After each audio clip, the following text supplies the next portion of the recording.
The outbreak of the RR virus has plunged the world into a living hell. I am an orphan of the military, yet in the face of death, I awaken an uncanny ability, capable of nurturing plants and communicating with life itself. On my escape, I encounter two godlike men, Hong and Laishan. We are compelled to form an alliance, struggling to survive in this dead city, ravaged by nuclear devastation. It is not until we stumble upon ancient ruins buried 10,000 meters beneath the stadium that we uncover the true source of the viral mutation, the luminescent Plant Ark. It bestows upon us power, yet also attracts something far more terrifying, as energy life forms pursue us relentlessly, and the military reconnaissance team intervenes suddenly, while eerie whispers from deep within the Ark call me the Resonant Soul. As Hong commands the force to clear the stronghold and Laishan leads the troops into battle, I cultivate crops using life energy to heal the wounded, when suddenly a desperate warning emanates from the Ark's core. The asterisk has awakened prematurely. The countdown to civilization begins. Hong and Laishan's roars reverberate through the ruins, while the light of annihilation blossoms at my fingertips. Chapter 1. The Night of Torrential Rain. In the year 2077, late summer, the rain falls as if the heavens have ruptured. Cold droplets pound mercilessly against the glass facades and asphalt of Beishuan City, converging into a murky torrent that washes away the clamor of the once thriving metropolis. Yet this rain does not bring nourishment. Instead, it spreads a silent, creeping panic. In the university dormitory, Yumu abruptly awakens from a shallow sleep, her heart gripped tightly by an unseen hand, pounding urgently against her chest. It has returned. This inexplicable palpitation has persisted for 3 days, as if the very frequency of the world has gone awry. A low, ominous hum resonating not through her ears, but vibrating directly within her bones and nerves. Outside, the sound of police sirens approaches, rapidly swallowed by the cacophony of the torrential rain, the pitch unnaturally high. Occasionally, indistinct, inhuman howls pierce through, sending chills down her spine. Wei, did you hear that? Yunmu's voice carries an unintentional dryness as she nudges her roommate Lin Wei, who is curled up in her blanket, only her eyes reflecting terror, illuminated by the pale glow of her phone screen. Mumu, online it's all garbled, and those videos, they're terrifying. Yunmu snatches her phone. The signal is utterly non-existent. Occasionally, half an image or a fragment of text appears, all pointing to the same term, RR virus. Highly contagious, with a staggering mortality rate and incomprehensible mutations. The official announcements have shifted from manageable and no need to panic to residents are advised to stay at home, and now, a profound silence prevails. It is as if a colossal, indifferent hand has silently severed the city's throat.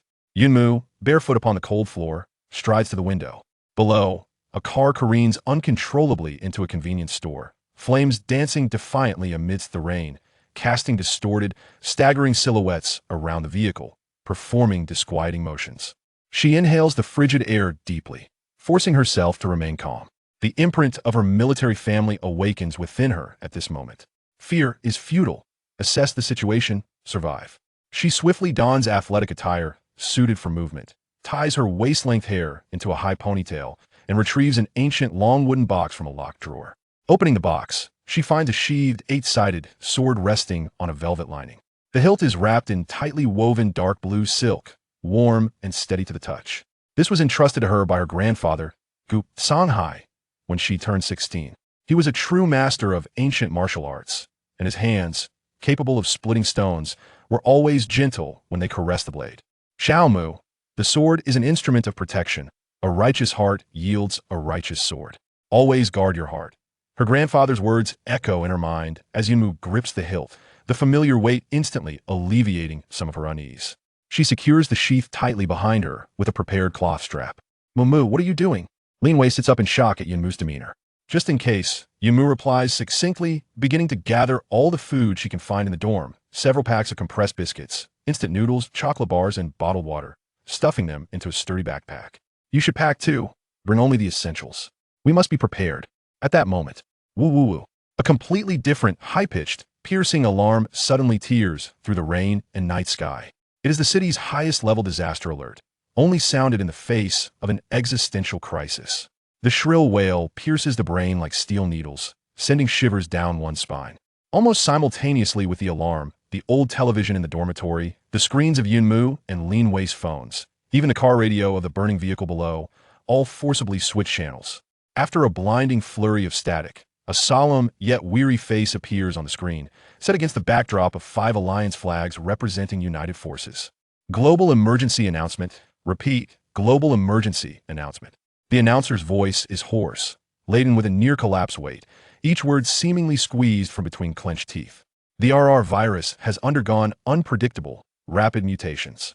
The air and water sources have become highly effective transmission mediums, with an infection rate of 100. Over 70% of the infected will succumb within 12 hours. The remaining 30% will experience malignant mutations, losing their human rationality, transforming into highly aggressive mutants. They, along with mutated flora and fauna, pose an existential threat to the current order of civilization. Lin Wei's breath halts abruptly, her face drained of color. Yunmu's grip on the sword hilt tightens, her knuckles whitening from the pressure. A 100 infection rate. A chill races from her spine to the crown of her head. The announcer pauses, as if gathering the courage to utter the final words. His eyes reveal immense pain and resolution. By decree of the highest emergency council of Earth, in united resolution to preserve the last ember of civilization and ensure the continuation of humanity, the city-burning plan is to be initiated immediately. The plan entails tactical nuclear strikes to cleanse all major population centers and high-density infection zones. May future generations remember our sacrifice. The communication abruptly ceased. The screen plunged into complete darkness. Silence enveloped the room, broken only by the ferocious sound of rain outside and the labored, terrifying breaths of the two individuals. Lin Wei felt as though all her bones had been extracted, collapsing to the ground, tears pouring forth silently without a sound. Yunmu stood frozen in place, her mind a blank slate. Nuclear strike? City incineration? The implications of these words were too terrifying to digest in an instant. As a military descendant, she understood better than anyone what this meant. Indiscriminate, catastrophic cleansing, to eliminate the monsters, along with any survivors in the city, including themselves. Her father, her brother, they were in the northern military district. This plan involved them. A surge of intense fear and anxiety instantly overwhelmed her. A thunderous roar. Not thunder. It was the terrifying sonic boom created by supersonic fighter jets tearing through the clouds. It came in relentless waves, growing closer. Yunmu suddenly dashed to the window, looking up. Through the torrential rain, she beheld an unforgettable spectacle. Several blazing white trails, akin to divine spears of judgment cast down from the heavens, pierced the gloomy sky, diving towards the predetermined targets in Beishuan City with resolute intent. Their speed was blindingly fast, leaving searing imprints upon her retina. One of them was directed towards the university town. Time seemed to stretch infinitely. Yunmu could clearly see the trajectory of the raindrops suspended in the air, could perceive the small yet piercingly bright orb of light rising on the distant horizon. The first nuclear bomb being detonated. No sound reached her ears, for the speed of destruction surpassed that of sound. Yet that devastating energy and light expanded, visible to the naked eye, engulfing everything in its path. An extreme sense of fear paradoxically gave rise to an extraordinary calm. A certain bloodline within Yunmu awakened in an instant. It was the legacy from a family of iron-blooded soldiers, forged by her ancient martial arts master-grandfather through a decade of relentless training. She abruptly turned, yanking the nearly incapacitated Lin Wei from the ground, and shouted sharply, "Move! To the underground shelter! Quickly!" Beneath the university gymnasium, there was a sufficiently sturdy underground civil defense facility. It was their only path to survival at this moment. Lin Wei, startled awake by her shout, felt her survival instincts overshadowing despair, scrambling to follow Yunmu out of the dormitory.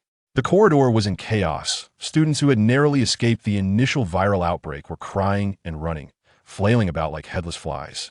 Yunmu gripped the hilt of her sword with one hand while tightly pulling Lin Wei with the other, battling against the tide of confusion, desperately racing towards the direction etched in her memory. "Move aside," she shouted, using her agility to shove aside those blocking her path, her gaze sharp as an eagle, searching for the fastest route. Above them, the shrill cries of diving aircraft grew increasingly closer, the scent of death pressing down as if it were a tangible weight.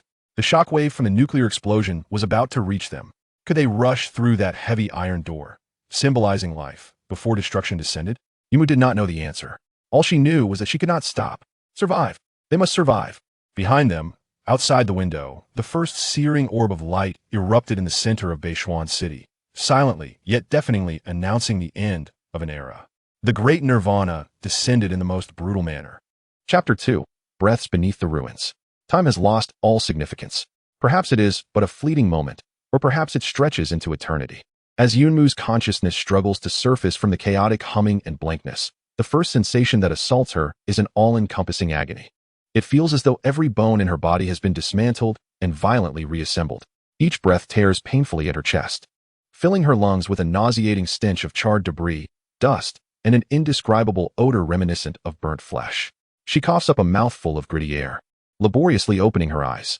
Darkness, an almost complete void, illuminated only by faint glimmers of light that struggle through narrow crevices, outlining the hellish contours before her. They have failed to reach the sanctuary. Fragments of memory stab at her mind like shards of glass, blinding white light, deafening explosions. The shockwave that hurled her like a mere toy, Lin Wei's desperate screams, and the infernal firestorm that devoured everything behind her. At this moment, she finds herself lying in a narrow fissure strewn with rubble and broken rebar. Above her, massive, interlocking concrete slabs lean precariously, forming a precarious triangular space that barely accommodates her and Lin Wei. It is this meager refuge that has shielded them from the catastrophic impact and collapse at the last possible moment. Wei, her voice rasps, as rough as sandpaper against the silence. A faint groan emanates from beside her. Yunmu's heart tightens as she endures the pain, reaching out. Lin Wei lies next to her, a gash on her forehead, blood mingling with dust on her face. Though her breathing remains steady, she seems merely stunned. A stroke of misfortune turned fortunate. Yunmu breathes a sigh of relief, yet her nerves remain taut. The threat of safety is far from realized. Carefully, she props herself up, scrutinizing the claustrophobic confines that imprison them. The air is thick and stifling, permeated with the scent of death. Through the crevices, she glimpses the outside world, still shrouded in gloom. Not a torrential downpour, but a dense haze of smoke that blankets the sky, casting the world into an eternal twilight. Has nuclear winter descended upon them post-explosion? She attempts to move her limbs. Aside from numerous abrasions and bruises, it appears that there are no fractures. Her grandfather's medicinal baths, which fortified her bones since childhood, are proving effective now. The hilt of the sword at her back presses against her, providing an odd sense of reassurance. It is imperative to ascertain the conditions outside and find an escape route.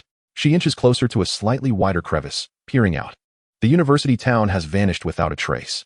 As far as the eye can see, there are only remnants of shattered walls. Once vibrant classrooms and dormitories now resemble the aftermath of a giant's wrath, reduced to twisted rebar and shattered concrete. In the distance, dark plumes of smoke still billow upward, connecting earth and sky. Silence. An unsettling, oppressive silence blankets everything, as if the entire world consists of only the two of them. Yet, this eerie stillness is soon shattered. A faint, jarring scratching sound emanated from a corner of the ruins. Yunmu instinctively held her breath, her muscles tensing as she cautiously drew her Han sword slightly from its sheath, the cold blade glimmering with a chilling sheen in the dim light. The scratching grew closer, accompanied by a suppressed, beastly rasping breath. Suddenly, a shadow staggered out from behind a pile of debris. It could hardly be described as human.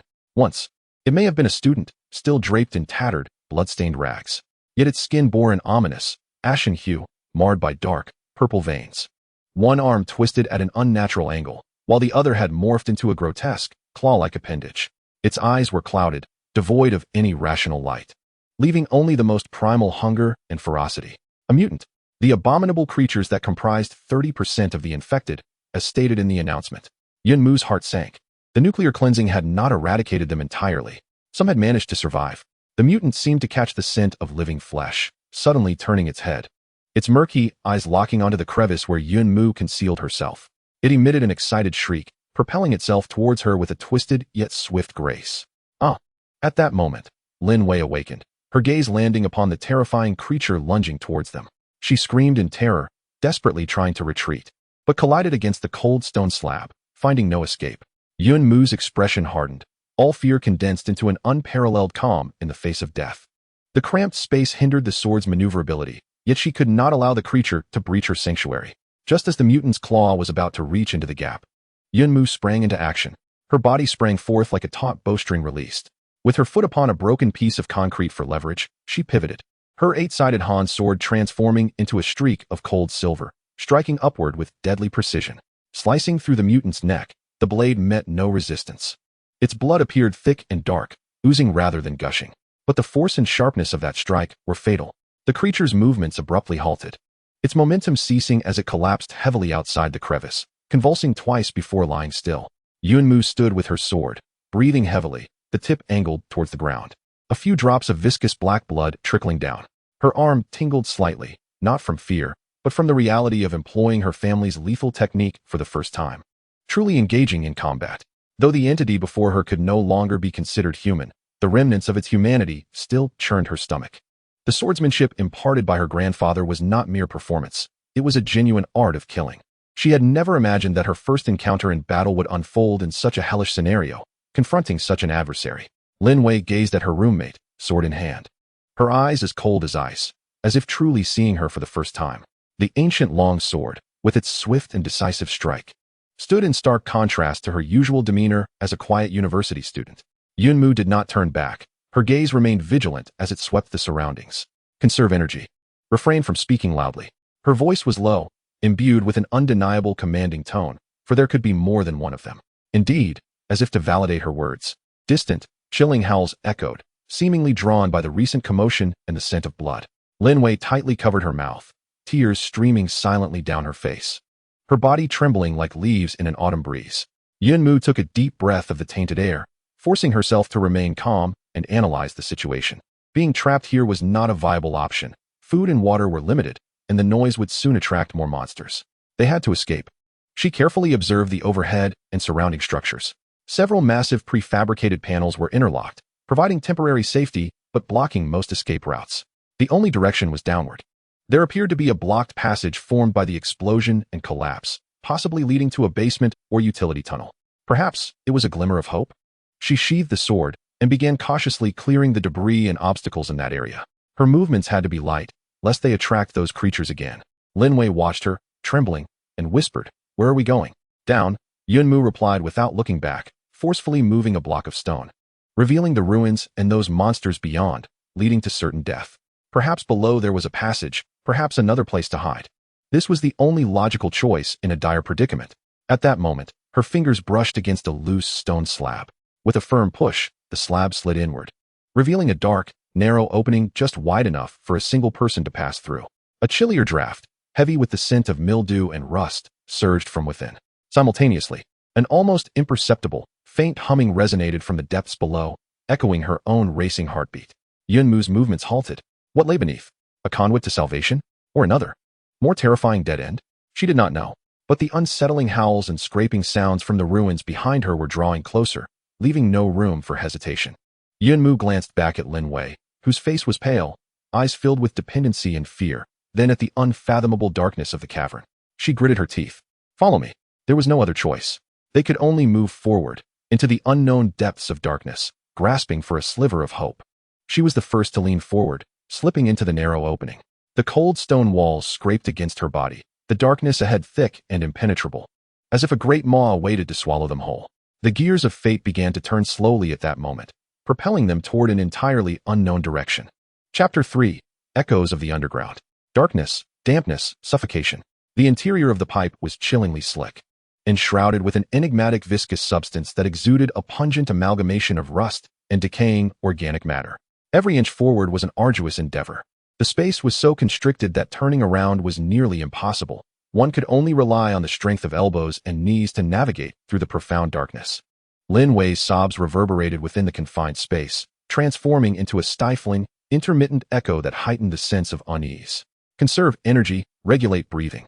Yunmu's voice resonated ahead, low and steady, serving as an anchor to Lin Wei's nearly fracturing emotions. Attuned to the sounds of the surroundings, Yunmu too was suppressing her discomfort. The air here was so tainted it induced dizziness, and the faint humming from the depths seemed to grow more distinct, as if some low-frequency energy device was perpetually in operation, creating an eerie resonance with her own heartbeat. What heightened her vigilance was the emergence of anomalies on the pipe's walls. What should have been a concrete or metallic interior occasionally revealed a resilient, root-like webbing, which appeared to move ever so slowly, as if imbued with life.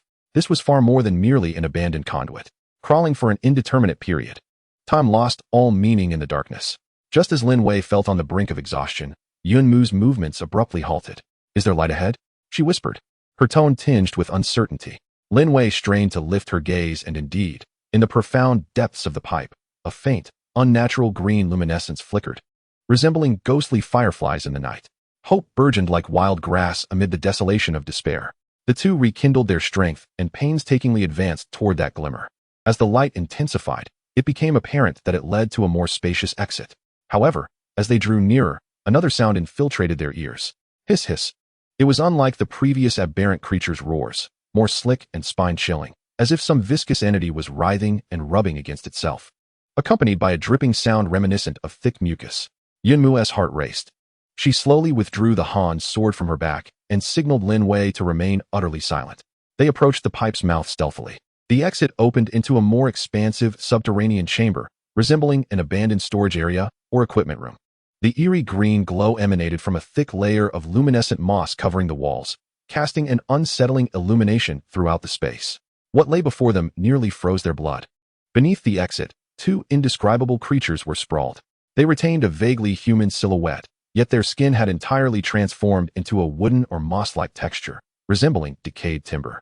Their limbs were grotesquely contorted, with fingers and toes elongated into sharp, root-like appendages deeply embedded in the ground. Their heads bore no facial features, only a large mass of writhing, green, fibrous substance reminiscent of a fungal conglomerate. The slick, hissing sounds emanated from this very source. Their mode of movement was not walking, but rather a slow, dragging motion facilitated by their tendrils, leaving behind a moist, sticky trail that exuded spores upon the ground. Were they, perhaps, feeding? Their roots pierced into several decayed corpses clad in maintenance uniforms, siphoning off nutrients. This was no mere mutation. It was something far more bizarre, far beyond comprehension. In stark contrast to the animalistic, frenzied mutations caused by the RR virus, this resembled a horrific symbiosis or parasitism between plants, fungi, and human remains. Lin Wei's pupils dilated to their utmost, paralyzed by sheer terror that rendered her incapable of screaming. She clutched Yunmu's clothing tightly, trembling uncontrollably. Yunmu, too, felt a wave of intense nausea and chill. What had this world become after the nuclear explosion? Where had these subterranean monstrosities originated? They obstructed the only path forward. To enter the larger space in search of an escape, they had to either confront or divert them. A direct confrontation? That would be excessively perilous without knowledge of their abilities and numbers. Yunmu's gaze flitted rapidly around, her mind racing. She noticed that the luminescent moss seemed particularly sensitive to vibrations. When the two creatures moved, the moss upon them shimmered slightly. An audacious plan began to form in her mind. She gently patted Lin Wei and whispered in a hushed tone, "Stay here, do not move, no matter what happens." Then, she rummaged through her backpack and retrieved a half-full bottle of mineral water, took a deep breath, and with all her strength, hurled it towards a distant, dark corner of the room, far from the pipes. The plastic bottle struck the metallic conduit with a sharp crack, reverberating loudly in the silence of the underground space. The two feeding root monsters froze abruptly, their fungal masses quivering violently, as if sensing the origin of the sound. In the next moment, they emitted a piercing hiss and, propelled by their tendrils, surged towards the source of the noise with astonishing speed. Now was the time. Yunmu commanded, "Go!" She leaped out of the pipe first, landing soundlessly like a phantom, her sword held warily before her. Lin Wei tumbled after her, almost collapsing due to trembling legs. In the eerie green light, the underground space became clearer. The ground was covered with that glowing moss and resilient, net-like roots. The concentration of spores in the air heightened, and the hum grew more distinct, seemingly emanating from a core deeper within the earth. There was no time for a closer look. Yunmu seized Lin Wei's hand and sprinted swiftly towards another exit passage deeper into the space, away from the monsters. However, just a few steps into their flight, disaster struck. In her extreme fear, Lin Wei stumbled over a protruding, exceptionally tough root, letting out a startled cry as she fell heavily to the ground. A piercing scream echoed through the vast underground chamber, akin to a stone cast into a tranquil lake. The two monstrous tendrils, previously roused, abruptly halted, sensing a closer and more vibrant target. They abandoned their former source of noise, howling as they swiftly turned back, lunging toward the fallen Lin Wei. Their grotesque, contorted forms and writhing tendrils cast terrifying shadows under the eerie green glow, rapidly closing in. Lin Wei, confronted by the creature before her, instinctively shut her eyes, her mind blank with fear. In a moment of peril, Yunmu's gaze sharpened, devoid of hesitation. She forcefully pushed Lin Wei towards safety while pivoting, her sword tracing a cold arc through the air as it accurately struck the head of the first monster, severing the fungal mass. With a sickening squelch, the blade sliced through, splattering a viscous, foul-smelling green liquid. The creature emitted an inhuman, piercing shriek, momentarily faltering as it flailed its tendril-like arms in desperation. Yet, another creature lunged forward, its sharp tendrils aimed directly at Yunmu's chest. Weary from exertion and lacking new strength, she realized she could not fully evade the attack. In that critical instant, a hum resonated within her, an indescribable surge erupting from the depths of her soul. A warm, powerful current surged uncontrollably from her being, not directed at herself, but flowing toward the sword in her grasp and the glowing moss and tendrils on the walls around her. In the next moment, a transformation occurred. The moss and tendrils that the warm current brushed against seemed to be infused with an unprecedented vitality. They grew with frenzied speed, sprawling wildly. Countless radiant vines and tendrils shot forth like green serpents, ensnaring the second approaching creature, binding it firmly in place. Some resilient roots even broke through the earth, tripping the monster's tendril-like feet. The creature's assault was abruptly halted as it howled in rage and struggled against its bindings, green liquid splattering everywhere. Yunmu stood momentarily stunned, unable to comprehend the phenomenon unfolding before her. Yet, instinct for survival propelled her to seize the fleeting opportunity. Without hesitation, she stepped forward, her sword gleaming once more. With a swift slash, the fungal head of the second monster was severed. The viscous green liquid erupted forth, and both monsters convulsed before collapsing, their mossy surfaces quickly losing luster, their tendrils ceasing their writhing, ultimately transforming into mere decayed wood and rotten plant matter. The immediate peril had passed.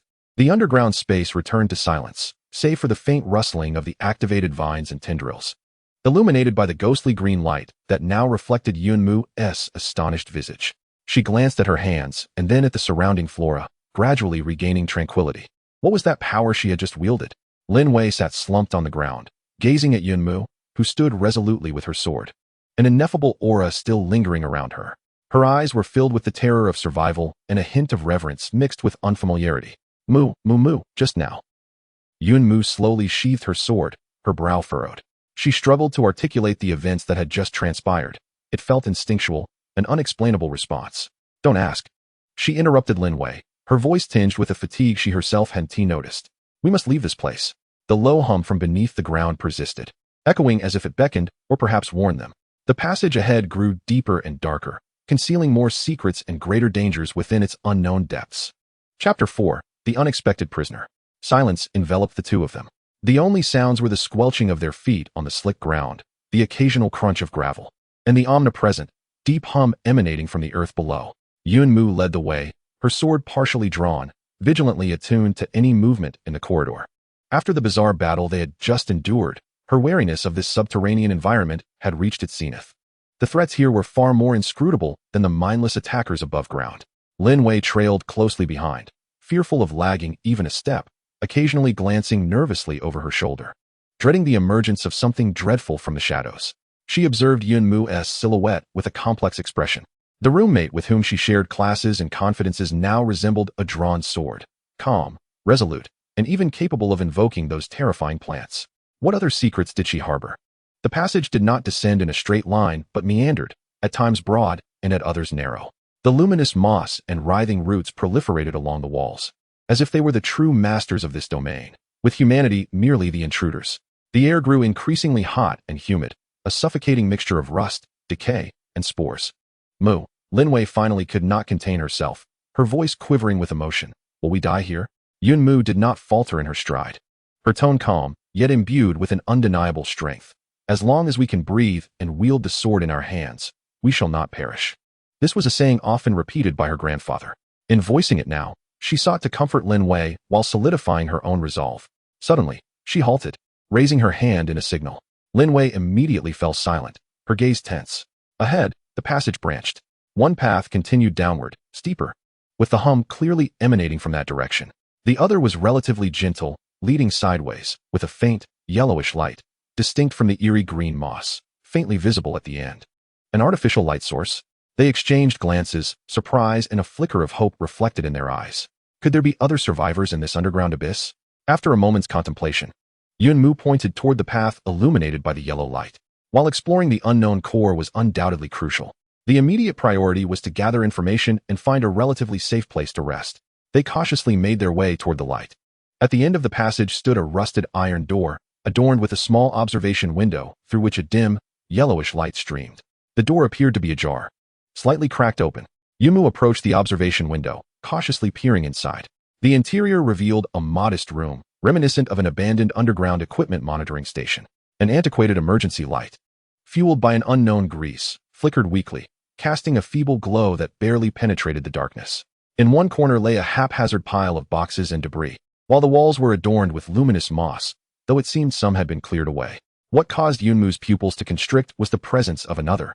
A young man, clad in a soiled security uniform, stood with his back to the entrance, his head bowed as he tinkered with some apparatus, producing faint metallic clinks. He appeared somewhat clumsy, yet unmistakably human, alive. A survivor. A genuine, uninfected survivor. Lin Wei, too, caught sight of him, her excitement nearly erupting into a shout. But Yunmu swiftly silenced her with a glance. Rather than immediately entering, Yunmu scrutinized the man. Despite the dirt on his uniform, the emblem of the University Town Sports Center was discernible. His movements, though frantic, lacked the grotesqueness associated with the creatures. After thorough confirmation, Yunmu inhaled deeply and gently pushed the iron door open. The creaking of metal echoed loudly in the silence. Startled, the security guard trembled, dropping his tool with a clatter. He spun around in fear, instinctively grasping a heavy metal pipe, brandishing it toward the door, his voice quivering. Who's there? Don't come any closer. He appeared to be in his early 20s, his face a mixture of grime, sweat, and long-held terror, his eyes wide with panic, yet his pupils retained their normal hue. We are not monsters. Yunmu lowered her sword slightly to signify non-hostility, though remaining vigilant. We are students from above, having descended after the nuclear explosion. Upon realizing they were two seemingly disheveled, yet evidently normal girls, particularly noting Yunmu's distinctly extraordinary ancient sword, the guard hesitated, his guard slightly lowering. Yet he did not relinquish his metal pipe. Students? He gasped, scrutinizing them up and down, seemingly incredulous that anyone could survive such a hellish ordeal and come to the underground. How did you get down here? What is it like outside? His voice trembled with a mix of yearning and dread. Through a damaged pipe, Yunmu replied succinctly, outside is nothing but ruins and monsters. What is this place? Are you the only one here? Upon hearing of the ruins and monsters, the guard's gaze dimmed momentarily before he grew tense again. This is an old monitoring room in the underground network of the sports center. My name is Zhang Xiaobin, the security guard here. During the nuclear blast, I was inspecting the equipment below and managed to escape, but I have been trapped here ever since. His words rushed forth, imbued with a longing born of prolonged solitude, yet they seemed to veil something, his eyes flickering. Are you the only one here? Yunmu inquired, her gaze sweeping across the room. She noticed in the corner a box containing what appeared to be several packaged food items, a quantity not consistent with solitary consumption in a short span. Zhang Xiaobin's eyes flickered, betraying his unease. Yes, it's just me, he stammered. Just then, from behind a previously closed, sturdier metal door, a faint sound emerged, as if something had been inadvertently toppled. Zhang Xiaobin's face turned ashen in an instant. Yunmu's expression hardened, her sword raised sharply towards the door. What lies beyond that door? And nothing. Nothing at all. Zhang Xiaobin hurriedly positioned himself in front of the door, his voice rising in pitch from anxiety. It's just an abandoned cold storage. It's been out of use for ages. Inside, there's nothing but broken equipment. His overly dramatic response only fueled suspicion. Yunmu remained unconvinced, advancing with a chilling aura. Step aside. No, you can't go in. Zhang Xiaobin brandished a metal pipe, his voice trembling with false bravado. Yet, confronted with the cold glint of Yunmu's sword, his courage swiftly waned. In that tense atmosphere, a frail yet clear voice emerged from behind the heavy door. Xiaobin, let them in. There's no hiding. Zhang Xiaobin froze, a look of struggle and despair crossing his face. Ultimately, he dejectedly lowered the metal pipe and cleared the way. Yunmu signaled Lin Wei to keep a watchful eye on Zhang Xiaobin and stepped forward, forcefully pushing open the heavy metal door. The space beyond was larger and colder, permeated with a more intense medicinal aroma and a faint, sweetish scent characteristic of the RR virus. Bathed in the dim light filtering through the doorway, Yunmu beheld 5 or 6 individuals, some seated, others lying prone.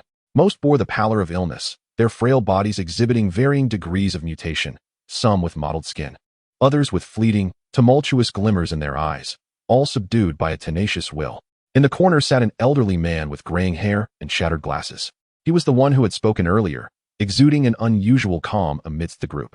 These individuals were infected, teetering on the edge of mutation, yet seemingly not entirely bereft of reason.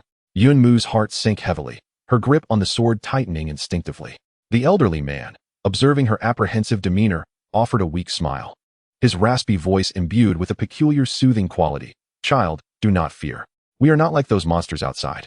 We are still fighting, though we do not know how much longer we can endure." He gestured around the room. It was then that Yunmu noticed the walls adorned with various handwritten notes, hastily scrawled formulas, and makeshift monitoring devices cobbled together from dismantled parts, seemingly tracking the vital signs and viral activity of the infected. Zhang Xiaobin, keeping his head bowed, murmured, "Old Sun is a retired traditional Chinese medicine professor from our school. After the nuclear explosion, I discovered them hiding here. Old Sun claims he has a way to slow the mutation, so I help them find food and watch over them." Yunmu instantly comprehended that Zhang Xiaobin's prior concealment was rooted in a desire for protection. He shielded those compatriots teetering on the brink of madness, bearing the weight of fear and pressure alone. At that moment, a young infected individual, gravely afflicted, suddenly emitted a painful howl. The purple veins beneath his skin writhed violently, and his eyes were rapidly clouded. He was losing control. Zhang Xiaobin and the other infected individuals were thrown into a state of panic. Elder Sun struggled to rise, exclaiming, "Quick! The tranquilizer. Use the one I prepared." But it was too late. The young man, howling, lunged towards the nearest person. Yunmu's gaze hardened as she raised her sword. "Do not kill him," Elder Sun cried out urgently, just as the blade was about to reach the young man. Yunmu felt that warm current emanating from her very soul once more. This time, she seemed to possess a faint sense of control. Inspired, she directed that warmth not towards her sword, but towards several unassuming green tendrils creeping along the corner of the wall. Those tendrils sprang to life like awakened serpents, swiftly and gently entwining the limbs of the young man on the verge of transformation, temporarily binding him in place. Though he thrashed in a frenzy, he could not break free for the moment. This sudden turn of events left everyone in stunned silence. Elder Sun gazed at the tendrils that appeared to possess a life of their own, then looked at Yunmu, his murky eyes bursting with incredulous astonishment and perhaps a hint of elation. You can control these living vines? You are a word spirit user." The elder's voice trembled with excitement. "A word spirit user?" Yunmu looked at her hands, her mind swirling with even greater enigmas. This underground world was far more intricate than she had ever imagined. Were these trapped infected individuals and the benevolent security guard allies or adversaries? What did the title of word spirit user signify? They seemed to have found a temporary sanctuary, yet had also become ensnared in a deeper vortex.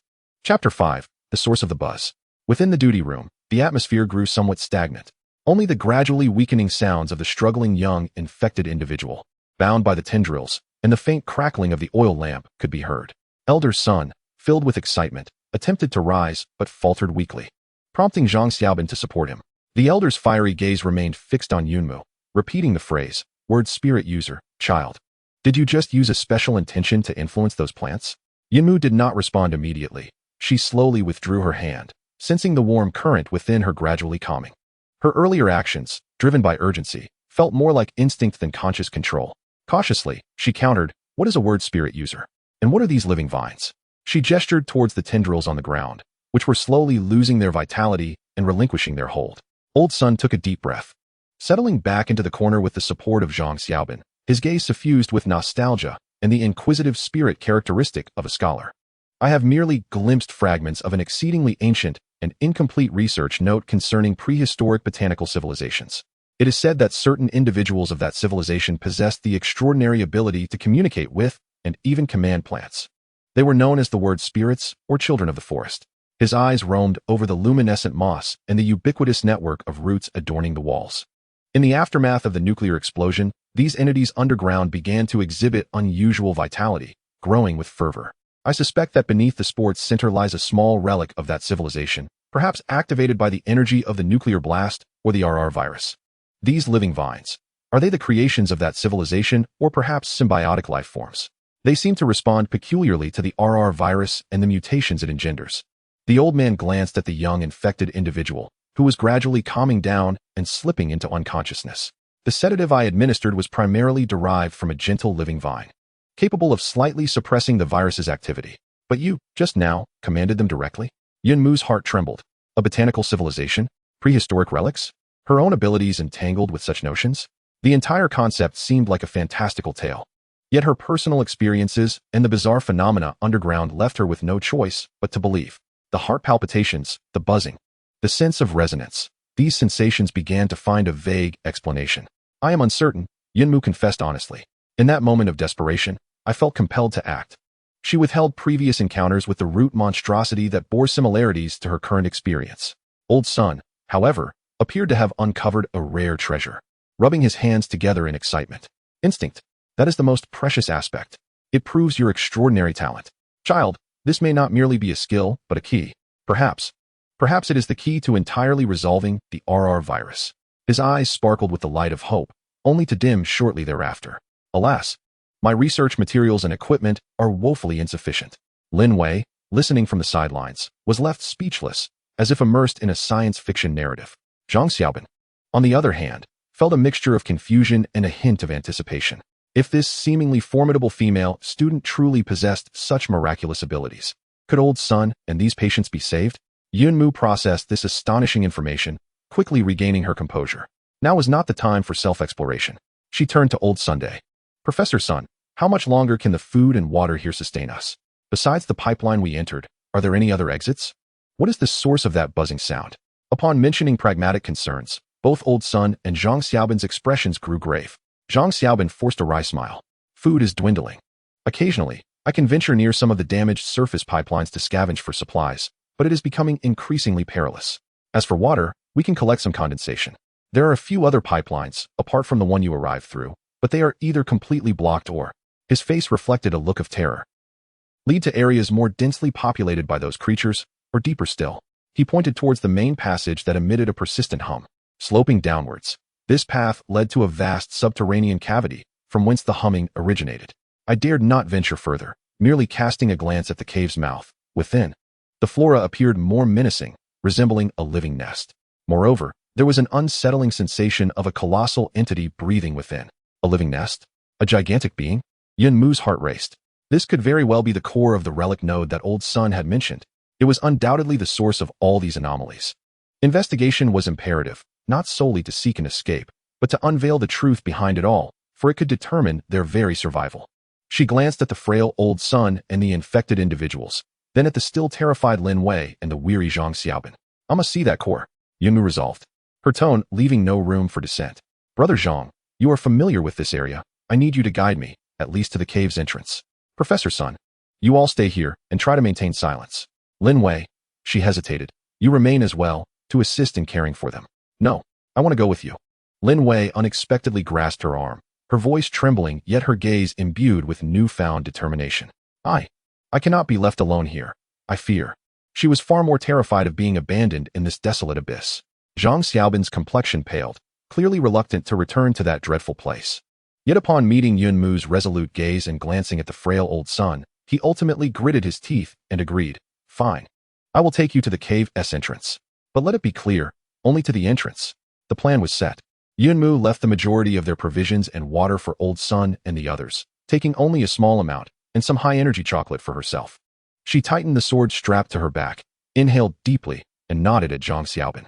He picked up a dim oil lamp and handed her a brighter battery-operated flashlight, a precious part of his supplies. The two proceeded, one after the other, re-entering the main passage that led deeper underground, the hum growing ever louder. Lin Wei anxiously followed closely behind Yun Mu. As they descended, the surrounding scenery grew increasingly bizarre and alarming. The walls of the passage were nearly entirely covered by thick, luminescent moss and living vines, which no longer served as mere coverings, but seemed to form a structured network akin to vascular systems, even pulsating faintly. The air was scorching, reminiscent of a steam room, filled with an aroma of life intertwined with decay, so potent it felt almost tangible. Under the beam of the flashlight, countless glowing spores floated through the air.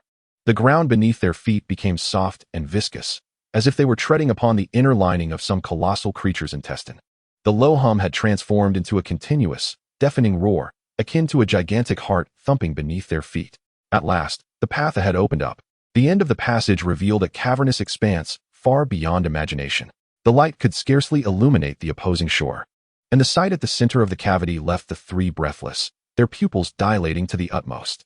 What lay before them was not the mere remnants of ancient ruins, but rather a colossal entity, a living heart, seemingly forged from a myriad of luminescent flora, twisted metal, crystalline structures, and writhing roots, pulsating with an immense vitality and chaotic energy. This behemoth, akin to a small mountain, was adorned with a network of throbbing veins and radiant nodes, rhythmically beating with vigor and slowness. Each pulse reverberated throughout the chamber, unleashing powerful waves of energy and a resonant hum. The living vines and luminescent moss that surrounded it appeared to be extensions of this heart, akin to its vascular system. This was the source of the hum, the root of all anomalies within the subterranean sports complex, a core of a plant civilization's ark. Inadvertently activated and transformed through the cataclysmic force of a nuclear explosion or a viral outbreak, leading to unpredictable mutations. Beneath this immense heart lay a mountain of mutated corpses and other biological remnants, entwined by roots that siphoned their essence. Clearly, it was actively absorbing energy to sustain its existence and foster its growth. In a moment of weakness, Zhang Xiaobin's legs gave way, and he collapsed onto the ground, nearly dropping his oil paper lamp. Lin Wei stifled a scream, desperately covering her mouth. Yunmu felt an unprecedented shock and terror. The spectacle before her transcended her understanding. Yet, concurrently, the warm current within her surged with exuberance amidst this overwhelming vitality, as if a wayward child had returned home. An uncontrollable impulse to draw nearer, to reach out, and to communicate surged from the depths of her soul, just as she was irresistibly drawn towards the monumental core, on the cusp of instinctively stepping forward. A sudden rush of activity erupted around her. Dozens of thick, dormant vines, lying quietly on the ground, sprang to life with alarming speed, hurtling towards her from all directions like lightning, imbued with unmistakable hostility and a sense of guardianship. Their singular target was Yunmu. "Be careful," Lin Wei screamed. Yunmu's pupils dilated in alarm, her sword instantly drawn. However, this assault was swifter, denser, and more formidable than any she had previously encountered. They had triggered the primal defense mechanisms of this underground lair. The specter of death loomed once more, descending with a tangible intensity, accompanied by the shrill cries of air being sliced. Dozens of robust vines, as thick as a child's arm and cloaked in resilient moss and a woody exterior, surged forth like serpents emerging from their lairs, converging from every angle with lethal intent. Their strength far surpassed the sporadic roots she had faced before, their speed leaving behind mere afterimages, effectively sealing off all avenues for Yunmu's escape. In that moment, her pupils constricted to a perilous pinprick. There was no evasion possible. She could only brace herself. The warm current within her surged with unprecedented vigor, not to facilitate communication, but to frantically infuse her limbs and body. The world around her seemed to slow, and the trajectory of each vine's attack became starkly clear. The ancient martial arts techniques honed by her grandfather over a decade were now unleashed to their fullest potential, like willow catkins dancing in the wind. Her body seemed to defy gravity, executing a series of extraordinary evasive maneuvers that flouted the laws of physics within the confined space. She narrowly avoided the lethal gaps formed by numerous twisting vines, while in her hand, the eight-sided Han sword transformed into a cold, silvery glimmer, impervious to the elements. Clang, clang, clang. The sword's edge collided violently with the living vines, producing a crisp sound akin to metal striking metal, even sparking tiny embers into the air. The resilience of these protective vines surpassed all expectations, and Yunmu felt her arms being battered by the tremendous recoil, leaving them numb and aching. Her palms split open, blood staining the hilt of her sword. Each parry was excruciatingly difficult, and every dodge was a hair's breadth away from disaster. The relentless assault from her adversary came like a tempest, unending and overwhelming. At this rate, she wouldn't last 10 seconds. Moo. Lin Wei was paralyzed with fear, utterly powerless to intervene in such a high-stakes battle. Zhang Xiaobin, slumped on the ground, was ashen-faced, crawling backward in a desperate retreat, just as a vine, striking from a cunning angle, was about to whip across the back of Yunmu's neck. A thunderous explosion erupted above them from the passage they had traversed. The entire underground chamber trembled violently, debris and dust cascading down. Even the frenzied attacking vines seemed momentarily disrupted by this sudden, colossal commotion. In that instant, two figures leaped into the chamber from an inconspicuous, fissured vent above, akin to leaping cheetahs. While still airborne, their attacks were already in motion. A deep, chilling command echoed. Break. A razor-sharp beam of black light, honed to perfection, sliced through the darkness with precision, severing the three vines poised to strike Yunmu. The cut was as smooth as a mirror, and the force imbued in that blade was overwhelmingly fierce, annihilating the vitality of the severed ends. Immediately following this, a thunderous roar resounded. Get away from her. A heavy battle blade, crackling with blinding electric energy, descended with the ferocity of a mountain splitting apart. It did not aim for the vines, but rather struck the ground before Yunmu with tremendous force. Boom. The explosive power of thunder erupted, shaking the earth violently, as serpentine arcs of electricity surged forth, scorching and incapacitating several nearby living vines, significantly slowing their movements. Amidst the swirling smoke and dust, the two figures landed firmly before Yunmu, one to her left and one to her right, like insurmountable peaks guarding her. The figure on her left was tall and imposing.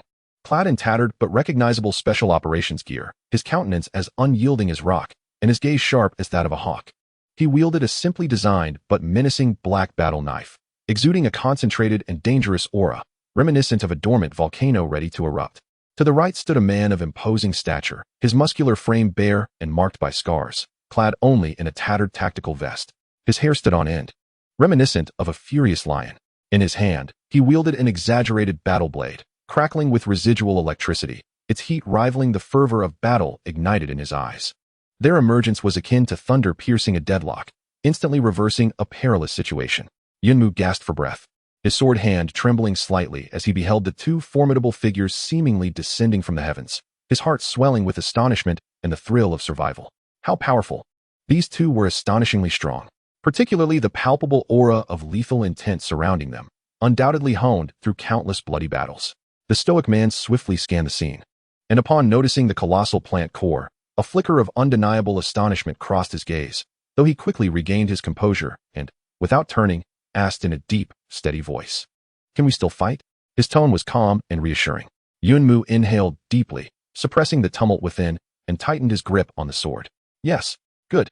The burly man laughed boisterously, battle fervor igniting within him. "Then let us cleave through these wretched vines together. The Thunder God is here. Let all specters and phantoms clear the way." His voice boomed like a bell, brimming with audacity. The stoic man succinctly introduced himself. Hong. Thunder God? Yunmu silently repeated these names, instantly correlating them with their formidable prowess. There was no time for further dialogue. After a brief disruption, the enormous plant core seemed thoroughly enraged, pulsating with renewed intensity.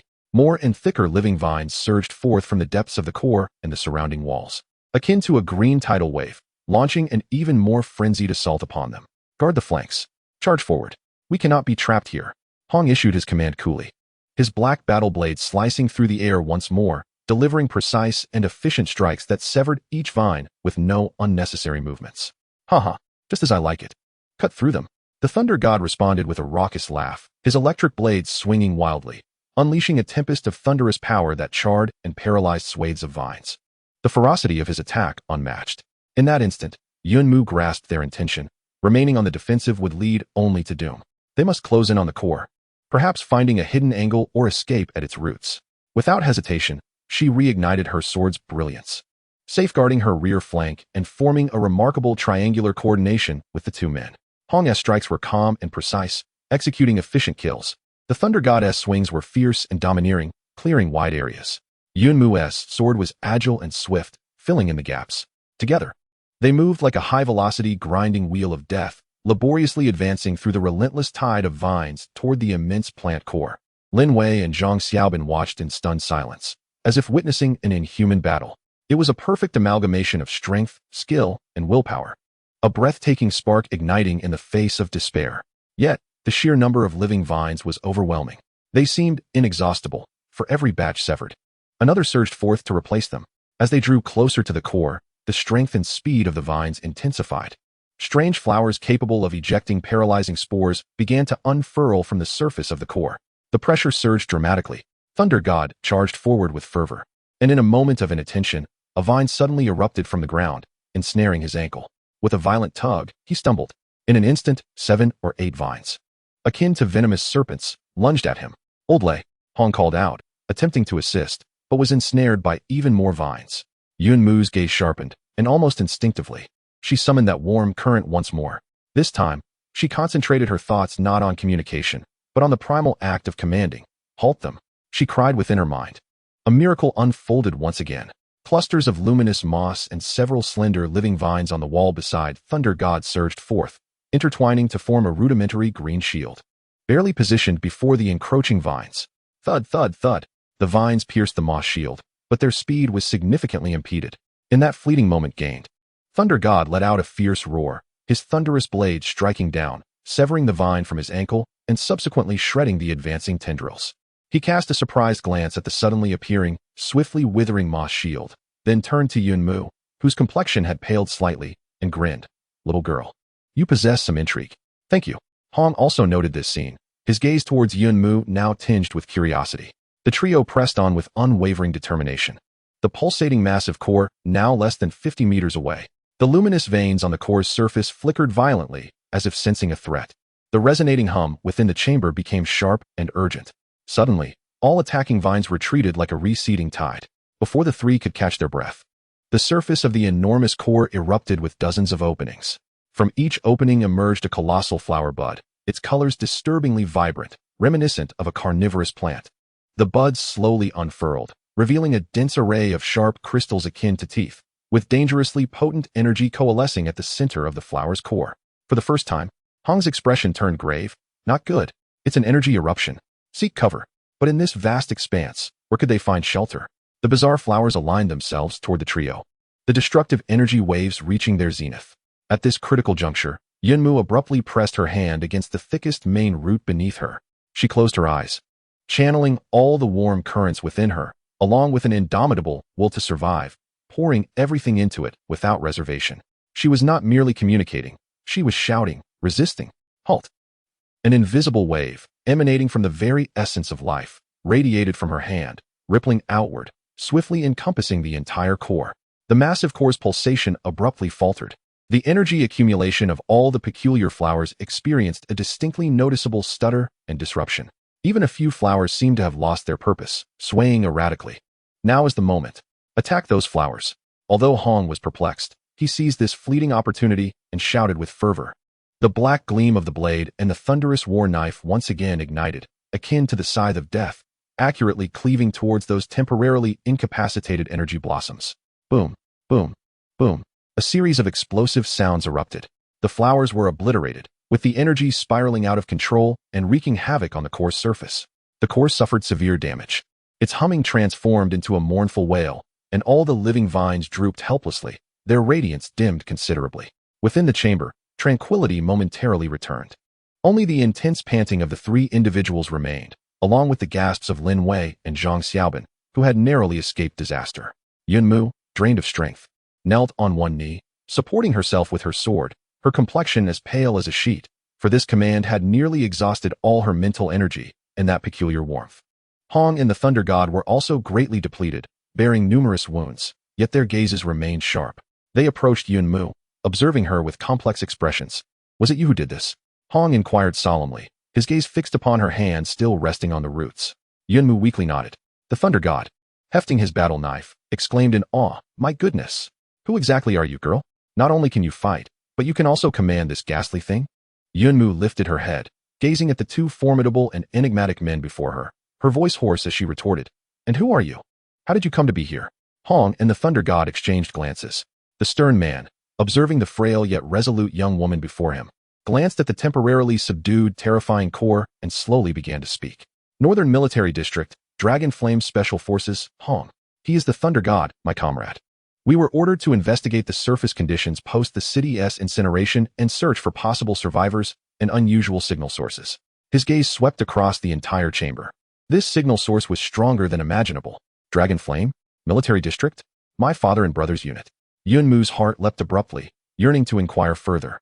Suddenly, the dormant core surged with violent fluctuations once more. This time, it was not an attack, but rather a fissure that opened on its surface, revealing a profound passage leading to its interior. An even more refined life energy, imbued with temptation and danger, began to permeate from within. Simultaneously, a disjointed stream of non-human language, directly impacting their consciousness, surged into their minds. Invader, energy insufficient, life support system imminent collapse, repair core, contract, symbiosis, otherwise, self-destruction program initiated. Countdown. The information stream was chaotic and blurred, filled with urgency and final madness. That gaping passage seemed to become the only lifeline, as well as the entrance to an unknown fate. Should they disregard it and risk seeking other avenues? Or should they venture into the enigmatic core? Confronting the so-called contract and self-destruction threat, three individuals, having just endured a fierce battle, now confront yet another formidable decision. Chapter 7. Fractured Messages.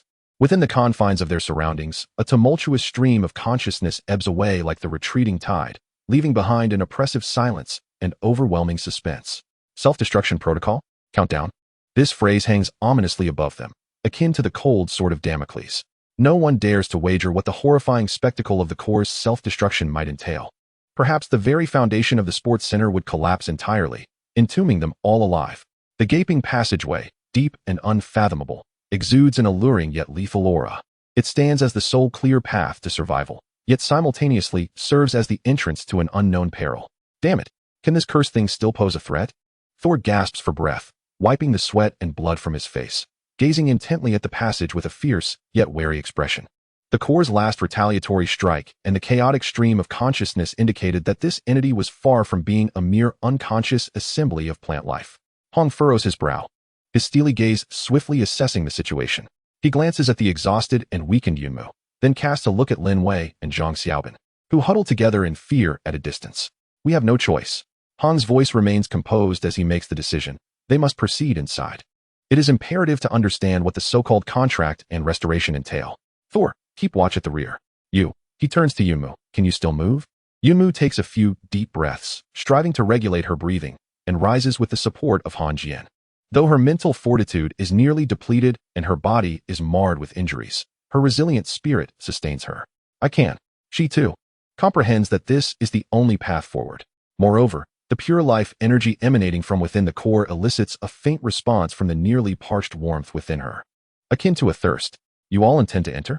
Zhang Xiaobin, supporting Elder Sun, cautiously approaches the rear entrance with several other relatively stable infected individuals. Upon hearing their decision, Elder Sun's face pales with extreme concern. It is far too dangerous. Inside it, remaining outside, is equally perilous. Hong interrupts him, his tone brooking no argument. You all stay here and seek cover as best as you can. If we do not return within half an hour, or if a violent explosion occurs within, he pauses. You must find your way back the same way you came, seeking your own survival. This statement is tantamount to a farewell. Tears well up in Lin Wei's eyes once more. Elder Sun sighs deeply, aware that he cannot alter their decision. He rummages through his pocket and produces a small cloth bag, handing it to Yunmu. Child, this is a cardiac stimulant and sedative I prepared from live vine extracts. Perhaps it will prove of some use. Be exceedingly careful. Yunmu accepts it, nodding in gratitude. Thank you. Without further ado, Hong leads the way, Thor brings up the rear, and Yunmu positions herself between them, the three forming a battle formation as they resolutely step into the vast, gaping passage of the core. Upon entering, the external sounds seem to be instantly severed. The interior walls of the passage are no longer composed of cold rock or metal, but entirely formed from a semi-transparent, resilient material reminiscent of amber or jade, within which flows a misty green luminescence, soft yet sufficient for visibility. The sensation beneath one's feet was soft and resilient, akin to treading upon the flesh of a living entity. The essence of pure life energy was palpably intense, almost materializing as a dense mist. Inhaling it invigorated the spirit. Yunmu felt her recuperation accelerate noticeably, with her depleted mental vigor gradually replenishing. However, simultaneously, an intangible yet immense pressure enveloped them, as if countless eyes lurked in the shadows, observing their every move. The passage sloped downward, winding like a serpent towards the heart of a colossal beast. After approximately 5 minutes, they arrived at a relatively spacious spherical chamber. Here, the energy mist was so thick it seemed almost tangible. At the center of the space floated a complex, multifaceted crystal, composed of pure green luminescence and standing roughly the height of a person. It rotated slowly, exuding an ancient and vast aura. Countless delicate strands of light extended from the crystal, connecting to the surrounding barriers, evidently. This was the true control core of the subterranean lair. Scattered beneath the crystal lay remnants of other things, several human skeletons, long reduced to brittle bones, clad in uniforms of an unfamiliar, non-modern material. Their bones exhibited a jade-like texture, having withstood the ravages of time without complete decay.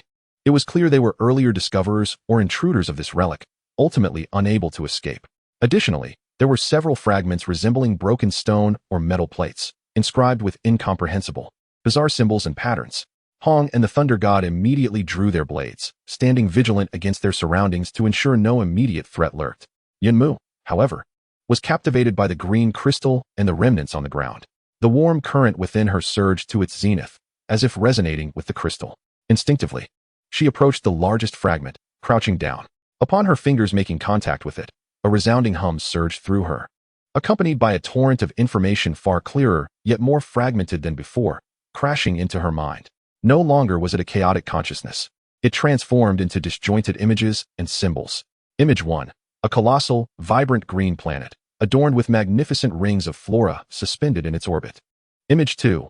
A terrifying tide of black insects descended, blotting out the stars, leaving desolation in their wake, shattering planets. Image 3. A severely damaged vessel.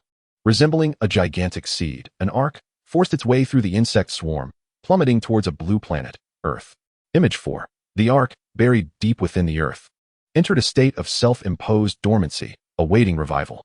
Image 5. A catastrophic explosion nuclear and a strange virus, or our virus. The energy infiltrated, disrupting the balance, resulting in the ark's energy core becoming overloaded, mutated, and beginning to unconsciously siphon the life energy from everything around it to sustain itself, heading towards an uncontrollable collapse. Fragments of complex knowledge concerning life energy, plant control, and mental communication emerged, yet most were incomplete. The final segment conveyed a relatively clear message. Imbued with endless fatigue and urgency. Air, repair, energy circuit, stabilize core, covenant, symbiosis. Otherwise, ultimate protocol, eliminate all threats. The flow of information abruptly ceased. Yunmu let out a muffled groan, staggering back a few steps, beads of sweat forming on her forehead, her mind pierced by a sharp pain akin to a needle's sting. The overwhelming complexity of this information surpassed her comprehension. Yet she managed to grasp the crux. The ark's core had undergone malignant mutation due to a nuclear explosion and a virus, teetering on the brink of collapse or self-destruction. It required assistance to stabilize itself, lest it drag everything nearby to doom. It appeared to have mistakenly identified itself as a kind of air. What is wrong? Hong immediately noticed her distress. Yunmu steadied her breath and quickly recounted the fragmented information she had comprehended, omitting the excessively shocking prehistoric imagery, while emphasizing the imminent danger of the core's impending collapse and the potential for repair. The Ark? Extraterrestrial civilization? Insectoid species? Thunder God listened in astonishment. Feeling as though he were hearing a mythological tale, what was even happening? Hong's eyes were equally filled with shock, but he adapted to the reality more swiftly. After the apocalypse, nothing seemed too strange anymore. He grasped the core message. In other words, we must find a way to repair it, or we all shall perish. It appeared to convey this meaning. Yunmu pointed at the fragment, but the information was too fragmented to discern a specific course of action. The notions of covenant and symbiosis remained ambiguous. At that moment, the floating green crystals suddenly burst forth with radiant light. A clear, luminous, three-dimensional diagram reminiscent of an energy circuit projected into the air before them. However, this schematic displayed numerous evident fractures, distortions, and dimmed areas. Simultaneously, the intermittent stream of consciousness resonated once more, directing attention towards the diagram. Energy, transmission, pathways, interrupted, repair, guide, energy, covenant, permission, access. The meaning was unmistakable. Someone needed to mend these fractured energy pathways. But how to repair? With what? Hong and Thunder God exchanged glances, utterly ignorant of this energy structure. Yet Yunmu remained fixated on the diagram. For some reason, the intricate rays seemed to become traceable to her eyes. She could even sense where the energy was congested and where it was utterly depleted. The warm current within her stirred with anticipation. Could it be that the so-called repair required her special ability? Was the covenant and access referring to this? This posed a monumental risk. Should she fail? Or if this core harbored malicious intent, the consequences would be unimaginable. Yet the pressure of the countdown loomed overhead. Yunmu looked towards Hong and Thunder God.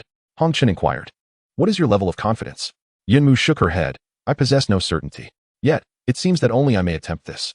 The Thunder God grinned widely, revealing a maniacal smile. "Then let us give it a try. What is there to fear? If all else fails, I shall cleave this cursed crystal." After a moment's contemplation, Hong Chen nodded solemnly. "Exercise caution. We shall protect you." There was no retreat. Yunmu took a deep breath and approached the three-dimensional blueprint, slowly extending her hands. Following an instinctive sensation, she began to channel the warmth emanating from within her body into the projection. Buzz. At the moment her energy was infused, the entire spherical expanse erupted in radiant brilliance. The green crystal began to whirl violently. Yunmu felt her consciousness being tugged by an immense force. Swiftly traversing the channels of energy, she beheld countless fractured nodes and turbulent energy currents. Concentrating all her will, she endeavored to guide the warmth, akin to clearing a river channel, attempting to reconnect the ruptured sections and calm the chaotic energy flows. This was an exceedingly intricate and exhausting endeavor. Her countenance rapidly paled, and her body swayed slightly. Hong and the Thunder God watched her anxiously, weapons in hand, poised to respond to any unexpected developments. Time ticked away. The pace of Yunmu's repairs grew increasingly sluggish, beads of sweat cascading down. she seemed to have encountered a bottleneck in her work. One particularly severe rupture in the pathway appeared beyond her strength to mend. Just as she was on the brink of exhaustion and resignation, the green crystal seemed to sense her plight. From its core, a small fragment of the purest primordial energy detached and slowly drifted towards Yunmu. Merging into her third eye, boom, Yunmu felt a thunderous roar in her mind, as her nearly depleted mental strength and warmth surged dramatically. Even her perception and control over energy ascended to a new level. Inspired, she guided this newly invigorated and more potent force, surging towards the most significant rupture. Success. At the moment the final major pathway was linked, the entire three-dimensional blueprint suddenly became complete and luminous, operating smoothly. The green crystal stabilized, emanating a soft and steady glow. No longer flickering erratically, the energy fluctuations throughout the space became orderly and serene. The pervasive sense of oppression quietly dissipated. Yunmu, drained, began to fall backwards, only to be caught by the swift hands of Hong. Have we succeeded? The Thunder God marveled at their surroundings. It appeared so. The core had stabilized for the time being. However, before they could breathe a sigh of relief, the green crystal projected a new image, not of energy circuits, but a vast, detailed three-dimensional map of the underground structure. The map clearly indicated their current location, the core area, the vicinity of the duty room where Elder Sun and the others were stationed, and multiple pathways leading to the surface. Yet, one passage, previously marked as a safe exit, was now obscured by a glaring red hue. A multitude of crimson dots rapidly approached the core area along the passageway. Simultaneously, the luminous crystal conveyed a final, clear message imbued with foreboding. Warning: a significant number of high-energy mutated life forms are invading via Exit 3. Threat level: high. The defense system is compromised and cannot fully intercept. Please eliminate them as soon as possible. The scene shifted to reveal an enlarged image of these red dots. Massive, advanced mutated creatures, their shells encased in bone armor, dripping with highly corrosive slime. They were evidently drawn by the intense energy fluctuations preceding the core and the now stable energy source. Just as one crisis was averted, a greater peril loomed. Hong's gaze sharpened instantly as he swiftly pinpointed the location of Exit 3 on the map. It was alarmingly close. Let us move, he commanded decisively, determined to seal the passage before they could fully invade the core area. Thor, with a sinister grin, hefted his battle blade, exclaiming, just as well. I needed more of a challenge. Yunmu swallowed the potion given by Elder Sun, forcibly suppressing her weariness, and gripped her sword tightly. A new battle was about to commence. And this time, they had to take the initiative to protect this recently stabilized core, perhaps the very hope for humanity's future. Chapter 8. The Rift Ambush. Without a moment's hesitation, the instinct for survival and the fleeting alliance they had forged led the trio to a unanimous decision. They must thwart the invading mutated entities. Hong's gaze was as precise as a scanning device, instantly registering every detail of Exit 3 on the three-dimensional map, the length, width, potential forks, and the final distance to the core area. Approximately 120 meters from the core's entrance, a naturally formed narrow rift in the middle of the passageway presented an ideal ambush point. Hong spoke rapidly, his tone leaving no room for doubt. Thor, take the left high ground for suppression and area attacks. Yunmu, you're on the right flank. Utilize the terrain for guerrilla tactics to eliminate any stragglers that slip past Thor's firepower. I will guard the front of the rift. No creature must pass. The directives were clear, and the roles were well defined. Haha, leave it to me. Thor laughed boisterously, his body crackling with electricity as he charged toward the indicated direction like a cannonball. His explosive speed and agility were seemingly unaffected by the weight of his heavy blade. Yunmu bit her tongue to rouse her nearly exhausted body, her pain fueling her movements as she followed closely behind. The potion appeared to be taking effect, a warm medicinal energy coursing through her, sustaining her efforts. Hong, like a wraith, trailed silently at the rear, his presence akin to a volcano on the verge of eruption. Focused on the path ahead, the trio swiftly followed the shortcut indicated by the luminous crystal, soon emerging from the core area into the rougher underground passage. After less than 2 minutes of running, they encountered a sudden change in terrain. The passage was abruptly severed by a fathomless underground chasm, with only a natural stone bridge, approximately 3 meters wide, connecting either side. On the opposite side, the passage widened considerably, clearly marking the so-called Exit 3. Beyond the stone bridge, the passage abruptly narrowed, forming a strategic choke point that was easy to defend but difficult to assault. This was the ideal location. Hong instantly discerned the most advantageous defensive terrain. Thunder God, the massive boulder on the left. Yunmu, the collapsed rubble on the right. Without further ado, the trio swiftly took their positions. Thunder God leapt atop the 3-meter-high boulder on the left, his vantage point expansive enough to encompass the stone bridge and most of the passageway. He licked his lips, thrusting his lightning blade into the ground beside him, and astonishingly retrieved two peculiar devices resembling military grenades fused with some form of energy apparatus from his tattered tactical vest. One in each hand, grinning menacingly as he awaited the impending confrontation. Yunmu melded into the massive, collapsed rubble on the right, where the complex terrain afforded ample opportunity for concealment and ambush. She took a deep breath, striving to stabilize her breathing and restore some strength to her weary arms. Her sword tip vibrating slightly like a serpent's flickering tongue. Hong, resembling a black statue, stood resolutely at the narrowest entrance of the stone bridge, his dark blade angled downward. His cold gaze fixed upon the shadowy passage across. He was the final bulwark, the most formidable line of defense. Just as they settled into their positions, a thunderous rumble erupted from the depths of the opposing passage, a cacophony of frenetic footsteps and scraping sounds, intermingled with greedy, bloodthirsty howls. The noise swelled rapidly, and the ground began to tremble ever so slightly. They were coming, in overwhelming numbers. In the next moment, like a dam bursting, a swarm of grotesque mutants surged forth from the mouth of the passage.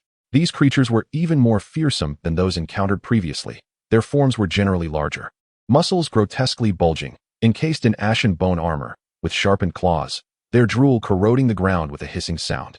Their eyes gleamed with pure madness and hunger, evidently driven into a frenzy by the pure energy emanating from the stabilized core zone. "Welcome to hell, you abominations," Thunder God roared, unleashing a volley as he hurled the two peculiar devices with great force. They did not travel in a straight line, but rather arced gracefully through the air, landing precisely amidst the densest cluster of mutants at the forefront of the stone bridge. Zzz boom. A powerful surge of electricity erupted first, forming two expansive electric webs that ensnared 7 or 8 mutants within, causing them to convulse and freeze in place. Immediately thereafter, the embedded high-explosive charges detonated, erupting with a thunderous roar. Boom, boom. The two explosions nearly overlapped. Shrapnel and wild electrical fields raged, instantly shredding those 7 or 8 mutants into a grotesque mass of severed limbs and charred flesh, scattering in all directions. The blast even temporarily cleared a small area, momentarily halting the advance of the mutants behind. What a thrill! Thunder God bellowed in exhilaration, reaching into his vest once more to retrieve 2 identical electric explosive devices. His combat style was wild and brutal, adept at inflicting widespread devastation. Yet the sheer number of the mutated beings was overwhelming. The ones in front were shattered, while those behind trampled over the corpses of their companions, recklessly charging forward onto the stone bridge. The bridge, narrow in width, could accommodate no more than 3 or 4 of the mutated entities side by side. Kill! Hong surged forth. His silhouette flickered like a specter, instantly propelling forward, his black battle blade transforming into lines of death. His swordsmanship lacked the grandiose flair of Thor, yet it was exceptionally efficient and precise.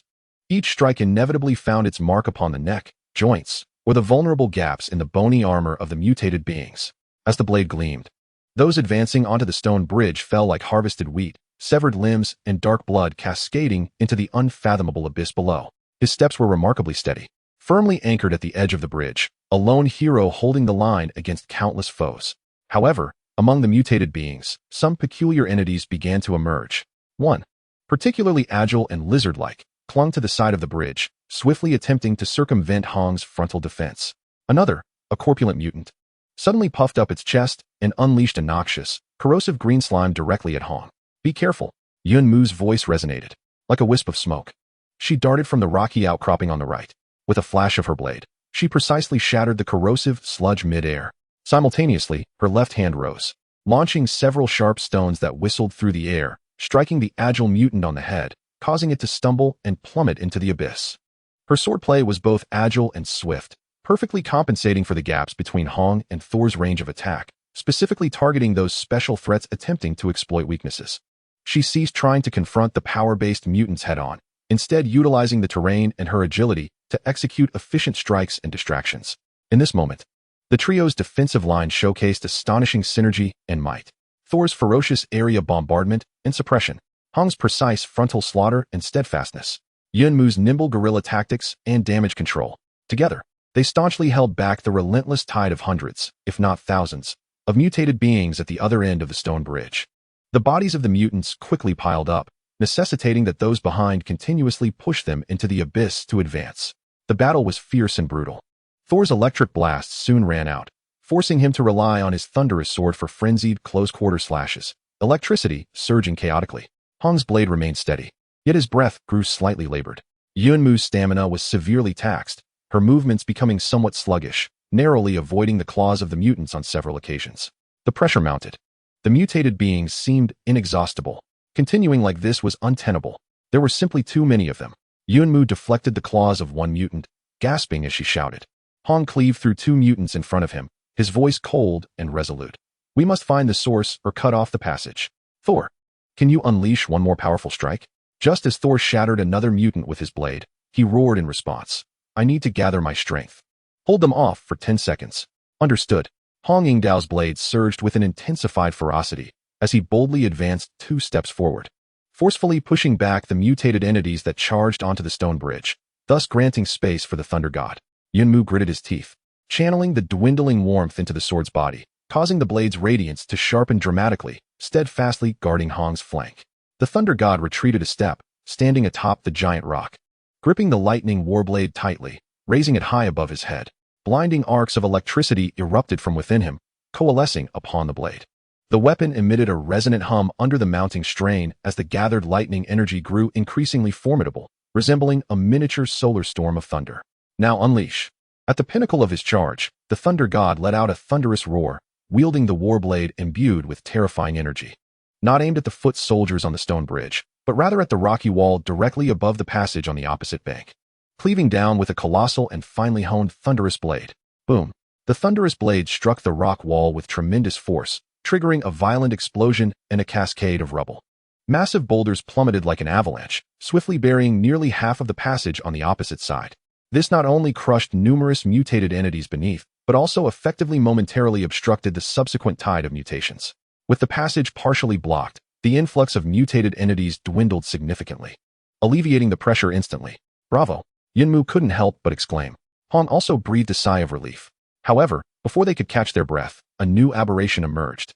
From within the passage, now obstructed by fallen stones, a shrill, piercing shriek filled with fury and command erupted. Upon hearing this cry, the remaining mutated entities, once somewhat disordered, seemed to receive a supreme directive, instantly becoming more organized and frenzied. They ceased their indiscriminate charges and began a coordinated assault on the rubble, relentlessly attempting to clear the blocked passage. Simultaneously, a presence far more formidable than mere mutated entities, cold and cunning, was swiftly approaching from the depths of the passage. Damn it, another big one. The Thunder God's expression shifted as he sensed this aura, cursing under his breath. Hong's gaze turned grave. Prepare for battle, it's a leader class. After a brief respite, a greater trial loomed ahead. Chapter 9, Battle and Thunder. That shrill, commanding shriek acted like cold water splashed into boiling oil, causing the previously disordered horde of mutated entities to erupt into chaos. They no longer mindlessly crashed against the rubble, but, as if receiving precise orders, dispatched several exceptionally robust individuals to frantically and efficiently excavate and remove the massive stones blocking the passage. The remaining mutated entities formed a tightly knit formation, shielding the excavators with their bone-armored bodies, creating a mobile wall to resist potential ranged attacks from across the gap, though Hong and the others did not launch any. Their movements became synchronized, efficient, imbued with a chilling tactical intent, starkly contrasting with their earlier frenzied charges driven solely by instinct and sheer numbers.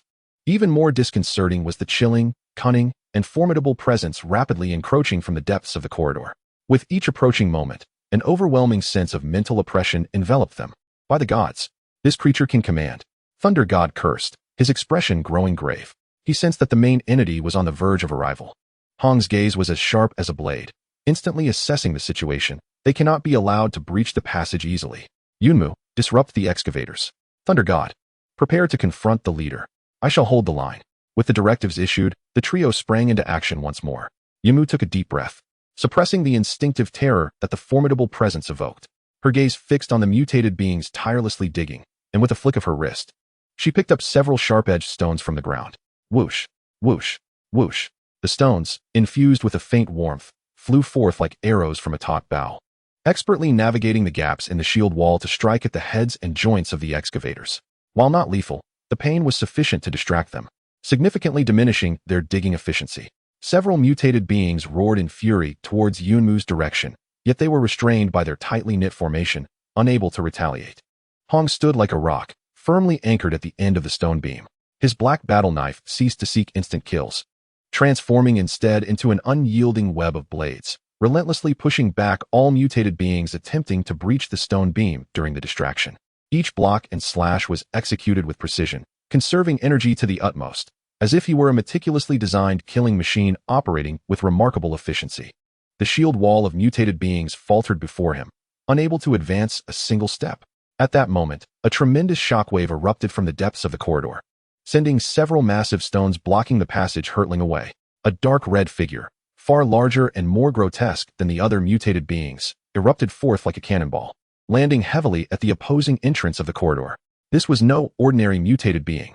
Towering nearly 3 meters, it stood upright, its entire body encased in thick, dark red armor resembling cooled lava, with faint crimson light pulsating through the cracks, radiating intense heat. Its head resembled that of a tyrannosaurus.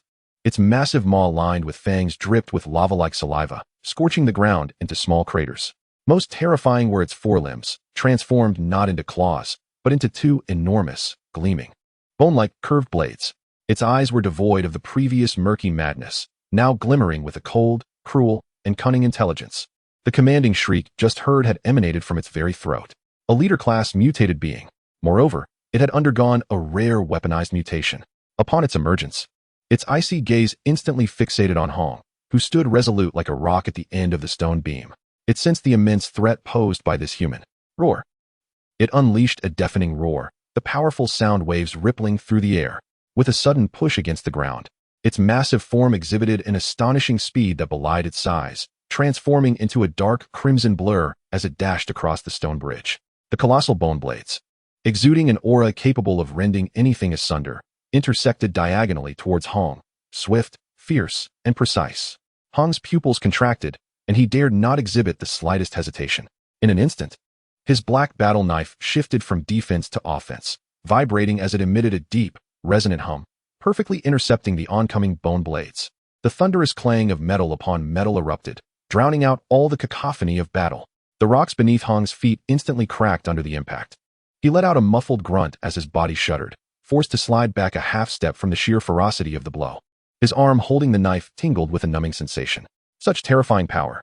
Emboldened by its initial success, the mutated leader became even more frenzied, its dual blades raining down like a tempest. Though its technique was chaotic, it relied on overwhelming strength and speed, wielding its indomitable bone knives to create an utterly oppressive offensive. Hong found himself ensnared in a desperate struggle. His strikes remained precise, consistently blocking vital attacks. But each collision sent his blood surging, forcing him back into defense, retreating step by step. The fissures beneath his feet multiplied with alarming frequency. "Old Hong!" Thunder God shouted, leaping down from the boulder, his lightning-infused battle knife slashing towards the mutated leader's head with the force of 1,000 storms. "Get away!" The leader, as if it possessed foreknowledge, executed a peculiar spin with its left bone knife, accurately deflecting Thunder God's furious strike. Boom! The clash of thunder and brute force resonated. Thunder God felt an overwhelming force surge toward him, sending him hurtling backward to crash against the rocky wall, blood trickling from the corner of his mouth. The creature's strength and reaction speed exceeded all expectations. Yunu's heart tightened as she sought to assist, only to be ensnared by several ordinary mutated creatures that had seized the opportunity to rush across the stone bridge, rendering her momentarily trapped. The situation took a dire turn. Hong, standing alone, was being relentlessly pushed back by the leader's frenzied assault, nearing the edge of the stone bridge. Should he lose the advantage of the narrow terrain, allowing this formidable creature to breach into the more open area behind, the consequences would be catastrophic. Damn it, forcing me to fight for my life. Thunder God wiped the blood from his lips, a flicker of madness igniting in his eyes. He abandoned attempts for close combat and raised his lightning battle knife high once more. But this time, rather than channeling energy for a ranged attack, he fervently absorbed the raging lightning energy into his own being. Crackling, blinding arcs of electricity enveloped every inch of his muscles. His veins bulged, resembling blue serpents slithering beneath his skin. His hair stood on end, and his eyes emitted beams of electric intensity. An aura of extreme danger radiated from him, as if he might explode at any moment. "Old Hong, get back!" Thunder God roared with a voice like thunder, transforming into a bolt of lightning, surging towards the mutated leader with a speed several times greater than before. This time, he did not wield his knife for a strike. Instead, He launched himself forward in a headlong charge. The leader of the mutated entity sensed a fatal threat, relinquishing the pursuit of Hong. With crossblades, it unleashed a fierce strike towards the oncoming thunder god. Seizing the opportunity, Hong retreated, gasping for breath, his hand trembling slightly with the weight of his weapon. His palm torn and bleeding. He fixed his gaze on the thunder god, his expression grave. Boom. The electric form of the thunder god collided violently with the leader of the mutated entity's dual blades. There was no sound of metal clashing, only the thunderous roar of lightning. The blinding flash of lightning instantaneously engulfed the leader of the mutated entity. Terrifying electrical energy rampaged, destroying and annihilating everything in its path. A blood-curdling scream escaped the leader's lips as its hardened dark red armor shattered under the extreme heat of the lightning, melting away. Its massive frame convulsed violently, retreating in a frenzy. As the lightning dissipated, the thunder god knelt on one knee, propping himself up with his battle blade, smoke curling around him, clearly feeling the immense strain of his own attack. Meanwhile, the leader of the mutated entity appeared utterly wretched. Its armor lay in ruins, revealing charred flesh beneath. One bone blade shattered, the other riddled with cracks, rendering its movements staggered and slow, evidently gravely wounded. An opportunity arose. Almost the moment the lightning faded, Hong, who had been patiently waiting for the right moment, sprang into action. Like a long-hidden leopard, all the power within him erupted in an instant. His black battle blade transformed into a line of concentrated death, barely perceptible in its trajectory. Blade and body became one. Swoosh. The black line flashed past. Hong's silhouette appeared behind the leader of the mutated entity, maintaining his striking posture, breathing heavily. The leader's movements froze completely. It struggled to lower its head, only to see a gaping hole piercing through its chest where its heart once resided. All vitality was swiftly draining away. It emitted a sound of unwilling lament, its colossal body crashing to the ground like a mountain collapsing, stirring up a cloud of dust. The leader was slain. The remaining mutated entities instantly lost their command core, descending into chaos and primal panic once more.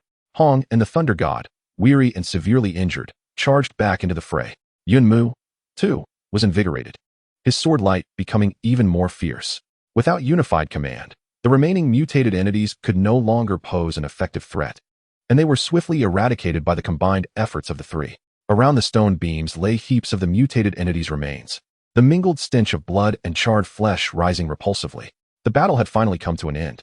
The three sat back to back amidst the chaotic battlefield, gasping for breath, almost devoid of the strength to lift a finger.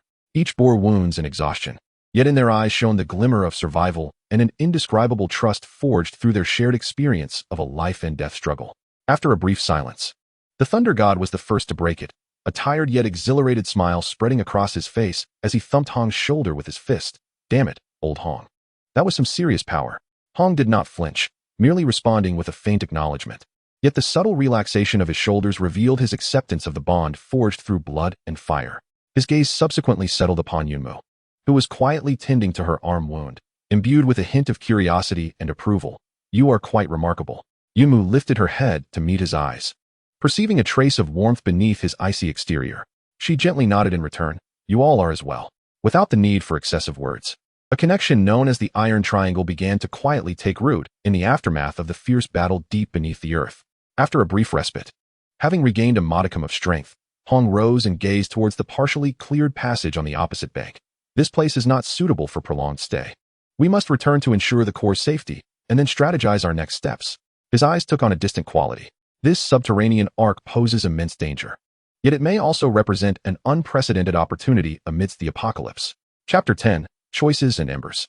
Dragging their weary and battered bodies, the trio traversed the path reminiscent of a living organism's passage, returning to the spherical space where the core of the botanical ark resided. The green crystal continued to revolve slowly, emanating a stable and gentle glow that bathed the space in tranquility. In stark contrast to the cacophony of violence that had accompanied their departure, the atmosphere here felt like two disparate worlds. The pure life energy mist flowed gently, nourishing their parched bodies and tense nerves, significantly accelerating the healing of their wounds. The brutal ambush felt like a fleeting nightmare. The crystal seemed to sense their return, its surface shimmering with light, once again projecting a detailed map of the underground structure. The dense red dots representing the invading mutated entities had vanished, leaving only the green points of the three of them lingering in the core area. Simultaneously, a stream of consciousness, much more serene, flowed into their minds. Threat temporarily eliminated. Core stable. Gratitude to the contractors and guardians. Energy levels maintained at minimal operation requires replenishment. The information stream carried an unmistakable hint of weakness. Clearly, the previous crisis and the activation of defense mechanisms, albeit with limited efficacy, had drained its considerable energy. Contractors? Thor raised an eyebrow. Glancing at Yunmu. It seems to refer to you, my dear. It appears to have signed some sort of contract with you. Yunmu disregarded his jest. Intently absorbing the information conveyed by the crystal, her brow furrowed. It is quite weak and requires energy replenishment. But how shall it be replenished? Should it draw life energy like those mutated entities? She cast a wary glance at the ancient, jade-like skeletons on the ground. If the Ark relies on consuming life to sustain itself, how does it differ from the monsters outside? As if sensing her apprehensions, the crystal projected further information, supplemented by simple imagery: priority, solar energy, geothermal energy, secondary, pure life energy, voluntary exchange, rejection of forced extraction, malignant consumption, in violation of core protocols. The image depicts the energy reception device atop the Ark, which may be damaged, along with the thermal conduits connecting to the Earth's veins, possibly rendered ineffective as well. The pure life energy manifests as a gentle green luminescence merging with the core, starkly contrasting with the chaotic red energy of the mutants. Hong Chen remarked. It appears to possess its own principles. This is indeed promising news. An orderly and communicable super relic holds far greater value than a chaotic source of disaster. Thus, the matter at hand became clear. Hong's gaze swept over Yunmu and Thor. First, we have discovered this place and, to some extent, have gained control over it. Second, outside, Sun Lao and Lin Wei are awaiting rescue. Third, the world above has been obliterated. This is the safest known stronghold, replete with unimaginable technology and knowledge. He paused momentarily, posing the most crucial question: how shall we proceed? Should we conceal this place, hoarding the secrets and potential benefits of the Ark? Or should we make it public, seeking the strength of the state? Alternatively, should we use it as a base to gather survivors and form a new power? Each choice would lead to a distinctly different future. Thor rubbed his chin and grinned. This thing is too conspicuous to keep hidden. Moreover, with just the three of us, we cannot manage such a vast entity. In my view, we might as well use it as leverage to negotiate with those soldiers underground, trading for wealth and glory. His thinking was direct and pragmatic. Yunmu, however, shook her head. She gazed at the slowly rotating green crystal, which harbored the last ember of a lost civilization, and softly said, "It chose to reveal information to us. This is a sign of trust." Additionally, Sun Lao's research and those infected individuals suggest that the knowledge contained within could indeed lead us to a way to combat the RR virus. I feel we cannot merely regard it as a bargaining chip. She thought of her sacrificed father and brother, who had protected the nation and its people. If this Ark could aid more individuals in surviving, or even in rebuilding civilization, then perhaps that would be its most worthy destiny. Hong cast a commendatory glance at Yunmu, clearly aligning more with her perspective. He spoke solemnly. Thor, do not forget that our mission is to scout and seek out surviving resources. Discovering such a significant strategic relic must be reported. However, this does not imply we should unconditionally surrender everything. His gaze sharpened. We need to ensure the safety of this place and secure our influence in the future landscape. The Ark must be held by those who are trustworthy and capable of unlocking its value. His eyes subtly indicated Yunmu, particularly you, contractor. Your abilities may be pivotal. Yunmu felt a stir within her, comprehending Hong's intent. Report it, yet strive for initiative. The Ark should not be a treasure hoarded by a single faction, but should serve as a cornerstone for the revival of humanity. As the three who first discovered and stabilized it, especially as one who could communicate with it, they rightfully deserved a degree of control. I concur. Yunmu nodded solemnly. The Thunder God glanced at Hong, and then at Yunmu, shrugging his shoulders. All right, you two are clever. I shall defer to your judgment. As long as there is a fight to be had, I'm satisfied. However, how do we establish contact with the outside world? We are, after all, trapped underground. This indeed posed a dilemma. The violent clashes and nuclear explosions had rendered their communication devices damaged or inoperative. Just then, the green crystal began to transform once more. It separated into 3 small crystals, each the size of a fingernail, exuding a gentle green luminescence as they floated gracefully towards the trio. Simultaneously, a stream of information surged forth. Temporary communication beacon. Infuse energy to activate short-range mental link among yourselves and with the core. Bonus. A portion of foundational knowledge map regarding energy guidance and body enhancement as a gesture of gratitude. The 3 were taken aback yet elated as they accepted the diminutive crystals, which felt warm to the touch, as if imbued with life. Yunmu endeavored to channel a faint stream of warmth into one of them. Instantly, she sensed her consciousness connecting to an invisible network.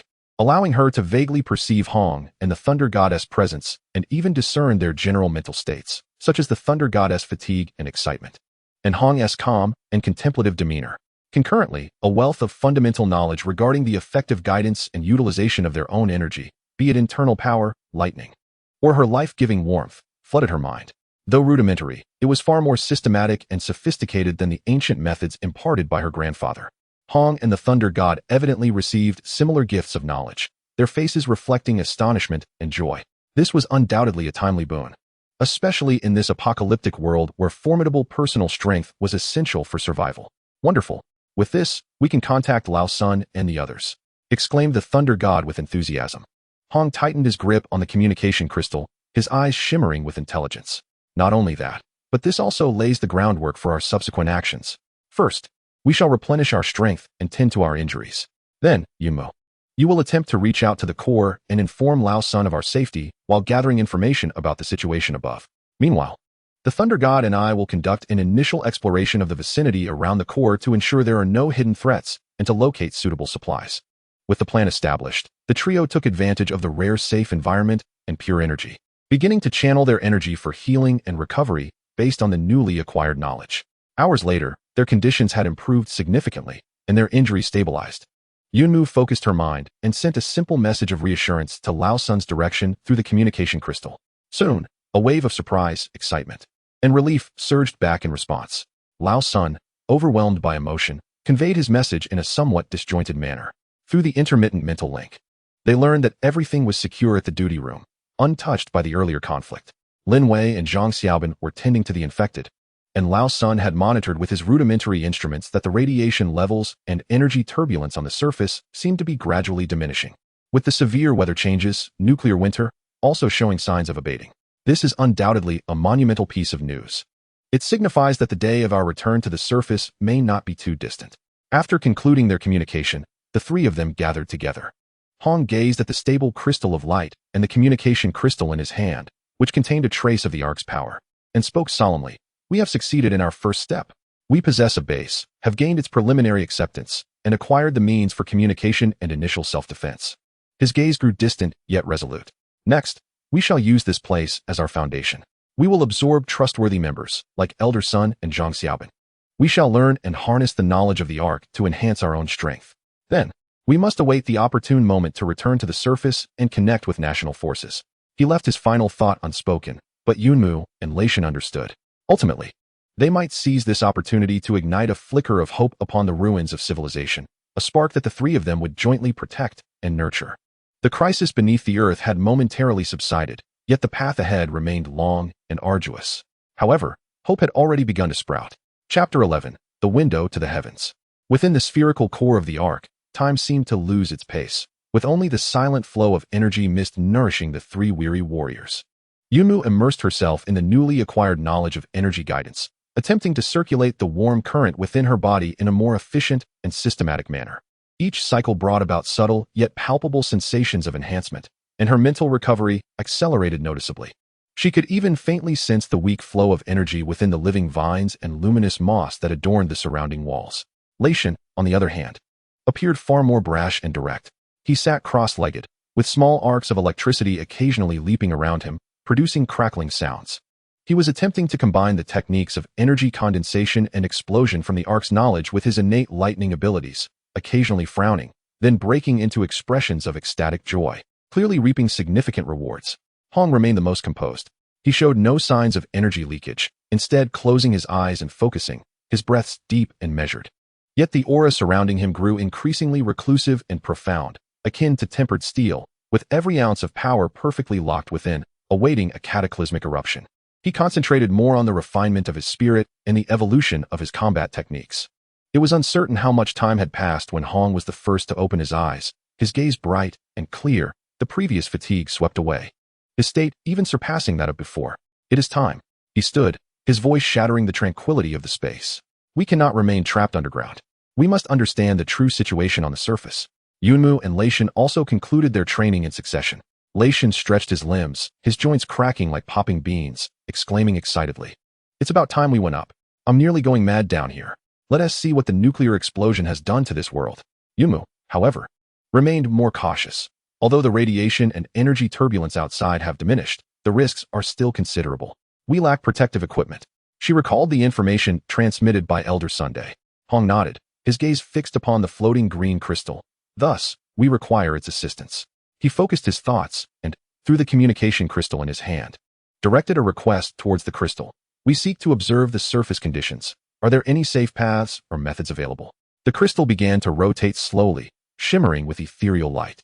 After a brief moment, a stream of information accompanied by a three-dimensional projection entered the minds of the three. The surface environment remains in a state of instability, characterized by high-intensity radiation and a chaotic energy field. Continuation of physical exploration is advised against. However, we can provide a glimpse into the heavens for limited observation. The projection revealed a winding passageway that did not lead directly to the open air, but rather to a relatively intact concealed observation point deep within the ruins of the main structure of the sports center. It appeared to harbor remnants of some ancient equipment. A glimpse into the heavens? Yinmu pondered.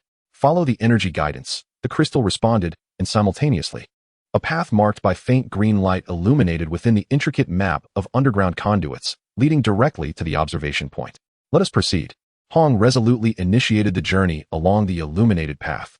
Thunder God and Yunmu promptly followed suit. With the crystal's active guidance, they adeptly avoided all unnecessary forks and hazardous areas, moving at an accelerated pace. The passage gradually ascended, and remnants of modern architecture began to emerge, intertwining bizarrely with ancient plant roots and bioluminescent moss. At last, they reached the terminus of the path, a heavy fire door, sealed by a thick layer of moss and twisted metal. Together, Hong and Thunder God strained to push the door open just enough for a person to slip through sideways. Beyond the door lay a modest space, reminiscent of an abandoned equipment room or storage area. In one corner, damaged instrument casings lay in disarray. Most strikingly, at the center of the room stood a half-embedded device, resembling an ancient astronomical telescope, its barrel crafted not of metal but of a dark green crystal, etched with unknown symbols akin to those on the Ark's core. The base of the device was tightly intertwined with the roots of plants on the floor and walls, as if they existed in symbiotic unity. Is this the glimpse into the heavens? The three approached the crystal barrel. Hong attempted to infuse a trace of energy into a recess in the base, following the simple method conveyed by the crystal. A hum resonated as the crystal barrel vibrated slightly, the surface symbols illuminating in a gentle glow. Subsequently, the area that the barrel was directed towards, previously a wall, began to shimmer like rippling water, transparently revealing the external scene. It was as if an invisible window had been opened. Yet, when they beheld the view beyond the window, even Hong's composure and Thunder God's exuberance faltered, drawing sharp breaths in profound shock and silence. The sky no longer bore the familiar blue hue. Instead, it presented a bizarre, murky palette, reminiscent of a spilled and sullied artist's palette, dark red, dusky yellow, and lead gray intertwined and churned, allowing scant sunlight to penetrate, as if forever trapped in twilight. A colossal, luminescent cloud of dust drifted across the celestial canvas like an unsightly scar, a shroud of nuclear winter birth from the debris of a cataclysmic detonation that had ascended into the stratosphere. The earth lay ravaged, reminiscent of a once thriving Bayesian city, now reduced to an endless expanse of distorted black ruins. Towering edifices resembled the remnants of a giant's footfall, mere skeletal frames reaching towards a stifling sky. Fractured overpasses had collapsed onto the thoroughfares, creating formidable obstacles. The charred soil bore no trace of verdant life, only solidified, lava-like substances and thick layers of radioactive dust. Silence enveloped the landscape, an unsettling and profound stillness that pervaded all. There were no birdsong, no vehicular sounds, not even the whisper of the wind. Only the oppressive weight of absolute quietude lingered. Yet, amid this desolate realm, existence was not entirely extinguished. Distorted, moving silhouettes meandered through the ruins, mutants, seemingly adapted to this harsh environment, treating it as their new hunting ground. In the distance, colossal and grotesque aberrations loomed, exuding a perilous aura that chilled one's spine, even through the lens of a distant vantage point.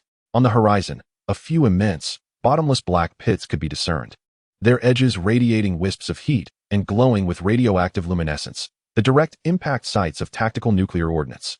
This was the grim reality of the world post-incineration. A harrowing tableau pinned by humanity itself. The excitement that once adorned the face of the Thunder God had vanished, replaced by a heavy solemnity. He murmured, "By the gods, this truly has become hell." Yunmu bit her lip tightly, her complexion ashen. Despite her mental preparation, witnessing her homeland in such a state was an indescribable shock. Thoughts of her father and brother surfaced involuntarily. Was this the future for which they sacrificed so much? An overwhelming sense of desolation and confusion surged within her. Only Hong remained unyieldingly composed, his gaze akin to the most precise scanner, meticulously assessing every detail. The distribution density of the mutants, their patterns of movement. The intensity of residual radiation inferred from the remnants of various instruments, wind direction, and potential cover. Though the radiation levels were high, survival for a short duration was not beyond reach. The mutants exhibited predictable behaviors. To the southwest, near a former subway vent, the debris formed a natural barrier, potentially serving as a starting point for initial exploration. He analyzed the situation with the calmness of drafting a standard tactical reconnaissance plan, albeit this time. The objective was to seek a path to survival within the depths of hell. His tranquility influenced both Yunmu and the Thunder God. Indeed, wallowing in sorrow and fear was futile. The living must gaze forward. At that moment, Hong's attention sharpened, fixating on a relatively open expanse of debris in the distance. There, a flash of unnatural reflection flickered momentarily. He promptly adjusted the focal length of the celestial observation window, manipulating the energy input with his thoughts, drawing his vision closer. Upon discerning the details, his pupils constricted slightly. It was a small, downed reconnaissance drone adorned with the insignia of the Chinese military. It appeared to have been damaged due to severe electromagnetic interference or a collision, with half of its fuselage buried amidst the rubble. However, its primary structure seemed relatively intact. A military reconnaissance aircraft. This indicated that the forces within the underground shelter had begun to venture outward. Perhaps the Dawn Project had already commenced? This discovery held profound significance. Hong immediately directed Yunmu and Thor's attention to this revelation. It was a Hummingbird-class reconnaissance drone. Thor recognized the model, suggesting that the old-timers underground had not been idle. A flicker of hope reignited within Yunmu. The machinery of the state still functioned. The ember of civilization had not been entirely extinguished. "We need that drone," Hong stated solemnly. "It might contain crucial reconnaissance data, or even recent communication records. It could aid in comprehending the broader circumstances and the military's latest movements." Acquiring it would mean a swifter reconnection to mainstream society, but it also entailed risks. Someone must venture into that treacherous wasteland above ground. The three exchanged glances, each recognizing the resolve reflected in the other's eyes. Life underground was merely a temporary measure. The true battlefield and future ultimately lay upon that shattered surface. The unexpectedly discovered wreckage became their first unequivocal objective for returning to the surface. The celestial observation window not only revealed despair, but also offered a glimpse of opportunity. Chapter 12, The Budding Alliance. The atmosphere was heavy and silent as they journeyed back to the core region.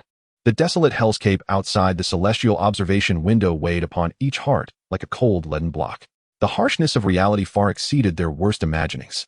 It was not until they returned to the vibrant, life-infused spherical core space, feeling the gentle glow and nourishing energy, that they began to escape the suffocating sense of oppression. "Damn it, that ghastly sight," Thor exclaimed as he plopped down on the ground, striking the earth with a fist, his tone devoid of the previous bravado. Now replaced by a somber gloom. "When will this end?" Yunmu remained silent, instinctively tightening her grip on the communication crystal.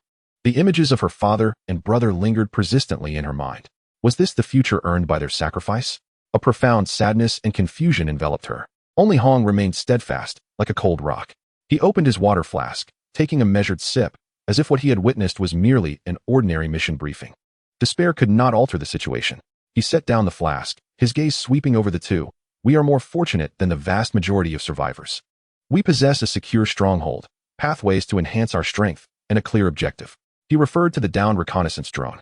"The immediate priority is to consolidate resources and strengthen our capabilities before we can discuss the next steps." Hong's thoughts were perpetually clear and pragmatic. "We require personnel and must transform this place into a genuine stronghold, rather than a mere temporary refuge." He turned to Yunmu. "Contact Elder Sun and Zhang Xiaobin. We need to convene a meeting. It is time to lay our cards on the table." Yunmu nodded, focusing intently, and through the communication crystal, conveyed a summons to the duty room. Soon after, Elder Sun, supported by Zhang Xiaobin, arrived in the core area, a mingling of trepidation and anticipation evident on his face. Lin Wei followed closely behind, visibly relieved to find Yunmu unscathed. Upon seeing Hong, Thor, and Yunmu, though wounded, their spirits evidently stronger than before, an air of astonishment enveloped them, especially as they sensed the subtly emanating, more concentrated and powerful aura from the trio. Hong wasted no time. Directly activating the recording function of the sky window, the light crystal assisted in projecting previous observations. revealing the brutal reality of the outside world without reservation to Elder Sun and the others. As the apocalyptic scene re-emerged, Elder Sun staggered back, tears streaming down his face as he murmured, "Such sins." Zhang Xiaobin's complexion turned ashen, his fists clenched tightly. Lin Wei, unable to contain her grief, covered her mouth and began to sob quietly. An atmosphere of despair once again enveloped the room. "Have you cried enough?" Thor growled impatiently. "Will your tears vanquish the monsters outside, or illuminate the sky?" Hong raised his hand to silence Thor, his voice, calm yet powerful, pierced through the sorrow. "The world has become this way. That is the reality. Yet we still live, and that is our greatest asset." He pointed towards the slowly rotating green light crystal. "And this is our greatest opportunity. It harbors knowledge and power beyond imagination. It has chosen us, particularly Yunmo." All eyes turned to Yunmo. Hong continued, "Concealing and hoarding this knowledge is futile. We cannot safeguard it alone. However, we are the first to discover and stabilize it. And thus, we deserve to hold the reins. I propose that we establish this place as our base and formally ally ourselves. Our short-term objectives: to eliminate threats surrounding the base, acquire that reconnaissance aircraft, gather intelligence from the outside world, and enhance our own strength. Our midterm goals: to incorporate trustworthy survivors, gradually expand our safe zone, and utilize Ark knowledge to attempt the restoration of production and research, especially in combating the RR virus. Our long-term vision: to return to the surface, engage with national powers while maintaining our independence and voice, ensuring the Ark becomes a true spark for humanity's revival, rather than a possession of any single faction." He surveyed the group. "Those willing to join us, stay. We will share the foundational knowledge of the Ark and build together. But we must also bear the corresponding responsibilities and risks. For those unwilling, we can provide some food and water. You may leave to seek your own path." There was no coercion, only enticement and a clear choice laid before them. Elder Sun was the first to step forward, wiping his tears, his gaze resolute. "This old body may be of little use, but I possess some knowledge. The life sciences of the Ark may indeed hold the key to countering the virus. For the sake of those children," he referred to the infected, "and for the future, I choose to join." Zhang Xiaobin gritted his teeth and straightened his chest. "Brother Hong, Sister Yun, Brother Lei, I may lack remarkable skills, but I possess strength and familiarity with the pipelines down here. I will follow you. It is certainly better than going out to feed the monsters." Lin Wei glanced at Yun Mu and then at the hellish scene outside. Ultimately, timid yet resolute, she stood beside Yun Mu. "Mu, I too shall remain. I can assist in caring for the wounded and organizing information." No one chose to leave. In the face of an absolute apocalypse, a base brimming with infinite potential and a group of formidable companions was the only option. "All right," Hong nodded emphatically. "From this day forth, we shall be the inaugural members of the Ark base." An initial alliance was formed, and the atmosphere grew notably vibrant. Subsequently, with the assistance of the luminous crystal, they commenced their first division of spoils and construction. Hong assigned preliminary tasks based on each individual's characteristics and desires. He himself would oversee overall security, tactical planning, and combat training. Thunder God was tasked with external exploration, eliminating threats, and his vehement request, culinary discoveries, which essentially meant scavenging for supplies. Yunmu, as a contractor, would communicate with the luminous crystal, delve into the study of life energy, assist Elder Sun in research, and utilize her abilities to aid in base construction, such as cultivating edible fungi. Elder Sun would handle medical care, virus research, and the organization and analysis of the vast knowledge provided by the luminous crystal, especially non-combat related. Zhang Xiaobin was responsible for daily maintenance, equipment repairs, resource management, and serving as a guide. Lin Wei would manage logistics, care for the wounded, and record and organize information. The luminous crystal generously separated some small green crystals according to each person's role and physical constitution. Elder Sun received knowledge crystals rich in foundational life technology and virology. Zhang Xiaobin received structural crystals containing materials science, basic engineering principles, and blueprints of the base. Lin Wei was given a relatively simplified version of living medical knowledge and communication crystals, a weaker version. As for Hong and Thunder God, they acquired advanced techniques for combat energy utilization and methods for physical training. Each person treasured their gifts, eagerly beginning to absorb and comprehend the knowledge. Yunmu then embarked on her first official task as a contractor. She placed her hand on the roots beneath the luminous crystal, concentrating her will to initiate communication. This time, it was not passive reception but an active request. "We require safe drinking water and a stable food source." The luminous crystal pulsed, relaying information and solutions. For drinking water, it guided them to a hidden underground spring and provided a simple method for filtration and purification using a specific type of moss.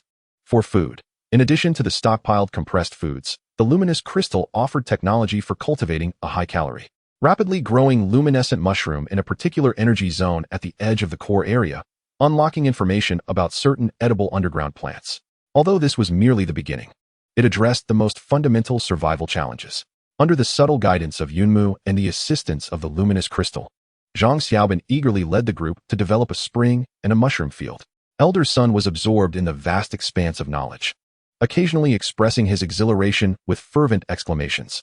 Lin Wei meticulously catalogued and recorded the inventory of supplies.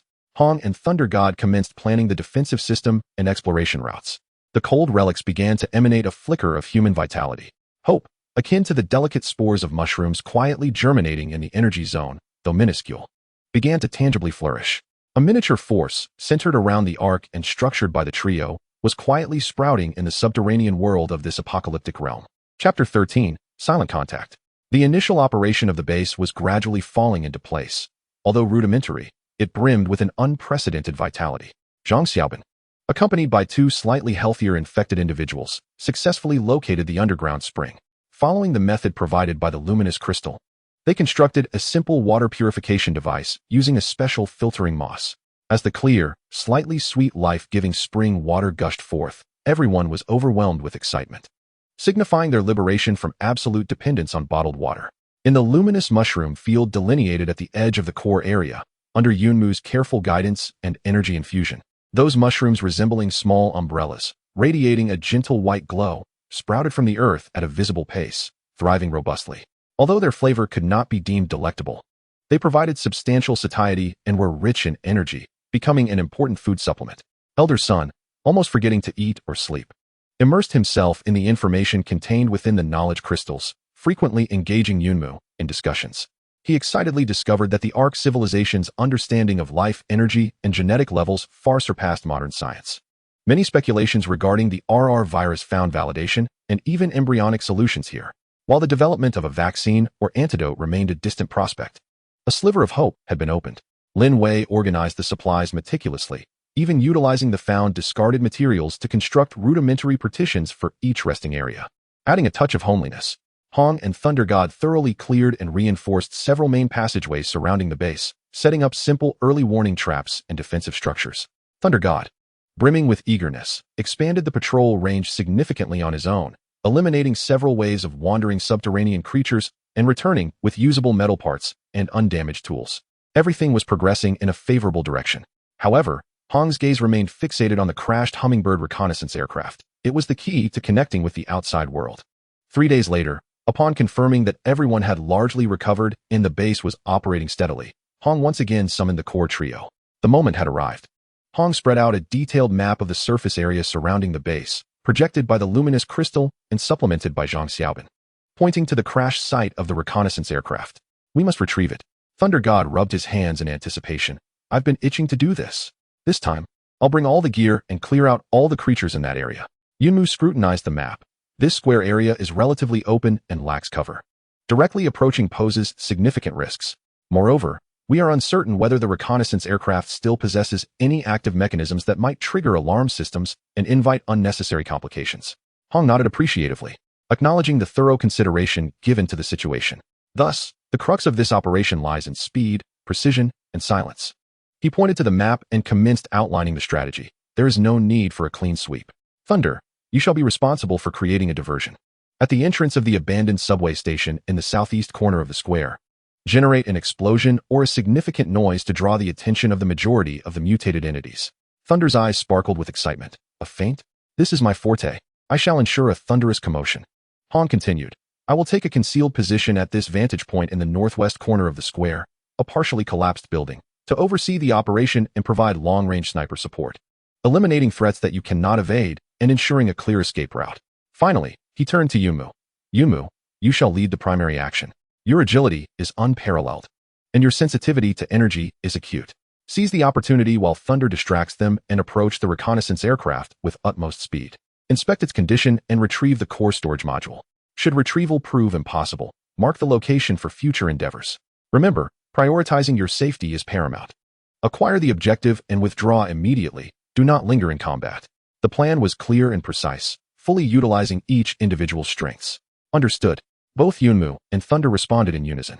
Without excessive preparation, armed with the necessary weapons and tools, Thunder, like a cherished possession, brought along several homemade explosive devices. The trio traversed a relatively safe shortcut illuminated by luminous crystals, returning once more to the equipment room housing the celestial observation window. Taking a deep breath of the murky yet secure air of the underground, Han conducted a final equipment check and declared in a low voice, "Action." The fire door was pushed open just enough to create a gap. Instantly, the air from the outside, laden with the scent of death and radiation, rushed in, bringing with it a chilling draft. Han glided forth like a shadowy cheetah, silently slipping away and swiftly disappearing into the northwestern direction, utilizing the debris as cover. Thunder licked his lips and flashed a grin at Yunmu.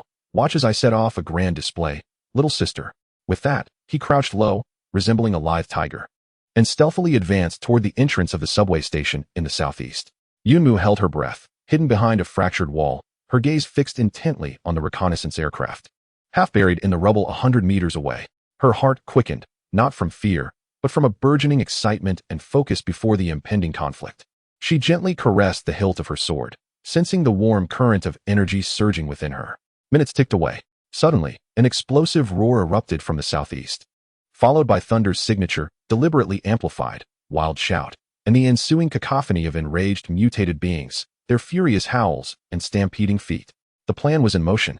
The wandering, mutated entities in the square were immediately drawn to the tremendous noise and the scent of the living, swarming toward the direction of the explosion like sharks sensing blood. Now is the moment. Yunmu's silhouette darted forth like an arrow released from its bow, instantly emerging from her concealment. Her speed reached its zenith, her movements as fluid as willow catkins dancing in the breeze, navigating the intricate terrain of the ruins with grace. With a mere touch of her toes, she silently glided over the scorched earth and debris, making a beeline for the reconnaissance aircraft. In the blink of an eye, she covered 100 meters. Swiftly, she crouched beside the wreckage, her vigilance scanning the surroundings. After confirming the absence of lingering threats, she commenced her meticulous examination. The aircraft was severely damaged, one wing was severed, and the engine lay exposed, yet the main structure remained relatively intact. She located the position of the data core compartment. Its cover deformed and jammed. Yunmu exerted her strength, but to no avail. She promptly retrieved a crowbar from her toolkit, cautiously inserting it into the crevice. At that moment, her communication crystal emitted a slight warmth, and Hong's calm voice resonated. 3 o'clock, second floor of the ruins. A lurking entity is aiming at you. Remain still. Yunmu's body froze instantly, maintaining her position, her peripheral vision glancing towards the direction indicated by Hong. Indeed, in the shadows of a pile of rubble, a small, lizard-like mutant fixated on her with its cold compound eyes, its mandibles slightly agape, revealing a gun barrel-like bony structure within. Whoosh! A sound so faint it was nearly obscured by the wind sliced through the air. A black dart, seemingly capable of absorbing light, shot forth with deadly precision from a high point in the northwest, akin to the sigh of death. Uft! The lurking mutant's head was instantly pierced. A muted shriek lodged in its throat as it convulsed and tumbled from the debris. Clear. Continue. Hong's voice remained unperturbed. Yunmu exhaled in relief, exerting force with her hands. Crack. The cover of the data core compartment was pried open. Inside, a palm-sized black rectangular storage module, glimmering with a faint indicator light, was intact. She swiftly extracted it and placed it into her radiation-proof bag. Mission accomplished. Secured. Retreat. Yunmu whispered. Thunder God, withdraw. Hong ordered simultaneously. Haha. Thrilling. I'm done playing with you.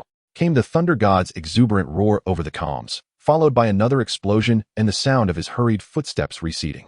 Without hesitation, Yunmu flickered away, racing along the predetermined escape route toward the base's entrance. The entire operation was executed with precision, from initiation to extraction, in under 5 minutes. However, just as Yunmu was about to dash into the fireproof door of the underground entrance, Hong's calm voice resonated once more, laced with an unprecedented gravity.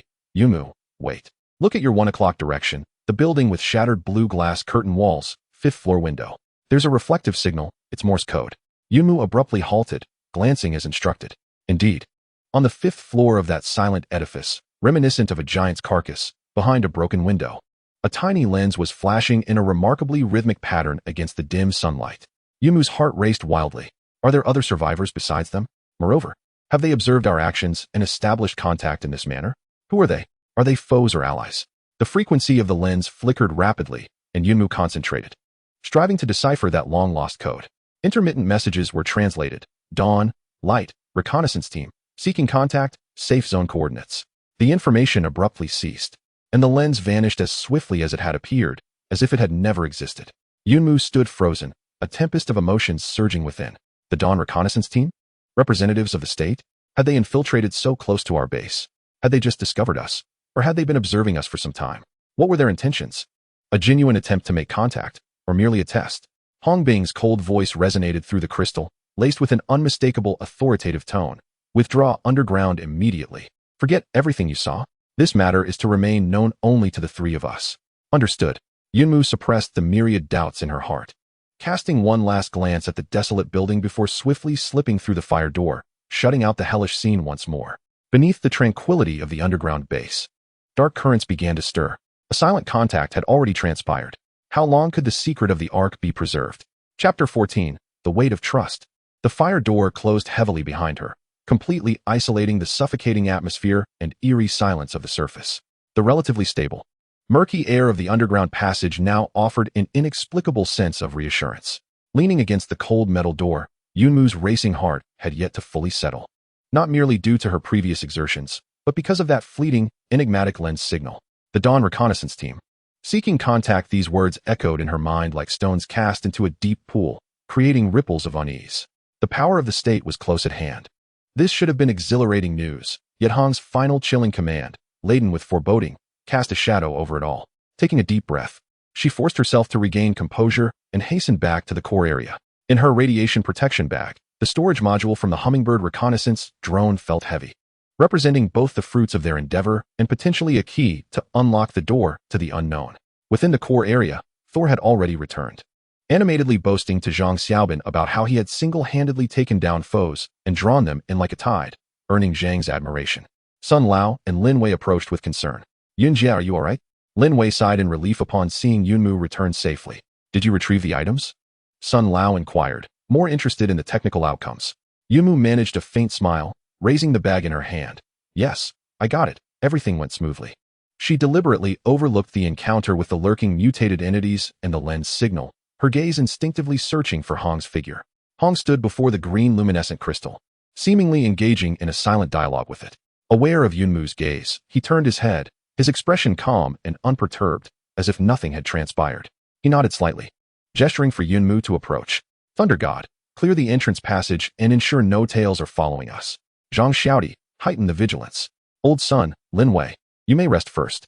Hong issued the command with an air of authority that brooked no dissent. Although Thunder God yearned to boast, his adherence to Hong's orders was unwavering. He mumbled as he picked up his battle blade and departed. Zhang Xiaobin promptly seized a metal pipe and hurriedly set out to patrol. Old Sun cast a glance at Hong and Yunmu, seemingly sensing an unusual atmosphere, yet he refrained from inquiring further and led Lin Wei away. Within the spherical space, only Hong and Yunmu remained, accompanied by the slowly rotating light crystal module. Hong extended his hand, and Yunmu handed him the bag. He accepted it without immediate inspection, instead fixing his gaze on Yunmu, intently asking, "What did you see?" Yunmu took a deep breath and recounted the luminous signal and the deciphered Morse code verbatim. Hong listened silently, his expression unchanged, though his gaze grew increasingly profound. "What is your perspective?" he countered. Yunmu pondered for a moment, organizing her thoughts. The adversary's accurate utilization of Morse code and military terminology strongly suggests they are part of the Dawn Project reconnaissance team. They have detected us but opted against hostile engagement, instead sending a signal that at least superficially expresses goodwill and a desire for contact. However, she shifted her tone, her brow furrowing. Their choice to conceal themselves and communicate briefly through signals indicates a significant level of caution and testing. We cannot ascertain their numbers, equipment, or true intentions. They may merely wish to confirm our existence or even assess our threat level. Hong nodded, a hint of approval in his eyes. Your analysis is astute. In an apocalyptic environment, any unverified goodwill may very well be a trap. Our greatest asset is the Arkansas. Revealing its existence before we ascertain the enemy's true intentions and superior orders would be exceedingly foolish. He weighed the storage module in his hand, adding, "This, however, can assist us in our judgment." Approaching the light crystal, he placed the storage module on a platform formed naturally by roots. The light crystal cast a gentle beam, enveloping the module. Attempting to read the external information storage device, the consciousness stream of the light crystal flowed forth. Moments later, A torrent of data began to be read and analyzed by the light crystal, projected in a more comprehensible manner, primarily in the form of images and map annotations. The screen flickered, revealing the final images captured by the reconnaissance aircraft before its demise. First, a wide-angle lens showcased vast expanses of ruins and wandering mutants, consistent with the scenes they beheld through the sky window. Next, the lens zoomed in, locking onto specific areas, locations of abnormal mutant congregation, potentially indicating a leader. Zones of excessive environmental radiation marked in red, and regions flagged as suspicious signal sources, one luminous point alarmingly close to the sports center. The final segment depicted the reconnaissance aircraft suddenly encountering a powerful, unnatural electromagnetic pulse interference, causing the image to shake violently before it spiraled uncontrollably towards the chaotic ground below. The most significant discovery was an encrypted flight log, which was effortlessly decrypted by the crystal, alongside an automatically generated final report. The report revealed that this hummingbird was affiliated with the 3rd Reconnaissance Team of the Dawn Project, a division under the National Underground Parliament. Their mission was to conduct preliminary reconnaissance of the original urban area of Baishian City, mapping hazardous zones, searching for signs of survivors, and assessing the surface environment's potential for reoccupation. Before its crash, it had transmitted the majority of its reconnaissance data back to the Underground Command Center.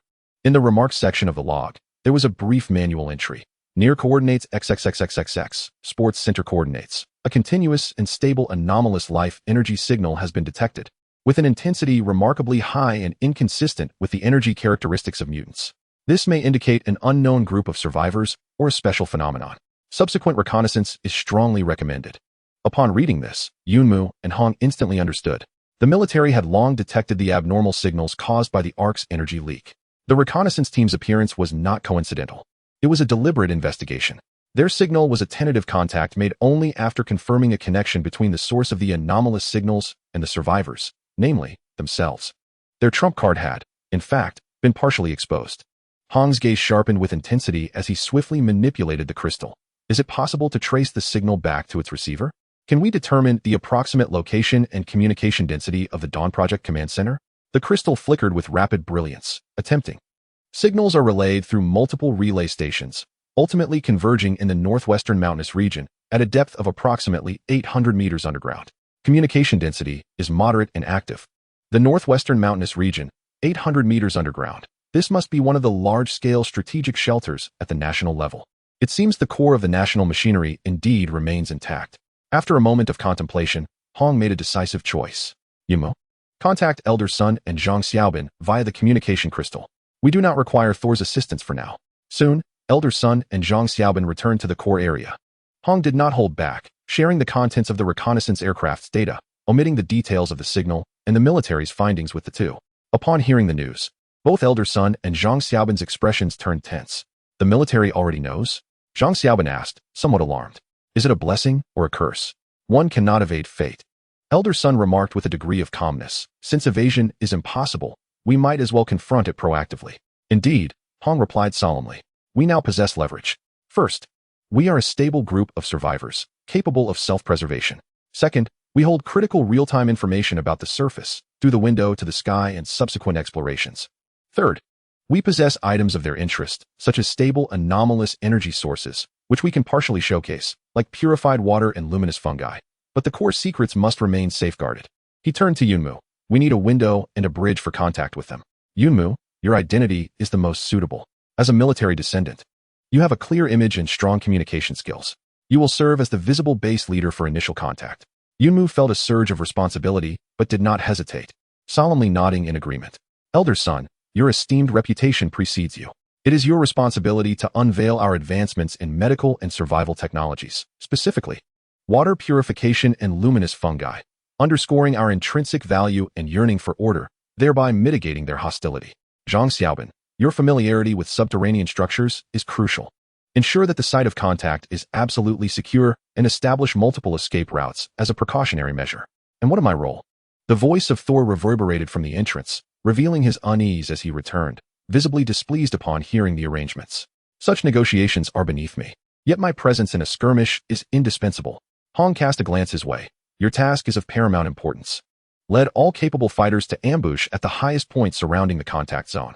Should there be any movement from the opposing party, or upon our signal, I need you to create maximum chaos to facilitate our retreat. Remember, It is a show of deterrence. Engage directly only if absolutely necessary. Content. Thor cracked a smile. Now we're talking. Rest assured, I will leave a lasting impression. The plan was swiftly formulated. The site of contact was designated at the equipment room leading to the celestial window, a relatively isolated location near the exit. Finally, Hong addressed Yunmu. How to respond to their signal is your discretion. Strike the right balance. Exhibit a willingness to engage while maintaining an air of mystery and a firm boundary. Yunmu closed her eyes, inhaling deeply. When she opened them again, her gaze was resolute and clear. She focused her mind and, through the communication crystal, cautiously released an exceedingly faint, yet specifically tuned energy wave. This was provided by the luminous crystal, a relic of antiquity, signifying the receipt and consent for contact. Akin to a handshake, devoid of detailed information but sufficient for the other party to perceive our response. The signal was dispatched silently, akin to bait cast into deep waters. What followed was a period of waiting for the second response from the other side. The establishment of trust is akin to walking a tightrope, each step requiring utmost caution. And this first step had already been taken. Chapter 15, Confrontation in the Mirror Corridor. Time languidly ticked away in the tense silence. Within the core zone, the atmosphere was as oppressive as the surface of the sea before a tempest. Elder Sun repeatedly inspected the samples of purified water and luminous fungi, striving to appear composed. Zhang Xiaobin fidgeted restlessly, incessantly polishing the crude spear in his hand. Thor had long since vanished into the passage leading to the ambush point, akin to a coiled predator. Hong stood like a statue beside the luminous crystal, eyes closed in meditation, his breath steady, yet every pore exuded acute vigilance. He was the orchestrator of the entire operation and the final line of defense. Yunmu stood before the celestial window in the equipment room, gazing through the now transparent barrier at the desolate ruins outside. Her heartbeat had steadied, her mind sharply focused, akin to a taut bowstring, awaiting the appearance of the target. She was both bait and hunter, the decisive factor in the negotiation's trajectory. The appointed time was fast approaching. Suddenly, Hong's icy voice pierced through the communication crystal. Reaching Yunmu and all those lying in ambush, the target has appeared. 1 o'clock, blue building, at the original window. 3 individuals. Well-equipped, tactical formation. They are approaching with caution. They have arrived. With a surge of spirit, Yunmu took a deep breath, channeling the warm current within her to its most vigorous state, allowing her abilities to be readily unleashed while enhancing her perception of the opposing force's condition. Through the magnifying feature of the celestial window, she discerned 3 figures clad in gray-black combat attire, equipped with a degree of radiation protection, skillfully maneuvering through the ruins, their movements both precise and agile, unmistakably indicative of rigorous training. Their weaponry was formidable, yet the barrels were slightly lowered, lacking any overtly aggressive posture. The leader gestured, prompting the trio to halt behind a relatively secure fragment of wall at the edge of the plaza. He retrieved a larger signal mirror from his tactical backpack and resumed flashing signals towards the equipment room, encoding a new Morse message. The response came, expressing gratitude for the trust extended, identifying themselves as the 3rd Advanced Reconnaissance Team, led by Captain Zhao Feng, and requesting a face-to-face meeting to ensure disarmament and demonstrate goodwill. Yunmu swiftly deciphered the message and whispered through the crystal, the other party requests a face-to-face meeting, Captain Zhao Feng, ensuring no weapons and displaying goodwill. Hong remained silent for 2 seconds before replying, agreed. Open the fire door, just a crack. You will go out alone, with your sword sheathed. But keep your hands away from the hilt. I will monitor the entire process. Understood. Yunmu approached the fire door, nodding to Elder Sun and Zhang Xiaobin behind her, before forcefully pushing open the heavy door. The outside light flooded in, carrying a chilling ambience of radioactive dust. Alone, she stepped out, standing in the relatively clean space just beyond the threshold. With her hands naturally hanging by her sides, she gazed calmly towards the 3 figures behind the crumbling wall. Her emergence evidently stirred them slightly. They appeared taken aback by her directness and the fact that the one who emerged was a remarkably young girl, exuding an oddly tranquil aura. After a brief pause, the trio responded. The leader, identifying himself as Zhao Feng, relinquished his rifle to a companion, simultaneously raising his hands in a gesture of peace, indicating the absence of weapons. He then stepped forth, one deliberate stride at a time, advancing towards Yunmu. The two moved toward each other across the debris-strewn plaza, the distance gradually diminishing, 50 meters, 30 meters, 10 meters. Finally, halting approximately 5 meters apart, they established a safe distance for clear dialogue. Yunmu scrutinized Zhao Feng carefully. He appeared to be in his 30s, with a resolute visage, sun-kissed skin, and keen, hawk-like eyes, embodying the iron resolve and caution of a soldier. His combat attire bore numerous scuffs and stains, clearly testament to arduous battles and journeys. Zhao Feng, in turn, observed Yunmu.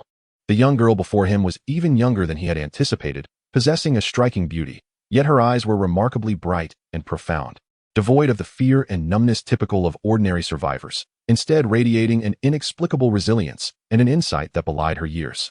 The ancient longsword she bore added an air of mystique to her presence. Project Dawn, 3rd Advanced Reconnaissance Team, Captain Zhao Feng. Zhao Feng was the first to speak. His voice steady and resonant, imbued with the succinctness characteristic of a soldier. Thank you for your trust. Yunmu's response was equally concise, her tone cool and unwavering. I am the temporary representative of the survivor group.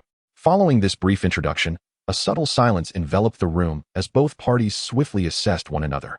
Your signal is remarkably strong and unique, Zhao Feng stated, his gaze piercing. It does not resemble that of an ordinary survivor camp. We have detected a persistent and stable life energy field, which starkly contrasts with the currently desolate environment on the surface. Could you enlighten us on how you achieve this? It's crucial for our evaluation of surface survivability and subsequent rescue plans.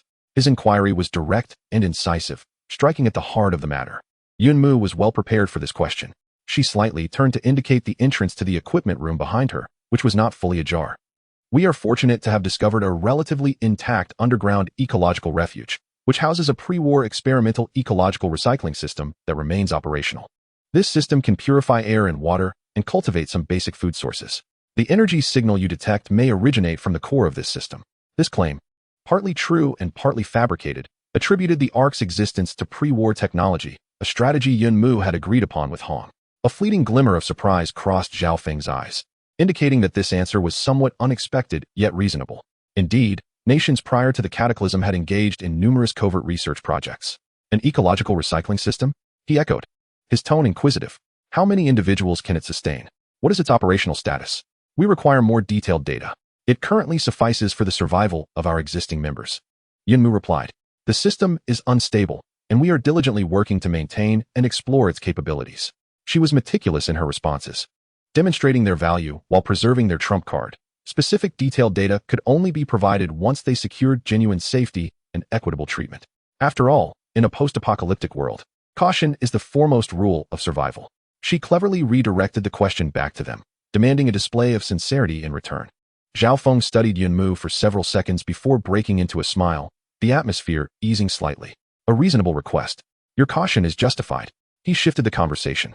Apart from your survival system, how well do you understand the surrounding environment, particularly concerning the distribution and behavioral patterns of the mutated entities? This information is of utmost urgency to us. This indeed was one of the practical objectives of their encounter. Yunmu nodded, recognizing the opportunity to exhibit some goodwill.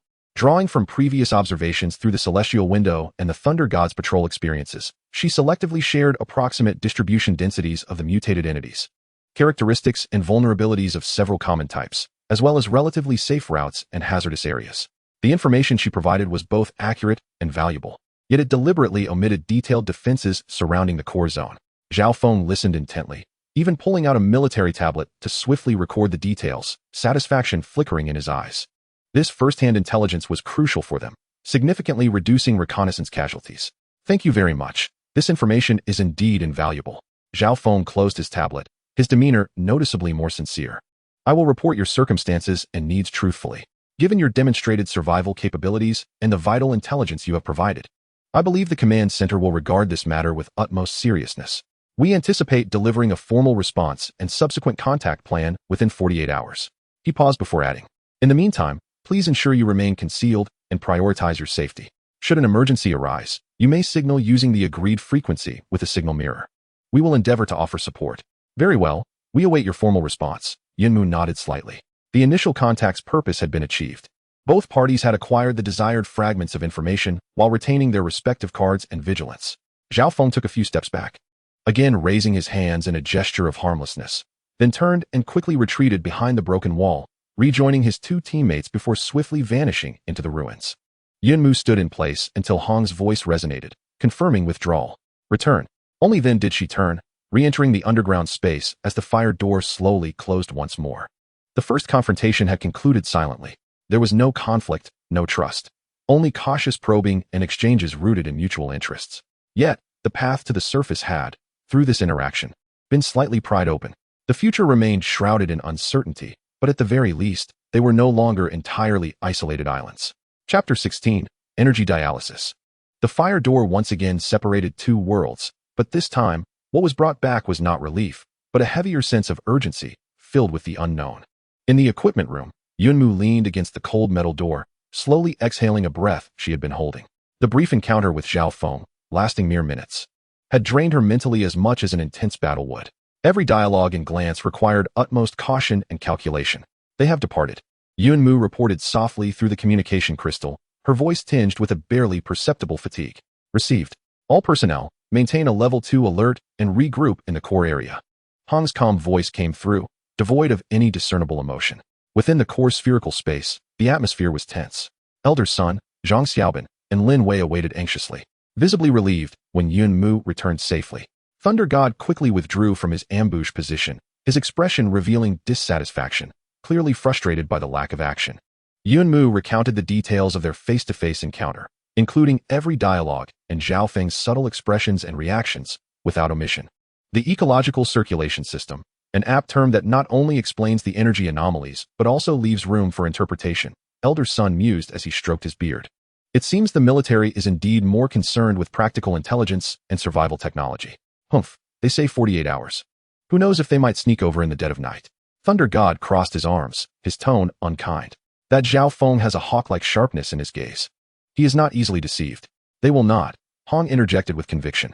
Without certainty regarding our capabilities and defenses, a reckless attack would pose too great a risk. They are more inclined to acquire information, assess its value, and then decide whether to assimilate, collaborate, or eliminate. The term eliminate cast a chill over the atmosphere. What shall we do next? Shall we just wait idly? Zhang Xiaobin inquired anxiously. We must wait, but wait actively. Hong approached the verdant light crystal, stating that we need to utilize this time to accomplish two tasks. First, we must further strengthen ourselves, particularly Yunmu. Second, we require more intelligence about the opponent. He gazed at the crystal. Is it possible to conduct a more in-depth probe into the refuge in the northwestern mountainous region, where the reconnaissance signals had previously converged? Specifically, we need to assess the strength of its external defenses, the frequency of personnel activity, and the energy levels. The crystal shimmered, seemingly summoning deeper powers. After a moment, feedback was received. Attempting to perform a deep energy scan requires assistance from the contractor to enhance precision. Yunmu. Hong turned to her. Understanding his intent, Yunmu stepped forward, placing her hand upon the roots beneath the crystal, concentrating her mind as she gradually infused her warmth into it, while focusing on keywords such as the northwestern mountainous region and refuge. As her energy flowed into the crystal, its brilliance intensified, projecting a three-dimensional map that became increasingly detailed, even beginning to reveal faint trails of energy movement. The map indicated a vast energy aggregation point beneath the northwestern mountains, characterized by a complex structure divided into multiple layers, with energy levels significantly higher than the surrounding environment. Externally, there were tight defenses exhibiting energy responses, suspected automated turrets, and sensor arrays. Personnel activity signals were primarily concentrated around several exits and specific internal areas, with an overall density suggesting an astonishing capacity for personnel. However, just as the scan attempted to delve deeper into the core energy response, a sudden hum reverberated. The image projected became exceedingly unstable, filled with chaotic static. A powerful, frigid energy wave, imbued with clear resistance and warning, surged back along the scanning energy channel from the direction of the northwestern mountains. Warning: encountering high-intensity energy shielding and counter-detection protocols. The opponent possesses a high-ranking mentalist or a similar authority figure in command. Reverse tracking is about to form. The information relayed by the crystal bore an urgent tone. Yunmu felt a chilling mental force piercing through the energy connection like a needle, striking into her mind. She stifled a groan, her complexion turning pale, her body swaying unsteadily. Cut off the connection, Hong shouted, reacting swiftly, slamming his palm near the roots connecting Yunmu and the crystal, forcefully severing the flow of energy with a concentrated burst of qi. Yunmu stumbled back, quickly supported by Elder Sun, feeling as though her head might split, as if her very soul had been momentarily frozen. The light of the crystal dimmed rapidly, evidently affected by the recent backlash. Good heavens, we truly have a formidable opponent, Thor exclaimed, his expression growing serious. To retaliate with such ferocity from such a distance is indicative of the formidable prowess possessed by the opponent's psychic practitioner. Hong's countenance darkened ominously, for he had not anticipated the sharpness and strength of their defenses and countermeasures. This foray into reconnaissance yielded no results. Rather, It nearly exposed our position and the fact that we possess advanced detection capabilities, even inflicting some covert injury upon Yunmu. It was a grave miscalculation on our part. Hong spoke gravely, having underestimated the defensive level of the National Sanctuary. Henceforth, all extensive energy detection aimed outward is strictly prohibited. He turned to Yunmu, inquiring about her condition. Yunmu shook her head. Under the influence of a calming pill handed to her by Elder Sun, she felt somewhat better. It's manageable, merely a psychic shock. A brief rest should suffice. Indeed, Hong responded. Although this endeavor was reckless, it was not entirely devoid of merit. He analyzed calmly, at the very least. We have discerned that they possess a formidable defensive awareness and advanced combat capability, particularly in terms of psychic practitioners. This knowledge is crucial for our future engagement strategy. Simultaneously, the adversary likely only sensed our probing efforts without being able to pinpoint our exact location, though they would undoubtedly heighten their vigilance as a result. The following 2 days unfolded under a state of external relaxation, yet internal tension within the base. Yunmu secluded herself to recuperate her mental strength and further assimilate the knowledge imparted by the luminous crystal. Thunder God, along with Zhang Xiaobin and others, fervently reinforced the fortifications and rehearsed defensive tactics. Elder Sun immersed himself in research, striving to unearth more useful insights from the vast reservoir of information provided by the luminous crystal. Lin Wei managed the logistics, ensuring everyone's sustenance. Each individual prepared for the myriad of potential scenarios that might arise. The 48-hour deadline loomed like the sword of Damocles, suspended above them. On the evening as the deadline approached, Yunmu was attempting to guide the growth of luminous fungi at the periphery of the core zone when suddenly, the communication crystal relayed Hong's calm voice. Yunmu, come to the celestial window. They have arrived. Not 3 individuals, but an entire team, equipped. A chill ran through Yunmu's heart as she promptly rose and hurried to the equipment room. Through the celestial window, she beheld Zhao Feng's silhouette re-emerging amidst the distant ruins. However, this time, he was accompanied by a full squad of 12 soldiers. Their gear was markedly superior, including heavy pulse rifles and individual shield launchers. Even more striking were the 2 individuals in white researcher uniforms, appearing as technicians, who were meticulously escorting a complex apparatus resembling a large scanner combined with an energy analyzer. The configuration of this team was anything but a simple diplomatic envoy. Hong's icy voice resonated in Yunmu's ear. It appears that the so-called formal response is to come equipped with eyes, intending to scrutinize us thoroughly. Their intentions were glaringly evident. What should we do? Yunmu whispered, her palms slightly clammy with sweat. Allowing them to approach the base entrance posed a significant risk. After a few moments of silence, Hong made a decisive judgment. Let them observe, but they shall only see what we wish them to see. Yunmu, you must go once more. They were guided to the water purification point and the luminous mushroom field, located at a concealed junction cave on the periphery of the core area, which had been prearranged. They were permitted to conduct limited scanning and sampling, but absolutely forbidden from approaching the core area passage. I shall remain in the shadows with Thor, monitoring closely. Any transgressions will not be tolerated. Hong's voice trailed off, yet the chilling intent behind his words conveyed everything. Understood. Yunmu inhaled deeply, regaining her composure, and pushed open the fire door, stepping outside. Upon seeing Yunmu re-emerge alone, Zhao Feng appeared unsurprised. He stepped forward, executing a standard military salute. Ms. Yunmu, I apologize for the intrusion once again. Per instructions from higher-ups, we will conduct a more thorough field assessment to formulate a subsequent cooperation plan. These 2 are Dr. Wang and Engineer Li. They require data collection on your ecological circulation system. Your cooperation is appreciated. His tone remained courteous, yet bore an official insistence that brooked no refusal, while the soldiers behind him subtly assumed a protective and intimidating stance. Yunmu's gaze swept over the intricate scanning equipment, and she nodded calmly. Understood. Please follow me. But be advised that the core system area is extremely sensitive and unstable. To prevent any accidents, you must strictly operate within the designated zones. She gestured for them to proceed and turned to lead the imposing entourage toward the path leading to the concealed water purification point and luminous mushroom field. Thus commenced a delicate display of dance upon the edge of a blade, an official inspection. Chapter 17. The Art of Appearing Weak. The passage leading to the concealed area had been simply arranged in advance by Zhang Xiaobin. Some bioluminescent moss had been transplanted, and portions of the walls were intentionally exposed to reveal structures resembling pipes and lines. In truth, remnants of the former sports center's infrastructure.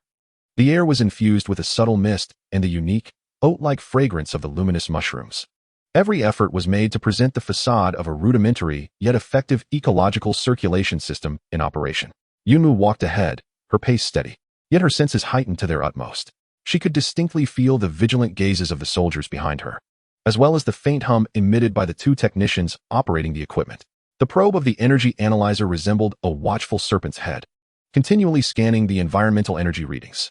Zhao Feng followed closely at Yunmu's side, seemingly observing his surroundings casually, yet every glance was an evaluation and recording. The air quality and radiation levels here far surpassed those at the surface. Dr. Wang, glancing at the data on his handheld terminal, couldn't help but exclaim in astonishment. The purification efficiency is astonishing. The energy field is stable and vibrant. This resembles none of the known pre-war ecological technologies. Yunmu felt a slight tightening in her chest, but maintained a placid tone. We stumbled upon and activated it by chance. Many of the principles remain unclear, and we are merely striving to sustain its operation. Soon, they arrived at the water purification point, where a spring emerged from the crevices of the rock wall, filtered through a natural stone trough adorned with special moss, provided by Guangjing, pooling into a small, crystal-clear basin. Beside the serene pond, several carefully cultivated aquatic grasses exuded a refreshing aura. Engineer Li promptly approached, extracting sampling tools to collect water specimens for rapid testing.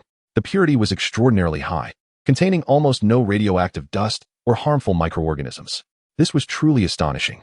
The moss captivated his attention as he gazed intently at the luminescent filters, akin to discovering treasure.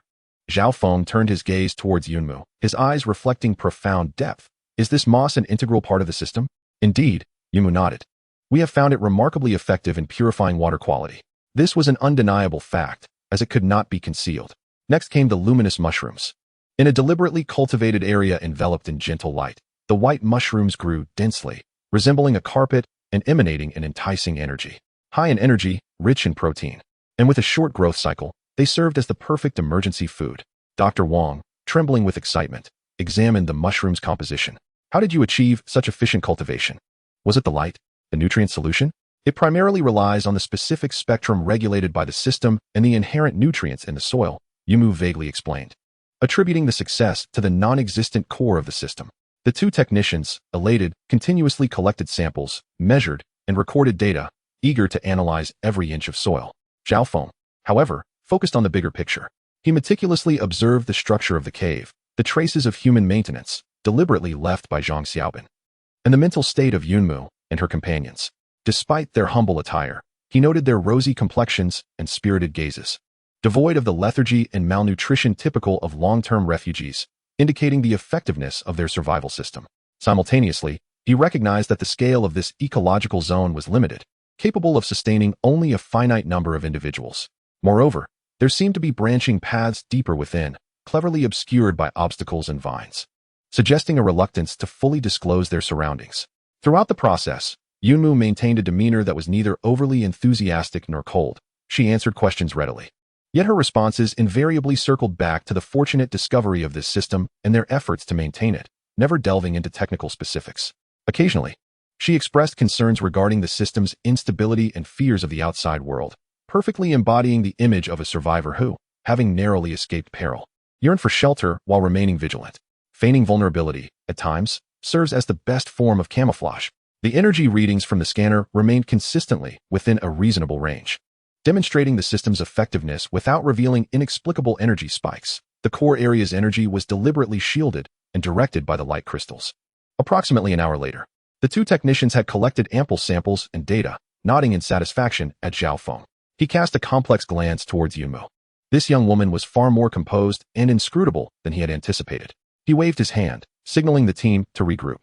Thank you for your cooperation, Ms. Yunmu, Zhao Feng stated solemnly. This data and these samples are of paramount importance.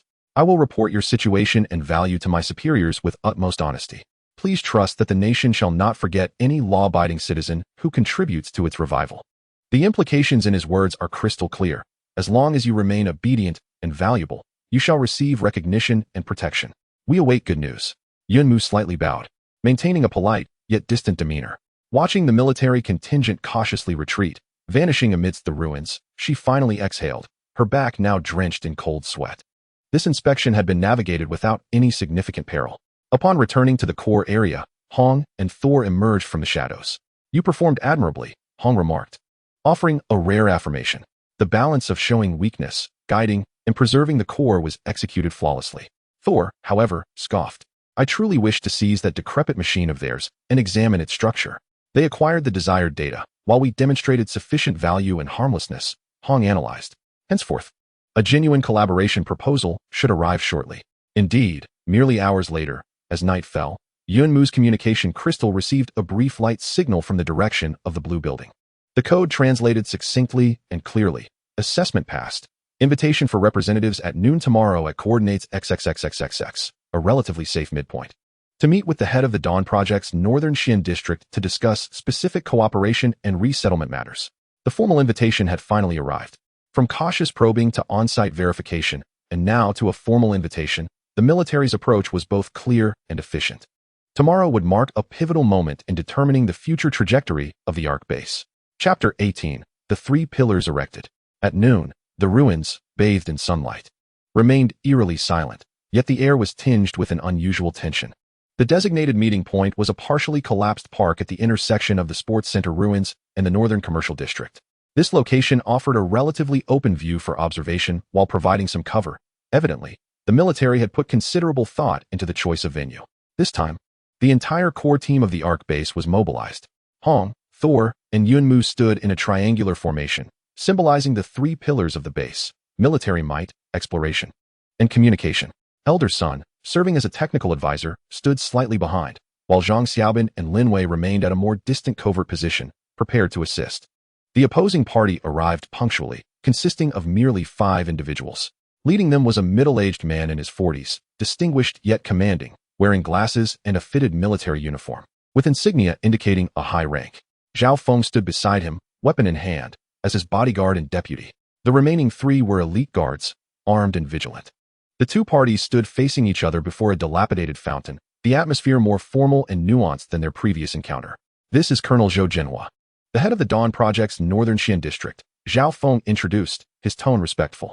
Colonel Zhou Jinhua cast a calm gaze over Hong, Thunder God, and Yunmu, pausing momentarily on Hong's austere demeanor and Thunder God's untamed aura, a flicker of subtle surprise glinting in his eyes. Finally, he turned his attention to Yunmu, offering a gentle smile. Madam Yunmu, it is a pleasure to see you again. I express my gratitude for your previous cooperation. The samples and data you provided are exceedingly valuable. Greetings, Colonel Zhou, Yunmu replied with a composed nod. This is Hong, our security chief. This is Thunder God, the leader of our exploration team. And this is Professor Sun Hui, our medical and technical advisor. She succinctly introduced her companions, underscoring their respective roles and hinting at the preliminary organizational structure of their base. Zhou nodded in acknowledgement and swiftly transitioned to the matter at hand. Ladies and gentlemen, I shall dispense with idle chatter. Based on Captain Zhao's report and the evaluations from the technical team, the command has recognized your survival capabilities, the unique technologies at your disposal, and the value you bring to order. After careful deliberation, we formally extend an invitation for collaboration. He paused briefly before continuing. There are 2 avenues for cooperation. The first option entails your entire team returning with us to the underground shelter number 3. Where your technologies and personnel will be properly accommodated and repurposed, albeit under unified management and oversight. The second option, his tone sharpened, allows you to remain on the surface, operating under the auspices of the Sports Center Forward Base, where you would receive guidance and limited support from the Dawn Project, while undertaking reconnaissance, eradication, resource collection, and other tasks in the surrounding areas, with periodic reporting. In exchange, we can provide a portion of weapons and ammunition, medical supplies, communication equipment, and a degree of technical sharing. These 2 choices represent 2 starkly different futures. Complete integration into the underground signifies safety and security, yet also entails the relinquishment of autonomy and control over the secrets of the Arkansas. Remaining on the surface grants greater independence and the potential to safeguard the Ark. Yet it also invites heightened risks and responsibilities, confronting the full spectrum of surface threats. Hong, Thunder God, and Yunmu exchanged glances, devoid of hesitation. This choice had long been unanimously agreed upon. Hong stepped forward, his voice steady and resolute. We choose the second option. We are willing to assume responsibility for the surface forward base and contribute to the plan for returning to the surface. However, we require full autonomy in management, with operational plans and internal affairs determined solely by us, accepting only strategic directives. His conditions were clear and uncompromising. Zhou Jinhua appeared unperturbed by this response, as if he had anticipated it. After a moment of contemplation, he replied, agreed. However, the command requires the assignment of a liaison officer to facilitate coordination and communication. Furthermore, All reconnaissance data and significant discoveries must be shared unconditionally. This is non-negotiable. The assignment of a liaison officer serves as both a conduit for communication and an eye for oversight. This is unavoidable. Agreed. But the liaison officer must adhere to our base regulations and accept our protection. We shall assume full responsibility for security, Hong added, drawing a firm line of his own. Zhou Jinhua gazed at Hong for a few moments before breaking into a smile. Excellent. It is settled then. The detailed list of support materials will be coordinated with you by Captain Zhao shortly. I hope for a harmonious collaboration as we strive together for the future of humanity. He extended his hand, but Hong glanced at it without reciprocating the gesture, opting instead for a formal military salute, stating, "It is my duty."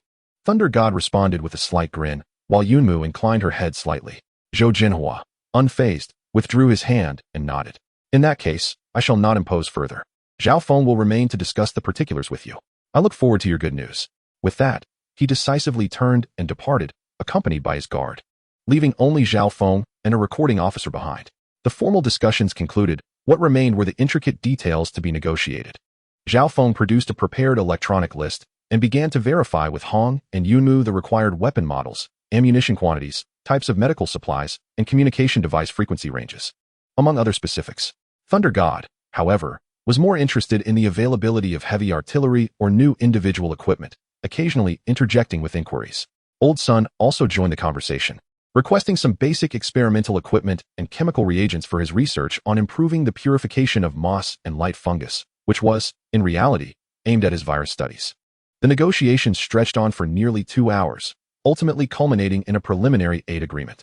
The military would provide the first batch of urgently needed supplies within a week via airdrop using small, unmanned transport drones. With everything settled, Zhao Feng led his team away. Once again, only the members of the Ark base remained amidst the ruins. Sunlight filtered through the murky clouds, casting elongated shadows over the 4 individuals. At last, they had established a firm footing. Sun let out a sigh of relief, expressing his thoughts. Thunder God hefted his battle blade, gazing into the distance with a burning resolve. From now on, we can rightfully confront those monsters. Plus, we'll obtain new equipment. Yumu's emotions were somewhat mixed. Securing official recognition and support was undoubtedly a positive development. Yet the liaison officer they would be receiving felt akin to a stone cast into still waters, destined to create new ripples. The road ahead remained fraught with challenges. Hong surveyed the 3 of them before finally directing his gaze toward the imposing ruins of the sports center, his voice steady and resolute. From today onwards, Ark Base is officially incorporated into the Dawn Project. Hong would oversee the overall safety, defense, and tactical training of the base, with the external codename of War God. He assigned himself this title, Cold and Powerful. Thunder God would be responsible for external exploration, extermination, and expansion, with the codename of Thunder Emperor. Hearing this, Thunder God erupted into hearty laughter, satisfied. Yunmu would handle logistics, medical care, communications, research, and internal management, bearing the external codename of Green Emperor. Hong regarded Yunmu, noting that this title, drawn from her affinity with plants and life energy, held profound significance. Green Emperor, War God, Thunder Emperor. These 3 codenames were not whimsically chosen, but rather the result of Hong's deep contemplation. They represented symbols of strength to the outside world, delineated internal responsibilities, and subtly hinted at potential future developments. 3 pillars, established amidst the ruins, beckoned for return. Hong turned, making his way towards the underground entrance. The true challenge was only just beginning. The acquisition of status and resources also entailed the assumption of greater responsibilities and risks. How to effectively utilize military support to strengthen oneself, how to prepare for the imminent liaison officer, how to safeguard the core secrets of the Ark, and how to secure a place within the future landscape. Countless questions awaited their resolution. The survival game on the surface had entered a new phase in the Ark base. This newly launched vessel finally bore its first indistinct flag. Chapter 19, Airdrop and Nails. The day following the agreement, the atmosphere within the Ark base was anything but relaxed. Rather, it was imbued with a heightened sense of urgency akin to the moments before battle. Hong summoned everyone to the core area for a pre-battle deployment. The military airdrop served both as a resupply and a test. Hong's voice was as cold as ever, his gaze sweeping over the assembly. They would undoubtedly scrutinize how we received the supplies, assessing our operational efficiency and defensive capabilities. Simultaneously, one could not dismiss the possibility that this was a form of probing or even a trap. Thunder God, he turned to the eager giant. You will bring along Zhang Xiaobin and 2 proficient individuals to form a rapid response team. tasked with on-site vigilance and preliminary inspection of the airdrop boxes. We must primarily guard against mutants and any other potential hazards. Should any anomalies arise, sound the alarm immediately. If necessary, abandon the supplies. Rest assured, I'm eager to see who dares to snatch them. Thunder God grinned menacingly, patting the thunderous blade at his side, weighing a few newly crafted, more powerful electric bombs in his hand. Yunmu, Hong directed, you are in charge of coordination. Utilize your abilities to establish a temporary plant perimeter near the designated airdrop point. We must be forewarned of any large-scale biological approach. Once the supplies are returned, you will manage the inventory, documentation, and storage. Understood, Yunmu nodded. Communicating with plants to set up a perimeter had become increasingly second nature to her. Old son, Linwei, you will remain at the base. Prepared to receive any injured personnel, just in case. Everyone, maintain open communication during operations and follow instructions. The plan is meticulous, with each person assigned their role. The agreed-upon airdrop was scheduled for 3 in the afternoon, with the location chosen as the ruins of the main square at the sports center, relatively open, facilitating drone recognition and airdrop, as well as enabling Thunder God's team to establish vigilance. At 2:30 in the afternoon, the operation commenced. Yunmu arrived first at the edge of the square, selecting several directions where mutants were most likely to approach, placing her hand upon the exposed, robust roots of the plants. She closed her eyes and focused her mind. This time, she refrained from issuing abrupt commands, instead attempting a more nuanced communication and guidance. She gently infused her intent for vigilance, sensing vibrations, and conveying information into the dormant consciousness of the plants, accompanied by a soothing warmth. Remarkable phenomena began to unfold. The once sluggish roots and moss seemed to have been bestowed with a new purpose, beginning to quiver delicately with heightened sensitivity, extending intricate networks of perception into the far reaches. Yunmu could even vaguely discern the real-time vibrations of the surrounding environment relayed back through these plants. A biological sensor network, grounded in flora, has quietly taken shape. The alert perimeter has been established. Yunmu, reporting through the communication crystal, appeared somewhat pale. This meticulous operation was not without significant toll. Received. Thor, in position. Thor, accompanied by Zhang Xiaobin and 2 relatively recovered infected individuals, now combatants of the base, stealthily infiltrated the square like silent cheetahs, securing several vantage points and shelters while vigilantly surveying the skies and the surrounding ruins. Seconds ticked by.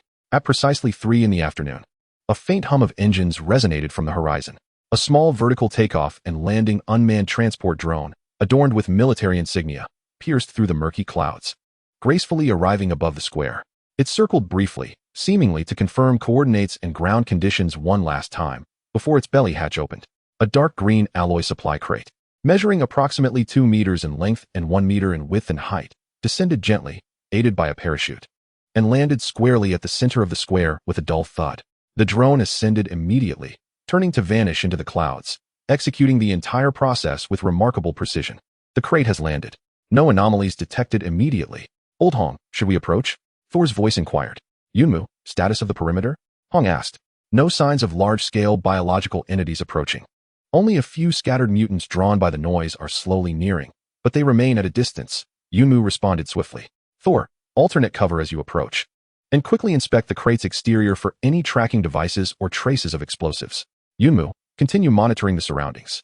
Understood, Thor signaled, as Zhang Xiaobin and another team member held their firearms at the ready on either side, while he and another swiftly approached the airdrop crate. He meticulously circled the crate, conducting a thorough inspection, and scanned it with a detector. The crate is intact. No obvious external devices detected.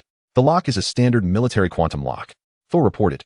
The unlocking code has just been received, came Hong's voice, relaying a complex string of digits. Thor entered the code, and with a click, the lid sprang open. Inside lay meticulously arranged supplies. The top layer contained several brand new military communication devices, medical kits, energy bars, and drinking water. The middle layer housed well-maintained standard rifles, handguns, and a significant quantity of accompanying ammunition, along with a few military daggers and tactical grenades. The bottom layer comprised some fundamental experimental apparatus and chemical reagents requested on Old Son's list, as well as 2 sets of gray-black combat uniforms emblazoned with the Dawn insignia. The variety and quantity of supplies largely conformed to the agreement, even exceeding it slightly. Damn, we're flush now, Thor exclaimed, fondly caressing a new rifle. Check the bottom layer and the crevices, Hong commanded coolly. The Thunder God and his team meticulously searched again, even moving some boxes, yet found nothing extraneous. Excellent. Immediately pack up and prepare for extraction. Yunmu, where are the mutated creatures? The latest batch is less than 500 meters away. Their speed is increasing. Thunder God, retreat. Without further ado, the Thunder God squad of 4 combined their strength, lifting the heavy supply boxes, thanks to their training and genetic enhancements. Their power surpassed that of ordinary humans and swiftly retreated along the designated route towards the base entrance. At the same time, Yunmu also rose, briefly sensing the plant network to confirm there were no other ambushes before hastily departing. The entire process, from airdrop to extraction, took less than 10 minutes, efficient and silent. Upon their safe return underground and the fire door sealing shut once more, distant sounds of mutated creatures, drawn by the residual scent of the airdropped boxes, could be heard in sporadic howls. Inside the core area, as the supply boxes were opened, the team gazed at the array of equipment and resources within, their faces reflecting joy. These supplies significantly enhanced the base's survival and combat capabilities. However, there was no sign of relaxation on Hong's face.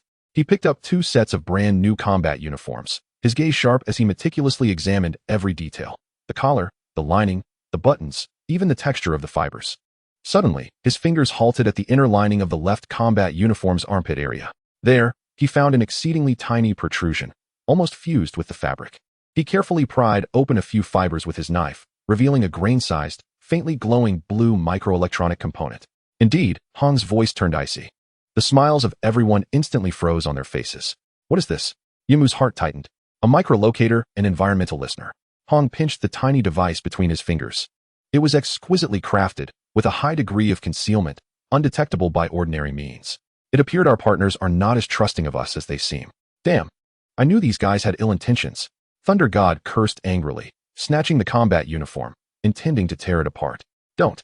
Hong stopped him, explaining that dismantling it would only alert them. What then? Should we leave this thing and let them know where we are at all times? Zhang Xiaobin also grew anxious. Hong gazed at the minuscule listening device, a cold smirk forming at the corner of his mouth. Since they wish to listen and observe, let us provide them with what they want to hear and see. He turned to Yunmu and elder son. From today onwards, all discussions concerning the core of the base will take place within the energy shielding range of the light crystal. Meanwhile, in the living area, we need to put on a performance. A performance? Yunmu pondered thoughtfully. Indeed, Hong's plan swiftly took shape. We must convey to them our ecstatic joy at receiving support, while simultaneously expressing our profound gratitude and reliance on the military. We need to make them aware of the challenges and concerns we face in maintaining our ecological system, as well as our fears of the outside world and our yearning for further assistance. In essence, we aim to craft an image of survivors who are striving to endure, possessing a modicum of worth, yet remaining vulnerable and desperately in need of shelter. As for our positioning strategy, he picked up the combat suit equipped with a listening device, which was specifically placed at a fixed location near the entrance of the base, serving as a constant signal source. If necessary, we could even take it along on missions to provide them with the desired intelligence. To feign weakness, conceal, and mislead, this constitutes the optimal strategy against scrutiny. That tiny electronic component serves as a subtle reminder, much like a thorn embedded in flesh, that the honeymoon phase of collaboration never truly existed. The foundation of trust remains precariously fragile. They must learn to grow stronger and more cautious while dancing with wolves. Chapter 20. The Liaison Officer and Undercurrents. 2 days after the airdrop incident, the military's designated liaison officer arrived, accompanied by only one individual. Through the window of observation, Yunmu witnessed Zhao Feng personally escorting a young officer clad in a fitted military uniform, standing tall and composed, to the predetermined rendezvous point at the periphery of the sports center. Zhao Feng did not linger, saluted, and then led his team away, leaving the liaison officer standing alone amidst the ruins. He appeared remarkably youthful, perhaps 23 or 24 years old, with a handsome visage that bore an academic's pristine demeanor, which starkly contrasted with the surrounding desolation. Nevertheless, he maintained an upright posture, his gaze clear and composed, betraying no signs of tension or fear, only a steady observance. He carried a standard military backpack and held a sealed briefcase in hand. Yunmu and Hong stepped forward to greet him. Liaison Officer Lin Feng of the Dawn Project Command Center, reporting in. The young officer saluted with a crisp formality, his voice resonant and neither subservient nor arrogant. His eyes swiftly assessed Hong and Yunmu with a cautious appraisal, which soon receded into a demeanor of professionalism and restraint. Hong, Yunmu. The two offered a brief return salute. Hong's gaze bore into Lin Feng, meticulously evaluating his threat level, while Lin Feng accepted the scrutiny with poise, displaying no discomfort. Welcome, Liaison Officer Lin. Please follow us. Yunmu gestured for him to proceed. Upon entering the underground passage, Lin Feng's demeanor remained impeccable. He scrutinized the structure of the corridor and the defensive fortifications, traps and obstacles set by Thor, yet his gaze showed no signs of prying or recording. It was purely instinctual risk assessment born from his profession. Arriving at the living quarters on the outskirts of the core area, which had been tidily organized yet remained austere, they found Elder Sun, Lin Wei, and Zhang Xiaobin waiting. Their curiosity piqued as they observed the military representative. Lin Feng stood at attention once more, saluting with respect. "Greetings, esteemed colleagues.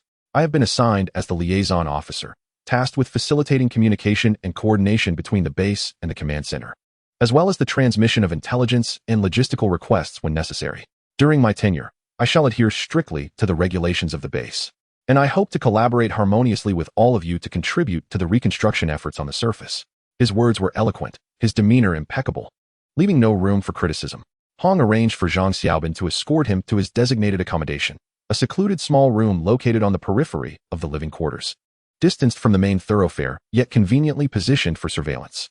In the following days, Lin Feng flawlessly embodied the role of a professional, discreet, and almost transparent liaison officer. Each day, he punctually reported to the command center, using the specialized communication device he had brought, primarily conveying information regarding the security situation surrounding the base, the consumption of resources, and some inconsequential observations, such as the positive mental state of the base members and the soundness of the defensive fortifications. He never inquired proactively about the secrets of the core area, displaying an appropriately measured curiosity regarding Old Sun's research and Yunmu's abilities, yet never overstepping boundaries. He even took the initiative to assist with tasks within his capability, such as repairing tools, organizing inventory lists, and teaching Lin Wei more efficient methods of document management. His extensive knowledge and witty conversation quickly endeared him to Lin Wei, Zhang Xiaobin, and others, earning him the admiration of Old Sun for his professional demeanor. Everything appeared remarkably normal and harmonious.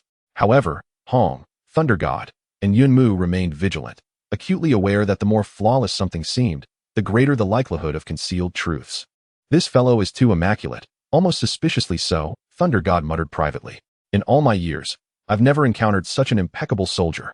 Yunmu also found it peculiar.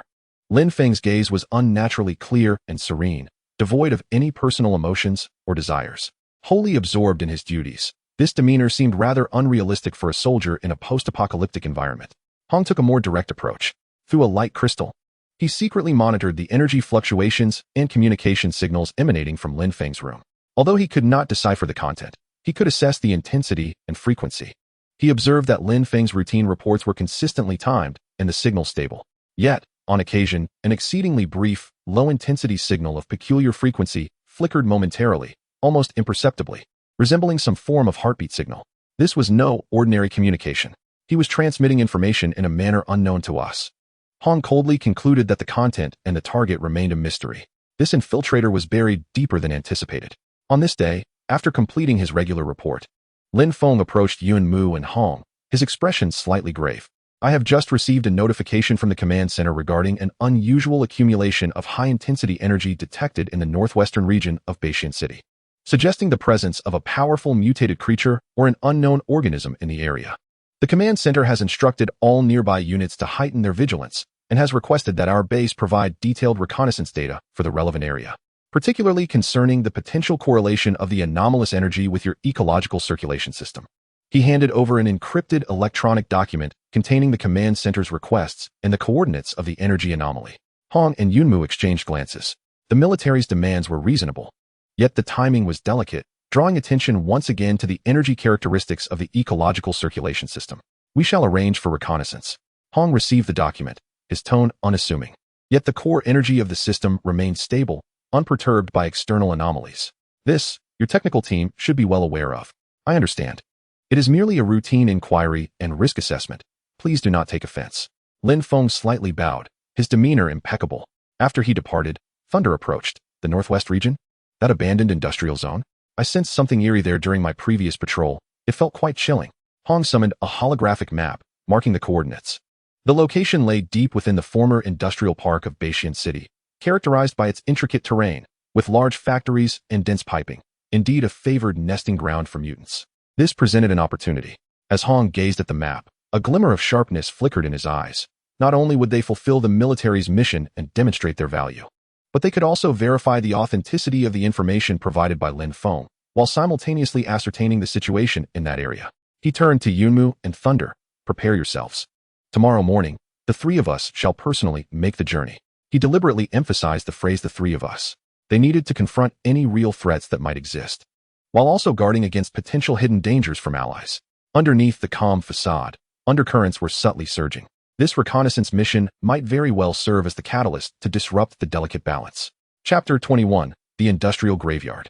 The following morning, before dawn broke, the subterranean base had already awakened. Within the core area, Hong, Thunder, and Yunmu were conducting their final equipment checks. This operation was of great significance, not only in response to the military's task, but also in probing potential threats, and it served as a test of their own capabilities. Hong was clad in his customary black combat attire, wielding a black combat knife, his demeanor as profound as an abyss. He had added a high-precision sniper rifle provided by the military, equipped with a silencer, slung across his back, while several new offensive grenades hung at his waist.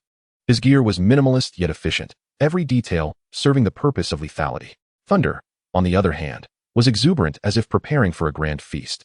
He donned a new military tactical vest, adorned with electric explosives and magazines, and his lightning battle knife, having undergone energy nurturing, seemed to emanate more vibrant arcs.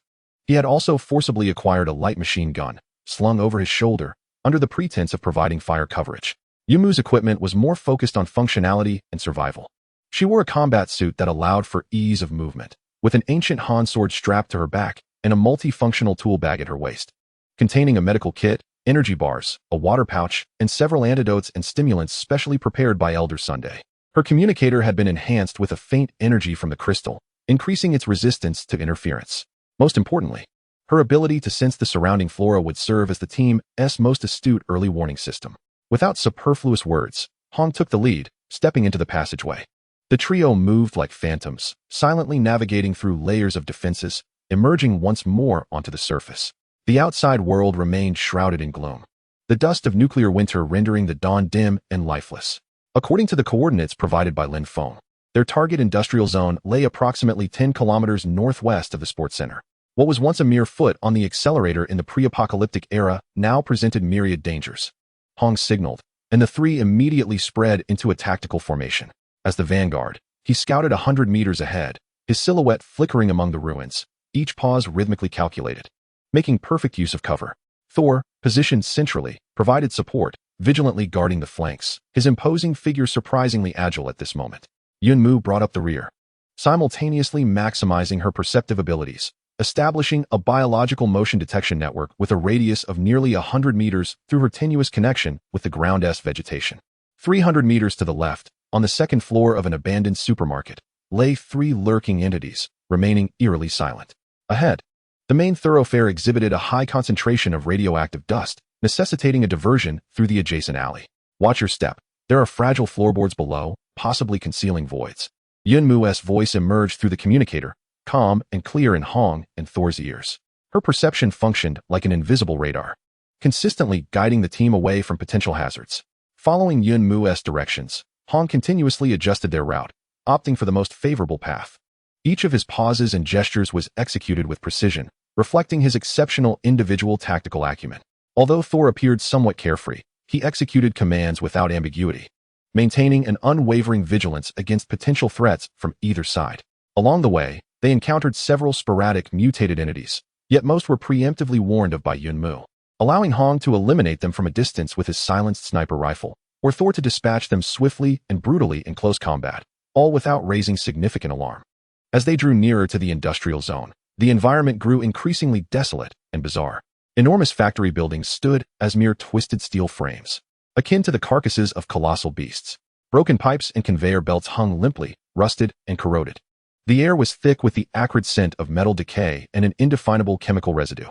Radiation levels here were markedly higher than in other areas, the ground blanketed with a thick layer of oddly colored industrial dust. The number of mutants had diminished, yet the occasional presence of individuals exhibited even more grotesque mutations. Some were encased in metallic shells, while others oozed corrosive slime. This wretched place instilled a profound discomfort. Thor muttered a curse under his breath, instinctively shifting his shoulders. Yunmu's brow furrowed tightly. Here, her connection to the plant life became exceedingly challenging and indistinct, as if an invisible force were disrupting her abilities. Furthermore, as they ventured deeper, the cold, resonant hum emanating from the depths grew increasingly pronounced, starkly contrasting with the vibrant hum of the Ark's core. This was a sound of desolation, greed, and a desire for destruction. The readings of abnormal energy levels began to rise. Hong gazed at the military standard radiation energy detector strapped to his wrist, its display steadily and persistently ascending, the needle pointing towards a vast, interconnected complex of factory buildings deep within the industrial zone. Once, this had been the largest precision instrument processing center in Beishan City. The target area lay there. Maintain the highest alert. Hong's voice, filtered through his mask, bore a note of gravity. The trio cautiously approached the immense factory area. The entrance to the factory had long since twisted and collapsed, plunging the interior into darkness, resembling a colossal maw ready to devour all. The chilling hum reached its zenith here, even causing a slight ache in their teeth. Hong gestured, and the three spread out in unison, infiltrating the factory from various angles. Inside, the space was extraordinarily vast, with ceilings soaring over 20 meters, littered with abandoned large machine tools and remnants of production lines, all covered in thick layers of dust and cobweb-like substances. Light struggled to filter through the damaged roof, casting pale yellow beams that illuminated the eerie dust motes floating in the air. Most unsettling was the central area of the factory, where the ground was no longer concrete but cloaked in a thick, dark purple substance resembling some form of biological mat. This mat appeared almost alive, subtly undulating, its surface marred by large, vein-like networks pulsating slowly. The cold hum emanated from beneath this mat. Scattered atop the mat were dozens of massive, egg-shaped entities composed of the same viscous, dark, purple material. They varied in size, the largest towering over a person, similarly entwined with vascular patterns, and within, something seemed to writhe slowly, exuding a nauseating aura of life. Encircling the mat, several creatures, unlike anything they had ever encountered, crawled about. These entities had completely forsaken human form, resembling a grotesque amalgamation of arthropods and reptiles. They possessed hard, black exoskeletons that gleamed with a metallic sheen, their compound eyes flickering with a cold red light, and their mouthparts formed sharp, tubular appendages, while their limbs had morphed into razor-like blades. They silently guarded the perimeter of the mat, akin to loyal sentinels. The scene before them transcended their comprehension of mutants. It resembled an organized hive. Some unknown, terrifying organism was gestating here. What in the world is this? Thor's voice trembled with shock and a hint of barely perceptible fear. Yunmu felt a wave of intense nausea and dizziness. The mat's emanation rendered her inner warmth sluggish and chaotic, evoking a sense of repulsion and erosion. Hong's gaze turned frigid, and he swiftly raised the detector. The energy readings on the screen had skyrocketed. Furthermore, the analyzer indicated that this energy's properties were entirely distinct from the chaotic, mutated energy induced by the RR virus. It was more condensed, colder, and, above all, more ordered. It bore a certain explicit intent. Not ordinary mutants. Hong's voice was low and severe. It was as if they were nesting, incubating. Just then, Yunmu's pupils dilated in sudden alarm. Her perception detected a sudden tremor deep within the fungal blanket, where a colossal egg quivered violently. Almost immediately, a slender yet sharp-boned claw, slick with mucus and resembling a scythe, violently pierced the eggshell. A shrill, hunger-laden shriek erupted from within the egg. All the guarding mutants in the factory area instantaneously lifted their heads, their cold compound eyes fixated on the direction where the three were concealed. They had long since identified the intruders. Chapter 22, The Swarm of Scythe Bugs. The shriek resonated like a battle cry, shattering the eerie silence within the factory. The dozen or so black-shelled mutants surrounding the fungal blanket ignited with a crimson glow in their compound eyes, without a moment's hesitation, their bone blades striking the ground, producing a jarring clatter as they surged towards the hiding place of the three with astonishing speed. Their movements were impeccably synchronized, akin to a highly efficient killing machine. Open fire. Hong's reaction was as swift as lightning. With a command, flames erupted from the muzzle of his sniper rifle. Bang! Bang! The sound of the suppressed gunfire was dull, yet lethal. The heads of the two foremost mutants exploded instantaneously, dark green ichor splattering as their massive bodies crashed to the ground. However, their demise did not deter their comrades' charge. Rather, it incited their ferocity even further. Ha! Come at me. Thunder God laughed maniacally, discarding the empty magazine of his light machine gun, which proved cumbersome in close-quarters combat, and gripped his thunderous battle blade with both hands, arcs of electricity instantly enveloping the blade. Like a humanoid tyrannosaurus, he advanced rather than retreated, charging headlong into the swarm. Break for me. The thunderous battle blade swept out with immense force, Blinding arcs of lightning erupted, instantly engulfing the three charging mutants. The violent electric energy rampaged, causing their hardened shells to crack and char under the extreme heat. Accompanied by their anguished shrieks, the three mutants were violently cleaved away, convulsing as they clearly suffered severe injuries. Thunder God's furious assault temporarily stymied the swarm's advance. Yet, more mutants surged forth from the periphery of the fungal blanket.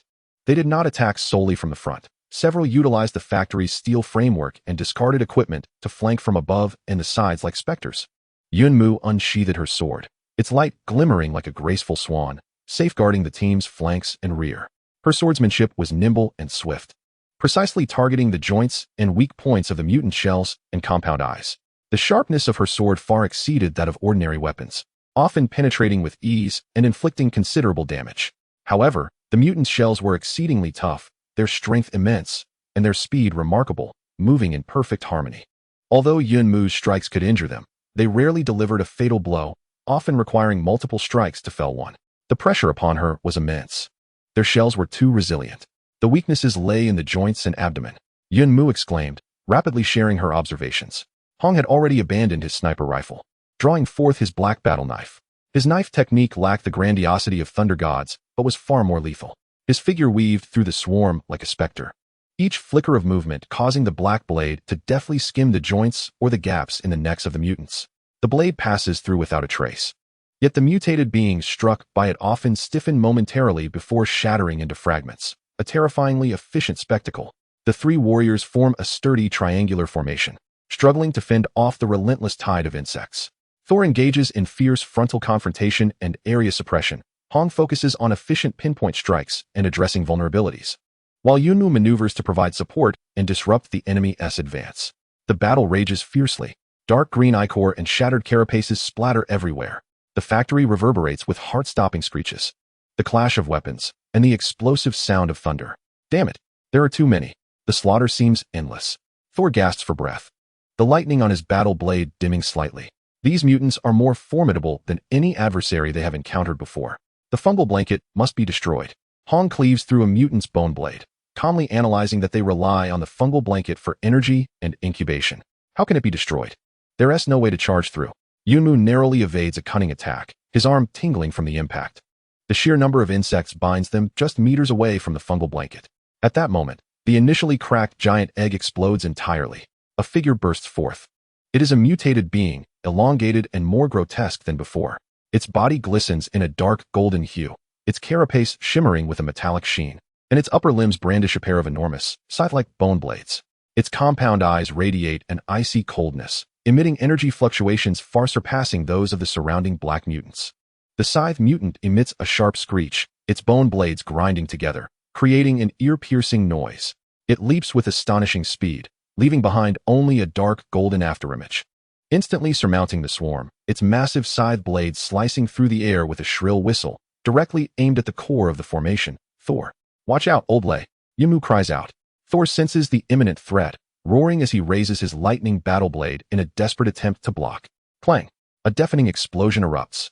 Thor feels an irresistible force crashing against him, his palms instantly fracturing and blood gushing forth.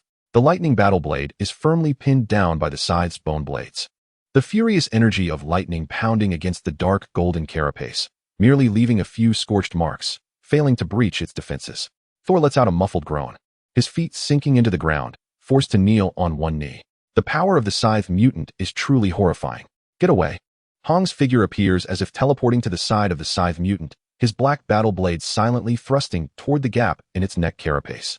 Yet the scythe mutant seems to possess eyes in the back of its head, its other scythe blades spinning oddly to precisely intercept Hong's lethal strike. Simultaneously, it unleashes its immense strength, forcing both Thor and Hong to stagger back. A leader class. It is undeniably a leader class monster.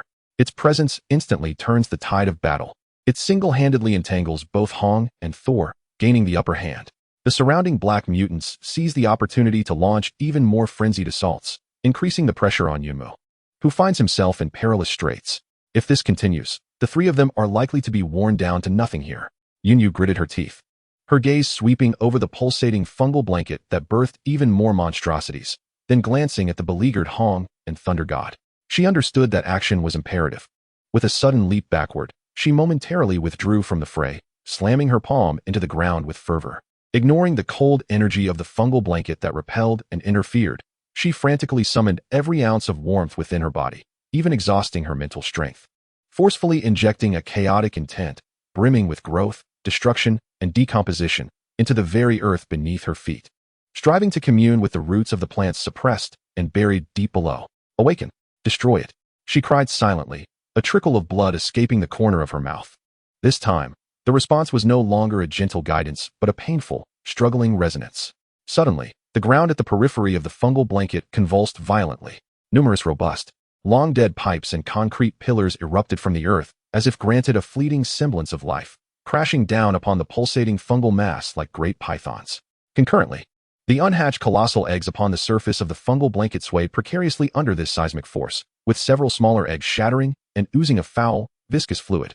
Though this sudden subsidence attack failed to inflict significant damage upon the fungal blanket, it instantaneously interrupted its energy transmission and incubation process. The dark golden scythe-like mutant emitted an enraged shriek, abandoning its assault on Hong and Thunder God, and whirled back towards the fungal blanket.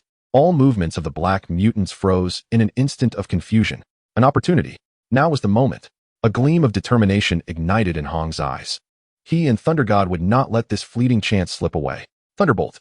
Ignoring his injuries, Thunder God channeled all remaining electrical energy into his battle blade, transforming once more into a humanoid storm. But instead of charging at the scythe creature, he struck fiercely at the nearest massive load-bearing steel column that supported the facility. Crash. The ferocious lightning combined with immense physical force caused the severely corroded steel column to emit a groan of unbearable strain before snapping violently. A chain reaction ensued. A substantial section of the facility's roof lost its support, producing a disconcerting, grinding sound, while countless debris, steel beams, and equipment cascaded down like a torrential downpour. It indiscriminately enveloped both the fungal blanket and a vast expanse of mutants. Retreat.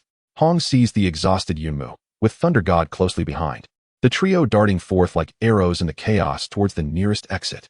Behind them echoed the furious shrieks of the mutants, the thunderous crash of falling debris, and the continuous collapse of the facility. They dared not look back, desperately surging forward.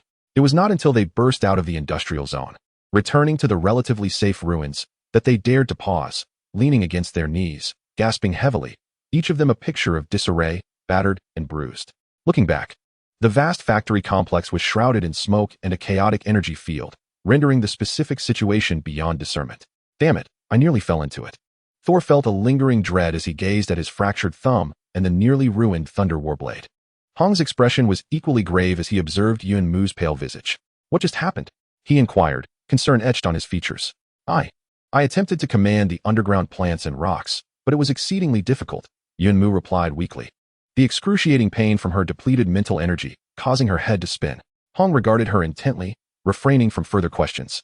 He turned his attention to the ominous industrial graveyard. His voice low and serious. The situation is far more dire than we had anticipated. This is no ordinary mutant. It resembles a highly organized, social entity capable of altering its environment, an extraterrestrial insectoid swarm. The term insectoid swarm sent a chill through the hearts of the three. The coordinates provided by Lin Feng were indeed accurate, yet the level of danger here exceeded expectations. Was this merely a coincidence, or something more? A glimmer of icy resolve flickered in Hong's eyes. We must return to the base immediately. This intelligence requires reevaluation. Furthermore, we need to have a serious discussion with that liaison officer. Though the immediate crisis was averted, a greater enigma and suspicion loomed like a shroud of dark clouds. Chapter 23. Silent Interrogation. The journey back to the base was marked by an even heavier silence and oppressive atmosphere than their arrival. The terrifying encounters within the industrial zone, particularly the evidence of a highly organized insectoid presence, weighed heavily on each heart like a colossal boulder. That chilling, aggressive sense of order was far more terrifying than chaotic madness. Yunmu, drained of mental energy, was nearly supported back by Thor. Hong maintained an extraordinary calm, yet his gaze was sharper than ever, as if piercing through all veils of obscurity. As the fireproof doors at the base entrance swung open, the remaining members, including Elder Sun and Lin Wei, were taken aback by the disheveled and injured appearance of the trio, rushing forward to assist. Hurry, prepare for treatment, Elder Sun exclaimed upon noticing Yunmu's condition, directing Lin Wei. It's nothing, just excessive exhaustion. Yunmu weakly waved her hand, her eyes instinctively searching for a familiar figure. Lin Feng stood at the edge of the living quarters, his face adorned with just the right amount of concern and surprise. You all have worked hard. What did you encounter? Is the situation grave? His demeanor was flawless, betraying no hint of deceit. Hong did not respond, merely casting a cold glance in Lin Feng's direction, causing the concern on Lin Feng's face to falter momentarily. Elder son, please attend to Yun Mu's injuries. Thor, tend to your wounds. Zhang shouted, heightened security. No one is to approach the core area passage, Hong commanded with an authoritative tone that brooked no dissent. He then turned to Lin Feng, Liaison Officer Lin. Please accompany me. We need to discuss the findings of this reconnaissance in private. His tone remained calm, yet it carried an invisible weight. Lin Feng's eyes flickered momentarily, but he quickly regained his composure and nodded, understood. Hong led Lin Feng not to the conference room, but directly down a secluded passageway leading to the viewing window equipment room. In this relatively isolated and tranquil environment, positioned at the periphery of the luminous crystal's energy field, one can shield against potential eavesdropping while exerting a form of intangible pressure. Inside the facility, only the chill of the instruments and the dim light prevail. Hong closed the door, turned around, and without any pleasantries, directly cast a fragment of a carapace, tainted with a dark green exoskeletal fluid from the industrial zone, onto the table before Lin Feng. Explain this, he commanded, his voice low yet as sharp as a frosty blade. What is this? Why does the coordinate provided by the command center lead to such a highly organized biological nest, far exceeding the realm of known mutations? Were you aware of this beforehand? Lin Feng gazed at the fragment, which still exhibited slight movements and emanated a frigid energy. His pupils subconsciously constricted. He raised his head, a look of confusion and gravity on his face. What is this? I have never encountered such biological tissue. The coordinates provided by the command center were based on energy anomaly scans. Previously, no ground personnel had been dispatched for thorough verification. Theoretically, only a high-density aggregation of mutated beings should exist. Could it be? His astonishment and explanation seemed plausible. However, Hong's gaze remained unwavering, growing even sharper. Energy anomaly? That cold, orderly, and aggressively invasive energy characteristic is in stark contrast to the chaotic mutations of the RR virus. Does the command center's technical team truly fail to discern this fundamental difference? Or is it that your intention was to have us confirm certain suspicions you harbored but dared not investigate personally? Lin Feng's breath momentarily stilled. Hong's reasoning struck at the very heart of the most probable scenario. He fell silent for a few seconds, adjusted his glasses, and his tone grew weighty. Captain Hong, your suspicions hold merit. In fact, the command center has recently received multiple reports of similar anomalous energy signals and inexplicable attacks across various regions, resulting in the loss of several reconnaissance soldiers. We suspect the emergence of a new direction of mutation, but we have been hampered by the lack of concrete evidence and samples. This mission indeed harbored the intention of utilizing your strength for verification. For this, I apologize on behalf of the command center. This is our oversight in failing to inform you of all the risks in advance. He acknowledged part of their intentions, his demeanor sincere, framing their purpose as the acquisition of evidence and risk assessment while expertly sidestepping any accusations of intentional deceit. Acquisition of evidence? Hong pressed forward, an oppressive aura enveloping Lin Feng as if palpable. Now, the evidence is irrefutable. This organism, which we shall temporarily name Scythe Bug, has the ability to alter its environment, hatch soldier strains, and possesses a social structure with advanced leaders. Its threat level far surpasses that of ordinary mutations. How does the command center intend to respond? What is the specific plan? We need to know the detailed subsequent measures to ensure our cooperation. Hong's inquiries grew increasingly incisive, directly probing the follow-up action plan. No longer entangled in initial intentions, but rather compelling the other party to reveal their hand. Lin Feng felt beads of sweat forming at his temples. He realized he was entirely led by the nose by this man named Hong, whose calmness, sharpness, and oppressive presence exceeded his expectations. I must immediately report this significant discovery to the command center. Lin Feng struggled to maintain his composure. A concrete response plan must be formulated after assessment by senior experts. However, I assure you that this matter has been designated as the highest priority, and relevant support and subsequent action directives will be issued forthwith. How soon is soon?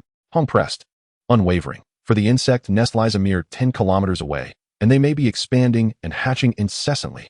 We cannot afford to wait for the sluggish processes of bureaucracy. By noon tomorrow at the latest.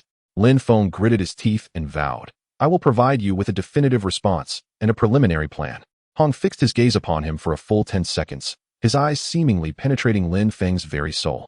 Ultimately, the oppressive aura surrounding Hong slightly receded, and he nodded. Very well. We shall await until noon tomorrow. I hope the command center will not disappoint us. He turned to leave, but suddenly halted. Speaking without looking back, by the way, Officer Len, that little device tucked under your arm seems to have an unstable signal, occasionally emitting some static. When you report next, perhaps you could remind the technical department to check it. With that, Hong strode out, leaving Lin Feng frozen in place, his complexion instantly paling, cold sweat finally trickling down. He understood. He had not only discovered the listening device, but had also monitored its signal. That earlier exchange, seemingly a persuasive inquiry, was nothing short of a silent interrogation and warning. Leaning against the cold wall, Lin Feng's heart raced. For the first time, he realized how terrifying this seemingly rudimentary survivor base and the man known by the codename War God truly were. His previous flawless performance might have appeared to the other party as nothing more than a clumsy farce. Beneath the calm facade of the underground base, the fissures of trust had been irreparably torn apart, transforming into an unfathomable chasm. The intelligence regarding the insect race was akin to a heavy bomb cast into deep waters, its ripples destined to stir all parties and irrevocably alter the future landscape. Chapter 24, Life Serum and Rift. Hong exited the equipment chamber, his icy demeanor showing no sign of relief, striding directly toward the core area. Yunmu, after urgent treatment from Elder Sun and a brief respite, had somewhat recovered and was anxiously awaiting alongside Thor and Elder Sunday. What is the verdict? Did that kid confess? Thor inquired impatiently. He acknowledged that the military had long harbored suspicions, utilizing our assistance for verification. Hong succinctly conveyed the deadline of noon tomorrow, awaiting their proposal. Damn it, they truly harbor ill intentions. Thor cursed. Yunyu, however, was more concerned about another issue. Will the command center take the intelligence regarding the insect race seriously? After all, they are merely a peripheral outpost, and the credibility and priority of the intelligence may be in question. They have no choice but to take it seriously. Hong asserted with conviction. Lin Feng would not dare to conceal such a significant discovery. Moreover, we have this. He gestured toward the insect shell fragments and tissue samples they had retrieved. Elder Sun immediately stepped forward, cautiously accepting the samples, his eyes alight with the fervor and gravity of a researcher. A completely new biological form, an entirely different energy. This is nothing short of a revolutionary discovery in biology and virology. Analysis must commence immediately. The luminous crystal should be able to provide assistance, Yunmu remarked. The group promptly gathered before the verdant luminescent crystal. Elder Sun placed the sample upon the platform, requesting the crystal to conduct an analysis. The crystal shimmered, casting beams of light that enveloped the sample. Moments later, a torrent of intricate data streams and biological structural diagrams began to unfold, accompanied by the parsed information, sample analysis. Biological classification, non-planetary indigenous species, suspected extraterrestrial origin, fundamental structure, chitinous compound with an unknown high-strength organic polymer, exhibiting excellent energy conductivity, energy core, highly efficient bioenergy converter, inclined to absorb specific spectral radiation and organic life energy, social structure, highly clustered consciousness, showing signs of a primitive hive mind network, threat assessment, extremely high, possessing rapid evolutionary capabilities and environmental adaptive traits, speculated weaknesses, high-intensity energy impacts, specific frequencies, potent biological toxins, targeting its unique nervous system, Queen Bee, core node. The analysis results left everyone gasping in astonishment.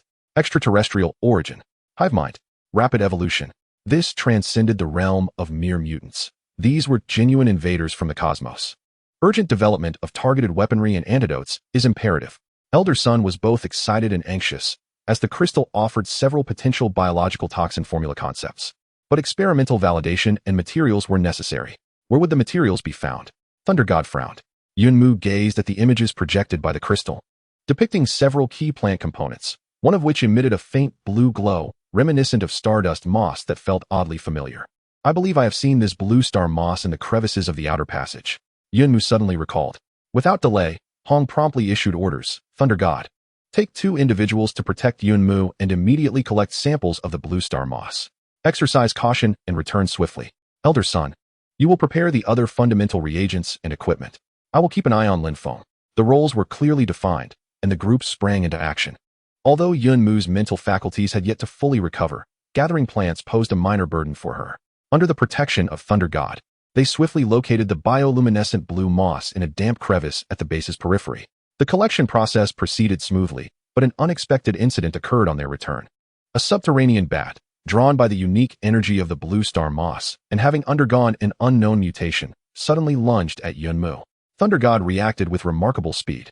cleaving the creature in two, though some of its blood splattered onto Yunmu's arm. Upon returning to the laboratory, Yunmu merely rinsed the area and paid it little heed, proceeding to assist Elder Sun with the extraction and formulation tasks. She carefully guided the active components from the blue star moss to merge with other reagents, attuning herself to the subtle energetic shifts within. Under the guidance of the luminous crystal and the delicate assistance of Yunmu's life energy, the formulation process unfolded surprisingly smoothly. A few hours later, a potion shimmering with a ghostly blue luminescence and exuding an unusual fragrance gradually took shape within the test tube. It was a success. The preliminary synthesis had been accomplished. Elder Sun trembled with excitement. Although it was merely a preliminary version requiring extensive testing, it validated the correctness of their approach. However, at that moment, Yunmu was suddenly seized by a wave of intense dizziness and palpitations. The bat's blood that she had overlooked splattered upon her skin, causing an abnormal bluish-black hue to emerge, subtly creeping upward along her veins. A chilling energy, imbued with frenzied intent, sought to invade her body. Yunmu, what is wrong? Elder Sun was the first to notice her distress. Yunmu felt the icy energy clashing violently with the warm currents of life within her, inducing excruciating pain. Instinctively, she grasped the newly synthesized blue serum intended for the insectoid species, a wild thought flashing in her mind. This serum's energy might counteract the chilling force. Gritting her teeth, she applied a few drops of the serum onto the bluish-black area on her arm. A faint hissing sound accompanied a wisp of white smoke, coupled with an indescribable sting and a refreshing sensation. The bluish-black discoloration on her arm began to recede at a visibly rapid pace. Yet, even more astonishing occurrences followed. The active life energy contained in the serum intertwined with her own warm currents, seemingly catalyzing a reaction that coursed throughout her entire being. Her exhausted mental strength began to recover at an astonishing rate, becoming even more refined and potent. The hidden injuries and fatigue within her body vanished, as if swept away. This unexpected turn of events indicated that this biological toxin, designed for the insectoid species, had remarkable efficacy against the mutated biological toxins influenced by the RR virus, possibly even facilitating the recovery and cultivation of the awakened. This serendipitous discovery left both Elder Sun and Yunmu in a state of astonished joy. Yet, their elation was swiftly shattered. Lin Wei rushed in, breathless. Captain Hong. Officer Lin is in the communications room. He seems quite agitated, as if engaged in a heated argument with the command center. Hong's expression hardened, and he immediately made his way to the communications room. Yunmu and Elder Sun exchanged a glance and followed closely behind. The door to the communications room was ajar, and they could hear Lin Feng's suppressed yet fervent voice emanating from within. Repeat. The intelligence has been confirmed. Threat level is at its peak. Immediate action is imperative. What? Priority downgrade. Awaiting the expert team's assessment? Do you understand what that is? That is not a mere mutant. That is, the Ark? Yes. They indeed rely on a pre-war ecosystem, but the focus is on the insectoid species. No, I am not influenced. My judgment is clear. Request denied. Why? The order is to continue observation, prioritizing the assessment of the Ark's value. This.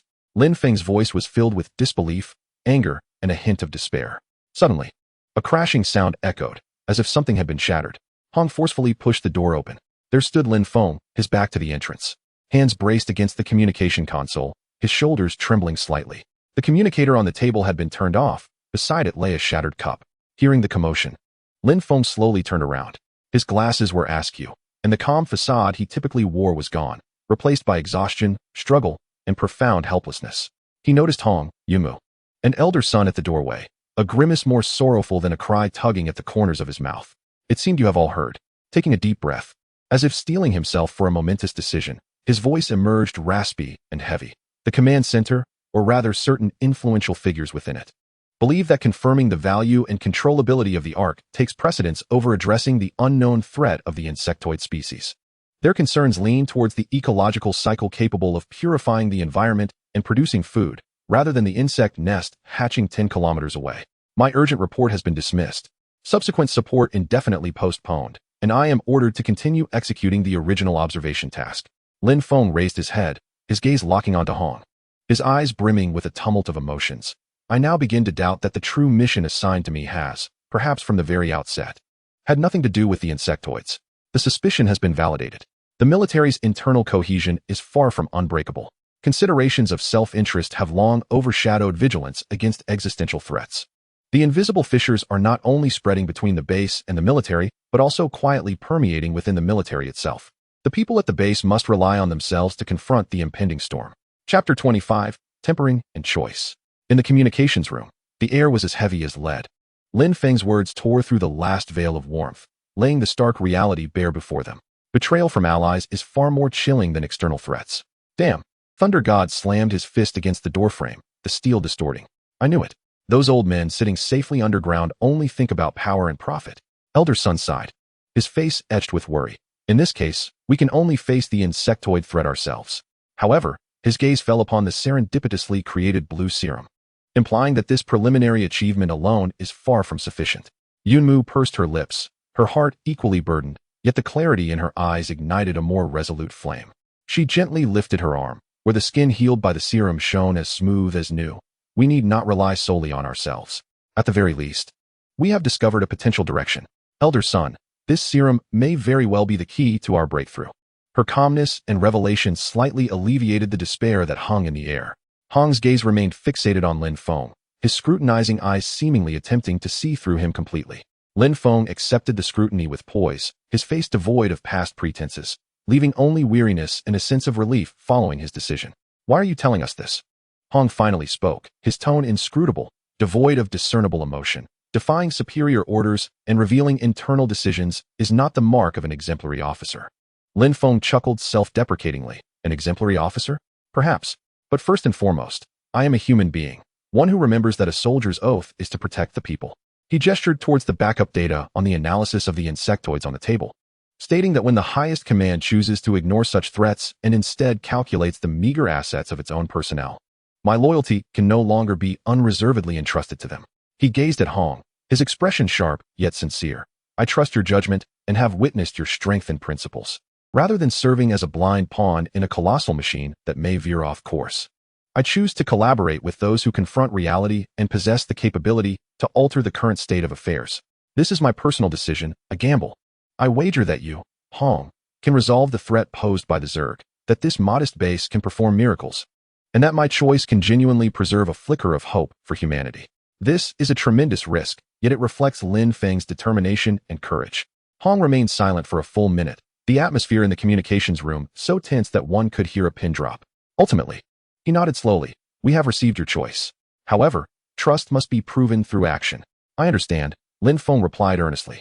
I will utilize my authority and connections to provide you with all available historical data and internal developments regarding the Zerg, should any remain. However, for overt support, I fear, we do not rely on the charity of others. Hong interrupted, his tone resolute. True power lies solely in our own hands. His gaze swept over Yunmu, Thor, and Elder Sun. If the command center is unreliable, we shall take matters into our own hands. The Zerg are approaching. We will meet them head-on. Our immediate priorities are threefold. First, Elder Sun, consolidate all resources to develop biological weapons and antidotes targeting the Zerg, based on that blue serum, and validate its restorative effects. List the materials required. We will procure them. Second, Thor, from this day forth, double the training intensity. We must not only contend with ordinary mutants, but also simulate tactics against the Zerg. We need swifter, more ruthless methods to combat hardened targets. Third, Yunmu. Hong turned to her. You are crucial. You must accelerate your growth and refine your mastery of your abilities. Whether it is communicating with plants to set up defenses, disrupting the Zerg's hive mind, or assisting in research with potential large-scale applications, your powers are irreplaceable. I will, Yunyu nodded resolutely, feeling the weight of responsibility. As for you, Officer Lin, Hong finally addressed Lin Feng, realize your worth. We require all background information on the Zerg, even legends and fragments. Meanwhile, maintain regular communication with the command center to keep them complacent. When necessary, convey information we wish for them to know. Understood, Lin Feng inhaled deeply, aware that he had been temporarily accepted yet remained under scrutiny. The harsh reality, akin to the hottest furnace, compelled everyone to make choices, forcing potential to erupt under pressure. In the ensuing days, the Ark base entered an unprecedented state of rapid operation. Elder Sun's laboratory became the busiest place. With the vast knowledge provided by the light crystals and the life energy from Yunmu, improved versions of the blue serum were continuously developed. Although large-scale application remained distant, preliminary evidence had already demonstrated its corrosive effects on Zerg organisms and its restorative effects on allied personnel. Old Sun even began to experiment with integrating military-provided weaponry to develop specialized munitions. The training grounds of the Thunder God transformed into a veritable hell. He transformed all the losses he suffered at the hands of the Zerg into training modules. The team members not only faced high-speed moving targets, but also learned how to strike at the vulnerabilities covered by simulated exoskeletons, and how to counter coordinated attacks from both air and ground. The cacophony of screams and roars echoed day and night. Yet each individual's combat prowess ascended at a visibly rapid pace. Yunmu's progress was the most remarkable. The strain and recovery of her mental energy, the unexpected catalysis of the blue elixir, and a profound sense of urgency elevated her mastery over life energy to new heights. She could now briefly activate plants within a limited range, imbuing them with temporary aggression. She perceived the flow of subterranean energy with greater clarity and could even faintly disrupt the hive mind fluctuations emanating from the dormant Zerg nest.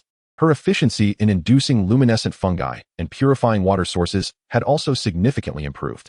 Hong presided over the central command, orchestrating all operations. Utilizing the sporadic information provided by Lin Feng, combined with the scanning capabilities of the light crystal, he continually refined the model construction and threat assessment of the industrial district's Zerg nest. The defensive strategies and emergency plans he devised became increasingly detailed, even encompassing worst-case scenarios, including contingencies for a forced evacuation of the base. Lin Feng acted as a double-edged mirror. He regularly transmitted polished reports to the command center, exaggerating the difficulties of maintaining the ecological system of the base while downplaying their growth and strength, occasionally revealing trivial new discoveries about the mutants, altered from ordinary mutant data. Simultaneously, he did leverage some personal connections, gradually receiving encrypted fragments of files concerning prehistoric civilization relics and anomalies in energy phenomena, though mostly incomplete. Piecing them together suggested that the Zerg were not making their first appearance on Earth.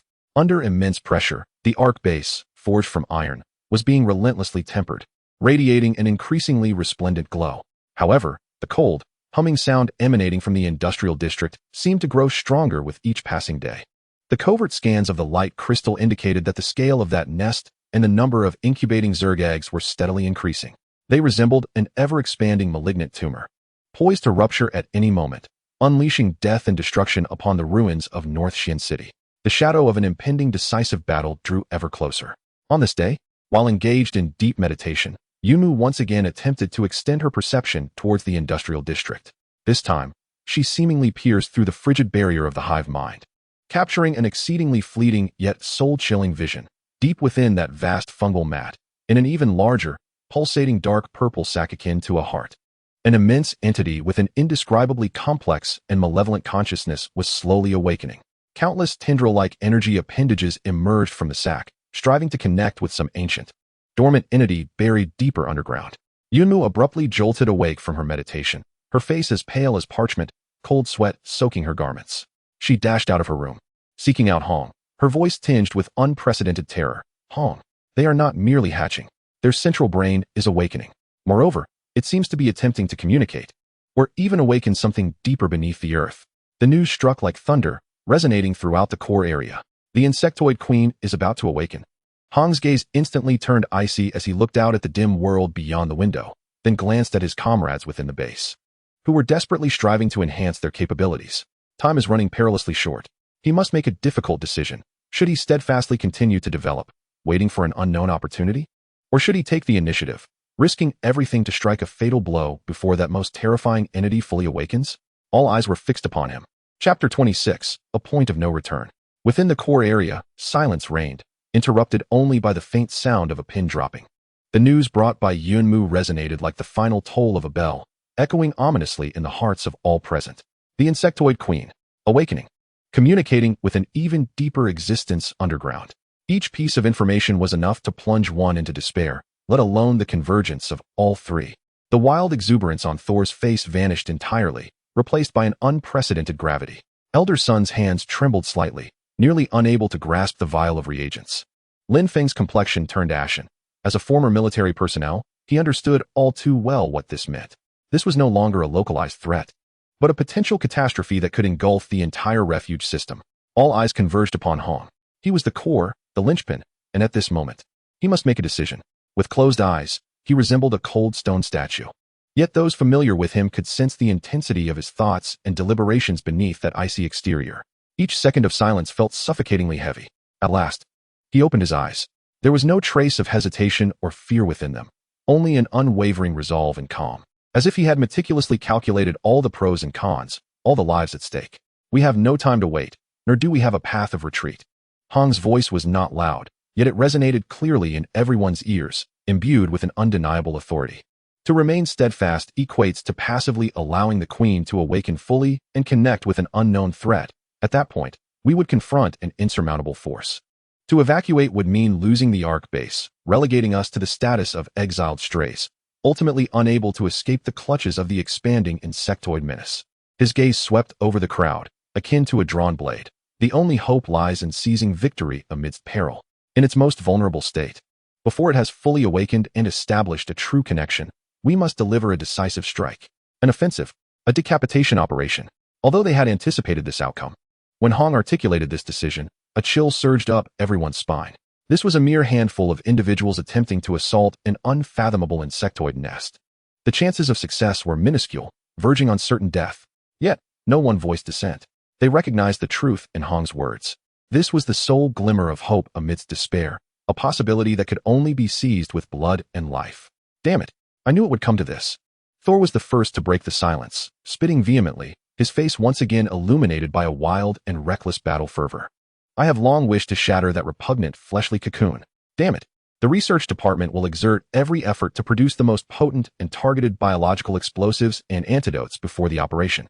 Old Sun adjusted his glasses, his gaze sharpening as if he were transported back to the fervent days of his youth. I will provide the latest structural schematics and energy flow models of the hive, albeit possibly incomplete. Lin Feng took a deep breath, swiftly entering the zone, beginning to operate the equipment at hand, retrieving and analyzing all previous data. Yun Mu remained silent, nodding firmly as she gripped her sword. Her eyes were clear and resolute. The horrific scene she had just witnessed did not deter her, but instead ignited her deepest determination. It must be stopped. Operation codename, Scorched Earth. Hong's voice was cold and clear, the operation set for 24 hours later at dawn. Thor, you will lead the assault and direct frontal attack, drawing the bulk of enemy fire to create an opportunity for the demolition. Yun Mu, your task is to assist Thor, using your abilities to disrupt the hive's cognitive processes as much as possible, eliminate secondary threats, and accurately deploy the biological explosives. I shall provide long-range sniping support, neutralizing high-value targets such as command nodes, and cover the retreat in the final phase. Old Sun, Lin Gong, Lin Wei, Zhang Xiaobin, you will remain at the base, safeguarding the last line of defense and providing support. Should we fail, initiate the preliminary procedures for the Ark's self-destruction protocol. The mention of the Ark's self-destruction protocol startled everyone.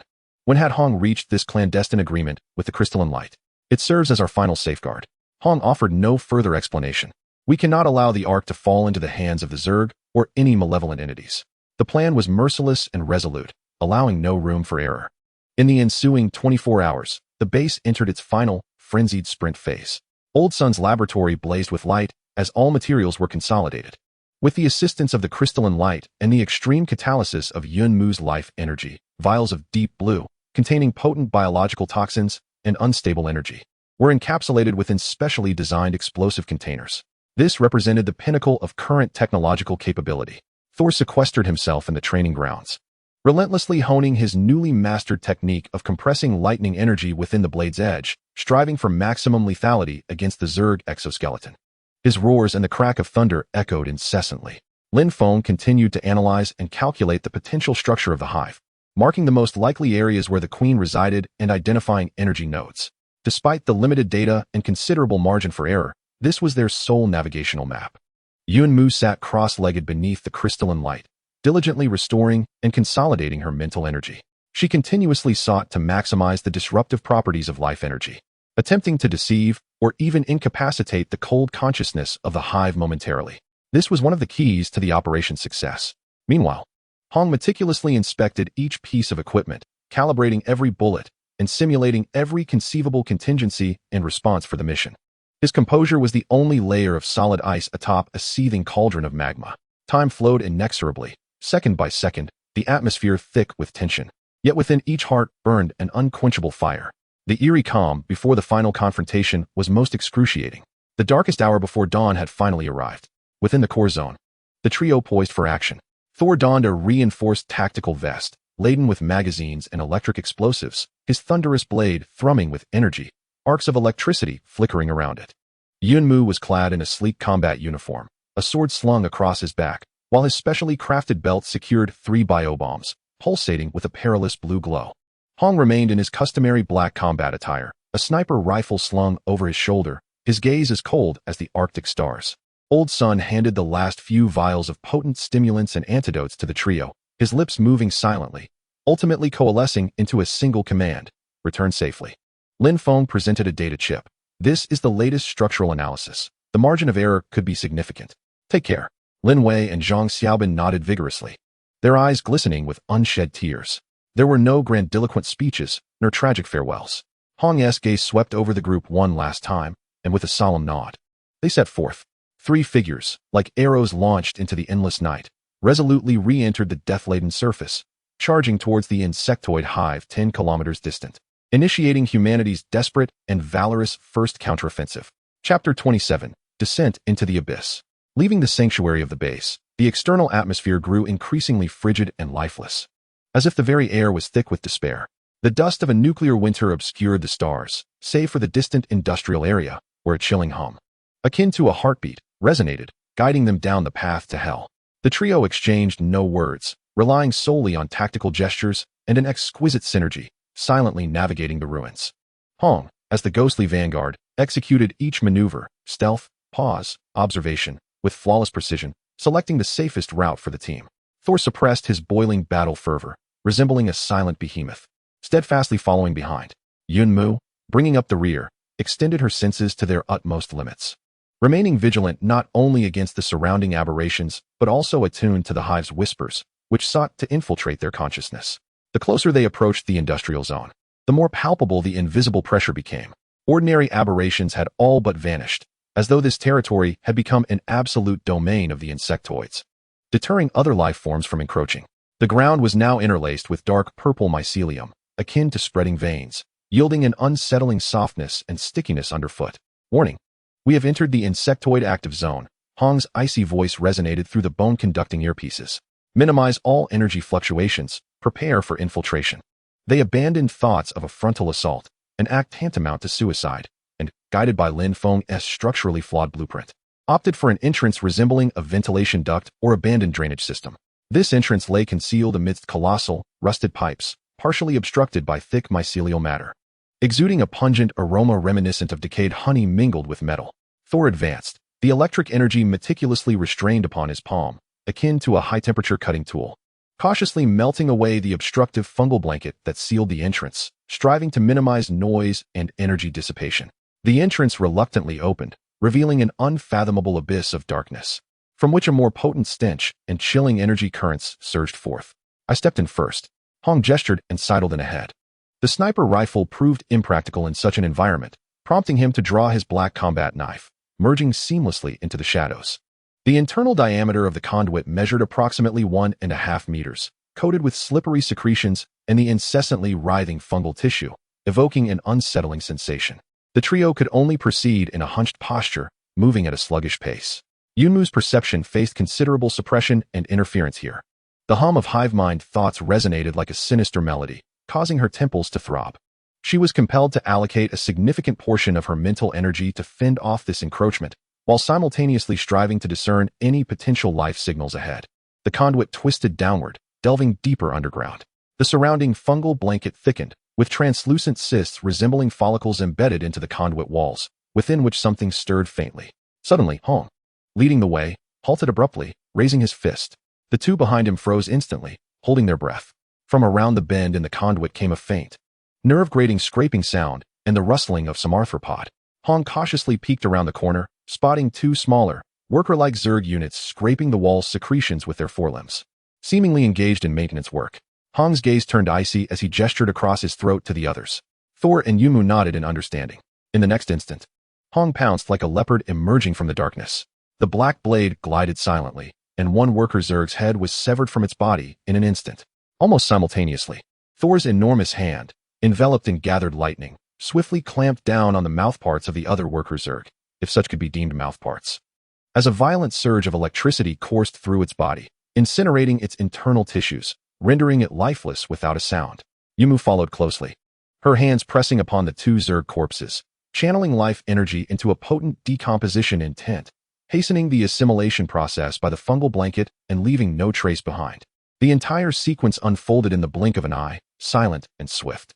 The three exchanged knowing glances and continued their cautious descent. The deeper they ventured, the more bizarre the environment within the conduit became.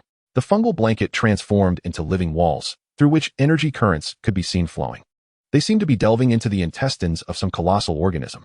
Based on the structural diagrams etched in memory and Lin Feng's analysis of energy flow, they surmised that the most probable location of the Queen lay near the main reactor beneath the old processing center, where the space was ample and energy most concentrated. After more than an hour of arduous navigation, they finally reached the end of the conduit. The exit was veiled by a thin, translucent biological membrane, behind which a vast space and intense energy fluctuations could be faintly perceived. Hong carefully pierced a tiny hole with the tip of his knife, peering outside. Even with his composure, his breath caught in his throat at the sight that greeted him. Before him lay an immense underground chamber, far grander than the previous factory. The walls and dome of the cavern were entirely cloaked in a thick, pulsating blanket of dark purple fungi, reminiscent of the innards of a living organism. At the center of this vast expanse stood an enormous nest, constructed from the fungal mat and organic tissue, rivaling the size of a small building. Countless thick energy veins converged from all directions, emanating a chilling radiance and a low hum that quickened the pulse. Scattered across the surface of the nest were thousands of various insect eggs and hatching larvae. The scythe bugs and soldier bugs he had previously encountered were ubiquitous, alongside many unfamiliar insectoid entities scurrying about like a nightmarish factory in efficient operation. At the pinnacle of the nest, a particularly massive, dark golden sac, adorned with formidable energy patterns, throbbed powerfully and slowly. This was the incubation sac of the Queen Mother. The terrifying consciousness that Yunmu had sensed originated from this very place. The mental pressure it radiated sent shivers down the spines of the three individuals within the conduit. Even more alarming was the sight beneath the nest, where a dozen stout, root-like energy tendrils had plunged deep into the earth, seemingly siphoning energy and attempting to communicate something, their exploratory trajectory faintly pointing towards the location of the Ark base. The awakening of the Queen Mother was more advanced than anticipated. It had begun actively searching for energy sources. Target confirmed. Hong's voice was cold, devoid of warmth. As he prepared for action, the plan remained unchanged. Thor would create chaos to draw fire, Yunmu would launch explosives, and Hong would provide long-range sniper cover for key targets. However, the number and caliber of enemies before them far exceeded their worst predictions. Thor licked his cracked lips, his eyes glinting with madness and resolve. Yunmu inhaled deeply. Adjusting 3 biological bombs to their most throwable state, his mental focus sharpened. Hong's sniper rifle was silently positioned. The scope locked onto several patrolling flying insect units that appeared to be high-level command nodes above the nest. Hong's finger slowly curled around the trigger. At that critical moment, a tremendous, indescribable cold consciousness swept through the entire chamber like a tsunami. The pulsation of the incubation sac intensified abruptly. The dark golden patterns on its surface erupted with blinding light. The Queen Mother had awakened prematurely. It seemed to sense the intruders. Action. Without hesitation, Hong squeezed the trigger. Chapter 28. Bloodshed at the nest's heart. Bang. The sound emitted by the sniper rifle, equipped with the most potent suppressor, resembled a muffled thud. A specially crafted armor-piercing explosive round, coated with a trace of blue elixir, soared through the air at supersonic speed, striking a hovering, dragon-like command unit of the Zerg with remarkable precision. Boom. The projectile detonated within its body, the blue liquid mingling with the explosive energy, instantly transforming it into a swirling fireball of dark green flames. The sudden onslaught erupted like cold water splashed into a boiling pot of oil, triggering an explosion that engulfed the entire hive. Hisses. Countless Zerg units emitted sharp, piercing alarm cries simultaneously. The entire chamber erupted into chaos. Dozens of scythe bugs and worker bugs near the pipe's exit immediately detected their presence, surging forward like a relentless tide. Thunder God! Hong roared, firing his sniper rifle in rapid succession, eliminating the foremost Zerg and buying precious time for Thunder God. Ha! Grandfather is here. Thunder God laughed maniacally, bursting forth from the pipe like a deity of war, unleashing his suppressed power as a torrent of electric energy erupted forth. Thunderous fury. With both hands gripping his blade, he plunged it fiercely into the ground.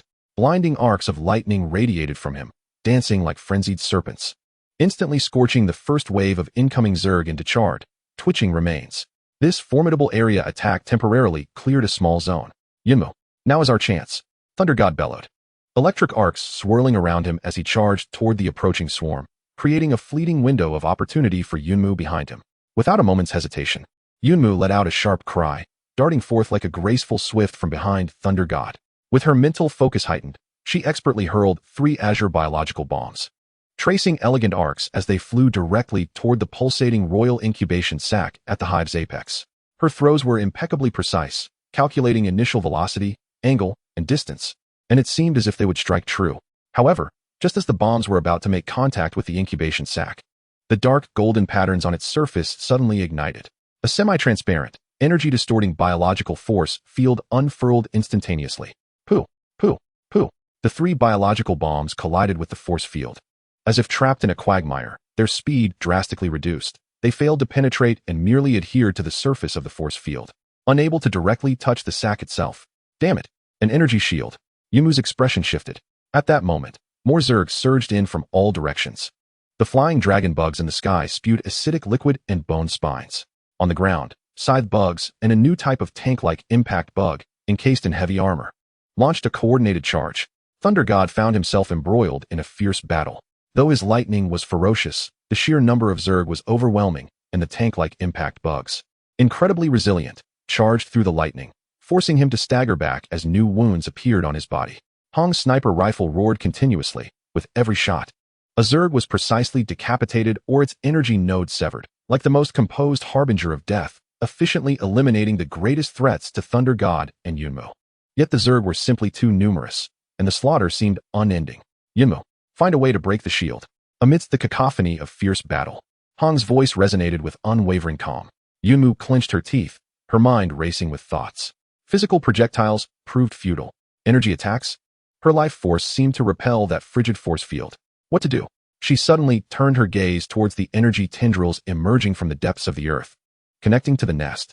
The queen's power emanated from this source. Could the shield's energy also derive from here? A frenzied thought flashed through her mind. She ceased her attempts to assault the shield and forcefully pressed her hands against the thick fungal carpet beneath her. Ignoring the violent backlash of the cold energy and the encroaching hive mind, she poured forth all her mental strength, all the warmth of her life force. Along with the chaotic and decomposing essence contained within the blue potion, unreservedly and brutally injecting it into the ground. Her target was not the queen, but those energy tendrils deeply rooted in the earth. She aimed to disrupt, even temporarily sever, the queen's energy supply. Give me sever, she cried hoarsely, blood seeping from her orifices. In that moment, she transcended her limits. Buzz. The entire nest shuddered violently. The fungal carpet flickered erratically, its glow fluctuating wildly. The biological force field protecting the queen's incubation sac pulsed like a flickering light bulb, its color rapidly dimming. Effective. 3 biological bombs adhered to the force field began to flash their blue luminescence erratically, the unstable energy within detonated by the force field's violent oscillations. Boom, boom, boom. 3 colossal fireballs, a blend of biological toxins and explosive energy, erupted with ferocity. They finally tore apart the now weakened biological force field, crashing down upon the queen's incubation sac. The terrifying shockwave of the explosion shredded countless insects near the nest. Dark green ichor and shattered tissue splattered everywhere. A piercing shriek, beyond the realm of description, filled with excruciating agony and fury, erupted from the center of the explosion. That sound penetrated the very soul, inflicting a piercing pain upon all creatures present. A massive gash was blasted into the queen's incubation sac. Dark golden, viscous blood, reminiscent of lava, gushed forth through the breach. A grotesque creature, vast and contorted, riddled with veins and nerve clusters, writhed and convulsed violently.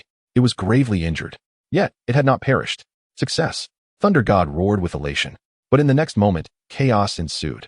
The wounded queen seemed to descend into her final frenzy, all remaining energy tendrils retracting abruptly, then violently thrusting deeper into the earth. The entire cavity began to quake. It was as if something slumbering, exceedingly terrifying, was forcibly disturbed by the queen's desperate final act. From beneath the earth came a sound more ancient, profound, and despairing than the queen's own shriek, a resonant hum. Hong's expression changed drastically. This was bad. It had awakened a presence deeper below. Retreat quickly. However, the escape route had long been severed by an unending tide of frenzied insects. The trio found themselves ensnared in an unprecedented predicament.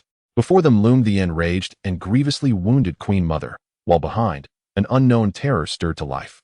Around them surged an inexhaustible sea of insects. Chapter 29, Echoes of Antiquity. The earth trembled and the mountains shook. The entire chamber seemed on the verge of collapse. In her final moments, the Queen Mother unleashed a frenzied counterattack, akin to the most malevolent of curses. Not only did she fail to retract her power, but she also poured every remnant of energy and despair deep into the earth, attempting to awaken a far more terrifying entity that lay dormant beneath, dragging all into the abyss alongside her. The ancient and profound hum emanating from the depths was more resonant than the Queen Mother's own screams. It did not traverse through the air, but rather, it penetrated the very souls and bones of each individual, instilling a primal fear that stemmed from the essence of life itself. In that moment, every insect unit within the chamber froze, their cold compound eyes betraying an emotion akin to awe and dread. Hong's complexion was graver than ever. His greatest fear had materialized. The Queen Mother was not a solitary threat. She was merely a sentinel, a prelude. The true horror lay far deeper beneath this land. Retreat. Immediately. Back the way we came. Hong's voice, steady amidst the violent tremors and the insect shrieks, conveyed unwavering calm, albeit with urgency. Thunder God, lead the way. Yunmu, cover our rear. Do not linger in battle. Without further ado, the Thunder God roared, unleashing the last vestiges of his electrical energy. His battle blade transformed into a tempest of violent lightning, forcing a path towards the entrance they had emerged from. He no longer sought to eliminate foes, but aimed solely to repel and clear the obstructing insects. Yunyu, enduring the soul-wrenching pain and dizziness wrought by her depleting mental strength, followed closely behind the Thunder God. Her Han sword struck with precision, filling the gaps left by the Thunder God's ferocious onslaught. Hong, like a specter, flickered at the rear of the group. Each sweep of his black blade resulted in the silent demise of an insect attempting to flank or ambush from behind, as he deftly severed energy nodes and joints. His sniper rifle had long been stowed away. In this close-quarters melee, cold steel proved more reliable than firearms. Yet, the retreat path was already inundated by a tide of insects. Although they felt fear from the resonant hum below, the Queen Mother's frantic orders compelled them to pursue the intruders at any cost. With every step forward, a staggering price was paid. The Thunder God bore more wounds, his lightning dimming progressively. Yunmu's sword grew heavier, her breaths labored like a bellows. Even Hong's movements began to slow, clearly drained of energy. What was even more terrifying was the clarity of the hum from the depths, as if some colossal being was stirring within the mantle. The chamber's rocky walls began to crack extensively, massive stones intermingled with fungal mats crashing down. Hurry, the exit is just ahead. The Thunder God shouted as he spotted the hole through which they had crawled. But at that very moment, a thunderous roar. The vast ceiling above the exit could not withstand the dual onslaught, collapsing with a resounding crash. The immense rocks and the heavy fungal mats instantaneously sealed off the soul escape route, plunging everyone into despair as it gripped their hearts with an iron fist. With no path forward, enemies closing in from behind, falling debris from above, and the awakening of unknown terrors below, a wave of hopelessness washed over them. Thor, witnessing the blocked exit, unleashed a roar of frustration. Hong's gaze sank to the depths of despondency. They were truly ensnared in a life-or-death predicament. At that moment, Yunmu suddenly emitted a muffled groan of agony, clutching her head tightly. The ancient hum resonating from the depths of the earth intertwined violently and painfully with the nearly depleted life force within her and the residual imprint of the Ark's core, creating a tumultuous resonance. Countless chaotic and fragmented images and pieces of information surged into her mind like a torrential flood. Image of vast starry sky, with a colossal Ark ship resembling a seed, engaged in a fierce battle against an overwhelming swarm of insectoid vessels. Image, the Ark severely damaged, making a forced landing on the blue planet, buried deep beneath the surface. Image, the Ark did not arrive alone. A more battered and grotesque insectoid landing craft, engulfed in flames, crashed nearby, sinking into the depths of the continental plates, falling into a profound silence. Information fragments. Warning, detected, homologous aberration, maternal nest signal, deep slumber. Sealed state. Information fragments. RR virus, anomalous energy, nuclear detonation shockwave, disrupted sealing balance. Information fragments. Matriarch, sentinel units, attempting to awaken, main nest. The pain pierced her mind like steel needles, yet in that moment, Yunmu comprehended everything. The insectoid race had not just recently arrived, they had long existed. Like the Ark of the plant civilization, they were one of the lost civilizations from the prehistoric era that descended upon Earth. Their main nest had either fallen into deep slumber or been sealed away. The outbreak of the RR virus, the shock of nuclear explosions, and the leakage of the Ark's energy had inadvertently disrupted the balance, awakening the outer sentinel units, the industrial matriarch. Now, the frenzied actions of this dying matriarch were attempting to forcibly rouse the slumbering true main nest. Beneath the surface lay the insectoid main nest. Enduring the excruciating pain, Yunmu cried out hoarsely, "It is awakening. The matriarch is its sentinel." This revelation was far more despairing than the blocked escape route. One sentinel matriarch could nearly annihilate them all. The awakening of the true main nest would spell disaster for the entire planet. They must stop it, at the very least. Delay it. But how? With the escape route severed, their own survival was at stake. Yunmu's gaze suddenly fixed upon the shattered remnants of the matriarch's incubation sac, which was still frantically channeling energy into the depths, and those pulsating energy tendrils striving to awaken the main nest. A wildly audacious thought took root in her mind. If the matriarch could connect and attempt to awaken the main nest through these energy tendrils, could they not reverse the flow, sending interference, or even sealing it instead? Her life essence ability, derived from the laws of life, stood in stark contrast to the insectoid's cold, destructive force. Within the knowledge of the Ark's core, fragments regarding sealing and purification seemed to resonate. However, this demands an unimaginable amount of energy and soul power, far exceeding her limits. Hong, Thunder God. Yunmu abruptly raised her head, her face a blend of anguish, determination, and a peculiar radiance. Help me. Buy me some time. Get close to the remains of the Mother Empress. I have a way to interfere with the awakening of the main nest. Both Hong and Thunder God turned their gazes towards her, seeing the unwavering flame of desperation in her eyes. There was no doubt, no hesitation. All right, Thunder God grinned, baring his bloodstained teeth. Even if I die, I shall carve a path for you. The plan? Hong asked succinctly. I need to make contact with the core of the Mother Empress or the root of the energy tendrils. I require absolute, uninterrupted time. Yunmu quickly replied. Charge with me. Thunder God roared deafeningly, unleashing all his might, burning the last vestiges of his life potential, transforming into a human-shaped thunderbolt, charging fiercely towards the remains of the Mother Empress. Wherever he passed, the insectoid swarm was overturned as if caught in a tempest, severed limbs and shattered bodies scattering in all directions. Hong followed closely, his black battle knife morphing into a storm of death, preemptively extinguishing all threats that sought to assail Yunmu. His gaze was as frigid as a thousand-year blizzard, squeezing out every calculation and emotion into the ultimate efficiency of slaughter. Yunmu raced through the blood-soaked path carved by the two, desperately advancing towards the colossal remains of the Mother Empress. With each step closer, the buzzing and resistance from below intensified, and the insectoid attacks grew increasingly frenzied. The lightning surrounding Thunder God finally extinguished completely. He fought solely with his formidable physique, each swing of his blade spraying forth blood. Hong too bore several deep wounds, exposing bone. At last, they reached beneath the remains of the Mother Empress. Now, without hesitation, Yunmu leaped, her hands forcefully pressing against one of the thickest, most violently pulsating dark purple energy tendrils. Boom! An indescribable, cold, and silent surge of colossal energy, filled with a desire for destruction, surged into Yunmu's body like a flood breaking through a dam. Yunmu let out a piercing scream, her veins bulging, her skin instantly crystallizing with frost, black blood seeping from her eyes, ears, mouth, and nose. Her consciousness was on the brink of being overwhelmed and assimilated by this horrifying alien energy. Mumu. Thunder God's eyes widened in agony, wanting to rush forward but was ensnared by more insectoids. Hong fought furiously against the surrounding swarm, his gaze fixed on Yunmu. He could not disturb her, for this was the path she had chosen. Just as Yunmu's consciousness was about to be extinguished, the faint warmth of life within her, emanating from the Ark, suddenly shone with a brilliant light under the impetus of her unwavering will, like a candle flickering in the wind, yet stubbornly refusing to be extinguished. She recalled the fragmented memories within the crystal regarding life barriers, purifying runes, and soul hymns, transforming her profound love for life, her guardianship of her companions, and her affection for civilization into the purest will to combat annihilation. In the name of life, here, I establish the word spirit, slumber, bind, isolate. She ignited her soul, chanting fragmented and incomplete incantations. Each syllable resonated with the very essence of her life. The chilling energy surging towards her seemed momentarily impeded by this starkly contrasting force. Vibrant and orderly, Yunmu seized this fleeting opportunity, channeling a warm current infused with her own life essence and the power of her incantations through the energy tendrils. Forcefully directing it into the depths of the earth, it surged towards the awakening lair of terror.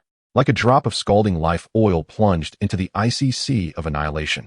The deep reverberations abruptly faltered, as though the rhythm had been disrupted. The tendril, restrained by Yunmu, visibly transformed into a grayish-white hue, withering and losing its vitality at an alarming rate. Effective, yet the cost was staggering. Yunmu's hair turned gray before the naked eye, her skin lost its luster, and her life force rapidly waned. She was burning herself. Not enough, still insufficient. She felt her power was but a drop in the ocean for that colossal lair. Just then, the core mark within her, the Ark, flickered intensely. Far beneath the sports center, the green crystal seemed to sense the contractor's resolve and crisis, transmitting an unparalleled torrent of pure life energy.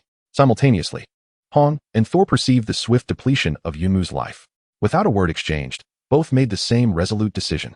Thor roared, unleashing the last vestiges of his life force without reservation, scattering the surrounding insect horde. Hong, with lightning speed, extended his hand, pressing it against the nape of Yunmu's neck, pouring his most refined and pure energy into her body without a second thought. At that moment, the powers of the three were briefly intertwined through Yunmu as a conduit. Empowered, Yunmu suddenly opened her eyes, ablaze with brilliant green light. She spoke once more, her voice echoing with ancient resonance. Incantation, seed of eternal slumber. A profoundly refined and intricate emerald green rune surged through the energy tendrils, plunging deep into the earth, marking the still disrupted, half-awakened insect lair. A deep, wrathful hum echoed from below, quickly diminishing as if forcibly paused, sinking into a deeper silence. Success, at least for now. The light in Yunmu's eyes flickered out, her body slumping backward, caught in Hong's embrace. Her breath was faint, teetering on the brink of a deep coma, as if her life flame could extinguish at any moment. Thor too had drained his last ounce of strength, kneeling on one knee, propping himself with his sword, blood spilling from his mouth. Within the hollow, the swarm, bereft of the queen's command and the lair's call, descended into chaos, turning upon one another in a frenzied disarray. The crisis below was temporarily averted. Yet the price paid was beyond description. Hong held the life-threatening Yunmu, gazing at the gravely injured Thor and the still perilous surroundings. How to survive and escape this place has become an even grimmer question. Chapter 30, The Path of Mourning. The chaos within this space continues unabated. The Zerg, stripped of unified command, succumb to their primal instincts of slaughter and survival, turning upon each other in a frenzied contest for the energy and flesh emanating from the remnants of their queen. The cacophony of shrieks, the cracking of exoskeletons, and the splatter of viscous fluids replaces the previously orchestrated terror, transforming into a savage symphony of death. This tumult provides them with a fleeting opportunity to breathe. Hong carefully lays the unconscious Yunmu behind a relatively intact rock. Her breath is so faint it is nearly imperceptible. Her complexion is ashen. Her once lustrous black hair, now dry and gray, her life force flickering like a candle in the wind. The backlash from burning the essence of her soul proves far more fatal than any physical injury. Thor struggles to rise but stumbles, expelling a copious amount of congealed blood. His internal organs have been grievously damaged in the previous frenzy, his electrical energy utterly depleted, sustained only by an indomitable will. Hong swiftly assesses their injuries. His gaze is cold as iron. There is no time for sorrow, nor for hesitation. They must leave immediately. Every second could be their last chance for survival. He tears off the relatively intact lining of his combat suit and, with swift precision, bandages Thor's most severe wounds. Then administers the last high-concentration stimulant and antidote to Yunmu, hoping to momentarily stoke the flicker of her life. Rising, he surveys the blocked passage and the chaotic swarm surrounding them. Retracing their steps is no longer an option. They must seek an alternative escape route. His gaze locks onto the far end of the chamber. There, due to previous explosions and collapses, the rock face has fractured, revealing a deeper, darker, seemingly naturally formed chasm. A chilling draft wafts from within, carrying the scent of sulfur and unknown minerals. This may be a fault line formed by geological activity, leading to uncharted territories. But it could also be their only path to survival. Let us go that way. Hong hoists the unconscious Yunmu onto his back, securing her firmly with spare bandages. Then assists the nearly incapacitated Thor. Old Hong, let me go. You must leave. Thor weakly protests, aware that his current state is a considerable burden. Silence. Hong's voice betrays no emotion, yet his grip remains unwavering. If they are to perish, it shall be outside these confines. One hand wields a blade. The other supports Thor, while he bears Yunmu like a statue laden with all hope, advancing step by step toward the dark chasm's entrance. Each movement is excruciatingly arduous. The fungal carpet beneath their feet remains slick and treacherous, littered with the remains of fallen Zerg and debris. Occasionally, a disoriented Zerg lunges at them, only to be dispatched by Hong's precise and efficient blade work, never wasting an ounce of energy. As they enter the chasm, the environment grows even more hostile. The path is rugged and uneven, strewn with sharp rocks. The light is exceedingly dim, illuminated only by a few bioluminescent fungi and minerals. The air is thick with toxicity, carrying the scent of poisonous gases. Hong lowered his breathing rate to the bare minimum, relying on his formidable internal circulation to minimize the inhalation of toxic gases. He had to remain perpetually alert, acutely aware of the path ahead and the potential threats lurking within. Thor's weight bore down on him heavily, his consciousness oscillating between clarity and haze, his lips unconsciously murmuring. Kill them, annihilate them. Blood dripped from him, saturating Hong's shoulder. Behind them, Yunmu's breath remained faint, each slight convulsion tightening the strings of Hong's heart. This road seemed endless, shrouded in darkness and burdened with heavy weight. Loneliness, fatigue, and pain surged relentlessly against Hong's resolve like an inexorable tide. Yet, he stood as steadfast as the most resilient rock, his gaze sharp and his stride steady, suppressing all frail emotions beneath a cold facade. He was uncertain of where this path led, how much longer Yunmu could endure, or whether Thor would survive. All he knew was that he must move forward. He had to keep advancing. As long as there was one step left to take, he could not afford to stop. Time had lost all significance. Perhaps they had walked for hours, or perhaps an entire day. Just as Hong's strength approached its limit, an unusual glimmer of light emerged ahead. It was neither the bioluminescence of fungi nor the cold glow of minerals, but rather a gentle, natural light reflecting off water. He even faintly heard the sound of flowing water. Was there an underground river? Hong's spirits lifted as he quickened his pace. At the end of the fissure, a wide underground river unfolded before him, its waters crystal clear, emanating a faint life energy. On either side of the bank, peculiar moss and ferns glowed softly with a white luminescence. The air here felt significantly fresher. More importantly, Hong noticed rudimentary steps and platform traces carved into the riverbank. Though ancient, they indicated that this place had once been frequented by humans or other sentient beings. Perhaps there was an exit. Hong cautiously laid Yunmu and Thor on a flat rock by the riverbank. After inspecting the water and confirming it was non-toxic and rich in energy, he carefully offered Yunmu a few sips, then cleaned Thor's wounds. The cool river water and the energizing environment seemed to stabilize their conditions slightly. Taking a moment to rest and regain some strength, Hong began to explore the steps leading upwards. The stairs twisted and turned, ultimately leading to an opening partially obscured by a massive stone. Pushing aside the boulder, he found himself no longer amidst ruins, but in a strange valley shrouded under the pall of nuclear winter. They had traversed over 10 kilometers from the depths of the industrial district in Beishan City to the mountainous outskirts. They had finally escaped. Yet, Hong felt no joy. He quickly noted the location of this exit before returning to the riverside. The pressing concern now was how to safely transport the two severely injured individuals back to the base. The task of carrying heavy burdens through dangerous territory alone seemed nearly insurmountable. He had to establish contact with the base. Hong attempted to activate his personal communicator. Perhaps due to their distance from the energy interference zone of the insect nest, the communicator surprisingly regained a faint signal. Base, this is Hong. Please respond. His voice was hoarse from thirst and exhaustion. After a brief crackle, the communicator crackled to life with Sun Lao's voice, filled with excitement that nearly broke. Captain Hong. It's you. You're alive. My God. The signal is poor. Where are you? Listen. Hong interrupted him, speaking rapidly. We've escaped. In an unknown mountainous area. He quickly relayed the approximate coordinates.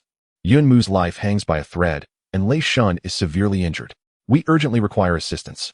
I repeat, we urgently require assistance. Understood. We'll prepare immediately. Hold on. Sun Lao's voice trembled with emotion, yet resonated with determination. Ending the communication, Hong returned to the wounded. He tore the last clean strip of cloth, dipped it in the cold river water, and meticulously wiped the pallid face of Yunmu and the bloodstains on Lei Shun. Having completed this, he gripped his battle knife, like the most loyal guardian, quietly sitting before them, his vigilant gaze scanning the surrounding darkness, awaiting the uncertain arrival of rescue. Each passing moment felt as protracted as a century. Behind him, Yunmu's breaths were at times rapid, at others faint. In his unconscious state, Lei Shun emitted pained groans. Hong's silhouette, under the dim light, resembled a silent mountain, bearing the weight of all sorrow and hope. Chapter 31, Glimmers and Shadows. Time languished painfully in the wait. By the subterranean river, the only sounds were the gentle murmur of flowing water and the labored or faint breaths of the injured. Hong stood like a statue. Yet all his senses were heightened, attuned to any subtle disturbances around him. The energy within him slowly circulated, healing his own injuries, maintaining a minimal state of function. It was uncertain how much time had passed when Hong was on the verge of believing the communication had ended, preparing to risk a solo venture to carry the wounded to safety. Then, patter, patter. A faint yet hurried sound of footsteps emerged from the depths of the fissure they had traversed, accompanied by muffled gasps. Hong instantly tightened his grip on the battle knife. His eyes sharply focused on the dark passage. Were they the surviving insectoids? Or some other subterranean creatures? However, what appeared at the passage were several humans clad in rudimentary protective gear, equipped with makeshift weapons, their faces reflecting tension and hope. Leading them was none other than Zhang Xiaobin. Clutching a brand new military rifle, airdrop supplies, his face was a mixture of sweat, dust, and exhilaration. Captain Hong. Upon seeing Hong's figure, Zhang Xiaobin nearly burst into tears, stumbling forward with his companions. It's wonderful. You're truly here. As soon as Sun Lao received the signal, he instructed us to rush out from the nearest backup exit to find you. This place is so convoluted, we almost got lost. Trailing behind him were two other robust youths from the base, their faces also etched with the relief of survival. Seeing his comrades, Hong's taut nerves finally relaxed a fraction. He immediately pointed to the ground where Yunmu and Lei Shun lay. Quickly, Yunmu urgently needs life support. Lei Shun requires a stretcher. Upon witnessing the tragic state of Yunmu and the Thunder God, Zhang Xiaobin and the others gasped in shock, particularly at the sight of Yunmu's ashen hair and faint breath, which brought tears to their eyes. Without uttering unnecessary words, they immediately sprang into action. Zhang Xiaobin retrieved a makeshift medical kit urgently prepared by Elder Sun from his backpack and administered a cardiac stimulant along with a high-energy nutrient solution to Yunmu. The other two swiftly fashioned a rudimentary stretcher from the materials and branches they had brought, carefully transferring the severely injured Thunder God onto it. Let us move. We must return at once. The journey may be perilous, Hong declared, hoisting Yunmu onto his back, gesturing for Zhang Xiaobin and the others to lift the Thunder God. They hastened back along their original route. With the support, the group's pace quickened significantly. Zhang Xiaobin and his companions appeared to possess a greater familiarity with the mountainous terrain than Hong, opting for a relatively concealed and safe path.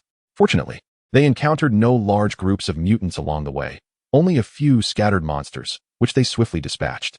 After several hours, the familiar silhouette of the ruins of the sports center finally came into view. At the concealed entrance of the base, Elder Sun, Lin Wei, Lin Feng, and the others awaited them anxiously. Upon seeing Hong carrying the lifeless Yunmu and the bloodied Thunder God on the stretcher, Lin Wei immediately burst into tears, while Elder Sun's eyes brimmed with tears as he staggered forward to meet them. Quickly, bring them inside. Prepare for surgery. Ensure all equipment is ready. Elder Sun commanded hoarsely, his voice trembling. The group, though flustered, carefully carried the injured into the underground facility. Heading straight to the makeshift operating room that had been converted from the former duty room, Hong gently placed Yunmu on the operating table, casting one last glance at her pallid face before resolutely stepping back. He had faith in Elder Sun's medical prowess, and now he had more pressing matters to attend to. Inside the corridor, the atmosphere was heavy with tension and sorrow. Lin Wei sobbed quietly to the side, while Zhang Xiaobin and the others slumped to the ground. Overwhelmed by dread, Lin Feng gazed at Hong, his expression a complex blend of shock and a hint of reverence. They could scarcely fathom the hellish battle the three had endured to emerge from such a place, while also inflicting severe damage on the Mother Queen. As per Hong's brief report, Hong paid no heed to the others, instead approaching the green light crystal and pressing his hand against it, requesting highest level life energy support. Target, Yunmu. Analyzing the current state of the Zerg's main nest. Retrieving all data related to eternal slumber and soul restoration. The crystal shimmered, seemingly sensing the contractor's dire condition and the suppressed urgency beneath Hong's icy exterior. A gentle yet powerful life energy was guided forth, gradually flowing toward the operating room. Simultaneously, data regarding the incomplete word spirit that Yunmu had invoked and the detection results of the main nest status began to be relayed back.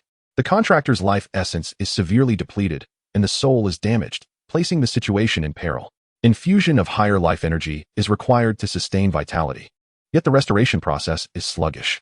The Zerg's main nest has significantly diminished in activity, falling into profound silence. The seed of the spoken spirit has taken effect, but it is not permanent. The seal harbors vulnerabilities that may loosen with the passage of time. The eternal slumber is an application of advanced life laws, requiring planetary-level life energy and soul strength to be fully manifested. The information is cold and harsh. Yunmu's injuries are grave, and whether she can be saved remains uncertain. The Zerg's main nest is merely suppressed temporarily, The crisis is far from resolved. Hong silently noted everything, the last flicker of light in his gaze dimming into deeper coldness. At that moment, the door to the operating room opened, and Elder Sun emerged, fatigue etched on his face, removing his blood-stained gloves. The young thunder god has a resilient constitution, several bones are broken, internal organs displaced, and he has lost a significant amount of blood. Yet he has not suffered fatal injuries and can recover with proper care. Elder Sun first conveyed the good news, but his tone quickly grew heavy. However, for Yumu, everyone's hearts tightened. Her bodily functions remain intact, and her life energy is slowly replenishing, but Elder Sun painfully shook his head. Her consciousness, her soul, seems to have descended into the deepest slumber, unresponsive to the outside world, akin to a vegetative state, and her hair. I understand, Hong interrupted Elder Sun, his voice hoarse, striving to maintain her life. I will find a way for the rest. A heavy silence enveloped the group, the atmosphere thick with sorrow, almost suffocating. Just then, the military-grade communicator on Lin Feng suddenly beeped. He glanced at the number, his expression shifting, and retreated to a corner to answer. The conversation was brief. After it concluded, Lin Feng's countenance darkened further. Approaching Hong, he whispered, "It was Colonel Zhou Genhua."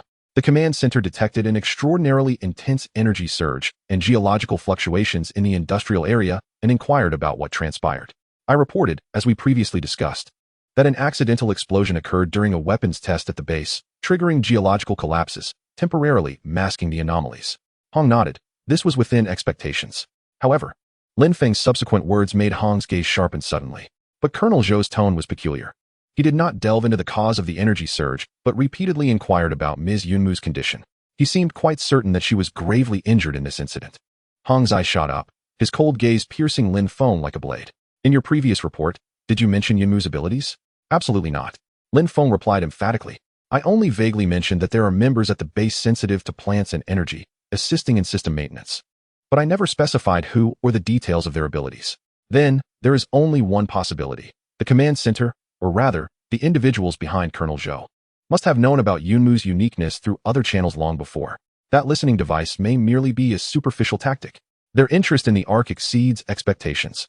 It is even possible that Yunmu's severe injuries were part of their calculations or anticipations. A chilling sensation swiftly enveloped Hong's entire being. With the external threat of the insectoid hive still looming and Yunmu gravely injured and unconscious, the shadows cast by allies grew ever more profound and perilous. The Ark base had just endured a Pyrrhic victory, yet it seemed to be ensnared in an even greater, more intricate vortex. Beneath the faint glimmer of hope lay an abyss of darkness. Hong clenched his fists, his knuckles whitening from the intensity of his grip. What path should he tread next? Chapter 32, Undercurrents and Cornerstones. Yunmu's severe injuries and unconsciousness had stripped the Ark base of one of its crucial pillars. A silent sorrow and an oppressive atmosphere pervaded the living quarters. Lin Wei kept vigil by her bedside day and night, meticulously tending to her, administering liquid nourishment, and softly whispering to her unresponsive, pallid visage, her tears nearly exhausted.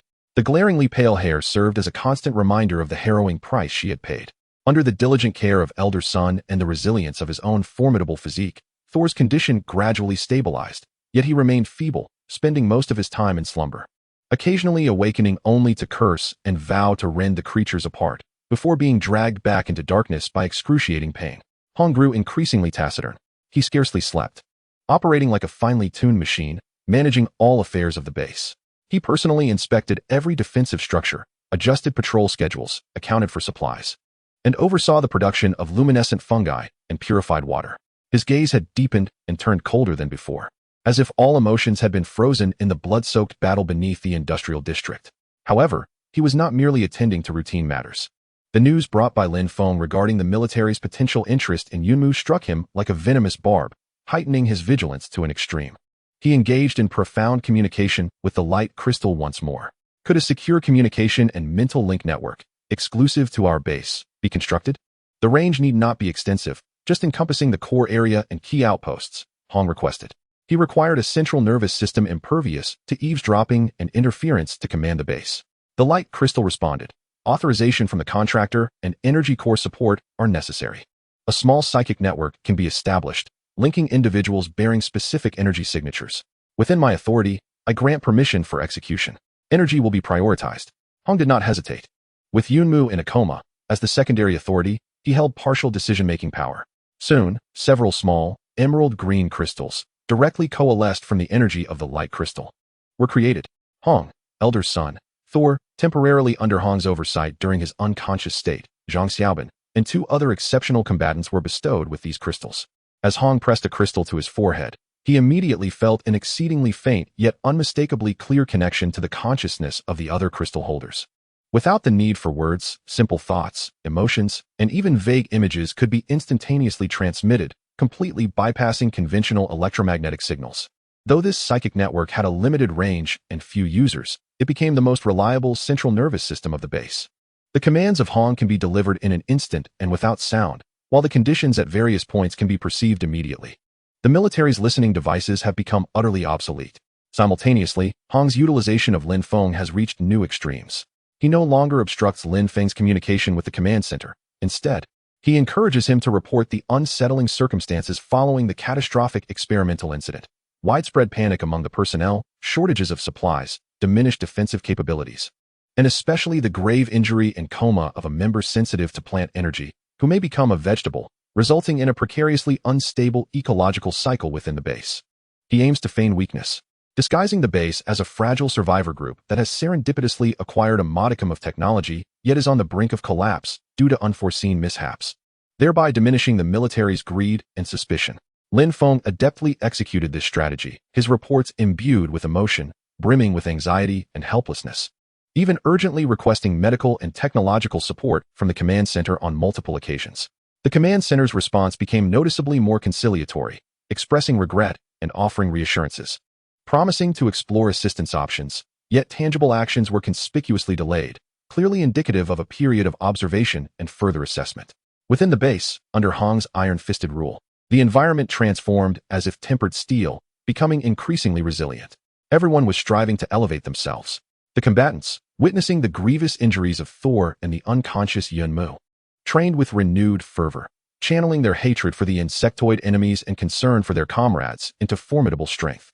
The logistical personnel labored to maintain the base's operations, acutely aware that they could not withstand any further upheaval. Elder Sun, while caring for the injured, virtually resided in the laboratory, tirelessly improving the blue potion, researching the insectoid structures, and even attempting to analyze the physiological mechanisms behind Yun Mu's coma, exerting every effort he could muster. The vast knowledge from the light crystals served as his foundation, yet he lacked the time and crucial experimental subjects. Hong himself never ceased his cultivation. The harrowing battles in the industrial zone and the subsequent experience of single-handedly carrying the injured to safety refined his mental fortitude, making it more pure and powerful. He sensed a subtle loosening of the shackles of the genetic lock, the energy within him becoming increasingly concentrated, surging towards an entirely new level. He needed to grow stronger. He must grow stronger, to safeguard this hard-won stronghold, to confront future crises, and to have the opportunity to discover a means to awaken Yun Mu. The base resembled a small vessel navigating through a tempest, beset by tumultuous undercurrents outside and unhealed wounds within. Yet under the control of Hong, the cold yet formidable helmsman, it steadfastly sailed towards the unknown. Everyone understood that beneath the fleeting calm, a far greater storm was brewing. The only thing they could do was to use this precious time to transform themselves into more resilient rocks. Chapter 33, Thunderous Tempering. The daily life at the base flowed through an oppressive tranquility. Half a month had swiftly passed. Thor was now able to rise and walk, yet he was still far from regaining his combat prowess. The electric powers within him seemed to have succumbed to a state of dormancy due to overexertion and severe injuries, rendering him exceedingly irritable and volatile, akin to a toothless tiger rampaging through the base, finding fault with everything around. Damn it, this damned place is driving me insane. He struck the alloy post in the training ground with a powerful punch, sending a tremor through his arm, yet leaving no mark behind, which only fueled his frustration further. The once ferocious strength had vanished without a trace, and this sense of weakness was more unbearable than the injury itself. Hong observed him calmly, tossing a heavy training iron rod in his direction. If your strength has waned, then rebuild it. If your powers lie dormant, then refine your physique. Your physical foundation remains. Do not wallow in self-pity like a useless wretch. Who are you calling useless? The god of thunder erupted in anger, swinging the iron rod toward Hong. Even without his powers, his furious strike carried immense weight. Hong effortlessly sidestepped, delivering a swift palm strike to the back of the god of thunder's heart. The latter stumbled forward, nearly losing his balance, and shouted in frustration. If anger were useful, the insectoids would have long been exterminated. Hong's voice remained unperturbed. Your strength derives from your will, not merely from a flicker of lightning. If your will falters, you are truly rendered useless. The god of thunder gasped for breath, glaring fiercely at Hong, yet eventually, he despondently relinquished the iron rod. Deep down, he understood that Hong spoke the truth. However, he found himself at a loss.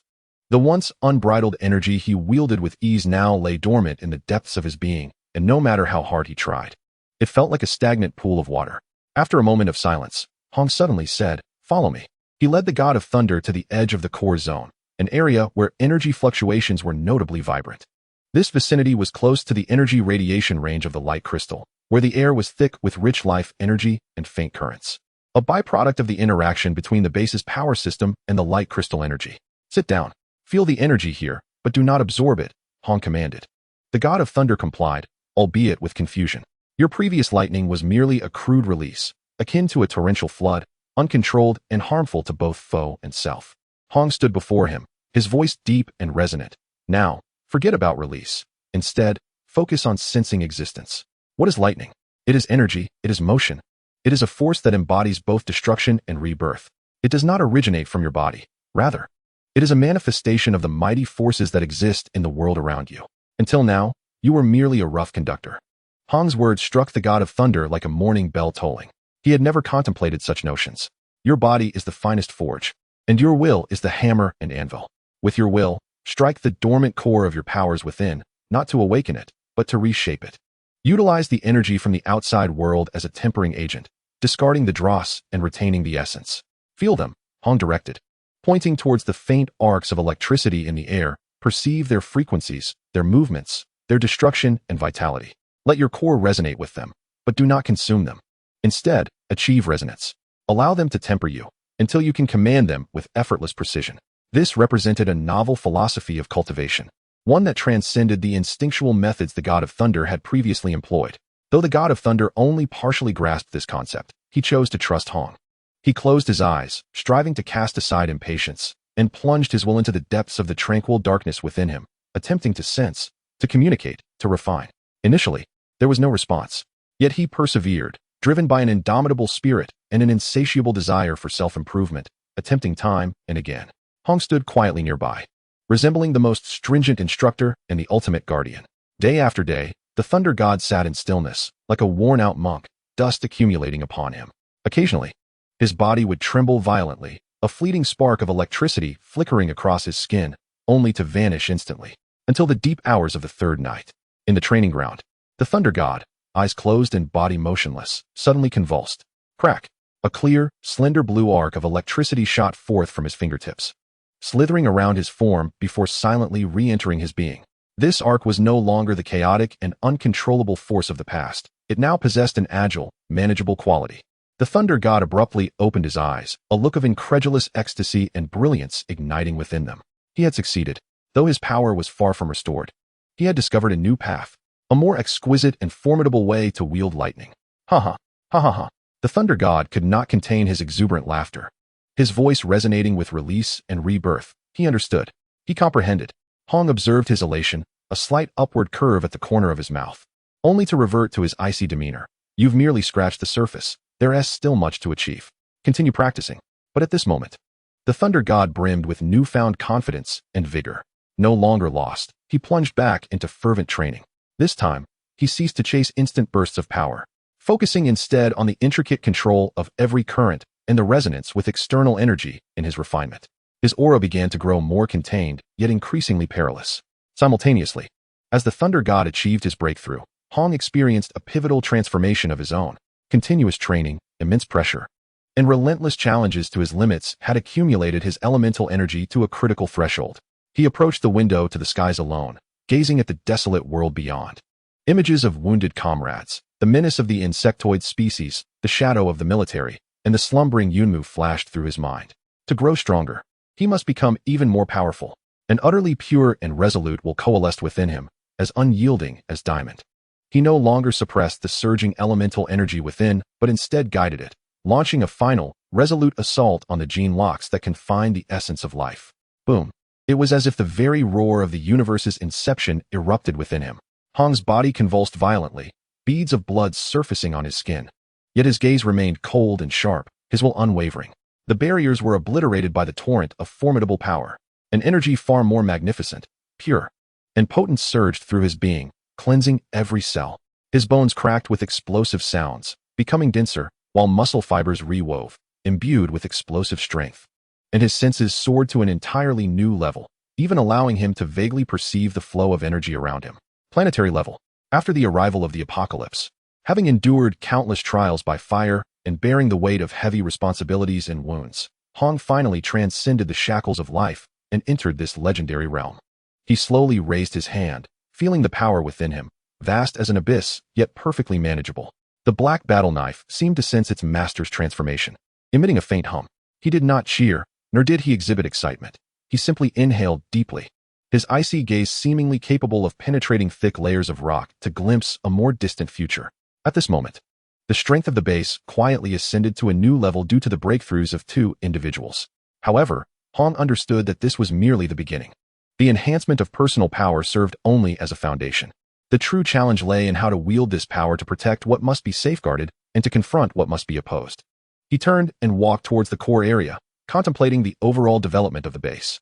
Meanwhile, the promised assistance from the military finally arrived in an unexpected manner. Chapter 34, Olive Branches and Thorns. A small convoy approached. 3 modified off-road vehicles, shielded by radiation-proof armor, jolted through the ruins under the guidance of a hummingbird reconnaissance drone, coming to a halt just outside the perimeter of the sports center. This display was far more formal than previous airdrops and solitary visits, exuding a palpable sense of pressure. Through the psychic network, Hong promptly issued commands for the base to enter a state of concealed readiness. All key personnel took their positions, and the defensive structures prepared to activate, maintaining an outward semblance of chaos while remaining internally alert. Then, he stepped outside to greet the visitors.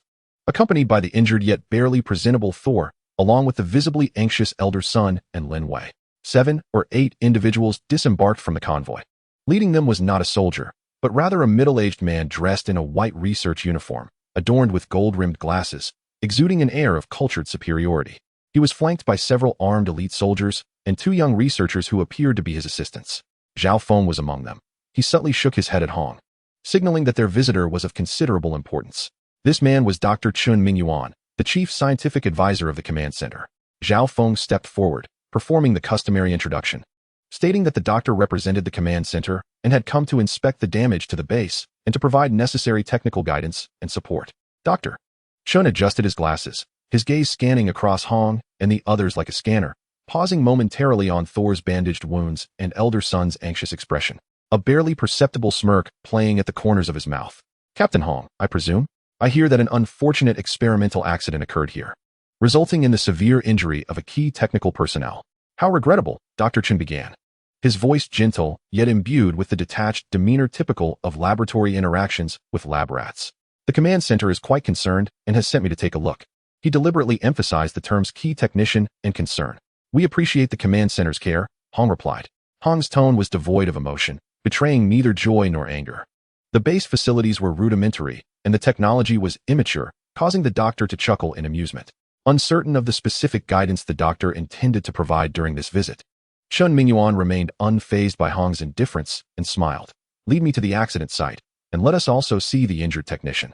Perhaps the advanced medical technology at the command center can offer some assistance. He paused momentarily before adding, this is also the intention of Colonel Zhou Jinhua.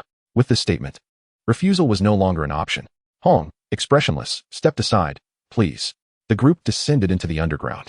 As Chun Mingyuan walked, he meticulously observed the structural layout of the passageways, the defensive arrangements, and even the moss growing on the walls, while his assistant diligently recorded data with instruments in hand.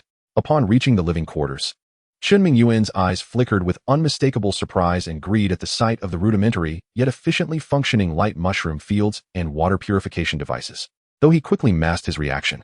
Finally, they arrived at Yunmu's room. Witnessing the still figure lying on the bed, her hair gray and her breath faint, alongside Lin Wei, whose eyes were red and swollen from crying, Chun Mingyuan's female assistant let out a low gasp of astonishment. Chun Mingyuan approached, feigning an examination of Yunmu's pupils and vital signs, glancing at the rudimentary medical records provided by elder son, albeit altered. His brow furrowed and a sigh escaping his lips. The situation is quite bleak. Life essence is depleted, and neural activity is nearly non-existent. The conditions here are far too poor to facilitate effective treatment.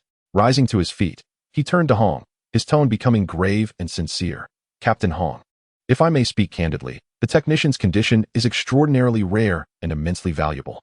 I mean to say, her injuries hold significant worth for research into that energy backlash. Remaining here is tantamount to awaiting death. He shifted his tone. However, the command center possesses the most advanced biological medical pods and nerve regeneration technology. Transferring her to the central laboratory of the underground shelter might offer a glimmer of hope. This is not only to save a precious talent, but also to unravel the core issues of your ecosystem, thus preventing similar incidents from occurring in the future. The truth was laid bare. They were not here to provide aid. Rather, they sought to seize the individual. Under the guise of treatment, they aimed to conduct research. They wished to control Yunmu, this unique specimen, in their grasp. Elder Sun trembled with rage, nearly voicing his anger, but Hong silenced him with a fierce glance. Thunder God's fists creaked ominously, his eyes flashing with barely contained fury. Hong's heart constricted, a cold murderous intent nearly breaking free, yet he suppressed it forcefully. He understood that outright refusal would mean irreparably severing ties, and the other party might resort to force. The base lacked the capital to simultaneously confront military and insectoid threats. After a few seconds of silence, as if grappling with a difficult decision, Hong finally spoke, his voice hoarse. The doctor has a point. To save her, perhaps this is the only choice. Elder Sun and Thunder God turned to Hong in disbelief, their eyes brimming with incredulity. A faint smile of satisfaction crept onto Chun Mingyuan's face. However, as Hong Huafeng shifted the conversation, he acknowledged that her current condition was exceedingly fragile, incapable of enduring long-distance jolts and transfers. Forcing a move could result in immediate peril. He turned to Chen Mingyuan and stated, "Unless the doctor can first transport that advanced medical equipment to our base to stabilize her condition, I cannot gamble with her life." It was a strategic retreat, casting the dilemma back.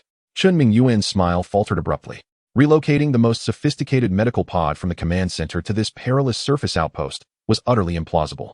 His original intention was to return with both personnel and research materials. The equipment was vast and intricate, and its transportation and installation were exceedingly challenging. Chen Mingyuan sought excuses. "Then there is no other option," Hong sighed, his tone laden with resignation and sorrow. "We can only do our utmost and leave the rest to fate. Perhaps Elder Sun can conduct his research here slowly and discover a solution." Chen Mingyuan's expression darkened. He scrutinized Hong, attempting to discern the truth from his countenance. But all he found was a facade of icy fatigue and concern. After a moment of tense silence, Chen Mingyuan snorted.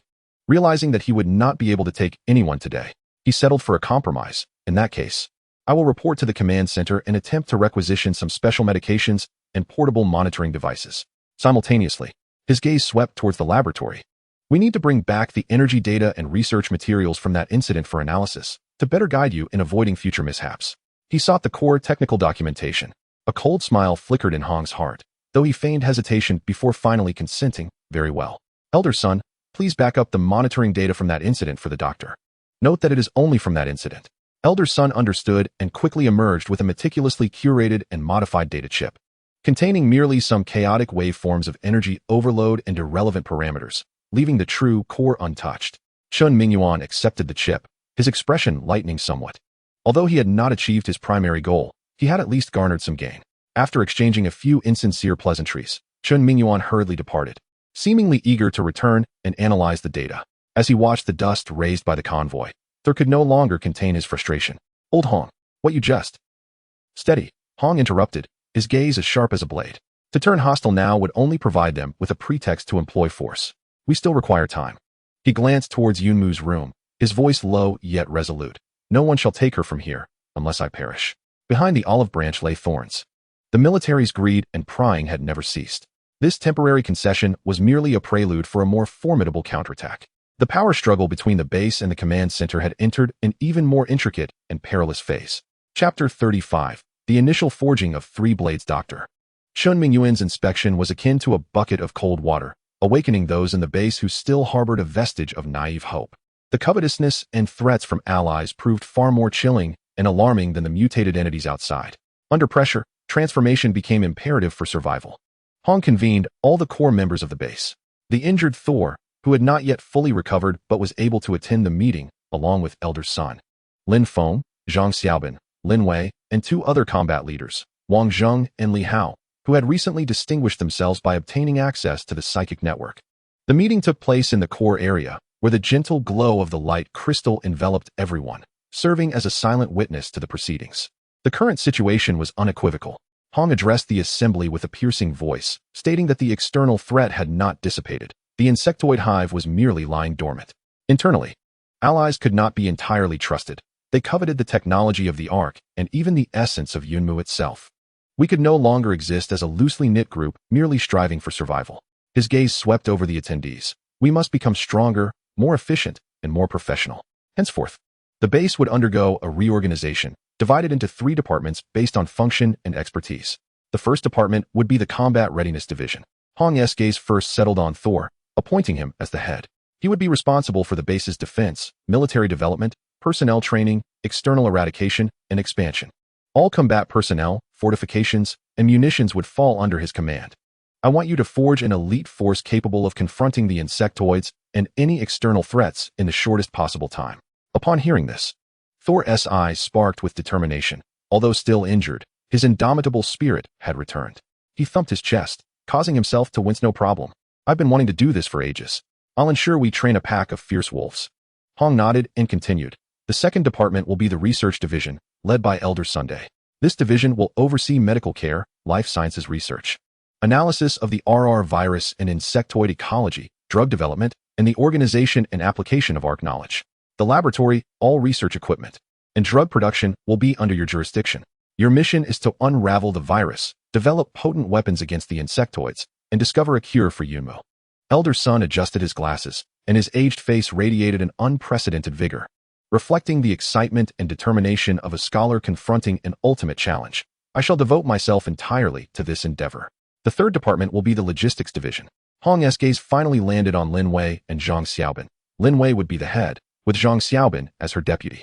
They would be responsible for the daily operations of the base, resource management, the production of luminous fungi and purified water, internal coordination, intelligence organization, in conjunction with Lin Feng, and surface negotiations with the command center. I want the base to operate like a finely tuned machine, with no errors. Lin Wei looked up in surprise. Her face still streaked with tears, seemingly hesitant to accept the responsibility. However, upon meeting Hong's unwavering gaze and glancing at the unconscious Yunmu, she finally bit her lip and nodded resolutely. I will do my utmost. Zhang Xiaobin also stood tall, pledging his commitment. Lin Feng. Hong turned to the former liaison officer. Your position is unique, and you will not be included in the 3 departments. You will report directly to me. Continue to utilize your channels to gather all valuable intelligence, particularly regarding the internal factions of the command center, the history of the insectoids, and monitoring Chun Mingyuan's subsequent movements. Understood. Lin Feng nodded earnestly, aware that this was both a significant trust and a substantial challenge. Wang Zheng and Li Hao. Hong gazed upon the 2 battle captains. You shall assist the Thunder God, specifically overseeing daily patrols, training, and defense duties. Yes, the 2 responded, standing at attention. The delineation of roles was clear, and responsibilities were well defined. A nascent system took shape, with Hong as the unequivocal core, supported by the Thunder God, Elder Sun, and Lin Wei, while other personnel would fulfill their respective duties. This marked the inception of what would become the formidable Extreme Martial Arts Academy, the HR Alliance, and the Thunderbolt Dojo, its most primitive form. Following the reorganization, the operational efficiency of the base surged dramatically. In the combat readiness sector, the air reverberated with the Thunder God's roars and the vigorous shouts of the trainees. Although the Thunder God had yet to regain his extraordinary abilities, his extensive combat experience, profound understanding of force application, weak point exploitation, and team coordination surpassed that of the average individual. He divided the trainees into small groups, crafting specialized joint assault tactics and armor-piercing drills tailored to counter the insectoid species' shell defenses and agility. The base's fortifications were further reinforced, with additional targeted traps and fire points established. The laboratories of the research department were ablaze with light. Elder Sun almost resided there, meticulously categorizing the vast knowledge from the luminous crystals regarding life energy, gene sequences, and the structures of alien organisms. Alongside a few technically adept young individuals, he tirelessly pursued research. Continuous improvements to the blue serum were introduced. While its effects on Yunmu's injuries were minimal, it proved remarkably effective in restoring stamina and countering toxins from ordinary mutated creatures. He even commenced experiments utilizing fragments of the insectoid shells to develop new armor materials. The logistics department became an exceedingly busy hub. Lin Wei exhibited unexpected managerial prowess, orchestrating the allocation of resources, production schedules, and internal security with impeccable organization. She diligently recorded every resource expenditure, carefully calculated the growth cycles of luminous mushrooms and the yield of purified water, ensuring the base's survival was secure. In communication with the command center, she strictly adhered to Hong's directives, perfectly embodying the image of a frail manager desperately seeking assistance. Zhang Xiaobin tirelessly inspected and maintained the base's infrastructure, identifying potential hazards. Meanwhile, Hong himself spun like a high-speed gyroscope, harmonizing the operations of 3 departments, addressing various emergencies, and continuously honing his planetary-level power. Through the psychic energy network, he could instantly perceive the conditions throughout the base, issuing commands with unparalleled precision. Everyone harbored a fervent determination, laboring relentlessly for survival, for the future, and for the unconscious Yunmu. The base resembled a block of raw iron, gradually shedding its impurities under the forging of Hong's furnace and the relentless pressure from all sides, revealing its steel-like brilliance. The 3 blades lay in initial refinement, hidden underground, awaiting the day they would astonish the universe. Chapter 36, The Silent Game. The base passed through more than half a month in a state of tense order. During this period, assistance from the command center finally arrived, albeit belatedly. True to Chen Mingyuan's promise, a batch of specialized medications and portable medical monitoring devices were airdropped via drones. Upon rigorous testing by Elder Sun, it was discovered that the medications were merely ordinary stimulants and nutritional supplements, utterly ineffective for Yunmu's injuries and potentially exacerbating his condition. The monitoring devices were indeed quite advanced, yet they evidently housed more covert listening and signal transmission modules. Hong ordered the medications to be sealed, while the equipment was taken by Elder Sun and his team for research, where they dismantled all extraneous components, leaving only the most basic functional modules outside Yunmu's ward for appearances. As for the data, it was, of course, meticulously fabricated, presenting a false narrative of Yunmu's vital signs deteriorating and the instability of the base's energy system. This silent game of chess was understood tacitly by both parties. On Lin Feng's side, fragments of encrypted messages began to trickle in, utilizing some old connections. He pieced together intelligence indicating a divergence within the command center regarding the value of the Arkansas. The pragmatic faction, represented by Zhou Jinhua, leaned towards collaboration for technological acquisition, while the radical faction, backed by a certain influential figure behind Chen Mingyuan, advocated for stricter control or even seizure methods. Concerning the Zerg, it appeared that the command had unearthed scant records from some exceedingly ancient archives, referring to them as the forbidden creations within the Galan ruins. Though the details had been classified as top secret, the term Galan ruins was noted by Hong, who instructed Lin Feng to delve deeper. Meanwhile, Thor's recovery and training had yielded remarkable results. Although he could no longer unleash lightning with abandon as before, his mastery over power had reached an entirely new realm. He could now precisely channel electrical energy into his fists, feet, and blades, with a sudden burst of penetrating force sufficient to pierce thick steel plates, proving exceptionally effective against the Zerg's exoskeletons.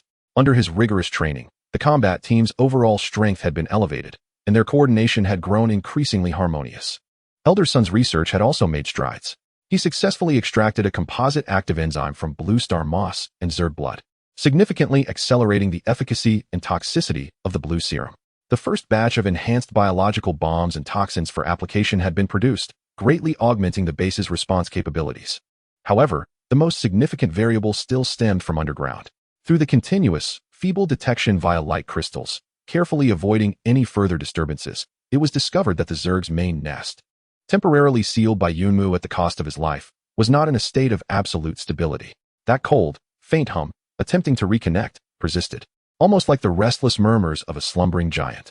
Moreover, the detection indicated that deeper within the main nest, there appeared to be a more obscure and ancient energy source, slowly being activated by the nest's movements, seemingly not of Zerg origin, but rather something else entirely. This revelation weighed heavily on Hong's heart. The troubles beneath the surface were far more complex than merely the Zerg. One day, while Hong was on the training ground instructing Wang Zheng and Li Hao in a combined attack technique, an urgent thought alert from the team responsible for monitoring external sentry positions suddenly pierced the psychic network. Minister Hong, to the northwest, a large number of unidentified individuals are approaching, well-equipped, not military standard, moving rapidly. Hong's expression hardened. How many? What distance? At least 30. 3 kilometers away. Their movement is peculiar, resembling that of individuals who have undergone rigorous training, yet not like normal humans. Not military? Who could they be at this hour? Thor. Assemble your team and prepare for immediate combat readiness. Old man's son, cease unnecessary energy output. Lin Wei, activate the emergency protocols. All personnel, assume your designated positions. In an instant, Hong transmitted a series of commands through the psychic network. The base, akin to a slumbering beast of prey, tensed its muscles, silently bared its fangs, and awaited the arrival of unwelcome guests. Hong stood alone before the celestial window, casting a cold gaze toward the northwest. He was eager to see what other malevolent entities dared to encroach upon the Ark base, aside from the military and the insectoid species, amidst this desolate wasteland. An intangible haze of smoke began to permeate the air once again. Chapter 37, The Wolf Pack of the Wasteland. Through the celestial window, Hong discerned a group rapidly approaching. Comprising approximately 30 individuals, they donned an eclectic array of armor, clearly cobbled together from various scraps, their faces smeared with war paint, their eyes sharp yet dulled, embodying the ferocity and savagery characteristic of those who had long struggled on the brink of life and death. Their equipment was a hodgepodge, outdated standard-issue rifles, makeshift crossbows and blades, and some even carried rudimentary rocket launchers. Their mode of movement was indeed peculiar. It was not entirely conventional tactical maneuvers, yet it was remarkably efficient, making full use of every piece of debris for cover, advancing in silence like a pack of wolves hunting across the barren land. These individuals were undoubtedly seasoned survivors. Far from ordinary wanderers, more akin to a band of marauding raiders. Hong noted that among their ranks, a few individuals clad in relatively clean attire and equipped with strange instruments were continually adjusting their bearings, their target unmistakably directed toward the sports center base. Did they possess some form of locating apparatus? Was it mere coincidence, or? Hong immediately recalled the earlier visit from Chen Mingyuan. Could it be that certain factions within the command center, unwilling to act directly, had covertly guided or hired these surface marauders to probe or even assault the base? Was it a case of using others' blades to do their bidding? Regardless of the motive, their intentions were clearly malevolent.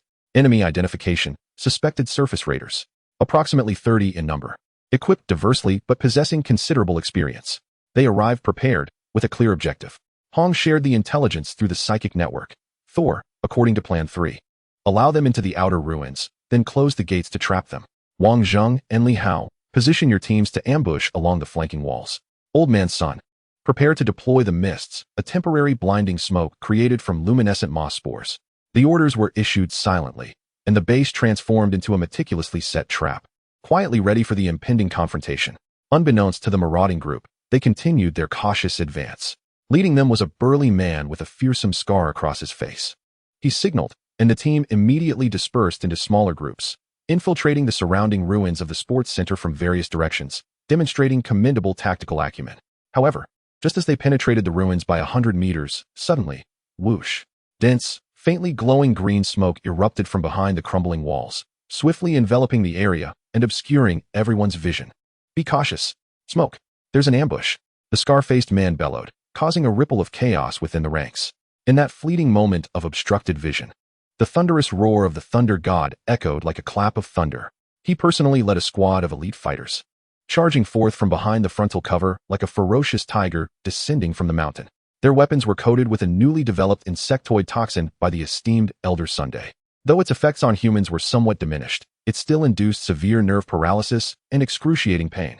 Simultaneously, from behind the broken walls on either side, Wang Zheng and Li Hao commanded their combatants to open fire. Under the rigorous training of the Thunder God, their shooting accuracy had drastically improved, targeting non-lethal but incapacitating areas such as limbs. The raiders were caught off guard, utterly unprepared for such a swift and precise counterattack. Amidst the smoke, the cacophony of screams and gunfire fused into a singular, chaotic symphony. Yet these adversaries proved to be ferocious. After a brief moment of disarray, they quickly relied on their experience to retaliate, seeking cover and even attempting to throw grenades. Seeking death, the Thunder God scoffed, his figure darting forward like a specter, closing in on a raider reaching for a grenade. With a deft motion, his dagger sliced through the raider's wrist, followed by an elbow strike that rendered the foe unconscious. His movements were as swift as lightning, with a control of power that was exquisitely precise, devoid of the previous ferocity, yet more lethal. Hong stood before the window of observation, calmly surveying the entire battlefield. He refrained from intervening, viewing this as a test for the Thunder God and his combat team. The battle was intense, yet brief. Although the raiders were fierce, they were quickly subdued by the well-trained, relatively well-equipped base combat team, who enjoyed both the advantage of terrain and initiative. In less than 10 minutes, the confrontation concluded. Of the 30 raiders that had attacked, 8 were killed, 12 were severely wounded and rendered incapable of fighting, while the remaining 10, including the scar-faced leader, were captured. The base sustained only a few minor injuries. Bah! A bunch of worthless scum. The Thunder God kicked at the captured raider on the ground, his disdainful words belied by the gravity in his gaze. The individual combat prowess and ferocity of these raiders were indeed not to be underestimated. The captives were swiftly escorted back to the base for urgent interrogation. Hong personally interrogated the scar-faced leader. Initially, the leader remained defiant, hurling curses. However, when Hong expressionlessly crushed one of his fingers and coldly informed him that the base possessed countless methods to extract information from him, including but not limited to feeding him to mutants or using him for experimental drugs, the leader's defiance quickly crumbled. He hesitantly revealed that they referred to themselves as the Vulture Gang, a significant raider faction active in the northern wasteland. A few days prior, they had intercepted a small military transport convoy and, from a dying officer, extorted information regarding a treasure hidden in a sports center capable of producing infinite food and clean water, along with a rudimentary map of its location. Thus, they were overcome by greed and came to seize it. Military transport convoy, dying officer, leaked information. Hong instantly deduced that this was no mere accident. It was a meticulously crafted scheme to use the sword of another. That officer was likely a pawn deliberately dispatched by certain individuals to meet his demise. Such a venomous strategy. Such meticulous calculations. It simultaneously tested the strength and defenses of the base while allowing for destruction through the hands of the marauders. Regardless of the outcome, the command center could absolve itself of responsibility. Suppressing the murderous intent within, Hong continued to interrogate about the Vulture Squad, including their stronghold, numbers, equipment, and whether any other forces were privy to this information. The scar-faced man, desperate to save his life, divulged everything he knew. After the interrogation concluded, Hong fell into contemplation. How should the captive be dealt with? To execute him? To waste manpower guarding him? Or a plan began to take shape in his mind. He had the scar-faced man's wounds treated and then brought him before him once more. I offer you and your subordinates a chance at survival. Hong's voice was icy. Go back and inform your leader that the sports center base is not a place for your covetous eyes. The recent skirmish was merely a warning. However, if you are amenable, we can strike a bargain. The scar-faced man was taken aback. We will exchange food, clean water, and even some medical supplies for the intelligence you possess, scrap metal, and any unusual movements you observe in the wilderness. Hong dangled the bait. Your Vulture Squad could become our eyes and ears in the wild. Of course, if you wish to try again, Hong let the sentence hang. But the chilling murderous intent spoke volumes. The scar-faced man, gazing into Hong's unfathomable eyes and recalling the terrifying combat prowess of the recent squad, ultimately swallowed hard and lowered his head. I will convey your message. Releasing the captive, conveying information, sowing discord and allegiance among the marauders, while simultaneously acquiring intelligence from the wilderness. This was a perilous gamble, but it could also open new horizons. Hong watched the scar-faced man being led away, his gaze profound. The rules of the ruins have always been the survival of the fittest. To endure, one must not merely defend. At times, bearing one's fangs proves more effective than concealing one's brilliance. The Ark base, this slumbering young lion, finally began to emit its first low growl to the surrounding world. Chapter 38, Venomous Fangs and Watchful Eyes. The captive of the Vulture Squad received rudimentary treatment for his wounds and, after being disarmed, was unceremoniously expelled from the ruins of the sports center.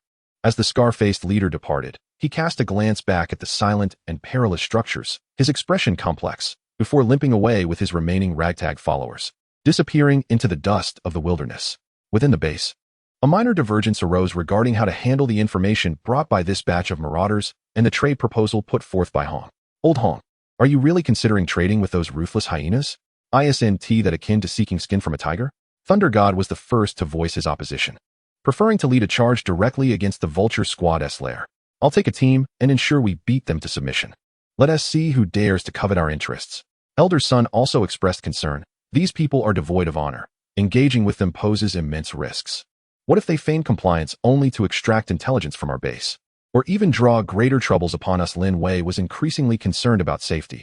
How could the transaction process be secured? What if they set an ambush? Hong listened quietly to everyone's opinions, his gaze calm and unperturbed. Eliminating the Vulture Gang is not difficult. He spoke slowly. Yet killing them would only give rise to the Jackal Gang and the Hungry Wolf Gang. The greed amidst the ruins is insatiable. What we require is not endless slaughter, but order, a kind of order dominated by us. His eyes scanned the crowd, Transforming them into our informants and buffers is far more valuable than annihilating them. They are familiar with the wilderness's rules and can provide us with intelligence unattainable otherwise, regarding the movements of mutants, other survivor strongholds, and even sporadic military activities. In return, we would only offer them food and purified water that we can easily produce. As for the risks, Hong's voice turned colder. The location and method of transactions will be determined by us. Each transaction will be limited in quantity and personnel, armed escorts will be present, and remote surveillance will be conducted. If they adhere to the rules, they can survive, perhaps even thrive. If there are any ulterior motives, he did not finish his sentence. But the chilling intent of his words conveyed everything. This was not an equal exchange, but rather a condescending act of charity and control. A fragile order based on an absolute disparity of power. We need a person in charge to manage this venomous channel. Hong turned to Lin Wei, who was responsible for logistics. Lin Wei, do you dare to take this on? Lin Wei shivered slightly, a flicker of fear crossing her face. But upon meeting Hong's trusting, or perhaps testing, gaze, and recalling the unconscious Yunmu, she took a deep breath and nodded firmly. I accept. I will devise the strictest transaction procedures and emergency plans. Excellent. Hong nodded. For the first transaction, Thunder God, you will lead a team to provide remote support, ensuring everything is flawless. Only the most essential information will be exchanged, and we will observe their reactions. With the plan set, the base resumed its operations like a finely tuned machine. Lin Wei swiftly formulated a detailed transaction plan. The location would be an abandoned gas station 5 kilometers from the base, with the time set for noon 3 days later. The Vulture gang could bring no more than 5 members and must not carry heavy weapons. Zhang Xiaobin would lead 3 team members from our side, driving a modified off-road vehicle, bringing a small supply of light mushroom biscuits and purified water for the exchange. 3 days later, at noon, the dilapidated roof of the abandoned gas station cast mottled shadows. Zhang Xiaobin, accompanied by 3 team members, nervously awaited by constructing a simple defensive structure around their vehicle. Thunder God, meanwhile, positioned himself with 2 snipers at a vantage point in a derelict building 800 meters away. The crosshairs of his scope firmly locked onto the area of the gas station. As the agreed time approached, a cloud of dust rose in the distance as a battered pickup truck jolted towards them. True to expectation, only 5 individuals emerged from the vehicle, with the scarred leader appearing markedly subdued, raising both hands to signal the absence of weapons. The transaction proceeded remarkably smoothly. The scarred face respectfully presented a tattered diary, within which the recent sightings of anomalous mutated clusters in the wilderness, a small military reconnaissance team's movements, and the grim fate of a minor survivor camp annihilated by an unknown force were recorded in crooked handwriting. Zhang Xiaobin then handed them a small box of luminous mushroom biscuits and 2 barrels of purified water. The members of the Vulture Brigade, upon receiving the food and water, were visibly entranced, particularly after tasting the biscuits and feeling the invigorating purity of the water. Their longing and reverence were unmistakable. Our leader has spoken. The scarred face licked his cracked lips, his demeanor humble. Should you require our Vulture Brigade in the future, do not hesitate to ask. In this wilderness, there is no secret we do not know. The initial transaction appeared to be a resounding success. However, just as the Vulture Brigade's vehicle departed, Thunder, through his sniper scope, keenly observed a fleeting glimmer of reflected light in the distance among the ruins. Someone was lurking nearby. There was a tail. Thunder immediately alerted through the psychic network. Han's voice swiftly followed. Do not alarm the snake in the grass. Zhang Xiaobin, withdraw as planned. Thunder, keep your eyes on that point of observation. Confirm the identity and intentions of the individual. Thunder held his breath, focusing intently, the sniper scope firmly locked onto that area. Minutes later, a figure clad in a gray-brown camouflage suit, moving with utmost professionalism, cautiously retreated from the ruins, vanishing from sight in short order. The style of movement was unmistakably not that of a marauder, but rather akin to a rigorously trained soldier or operative. Indeed, there were always eyes watching the Vulture Brigade from the shadows. This transaction served as both a test for the Vulture Brigade and successfully baited the hidden observer. Military personnel. Thunder reported with a cold smirk. It seems our good friends have been keeping themselves busy. Hong was not surprised. This only confirmed his suspicions that the emergence of the Vulture Brigade was no mere coincidence. Continue the transactions. Reduce the frequency, randomize the locations, and strictly control the exchange items. Hong commanded, let them believe we have taken the bait. Lin Wei, analyze the intelligence provided by the Vulture Brigade, particularly regarding the annihilated camp. Prioritize this investigation. Understood. Thus, a perilous web of information, fraught with thorns, quietly unfurled across the ruins. The fangs were already bared, and the eyes began to work. The Ark base cautiously expanded its perceptual range in the darkness, striving to discern more truths amidst the surrounding wolves. Chapter 39. Tremors from the Depths of the Earth.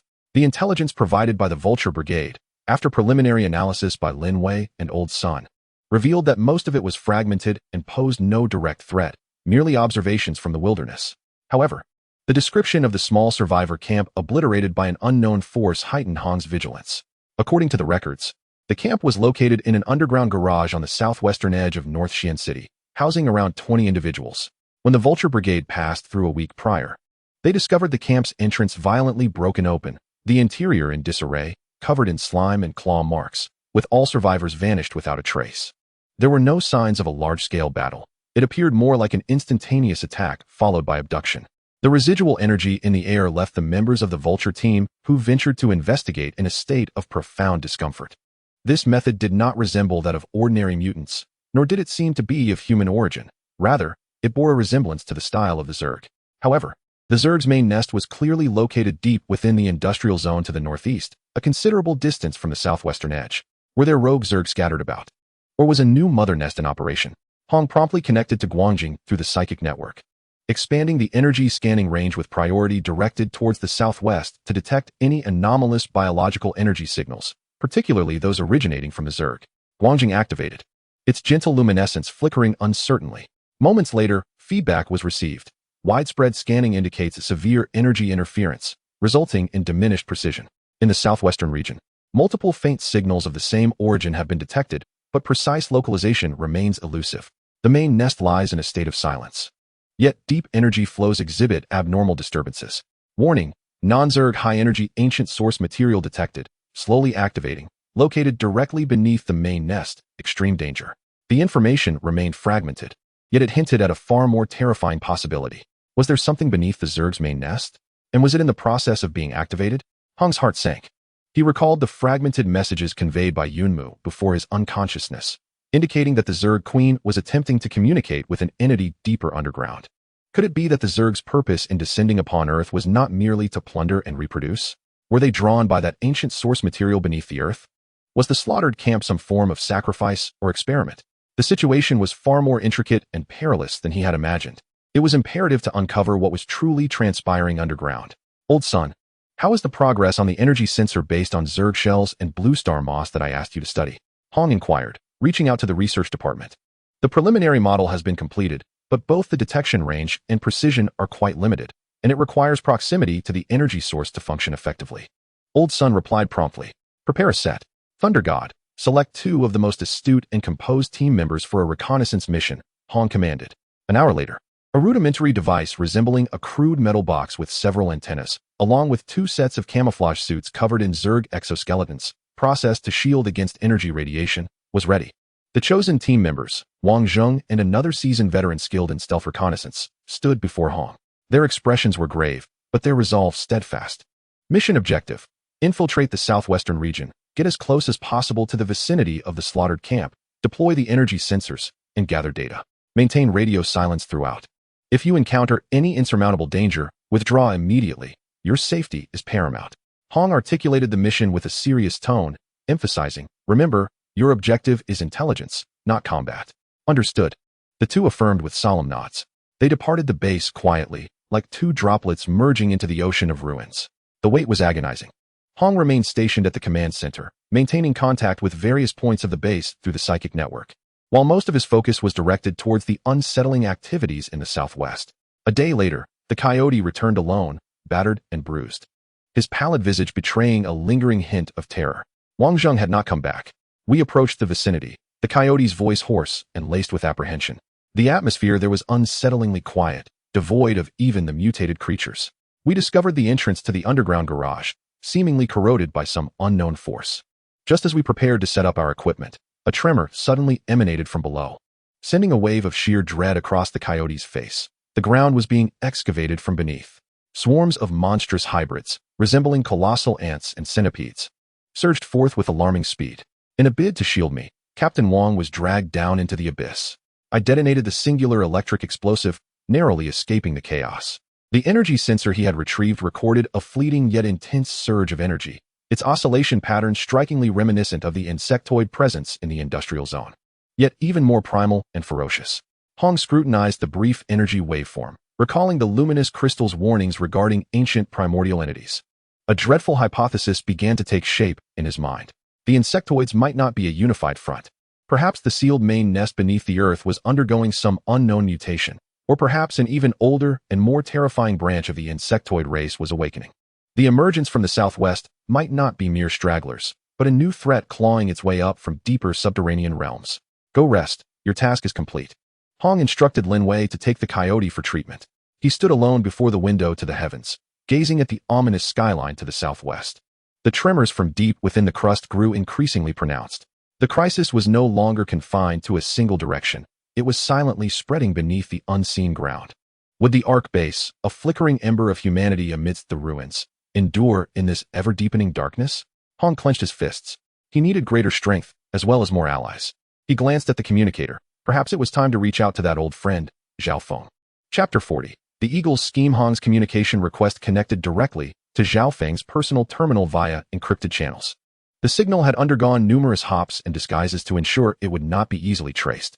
Once the connection was established, there was a brief silence on the other end before Zhao Feng's voice emerged, tinged with a hint of caution. Captain Hong? You're being quite circumspect with this frequency. A necessary survival habit, Hong replied, his tone inscrutable.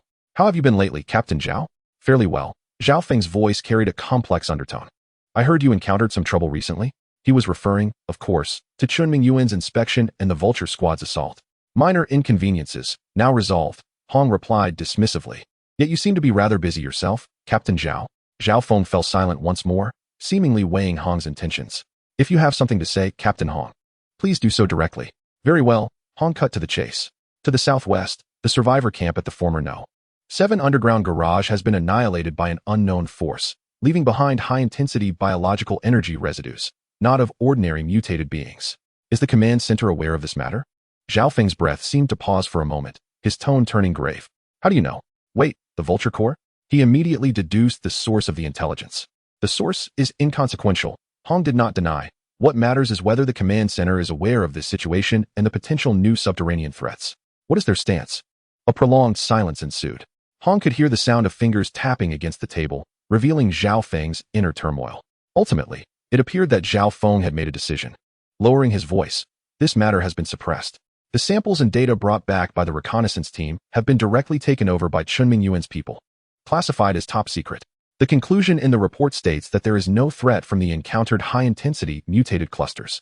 Indeed, some members of the command center are deliberately concealing the truth. Why? Hong pressed on. I do not know. Zhao Feng's voice carried a hint of helplessness. But I suspect it is related to some secret heritage research project they are conducting. Chunming Yuan's authority has recently increased significantly, and he has mobilized a vast array of resources. The project's content is highly confidential and is said to be connected to the activation of certain prehistoric civilization relics. Activation of prehistoric civilization relics? Hong immediately thought of the light crystal and the ancient source material that was being activated underground. Could it be that the military is recklessly attempting to activate some relics under their control? And is the incident in the southwest related to this? Or is it merely a coincidence? The fragments of information remained vague, but Hong was almost certain that certain reckless actions by the military were exacerbating the crisis underground. Thank you for the information, Captain Zhao, Hong stated. Captain Hong, Zhao Feng's tone carried a note of earnestness. The situation within the command center is quite complex and murky. Some individuals no longer prioritize the safety of the public. You must exercise caution, especially in protecting your most valuable assets. He once again alluded to Yunmu. I understand. Hong replied, and please take care of yourself as well. Perhaps in the future, we will have opportunities for collaboration. As the communication ended, Hong felt a heavier burden upon him. The internal strife and reckless research within the military were far more unpredictable and dangerous than external threats. Yet, at the same time, he confirmed that Zhao Feng was at least inclined towards cooperation, making him a valuable source of internal information. It was imperative to accelerate their pace. Hong summoned the heads of the 3 departments once more. A new subterranean threat had emerged in the southwest, possibly related to the insectoid species, but even more ferocious. The command center was deliberately concealing this, and dangerous research was underway internally. Hong succinctly briefed them on the situation. We are running out of time. Thunder God. Expand the patrol range of the combat team, with a focus on monitoring the southwest and establishing an early warning system.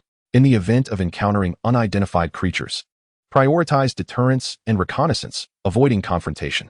Old Sun, Concentrate resources to prioritize the development of large-scale energy detectors and more effective targeted landmines and traps. We need means to detect and thwart underground threats in advance.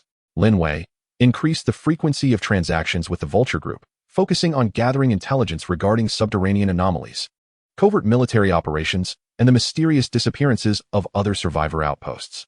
A slightly greater allocation of resources may be used as an incentive.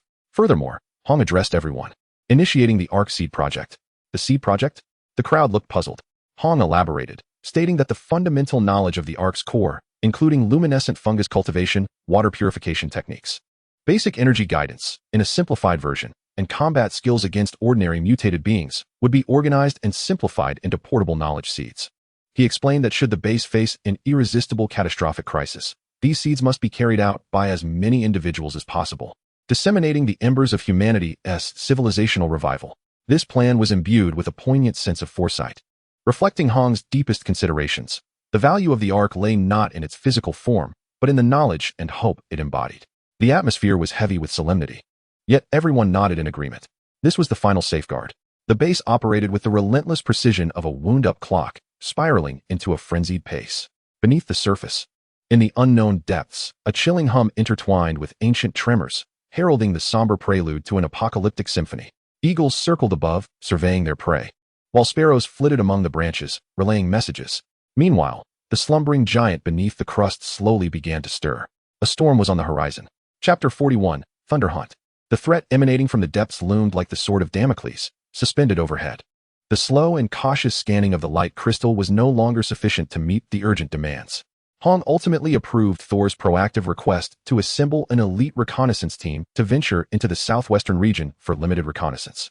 Determined to uncover the intricacies and behavioral patterns of the new type of insectoid species, this team, named Thunder Hunt by Thor, signified the hunt of the lurking thunder, alluding to the swiftness and peril of their mission. The members included Thor himself, his injuries nearly healed, eager to test his newly acquired lightning powers in combat. A coyote skilled in stealth and traps, who bore a psychological scar from that area, but insisted on avenging Wang Zhang, along with 3 seasoned veterans known for their exceptional skills and mental fortitude.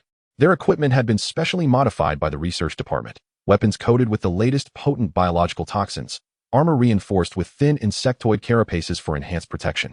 And each member carried 3 enhanced electric explosive devices, as well as a specially crafted smoke bomb by Elder Sun, capable of releasing high-intensity pheromone interference. Communication was established through low-power short-range encrypted devices, with an agreement to send a safety signal to Hong via the psychic network every half hour, facilitated by the communication crystal on Thor. In the darkest hour before dawn, the Thunder Hunt team departed the base silently, slicing through the unknown dangers of the southwest like a razor's edge. As they approached the target area, the atmosphere grew increasingly oppressive. The eerie silence among the ruins was palpable, with even the most common radiation rats and mutated insects vanishing, as if all life was gripped by an overwhelming fear.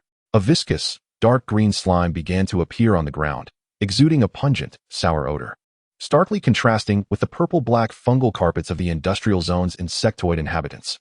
This very scent made the coyote lower his voice, his face paling as he gripped the modified crossbow bolt tightly. The Thunder God signaled the team to slow their pace, heighten vigilance in the air. He closed his eyes, attempting to employ the new methods taught by Hong, refraining from wild displays of power. Instead, he spread his electric perception like a delicate web throughout the surrounding atmosphere, sensing the subtle currents of energy. To the left ahead, within the derelict mall, there were faint life signs, 3, moving sluggishly. The Thunder God suddenly opened his eyes and whispered. This exquisite perception was something he could have never achieved before. The squad immediately formed a tactical encirclement. Through the shattered glass of the mall, they witnessed a spine-chilling sight. 3 previously unseen insectoid units feasting upon the carcass of a mutated cow. They were slightly smaller than the scythe bugs, but remarkably more slender and agile, their bodies cloaked in a dark green exoskeleton resembling a blend of moss and shell. 8 sharp appendages projected like spears, while their heads bore complex compound eyes and a pair of mandibles that opened and closed, dripping with acidic fluid. Their movements were utterly silent, and their feeding efficiency was alarmingly high. The Thunder God instantly deduced they were a new model, scouts or scavengers. Coyote, set the silent traps. The others prepared to capture them, alive. 2 team members diverted attention from the flanks, while the Thunder God, akin to a specter, surged forward from the front. His speed was remarkable, yet nearly soundless. as his specially crafted, non-electrified alloy baton struck precisely at the joint of one green bug. Crack! A sharp sound echoed as the creature's limb instantaneously shattered, emitting a piercing shriek.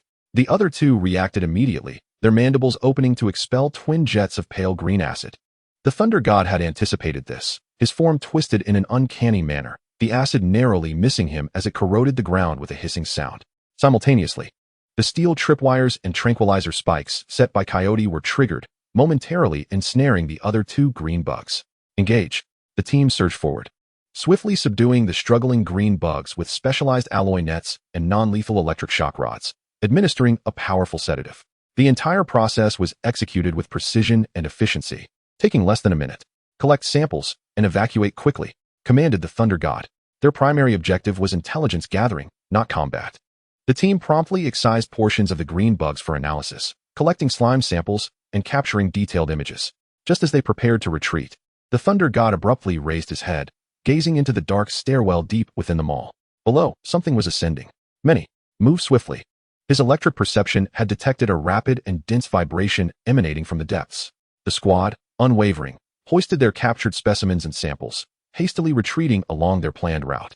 As they burst from the mall, a cacophony of grinding sounds and violent impacts erupted behind them.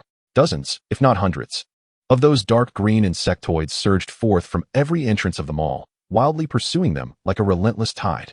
Amidst the chaos, several larger command units, adorned with luminescent tumor-like growths on their backs, emerged. Damn it, we've been spotted. Deploy the smoke screen, Thunder God bellowed. A team member hurled the specially designed pheromone smoke grenade backward. The thick, interference-laden mist quickly enveloped the area, causing a momentary disarray among the pursuing horde, as they seemed to lose their target. However, the respite was fleeting. The glowing tumor-like growths on the command units flickered momentarily, and the tide of green insects quickly realigned their course, resuming their relentless pursuit. They appeared capable of re-establishing their target via some form of pheromone or energy signal. Run. Withdraw to the open ground to the west, Thunder God commanded while continuously tossing electric explosives behind him to slow the advancing foes. The violent bolts of lightning erupted amidst the swarm, proving effective, as the green insects seemed to possess a notably low resistance to electricity. The squad dashed through the ruins, pursued by the relentless wave of green death. Thunder God fought and retreated, growing increasingly adept at wielding his newfound power, often managing to create maximum disruption and damage with minimal electrical expenditure at critical moments. At last, they reached their designated rendezvous point, a relatively open junkyard. A camouflaged base drone, lying in wait, swiftly ascended, unleashing a cascade of pungent powder prepared by Old Sun, specifically designed to disrupt the insect's olfactory senses. This time, the interference proved effective. The swarm's pursuit noticeably slackened, and they appeared somewhat disoriented. Seizing the opportunity, the Thunder Hunter squad leaped into a concealed off-road vehicle, equipped with makeshift armor, its engine roaring as they sped down the path they had come.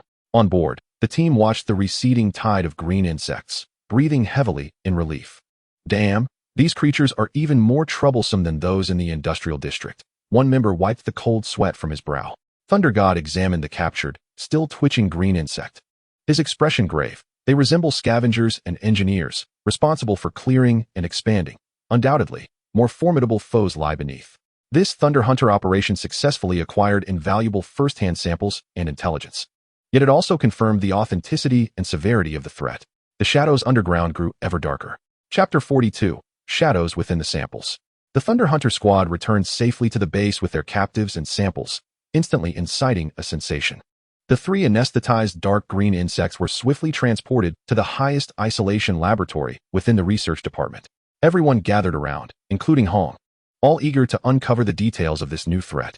Old Sun and his assistants donned fully enclosed protective suits, cautiously beginning the dissection and analysis. High-precision microscopes, spectrometers, and DNA sequencers, enhanced by photonic crystal technology, were all set to work. The preliminary analysis of their external morphology was alarming.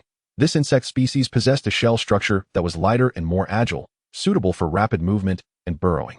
Their acid glands were highly developed, exhibiting extreme corrosiveness, and their appendages were better suited for digging than for cutting. They seemed to be a hybrid of worker ants and soldier ants, inclined towards collective operations and subterranean activities, Old Sun initially assessed. As the dissection progressed, even more astonishing discoveries began to unfold. Near the neural nodes and energy core of the Zerg, Elder Sun discovered some exceedingly minute, crystallized purple microorganisms that were distinct from Zerg tissue. These microorganisms appeared to form a peculiar symbiotic relationship with the Zerg, seemingly dominating the energy cycle and aggression of the creatures to some extent. What is this? The assistant exclaimed in astonishment. Elder Sun furrowed his brow, attempting to isolate a small portion of the purple crystal for analysis. The light crystal database conducted a rapid comparison and ultimately found a vague match in an obscure classification concerning microorganisms found in extreme subterranean environments. It was a type of ancient radioactive mineral-associated bacteria, typically exhibiting extreme lethargy, Elder Sun murmured. How could it manifest within the Zerg and become so active? They endeavored to stimulate the purple crystal with a faint electric current. An astonishing scene unfolded. The crystals seemed to activate, instantly emitting a faint purple radiation. And the dissected remains of the Zerg began to writhe and even attempted self-repair under this radiation. They can absorb and utilize this radiative energy, Elder Sun exclaimed. Realizing that this bacterium had altered the energy source of the Zerg, Hong immediately recalled the warning from the light crystal regarding ancient primordial substances. Could it be that the entity beneath the earth emitted this very radiation? Were these new Zerg variants activated and transformed by radiation? At that moment, the assistant responsible for analyzing the Zerg brain structure made a horrifying discovery. Elder Sun, look at this. Under high magnification, the simple neural synapses of the Zerg's brain were found to be intertwined with those minute purple crystalline networks. They appeared to have replaced parts of the neural network. They may not be directly controlled by the mother hive's consciousness. Elder Sun's complexion turned pale. They have been assimilated by this radioactive microorganism. Their consciousness is collective, but its origin is that bacterium. The mother hive may merely exploit this fact. Or perhaps it too has been influenced. This discovery was chilling upon reflection. If the Zerg could be assimilated and altered by subterranean microorganisms, did it imply that such ancient primordial substances possess the ability to infect and transform all life forms? What about humanity? Immediately seal all samples at the highest level. All personnel in contact must be quarantined for observation. Hong ordered without hesitation, his tone unprecedentedly grave. The atmosphere in the entire laboratory plummeted to a frigid silence. However, worse news soon followed. Lin Feng sent an urgent message through clandestine channels. The heritage research project led by Chun Mingyuan seemed to have made a groundbreaking advancement. But just yesterday, a serious leakage incident occurred in an isolated laboratory on the periphery of the project, resulting in several researchers becoming infected with an unknown radioactive fungus. The situation was critical and had been completely sealed off. This information was tightly guarded. But Zhao Feng had vaguely learned that the symptoms of the infected included purple crystalline patches on their skin and extreme aggression. The military was playing with fire, and it had already burned itself. The subterranean menace, the military catastrophe, and the terrifying specimens recently unearthed by the base. All clues seemed to converge instantaneously, pointing towards a more sinister and dreadful truth.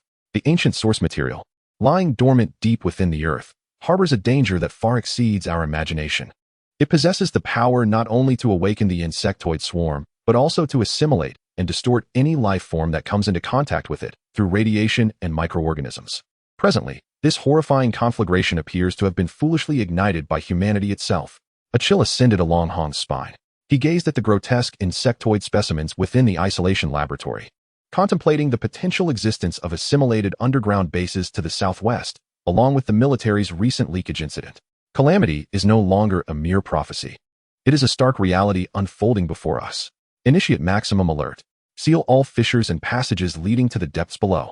Prioritize the development of protective and purification measures against that purple radiation and microorganisms. Hong's voice was cold and urgent, tinged with a rare sense of desperation. Furthermore, he turned his sharp gaze towards Old Sun, commanding, concentrate all resources on analyzing the weaknesses of those microorganisms. We must discover a means to counteract them before it is too late. The base resonated with the silent yet intensely strained alert of a nuclear submarine, submerging into the depths in anticipation of the unknown terror emerging from the abyss. The shadows revealed deep within the specimens threatened to engulf all light. Chapter 43, Firewall. Under the highest alert, the Ark base resembled an overloaded engine, frantically operating amidst despair. Old Sun's research department became the absolute core of operations. All other projects were suspended, with every available resource dedicated to the study of the radioactive symbiotic fungus, dubbed Purple Nightmare. The isolation laboratory was reinforced with layers of security, and researchers were required to undergo the most rigorous disinfection and testing protocols. The luminous crystal database was repeatedly searched for all information pertaining to radioactive microorganisms, extreme subterranean life, and countermeasures against mental contamination. Old Sun even attempted to cultivate and compare the life energy of blue star moss with the purple nightmare fungus to uncover a potential method of mutual restraint. Progress was slow and arduous. The life form of the purple nightmare fungus was exceedingly bizarre, exhibiting certain characteristics of minerals, plants, and fungi, while demonstrating high resistance to conventional physical and chemical methods.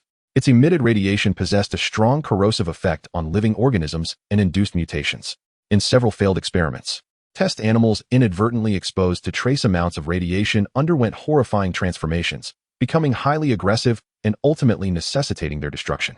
A sense of despair permeated the laboratory. Meanwhile, under Lin Wei's command, the logistics department began hoarding supplies frantically, reinforcing all known fissures and ventilation shafts that might lead to the depths below. Employing steel-reinforced concrete and lead sheets for multi-layered barricades.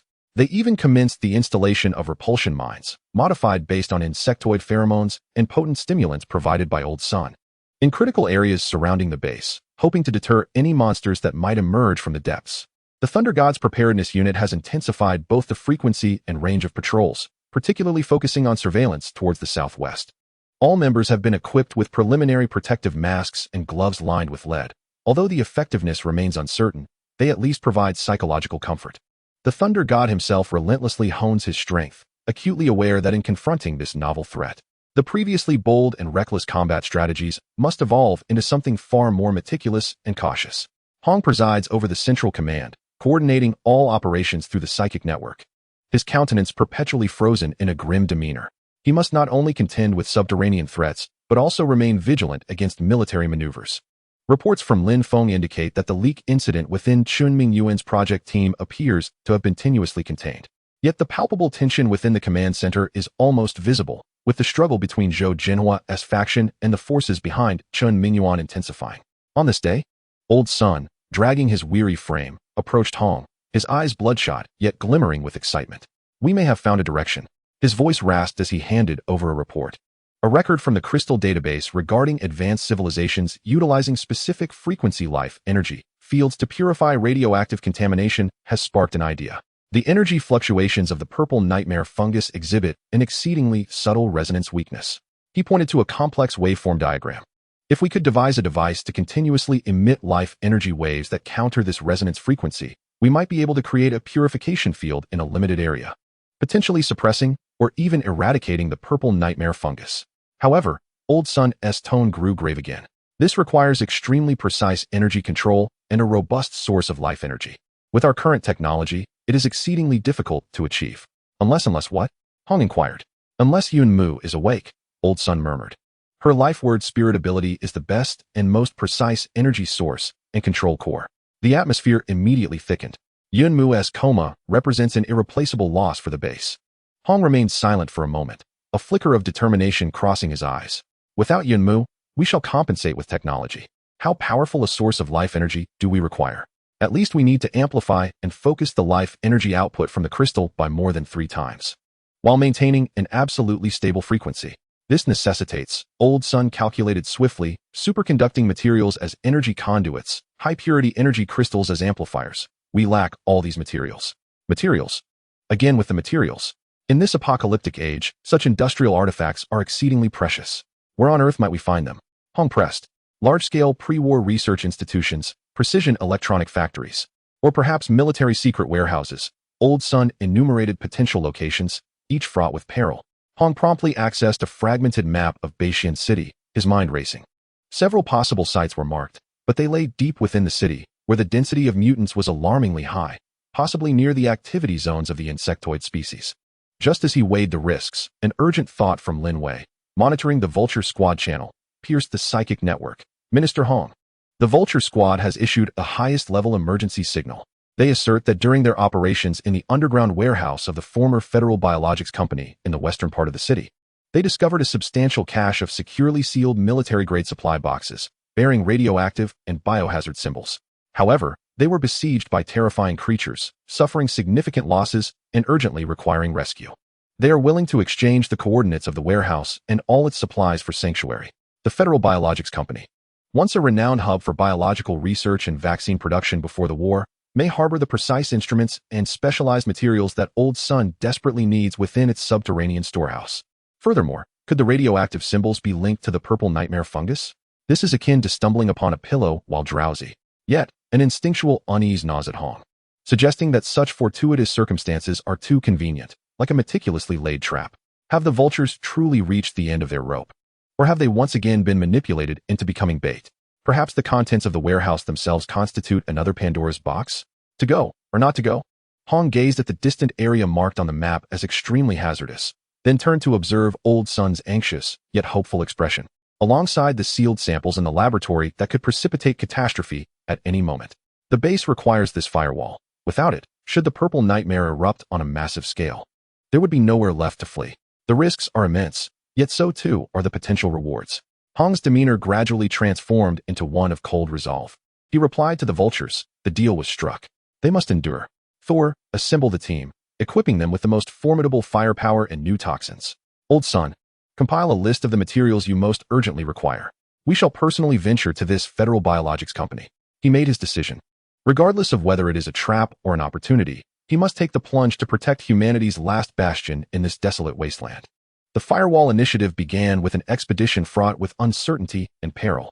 Chapter 44, Scavengers of the Abyss. The Federal Biologics Company, situated on the outskirts of the western district of North Shin City, once stood as a proud emblem of the city's biotechnological advancements, now lay in ruins. A grotesque steel and concrete graveyard, ravaged by the shockwave of a nuclear explosion. Towering reaction vessels lay askew, shattered pipes protruding like twisted intestines. While the air was thick with the lingering, acrid scent of chemical agents and radioactive dust, Hong led the team personally, comprising Thor, Coyote, and 5 of the most elite combatants. They traveled in 2 heavily modified off-road vehicles, reinforced with steel plating and rudimentary minesweeping equipment, jostling through the death zone until they finally halted before a relatively intact main building of the factory complex. According to the vague coordinates provided by the vultures, the entrance to the so-called underground warehouse should lie within the subterranean transport tunnels of this area. Stay vigilant. Thor, take a 3-man team ahead to scout the path. Coyote, set up perimeter warning traps. The rest, establish a temporary defensive position with me. Hong calmly issued commands, his gaze sharp as a hawk, sweeping over every shattered window and shadowy corner. It was eerily silent here, the kind of silence that sends shivers down one's spine.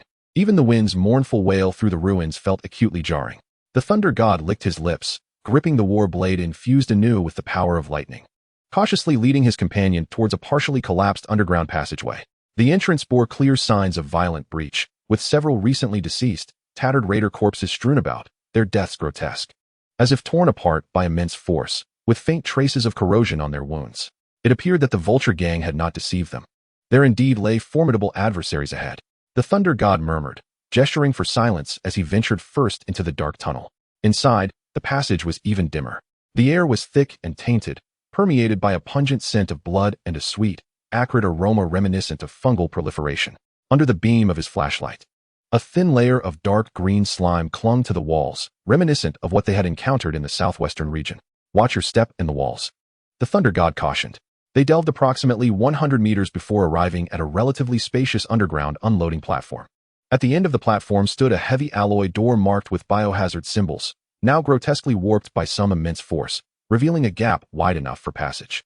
A pitch-black void lay beyond, from which the unsettling sweet, acrid scent emanated. This should be the place, the Thunder God reported through the psychic network. Received. We shall follow. Exercise caution, responded Hong.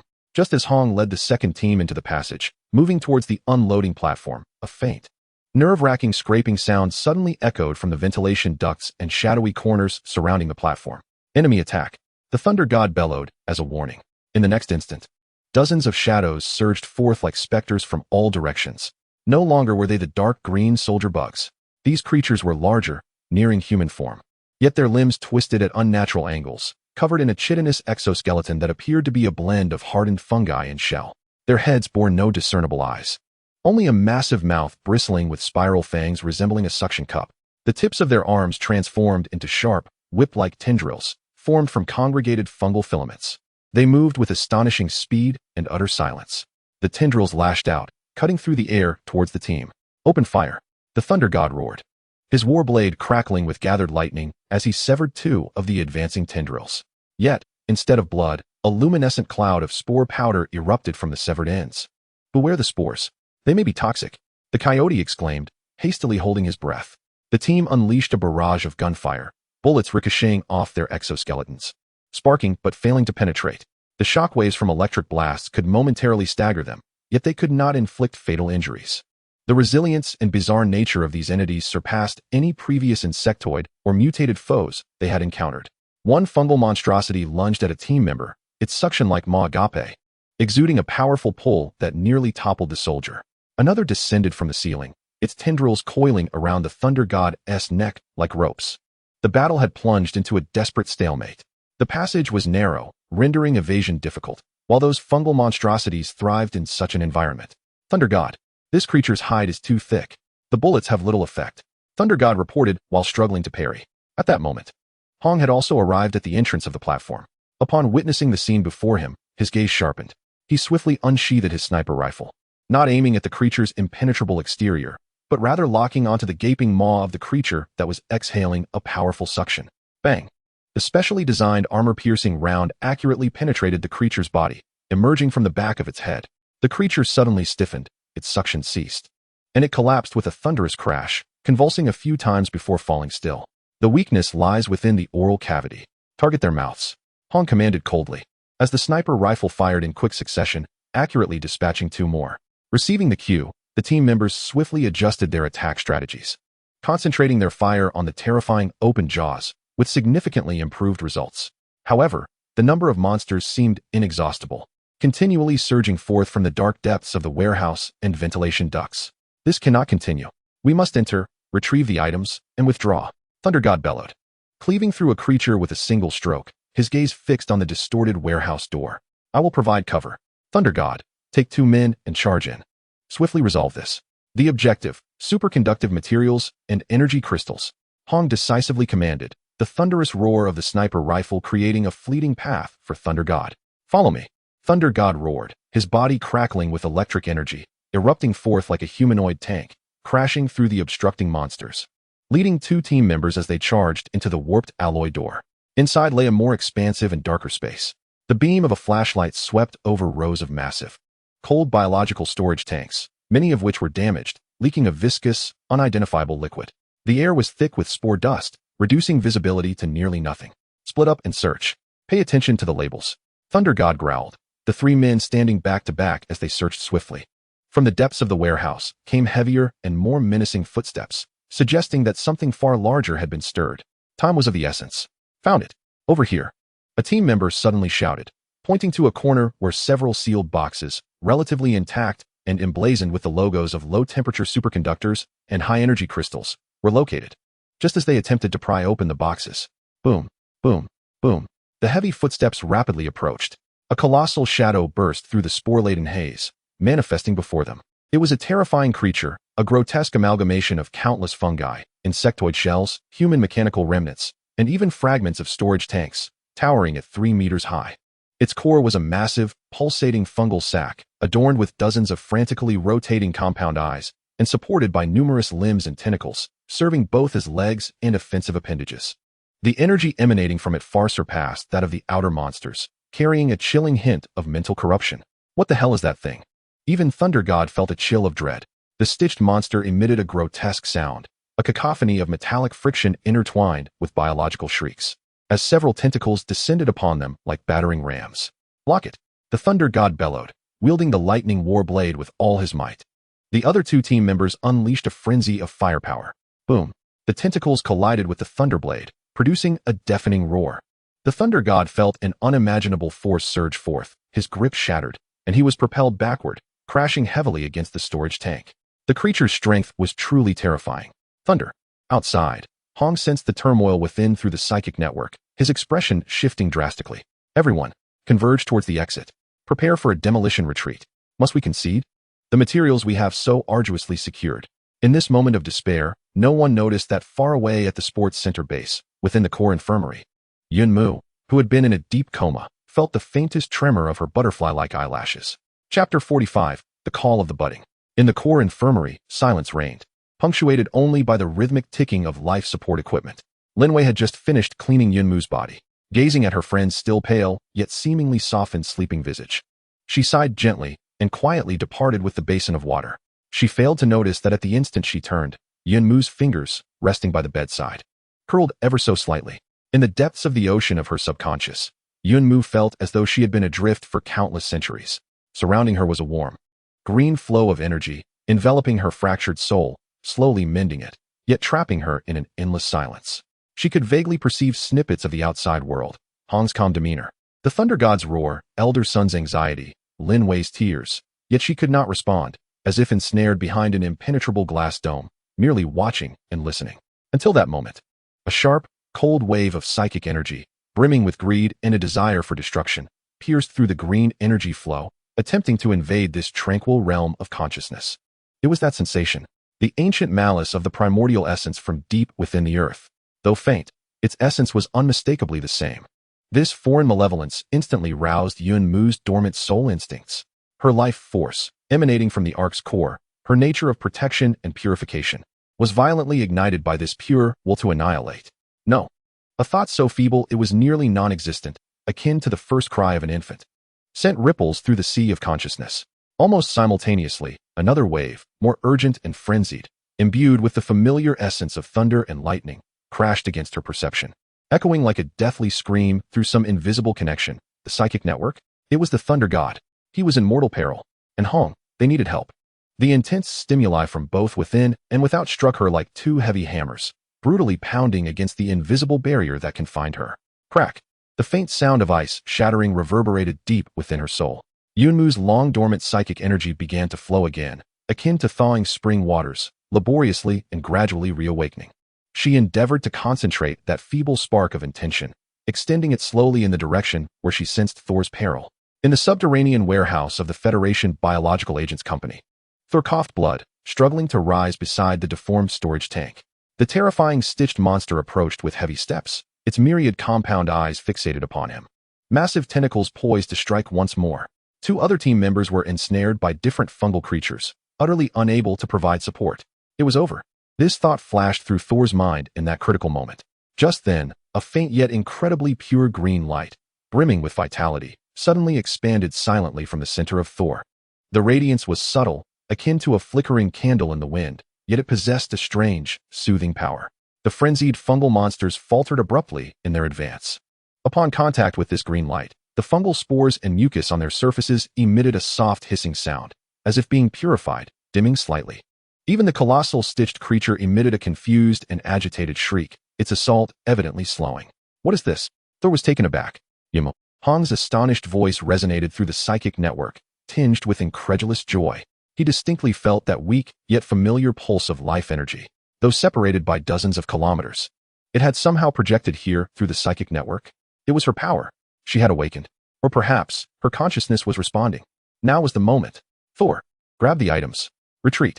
Hong immediately snapped back from his astonishment, roaring orders as sniper bullets rained down like a storm upon the stitched creature's compound eyes, disrupting its perception.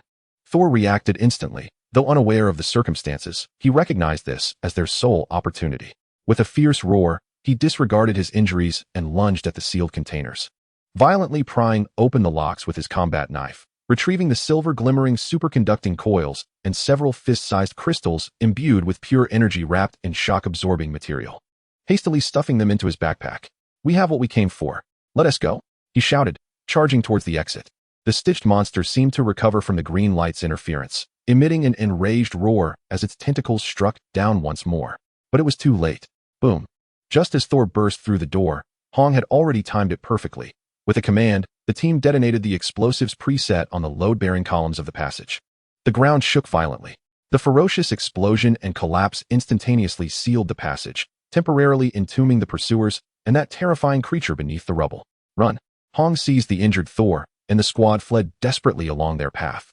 Only when they burst out of the cargo area and glimpsed the dim sky did they feel a profound sense of having escaped death. Just moments ago, the god of thunder gasped, casting a bewildered and fearful glance at Hong. Without uttering a word, Hong immediately connected with the base via the psychic network. Base. Report on Yunmu's condition. Shortly thereafter, Lin Wei's voice, trembling with tears yet brimming with excitement, reached them. "Minister Hong. Mumu." Her hand just moved. The instruments indicate a significant surge in her brainwave activity. It seems she might be awakening. Indeed. Hong exhaled a long, deep sigh. The tension etched on his face finally softening into a barely perceptible wave of relief. She felt it. She was calling. She was returning. Although the path ahead remained dark and lengthy, at that moment, the faint call that blossomed from the depths of the soul pierced through the heavy clouds like the first ray of sunlight, bestowing upon everyone an unprecedented sense of hope and strength. The most vital companion was on the verge of return, and with her, the future of the base seemed to gain a touch of warm brightness. Chapter 46. The Returning Green Emperor. In the underground base of the sports center, within the core medical room, time appeared to stretch infinitely, yet also seemed to freeze in an instant. The monotonous ticking of the instruments echoed in everyone's ears like the resounding beat of war drums, synchronizing with their heartbeats. Lin Wei pressed her mouth tightly, tears gushing silently as she dared not make a sound, fearing to disturb the minuscule yet invaluable miracle. Old Sun's fingers trembled slightly, his gaze fixed intensely on the wildly oscillating curve of the brainwave monitor, his lips moving soundlessly. On the bed, Yunmu's once lush hair, now turned ash-gray, stirred as if caught in a breeze, the tips seemingly tinged with the faintest hint of green luminescence. Her eyelashes, delicate as butterfly wings, trembled violently, engaged in a silent struggle against the heavy eyelids and the deeper darkness. The fingers resting by the bed curled and unfurled, the subtle sound of joint movements resonating clearly in the silent room. Beneath her paper-white skin, a faint green aura seemed to swirl, a sign of life energy reawakening. Though weak, yet fiercely dispelling the pallor of death. A sound, barely perceptible and akin to a sigh, escaped her cracked lips. This sound, like a celestial melody, ignited the suppressed flames in everyone's eyes. Mumu. Lin Wei could no longer contain herself, rushing to the bedside to cautiously grasp her icy hand. Her voice choked. Have you awakened? Can you hear me? Yunmu's brow furrowed slightly, seemingly disturbed by the external sounds. Her long eyelashes struggled for what seemed an eternity before finally, laboriously, parting to reveal a narrow slit. Vague, blurry, fantastical. The external light pierced her eyes painfully, and her consciousness, like a survivor of a sunken ship, struggled to rise from the depths of chaotic and fragmented memories. A violent headache surged upon her like a tide, accompanied by a sense of weakness akin to a soul being torn, nearly drawing her back into the blissful oblivion of darkness. Yet, the familiar call, tinged with a sobbing tone, echoed in her ears, accompanied by a warm touch radiating from the palm of her hand, akin to a resilient thread that firmly tethered her drifting consciousness, gradually drawing her back to reality. Her vision began to sharpen, and the first sight to greet her was Lin Wei's countenance, adorned with tears like pear blossoms, filled with both worry and elation. Next, she beheld the slightly contorted face of Old Sun, along with the familiar, albeit rudimentary, yet clean medical apparatus surrounding her. Wei, she attempted to speak, but her voice emerged hoarse and parched, akin to sandpaper scraping against itself, with her throat ablaze. Water. Quickly, fetch water. Old Sun urgently called to his assistant nearby.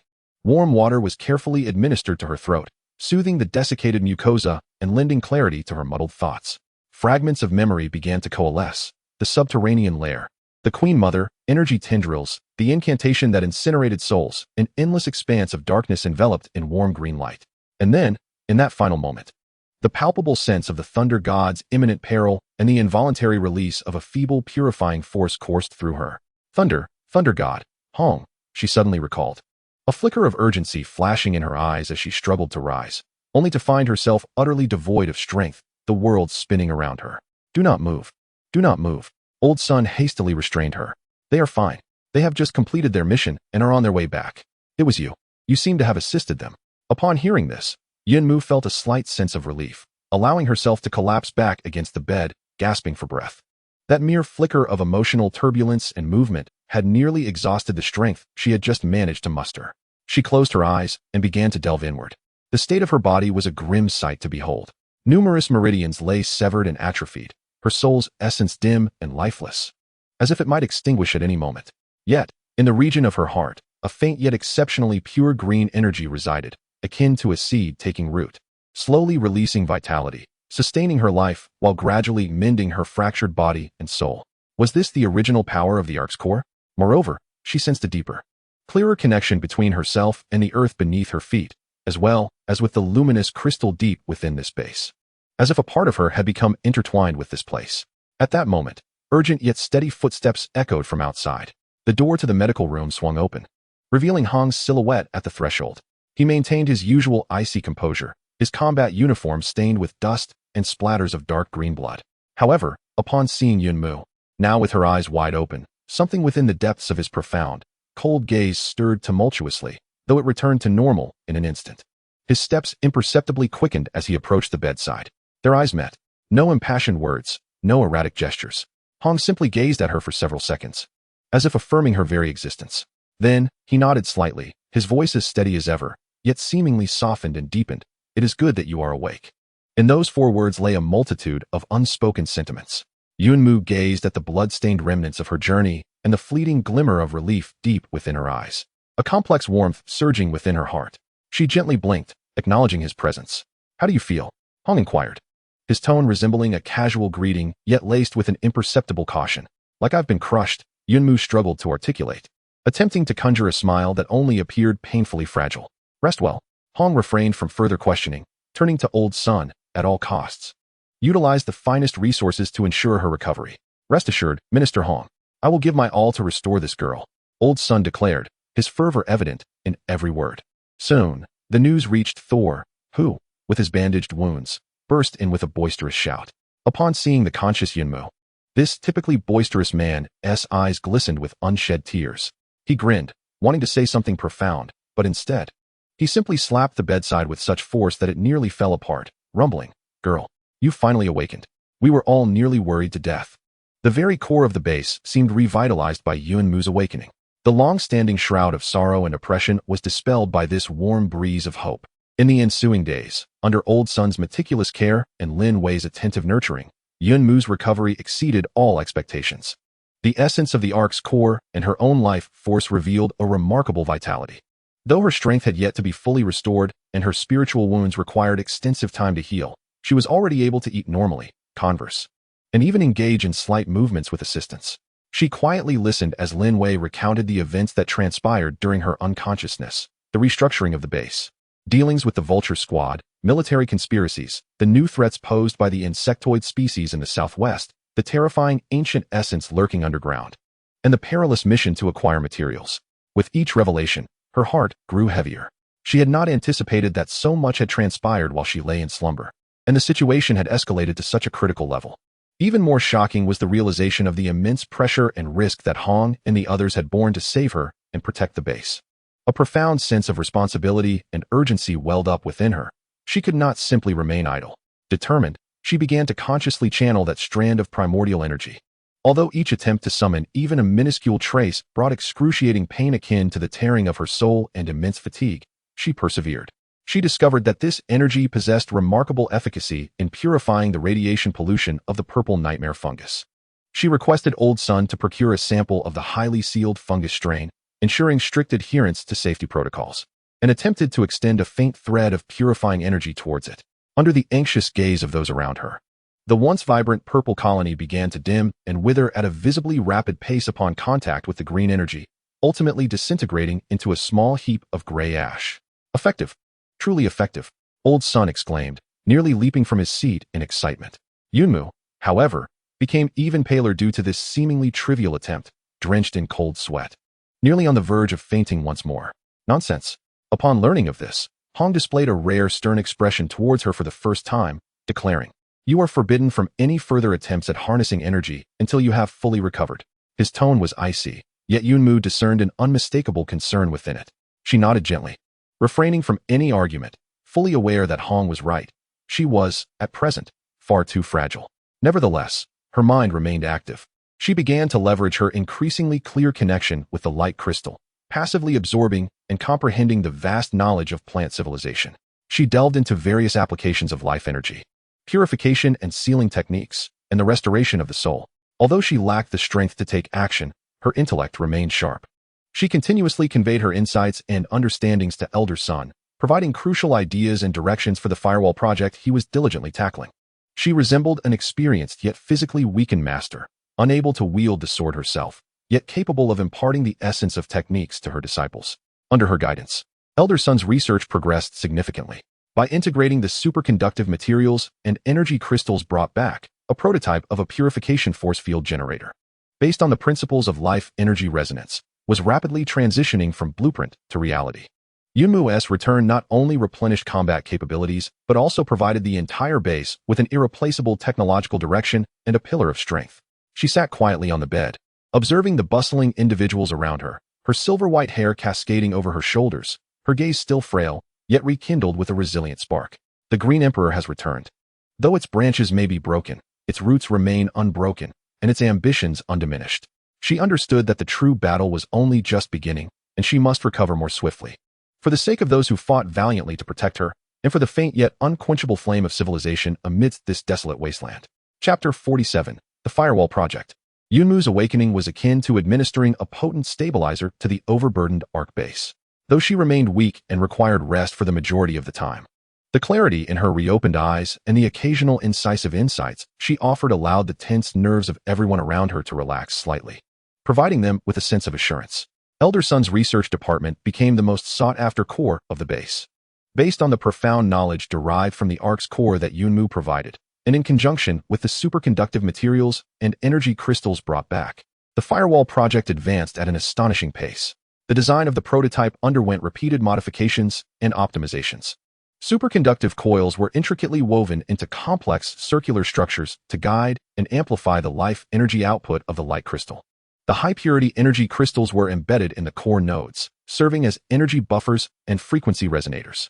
At the heart of the entire device was an energy-focusing matrix constructed based on the life runes described by Yunmu, representing the pinnacle of current technology's ability to simulate her verbal abilities. The manufacturing process was filled with challenges. The processing of numerous precision components necessitates an exceptionally high level of craftsmanship. The base lacks specialized lathes and must rely on a handful of former mechanics who painstakingly grind and adjust by hand, resulting in a sluggish pace. The welding and encapsulation of the energy circuit require utmost caution. Even the slightest deviation could lead to energy leakage or frequency misalignment. Hong mobilized all available resources to lean towards the research department. Lin Wei's logistics ensured the finest provisions of food and water, while Thor's preparedness unit dispatched the most skillful and patient members to assist, and even Lin Feng applied his expertise to help calibrate some electronic control systems. Although Yunmu could not physically engage, she became the brain of the entire project. She reclined on her hospital bed, with a simple drawing board and communicator prepared by Lin Wei before her.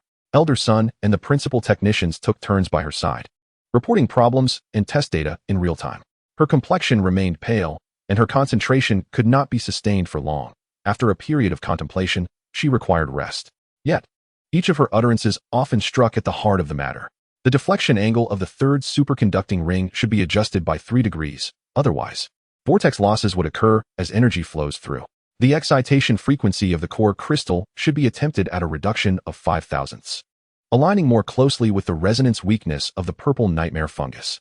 The sequence for energy infusion of the life runes should be life, prohibition, purity, rather than purity, life.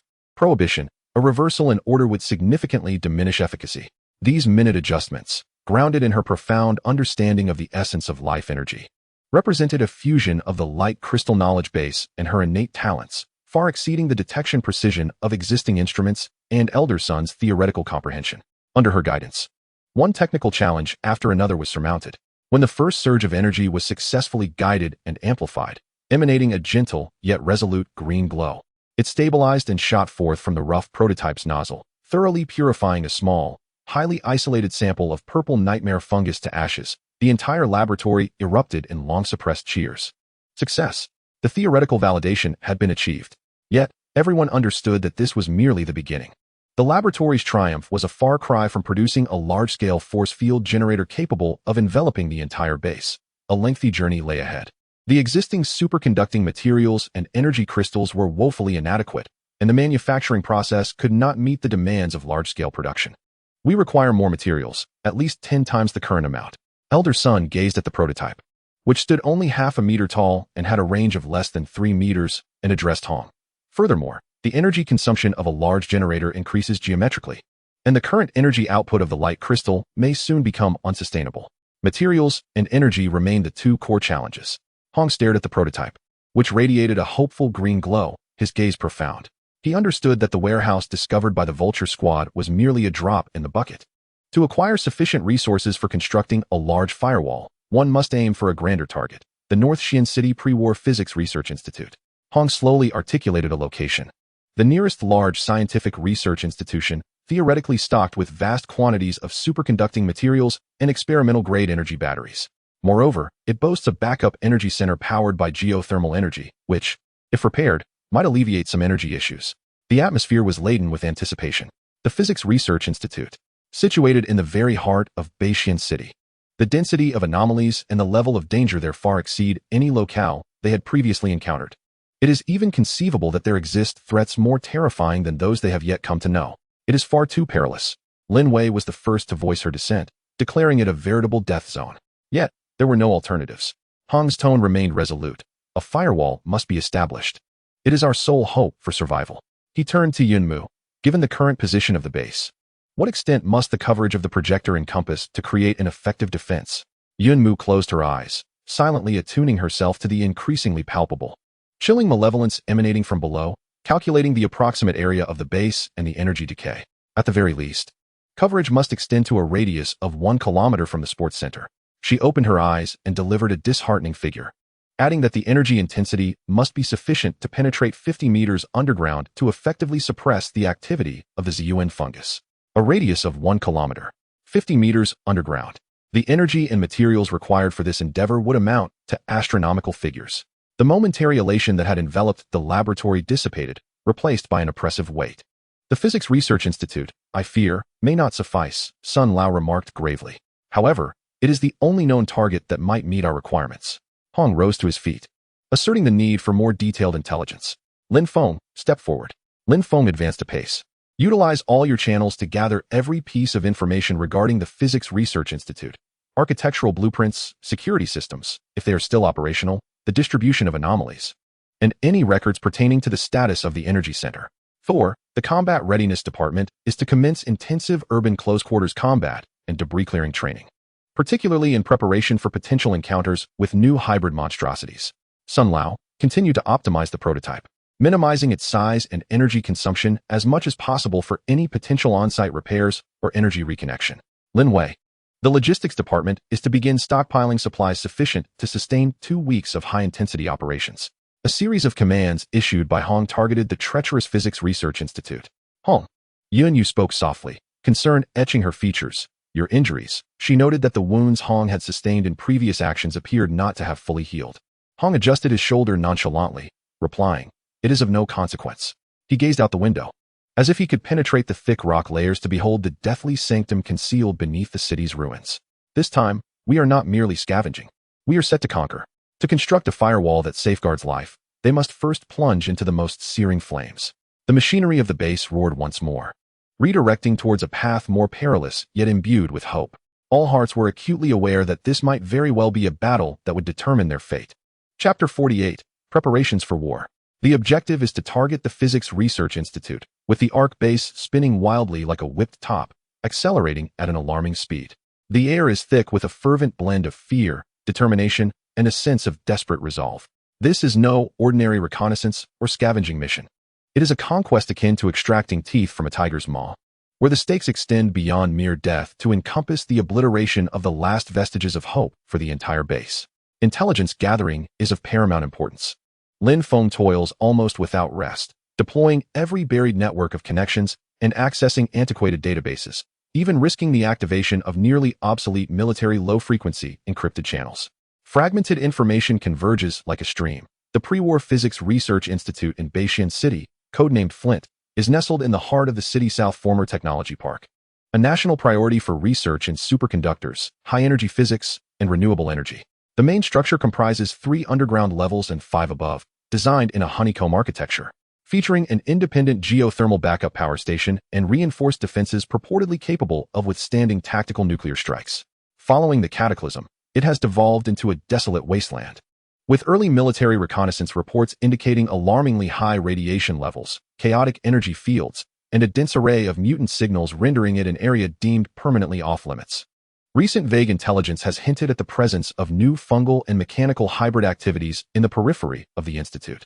Only outdated underground pipeline schematics and blueprints of public spaces above ground have been recovered, leaving the detailed layout of the core laboratories and energy center unknown. The backup power station resides on the second underground level's eastern side, connected to the main structure via reinforced passageways. Each piece of intelligence weighs heavily upon the hearts of the gathered individuals. The site is more perilous and enigmatic than anticipated. Flint, aptly named, signifies that to ignite a flame, one must be prepared to endure burns or even incineration. Elder Sun gazes at the collated information, offering a wry smile. The Thunder Goddess Combat Division has entered an unprecedented training frenzy. He has segmented all combatants into several teams, focusing on urban warfare, close quarters battle, CQB. Strategies for confronting unknown monstrosities, especially tailored drills based on the intelligence concerning fungal and mechanical hybrids, and emergency engineering operations, which may require breaching, wiring, and equipment relocation, through intensive rotation training. The training grounds have been transformed to replicate complex ruined environments and indoor structures, with team members donning heavy gear, refining their coordination and reactions under live fire, training rounds, and simulated explosions. The Thunder God himself continually hones his mastery over the newfound power of lightning. He can now instantaneously compress electrical energy to the size of a pinhead, penetrating simulated armor, and evenly coat weapon surfaces to enhance cutting power and paralysis effects. Even experimenting with localized electromagnetic pulse disruptions, albeit with unstable results. He understands that in this operation, he must be the sharpest blade to pierce through enemy defenses. Meanwhile, Linway's logistics department has commenced a rigorous extraction of supplies. All light mushroom fields and water purifiers are operating at full capacity, producing high-energy compressed rations and potable water. Weapons and ammunition undergo meticulous inspections and maintenance, with the dwindling special munitions acquired from the Vulture Brigade being earmarked for elite teams. The medical kit has been augmented with a significant array of anti-radiation agents, sedatives, and antidotes for neurotoxins. Additionally, several sets of reinforced lead-line suits, blended with chitinous armor, have been hastily produced for operations in areas of potential high radiation, under the remote guidance of Yunmu, whose spirits have slightly improved, allowing for brief exchanges. The research department has conducted an urgent miniaturization and low-power optimization of the firewall prototype. The final design has been broken down into several modules, ensuring that even in the absence of a large energy source, the superconductive materials and crystals at hand can be swiftly assembled into several compact purification devices, providing at least a temporary safe zone for the strike team. Elder Sun has also, based on Yunmu's descriptions of the energy from the purple nightmare fungus, toiled through the night to produce a few portable energy disturbance detectors, hoping to provide an early warning of that dreadful radiation. Hong is the busiest and most composed among them. He integrates all intelligence, repeatedly simulating the operational routes, contingency plans, and personnel allocations. He has envisioned nearly every conceivable eventuality, encountering formidable mutants, becoming encircled, failing to activate the energy center, or even being ambushed by military forces or other factions. He engaged in a lengthy and serious conversation with Yunmu. In this operation, the main forces of the base are fully deployed, leaving the remaining strength vulnerable. You must stay behind. Hong's tone was resolute. You are the core of the firewall plan and the base's ultimate trump card. Should we fail, you need to carry the seeds and survive. Yunmu remained silent, aware of the truth in Hong's words. In her current state, accompanying the mission would only render her a burden. Yet, the thought of placing all the weight and risks upon her comrades tormented her deeply. What can I do? She softly inquired, reluctant to be merely a protected one. Two things. Hong gazed at her intently. First, utilize your connection with the light crystal to sense the energy flow in the Research Institute's vicinity remotely, particularly the status of the geothermal power station, providing us with real-time alerts. Second, he paused, lowering his voice. If I, or we, fail to transmit any signals for over 72 hours, or send back a specific failure code, Linway will evacuate you, Elder Sun, and the core data through the emergency passage 3. This is an order. Yunmu's heart constricted sharply. This was a directive for the aftermath. She looked into Hong's profound and resolute eyes, seeing the unyielding determination within. Ultimately, she nodded gravely, suppressing all her worries and reluctance deep within. All right. I will wait for you. You will return. On the eve of the operation, the base held a simple oath-taking ceremony. There were no grandiloquent speeches, no lavish feasts. Each person received merely a ration of high-energy provisions and fresh water. Hong stood before everyone, his gaze sweeping across faces marked by tension, resolve, and a hint of fear, yet unwavering. Tomorrow, we shall venture into hell. His voice was calm, yet imbued with immense gravity, not for glory, nor for wealth, but solely for the possibility of survival. We may die. We may be forgotten amidst the ruins. Yet our demise must erect a barrier for those who remain, a wall that separates them from darkness and despair. For the Ark. For the future. For the future. Everyone lowered their voices, yet responded with a roar that resonated like thunder. The deep growls reverberated through the underground space, coalescing into an indomitable and fierce momentum. On the morrow, in the depths of darkness before dawn, a formidable team assembled at the entrance of the base. Hong led the expedition personally, joined by 10 of the most elite combatants, including Thor, Coyote, Wang Zheng, and Li Hao, as well as Old Sun and 2 of the most capable technicians, tasked with on-site evaluation and equipment assembly. Each member donned heavy protective gear, burdened with substantial equipment and ammunition, their faces painted with war paint, their eyes gleaming like those of a hunting cheetah. Hong cast a final glance at Yunmu, supported by Lin Wei at the end of the corridor. Clad in a hospital gown, her pallid complexion remained evident, yet she stood resolutely upright, nodding to him with determination. There were no further words exchanged. With unwavering resolve, Hong turned and gestured forward. "Let us depart." The heavy fire door slowly creaked open, allowing the chilling breath of death from the outside world to seep in. The team surged forth like an arrow, silently penetrating the ruins of a city still shrouded in the gloom of nuclear winter, advancing steadfastly towards the abyss known as Flintstone. Behind them lay the hopeful, yet anxious gazes of all those at the base. Before them loomed unknown death, as well as the faint glimmer of hope. The Firewall Project. The final chapter commenced. Chapter 49, The Heart of Flintstone. Beyond the sanctuary of the base, the stench of death in the city's core was nearly suffocating. Here, radiation levels soared beyond those of the periphery, the air thick with visible dust, and the buildings lay utterly ravaged. Many high-rises reduced to twisted skeletal frames reaching towards the dim sky. An eerie silence reigned, occasionally shattered by unsettling scraping sounds or distant cries from unknown origins. The team led by Hong moved like phantoms, swiftly navigating the shadows of the ruins. They avoided open areas, favoring the underground conduits, subway tunnels, and the interiors of dilapidated structures. Thor took the lead, his lightning sense functioning as the most astute radar, preemptively steering clear of areas with anomalous energy reactions. Hong brought up the rear, his sniper rifle always poised for action, his icy gaze scanning every nook that might harbor danger. Following their planned route, they successfully approached the periphery of the Physics Research Institute through an abandoned subway branch tunnel. The complex of the Flintstone Research Institute loomed ahead, even more desolate and bizarre than anticipated. The main structure, resembling a beehive, remained largely intact, yet was cloaked in a thick layer of dark green and rusty red moss and climbing plants. Many windows were shattered, revealing pitch-black interiors akin to the hollow eye sockets of a colossal beast. More unsettling were the areas where unnatural, mushroom-like growths flourished, and metal was grotesquely twisted and fused with biological tissue by some unknown force. The energy disturbance detector responded. A technician gazed at the device in his hand, which emitted a faint, persistent buzzing. The index is alarmingly high and the fluctuations are chaotic, with multiple energy sources intertwined. He whispered, "Remain silent and follow me." Hong gestured forward. According to the schematics, the entrance should be located in a semi-subterranean service corridor. They cautiously maneuvered to the rear side of the building, discovering the passageway sealed by a heavy metal door. The door had been violently torn open, its edges displaying clear claw marks and signs of corrosion. Beyond the door lay a sloped corridor leading downward, shrouded in darkness and permeated by a pungent blend of mildew and oil. Thor ventured in first, his body crackling with faint arcs of electricity for illumination.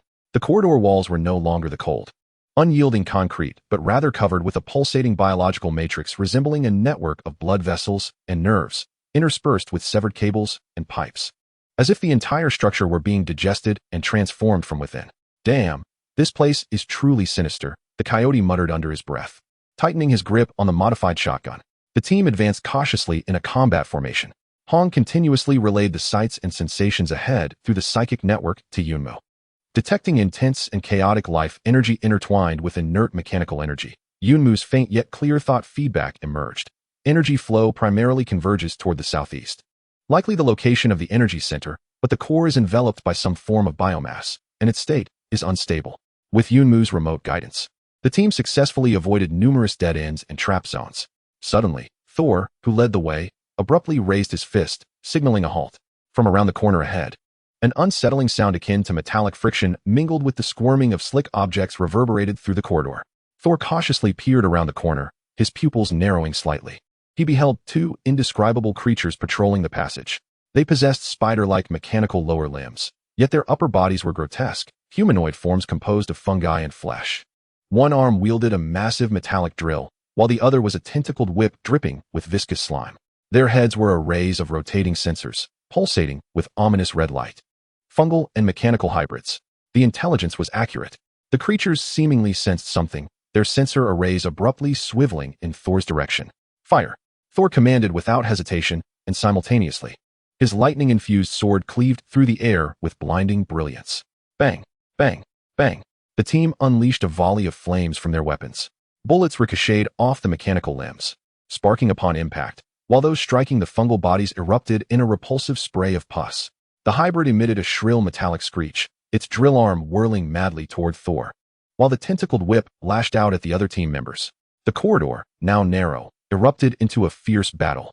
Thor's electric strikes seemed particularly effective, momentarily paralyzing their movements. However, their defenses were exceptionally robust, especially the mechanical components, rendering ordinary bullets ineffective. Target the junctions, the points where the fungi and machinery converge. A calm voice emanated from Hong, coinciding with the thunderous report of a sniper rifle. A penetrative round struck precisely at the joint of a hybrid creature's shoulder, resulting in a sharp crack as its mechanical arm severed. The team swiftly concentrated their fire upon the wound, efficiently neutralizing the threat. Meanwhile, another member seized the opportunity. Thor cleaved through the sensor array, dismantling its core. The skirmish was brief, yet intense. Gazing at the twitching remnants of the monster on the ground, a somber weight settled upon all. The threat they faced here exceeded their expectations. Press onward. Increase your pace, Hong commanded, acutely aware that the commotion might have alerted further dangers.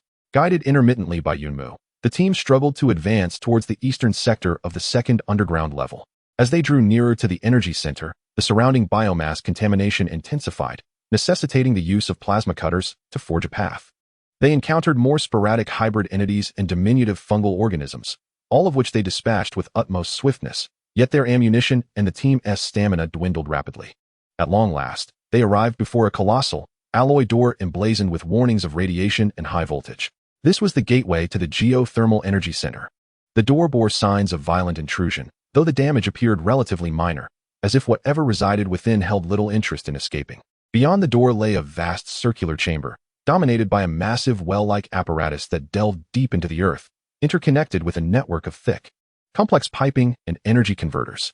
Surrounding this were control consoles and a dense array of cable trays. However, all of this was shrouded beneath a thick, pulsating dark purple fungal mat, upon which numerous enormous, heart-like purple fungal tumors throbbed rhythmically, radiating intense waves of radiation and energy. The sole illumination in the space emanated from the eerie violet glow of these tumors. Yunmu's warning about the biomass encroachment was starkly evident. Moreover, sprawling atop the fungal mat were at least a dozen hybrid monstrosities of varying forms, seemingly treating this place as their lair. Even more alarming, hovering directly above the energy well was a massive, egg-like structure, exceeding 5 meters in diameter, composed of countless metal remnants and fungal tissues. It pulsated powerfully like a heart, each beat stirring the energy flow throughout the chamber. The mental pressure emanating from this entity far surpassed that of all previous adversaries encountered. Target confirmed. Yet the situation was graver than anticipated. Elder Sun's complexion paled as he observed the radiation levels and energy turbulence on the instruments reaching critical thresholds. The energy core had been thoroughly contaminated. These tumors were siphoning geothermal energy, transforming it into that malevolent purple radiation. We must eradicate them if we are to have any hope of rebooting the system. This meant they would have to engage in a decisive battle at the very heart of this creature's nest. There would be no retreat. Hong's voice was as cold as steel. Thor, you will lead the main force to draw the frontal fire. Wang Zheng Li Hao, take your teams to eliminate the tumors on the flanks. Elder Sun, the technical team will follow me. We need to approach the main control console to attempt physical access and assess the damage. Move out. With the orders issued, combat erupted instantaneously. The thunder god let out a ferocious roar, and the tempestuous lightning surged forth like a storm towards the hybrid monstrosity before them. The team unleashed their firepower with unrelenting intensity, striving to subdue the guardians of the lair. The hybrid creature retaliated with wild fervor, its drills, acidic fluids, tentacles, and various energy beams saturating the air. The cacophony of explosions, shrieks, and the thunderous clamor of weaponry reverberated throughout the battlefield. Under the cover of the tumult, the technical team, with Hong leading the charge, braved the flying bullets and energy beams, inching their way toward the main control console. Elder Sun wielded a laser cutter to clear the fungal blanket obscuring the console, desperately searching for an interface. It was futile. Most of the wiring had either corroded or been obstructed by biological matter. A deeper physical connection was imperative. Elder Sun exclaimed in frustration. At that moment, the massive, floating egg-shaped object pulsated with increasing intensity. Its surface fissured with countless cracks, revealing a dense array of purple crystals resembling eyes within. A formidable psychic shockwave, akin to a tangible tsunami, abruptly swept through the entire space. All team members experienced excruciating headaches, their movements momentarily hindered. Even the lightning surrounding the thunder god dimmed for an instant. The hybrid monstrosities, seemingly empowered by this psychic surge, became even more frenzied and fearless. Disrupted. Hong shouted at the thunder god, simultaneously stabilizing his stance and aiming his sniper rifle at the crystals adorning the surface of the egg-shaped object, firing repeatedly. The bullets struck the crystals, sparking as they made contact, seemingly creating some degree of interference. The thunder god roared in response, channeling a vast amount of lightning energy into a formidable bolt of lightning, which he hurled at the egg-shaped object with tremendous force. Boom! The lightning bolt exploded, causing the egg-shaped object to tremble violently, and several crystals on its surface developed cracks. The psychic shockwave noticeably lessened for a brief moment. A prime opportunity. Elder Sun seized the moment, finally locating a deep maintenance interface, and swiftly connected his portable diagnostic device.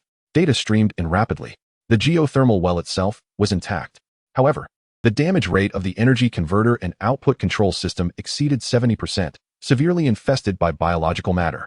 A restart was impossible without extensive cleaning and replacement. Elder Sun's voice dripped with despair. Were they to fail here? Just then, a faint yet urgent thought from Yunmu resonated through Hong's communicator. Hong, energy core, below. Backup superconducting energy ring, possibly not fully contaminated, attempt to bypass the main system and directly activate the energy ring. Through remote perception, Yunmu discovered a backup facility deep beneath the energy well that was not indicated on the schematics. A glimmer of hope. Elder Sun, below the well. Activate the superconducting energy ring directly. Hong commanded immediately. However, activation required an immense, instantaneous energy shock. Elder Sun's words trailed off. Hong's gaze shot toward the Thunder God, who was embroiled in a fierce battle. Thunder God, we need your full force strike. Target, the geothermal well's depths. Now, upon hearing this, the Thunder God paused in surprise, only to quickly grasp Hong's intent. A manic grin spread across his face. Get the hell out of my way.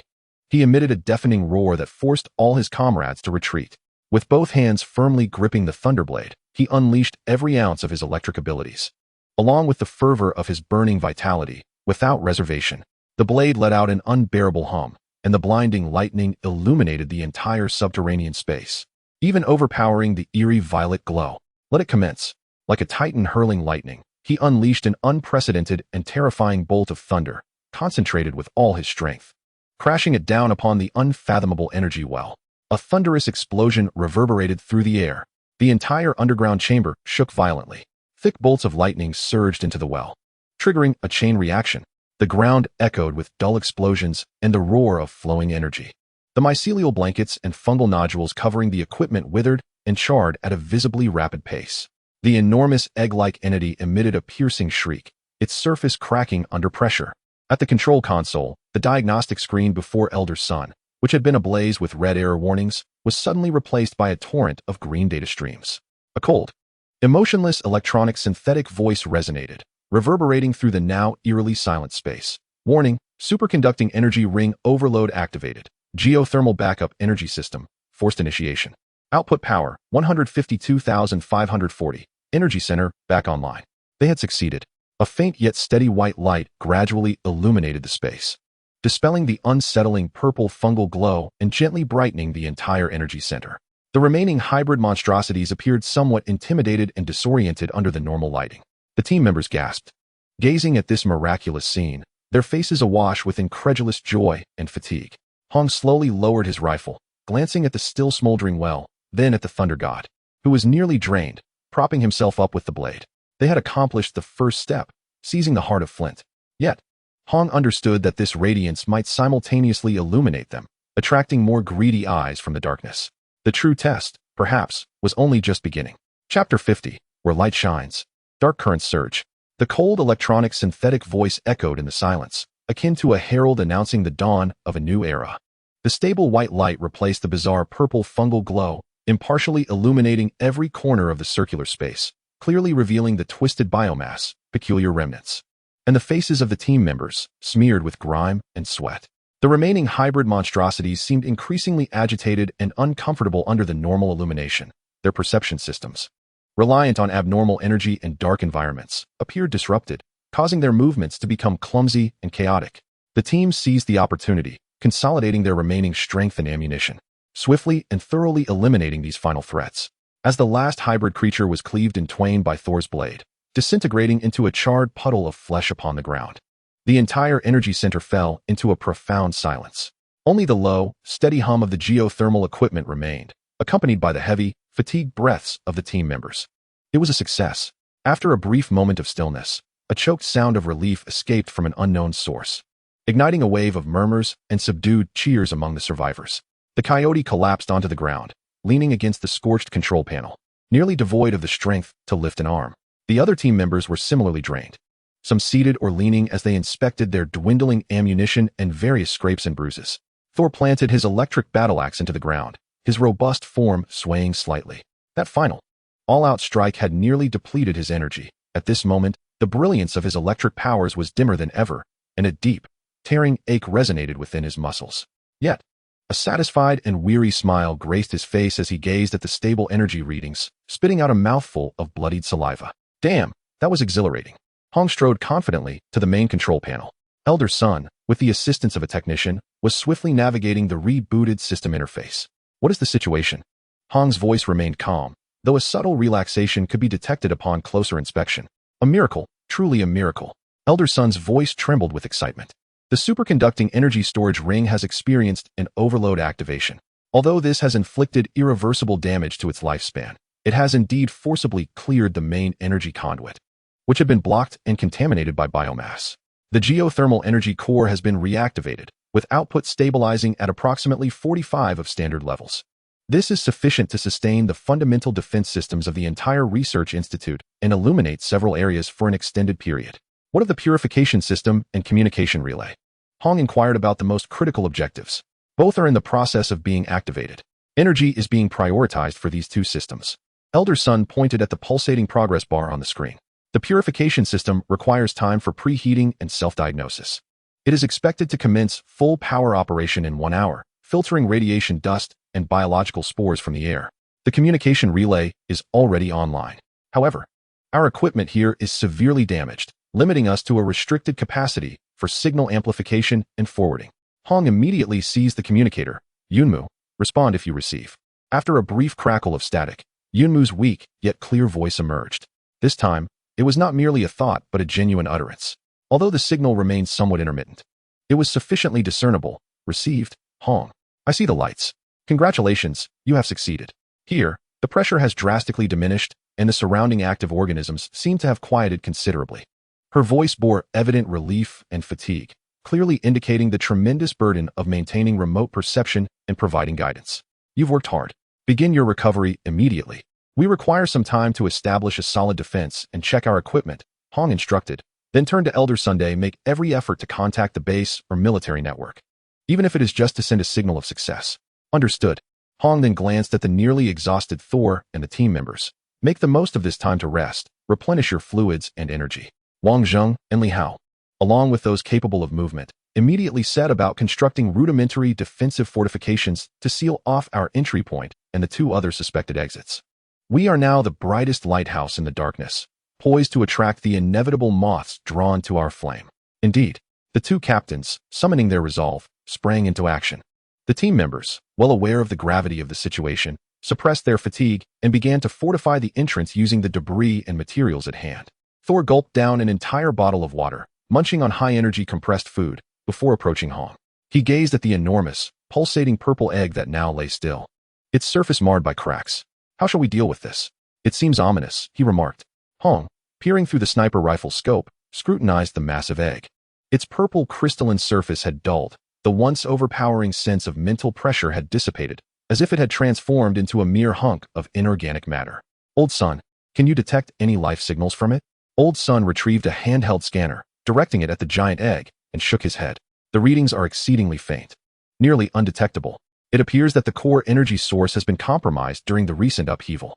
However, its internal structure is exceedingly complex. I advise against any reckless destruction to avoid triggering unknown risks. It would be prudent to cordon off this area and revisit it when conditions allow. Hong nodded in agreement. Designate it as a high-level hazard, isolating it with all available materials and erecting warning signs. After addressing the giant egg, Hong approached the energy well, peering down into its unfathomable depths. A warm breeze and a low, rumbling sound emanated from below, a primal force from the earth reigniting the spark of hope. An hour later, Captain Hong, we've established contact. We've established contact, a young technician exclaimed, leaping with excitement, pointing at the screen displaying a faint yet stable signal indicator. We have captured residual broadcast signals from the military's Dawn network. Although we cannot establish stable two-way communication, our relay has successfully embedded the encrypted signal into the stream and transmitted it. The command center has likely received it. This revelation invigorated the spirits of all present. It signified that their sacrifices and efforts were not in vain. They had rejoined the collective of humanity. Almost simultaneously, the colossal air purification system emitted a deep rumble, signaling its successful activation. Everyone could feel the acceleration of airflow, and the persistent musty odor and sensation of radioactive dust began to wane. Wonderful, wonderful, Old Sun murmured, his eyes glistening with moisture. This was not merely a successful mission. It was a testament to humanity's first step back from the brink of collapse. Yet, as Hong had anticipated, the light's emergence stirred the lurking shadows in the darkness. Report. Abnormal sounds emanating from Channel B. Numerous entities are approaching. A vigilant team member shouted urgently. Channel C as well. Dense life signatures detected. Hong and Thor dashed to the monitoring station, their eyes fixed on the screens as some cameras regained functionality following the restoration of power. In the scene, the various mutated creatures that had temporarily retreated due to the energy restart seemed to have adapted to the light, irresistibly drawn by the continuously operating energy source and the scent of the living. They surged forth like a tide from the myriad pipes and breaches. Among them were formidable new mutations of colossal size and grotesque forms. Damn, I knew it wouldn't be that simple, Thunder God cursed, forcibly channeling the scant lightning energy remaining within as his battle blade flickered to life once more. Everyone, assume defensive positions. Prepare for battle. Hong's voice was cold and resolute as he raised his sniper rifle once again. We ignited the bonfire, resolute in our determination to defend it against the onslaught of the wolf pack. This is our stronghold. We shall not retreat. We shall not retreat, the team roared, their exhaustion and dwindling ammunition overshadowed by the powerful cohesion and fighting spirit ignited by our recent victory and the hope of re-establishing contact with the outside world.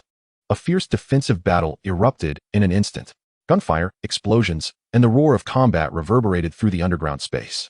Yet this time, humanity was no longer passively groping for survival in the darkness. Instead, we relied on the position we had just seized, guarding the hard-won light and hope.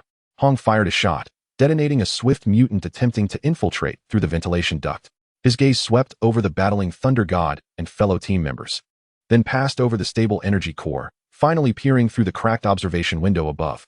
As if he could penetrate the layers of rock and soil to glimpse the city also struggling in darkness, awaiting rebirth. He understood that seizing the heart of Flint was merely the beginning. The true challenge lay in safeguarding it and allowing its brilliance to illuminate even more places. Meanwhile, at the temporary base in the sports center, Yunmu sensed the renewed battle erupting at Hong's location.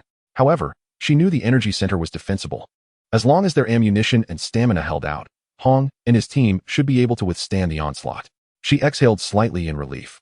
Although the excruciating pain from her overexerted mental energy rendered her nearly incapable of focused thought, Lin Wei cautiously offered her some water. Moo, you should rest for a while.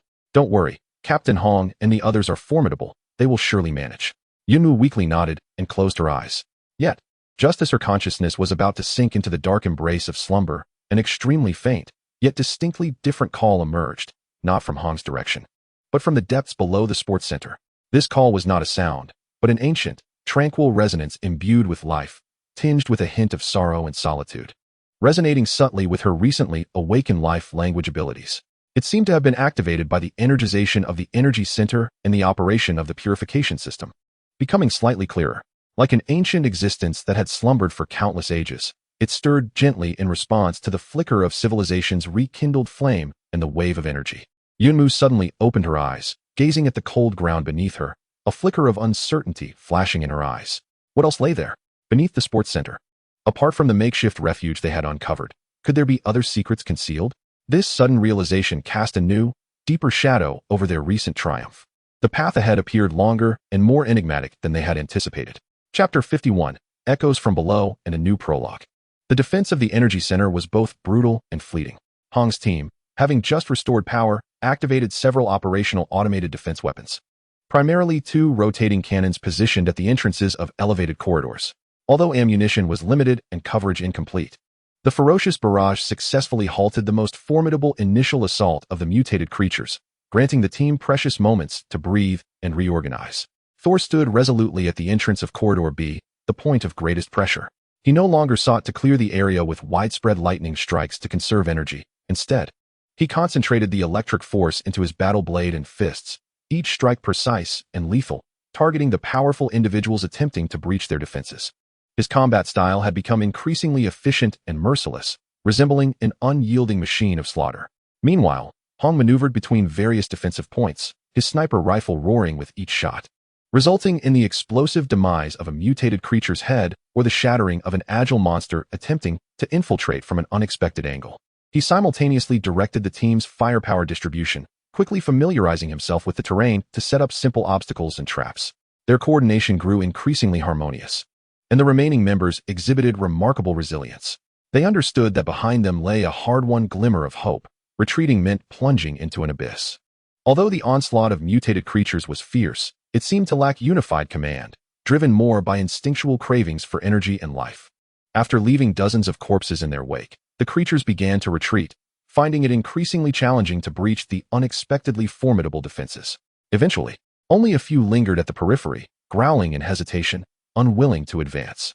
The circular space was once again filled with a pungent aroma of blood and gunpowder, intertwined with the distinct stench of mutated bodily fluids. Assess casualties, check ammunition, reinforce our position. Hong's voice carried a barely discernible rasp.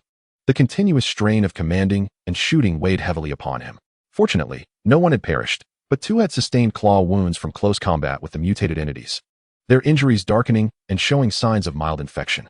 The accompanying medics promptly attended to them, administering a questionable universal antibiotic brought from the base. Damn it, we're running low on ammo, the coyote remarked, eyeing the ammunition box that was now significantly depleted. Others were in similar straits, after a series of intense battles. Their ammunition consumption had far exceeded expectations. Thor approached, his combat suit torn in multiple places and smeared with a viscous substance, yet he seemed unfazed. His brow furrowed as he surveyed the temporarily repulsed darkness. These creatures have grown clever. Should they return, it may not be so easily dealt with. Hong nodded, his gaze sweeping over the sealed passageways. We cannot remain ensconced here indefinitely. Elder Son, what is the status of the communication signals? The signal has stabilized and the repetitive transmission mode has been set. However, we cannot ascertain whether the command center has received it, nor can we receive any directives. Elder Son replied. On a positive note, the purification system is functioning well, and the internal air radiation and spore concentration are significantly decreasing, at least within this stronghold. The environment is becoming increasingly conducive to our survival. This was indeed encouraging news, implying that even if they couldn't leave temporarily, they could endure here for a considerable time. Prioritize the life support systems. Assemble a team to meticulously inspect which equipment can be repaired or utilized, Hong commanded. We need to transform this place into a true forward base, rather than a mere temporary refuge. The team sprang into action, with the technical group under Elder Son's guidance, delving deeper into the examination of the energy center's various devices. The combat personnel remained vigilant, carefully clearing the battlefield and dragging the corpses of the mutated creatures to a distant, abandoned maintenance shaft to avoid decay that could provoke new issues. Meanwhile, at the makeshift base in the sports center, Yunmu forced herself to extricate from the peculiar resonance echoing from the depths below. She understood that now was not the time for exploration. Hong had just endured a fierce battle and needed support, while the base itself was not entirely secure. Suppressing the excruciating headache brought on by her mental fatigue, she spoke to Lin Wei and Zhang Xiaobin. Captain Hong and his team have managed to hold their ground for now, but their ammunition is running low, and there are surely casualties. We must find a way to send them some supplies. Lin Wei glanced at the still perilous environment outside, expressing her concern, but how do we get there? The monster's outside. We cannot traverse the surface, Yunmu interjected, shaking her head. Her gaze returned to the ground. Captain Hong's team accessed the area through the underground pipeline network. Perhaps we can also discover a relatively safe underground route. She recalled the intricate structure beneath the sports center. While the ancient echoes were unsettling, they also indicated that the space below was not entirely desolate. There might exist passages connecting various locations that had not been entirely overrun by the mutated creatures. Xiaobin, are you familiar with the underground sections of the sports center, such as maintenance tunnels or pipe layers? Yunmu inquired. Zhang Xiaobin scratched his head. I know about the athlete's passage and a few large warehouses, but I rarely venture to the deeper maintenance levels. They are dark and complex. However, I do remember an abandoned underground logistics passage that was used for transporting bulk supplies to the venues. It fell out of use when the new logistics center was built outside. The entrance is apparently behind the equipment warehouse, but I'm not sure if it's still accessible. Take me to see it. Yunmu immediately rose, swaying slightly, prompting Lin Wei to quickly support her. Mu, you should rest for a moment. You look pale. It's nothing. I just want to take a look. Yunmu waved her hand dismissively. An inexplicable sense of urgency compelled her, not solely to assist Hong, but seemingly driven by an instinctive curiosity towards the peculiar echoes emanating from the depths below. Under the guidance of Zhang Xiaobin, they approached the rear of the equipment warehouse. After moving several heavy crates, they indeed uncovered a rusted iron door, adorned with an old lock, corroded beyond use. With a few decisive strikes of a fire axe, Zhang Xiaobin broke the lock, forcefully pulling open the door. A wave of stale, damp air rushed forth, revealing a concrete sloped passageway descending into impenetrable darkness. Yunmu concentrated, sensing a gentle breeze flowing from the depths of the passage, indicating it was not entirely sealed. Cautiously, she extended her perception, akin to an antenna probing downward. The passage was antiquated, thick with dust, yet showed no signs of recent activity from large mutated creatures. As her awareness delved deeper, traversing the intricate network of pipes and cables, she faintly detected a more expansive and ancient network of passageways that seemed to span a vast area. Just as her perception grazed a lateral, partially obstructed ancient corridor, that strange, tranquil, life-infused echo once again became faintly discernible. It seemed to dwell quietly in the depths of that ancient passage, unchanged through the ages. Yunmu abruptly withdrew her perception, her heartbeat quickening. She was almost certain that beneath the sports center lay a monumental secret, one intricately linked to the RR virus and this apocalyptic world. This passageway should prove useful. Suppressing the tumult within, she maintained a calm exterior as she addressed Zhang Xiaobin and Lin Wei, stating that they needed to prepare some supplies to explore the passage and seek a route to the Physical Research Institute. She resolved to withhold the enigmatic echo from the others for the time being, deeming the revelation too extraordinary and potentially panic-inducing before verification. The personnel at the base began to mobilize, gathering ropes, lighting equipment, and weapons in preparation for an initial exploration of the subterranean logistics passage. Their objective was clear: to locate a relatively safe underground route to supply Hong's team and possibly serve as an evacuation path if necessary. Standing at the entrance of the passage, Yunmu gazed into the profound darkness, as if she could perceive two lines intertwining beneath the surface. One line represented the Flint Energy Center, reclaimed through blood and fire by Hong and Thor, symbolizing the remaining light of human modern civilization. The other lay buried deep below, exuding an ancient and mysterious aura, embodying an unknown echo whose nature was uncertain. And they stood at the confluence of these two paths. The road ahead was destined to delve into even darker and more uncharted realms. The path of humanity's rebirth was merely beginning to unveil itself. Above the ruins of the surface, the waning sun bled crimson, casting a haunting orange hue over the desolate city. Meanwhile, deep below, a new prologue quietly turned its first page, accompanied by the ancient echoes. Chapter 52, The Obscure Veins. Behind the rusted iron door of the underground warehouse in the sports center lay the threshold to another world. The beam of the flashlight pierced through the dense darkness, illuminating the descending concrete slope. The air was stagnant, thick with the scent of dust and an indescribable aroma that mingled rust, mildew, and an air of decay. The walls flanking the slope were mottled and crumbling, revealing the corroded rebar within, while remnants of dried, dark brown water stains were visible in some areas. Yunmu, Zhang Xiaobin, and two other security personnel who volunteered for the exploration, Zhao Zhu, an old soldier adept in close combat, and the meticulous monkey, skilled in setting traps and lockpicking, comprised this small expedition team. Lin Wei was instructed to remain above, tasked with overseeing and guarding the entrance to the base. Check your gear, and set the communicator to the backup encrypted channel, Yunmu instructed in a low voice, her complexion pale, yet her gaze remarkably focused, suppressing the discomfort of her drained mental fortitude. In her hand, she gripped a spear crafted from a fire axe handle, its tip honed to a sharp point, the weapon that allowed her to best utilize her ancient martial skills. The group conducted a final check of their ropes, glow sticks, weapons, and the scant ammunition available.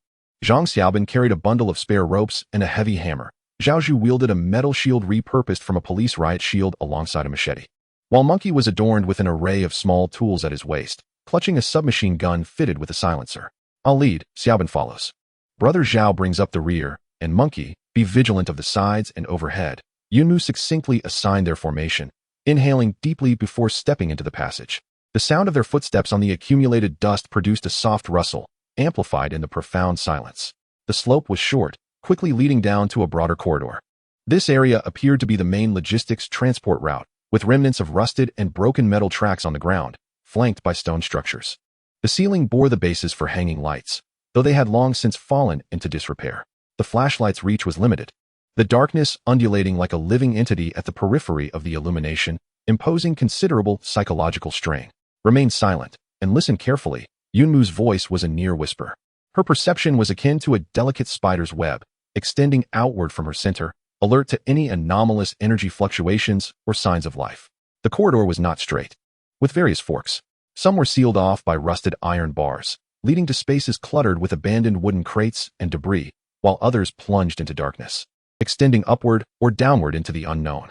The air remained oppressive, yet occasionally a faint draft could be sensed, indicating that this subterranean network was not entirely sealed off. Guided by Zhang Xiaobin's vague memories and Yunmu's directional sense, they progressed toward the general vicinity of the Physics Research Institute. Stop! Yunmu suddenly raised her hand. Instantly, everyone crouched down, holding their breath. Zhaozhu positioned the shield protectively in front. From around the corner of the passage ahead came an exceedingly faint, rustling sound, akin to many small claws scratching against the concrete floor. Yunmu closed his eyes, concentrating for a moment, before softly murmuring, "It is not a large creature. The energy response is feeble, resembling a swarm of rodents. Yet, it does not entirely match." The monkey cautiously peered out, illuminating the surroundings with a flashlight before retreating. "Damn, it's a horde of mutated cockroaches. A vast multitude," he muttered under his breath, his complexion turning slightly green. In the instant the flashlight beam illuminated the area, countless cockroaches, each the size of a fist and glistening with an oily black sheen, could be seen swarming on the ground around the corner, voraciously devouring the decaying carcass of an unknown creature, emitting a nauseating crunching sound. Although each individual posed minimal threat, the sheer number was enough to obliterate them should they be provoked. "We must take a detour," Yunmu decisively commanded. "There is no need to squander energy and ammunition on such creatures." They retreated to the previous fork and opted for a narrow, upward-sloping passage. This corridor appeared even older, with a slick floor cloaked in moss and walls seeping with moisture. After walking for approximately 10 minutes, they encountered a collapse ahead, a mass of rubble and dirt blocking their path. "It's impassable," Zhang Xiaobin assessed the stability of the debris, shaking his head. Just as they prepared to retreat once more, Yunmu's gaze was drawn to a fissure in the wall adjacent to the collapse. This crack seemed to have resulted from the tremor, and there appeared to be a void behind it. Moreover, from this crevice, she once again detected that faint yet ancient echo, clearer than any she had sensed before. "Monkey, take a look at this," Yunmu directed, pointing to the fissure. The monkey leaned closer, shining the small flashlight into the gap and tapping the surrounding wall with its fingers. "It's hollow behind. This wall doesn't seem to be load-bearing. It appears to be a partition built later, and the material seems fragile enough to break through." At Yunmu's signal, Zhang Xiaobin and Zhaozhu approached, cautiously prying at the bricks with their tools. Soon, they managed to create an opening large enough for a person to pass through with a slight bend. A distinctly different air surged forth from the breach, chilly, arid, imbued with an enigmatic essence reminiscent of ancient rock and the sediment of time, entirely devoid of the moldy and decaying atmosphere of the previous corridor. Beyond the opening lay a space markedly dissimilar from the logistical passage. The floor and walls were hewn from rough natural rock, not concrete or brick, with irregular forms that suggested an ancient aqueduct or geological fracture, later discovered and merely adjusted by human hands. On the rock face, some indistinct markings, nearly worn away by time, remained indecipherable. "What is this place? How could such a passage exist beneath a sports center?" Zhang Xiaobin whispered in astonishment. Yunmu's heart raced once more. She was nearly certain that this ancient stone passage was one of the true sources of that echo. It seemed to lie within a deeper stratum, intertwining with and even overlapping the subterranean facilities constructed by modern humanity above, yet remaining undisturbed, as if two creations from different times and spaces had inadvertently brushed against one another. Cautiously, they entered, remaining on high alert. Yunmu was the first to bend down and slip inside. The rocky passage was eerily silent, as if the dust had been in a deep slumber for a millennium. The beam of the flashlight illuminated the crystalline minerals embedded in the rock walls, reflecting faint glimmers of light. The passage varied in width, at times spacious and at others constricted, winding its way deep into the earth. After approximately 5 minutes of descent, they arrived at a relatively open rocky cavern. The cave was modest in size, with a pool of stagnant water at its center, the color of which was an inky black, concealing its depths. However, the most striking feature was a door that abruptly appeared on the opposite side of the cave. A heavy metal door that stood in stark contrast to the surrounding primitive rocky environment.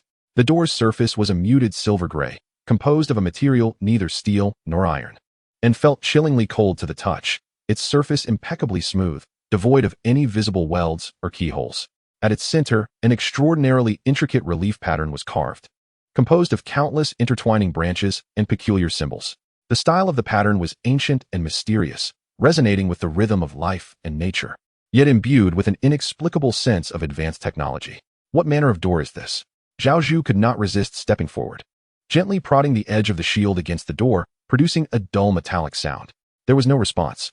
The monkey meticulously inspected the junction of the door frame and the rock, finding it perfectly fitted, as if the door had grown organically from the stone itself. There was no lock, no switch, nor any visible power lines. How could it be opened? Yunmu's gaze was entirely captivated by the intricate relief pattern at the center of the door. To her, the design seemed to come alive, the entwined branches appearing to slowly writhe and grow. The faint power of her life essence stirred within her, resonating with the pattern in a delicate yet genuine connection. Instinctively, she extended her hand, her fingertips gradually approaching the relief. "Sister Mu, be careful," Zhang Xiaobin warned. Yunmu's fingers gently brushed against the cold metal surface of the door. And in that moment of contact, she felt a faint, refreshing energy flow into her body through her fingertips, invigorating her spirit and alleviating her lingering headache.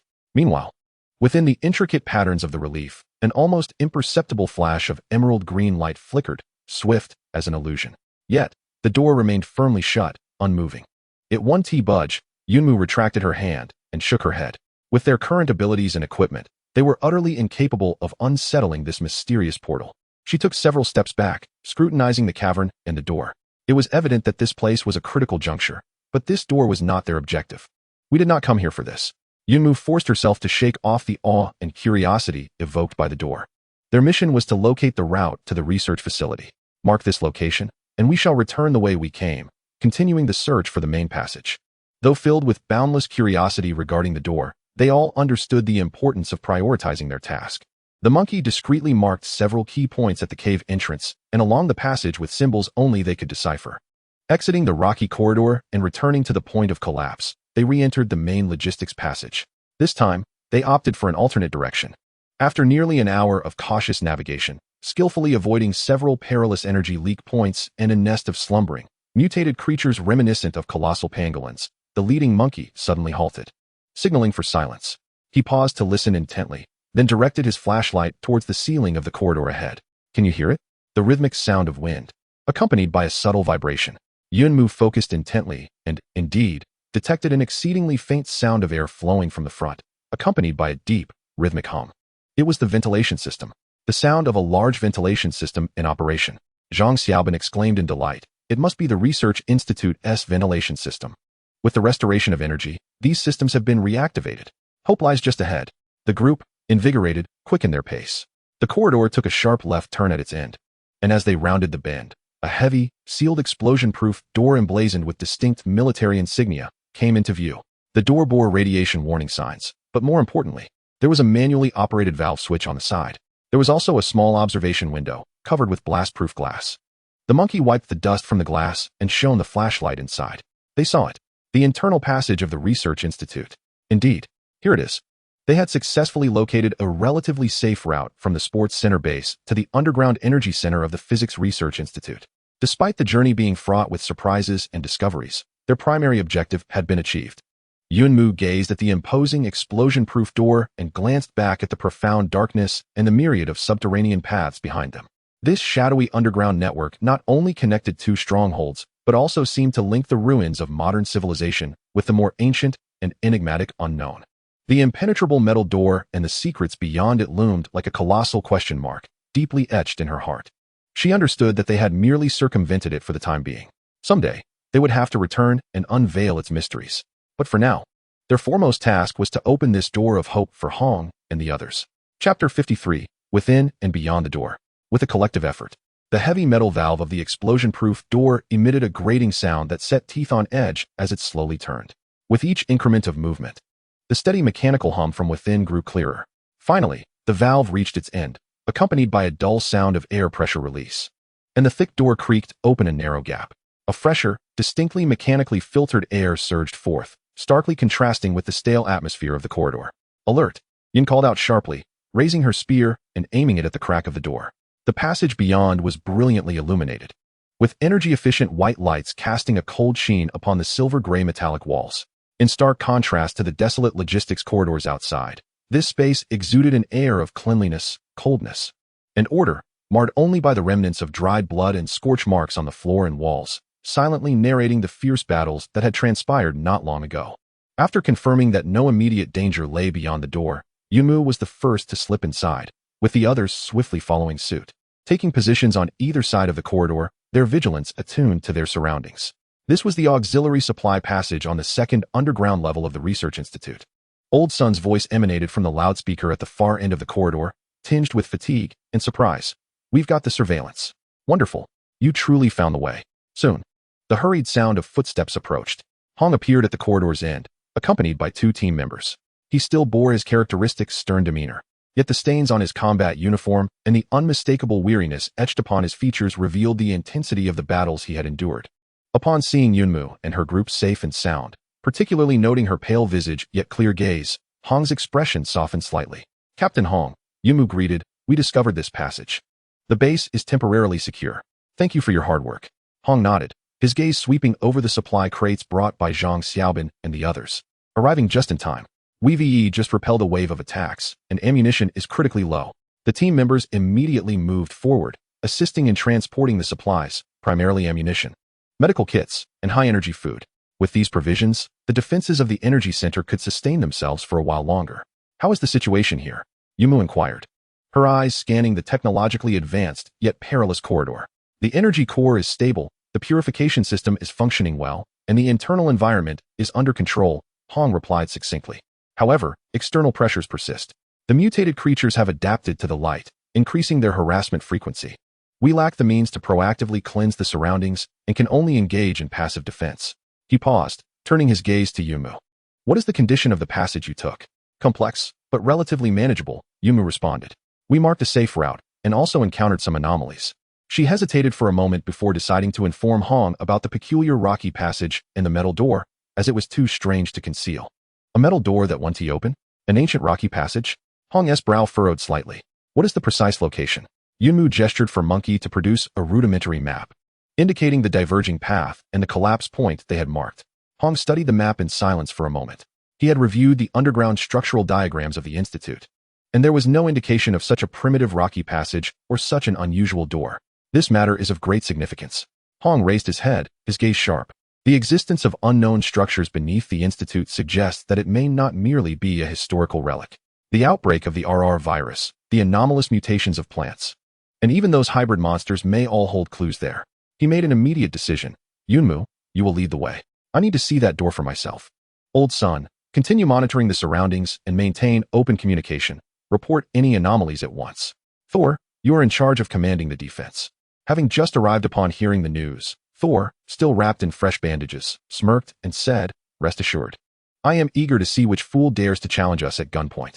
Though his injuries were considerable, his spirit remained indomitable.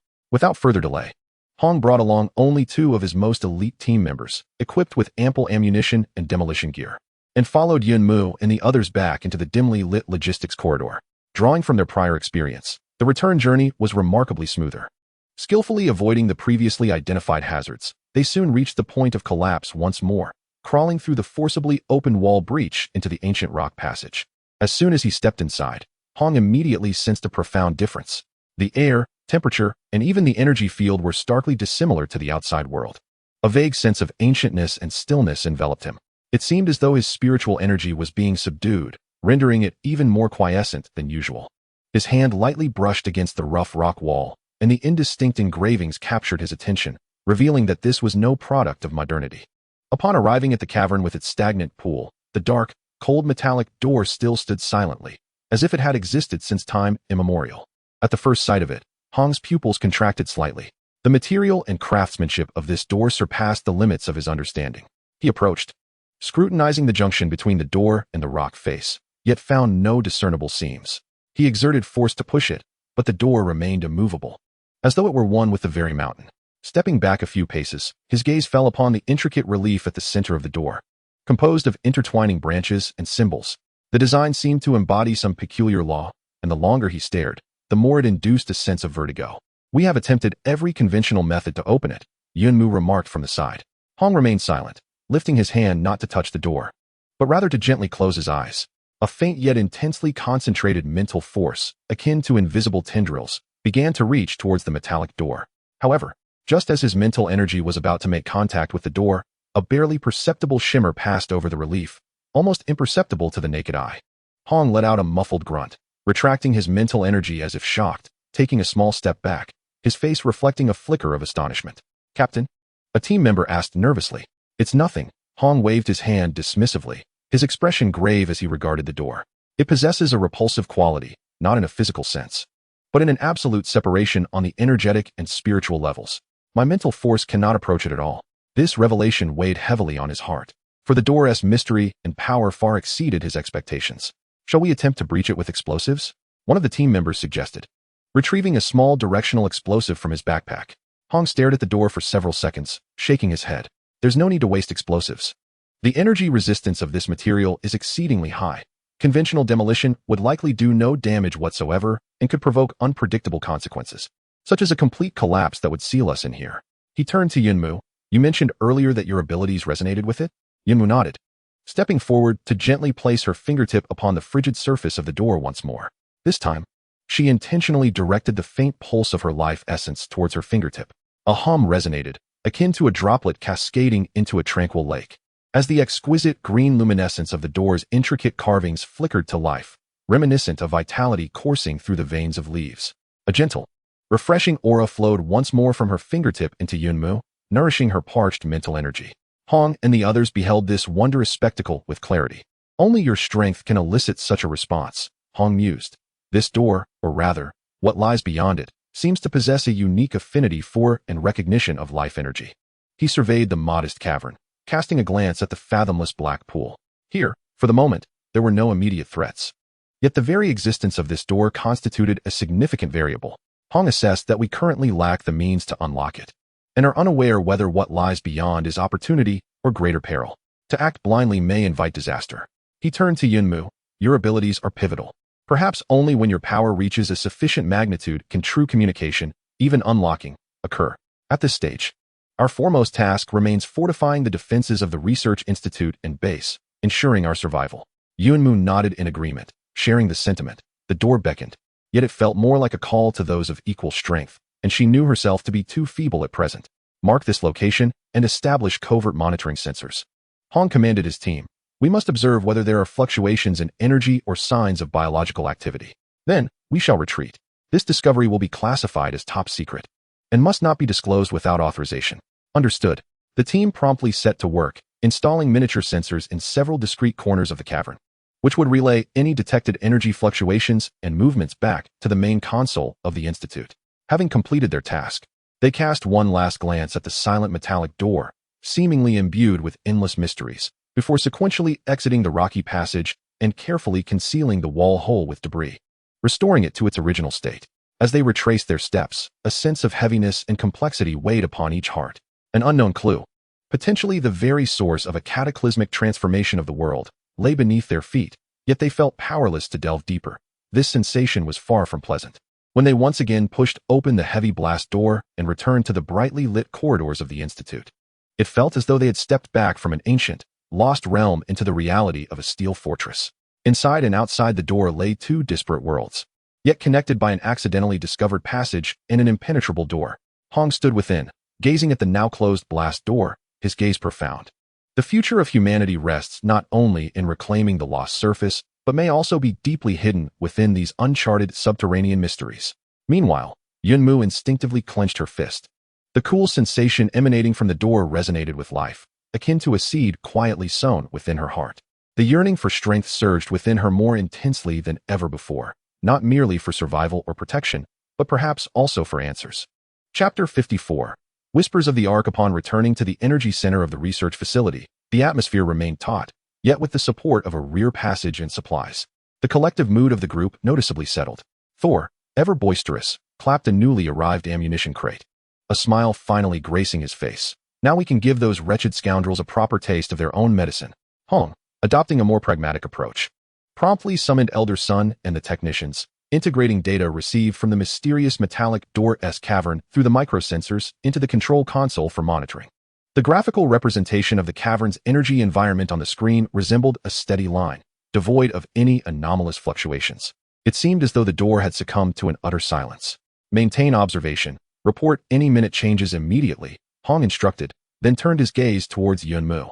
You've expended considerable energy and must rest at once. We will manage the defenses here for the time being. Yunmu indeed felt an unprecedented fatigue. The emptiness and headache resulting from her mental exhaustion relentlessly tormented her. Forcing no bravado, she settled into a relatively quiet cubicle assigned to her, accepting water and food delivered by Lin Wei through the passage, gradually regaining her strength. However, as she closed her eyes in an attempt to enter a meditative state, she discovered it was impossible to quiet her mind. This was not due to external noise or tension, but rather a singular voice, an exceedingly subtle whisper, seemingly emanating from an unfathomable distance, yet reverberating directly within the depths of her consciousness. This whisper transcended human language, even sound itself. It resembled ripples of emotion, fragments of information, directly impacting her awareness. It was intermittent and indistinct, imbued with an indescribable sense of antiquity and desolation. Within the whisper, she felt the vastness of a stellar sea, witnessed colossal structures resembling plant roots or crystalline veins sprawling through the void, sensed the vigorous force of life. Yet also an immense sorrow and solitude, accompanied by disjointed images, burning planets, shattered domes, silent flights. These fragmented flows of information surged in illogical torrents, intensifying the throbbing in her head, yet simultaneously evoking an inexplicable allure. She suddenly realized that the source of this whisper did not originate from the direction of the metallic door, but rather from below, directly beneath the sports center base. It was that echo. It had grown clearer than ever before. Was it because she had approached the door, momentarily connecting with that shared energy? Or had her overexerted mental faculties rendered her more sensitive, allowing her to perceive frequencies typically beyond her grasp? She endeavored to concentrate, to listen and understand the fragmented information. Heritage, unbroken. Seeds must germinate. Warning, do not touch. Guardians, or perhaps, cages. The information was fragmented and vague, reminiscent of the final echoes emitted by a severely damaged ancient instrument. Yet, several recurring images stirred a tempest within Yunmu's heart. Inheritance, seeds, warnings, guardianship. This whisper seemed like the dying murmur of a colossal being, a civilization's last testament.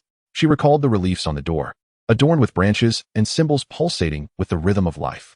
A bold and chilling hypothesis began to take shape in her mind. The immense resonating source beneath the sports center, exuding the breath of ancient life, might not be a mere natural phenomenon, but rather a remnant of civilization, a facility left behind by a prehistoric culture, intricately linked to plants and the energy of life, far beyond the comprehension of modern humanity.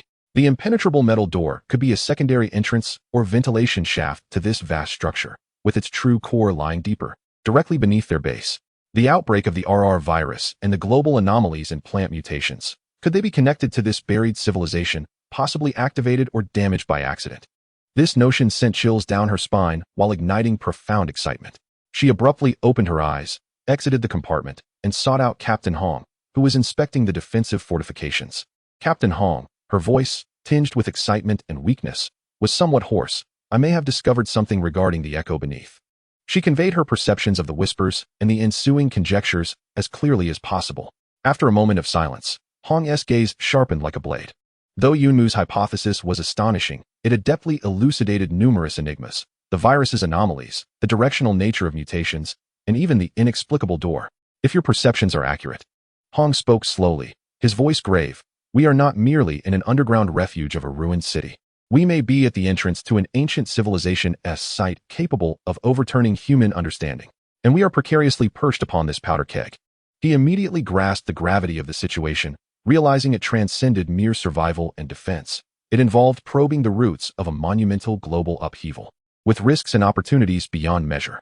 This matter must remain known only to our core group. He issued a gag order, emphasizing that until they possessed sufficient strength and understanding, no information could be leaked, as it might incite panic or even greater calamities. He turned to Yunmu. Your ability is of paramount importance. Endeavor to communicate with those whispers, but exercise utmost caution. Do not recklessly attempt any form of energy response or deep exploration. We cannot afford to bear unknown risks at this moment. I understand, Yunmu nodded solemnly. Aware that curiosity could be perilous, caution was their only recourse in times of insufficient power. At that moment, Elder Sun at the control panel suddenly exclaimed, Captain Hong, come quickly. The deep structure scan of the research facility has yielded results. Hong and Yunmu promptly rushed to the control panel. The screen displayed preliminary results of a deep scan of the underground structure of the research institute, utilizing restored energy. The original structural diagram of the institute extended only to 3 underground levels, with the energy center located on the 2nd floor. However, beneath the scan, where dense rock layers were expected, an immense, intricately complex, unnatural hollow structure was revealed. This formation resembled an inverted, colossal root system, sprawling in all directions. Its scale vastly exceeding that of the research institute above, potentially encompassing a significant portion of the university town. The scan indicated that the sports center's base was situated directly above a major node of this hollow structure. Even more astonishingly, the scan revealed an exceedingly narrow, seemingly naturally formed rock fissure, winding down from an abandoned shaft beneath the 3rd underground level of the institute, ultimately connecting to this vast hollow structure. This fissure was not marked on the institute's structural diagram at all. Perhaps it had gone unnoticed during construction, or perhaps it was discovered but deliberately concealed. Everyone was rendered speechless by this scanning image. Yumu's perception had been validated. Beneath them lay an unimaginably vast space. Moreover, there existed a previously unknown pathway that might lead to it. Can we descend through this fissure? Hong inquired, his gaze fixed on the delicate scanning line. Elder Sun magnified the scan, meticulously analyzing the data. The narrowest point of the fissure might be only 30 centimeters wide, with unknown conditions inside, potentially harboring collapses, toxic gas, or energy leaks, extremely perilous. Given their current equipment and technology, exploration was virtually impossible. The flicker of hope that had just ignited was doused by the cold reality. They were acutely aware that a monumental secret lay just beneath their feet, yet they could not reach it. Hong's gaze shifted from the scanning image to Yunmu's face, then towards the general direction of the profound fissure leading to the unknown. Mark the location of this fissure's entrance and establish the highest level of isolation and monitoring. He commanded, his tone calm to the point of being cold. Our priorities remain unchanged. First, survival. Second, fortifying defenses. Third, enhancing our strength. As for the secrets lying underground. He paused, his eyes sweeping across the group. When we become worthy of unveiling them, they will naturally await us. Turning towards the screen, monitoring the external environment, he noted the emergence of scattered red dots, signs of life.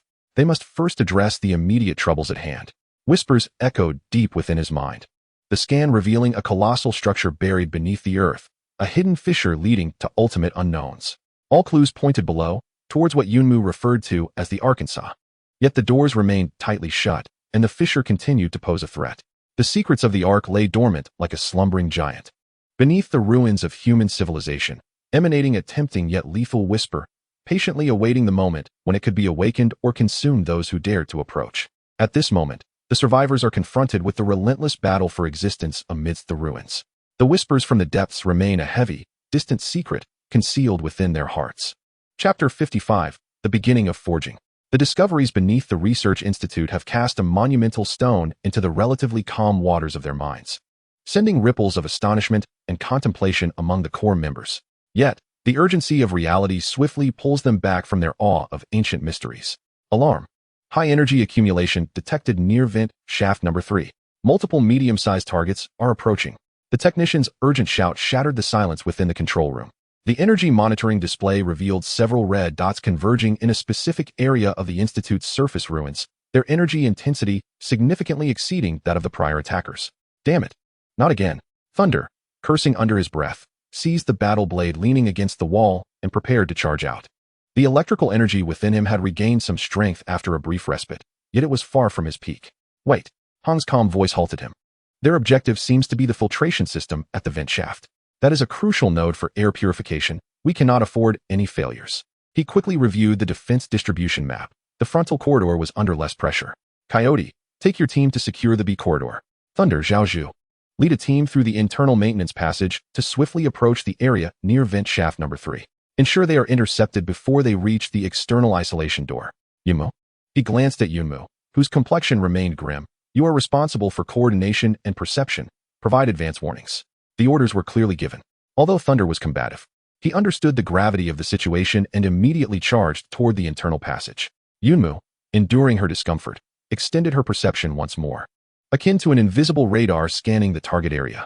3. No, for medium-sized targets, energy response is mixed, exhibiting corrosive and drilling characteristics. They are acidifying and physically damaging the isolation door. Her thoughts swiftly transmitted to each member of Thunder's squad, pinpointing the precise locations and potential characteristics of the enemies. Received. Let us see where you think you can burrow. Thunder roared, accelerating his pace. As they navigated through the narrow maintenance shaft to reach the area near vent shaft number 3, the heavy isolation door was already resonating with a nauseating hissing sound and violent impacts. The composite metal of the door was being corroded by a dark green acidic liquid, while immense forces continued to collide against it. Open the door. Let us take them down. Thunder commanded. A nearby team member abruptly pulled the manual lever, causing the isolation door to rise half a meter with a hum. The sight beyond the door sent shivers down their spines. For creatures, resembling grotesquely enlarged mutant moles, were crowding at the entrance. Their forelimbs had evolved into massive, rotating drill-like claws, covered in a thick, viscous hide that dripped with acid, devoid of eyes. And only a gaping maw filled with spiral teeth howled towards the interior. In the instant the isolation door lifted, the foremost creature thrust its drill-like forelimb forward with a fierce wind. Get back. The Thunder God had long been prepared, his battle blade enveloped in blinding arcs of electricity. Rather than meeting the foe head-on, he deftly redirected their assault, causing their piercing appendage to veer off course and strike forcefully at the joint of the heavily armored forelimb of the mutated mole. A sharp crack echoed as the electrical energy erupted, eliciting a piercing shriek from the creature, its forelimb charred and momentarily incapacitated. However, the other 3 seized the opportunity to burrow in from below. Shield formation. Zhaozhu bellowed, charging forward alongside another shield bearer. The heavy metal shields crashed to the ground, sealing the breach. The thundering impact left their arms numb, nearly forcing them to stagger back, yet they held their ground resolutely, covering fire.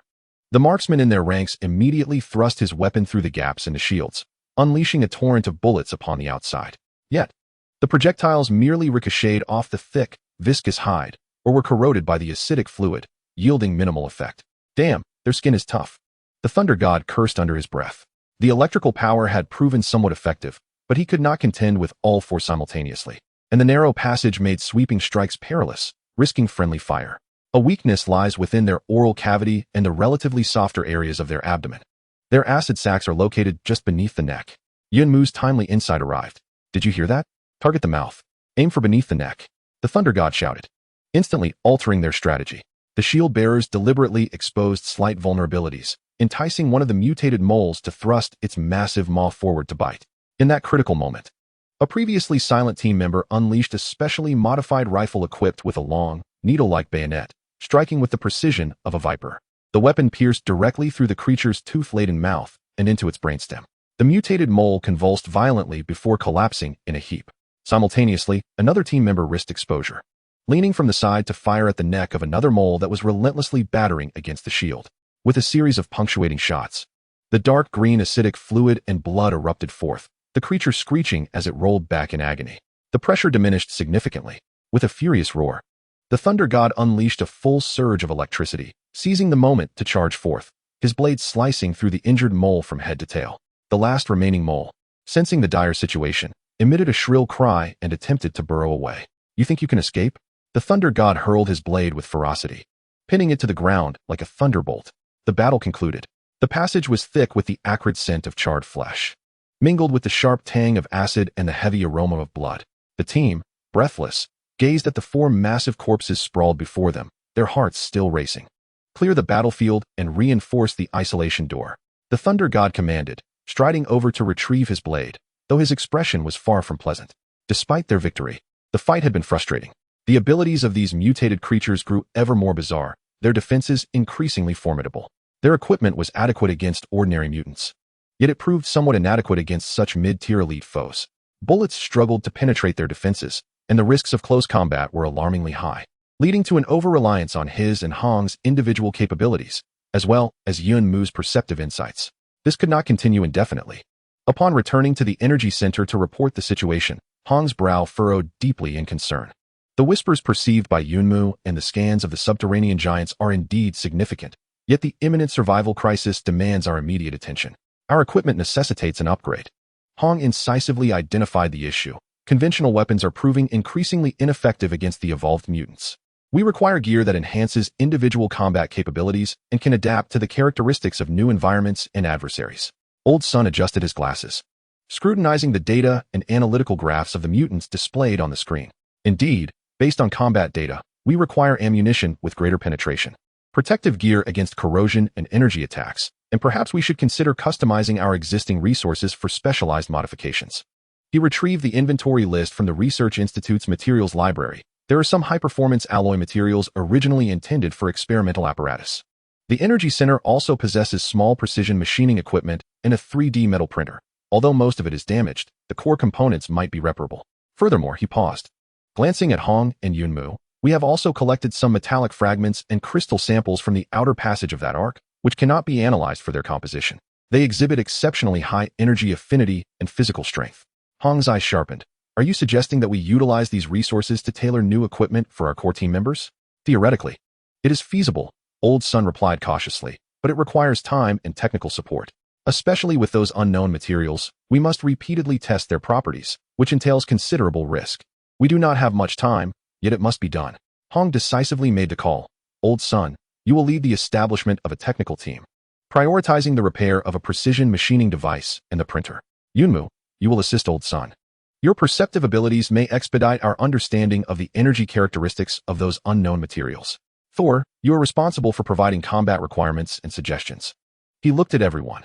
This is a pivotal step in determining whether we can truly establish a foothold in this wasteland and, in the future, possess the capability to explore the secrets beneath. The time has come to forge our own blades and shields. With the orders issued, the entire research base operated like a finely tuned machine, initiating a new cycle of activity alongside its defenses. Under Old Sun's leadership, the technical team commenced relentless efforts to repair the equipment day and night. Yunmu, despite enduring mental discomfort, devoted substantial time each day to the makeshift materials laboratory, cautiously using her fragile life essence to touch and perceive the peculiar metallic fragments and crystals retrieved from underground. This process was immensely taxing. The energy fields contained within those materials varied, some gentle, others tumultuous, and some eerily still. She needed to approach them as one would gently caress a hedgehog, discerning and experiencing them little by little, striving to relay the perceived information to Old Sun with utmost accuracy. Meanwhile, Thor engaged in animated discussions with Zhao Zhu, the coyote, and other combat veterans, passionately articulating their visions for the ideal weapons and protective gear. Greater power? More efficiency? Enhanced armor-piercing capabilities? Superior energy conduction? Especially pertinent for Thor. Greater mobility? Numerous ideas abound, yet most are fanciful and require assessment of feasibility by Elder Sun's technical team. The initial results are progressing slowly and laboriously. An antiquated 3D metal printer has been successfully repaired, although its precision and speed are limited. It is now capable of printing relatively simple high-strength alloy components. The first prototype crafted is a short-handled war hammer designed for Thor.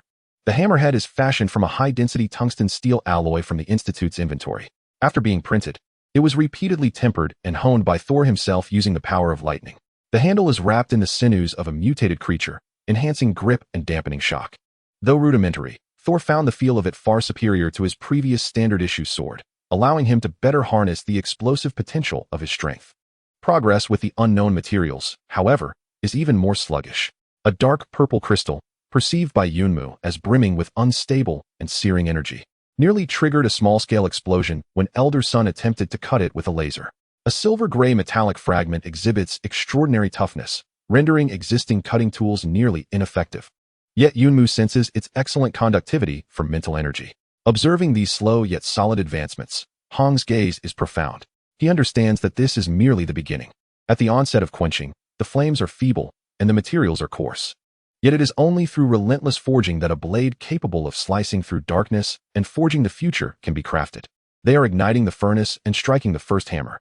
The whispers and threats from the depths persist, but survival and growth are the only responses to all challenges. Chapter 56, Glimmer of the Rift. 2 days have passed amidst heightened vigilance and a race against time in the technical offensive. The surface disturbances from mutated creatures at the Institute remain ongoing, though their scale is consistently minor, seemingly probing this suddenly reawakened and exceedingly formidable obstacle. Thor, accompanied by combatants, relies on fortifications and gradually familiarizing himself with new equipment, managing to cope. Hong, like an anchor of stability, remains stationed at the core, orchestrating the overall strategy.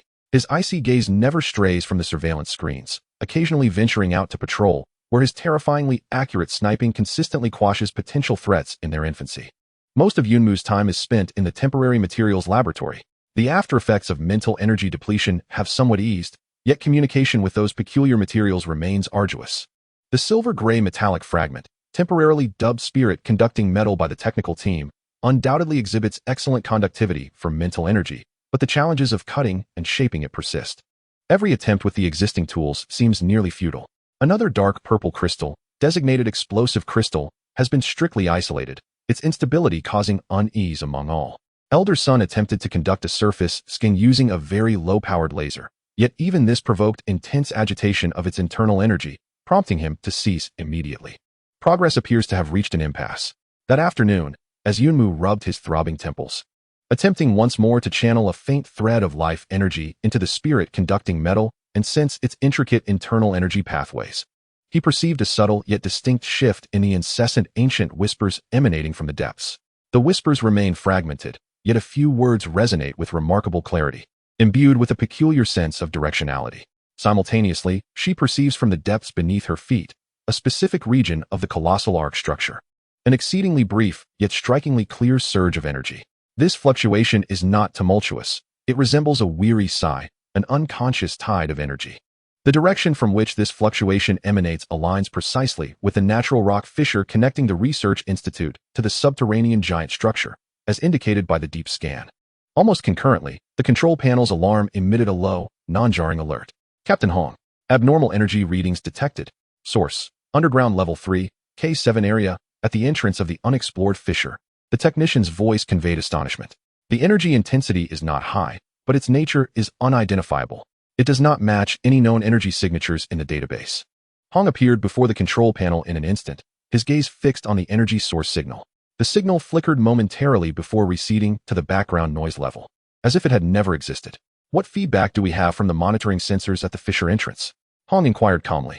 The sensors detected no physical vibrations or signs of life, only that anomalous energy pulse, which lasted approximately 0.3 seconds.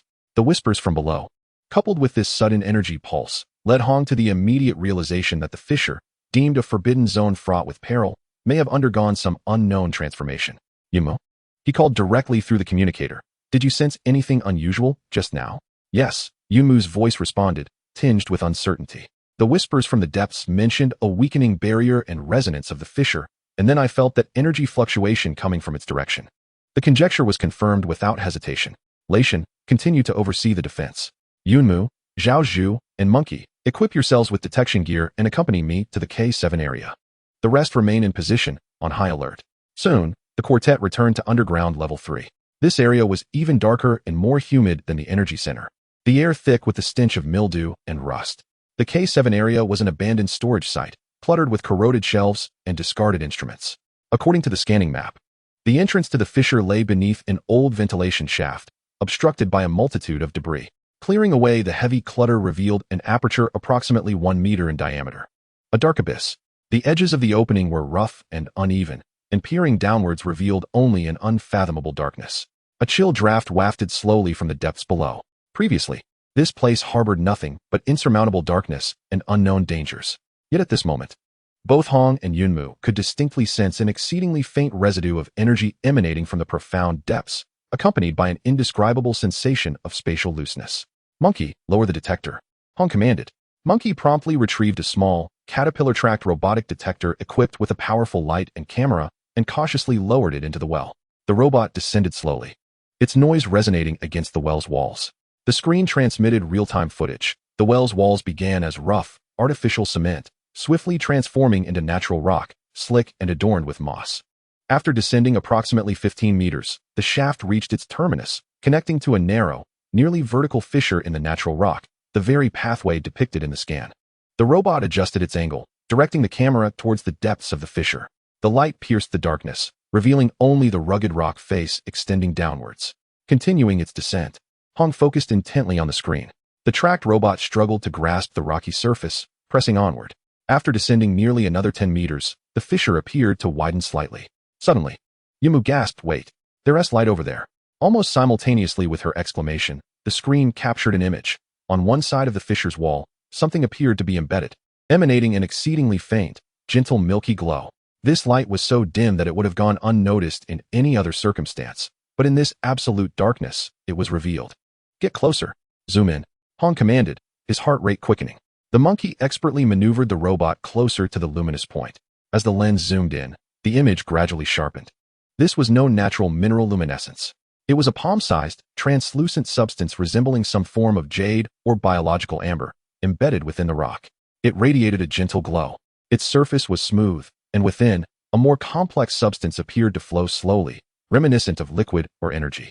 Surrounding this luminous entity, the rock exhibited a remarkable vitrified characteristic, as if it had been melted at high temperatures and then rapidly cooled. This was, Zhao Zhu's eyes widened. Energy seeped through. Some form of high-purity energy must have leaked or erupted from here, instantly melting the rock. And this substance could be a remnant of solidified energy or perhaps a medium that guides energy. Utilizing her sensitivity to energy through her life speech, Yumu speculated. She could sense from that faint glow a tranquil, yet potent aura of energy. Hong meticulously observed the glowing entity and the surrounding vitrified rock. Glancing deeper into the darkness of the fissure, the sudden energy pulse, along with the weakening barriers of whispers and the resonance of the fissure, suggested that this fissure, for some reason, perhaps due to the energy disturbances initiated by the energy center, had undergone a change in the stability of its internal energy, thus reducing its inherent danger. And this luminous entity was perhaps a manifestation of that change? Attempt to collect a sample, Hong commanded. The monkey maneuvered the robot, extending its miniature mechanical arm and drill, cautiously making contact with the glowing entity. The drill gently rotated, scraping off an exceedingly fine powder, which was secured in a sample box. The entire process was remarkably smooth, without triggering any energy backlash or traps. The sample was successfully retrieved. That tiny bit of powder continued to emit a gentle glow within the sample box. Gazing at this unknown specimen from the depths of the underground, Hong's gaze was as profound as the ocean.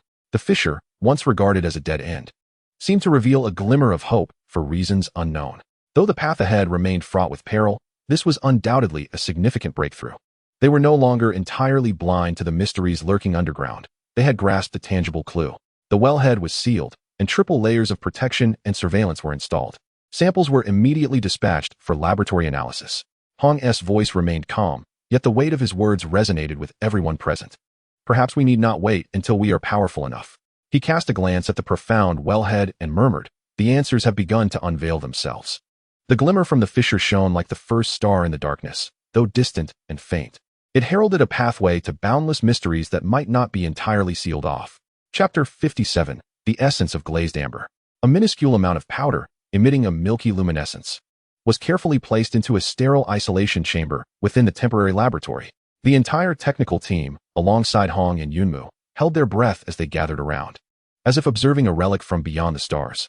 Elder Sun manipulated the robotic arm, dividing the powder into several portions, preparing for a series of preliminary tests. The investigation began with physical property assessments. Its hardness was extraordinarily high, surpassing that of diamonds, while its density remained moderate.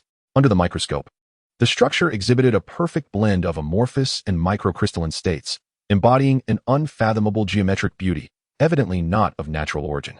Energy radiation tests revealed a remarkably stable and gentle energy field, emitting a weak yet continuous presence, distinct from any known radioactive elements or energy sources, resembling more of a pure life energy background radiation. However, the chemical property tests encountered a conundrum. Neither strong acids, strong bases, nor various solvents could corrode or dissolve it. It was akin to the most inert substance in the universe, responding not at all to external chemical stimuli. Incredibly, Elder Sun gazed at the series of unresponsive experimental results, his fingers trembling with excitement. With such high physical strength, absolute chemical inertness, and the ability to spontaneously release a stable, gentle energy field, if this were a material, it would be the quintessential energy conductor and protective substrate. Everyone's gazes ignited with fervor. If they could harness this substance. Attempt energy excitation, Hong calmly commanded. The characteristics of the material were indeed vital, yet its application was the crux of the matter. Elder Sun nodded, maneuvering the robotic arm to place a small pinch of powder onto a specially designed energy sensing platform capable of emitting energy waves of varying frequencies and intensities. First, a mild electric current was applied. No reaction. The intensity was increased, yet still no response. A specific frequency laser was employed to illuminate it. The powder remained unchanged. Increasing the laser power yielded the same result, as if it was a stone cast into the sea. The energy inertness of this substance appeared as formidable as its chemical inertness. It seemed that conventional energy could not stimulate it, leaving Elder Sun somewhat disheartened. At that moment, Yunmu gazed at the softly glowing powder in the isolation chamber, a spark igniting within him. Whispers from the depths, the resonance of life. The essence emanating from this entity bears a profound similarity to her own life-giving spiritual energy in that metallic door. Old Sun, allow me to try, Yunmu suddenly spoke. The crowd paused, turning their gazes towards her. Your ability? Hong immediately grasped her intention. Indeed, Yunmu nodded, it feels remarkably familiar. Perhaps it does not resist energy, but merely responds to specific types. Old Sun looked towards Hong, who inclined his head slightly in agreement. The isolation chamber was opened through a minuscule, specially designed interface, allowing just a whisper of energy to seep in. Yunmu took a deep breath, gently placing her fingertips upon the sensing panel at the interface.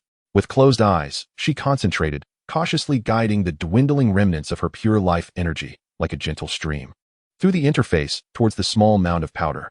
In an instant, as her energy touched the powder, a transformation occurred. The previously dimly glowing powder erupted into a soft, yet radiant milky white brilliance. The illumination, though not blinding, was imbued with an indescribable vitality and warmth that instantly lit up the entire laboratory. Simultaneously, a pure, gentle, yet immensely powerful energy aura began to emanate from the powder.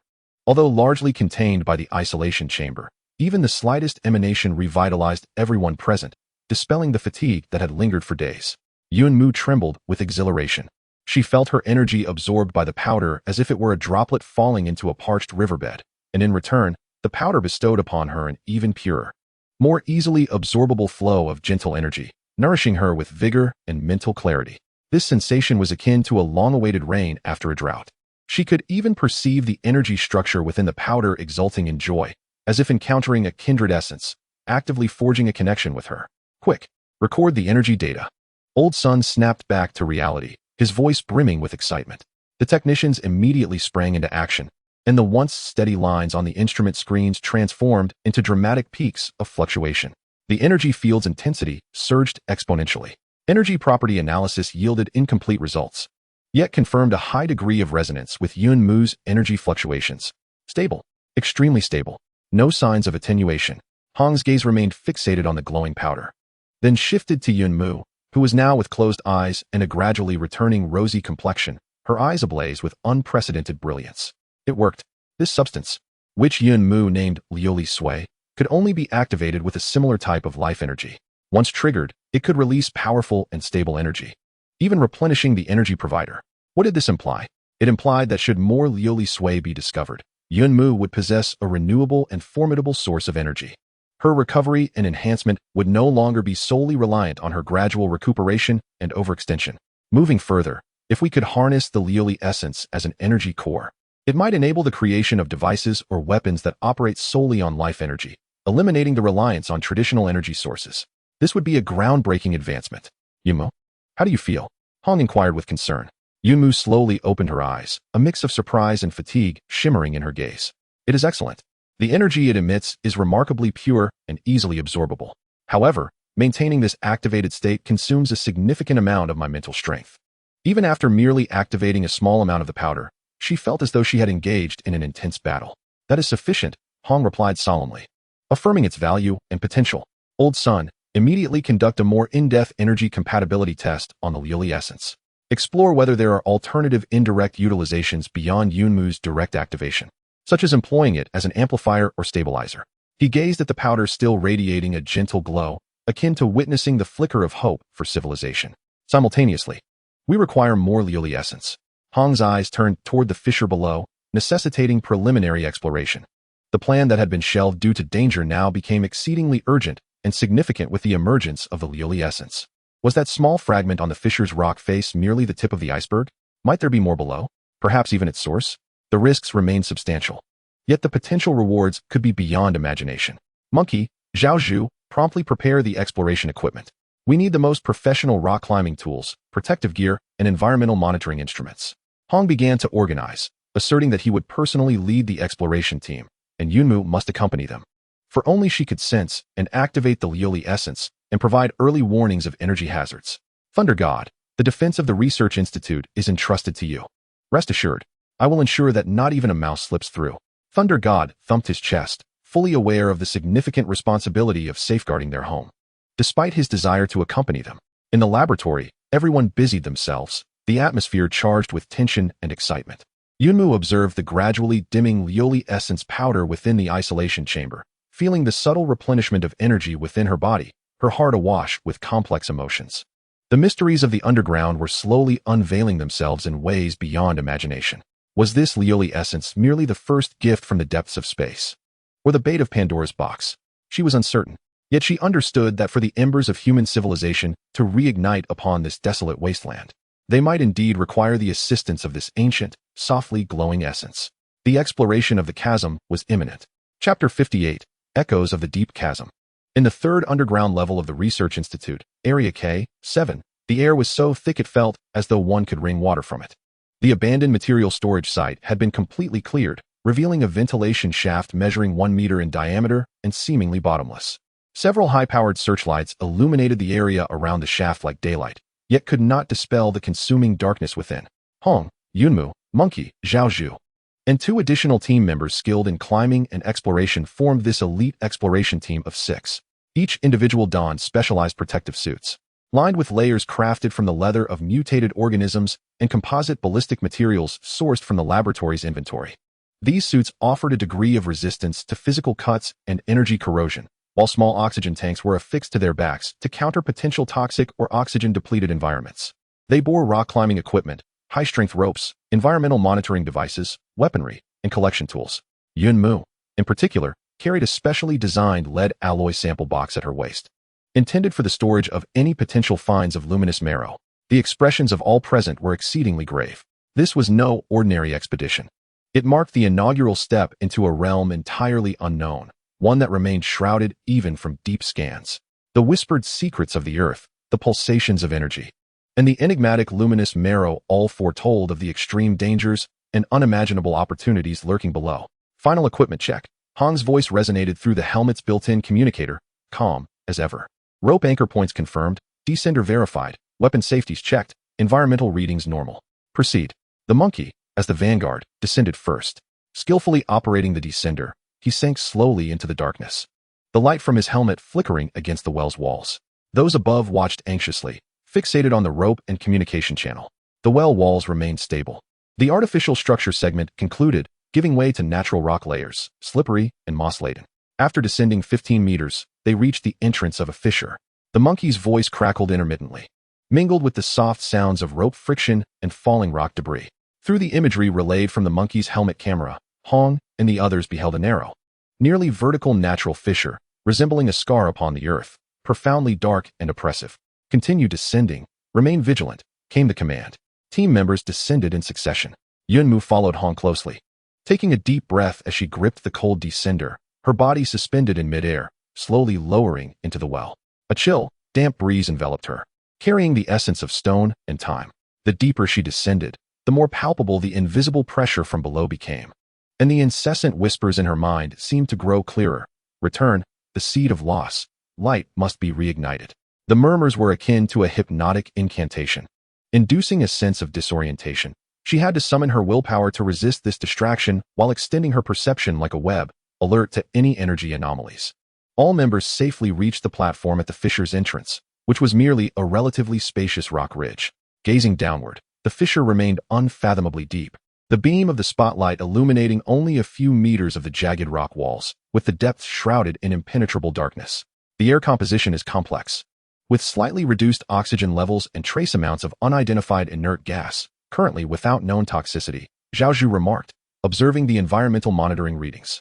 Energy background radiation is abnormally stable, yet several magnitudes higher than at the surface. With its source below, Yunmu added, her senses attuned to the omnipresent, gentle yet immense energy field. Secure the main rope and descend in segments, Hong commanded. Monkey leads, 10-meter intervals. The exploration resumed once more, descending through narrow, slippery fissures that varied in width. The process was excruciatingly slow and physically taxing. The rock walls were chillingly cold, with droplets of icy water occasionally falling from above, striking the protective suits with a crisp sound. Apart from the friction of the ropes and the heavy sound of their breathing, an eerie silence enveloped the surroundings.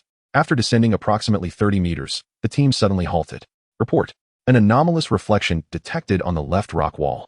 The light focused in that direction, revealing, indeed, several points of pearlescent luminescence embedded in the relatively flat surface of the left wall. They varied in size and bore resemblance to the ones previously discovered. It's lapis lazuli, Yunmu exclaimed with delight, feeling the resonant energy contained within those glimmers. The team cautiously approached.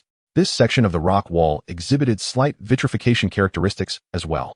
The leader extracted a tool and carefully pried the largest piece, about the size of a fist, from the wall. It felt pleasantly warm to the touch, radiating a reassuring glow. Strong energy response. High stability. Zhao Zhu's instrument emitted an alert. The first battle was won. A sample had been successfully collected, boosting morale. The precious lapis lazuli was placed into Yunmu's sample box, and the team continued their descent. As they went deeper, they discovered an increasing number of lapis lazuli fragments, their distribution becoming denser. It was as though this fissure served as a conduit formed by the erosion of energy leakage, with the lapis lazuli representing the solidified remnants of that energy.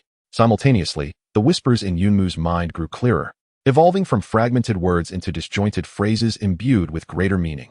Ark, damaged, life engine, extinguished spark, the orderly, fallen silent, chaos, breeds, seek, resonant soul, restart, cycle. Ark, life engine, the orderly, restart the cycle? These terms sent a shiver down Yunmu's spine. As a vague outline of a civilization began to form in her mind, an ancient civilization reliant on a certain life energy engine, which may have fallen silent due to a catastrophe, the Ark, with its internal maintenance system, the orderly, failing, resulting in chaos, or our virus. Mutation. Now, some mechanism was seeking entities capable of resonance, her life essence, in an attempt to reboot a certain cycle. This hypothesis sent chills through her. Yet an inexplicable sense of heavy responsibility settled upon her. Just as she was preoccupied with deciphering the whispers, a cold voice cut through the silence. Alert! An energy response is rapidly approaching from below. Instantly, everyone tensed. Yunmu immediately extended her perception downwards, and indeed, at a depth of approximately 100 meters beneath the fissure, several powerful, hostile energy sources were surging upwards along the rock wall at an astonishing speed. Their energy responses were wild and chaotic, in stark contrast to the balanced and serene nature of the lapis lazuli. They were not corporeal beings, but rather pure energy entities. Yunmu gasped in shock, her senses perceiving amorphous masses that flickered with distorted light, emanating dangerous arcs of electricity and dark purple energy. As her words faded, several blinding crimson halos suddenly illuminated the darkness below. They approached with astonishing speed, akin to phantoms. Fire! Hong commanded without hesitation. The sound of gunfire erupted. Bang, bang, bang, rat-a-tat-tat. Bullets whistled toward the glowing masses, yet most merely passed through with minimal effect. Only the special ammunition infused with Thunder God's energy, which had been sparingly equipped prior to the mission, and Hong's concentrated energy sniper rounds managed to slightly disrupt their forms. But they quickly reformed. Physical attacks proved to be remarkably ineffective. One energy mass lunged first towards the monkey at the bottom, who raised his shield in defense. With a crackle, the mass collided violently with the shield, unleashing a surge of intense electric current and corrosive energy. The specially crafted metal shield was instantly perforated, creating a gaping hole. The monkey let out a pained scream, propelled backward by the immense force, but fortunately, his safety harness held him back from plummeting into the abyss. However, his entire arm was charred and emitting smoke, evidently incapacitated. Retreat. Ascend. Hong decisively ordered. The assault from these energy entities exceeded all expectations. The team scrambled upward, firing frantically to fend off the onslaught. Yunmu gritted her teeth, attempting to harness the power of life's elemental spirits, conjuring a faint emerald halo to shield herself. When an energy mass collided with her, it emitted a piercing shriek, as though seared, momentarily halting its advance. Her energy proved to be a countermeasure against these chaotic entities. Yet her strength was feeble, and the protective range too limited to safeguard everyone. Another team member was struck by the electric arc of an energy mass, his protective suit rupturing, causing him to convulse and lose consciousness. The situation was dire. At that moment, The largest piece of agate within Yunmu's sample box seemed to sense the external energy onslaught and her desperate effort to channel life energy. It suddenly erupted into a brilliant milky white glow. A warm, formidable, and harmonious energy swiftly expanded, enveloping the entire team like an invisible shield. The frenzied energy masses collided with this milky halo, emitting wails akin to ice meeting the blazing sun, their forms swiftly dissipating. The remaining entities appeared exceedingly fearful of this radiance, hesitating to advance, merely circling the periphery of the halo with their cries, ultimately retreating begrudgingly back into the darkness below. The crisis was temporarily averted. The team members, still shaken, gazed at the agate at Yunmu's waist, which radiated like a miniature sun, their eyes filled with astonishment and relief. This piece of agate not only saved them in their moment of peril, but also underscored its unparalleled value. Hong quickly assessed the injured. The monkey had sustained severe arm injuries, and another team member exhibited weak vital signs, necessitating immediate evacuation to the surface for medical attention. Exploration terminated. Return immediately. Hong's voice carried an imperceptible weight. They discovered invaluable resources, yet paid a grievous price, catching but a glimpse of the perilous tip of the iceberg lurking beneath.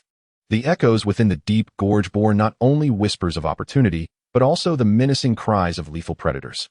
On the return journey, silence enveloped the group, punctuated solely by heavy breaths and the rasp of ropes.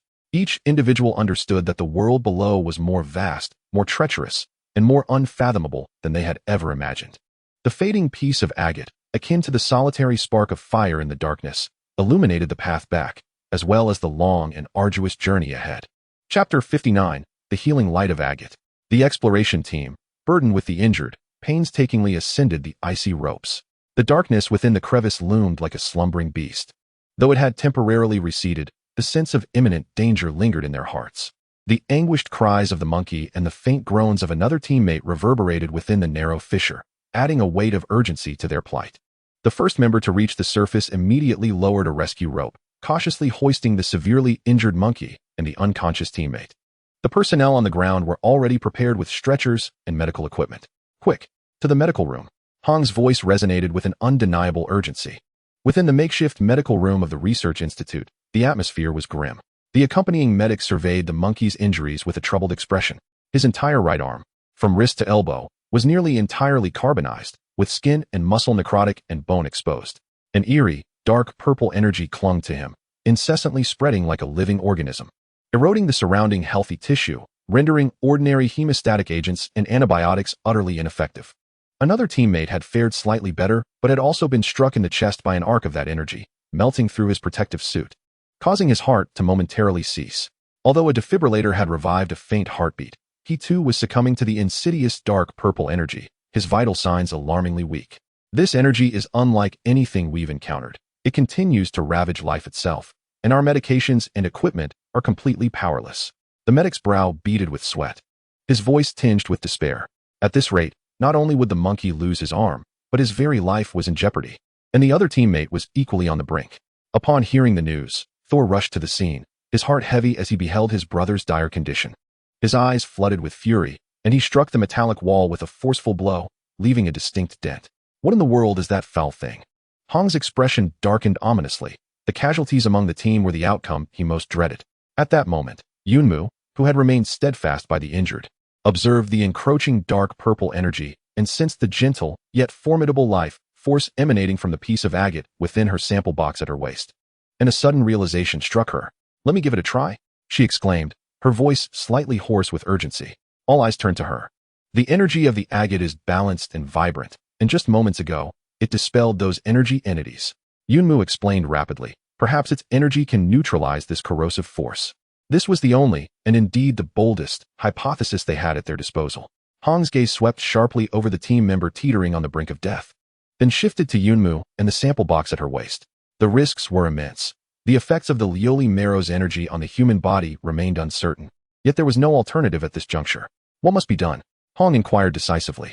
"I need to make direct contact with the wound to channel the energy of the Lioli Marrow," Yunmu replied, taking a deep breath. She lacked absolute certainty, but the conviction to save a life bolstered her resolve. "All right, everyone step back and give Yunmu some space." Hong immediately commanded the area to clear. Yunmu retrieved the piece of Lioli Marrow, still emanating a gentle, milky white glow. As it appeared, the light in the infirmary seemed to warm. She delicately placed the lioli marrow above the monkey's charred arm, extending her hands to hover near the wound. Closing her eyes, she summoned her life-sustaining spiritual energy with all her might. This time, she did not project outward but sought to construct a bridge, a conduit to guide the vast and gentle life energy of the lioli marrow toward the monkey's injury. The process proved far more arduous than activating the powder. The lioli marrow's energy was immense yet soothing, akin to a tranquil sea, while her strength resembled a gentle stream. To harness the power of the ocean required exquisite control and formidable willpower. Sweat began to bead on Yunmu's forehead, her complexion paled once more, and her body trembled slightly. Nevertheless, she gritted her teeth and immersed herself fully in the task. Gradually, through her relentless efforts, the lioli marrow seemed to comprehend her intention. A stream of milky white, ethereal energy began to flow from the marrow, gently enveloping the monkey's grievous wound along the life energy bridge Yunmu had created. A miracle unfolded. The once rampant dark purple energy, upon encountering this milky white mist, reacted as if meeting its nemesis, emitting a faint sizzling sound akin to evaporation, swiftly dissipating. Where the mist passed, although the charred necrotic tissue did not regenerate instantaneously, the erosion was completely halted, and the edges of the wound even exhibited a faint, healthy pink hue.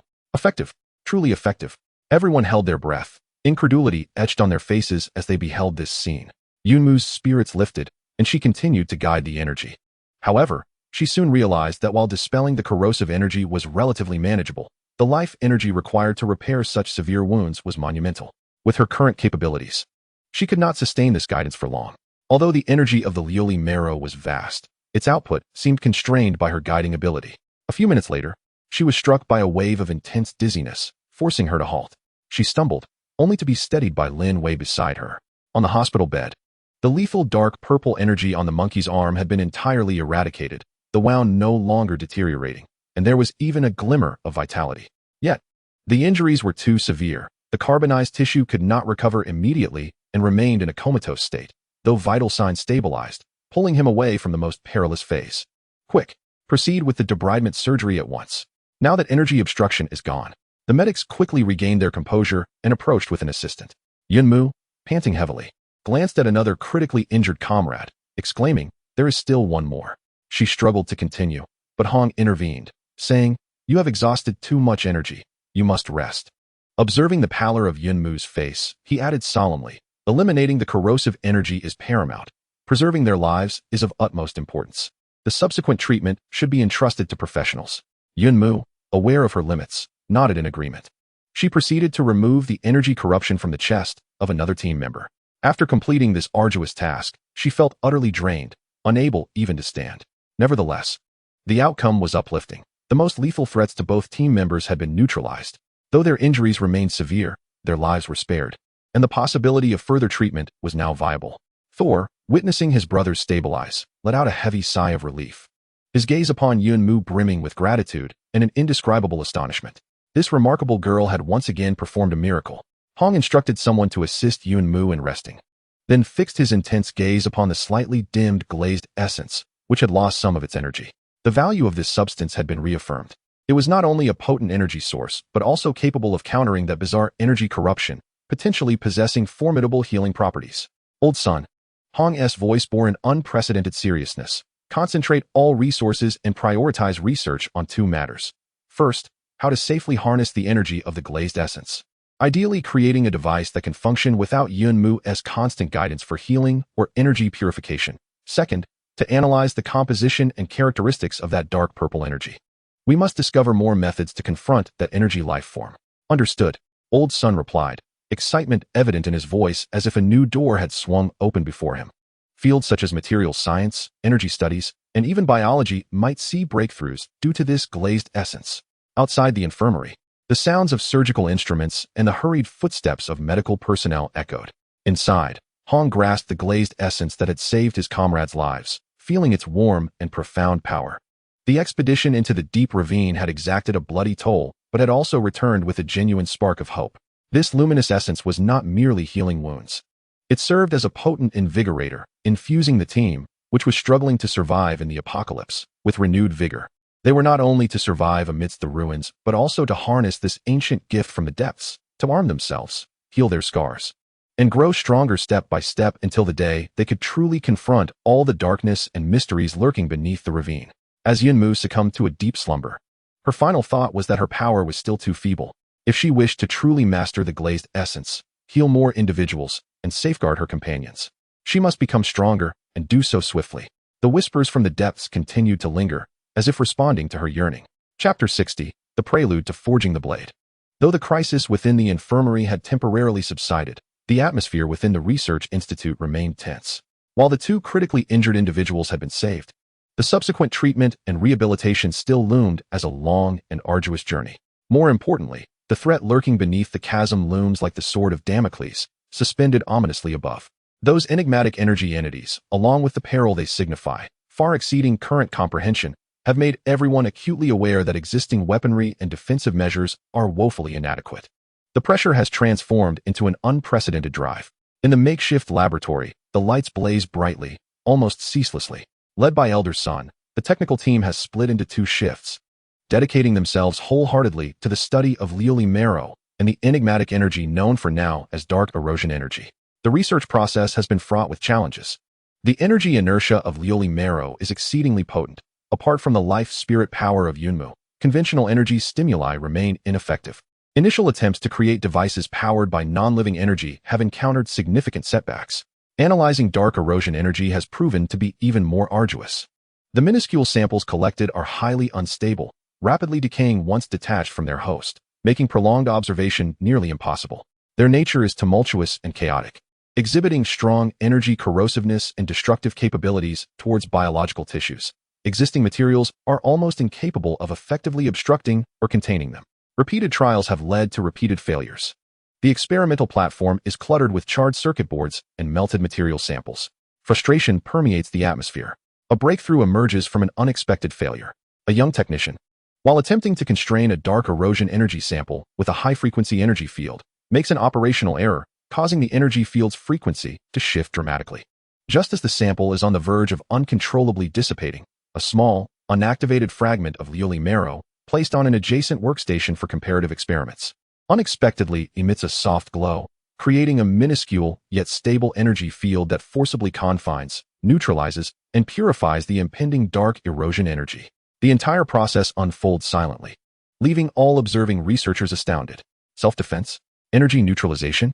Elder Sun, exhilarated, rushes to the experimental table.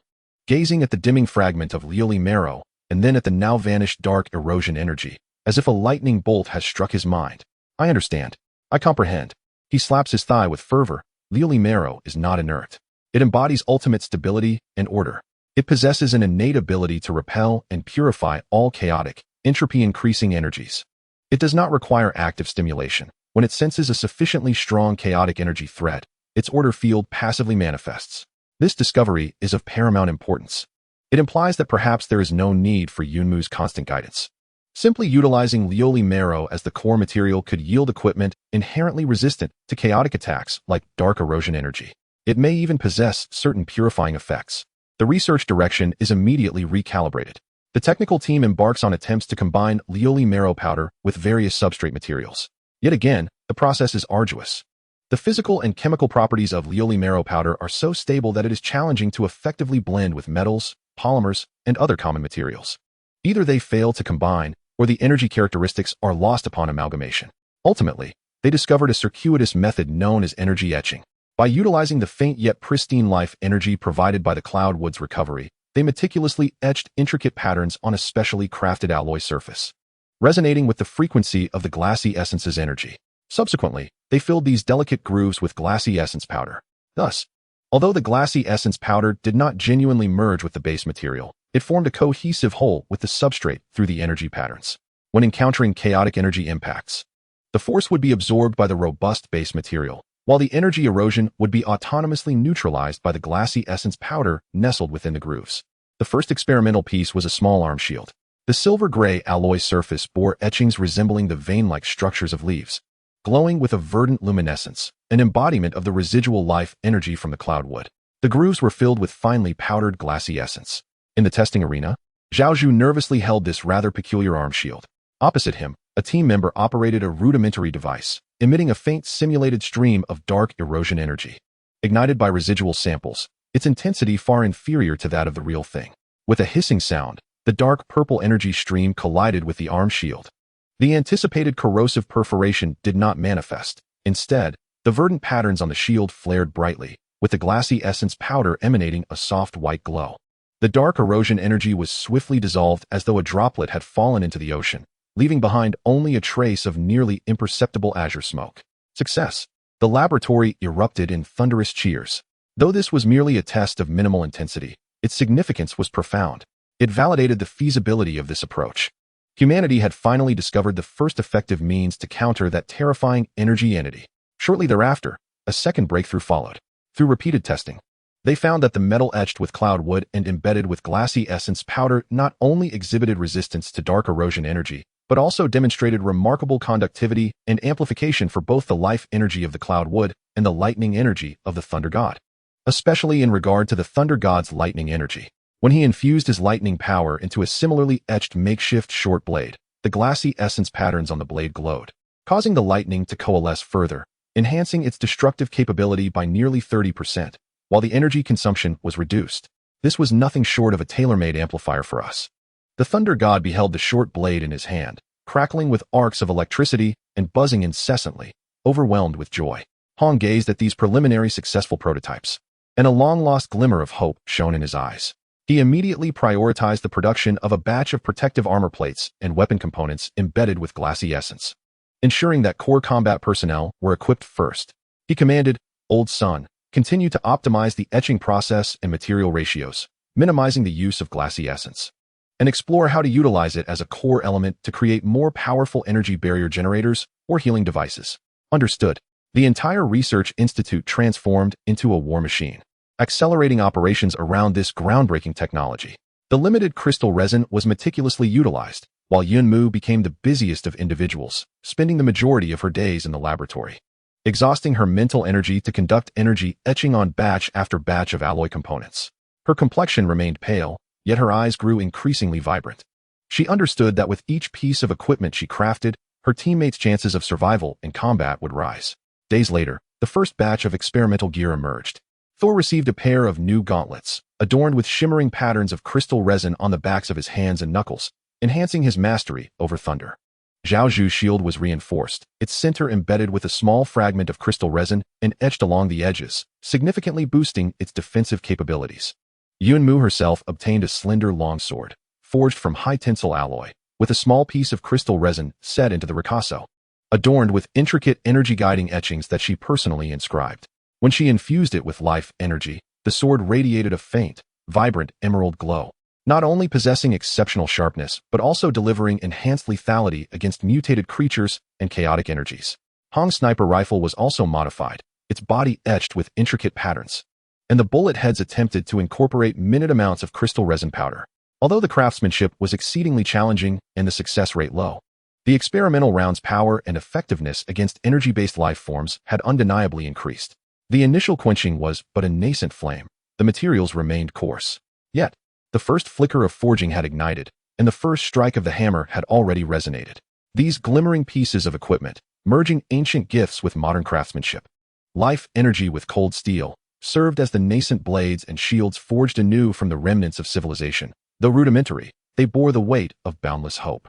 They were not merely weapons, but symbols, declarations that humanity, though once felled, had never relinquished its struggle.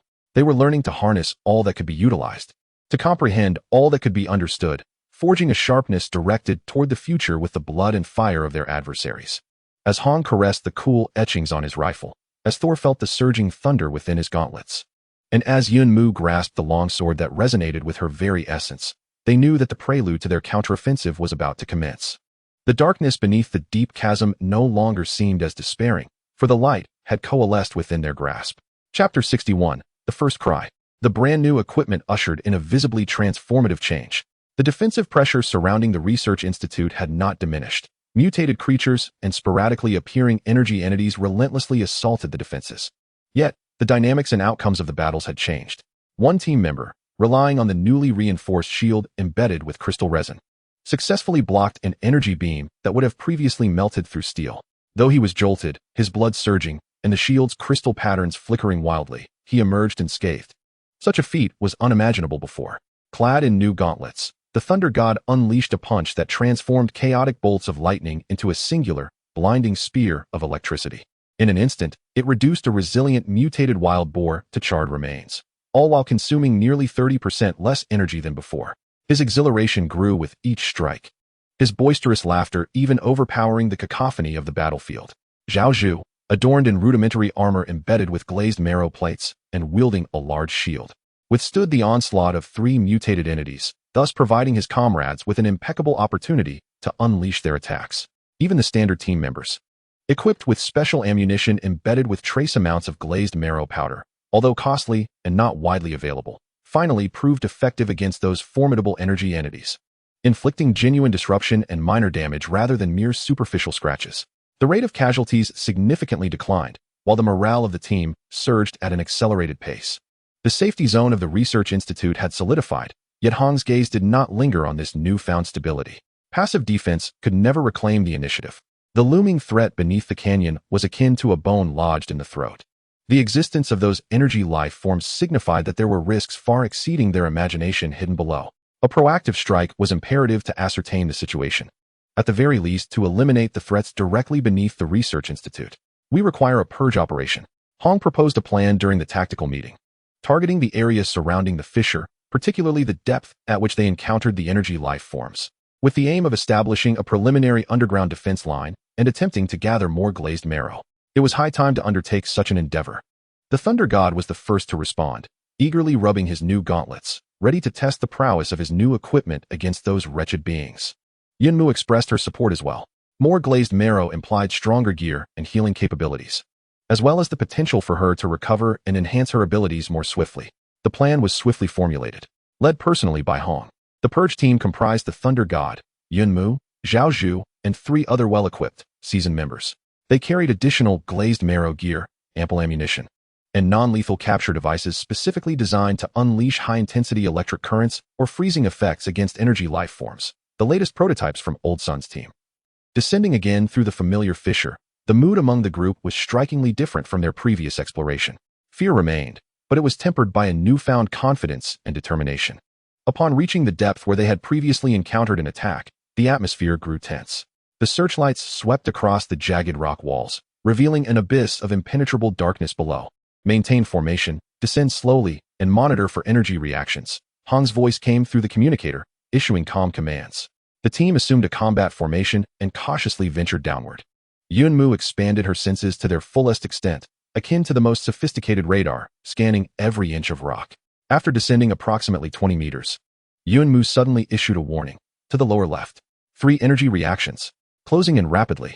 No sooner had she spoken than 3 familiar orbs of energy, pulsating with perilous violet-red arcs of electricity, screeched forth from the depths of darkness below.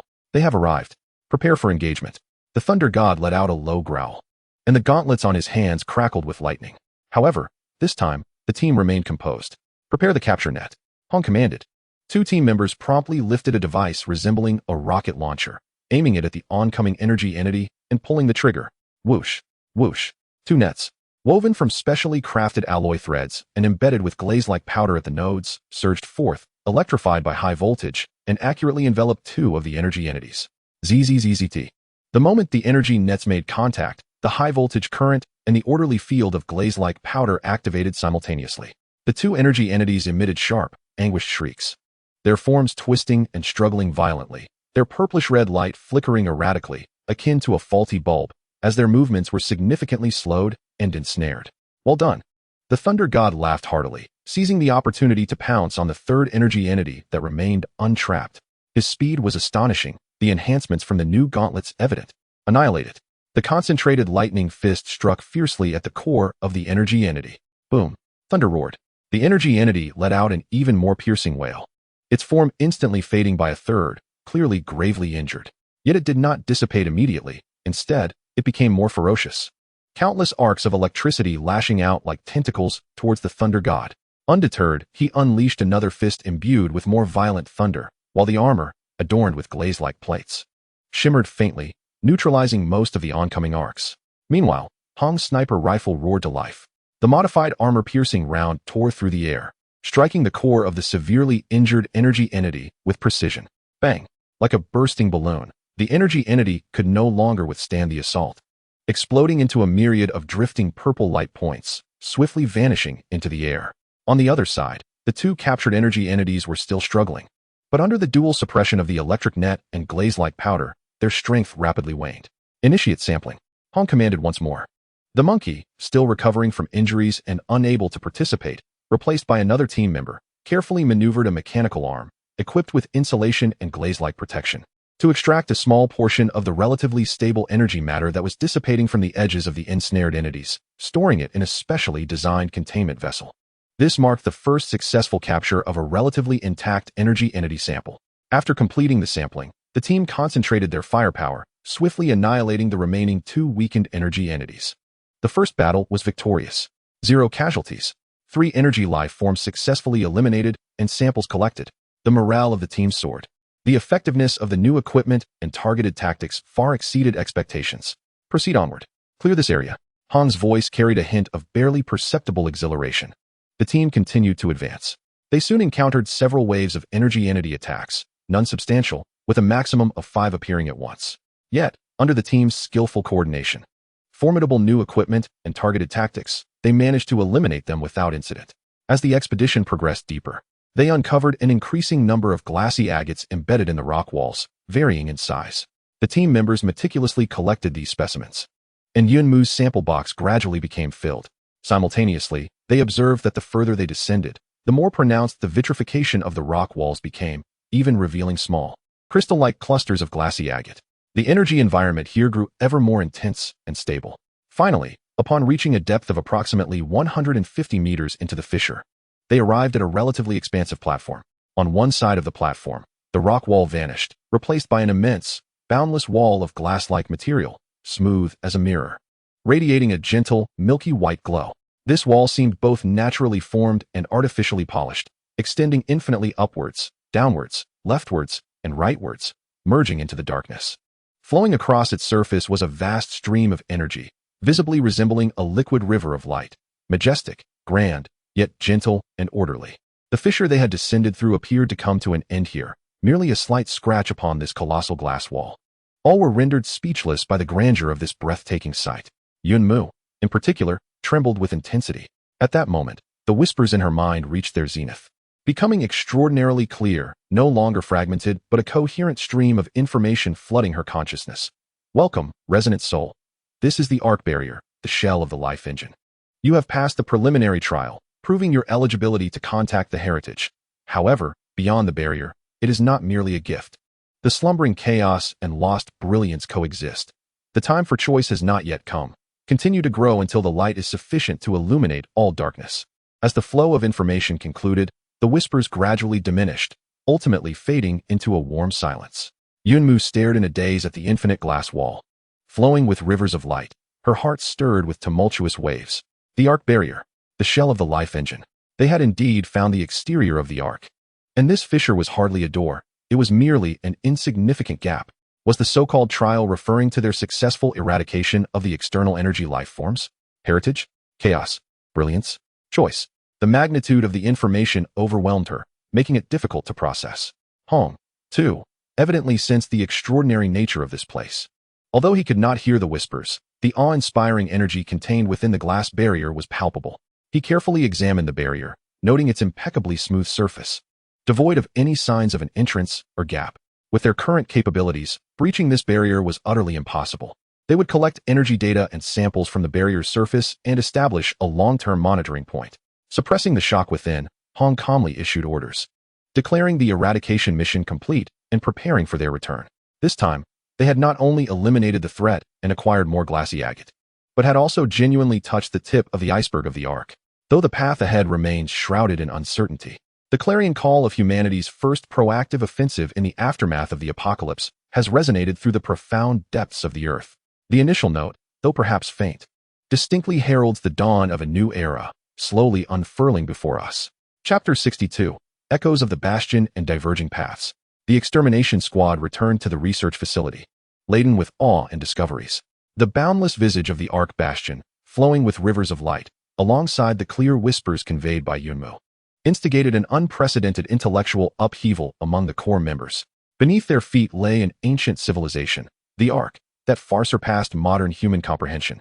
Once resplendent, yet now dormant for reasons unknown, harboring a colossal legacy intertwined with perilous chaos. They, having vanquished external threats through Yunmu's unique abilities, found themselves recognized by an enigmatic mechanism, granted the qualification to engage with this legacy. However, this qualification was no mere invitation. It resembled a burdensome examination coupled with a stern warning. Beyond the bastion, fortune and calamity coexist, and to recklessly venture forth before attaining sufficient strength could spell their doom. A comprehensive reassessment is imperative. Hong's voice resonated with an unprecedented gravity during the impromptu emergency meeting. Our objective is no longer confined to mere survival and defense. What lies beneath us is the key to whether human civilization can undergo a rebirth or even stride into an unknown future. Damn it, sounds exhilarating, Thunder God exclaimed, his mouth agape, eyes sparkling with excitement and battle fervor. Who cares about the legacy's chaos? Let us grow stronger. Charge in. Snatch the good stuff. Smash the bad. His thoughts were direct and fierce, brimming with the indomitable spirit of a warrior. Conversely, Yumu was more attuned to the information within the whispers, life engine. Light sufficient to illuminate all darkness. This seemed to suggest a profound connection between the Ark's core and a colossal energy source, the reactivation of which might necessitate an immense, pure life energy. My abilities may hold the key, she mused, feeling the weight of responsibility intensify on her shoulders. Elder Sun adjusted his glasses, his eyes gleaming with the fervor of a scientist. The research value is incalculable. The materials science, energy studies, and potentially existing biotechnologies. If we can decipher even a fraction, humanity's technological evolution will leap forward. We must prioritize securing the research environment and acquiring more samples and data. Lin Wei, however, cast a worried glance at Yunmu and the bustling team outside. But this is exceedingly dangerous. The energy creatures below are formidable, and we have no knowledge of what lies beyond the bastion. Shouldn't we exercise more caution and focus on our own development first? Diverse personalities and responsibilities led to sharply contrasting perspectives and ideas. During the meeting, everyone expressed their opinions, and debates raged. Hong listened attentively to all voices, his fingers unconsciously tapping the tabletop. As the highest decision-maker, he had to maintain a comprehensive view. Ultimately, he reached a resolution. The existence of the Ark presents both opportunities and challenges. Yet, we cannot place all our hopes and resources on an unknown, high-risk objective. Hong's gaze swept over the assembly, asserting that, at this juncture, we must pursue multiple avenues in parallel. Firstly, survival and defense remain foundational. We shall continue to fortify the Research Institute and the Sports Center base, eradicating the mutated creatures in the vicinity to expand the secure zone. This task will primarily be overseen by Thor, with Zhao Zhu assisting. Your mission is to cultivate a formidable and disciplined elite force, ensuring the stability of our foundation. This designation subtly aligns with Thor's valor and martial prowess, hinting at the embryonic form of the future Thunder Dojo. Secondly, research and development are paramount for the future. Led by Elder Sun, the Ark Technology Research Institute shall be established, prioritizing the study of the applications of glazed marrow, the characteristics of corrosive energy, and attempting to decode the information potentially contained within the whispers. We require more advanced weaponry, superior protection, as well as improved medical and energy technologies. Yumo, your unwavering collaboration with the Research Institute is essential. Your abilities are an indispensable key. This segment, focusing on knowledge, technology, and logistics, will be spearheaded by Yunmu and Elder Sun, gathering researchers and support staff, thereby embodying the nascent technological and commercial sectors of the future HR Alliance. Thirdly, exploration and intelligence gathering cannot cease. However, utmost caution is imperative. The monitoring of that fissure and barrier must be elevated to the highest level. We shall refrain from deep explorations until we possess sufficient assurance. My duty is to oversee the broader situation while concentrating on enhancing personal strength to confront potential threats that may far exceed our current capabilities. Hong himself shall serve as the ultimate force and decision-making core, pursuing the pinnacle of individual strength and absolute discipline, which resonates with the spiritual essence of the future Extreme Martial Arts Institute. These three pathways, each with distinct emphases, yet interdependent, collectively shape the future developmental trajectory of our team. Although unspoken, a natural differentiation based on function and philosophy has quietly begun to take form. Following the conclusion of the meeting, the entire base began to operate at an accelerated pace, as if wound tightly like a spring, aligning with the new direction. Thor immediately gathered all combat elites, initiating a more rigorous and targeted training regimen. He not only honed the individual combat capabilities of the team members, but also began to emphasize group coordination, tactical execution, and contingency plans for various unexpected situations, particularly concerning energy life forms. The training grounds reverberated with roars, collisions, and the buzzing of thunder, gradually coalescing into an atmosphere of fierce resilience. On the other side of the Research Institute, an area has been designated for the Research Academy. Elder Sun is virtually immersed in the laboratory, accompanied by a team of technicians and Yunmu, tirelessly working with glazed marrow and corrosive energy samples. They aim to create more efficient energy etching tools to alleviate Yunmu's burden, design small shield generators based on glazed marrow, and analyze the particle composition of corrosive energy. The atmosphere here is focused, rigorous, and filled with an insatiable thirst for knowledge. Yunmu has become the most industrious individual. She dedicates substantial time daily to assist with experiments at the Research Institute and etch components, while also seizing every moment to meditate and recuperate, striving to enhance her life spirit abilities. She can sense that as her resonance with glazed marrow deepens and her understanding of the whispers continues, her abilities are undergoing subtle yet positive changes, becoming more refined and her control increasingly exquisite. She even began to experiment with the subtle guidance of the energy within the glass marrow without direct contact. Hong, however, grew increasingly silent. After completing the necessary administrative tasks, he devoted most of his time to solitary cultivation. His spiritual energy naturally inclined towards insight, precision, and control. Under immense pressure, he began to pursue an extreme refinement and explosive potential. Frequently, he stood alone at the highest vantage point, his gaze seemingly penetrating through layers of barriers. Gazing into an unknowable future, his strength emanated a chilling, absolute sense of order. The echoes of barriers, like stones cast into a still lake, did not disorient the team, but rather prompted them to clarify their path, guiding them invisibly towards a future that was destined to diverge yet remained intrinsically unified. Deep within the profound earth, upon the smooth glass barrier, the luminous river of energy flowed timelessly, as if silently observing the struggles and choices of these insignificant beings above, awaiting the day they would grow sufficiently to knock upon the great door. That day may be distant, or perhaps just around the corner. Chapter 63, 3 Paths, 1 Belief.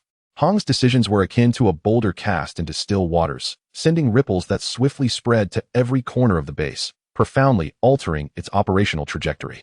The once unified collective, focused solely on survival, began to accelerate along 3 distinct, yet closely interconnected paths. The path of martial training, the thunder barrier of the Thunder God. A corner of the Research Institute was cleared out and transformed into a temporary training ground. Here, the air was filled with the sounds of relentless thunder, the scent of sweat, ozone, and unabashed martial fervor. The Thunder God shed his shirt, revealing a physique as solid as rock, marked with an array of old and new scars, now adorned with fresh bruises. He stood at the center of the arena, like the eye of a storm. Surrounding him were 10 meticulously chosen combatants, equally fierce and vigorous, clad in simple armor embedded with glass marrow plates, wielding specially designed training weapons. Their gazes sharp and formations disciplined. Have you not eaten? Move faster. Strike harder. You are not facing sluggish zombies, but energy monsters swifter than ghosts. Hesitate for a second, and it is your life on the line, endangering your comrades behind you. The Thunder God's roar resonated like thunderclaps. Before his words faded, he suddenly moved. No longer with the previous wild abandon, but integrating Hong's unique, streamlined combat footwork, his speed surging dramatically. At the same time, his fists struck out. The lightning no longer bursting forth chaotically, but coalescing into 2 twisting, flickering serpents of electricity, incisively targeting the defensive gaps of 2 team members. The 2 team members reacted swiftly, raising their shields to block, the glass patterns on their shield glowing. Bang! Bang! 2 muffled thuds echoed. The team members staggered back, their shields intact, yet their arms grew numb from the impact. The Thunder God's power and control, significantly enhanced by the new gauntlets and deliberate honing, were now evident. Did you see that? I can now punch through the heads of 3 monsters with a single blow, but mere strength is insufficient. You must use your brains. Coordinate. The Thunder God retracted his fists, his gaze sweeping across the arena, calling out, Zhao Zhu, you faltered by a mere 0.3 of a second on the left side, nearly allowing Wang Meng on the right to breach the gate. Once more, the training regimen was nothing short of brutal. In addition to confronting the formidable figure of Thor, they devised simulations in a variety of extreme environments, energy entity assaults in total darkness, skirmishes in narrow corridors, and defense missions to protect vital objectives. Injuries became a commonplace occurrence, yet with Yunmu and Liu Li Sui as the final safeguard, Thor remained merciless.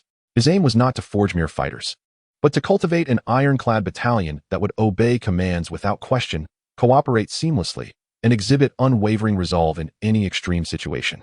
The spirit of this team was gradually infused with his distinctive valor and ferocity, underscoring the importance of real combat and direct confrontation.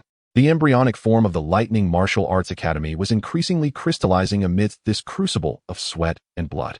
In the realm of research, Yunmu and the Institute's faint glow stood in stark contrast to the clamor of the training grounds. The area housing the Institute was notably quieter. Yet beneath this stillness lay a whirlwind of rapid, intensely focused intellectual exchanges. Yunmu sat pale before a specially designed energy-guiding apparatus, her hands hovering cautiously over two unetched alloy plates. With her eyes closed in concentration, beads of sweat formed on her brow.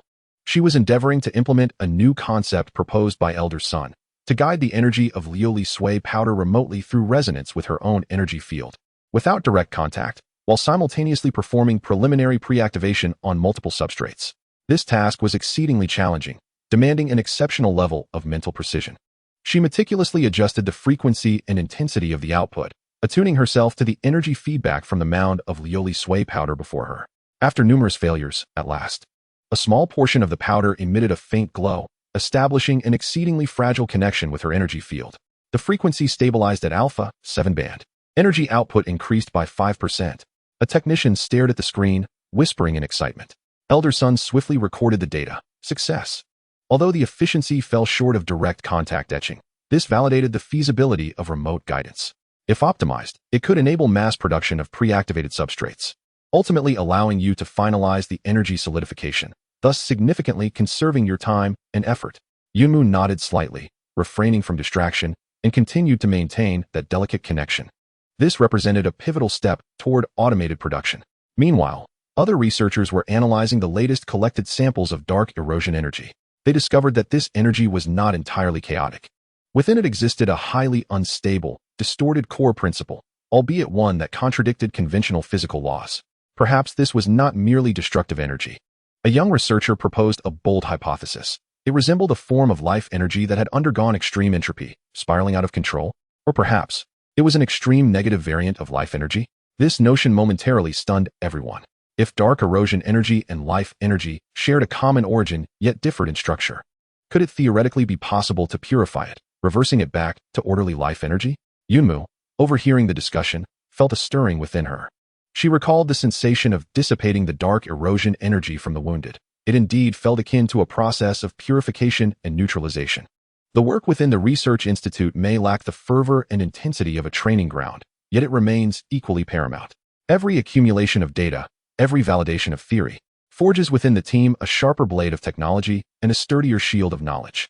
Here gathers a congregation of thinkers and creators, the very logistical and technological foundation that will support the burgeoning forces of the future, quietly incubating the technological core of the HR Alliance. On the path of extremes, Hong's absolute insight. The frequency of Hong's appearances at the base has diminished. He has delegated more of the daily management tasks, often found alone atop the highest lookout of the Research Institute or at some secluded vantage point overlooking the entire base. He is not merely daydreaming. His psychic energy operates with an unprecedented intensity, perceiving the surroundings like an invisible net that envelopes the entire base and its vicinity. He observes every muscle exertion of the trainees on the training ground, the flow of energy, and the subtle imperfections in their coordination. He hears the hum of every instrument in the Institute, the sparks of thought igniting during discussions, and even the faint fluctuations of Cloudwood's psychic energy consumption. He senses deep within the earth the stable and vast flow of energy behind the glass barrier, alongside the distribution and behavioral patterns of the dormant chaotic energy entities lurking even deeper. He is cultivating an exquisite form of insight, not merely observing, but analyzing, deducing, and anticipating. In his mind, he constructs complex models, the optimal coordination strategies for combatants, potential directions for technological breakthroughs within the Institute, the behavioral patterns of subterranean energy entities, and even various crisis scenarios that may arise in the future along with their corresponding response strategies. His psychic energy continuously refines, compresses, and enhances under this intense burden. Occasionally, when he is deeply focused, a glimmer of cold, absolute rationality flashes in the depths of his eyes, as if all things in the world have transformed into data streams that can be parsed. What he seeks is not the ferocity of power, but the absolute precision of control, the ability to discern the essence amidst complexity in an instant and achieve optimal solutions at minimal cost. This is his unique realm, the very source of the pursuit of individual extremity and absolute discipline that defines the future extreme martial arts academy. 3 paths, 3 styles, coexist harmoniously beneath the same sky. At times, Thunder God will drag Cloudwood, who has just completed a round of etching and is nearly exhausted, to showcase the power of his newly conceived combined attack technique. At other times, Old Sun bursts in with the latest data to interrupt Hong's meditation, excitedly expounding on his new discoveries, only for Hong to incisively pinpoint the key risks involved. Occasionally, Hong will suddenly appear on the training field, silently observing for a moment before identifying a trainee's slight energy lag or a critical flaw in a tactical connection, leaving even Thunder God startled and greatly enlightened. Though their paths differ, their goals align: to grow stronger, to protect one another, to unveil mysteries, and to perpetuate civilization. This model, based on division of labor and mutual promotion, unleashes astonishing efficiency. The strength of the base, whether in individual combat capability, equipment level, or technological understanding, is steadily advancing at a visibly rapid pace. The whispers from beneath the earth continue to reverberate in Yunmu's mind, yet they no longer manifest as disquieting noise, but rather as a distant coordinate that demands effort to decipher. The Ark barrier remains silent, its existence now akin to a colossal gravitational force, invisibly drawing this group of survivors along their respective paths, hastening toward a future destined to intersect with it. They are all acutely aware that their current advancements are far from sufficient. Yet, the flame of belief has been kindled, burning ever brighter along these 3 parallel roads. Chapter 64, The Prelude to the Joint Assault. Time slips by quietly in efficient operation. The Research Institute and the Sports Center base function like 2 tightly meshed gears, propelling forward at high speed along 3 parallel paths, accumulating strength. On the training grounds, the combatants under Thor's command have undergone a remarkable transformation. They follow orders with precision. Their gaze is sharp, and their teamwork is both skillful and harmonious. Faced with simulated energy entity assaults, they can swiftly form defensive formations, employing the glazed marrow equipment for effective countermeasures and eliminations. A fierce confidence and valor, characteristic of seasoned warriors, coalesce within them. Within the Research Institute, achievements abound. Although the efficiency of long-range pre-activation technology remains modest, it has been successfully implemented, alleviating Yunmu's workload. The second-generation single-unit shield generator, based on glazed marrow energy patterns, has entered the testing phase. Despite its brief duration and high energy consumption, it can provide a powerful, all-encompassing energy shield in critical moments. Preliminary research into the dark erosion energy has corroborated the conjecture that it may share a common origin with life energy, and a theoretical model for reverse purification is beginning to take shape. Hong's insights have grown increasingly profound. He can nearly ascertain the operational status of every aspect of the base, anticipating potential issues and making fine adjustments. His personal cultivation has not faltered. His psychic energy has become increasingly refined, and the bullets from his sniper rifle can now inflict a peculiar disruption effect, significantly amplifying their lethality against energy life forms. However, the threat from below has not dissipated with their growth. Data relayed by monitoring sensors indicates that the activity frequency of energy life forms deep within the fissures appears to be gradually increasing, with small-scale, purposeful gatherings emerging, as if they are brewing something ominous. We cannot wait for them to come to us, Hong declared resolutely in the core meeting. We need a proactive and thorough extermination to nip the threat in the bud and further explore the area beneath the fissures, especially around the glazed barrier, to establish forward observation points. This time, it will not be a tentative exploration or a small-scale purge, but a genuine joint military operation. The action plan was swiftly formulated. Led by Thor, the main combat team would undertake the frontal assault and extermination tasks, while Yunmu would accompany them, responsible for energy perception, early warning, and utilizing glazed marrow for area suppression or healing at critical moments. Hong would occupy the high ground, providing long-range fire support and overall command, leveraging his formidable insights to predict battlefield changes. Elder Sun's technical team would offer rear support, analyzing battlefield data in real time and providing urgent technical guidance. For this operation, they would spare no resources. All experimental glass marrow equipment has been fully deployed, and special ammunition is sufficiently prepared, even including a compact energy barrier generator based on glass marrow, intended for the temporary establishment of defensive strongholds. As we venture deeper into the rift, the oppressive atmosphere remains. Yet the expressions of the squad members reveal no trace of anxiety, only composure and a fierce fighting spirit. We descend methodically into the previously cleared area, encountering no resistance. The scattered energy life forms appear to have retreated to deeper recesses. Energy signatures are clustering significantly ahead in the platform area. Yunmu's timely warning echoes, indicating a large number. The energy intensity is also notably higher than before. Prepare for battle. Thunder God roars as the lightning on his gauntlets begins to flicker. The team advances steadily, arriving at the expansive platform, and the sight before them causes everyone to gasp in astonishment. The once relatively empty platform now harbors no fewer than 20 clusters of energy life forms. They no longer drift aimlessly. Instead, they have seemingly formed a loose encirclement, their crimson light merging to cast an eerie glow across the platform. Their core flickering frequencies align, emanating a restless and perilous sense of synergy. They appear to be organized. One squad member exclaimed, "Damn, they can even communicate?" Thunder God curses, yet his face betrays no fear. Rather, his battle fervor intensifies. This is precisely the opportunity for a decisive strike. Form up as planned. Assault team, follow me. Defense team, raise your shields. Yunmu, prepare area suppression. With the commands issued, the squad springs into action. Thunder God leads the charge, a streak of blue lightning surging towards the enemy ranks. Behind him, several elite squad members follow closely, forming the spearhead of the assault. The defense team swiftly disperses, their formidable glass marrow shields crashing into the ground. Establishing a curved defensive line, the patterns on the shield surfaces glowing, ready to absorb the impending impact. Hong's figure vanishes into the shadows of the rocky heights behind, the cold barrel of his sniper rifle already poised. Yunmu stands at the center of the formation, her hands resting on the largest piece of glass marrow at her chest. Eyes closed in concentration, as she begins to channel the energy within.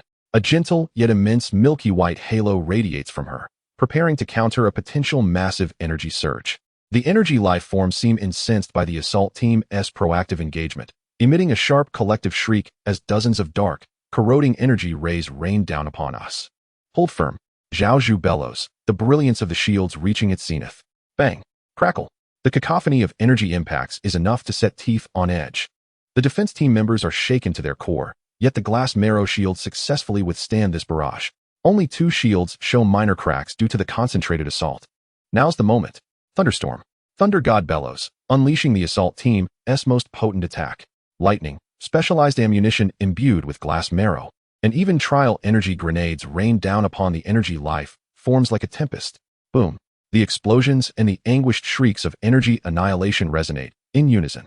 In an instant, 5 or 6 energy entities are obliterated by this sudden concentrated assault. The sniper rifle of Hong roared in timely succession, each thunderous shot inevitably shattering a core of energy, thereby eliminating the lateral threats to the assault team.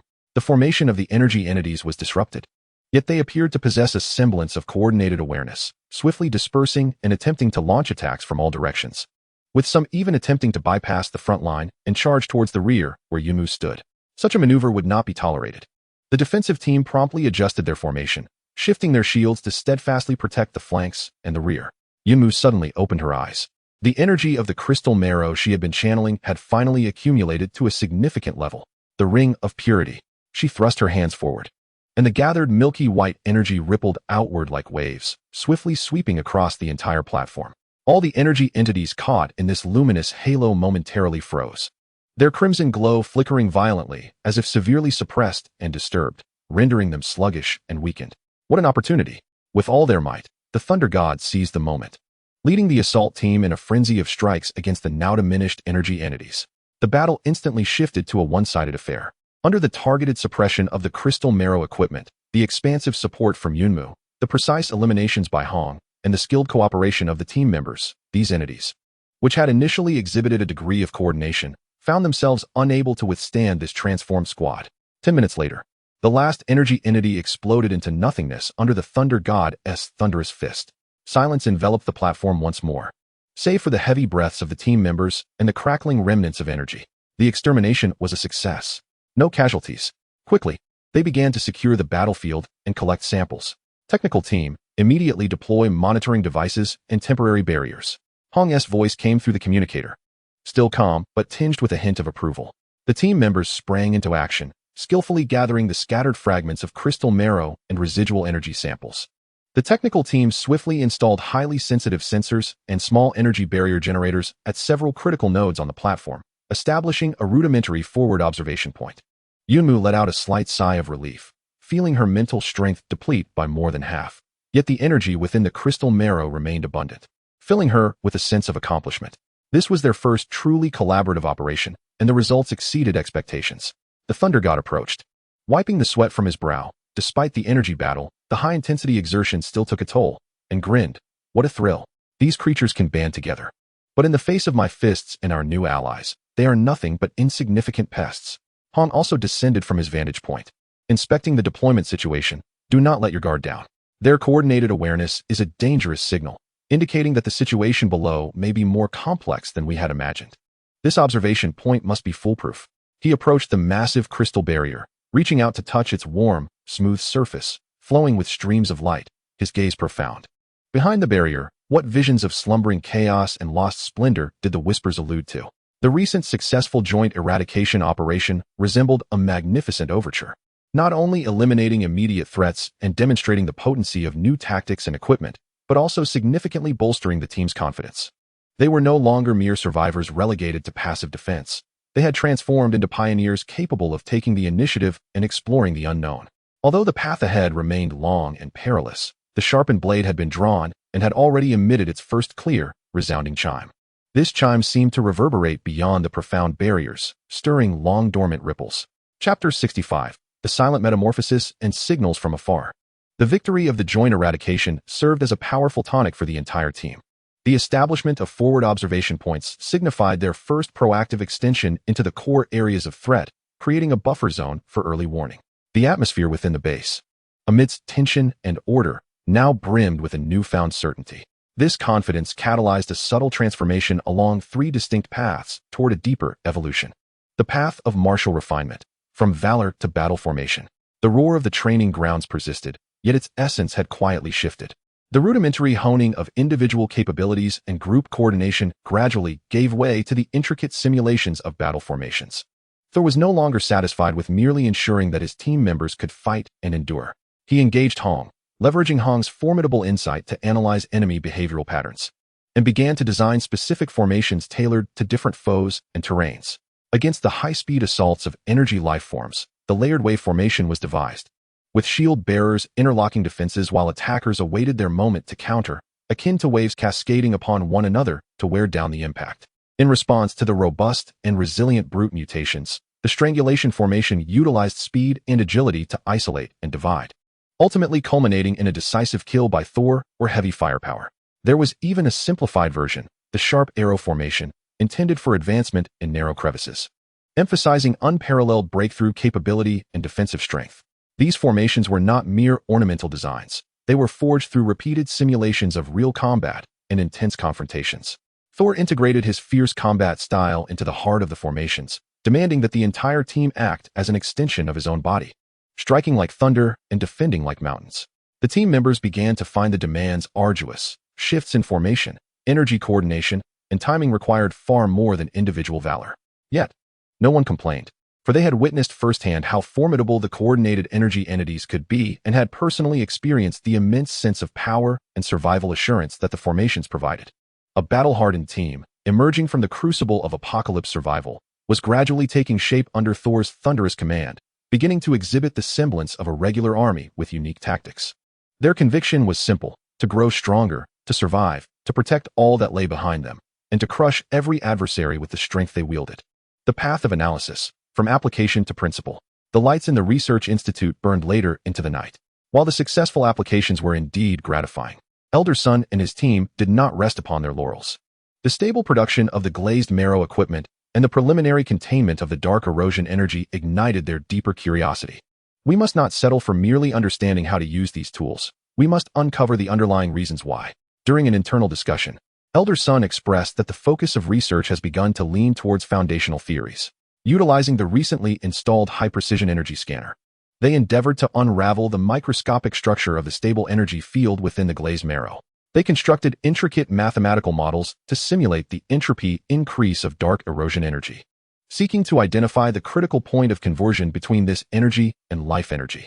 They even commenced attempts to decipher the fragmented whispers recorded by the cloud wood, hoping to glean fragments of insight regarding the energy system of the Ark civilization. This process proved far more tedious and arduous than applied research, with failure being a commonplace occurrence. Yet, Each minuscule discovery was sufficient to ignite excitement throughout the entire research institute. The role of Cloud would also underwent a subtle transformation. No longer merely an energy sculptor or sample provider, she began to engage more actively in discussions. Her unique perception of energy, powered by her life's linguistic prowess, often provided subtle information that instruments could not capture, even intuitively revealing errors in certain theoretical models. She embarked on a journey to comprehend the esoteric scientific theories and terminology, striving to amalgamate her intuitive insights with rational analysis. This synthesis elevated her understanding and mastery of her abilities to a new level. Occasionally, she would propose novel ideas regarding energy guidance and utilization that even Elder Sun found illuminating. Knowledge, in this context, transcended mere theoretical abstraction, evolving into the cornerstone of survival and evolution. A spirit of rigorous exploration and innovation began to take shape, forming a solid core to sustain the vast technological and logistical apparatus of the future. In the realm of extremes, from insight to foresight, Hong became increasingly silent and awe-inspiring. He continued to oversee the overarching framework, yet his intervention in specific matters diminished. Often, he stood alone at the observation tower for hours, his aura growing ever more profound and restrained. His cultivation had progressed from mere perception of the present situation to the anticipation of the future. No longer content with sensing the flow of energy and the state of personnel within the base, he began to experiment with deductions. Using existing data as a foundation, he constructed exceedingly complex dynamic models in his mind, simulating the potential direction and scale of the next wave of attacks by energy life forms. Deducing the potential casualties and outcomes of various tactical choices, and even contemplating the level of force and technology required to respond should the glass barrier suddenly open. This process of deduction exacted a terrifying toll on his mental faculties. At times, he would appear pallid from overexertion, necessitating Cloud would destabilize his mind with the glazed marrow. However, the rewards were immense. His sensitivity to crises became extraordinarily acute, often allowing him to detect subtle anomalies hours or even days in advance and make preemptive arrangements. He began to seamlessly integrate some of the optimal tactical models and energy manipulation techniques he had deduced into the training of the Thunder God and the research directions of the Institute. Under his advanced regulation, the operational efficiency of the entire base became increasingly fluid and effective. He walked a solitary and burdensome path. The pursuit of an optimal solution under absolute rationality embodies an individual's unwavering commitment to charting the course for the entire team, while skillfully evading potential risks. This trait encapsulates the cold core of the future extreme martial arts academy, characterized by strict discipline and the aspiration for individual excellence. A distant signal emerged as an unexpected occurrence unfolded within the confines of the base during a silent metamorphosis. On this day, a technician responsible for monitoring the military's residual communication channels suddenly intercepted an exceedingly faint, intermittent broadcast signal, encrypted in a manner strikingly familiar. The signal was weak, and after urgent decryption, it revealed a brief, repetitive message. This is Chelan Mountain, shelter number 5. The surface relay station has been partially restored. Responding to the Dawn Network call. If there are any survivors, please reply with your coordinates. Though succinct, the message struck like a boulder cast upon a tranquil lake. Chelan Mountain, shelter number 5. This was one of the large underground shelters planned by the nation before the catastrophe, situated hundreds of kilometers from their city. They had managed to restore the surface relay station and initiated a call for assistance. This signified they were not alone in their struggle. Amidst the vast wasteland, other organized survivor factions were active, endeavoring to re-establish communication. The news swiftly reached Hong, Thor, and Yunmu, each responding in their unique manner. Thor slammed his fist on the table, his face alight with excitement. Fantastic. Finally, news from the outside. It's from the military. Quick, respond to them. Inquire about the situation and see if we can secure some support. Yunmu, however, exhibited a more cautious demeanor, his eyes reflecting hope tinged with concern. Chelan Mountain, shelter no. 5. I wonder if my mother is there. But with the sudden emergence of the signal, could there be risks? Is our position safe from exposure? Hong's gaze swept over the brief message, his eyes flickering with a cold stream of data beneath the surface. He refrained from immediate expression, instead directing his attention to the technician in charge of communications. Has the signal source been confirmed? Is the encryption method verified? Are there any signs of interference or deception? After receiving the technician's affirmative response, grounded in the strictest verifications from the existing database, Hong fell silent for a moment. The distant signal represented a beacon of hope, yet it also harbored the potential for unknown risks. Would this signal lead them toward a broader world or ensnare them in a more intricate vortex? The silent transformation within the base seemed poised to intersect with the external world's tumult for the very first time. At this moment, the future path revealed a new fork. Chapter 66, A Cautious Echo. The signal from Chelan Mountain, shelter number 5, resonated like a stone cast into a placid lake, stirring ripples within the core of the base. Hope, vigilance, curiosity, and worry intertwined in a complex tapestry of emotions. Respond. A response was imperative. Thor's reaction was the most immediate. His fist crashing down upon the tabletop. Hundreds of kilometers away, a military shelter. They must possess greater resources, more personnel, and vital intelligence. Perhaps we could even acquire heavy weaponry. We won't have to scrounge for supplies in this godforsaken place any longer. Yunmu's fingertips unconsciously caressed the hilt of the long sword at her waist, her gaze infused with profound anticipation and a barely perceptible hint of anxiety. The information indicated a response to the Dawn Network's call, suggesting a national-level unified action plan. If, perchance, they could establish contact, it might unveil the precise whereabouts of her mother, or even facilitate her retrieval. Yet, she quickly suppressed this surge of emotion and turned her attention to Hong. However, the source of the signal could not be confirmed with absolute certainty, and should their position be compromised, all eyes eventually converged upon Hong. He was the ultimate decision-maker. Hong did not respond immediately. He closed his eyes, as if sensing something or engaging in an exceedingly complex calculation. In the meeting room, the silence was palpable, punctuated only by the faint hum of machinery and the slightly hurried breaths of those present. After a few moments, he opened his eyes, and the icy sea of data within them appeared to have calmed somewhat. The method of signal encryption was consistent with the highest confidentiality levels of the Northern Military District prior to the disaster, and verification was successful. The signal source pointed deep into the Qinling Mountains, aligning with the coordinates of the known shelter number 5 with a 99.7 accuracy. The likelihood of interference or deception was less than 5%. He initially provided a technical assessment, his voice steady and unwavering. Thunder God displayed a glimmer of joy, and Yunmu exhaled slightly in relief. However, Hong's tone shifted, his gaze sweeping over the two of them. This 5% risk is one we cannot afford. The secrets buried beneath our feet far outweigh any material or intelligence value.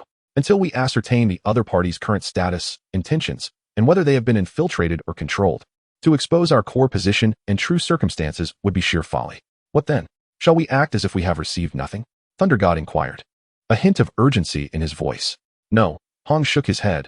This is an opportunity we cannot allow to slip away. However, contact must be controlled, cautious, and gradual. He swiftly issued his directives. First, technical team, respond immediately. Utilize a universal, low-permission emergency response code, limiting the content to call received, signal weak. Approximate location within the eastern area of former XX City, survival conditions dire, requesting shared basic survival intelligence and surrounding threat information. Under no circumstances should we mention the Research Institute, the Ark, the Glazed Marrow, or our true capabilities. Second, attempt to locate and connect to the surface relay station network they referred to, browsing its public intelligence database in read-only mode.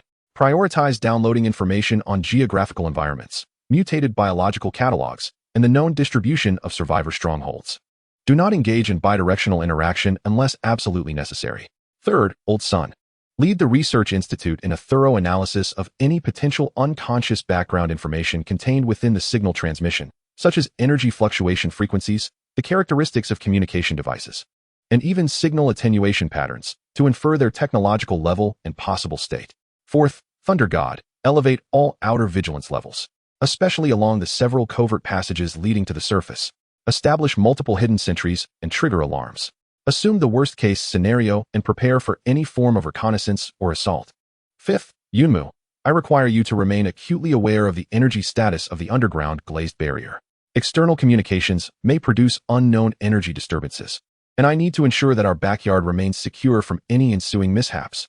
The directives were articulated with clarity and composure, akin to a precision surgical instrument, meticulously dissecting the unexpected communication incident into manageable and evaluable steps, neither overly cautious to forfeit opportunities nor recklessly plunging into peril. Understood. I shall fortify the periphery as impenetrably as a fortress. Although Thor found the situation somewhat troublesome, he held unwavering faith in Hong's judgment and promptly set off with great urgency. Yunmu also nodded in acknowledgement. Hong's prudence alleviated her unease. The entire base resumed its efficient operations. The technical team, adhering to Hong's instructions, dispatched a cautiously worded, even somewhat awkward reply signal. reminiscent of a group of ordinary survivors struggling amidst the ruins. Once the response was sent, a prolonged wait ensued. Each second seemed to stretch interminably. Hours later, a response arrived. The signal remained faint, yet the content was considerably clearer. The sender appeared to express joy at their reply, harboring no suspicion. The incoming data package included a succinct map of the eastern region, marking several known danger zones and abandoned shelter locations. A basic guide for identifying and responding to mutated creatures, which was even more rudimentary than their current knowledge.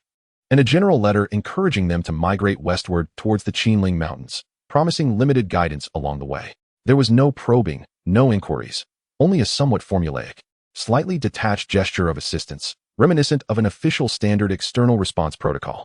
Elder Sun analyzed, suggesting they might have contacted several scattered survivors. And this seemed akin to a bulk sent information package.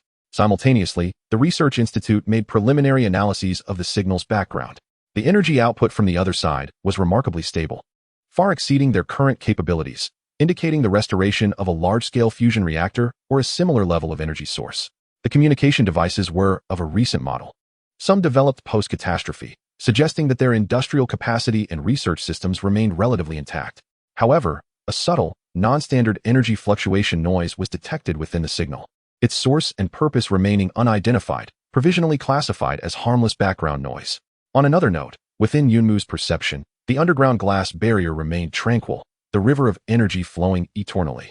Undisturbed by the distant radio waves, Hong synthesized all available information and once again engaged in brief deliberation. His preliminary assessment indicated that the Qinling Mountains and Shelter No. 5 were indeed real, likely possessing overall strength and technological sophistication superior to theirs, maintaining a certain degree of order and organization. The signals currently released were benevolent, albeit confined to a procedural, low-level external assistance framework. He resolved on the next course of action to maintain the current level of communication, periodically receiving updates of public intelligence from the other party. Under the pretext of resource scarcity and perilous travel, he would graciously decline their migration suggestion, continuing to observe the patterns and content changes of their communications. The Research Institute was to focus on deciphering that energy fluctuation noise. I must ascertain its true nature. All personnel were prohibited from mentioning any core secrets of the base and communications. The unified external stance would be, the original survivor group from the university town is precariously subsisting in the basement of the sports center. Old Hong, this is utterly frustrating. Thor muttered with dissatisfaction. Clearly we are far stronger than they imagine. Concealing one's strength within humility allows for unexpected revelations. Hong cast him a glance, his gaze profound. Before we fully comprehend their capabilities and fortify our own, maintaining a low profile serves as our finest armor.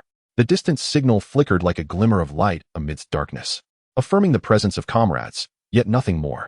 With unwavering rationality and caution, Hong delineated a clear safety line for this initial encounter. The team, undistracted by external signals, instead deepened their focus on self-improvement and internal consolidation under Hong's guidance. Yet, within each heart, a seed had been sown to varying degrees. This world is vaster than they perceive, and their stage may ultimately extend beyond this desolate city. The cautious echoes have already been sent forth. What the next communication will reveal remains unknown. However, the base, a vessel recently tempered, is now prepared to face the impending external storms. Chapter 67. The Bud of Breaking Limits and the Cloud of Noise. The communications with Qinling and Number 5 were akin to opening a vent in a sealed room, allowing the essence of the outside world to seep in, bringing both freshness and new variables. Yet, under Hong's stringent control, this contact was confined to a minimum, ensuring the base's developmental rhythm remained undisturbed. The internal metamorphosis continued silently, yet resolutely. The pinnacle of martial refinement, Thor's concept of thunder armor. On the training ground, Thor imposed nearly draconian standards upon himself. Conventional battle drills no longer sufficed. During an intense confrontation, he attempted to simultaneously channel the electrical energy from both gauntlets to create a cross-thunderstorm attack, only to narrowly escape self-harm due to energy conflict. Damn it, not enough. Still not enough. Thor glared at the charred, smoking gauntlets, their inner glassy marrow patterns marred, and roared in frustration. He sensed his power had reached a bottleneck. While his electrical prowess was formidable, his finesse in control and defense was lacking. In the face of increasingly bizarre adversaries, merely relying on offense and evasion was woefully inadequate.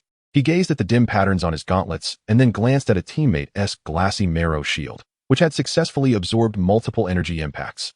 An audacious thought suddenly struck him. Why must the power be confined to my fists? Why not envelop it around me? He abruptly seized the nearby elder's son, who was busy recording data. Old man, do you think this glassy marrow can be fashioned into larger plates? Like armor to wear? Can my lightning also be guided like Yunmu's, not just for striking, but also for protection? Elder son was taken aback by his idea, adjusting his glasses. Theoretically, the glassy marrow possesses excellent conductivity and stability for energy. However, creating a full-body armor would require immense material consumption and is exceedingly complex. Moreover, directing the volatile electrical energy to form a shield around oneself necessitates an exquisite level of control. Otherwise, you would be the first to suffer the consequences. The risks are far too high. High risk, what of it? How will we know if we do not try? In the eyes of the thunder god gleamed a fervent obsession. Create a Vest-style experimental subject for me. He commanded. Control? Train. Train relentlessly. No longer content with merely leading his team, he embarked on an audacious quest to extract the utmost potential from himself, endeavoring to wield his lightning abilities as effortlessly as one would command an arm. He even sought to stimulate his bodily cells with electrical energy to endure a greater load of power. A frenzied vision took root in his mind, a pursuit of an ultimate fusion of offense and defense, a union of flesh and energy. This almost masochistic regimen subtly pointed toward a tyrannical path that pushed both body and energy to their limits. In the Research Institute, the focus of Old Sun's team temporarily shifted from the application of glaze essence to unraveling the enigmatic energy fluctuation noise. This anomaly, originating from the Qinling signal, felt akin to a splinter embedded in flesh, causing Hong great unease. The analytical process was fraught with challenges. The noise was exceedingly faint, concealed beneath a stable primary signal. Its frequency erratic and its structure complex, differing from any known energy signature or communication code. It bore no resemblance to naturally occurring background radiation or equipment malfunction noise. One young researcher, fixated on the spectrum graph, furrowed his brow. Rather, it resembled a form of encrypted information, or perhaps a certain identifier? Identifier? Old Sun's mind stirred. Are you suggesting that this could be an unconscious energy characteristic signature? Much like the subtle differences in each person's electrocardiogram? It is indeed possible. Yet, if it is an intentional encrypted message, what could its purpose be? Who is it intended for? Did we merely intercept it by chance? A more unsettling hypothesis emerged. Perhaps this was not noise at all, but rather an exceedingly efficient parasitic signal, clinging to the primary signal for the purposes of tracking, eavesdropping, or even reverse implantation. This notion instantly thickened the atmosphere in the laboratory. If the latter were true, then the situation regarding Qinling, subject number 5, was likely far more intricate than it appeared. They attempted to simulate the energy pattern of this noise, but found it exceedingly difficult to replicate. It seemed to require a unique energy source, one that amalgamated multiple attributes to manifest. We need more samples for comparative analysis, Old Sun concluded, noting that the current signal was too weak and singular. Captain Hong, could you, during the next communication, request the other party to resend certain information under the pretext of signal instability, or perhaps extend the communication duration? Hong approved this request. A cautiously worded plea regarding the signal quality was dispatched. The response was swift. The other party readily agreed to extend the communication time and resent portions of the data packets. The new signal was captured, and while the noise persisted, its pattern exhibited slight variations, yet the core characteristics remained unchanged. Analysis confirmed that the noise was not randomly generated. Its fluctuations exhibited a certain, albeit obscure, regularity. The technician's voice trembled with a mixture of excitement and trepidation as the truth dawned. This was undoubtedly a man-made signal. Yet, its encoding method was entirely unfamiliar. The image of Qinling, subject number 5, began to blur in the eyes of the researchers. It appeared to be both a beacon of hope and shrouded in an unknown shadow. This apprehension was promptly reported to Hong, prompting him to adopt a more cautious strategy in his external dealings. The enlightenment of the extreme realm, the spiritual resonance of Yunmu. External communication disturbances and internal pressures unexpectedly became the catalyst for Yunmu's breakthrough. She persistently sensed the subterranean barriers while collaborating with the Research Institute, all the while engaging in rigorous self-cultivation, her mental fortitude remaining under constant strain.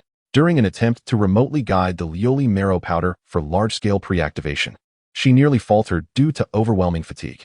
In a moment of desperation, she instinctively extended her perception infinitely, striving to listen to the energy breath of each individual grain, imploring their cooperation. In that instant, her consciousness seemed to transcend an invisible barrier. No longer was it a vague sensing of energy. She perceived with clarity. Not through her eyes, but through her spirit, she beheld each minuscule entity within the handful of Lioli marrow powder, emanating a gentle and pure white light. She witnessed the anguished groans of a wilting ornamental plant nearby, its roots damaged from prior energy leaks.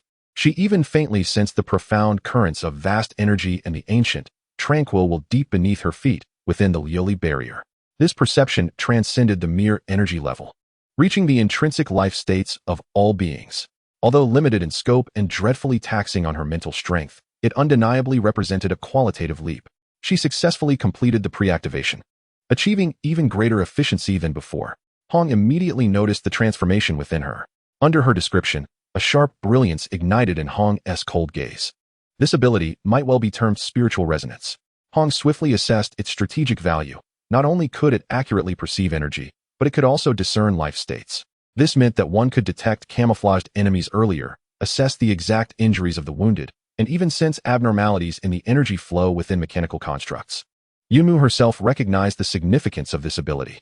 She began to consciously hone her spiritual resonance, attempting to expand its range, prolong its duration, and learn to filter through vast information to focus on key targets. This path, distinct from traditional martial artists or mentalists, uniquely belonging to her as a word spirit master, had finally blossomed into its first stunning flower.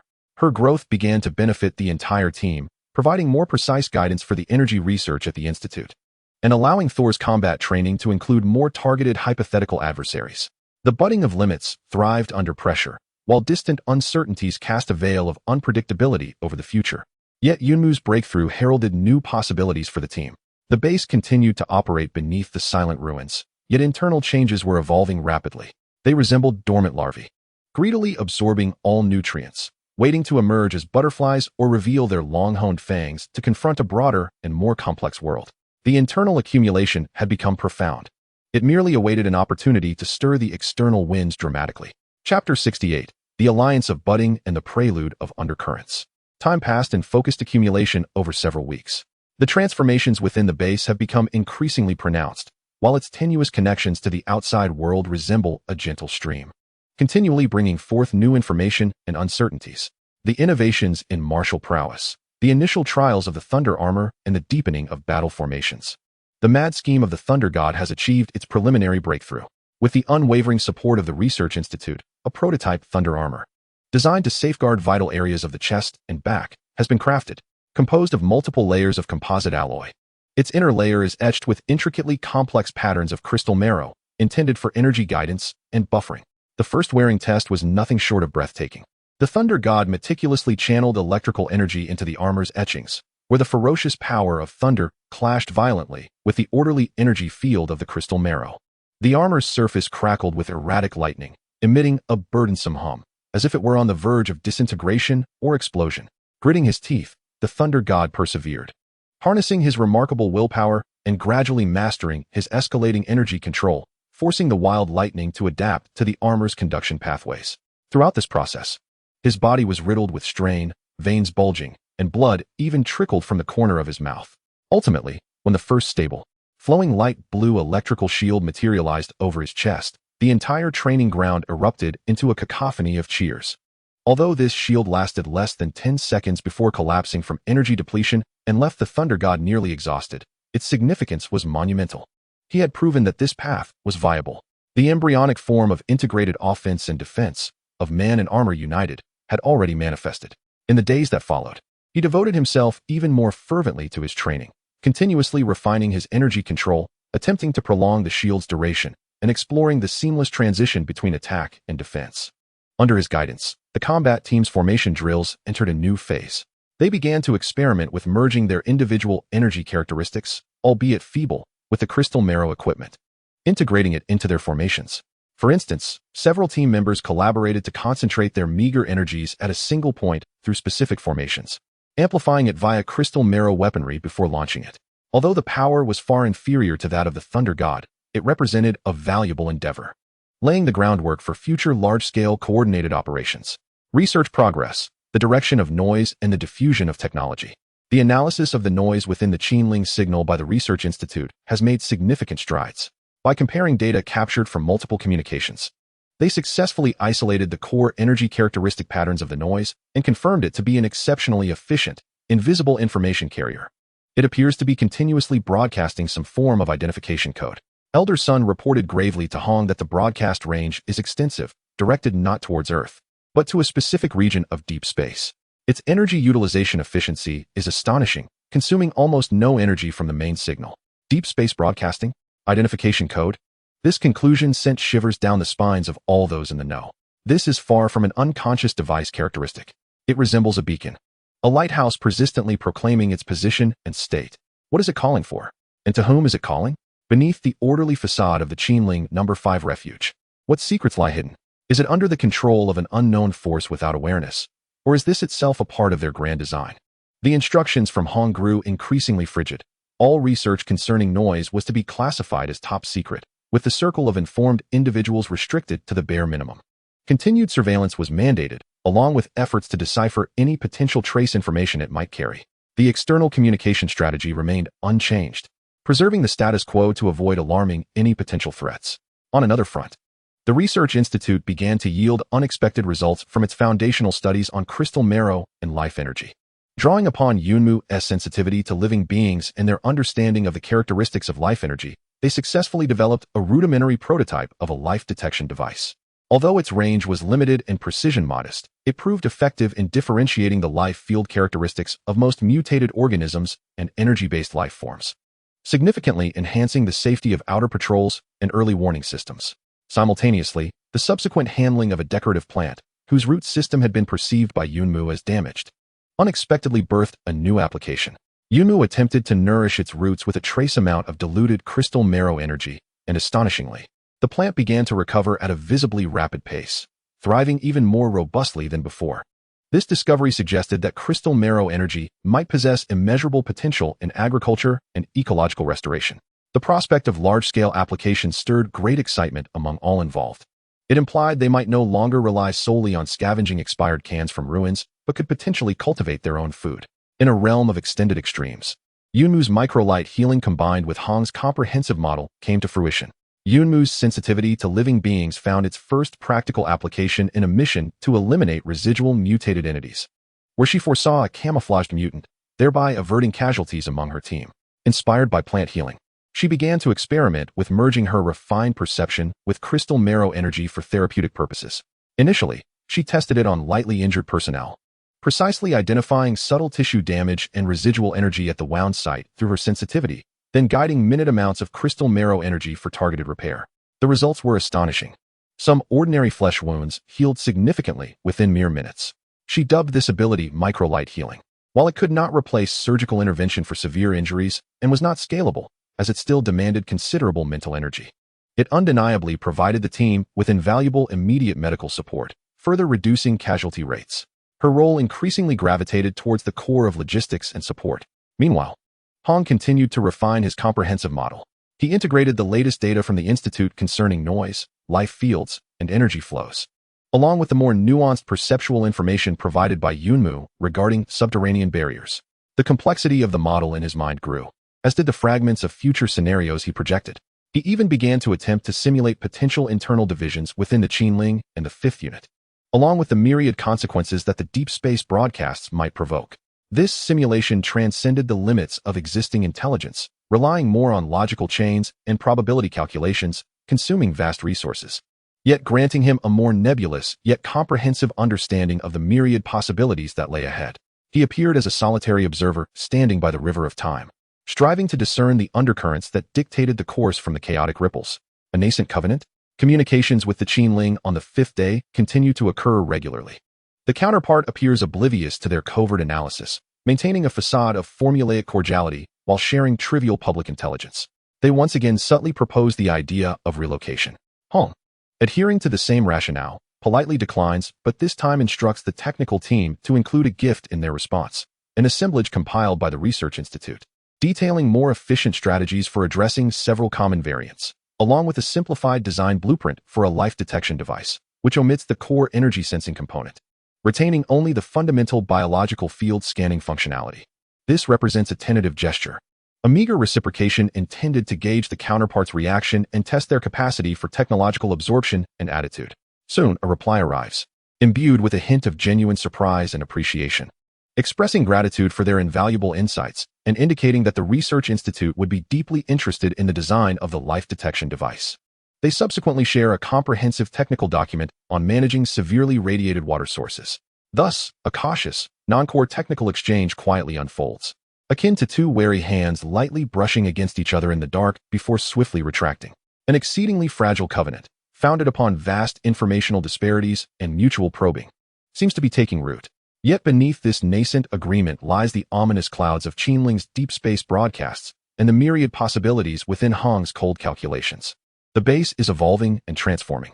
Its internal roots grow ever more robust, while external tendrils cautiously extend from the ruins, attempting to reach out to this new world. Replete with both hope and treachery, underlying currents are stirring, and the prelude has subtly shifted. The true storm may well be brewing just beyond the next communication, or perhaps has been simmering in the unknown depths of space for some time. Chapter 69, The Tempering Thunder and the Whispers of Deep Space. The internal refinement of the base has not been stymied by the subtle external connections. Rather, under a veil of invisible pressure, it bursts forth with even greater radiance. The travelers on three paths, each on the brink of their limits, seek opportunities for breakthroughs. In the training grounds, the Thunder God endures a trial akin to torment. He kneels, his body convulsing violently, as the surface of the experimental thunder armor transforms from a stable luminescence into a chaotic frenzy of blue electric serpents, writhing and snapping, producing a cacophony of crackling sounds that send shivers through the teeth. The intricate patterns within the armor's glassy core flicker erratically under the overwhelming energy surge, with some delicate sections beginning to show signs of melting. He strives to instantaneously convert the defensive thunder shield into an aggressive thunderstorm ejector. This marks yet another audacious advancement in his conception of the thunder armor. Control it. The energy flow deviated by 0.1 degrees at the third node of the spine. Forcing a correction will tear your neural network apart. Hong's cold voice reverberates through the loudspeaker as he stands in the observation area, his eyes flashing with data streams that precisely identify the subtle errors in the Thunder God's energy operation.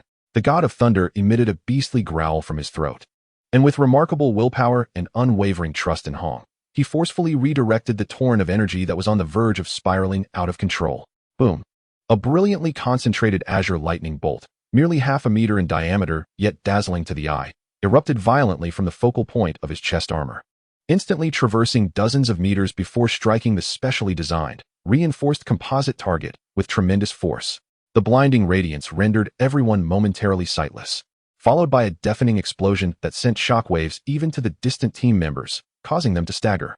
As the brilliance dissipated, the central area of the target, capable of withstanding repeated fire from heavy armor-piercing rounds, had vanished, leaving behind a massive cavity with molten edges and a deep charred scar on the special concrete ground.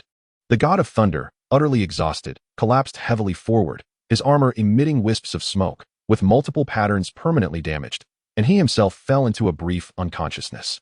A profound silence enveloped the scene, which was soon shattered by fervent cheers. They had succeeded, although it was but a single strike, and the cost was immense. It demonstrated that the Thunder armor could not only serve as a defensive mechanism, but could also unleash a terrifying offensive power surpassing all existing individual weaponry. Medical personnel rushed forward to assist. Yunmu arrived promptly, enveloping the God of Thunder in a gentle glow of healing light, stabilizing the chaotic energy within him and mending his damaged meridians. Hong approached the obliterated target, meticulously examining the traces of destruction, his eyes gleaming with intensity. The energy utilization rate stood at 178, indicating severe wastage. The control precision was inadequate, posing a high risk of backlash. However, the destructive capacity exceeded expectations. Beneath his cold assessment lay an undeniable acknowledgement. This pursuit of ultimate individual power had finally unleashed its first resounding roar, shocking all. In the Research Institute, the analysis of the Qinling signal noise plunged deeper into obscurity, yet heralded a breakthrough. Through continuous monitoring and supercomputing simulations, they finally detected an exceedingly secretive, long-period rhythmic fluctuation within the noise energy pattern, occurring approximately every 72 hours, featuring a peak rise in intensity lasting merely milliseconds before stabilizing, akin to a slow and steady heartbeat. This revelation sent shivers down the spines of all researchers. A heartbeat, what could this signify? It suggested that the noise was not merely a rigid program code, but rather something alive, or at least possessing some internal rhythm. Was it breathing, circulating, or perhaps waiting? It could be a form of biological energy signature. One researcher proposed an even bolder hypothesis. What if this noise itself constituted some form of life energy signature that we were unable to comprehend? This notion was utterly chilling. Could it be that Qinling, Number 5 had been infiltrated or even controlled by some non-human entity capable of emitting energy signals. Elder Sun's face turned pale as he immediately reported this discovery to Hong. Hong remained silent for a considerable time before issuing a directive to continue monitoring and meticulously record detailed data for each heartbeat cycle. He urged the establishment of an energy model to simulate potential growth or transformation trends. All information was classified with the utmost secrecy. Meanwhile, another team at the Research Institute, aided by the sensing abilities of the Cloudwood entity, made significant strides in the agricultural application of glass marrow energy. They successfully cultivated a batch of fern crops that could flourish rapidly in mildly radioactive soil, relying solely on trace amounts of glass marrow energy for catalysis. Although these crops were inedible, they signified the first glimmer of hope for land purification and agricultural restoration. The diffusion of technology revealed two polarities, one directed towards the profound unknown, an unsettling threat, while the other pointed towards the land beneath their feet. A future brimming with hope. The echoes of extremities resonated, the bridge of Cloudwood and Hong's sand table. In her continuous use of microlight healing and the perception of subterranean barriers, Cloudwood discovered that her resonance with glass marrow energy had reached unprecedented heights. She no longer needed to guide it intentionally. The gentle energy seemed more inclined to respond to her summons. During a deep meditation, she once again directed her perception towards the vast glass barrier. This time, she did not merely sense the flow of its energy. Rather, she endeavored to infuse a thread of benevolence and curiosity into the magnificent river of light, like a gentle stream merging into a grand current. In an instant, her consciousness seemed to be drawn into an immensely magnificent and vast realm. Here, there was no up or down, only an endless flowing river of warm light. Some vague, colossal, and incomprehensible structures flickered in the depths of the light river. Simultaneously, the ancient whispers resonated once more, no longer fragmented but bearing a hint of clarity. Resonant Soul, your light has brightened a little more. The engine lies still, the cycle has ceased, pests breed, gnawing at the roots. Await, grow, the time has not yet come. The whispers remained succinct, yet contained more information. The Ark engine was in a state of dormancy, its internal cycle halted, leading to the proliferation of pests, energy lifeforms. It awaited Cloudwood, Resonant Soul, to continue her growth. Cloudwood endeavored to convey more inquiries through her thoughts, but that grand consciousness seemed to demand substantial energy or faced limitations.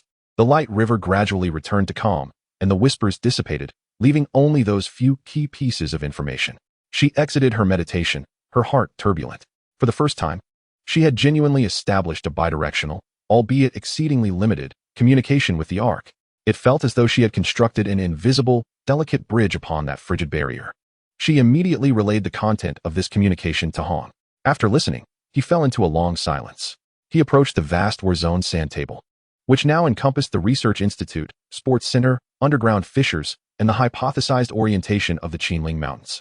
He placed the model representing the Ark at the center, surrounding it with black pieces symbolizing energy life forms, while positioning the pieces denoting Qinling and the number 5 in the distance. Beside them lay a piece marked with a question mark, emanating a faint red glow, representing the enigmatic heartbeat of interference. His gaze, frosty and penetrating, swept across the entire sand table, his fingers unconsciously tapping on the surface. Within, the internal forging had begun to rumble ominously, delving deep into the mists. As Yunmu constructed a bridge of communication. Externally, Qinling delivered technology, but also brought along the heartbeat of deep space, shrouded in uncertainty. All clues began to intertwine, and every variable was in a state of dynamic flux. Hong understood that the power amassed at the base had reached a critical point. The internal refinement was nearing a bottleneck. The next breakthrough might not solely rely on insular efforts.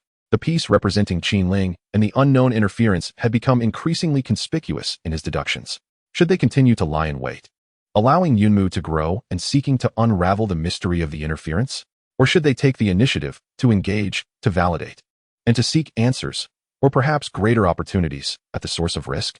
Beneath the sand table, currents of tension surged, as if the mere placement of one more piece could determine the entire course of the game. Hong's gaze ultimately fixed upon that glowing red question mark, unwavering and intent. Chapter 70, Choices and Advance. Hong's eyes, as if imbued with substance, remained steadfastly glued to the red question mark piece, symbolizing the unknown and the peril it entailed. The sand table room was enveloped in silence, interrupted only by the faint hum of machinery and the heavy breaths of those present. All clues, all forces, All risks collided and intertwined within the intricate model in his mind, fervently calculating. Remaining in seclusion, while undeniably safe, would inevitably slow their pace of growth. The ark beneath the earth had no deadline for waiting, yet Qinling's mysterious heartbeat felt akin to a ticking time bomb, ready to explode at any moment.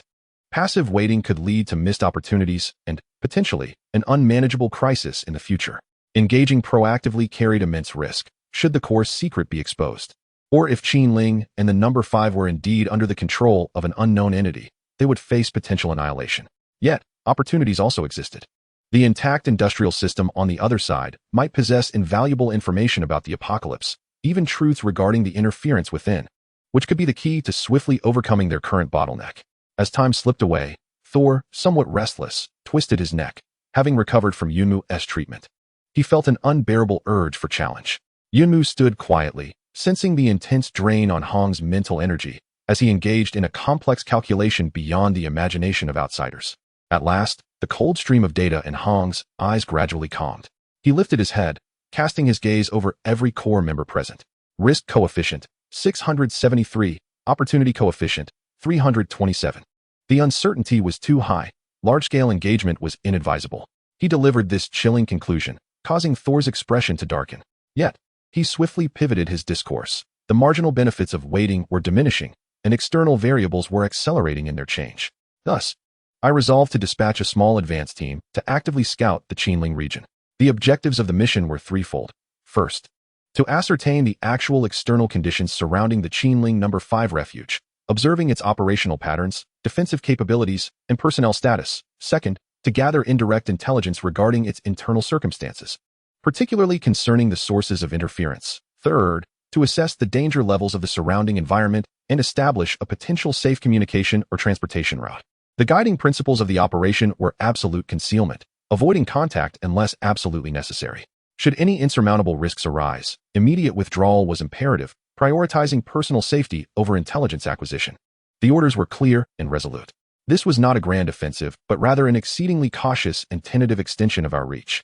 Thunder, called out the commander, his eyes ablaze with martial fervor. No, Hong decisively countered, your style is ill-suited for reconnaissance. You are needed here to continue honing your thunder armor and to safeguard the base. That is an order. Thunder opened his mouth, yet ultimately refrained from retorting, merely letting out a frustrated huff. Hong's gaze shifted to Yunmu. Yunmu, your spiritual sensitivity and subtle healing abilities are essential to the reconnaissance team. I require your presence on this mission. Yunmu inhaled deeply, solemnly nodding. She understood the significance of this task and the inherent dangers it entailed. Zhaozhu, Hong addressed the composed veteran, you are seasoned and steady. You will lead the advance team, responsible for operational command and safety. Yes, I will ensure the mission's success. Zhaozhu straightened, unwavering in his resolve. Monkey, your expertise in stealth, traps, and electronic devices will be crucial for technical reconnaissance and route planning. Lin Wei, your meticulous nature makes you responsible for logistics, medical support, and documentation. Hong then appointed several other skilled individuals adept in long-distance travel and wilderness survival, forming a capable 6-member advance team. Research Institute prioritized equipping the advanced team with the finest gear, the latest glazed essence lightweight armor, enhanced life detectors, long-lasting energy supplies. And this, Hong gestured towards Elder Sunday. Elder Sun produced a palm-sized, intricately designed device. This is a noise detector developed through reverse engineering of interference energy characteristics. While it cannot decipher content, it can sense the intensity and general direction of specific energy fluctuations within a certain range, potentially aiding you in locating their source. Remember, Hong intently regarded the advanced team members. You are the eyes and ears of the base's future. I seek the truth, not heroics. Return alive. Yes, in the ensuing days. The entire base operated with heightened efficiency in support of the advanced team. The best equipment was prioritized, and the Research Institute hastily prepared various specialized tools that might be needed. Elder Sun and Lin Wei repeatedly briefed the team on the characteristics of possible mutated creatures they might encounter and strategies for dealing with them, as well as known geographical intelligence about the Qinling area. Yunmu seized every moment to restore her mental fortitude, attempting to expand the range and precision of her spiritual sensitivity in preparation for the uncertainties ahead. On the eve of departure, Hong sought out Yunmu, presenting her with a small piece of glazed essence encased in a special alloy, its interior radiating a rich, milky luminescence. This is the purest core sample, with energy reserves exceeding those of ordinary glassy marrow by more than tenfold. In critical moments, it can sustain you for extensive healing or unleash a formidable burst of energy. Use it judiciously. Thank you. Yuanmu grasped the weighty battery, feeling the immense vitality contained within, which brought her a sense of calm. She glanced at the Thunder God, who was still repairing his armor and undergoing adaptive training. Fear not, for I am here at home, steadfast as a mountain, declared the Thunder God, thumping his chest. If that fellow over there misbehaves, take note. Once my armor is perfected, I shall make him pay dearly. His words were coarse, yet undeniably reliable. Finally, she stood at the entrance of the concealed passage leading to the surface, casting one last look at this hidden base, steeped in secrets and hopes.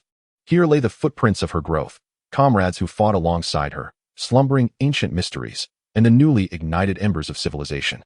Now, she was to represent this place and step into the broader, more perilous, unknown world outside.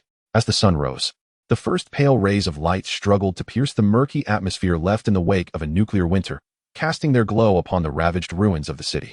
A small team departed silently from the hidden exit of the sports center base, like phantoms, clad in drab, camouflaged glassy marrow light armor and bearing their packs. They moved swiftly and soundlessly, soon vanishing into the shadows of the crumbling walls. The advance party had set forth. Their figures resembled the first proactive piece moved on a vast chessboard, carrying the hopes and anxieties of the base as they ventured into the mist-laden west, towards the rhythmic heartbeat of the Qinling Mountains deep within. The future of humanity, the spark of civilization, whether it could ignite a conflagration upon this desolate land, might find its first clear answer in this cautious yet brave exploration. Chapter 71, The Wasteland Patrol. Stepping beyond the sanctuary of the base, the true visage of the wasteland unfolded like a faded, grotesque tapestry before Yuanmu and her companions. The air was thick with the lingering sense of dust and radioactive debris, a slight sting accompanying each breath. The sky remained eternally a dull yellow, with sunlight struggling to penetrate the clouds, casting patches of light devoid of warmth. Everywhere lay the remnants of civilization. Twisted rebar jutted from collapsed concrete blocks like the bones of a colossal beast. Abandoned vehicles, rusted into peculiar sculptures, were cloaked in thick layers of ash. Shattered glass and plastic debris littered the ground, occasionally stirred by the wind to produce a disquieting rasping sound in the silence. Under the leadership of Zhao Zhu, the advance party moved silently in a standard tactical formation.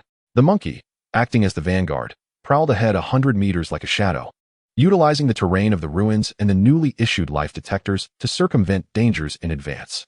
His form flickered behind crumbling walls and vanished into fissures in the ground, continuously signaling safety to those behind him. Yuanmu walked in the midst of the team, her life-sensing abilities fully attuned, spreading outwards like an invisible radar. With her at the center, this perception seamlessly complements the mechanical scanning of the life detector, yet it is imbued with a greater delicacy. She heard the faint, hunger-laden whispers of mutated crustaceans scuttling through the underground pipes, and she sensed an icy, formidable energy conglomerate nestled within a partially collapsed building in the distance, likely a powerful energy life form, sending chills across her skin. She could even discern the flowing veins of radioactive contamination within the soil beneath her feet, as well as the flickering life force of resilient, mutated plants struggling against their distorted existence. This comprehensive awareness generated a torrent of information that left her mentally exhausted, yet it repeatedly provided crucial warnings of impending danger. 300 meters to the left ahead, at the entrance of an underground parking garage, 3 digger moles, codename for a particular breed of common mutated mole, lay dormant with weak energy responses, prompting them to circumvent the area. Yuanmu quietly alerted the team. Zhao Zhu immediately signaled, and the group silently altered their course. Along the way, they did not merely evade threats. When encountering sporadic, unavoidable small mutated creatures, they swiftly dealt with them in silence, never lingering to engage. The new equipment displayed its prowess. The specialized daggers, embedded with glassy marrow, effortlessly sliced through tough exteriors, while the energy-enhanced firearms, with limited ammunition, executed precise kills, minimizing noise as much as possible. Lin Wei meticulously documented every type of mutated creature they encountered, along with their habits and energy characteristics, collecting invaluable biological samples urgently needed by the Research Institute. As night fell, the desolation's chill surpassed all expectations. The radioactive dust weakened the atmosphere's insulation, causing drastic temperature fluctuations between day and night. The team found a relatively sturdy basement to serve as a temporary camp. The entrance was cleverly disguised, and inside, simple vibration and energy sensors were set up as alarms. The use of a campfire was strictly prohibited. The members could only rely on their physical warmth and the chemical heat packs they carried, chewing on high-energy compressed food. In the darkness, eerie howls, hisses, and energy fluctuations surged, more active than during the day. Yunmu remained vigilant, unwilling to relax for even a moment, while the night watch held tightly to their weapons, listening intently to every subtle sound that emerged from the shadows. For several consecutive days, they maintained this heightened state of tension as they advanced westward. The scenery remained largely unchanged, with destruction and death as the eternal themes. Occasionally, they discovered traces of other survivors, hastily erected and abandoned shelters, remnants of battles fought over scarce resources, and even some rudimentary graves. Yet, not a single living soul was seen. Most survivors had either retreated to underground shelters or had perished. Zhao Zhu gazed at a small supermarket that had been violently breached, its interior in utter disarray. The shelves were long emptied, leaving only inedible refuse and the remnants of dried, blackened blood. It was not until the 5th day that circumstances began to shift. The signs of mutated creatures' activities around them diminished significantly, revealing some unnatural, cleared pathways, along with discrete cameras and sensors. We may be approaching the periphery of a survivor stronghold. The monkey stealthily returned to report that the path ahead had been cleared, revealing camouflage surveillance devices of a remarkably professional caliber, far beyond the capabilities of scattered survivors. The team grew increasingly cautious. Within Yunmu's perception, faint yet distinctly ordered energy fluctuations began to manifest, reminiscent of their base's energy field, albeit at a significantly weaker intensity. Seemingly dispersed across several fixed points. Could it be a forward outpost? Yunmu pondered uncertainly. Zhao Zhu resolved to take the risk of approaching for a closer observation. Utilizing the cover of the ruins, they cautiously made their way to a vantage point. Through a powerful telescope, they beheld a startling scene. Approximately 3 kilometers away, a relatively flat expanse of ruins had been meticulously cleared, surrounded by makeshift defenses constructed from thick metal plates and concrete blocks. Above the fortifications, well-maintained, albeit antiquated heavy machine guns and flamethrowers were mounted. Within the stronghold, about a small squad of 10 soldiers could be seen patrolling, clad in standardized, though worn yet functional military uniforms. They wielded standard rifles and moved with a discernible military discipline. At the center of the fortification stood an antenna, slowly rotating. Their military personnel, Lin Wei exclaimed, her voice tinged with excitement. Observing their equipment and discipline, it was highly likely that this was the outer outpost of Qinling, No. 5. This confirmed the existence of Qinling 5, which evidently maintained a considerable degree of military organization and external operational capability. However, Yunmu's brow furrowed slightly. Her life sensing detected something amiss. While the soldier's life force was stronger than that of ordinary survivors, it emanated an indescribable sense of fatigue, one not physical, but rather akin to a mental rigidity and numbness. Additionally, within a closed room at the corner of the outpost, she sensed an exceedingly faint yet profoundly unsettling energy fluctuation, which bore a curious resemblance to the static within the Qinling signal. Although exceedingly weak and nearly obscured, her perception was infallible. Something was amiss. Yunmu quietly informed Zhao Zhu of her discovery, noting the energy response in that small room, akin to the static. Furthermore, these soldiers felt strangely peculiar. Zhao Zhu's expression turned grave, recalling Hong's ominous warning. He scrutinized the scene and indeed noticed that while the soldiers moved with precision, their gazes lacked vitality. And there was almost no communication between them, akin to robots programmed to execute tasks. Withdraw, Zhao Zhu decisively commanded, avoid contact. Monkey, find a way to record the layout, numbers, equipment, and patterns of activity at this outpost without being detected. The rest of you, retreat 5 kilometers to find a concealed position to establish a temporary observation post. The advance team retreated like a tide, leaving no trace behind. They established a new concealed position within an abandoned subway ventilation tower, employing exceptional stealth skills and portable equipment. The monkey conducted hours of observation and recording of the outpost from a distance. The intelligence brought back further corroborated Yunmu's perception. The operations at the outpost were rigid and mechanical, the soldiers moving like puppets, changing shifts with impeccable precision, and patrolling routes devoid of any variation. Moreover, at regular intervals, a soldier would enter the small room that made Yunmu uneasy, emerging moments later with a brief surge of faint, discordant energy fluctuations before they gradually subsided. It resembled a form of periodic maintenance or indoctrination, Monkey speculated, a notion that unsettled him greatly. The bizarre scene surrounding Qinling, particularly at the perimeter of Outpost No. 5, raised even more questions. What might the interior of that shelter hold? What connection existed between the mysterious heartbeat of static, the state of the soldiers, and that small room? The first close observation by the advance team not only failed to resolve their queries, but instead deepened the fog of confusion and dread. Their mission had become increasingly complex and perilous. The desolate wasteland had finally unearthed the first hint of a chilling dark stain concealed beneath the veneer of order. Chapter 72, Silent Erosion. The atmosphere within the temporary observation point was as heavy as lead. The data Monkey had gathered, combined with Yun Mu's unsettling awareness, weighed upon each heart like a slab of ice. The eerie occurrences at the Qinling Outpost No. 5 exceeded all expectations. Periodic maintenance? Energy indoctrination? Zhao Zhu echoed Monkey's disturbing conjecture, his brow furrowing in a knot. It hardly resembled a typical military outpost.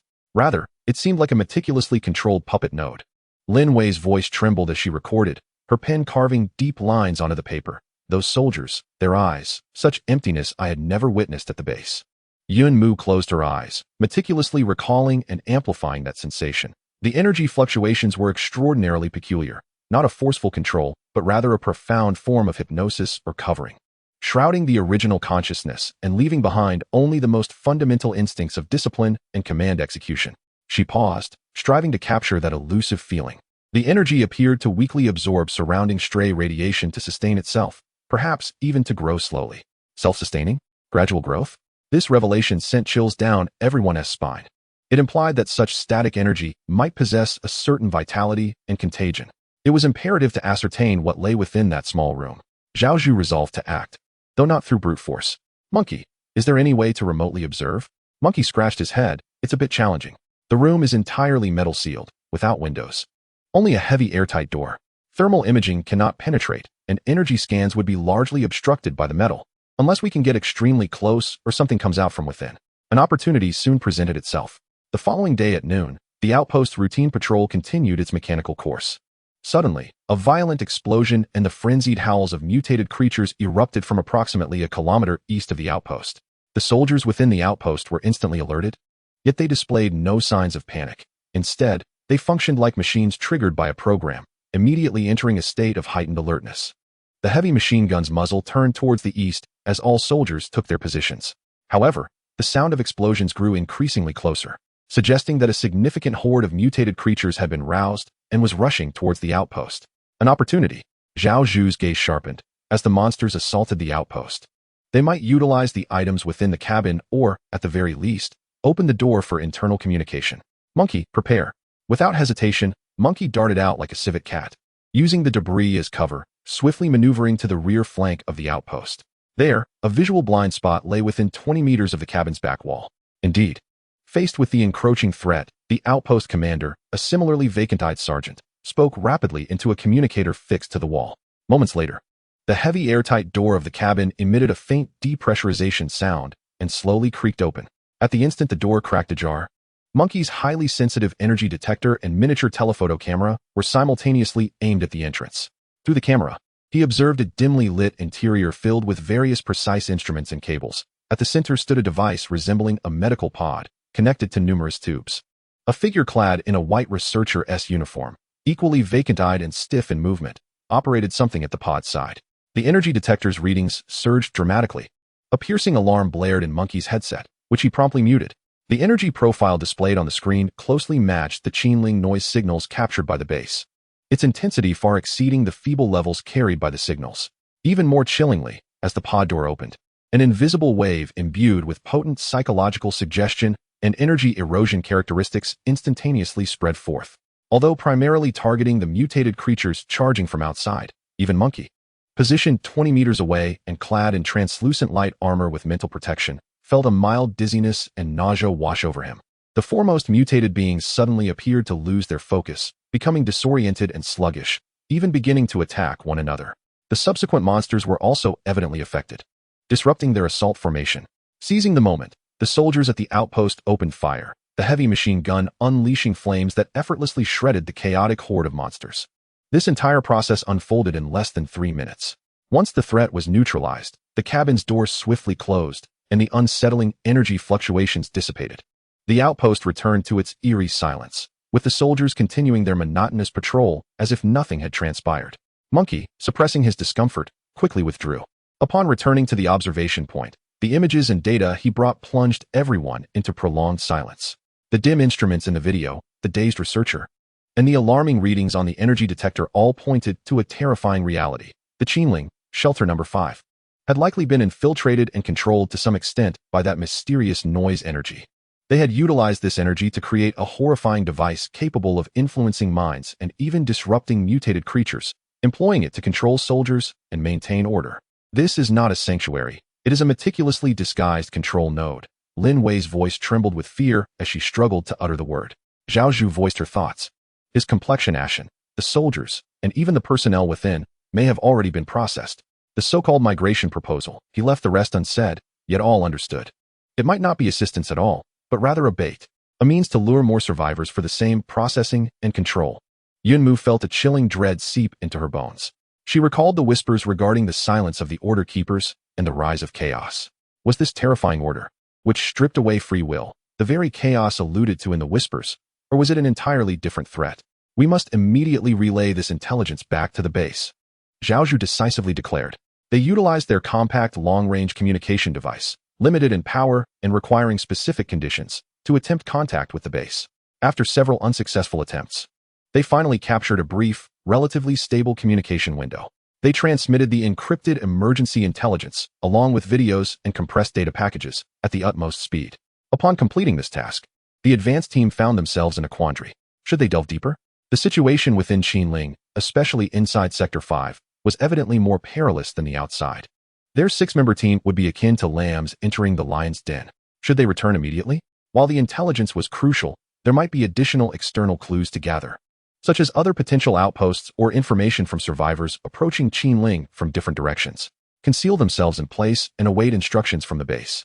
Zhao Zhu made the most prudent decision, instructing, Monkey, take 2 others and expand the reconnaissance range, searching for traces of other similar outposts or survivor activities. But maintain absolute stealth and do not engage with any outsiders. Understood. The advanced team vanished into the shadows of the wasteland, akin to stones sinking into the sea. Yet a thick veil of gloom shrouded each of their hearts. They had witnessed a presence far more terrifying than mutated monsters, a silent, will-eroding order that turned individuals into puppets. Hundreds of kilometers away at the base, Hong stood alone before the sand table, silent for an entire hour after receiving the astonishing intelligence relayed by the advanced team. He ultimately grasped the piece representing Qinling, slowly moving it from the area of potential allies to a zone marked by high danger and ambiguous intent, placing it tightly alongside the red question mark piece. The strategic direction of the entire base was poised for a significant adjustment due to this chilling intelligence from the front lines. And the fate of the advanced team grew increasingly enigmatic. Chapter 73, The Silent Tide. The intelligence relayed by the advanced team echoed like a muffled alarm deep within the base. Standing before the sand table, the piece representing Qinling seemed to emanate an invisible chill. The implications behind the words highly dangerous, purpose unknown were enough to instill a profound sense of dread in anyone privy to the details. The base's response, a cold recalibration. There was no panic, no heated debate. Under Hong's absolute control, the base functioned like a precise, cold machine, swiftly and silently adjusting its operational mode in accordance with new input parameters. All regular communications with Qinling and Number 5 were unilaterally suspended indefinitely, with the receivers maintaining silence, only passively listening and recording. The external alert level was elevated to the highest degree, and all secret passages leading to the surface were equipped with physical traps and energy disturbance devices. Assuming the worst-case scenario that the adversary might possess the ability to locate and launch an attack, the research focus of the Institute shifted once again. The analysis of noise energy was designated as the paramount priority, surpassing even the applications of the precious Lily Marrow. Elder Sun's team commenced efforts to simulate that type of energy fluctuation, not to replicate it, but to create corresponding interference fields and shielding layers, in hopes of securing a modicum of initiative in any potential future confrontations. The training of Thor was mandated to place greater emphasis on resistance to mental interference and energy erosion. He was even instructed by Hong to maintain an absolute clarity of core will amidst the tumultuous flow of electric energy, a task bordering on the impossible. Yet he persisted in his frantic attempts, each endeavor nearly driving him to the brink of mental fragmentation and immense suffering. Hong himself incorporated a multitude of terrifying variables into his predictive models, including consciousness overlay, energy parasitism, and swarm control. The ocean of data within his mind grew ever more tumultuous and intricate, with his mental exertion increasing exponentially, sometimes necessitating the minuscule reserves of high-purity Lily Marrow left by Yunmu for stabilization. The atmosphere throughout the base became increasingly restrained and somber. The flicker of hope had not extinguished, yet it was encased beneath a thick layer of defensive ice. They resembled a wounded beast, tending to its wounds, sharpening its claws, vigilantly observing the movements of an unknown predator lurking in the darkness. The decision of the advance team was to delve deeper into the fog, on the distant wasteland. The advance team awaited the base's response with anxious anticipation. The directive was succinct and frigid, acknowledgement of intelligence received. Risk levels have escalated significantly. You are authorized to exercise your own judgment. If you assess that further value cannot be safely obtained, you may evacuate immediately. If feasibility exists, attempt to observe the activity patterns of the main entrance area of Qinling from a distance, but all forms of contact are strictly prohibited. Highest priority, self-preservation. Await further instructions. The phrase exercise your own judgment carried the weight of 1,000 burdens. Zhao Zhu communicated the orders to all team members. After a brief silence, Monkey was the first to speak. We've come this far, and we're just going to turn back? We should at least see which way that cursed place's gate opens, right? A distant glance should be fine. Lin Wei, though fearful, nodded in agreement. If we can observe their supply transport and personnel rotation patterns, we might glean more insight into their internal situation. Yunmu sensed the mixed emotions of fear and curiosity among her comrades, recalling the vacant stares of the covered soldiers and the whispers about pests and silence. She softly stated, "We need to know more. A distant glance. If there's any danger, we leave immediately." Zhao Zhu looked at his comrades in arms, took a deep breath, and said, "All right, but we must not approach from the original direction. Monkey, find a more obscure route that is harder to detect." We circumnavigated the flanks of the Qinling Mountains. In the ensuing days, the advance party traversed the desolate peaks like the most cautious of phantoms. They evaded all potential paths, relying on the monkey's instinct and Yunmu's perception of the environment, struggling through cliffs and dense forests. Along the way, they uncovered 2 additional similar outposts, where the structure, equipment, and even the soldiers' numb demeanor were strikingly alike. These outposts resembled cold nodes, forming an extensive network that surveilled and controlled the surrounding area. The nearer they approached the principal range of the Qinling, the more intricate the ambient energy background noise became. The radiation levels remained alarmingly high, yet curiously intermingled with a monotonous frequency of artificial order, evoking an inexplicable sense of oppression. At last, on the 7th day, they ascended a highly concealed fissure, shrouded by massive mutated vines. Through the narrow crevice, they beheld the main entrance of shelter number 5 in the distance.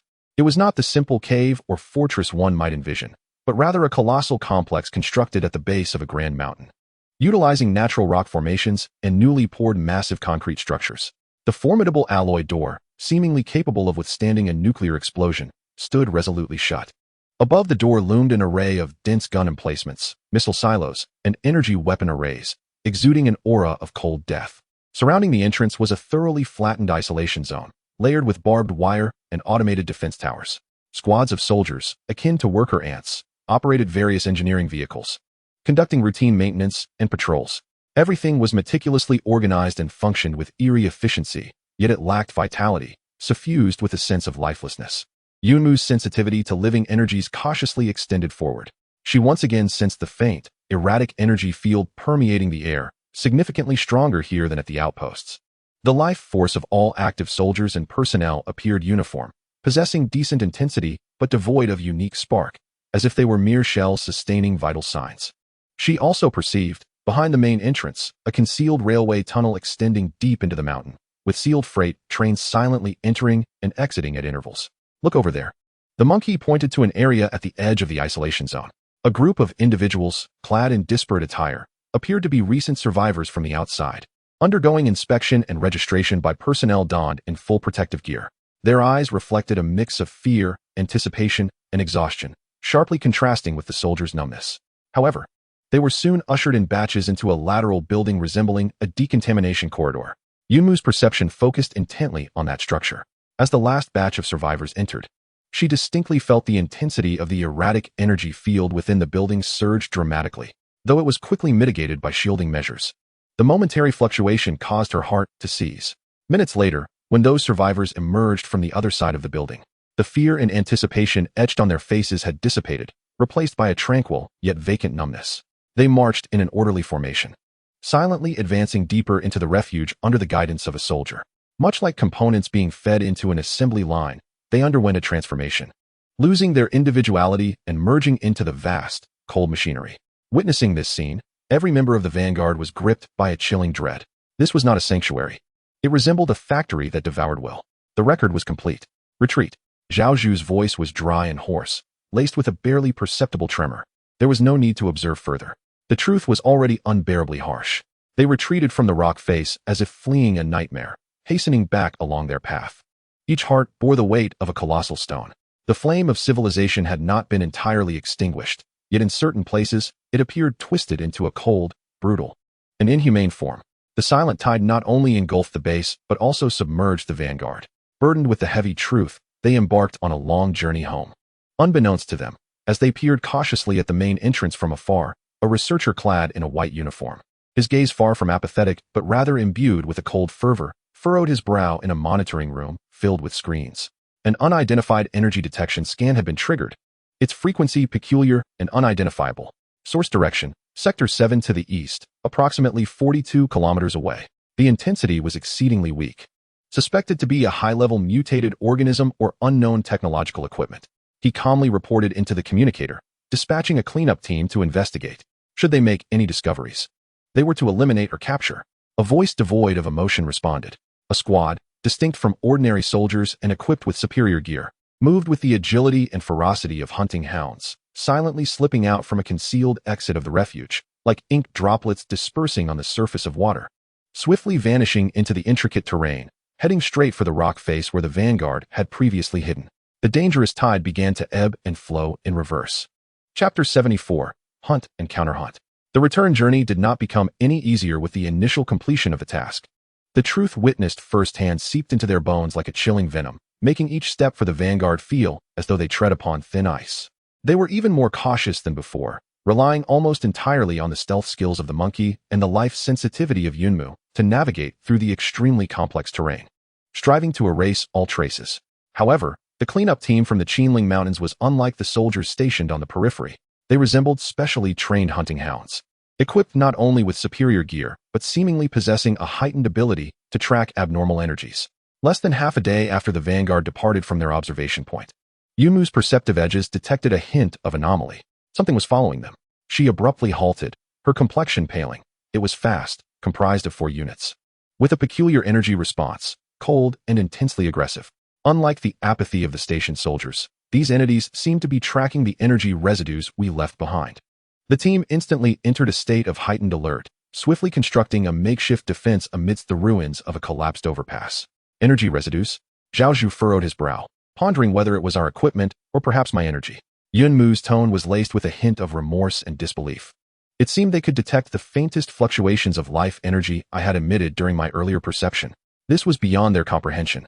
The adversary's tracking technology was astonishingly intricate and advanced. Moments later, 4 figures emerged atop the distant ruins, clad in form-fitting dark gray combat suits with light armor overlay. Their helmets bore an unusual design, featuring a one-way visored mask of deep black. They moved silently, their motions synchronized as if they were a singular entity, wielding weapons that were not traditional firearms, but rather pulse rifles shimmering with a ghostly blue energy. "It's them, the scavengers," the monkey whispered, having confirmed their identity from the adversary's hound-like stance and equipment. Without any prior warning, the 4 scavengers raised their weapons in unison. The azure pulse energy beams darted forth like the fangs of a venomous serpent, instantly traversing hundreds of meters to accurately strike the cover where the advanced team was concealed. Bang, bang, bang. The pulse energy collided with the crystal resin light armor and shields, erupting in dazzling bursts of blue plasma. The force of the impact left Zhao Zhu's arm numb, and the intricate patterns of the crystal resin on the shield flickered violently, revealing subtle signs of erosion. "Their energy can corrode the crystal resin," Zhao Zhu exclaimed in horror. Although the corrosion was slow, it indicated that the adversary's weapons could inflict significant harm on the very equipment upon which their survival depended. "Counterattack!" Zhao Zhu roared. The team immediately opened fire. Enhanced bullets and a limited number of specialized munitions whizzed forth. Yet, the scavengers' reaction speed was astonishingly swift. They evaded as if foreseeing the attack, their movements fluid and inhuman. And most bullets found only empty air. Even when a bullet did find its mark, it was largely deflected or absorbed by their peculiar light armor, mitigating most of the damage. "Damn, they're slippery," a team member cursed. Yunmu clenched her teeth, attempting to disrupt their minds through spiritual sensing. However, she discovered that their mental field was as cold as steel. Her perception struggled to penetrate, and instead, she was pierced by a chilling backlash that sent pain radiating through her head. Their consciousness is highly fortified. Interference is impossible. From the onset of battle, the advanced team found themselves in a state of utter passivity.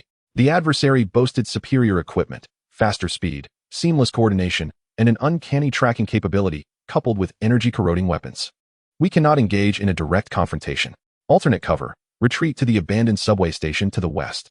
Utilize the complex terrain, Zhao Zhu decisively commanded. The team fought while they retreated, relying on the defensive capabilities of the crystal resin armor to withstand the barrage of pulse energy as they steadily moved toward the designated extraction point. The scavengers pursued relentlessly, unleashing a torrent of pulse energy like a rain of death. One team member lagged during the retreat, and a pulse energy beam grazed his calf, swiftly corroding his specialized combat suit, charring his leg muscles to a blackened crisp, and he fell to the ground with a scream. "Cover him!" Zhao Zhu cried out, his eyes wide with desperation. Yunmu rushed forward, enveloping the team members' wounds in the gentle glow of healing light, dispelling the ominous corrosive energy. Though the restoration was far less effective than against ordinary injuries. Seizing the opportunity, two scavengers aimed their pulse rifles at Yunmu and the injured teammate undergoing treatment. In a moment of critical urgency, a tremendous explosion erupted between the two scavengers. The monkey had somehow flanked them, having planted remote-controlled explosives. Smoke and debris filled the air, momentarily halting the enemy's advance. "Go!" Zhao Zhu exclaimed, pulling up the slightly recovering teammate, while Yunmu supported another on the opposite side. The team desperately rushed into the dark entrance of the subway station. The scavenger squad hesitated to pursue immediately, pausing briefly at the entrance. One of them crouched down, fingers grazing the ground as if sensing something. The other retrieved several fist-sized metal spheres from his backpack, activating them before tossing them into the subway station. The spheres rolled and unfolded, extending spotlights and sensors, resembling mechanical spiders as they plunged into the darkness for reconnaissance. Inside the subway station, the atmosphere was dank and humid, permeated by a foul odor. The advanced team dared not linger, sprinting along the tracks into the depths. "This running isn't sustainable. They'll catch up to us," the monkey panted, insisting they must devise a way to eliminate their pursuers or completely shake off their trail. Their pursuit was based on Yunmu's residual energy. Lin Wei urged while running. "Yunmu, can you contain your energy field?" "I'm trying," Yunmu replied, her face pale as she exerted all her strength to rein in her dissipating energy. Akin to extinguishing a torch's glow, an exceedingly arduous task. Zhao Zhu's gaze swept across the shadowy subway tunnel, suddenly declaring, "Ahead lies the transfer hall between Line 3 and Line 7, with a complex structure and multiple collapses. Monkey, give me all your remaining explosives. The rest of you, continue forward to the designated rendezvous point in Area C and wait. I'll draw them away." "Captain," the others gasped in disbelief. "This is an order." Zhao Zhu's tone was resolute. "Their primary target is Yunmu's energy signal. I carry a residual energy trace from Yunmu's frequently used backup equipment, which should attract their attention. Seize this chance to break free from their pursuit." This was the most perilous, yet possibly the only option. There was no time to hesitate. The monkey handed over all remaining explosives to Zhao Zhu. Zhao Zhu cast a deep glance at his teammates, especially nodding at Yunmu, before turning and sprinting down a different path, deliberately releasing a faint energy fluctuation from the equipment. The scavenger's mechanical spiders and the following squad were indeed drawn to him, immediately redirecting their pursuit towards Zhao Zhu. Yunmu and the others suppressed their sorrow, exerting every effort to conceal their presence as they raced into the depths of darkness. In the distance, the sounds of fierce explosions and the distinctive hum of pulsing weapons soon erupted, lasting merely a few seconds before fading into an unsettling silence. The stillness was heart-wrenching. Tears blurred Yunmu's vision, yet she knew she could not afford to stop. She transformed her sorrow into strength, heightening her perception to its utmost limits, guiding the team through the labyrinthine tunnels while evading sporadic attacks from mutated creatures. Ultimately, they emerged unscathed from another exit several kilometers away, returning to the surface. They dared not linger, fleeing desperately towards the base until they were thoroughly distanced from that area, no longer sensing any signs of pursuit. In a deeply concealed ruin, the 5 survivors collapsed to the ground, panting heavily, their faces a tapestry of post-traumatic fear, the grief of lost comrades, and the chilling dread induced by the cold, terrifying entities they had encountered. The cycle of hunting and being hunted had exacted a bloody toll for their narrow escape. Captain Zhao Zhu's fate remained uncertain. What they brought back was not merely the weighty truth, but also the merciless shadow of death from the Qinling Mountains, already looming over them. Chapter 75. The Weight of the Return Journey and the Frozen Base. Having eluded the scavengers' pursuit, the surviving 5 members of the advance team felt no sense of relief. The shadow of Captain Zhao Zhu's uncertain fate loomed over them like the heaviest of shackles, binding each heart. They dared not mourn or pause. Relying on Monkey's extraordinary wilderness survival skills and Yunmu's perpetually heightened sensitivity to life, as they fled down increasingly remote and perilous paths. The journey home became excruciatingly long and torturous. Every rustle of leaves, every faint energy fluctuation at the edge of their perception sent them into a state of alarm. Yunmu could hardly afford to release her perception widely, constricting it to the smallest range, moving with the caution of an injured animal. Supplies were dwindling, and the dual strain of mental and physical exhaustion left each step unsteady. Along the way, they faced several more attacks from mutated creatures. Though they resolved each encounter without incident, one team member re-injured an old wound, making movement increasingly difficult. A sense of despair began to spread quietly among them. On the seventh day, within Yunmu's profoundly fatigued perception, she finally detected a faint but familiar and stable energy fluctuation, a very weak signal from the outermost concealed monitoring device of the base. "We are almost there. We are nearly there." Her hoarse voice trembled with barely contained excitement, almost bringing her to tears. This news acted as the final dose of encouragement, spurring the team to muster their last reserves of strength and move laboriously towards that beacon of hope. When they finally beheld the familiar, cleverly disguised ruins of the sports center, they nearly collapsed in exhaustion. The lookout at the entrance had already spotted them, after confirming their identities. The heavy camouflaged door slowly opened. Medical personnel and Thor, who had been waiting in anticipation due to the weak advance signal, rushed forward. "Where's old Zhao?" Thor caught the nearly unsteady monkey, his gaze sweeping over the group, his expression darkening instantaneously. No one answered. The silence and sorrowful expression spoke volumes. Thor's fist clenched tightly, the knuckles cracking ominously as uncontrolled arcs of electricity flickered around him. Yet he forced himself to suppress it, merely squeezing out 2 words through gritted teeth. "Get inside." The injured were swiftly transported to the medical room, while Yunmu, Monkey, and Lin Wei were taken directly to the command center, where Hong had long awaited their arrival. He stood there, rigid and expressionless, yet a closer inspection revealed an even colder whirlpool of emotion in the depths of his gaze. There were no pleasantries exchanged, no words of comfort offered. Hong's piercing gaze was fixed directly upon Yunmu.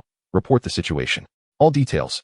Yunmu stifled his fatigue and sorrow, striving to relay everything he had witnessed and known with utmost clarity and objectivity. He articulated the peculiarities observed at the outer sentry post, the severity of the main entrance, the horrifying scene of the survivors being processed, the terrifying combat prowess of the cleansing squad, their uncanny tracking abilities, and the entire process of Zhao Zhu's sacrifice. Monkey and Lin Wei contributed additional details as the narrative unfolded. As the account deepened, the temperature within the command center seemed to drop palpably. The faces of all present turned ashen upon hearing that the chaotic energy could directly override human consciousness, rendering the living as mere numb puppets, potentially even used for tracking purposes. Hong's gaze sharpened, becoming as keen as a blade. When the possibility of Zhao Zhu's sacrifice was mentioned, the fingers resting on the control panel whitened momentarily, only to return to normal instantly. The briefing lasted nearly an hour, concluding with an oppressive silence enveloping the room. Summarizing the findings, Yunmu's voice trembled with barely contained emotion. In conclusion, the Qinling No. 5 shelter is no longer a human survival base. Its nature resembles that of a highly dangerous entity employing unknown technologies for consciousness control and energy application.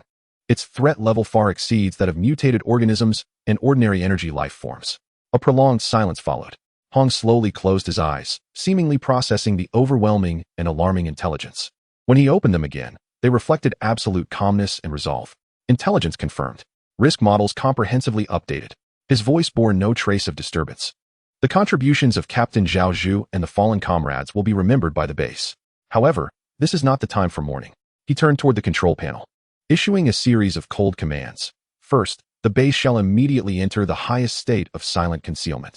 All non-essential energy consumption must be minimized, and external communications will be completely silenced, retaining only passive listening.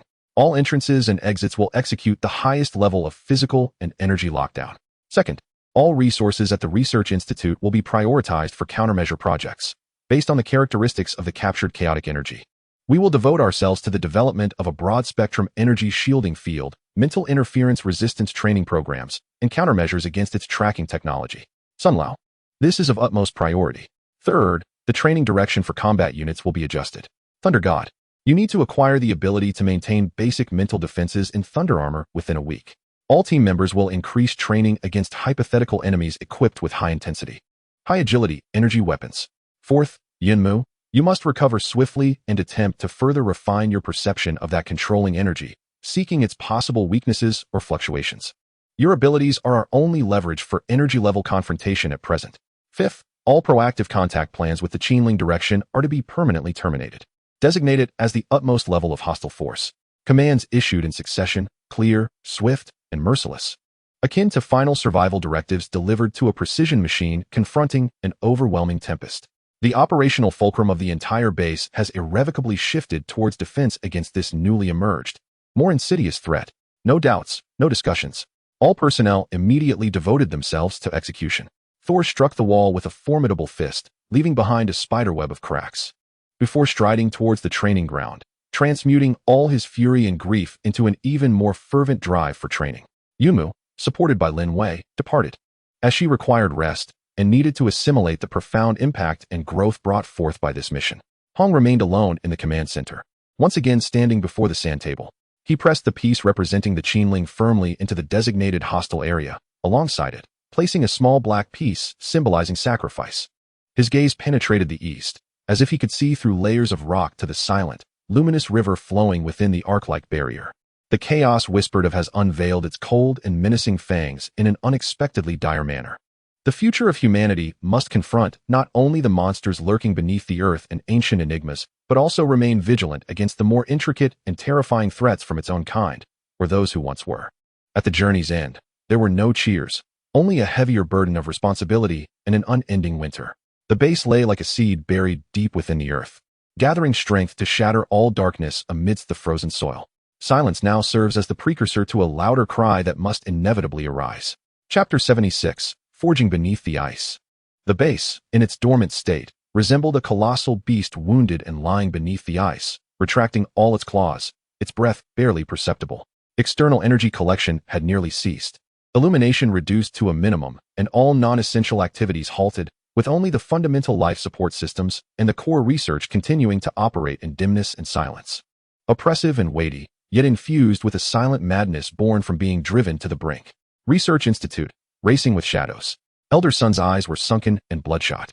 As if he had aged a decade, his laboratory had become the busiest yet quietest place within the base.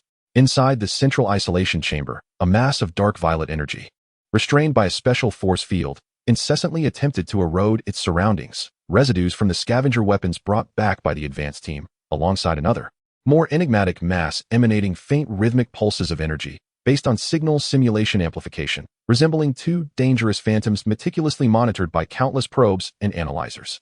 Frequency analysis progress at 78. Structural stability exceedingly poor, yet core encoding patterns exist.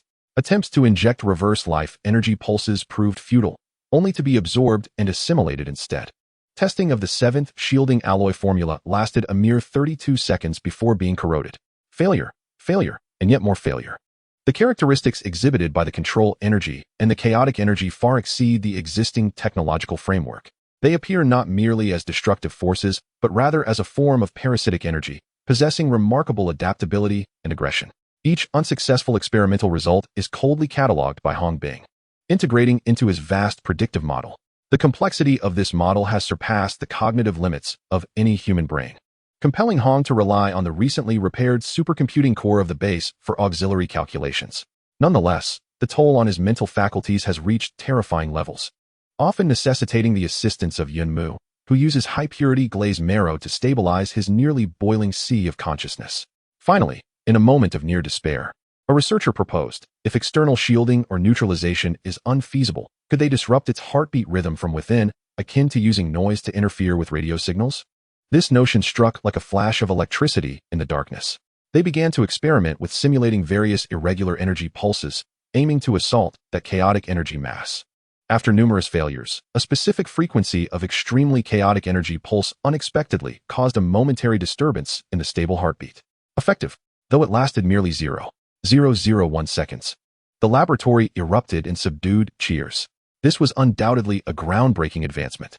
While the practical application remains a distant prospect, it at least proved that this formidable energy is not invulnerable. Based on this discovery, projects for broad-spectrum energy disruptors and mental defense fields were immediately initiated. Although the effects were weak and of short duration, it represented a qualitative leap from nothing to something. A flicker of hope ignited from beneath the ice. In the martial training grounds, serenity amidst the thunder.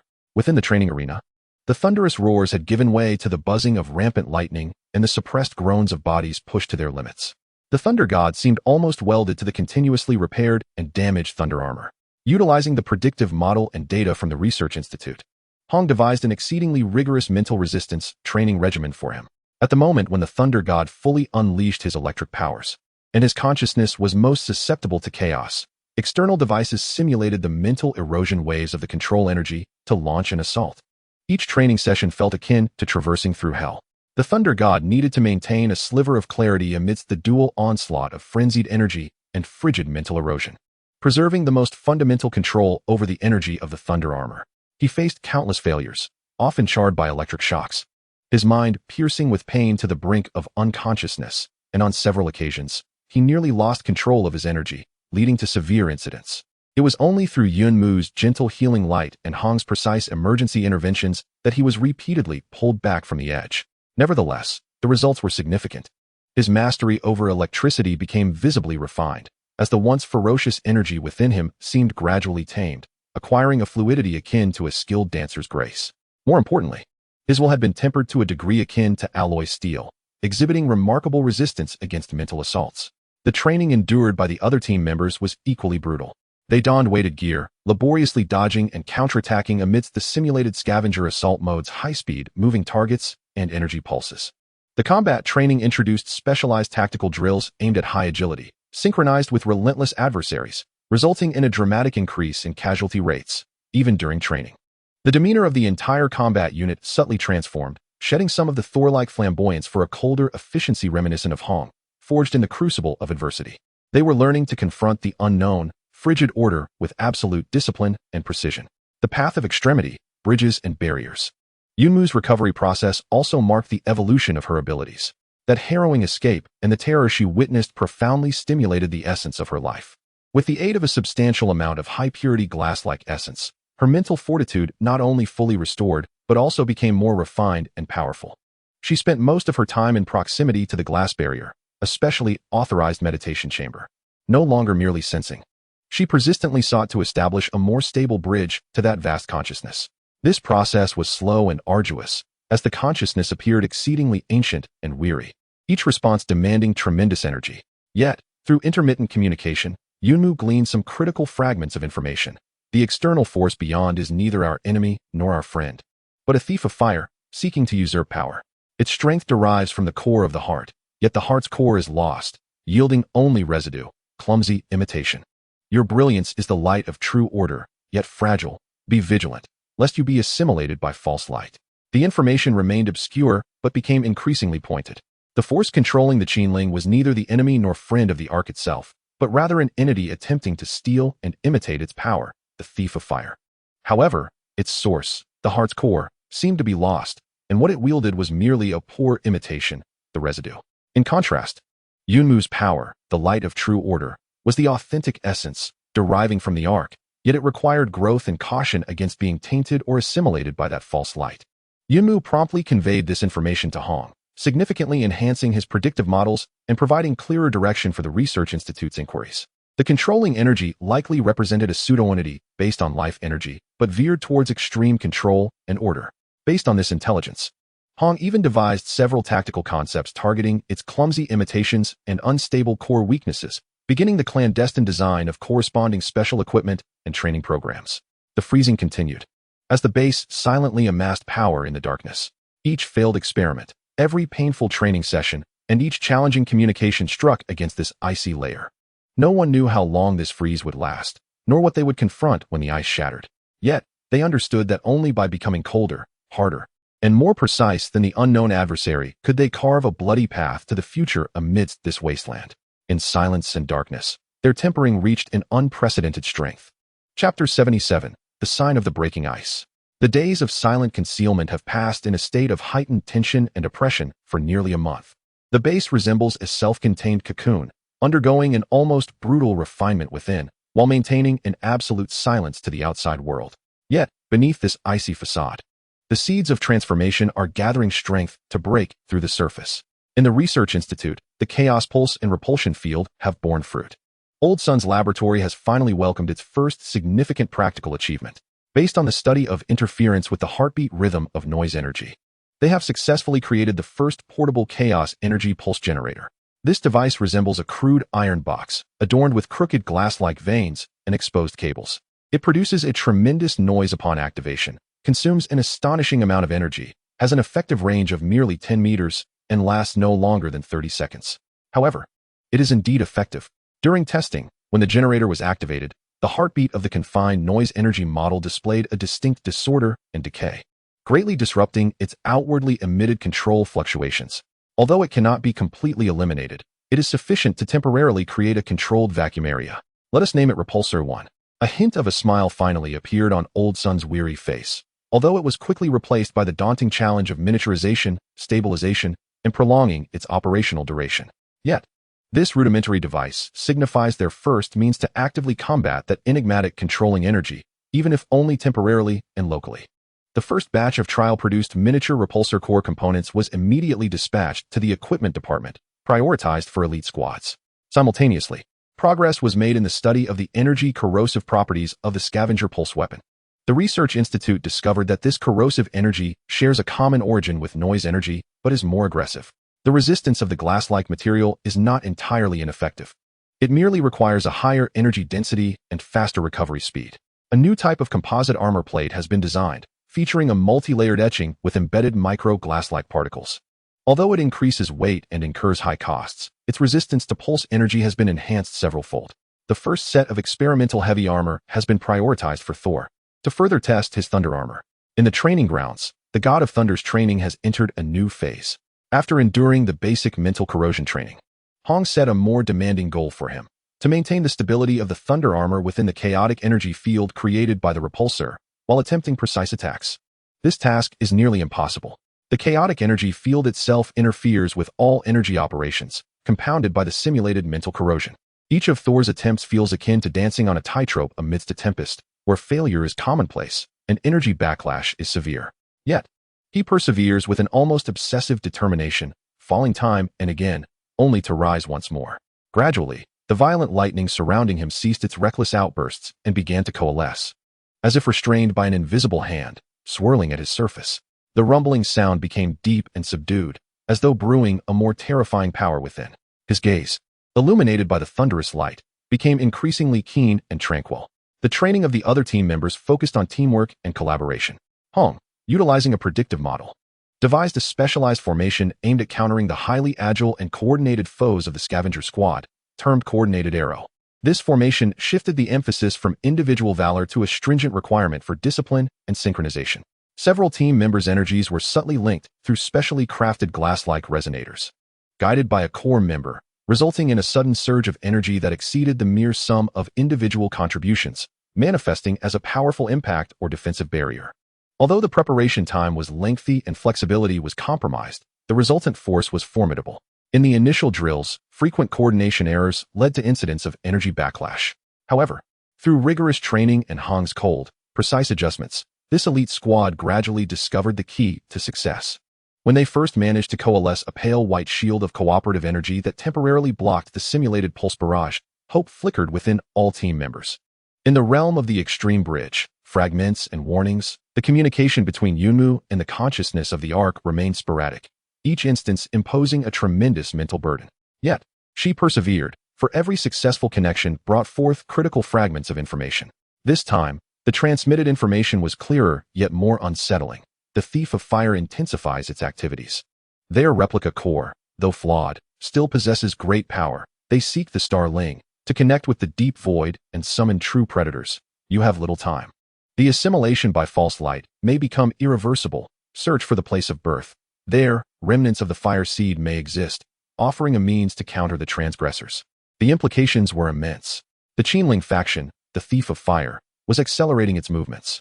They seemed to possess a flawed replica of a core and were searching for something called the Star Ling, attempting to link with the deep void to summon even more terrifying entities, the true predators. Time was of the essence. Should they be completely assimilated by the false light, potentially signifying a global phenomenon, It may be irretrievable. The sole glimmer of hope lay in finding a location known as the place of birth, where the true fire seed was believed to remain. Yunmu immediately conveyed this information to Hong, who stood before the sand table with an unprecedented gravity in his gaze. Swiftly, he integrated the new variables into the model: Starling, deep void connection, predators, place of birth, fire seed. These terms pointed towards a grander and more perilous scheme. The threat posed by Qinling extended beyond mere ground control. It might herald a calamity from the cosmos. Place of birth. Hong repeatedly pondered this phrase. He mobilized all geographical and historical data from the base's database, even including fragmented ancient place names deciphered from the whispers of the Ark for comparison. Ultimately, his attention was drawn to a specific area on the sand table, not within Qinling, but rather deeper underground in their own city, where a massive glass barrier marked the discovered ruins of the Ark. Assuming that the birthplace is connected to the Ark and analyzing coldly, Hong deduces that the most probable location is a core area of the ruins beneath our feet. Yet, we have yet to uncover an entrance. He turns to Yunmu. You must endeavor to communicate more profoundly with the consciousness of the Ark to acquire more precise information regarding the birthplace and the spark. This is crucial for our next step. The pressure once again mounts upon Yunmu. She not only needs to recover and maintain her perception, but now bears the weighty responsibility of seeking the spark of civilization's future. The freezing continues, yet the internal changes have reached a critical threshold. The birth of the rejector provides a tactical advantage for breaking the ice. The growth of the Thunder God and the elite squad has ushered in a qualitative leap in combat capability. Meanwhile, the new information Yunmu has acquired points to a strategic breakthrough, albeit one that is more arduous, directly aimed at the slumbering core of the ancient ruins. Signs of breaking the ice have emerged. However, beneath the icy surface lies not a smooth path, but a deeper and more unknown channel concerning survival. The base. This submersible vessel must make a choice: to continue its indefinite silence and concealment, or to venture downwards towards the faint light of the birthplace, risking the plunge. Chapter 78. The Choice of Deep Descent. The new information brought by Yunmu is akin to a deep-sea bomb cast into the silent ice layer. Hong's vast simulation model fluctuates violently with the introduction of variables such as the starbird, the predator, the birthplace, and the spark, culminating in a suffocating conclusion. Passive defense and silent concealment cannot contend with the impending crisis of an entirely different dimension. The core layer of the base assembles once more, with an atmosphere heavier than ever before. Based on the information acquired by Yunmu and the model's simulation, Hong's voice resonates like the cold friction of metal. The ultimate goal of the Qinling faction, codenamed Transmigration, is not merely ground control. They attempt to utilize the fragmented imitation core to link with deep space by searching for the starbird, speculated to be some form of interstellar communication or navigation device, summoning or guiding threats of a higher order, codenamed Predator. The scale and nature of this threat may far exceed any disaster currently known to Earth. He pauses, his gaze sweeping over the pale faces of the assembly. The only potential countermeasure we may possess, the spark, is believed to reside within the Ark's interior at the birthplace. Yet, the entrance remains unknown, the internal situation uncertain, and the specific form of the spark indeterminate. Thus, we face a choice. Option 1. Continue indefinite silent concealment. Fully develop technology, and hope to acquire sufficient power for self-preservation or resistance before the predator arrives. Risk assessment. Success rate below 73. The activities of transgression are intensifying. Time may not be on our side, and the spark may be discovered or destroyed beforehand. Option 2. Actively descend. Organize an elite squad to attempt to breach the known areas, delve into the Ark ruins, and seek the birthplace and the spark. Risk assessment. Success rate cannot be estimated. Internal threats are unknown, and the probability of direct conflict with transgression is exceedingly high, potentially exposing the base's location. There is no third option. Continued hiding is a slow death, while proactive exploration is a perilous endeavor. Damn it, is there even a choice?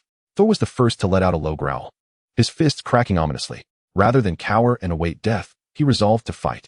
He refused to believe that whatever malevolent presence lurked within that wretched vessel could be more sinister than the haunted depths of the Qinling Mountains. Elder Sun adjusted his glasses, his hands trembling slightly. From a scientific perspective, the value of the birthplace and the embers of life are incalculable, potentially harboring knowledge and power beyond our wildest imagination. However, the risks are immense. Our understanding of what lies within is nearly non-existent. Eventually, all gazes converged upon Yunmu. She was the sole individual who had communicated with the Ark, the linchpin for the success or failure of their endeavor.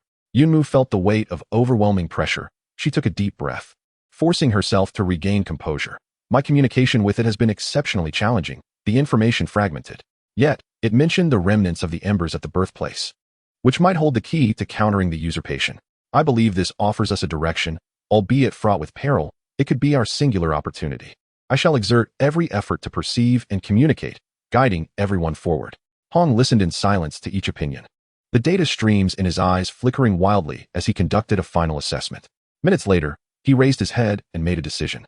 Resolution: execute option 2, deep sea operation. Rationale: the risk factors of passive waiting continue to escalate, while an active strike, though perilous, presents a possibility of acquiring strategic resources. The window of opportunity is fleeting. Action plan: 1. Objective: seek and enter the birthplace, acquire the embers or relevant information. 2. Team composition: Captain Hong, overall command and insight; Yunmu, perception, communication, medical support; Thor, primary assault; Monkey, stealth, technical support; Zhao Zhu, heavy defense, with a replacement designated should confirmation of sacrifice occur. And the selection of 3 elite members capable of energy synergy.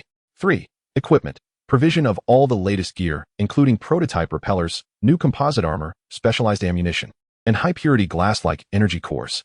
4. Logistics: the Research Institute will provide maximum technical support, with Elder Sun stationed at the rear for real-time data analysis and remote guidance. 5.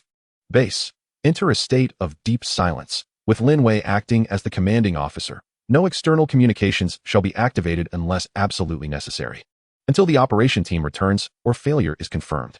With the orders issued, the entire base transformed into a meticulously precise war machine, preparing for this desperate final battle with fervor. The Research Institute nearly dismantled all non-essential equipment, prioritizing the finest materials and technology for the deep-sea team. The new armor was hastily crafted overnight. Although merely a prototype, its defensive capabilities surpassed all previous iterations. The repeller was minimized as much as possible, still cumbersome. It could now be carried by a single person. Thor donned the suit tailored for him, embedded with hefty glass-like armor plates, undergoing his final adaptive training. He needed to acclimate to maintaining sufficient mobility and striking power under immense weight. Meanwhile, Yunmu seized the last moments, remaining before the glass barrier, persistently attempting to delve deeper into communication, hoping to glean more hints regarding the entrance, pathways, or internal threats, yet her efforts yielded little. That consciousness seemed to sink into a deeper silence. Hong was engaged in the most intense simulations. He simulated countless perilous scenarios and devised corresponding strategies, forcibly committing various tactical commands and energy pathways to memory, which he then shared with each team member. His mental load reached its zenith, necessitating regular injections of stabilizers for his psyche. The 3 elite members selected underwent the most rigorous assessments, required to comprehend and execute Hong's intricate directives in an instant, seamlessly integrating into the coordinated combat formation. On the eve of their departure, a somber and solemn atmosphere enveloped the base. Each individual understood that this team carried away nearly all of the base's cutting-edge capabilities and the hope for the future. Hong formally entrusted the command to Lin Wei, leaving behind a detailed emergency protocol. Thunder God shared a cherished bottle of fine liquor, brought from his homeland, with all the team members. Yunmu silently conducted a final energy check and enhancement of each person's equipment. The following morning, the deep submersion team prepared for their mission. They were no longer the lightly armed vanguard, but a fully equipped strike force, bearing the heavy hopes of an entire civilization. There were no grandiose declarations, only resolute gazes and labored breaths. The massive isolation door swung open once more, revealing not the desolate wasteland, but a dark fissure leading deeper into the earth, towards an unknown fate. Hong cast a final glance back at this underground world, fraught with countless struggles and hopes, his expression cold and resolute. They set forth. Team members entered the darkness in succession, their heavy footsteps echoing within the fissure, resonating like the drums of fate. The deep descent commenced. This was a desperate leap towards the depths of hell, yet also towards the source of hope. The frozen base placed all its bets on this small team. Chapter 79, The Glazed Corridor. The deep submersion team descended along the familiar fissure, but this time, their objective was no longer the expansive platform and distant barriers. Under Yunmu's increasingly clear perception, they halted before a seemingly unremarkable rock face, marred by traces of vitrification. This was the spot. Yunmu's hand pressed against the warm rock surface, eyes closed in concentration. The flow of energy exhibited a minuscule deviation here. Behind it lay emptiness, accompanied by a rhythm of energy distinct from the periphery. Monkey stepped forward, scanning with various instruments, yet furrowed his brow and shook his head. The structure was too dense, and the energy field interference was too strong to detect anything. Hong's gaze swept over the rock wall before settling on Yunmu. Are you certain? Yunmu nodded firmly. That sense of calling is more direct, more urgent than that beyond the barriers. Attempt to open it. Hong commanded. Thunder God stepped forward, fists charged with lightning, but was halted by Hong. The energy impact could provoke unpredictable consequences. Monkey, employ physical means. Monkey retrieved a specially designed ultrasonic probe and molecular resonance cutter, cautiously maneuvering them against the rock wall. Progress was exceedingly slow, as the hardness of the rock far exceeded expectations, seemingly self-repairing, slowly mending after sustaining minor damage. Several hours later, just as the monkey was on the verge of despair, the cutter in his hand emitted an unusual, delicate chime. Immediately, a subtle and straight fissure silently appeared on the rock wall, swiftly extending both upwards and downwards like a zipper, ultimately forming an entrance that was just wide enough for a single person to pass through. Its edges as smooth as glass. Contrary to their expectations of darkness or chaos, a gentle and radiant milky light flowed from within. A wave of pure, ancient energy, brimming with life, surged forth, revitalizing everyone and alleviating much of their accumulated fatigue.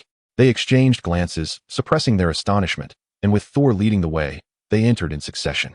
What lay beyond the door surpassed all their imaginations. They had not entered a cave or a hall, but rather stood within an immense corridor that seemed to stretch endlessly. The walls of the corridor, above and below as well as on either side, were entirely composed of a translucent glass-like material that emitted a soft white glow, impeccably smooth and devoid of any visible seams, as if it had formed naturally. More remarkably, within the depths of this glass-like substance, countless streams of even brighter light flowed gently, intertwining to create an incomprehensibly intricate and ever-changing three-dimensional tapestry of light, resembling a living energy circulation system, or perhaps an immense neural network. The illumination was not harsh. Rather, it was exceedingly gentle, illuminating the entire corridor as brightly as day.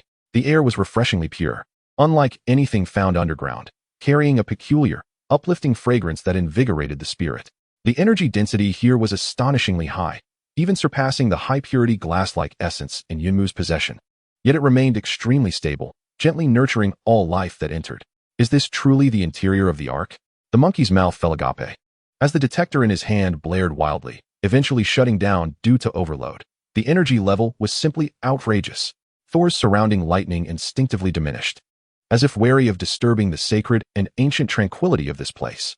He touched the glass wall, its surface warm and inviting, as if he could feel the magnificent vitality flowing within. Yunmu felt the most intense resonance. Her life resonance power thrived here, akin to a wayward child returning home, every cell rejoicing in exuberance. She could even vaguely hear the myriad soft and harmonious whispers of energy transmitted through the luminous streams in the wall, which differed from the fragmented information of grand ideas she had encountered before. This was a cohesive and well-functioning background hum. It is so warm here, she murmured, her eyes filled with wonder. Hong's insights were also greatly suppressed and interfered with in this environment. The overly dense and complex energy made it difficult for him to conduct precise perception and deduction. However, his cold gaze continued to sweep the surroundings rapidly, analyzing the structure. The corridor extended infinitely both forwards and backwards, with no visible doors or forks on either side. Choosing a direction, Hong looked to Yunmu. She calmed her senses and pointed towards a direction where the luminous flow appeared more vibrant. Over there, the call of energy is clearer. The team maintained a vigilant formation as they cautiously advanced along the glass corridor. The footsteps fell upon the smooth surface, nearly echoing in the silence. Surrounding them was a tranquil expanse, where streams of energy flowed silently. The corridor was not entirely straight, featuring gentle curves, yet there were no branching paths. They seemed to be traversing the veins of some colossal living entity. After approximately half an hour, the scene ahead finally transformed. The corridor began to reveal subtle bifurcations, with smaller tributary passages merging into the main artery, and the patterns of the energy flow grew increasingly intricate. Simultaneously, they encountered the inhabitants of the Arkansas. These were peculiar beings, emitting a soft luminescence. Their forms varied as if composed entirely of pure energy. Some resembled floating jellyfish, others appeared like racing light deer, and still others resembled vines entwined in the luminous currents. They seemed somewhat curious about the team's presence, but bore no malice, merely observing from a distance before seamlessly merging back into the light flow, disappearing from sight. Energy life forms, yet entirely distinct from those outside. Lin Wei's voice came through, filled with excitement as she observed via the team's helmet cameras. Their energy signatures were stable and harmonious, brimming with vitality. This might be the original ecology of the Ark. At that moment, Yunmu abruptly halted, her expression shifting with concern. Something was amiss. Her senses detected a discordant note in the rhythm of the energy flow at an intersection ahead. The light there appeared somewhat dimmer, tainted by a discomforting, faintly corrosive residue of energy, like a stain upon the glassy walls. The team immediately heightened their vigilance and cautiously approached. At the junction, several of the gentle light deer energy beings they had seen earlier surrounded a curled mass of a similarly dim-lit entity. The form of this dim energy being was unstable, constantly releasing fine, dark violet energy fragments, which were polluting the surrounding environment. It was undergoing a transformation, being subjected to that corrosive energy. Yunmu exclaimed, sensing from the suffering being an essence akin to the chaotic signals of Qin Ling, yet even more frigid and primal. Just then, the surrounding light deer suddenly raised their heads. Emitting a silent lament, Yunmu could perceive the intense emotional turbulence. Subsequently, the energy flow within the walls seemed to respond, surging forth with accelerated vigor, as a cascade of pure white light descended like a waterfall, enveloping the afflicted being. With a faint hissing sound, the dark violet energy fragments rapidly dissolved. Akin to ice meeting the blazing sun, the light surrounding the creature visibly brightened. Though still frail, the corrosive energy had been entirely purified. Once the purification was complete, the energy flow returned to tranquility, and the light deer affectionately nudged their restored companion before melding back into the luminous stream, vanishing from sight. The entire process was quiet and efficient, as if this colossal life form had merely executed a trivial act of self-immunization. The team stood in stunned silence. Was this the true power of life energy? Not only does it gently nourish, but it also possesses such formidable purifying capabilities. However, Hong's gaze grew even colder. He noticed that during the purification process, a minuscule, almost imperceptible remnant of the dissipated dark purple energy slowly seeped deep into the glimmering walls, vanishing from sight. The erosion persisted, merely suppressed and purified. Hong coldly pointed out that a trace of residue still remained. Over time, this accumulation could lead to dire consequences. His words remained unspoken, yet an unsettling chill enveloped everyone. Signs of erosion began to emerge even within the Ark. What could be the severity of the situation outside? Hope and crisis unfolded simultaneously before them in this exquisite corridor of glass. Their steps quickened. They must urgently locate the source of their inception. Unbeknownst to them, deep within the endless network of radiant light above, a far grander consciousness seemed to stir gently, responding to this minute-purifying event and their intrusion. Chapter 80. The Ruins of the Light Network and the Guardian of Slumber. Traversing the area that had been slightly tainted yet swiftly purified, the deep dive team felt a weightier burden. Beneath the Ark's tranquil facade lay a threat originating from the same world as their own, a disquieting sensation far more unsettling than confronting a monster directly. Guided by Yunmu's increasingly clear perception, they opted for a tributary corridor where the energy flow was more vibrant, albeit increasingly complex. This corridor no longer remained straight but twisted and turned, sometimes spiraling upwards, other times plunging downwards. The surrounding glass walls lost their smoothness, revealing intricate, seemingly naturally formed relief patterns depicting celestial movements, plant growth, and the grand, abstract cycles of energy. The energy concentration continued to rise. The monkey observed the several radiation dosimeters in his hand, now rendered obsolete, with only one functioning marginally. The radiation here, no, it could not be termed radiation. This life energy field was astonishingly potent. Lingering too long might have unforeseen repercussions. For now, he felt well. Yunmu took a deep breath, sensing her mental strength being gradually nourished, even noting a significant acceleration in her recovery rate. Yet, she dared not relax her perception. No one could ascertain whether a deadly trap lay hidden beneath this beautiful facade. Hong's insight remained constrained in this place, but he relied on his unwavering logic and Yunmu's guidance to continually adjust their course. He observed that the light flow along the corridor was not evenly distributed. Rather, it resembled a river, with a distinct trunk and tributaries. The call perceived by Yunmu emanated from the direction of the most powerful and radiant main current. After an indeterminate duration of travel, wherein the sense of time became nebulous, the scene ahead shifted dramatically once more. The corridor opened up, revealing what appeared to be an immense hub or plaza. No longer a singular passage, countless glass corridors converged and diverged here, forming an extraordinarily intricate three-dimensional transportation network. The radiance converges here, forming a vast ocean of light, with countless streams of energetic luminescence cascading like surging rivers. intertwining in the air to create a resplendent rainbow bridge and waterfall of light beyond description. Amidst this network of luminous currents, numerous gigantic, translucent structures reminiscent of crystalline honeycombs hover.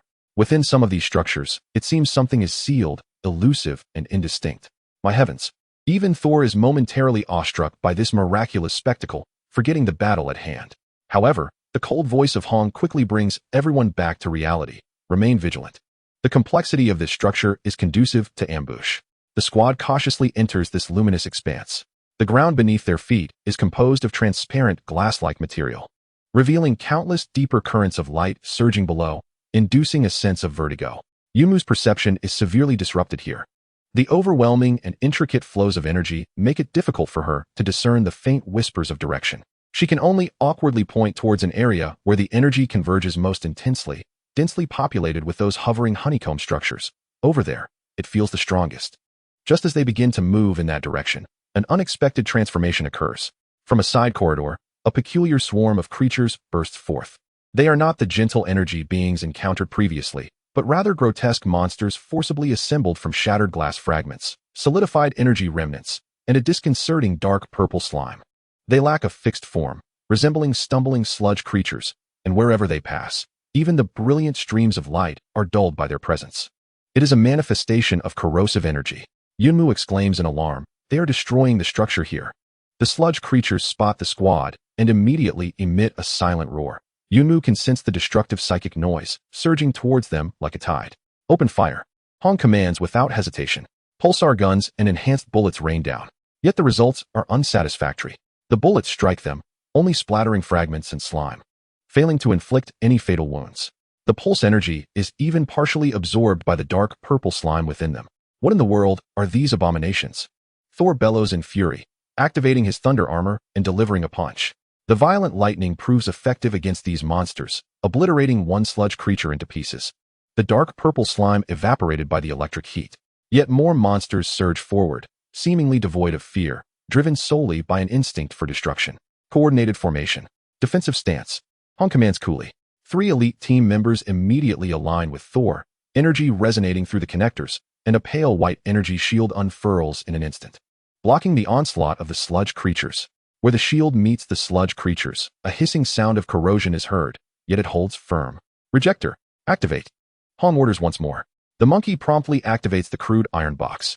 Chaotic energy pulses expand instantaneously. The effect is surprisingly effective.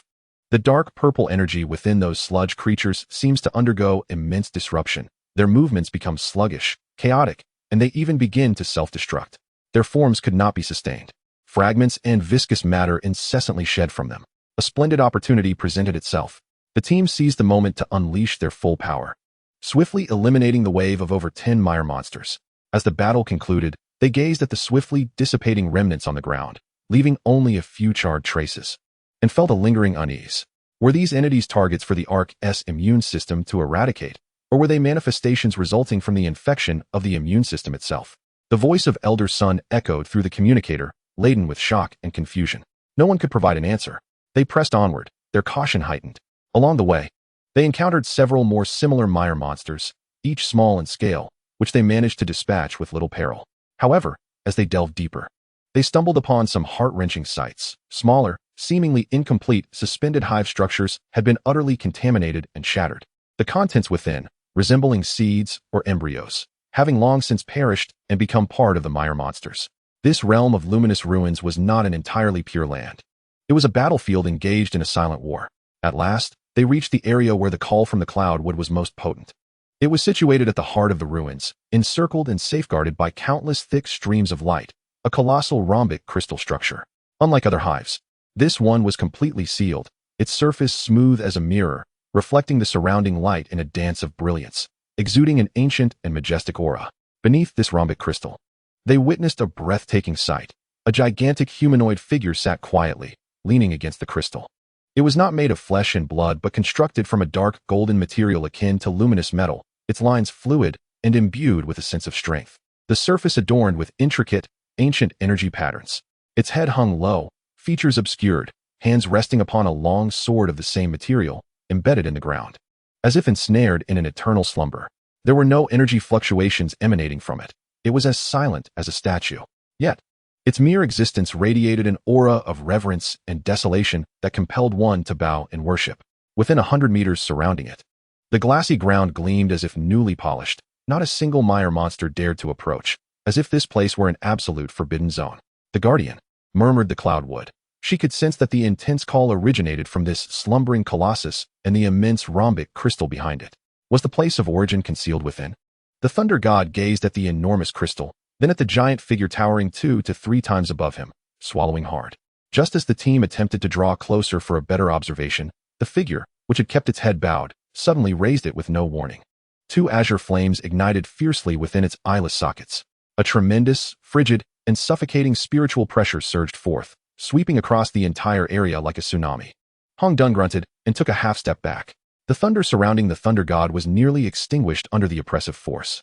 The other team members felt as if boulders were crushing them, gasping for breath. The slumbering Guardian had awakened. Its gaze, ablaze with an ethereal blue flame, coldly swept over the intruders, ultimately fixating on Yunmu, who was shielded by the crowd and emanated a gentle aura of life. The colossal sword was gradually raised, its tip pointing towards the team. A silent challenge had been issued. Chapter 81, The Oathkeeper's Blade and the Resonant Soul. The oppressive aura of the awakened giant loomed like a tangible mountain, heavily weighing upon each soul present. Those eye sockets, burning with a spectral blue fire, possessed no pupils yet seemed capable of piercing through all, their cold scrutiny primarily directed at Yunmu, imbued with a sense of examination, doubt, and an exceedingly faint trace of sorrow that appeared to echo from a distant past. The giant's sword was lifted slowly, not in an offensive stance, but rather as a form of vigilance and inquiry. The blade was not forged from metal, but was composed of some dark golden crystalline glass, its intricate energy pathways far surpassing any patterns of glassy marrow they had ever encountered, exuding a disquieting power. "Do not move. Do not attack." Hong's voice forcibly suppressed the terrifying mental pressure, urgently warning everyone. He sensed no immediate intent to kill from the giant's movements, which seemed more like a programmed response. Yunmu stood at the forefront of the group, bearing the greatest burden. The oppressive force nearly incapacitated her thoughts. Yet the power of her life spirit began to operate autonomously under such extreme pressure, radiating an even more vibrant, life-filled emerald glow that enveloped her, barely resisting the chilling scrutiny. At that moment, the long silent Ark whispered in her mind once more, clearer than ever, as if murmuring right beside her. "Oathkeeper, sentinel of the end, its sword discerns the light of the same origin and annihilates all shadows of transgression. Reveal thy essence, Resonant Soul." Reveal essence? Resonant Soul? In an instant, Yunmu understood. This guardian was not an enemy, but rather a final test procedure. It protected the birthplace and would only respond to true life energy that originated from the Arkansas. Any entity attempting to force entry or tainted by false light would face its merciless destruction. She had to prove herself. "Stand down. Lay aside hostilities." Yunmu called out to her companions, simultaneously dissolving all defensive postures herself, willingly releasing the power of her life spirit as purely as possible. No longer for defense, but as a display of her very lineage before the giant.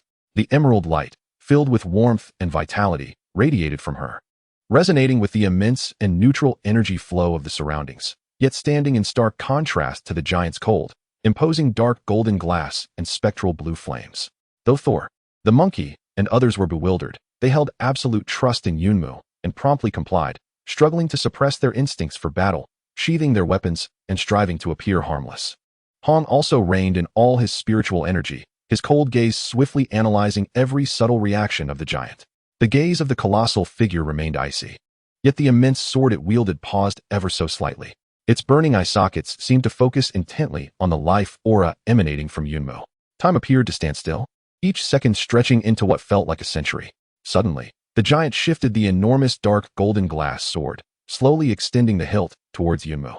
Simultaneously, an invisible wave of spiritual energy, imbued with the essence of an ancient covenant, surged toward her like a rising tide. This was neither an assault nor an attack. It was an invitation, a trial. In that instant, Yunmu understood. She needed to grasp the hilt of the sword and, through it, demonstrate her will and worthiness to this ancient guardian. Without a hint of hesitation, she inhaled deeply and, under the anxious gazes of her comrades, took deliberate steps towards the hilt, which dwarfed her entire being. With a trembling hand, she reached out and firmly pressed it against the cold, dark golden glass hilt. At the moment of contact, a thunderous roar erupted. Yunmu's consciousness felt as though it had been violently pulled into an endless vortex.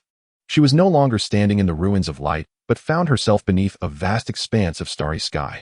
Beneath her feet lay an immense planet, crumbling and ablaze. Countless grotesque, shadow-like monsters surged forth from its fissures, devouring everything in their path. She beheld numerous warriors clad in armor reminiscent of the giant before her, yet more resplendent and ancient, battling fiercely against those shadowy abominations. Their strength was formidable. With a mere wave, they extinguished starlight, yet they continued to fall. She witnessed the enormous rhomboid crystal, the birthplace of creation, being shielded by countless warriors as it dragged remnants into a newly opened, unstable spatial passage. She observed the giant before her, the last Oathkeeper, resolute in its fatal determination, severing the pursuing foes with a single stroke before plunging into the passage alongside the birthplace of creation, ultimately exhausting its energy and succumbing to slumber, guarding this realm, oblivious to the passage of time. Tragic, despairing, steadfast, and sworn. Countless fragmented images and a torrent of emotions surged through Yunmu's consciousness. Concurrently, a cold and immense will flowed through the hilt into her being, fervently scanning and assessing her energy essence, her soul's core, and every thought she harbored. It sought to ascertain whether she was truly of the same source of light, whether her soul was pure, and if her will was sufficiently robust to bear the weight of that solemn oath. Pain, an agony akin to the tearing of her very soul. Yunmu felt her consciousness teetering on the brink of collapse under the overwhelming flow of information and scrutiny. Yet she gritted her teeth, clinging fiercely to the last vestige of clarity, and fervently shouted within her heart, responding to that ancient will, "I do not seek destruction. I strive to protect, to combat the false light that steals the spark, for the continuity of life." She laid bare her struggles for survival in the wasteland, the camaraderie shared with her companions, her yearning for the future, and her unwavering resolve to oppose usurpers and predators. The frigid detection intent appeared to pause momentarily, the intensity of its scanning slightly diminished. It sensed a belief that was not illusory, an intent subtly resonating with the core tenets of the Ark's guardianship and rebirth, alongside an essence of life energy that was pure and untainted. Time lost all meaning as the vast illusion of the starry battlefield and the soul examination receded like the ebbing tide. Yunmu abruptly returned to reality, stumbling, nearly collapsing to the ground, only to be steadied by Thunder God. Her complexion was as pale as parchment, her mental fortitude nearly exhausted. Yet her gaze shone with an extraordinary brilliance. Before her, the colossal statue of the Oath Keeper gradually sank to one knee. The ethereal blue flames in its eye sockets softened, its immense head bowed, presenting the dark golden glass longsword, held aloft before Yunmu, as if pledging allegiance to her. Vow has been verified. Resonant Soul, qualification confirmed. The Sword of Oath is temporarily bestowed upon you to aid in cleansing impurities and rekindling the spark of life. The birthplace shall be opened for you. Accompanied by this intermittent, seemingly exhausted mental transmission, the ethereal blue flames in the statue's eyes swiftly dimmed, returning it to silence as it resumed its position of resting upon its sword, as though it had never awakened. Behind it, the vast, diamond-shaped crystal's smooth surface rippled like melting ice, revealing an entrance that radiated a gentle halo. The gateway to the birthplace finally opened before them. The members of the team gazed at this unbelievable scene, at the statue that had knelt and once again fallen silent, and at the dark golden glass longsword before Yunmu, which appeared somewhat diminished, now more suited for human grasp. They were rendered speechless, understanding that Yunmu had triumphed over an unimaginable trial, earning the recognition of this ancient guardian. The path of hope lay before the door, yet each person felt the immense weight of responsibility and expectation that the sword and the entrance bore. The Sword of Oath was no mere gift, it was a mission. Chapter 82. The birthplace and the withering ember. The diamond crystal portal shimmered with a gentle glow, leading to an unknown realm. The dark golden glass Sword of Oath, still significantly heavier than an ordinary longsword even after its reduction, lay quietly before Yunmu.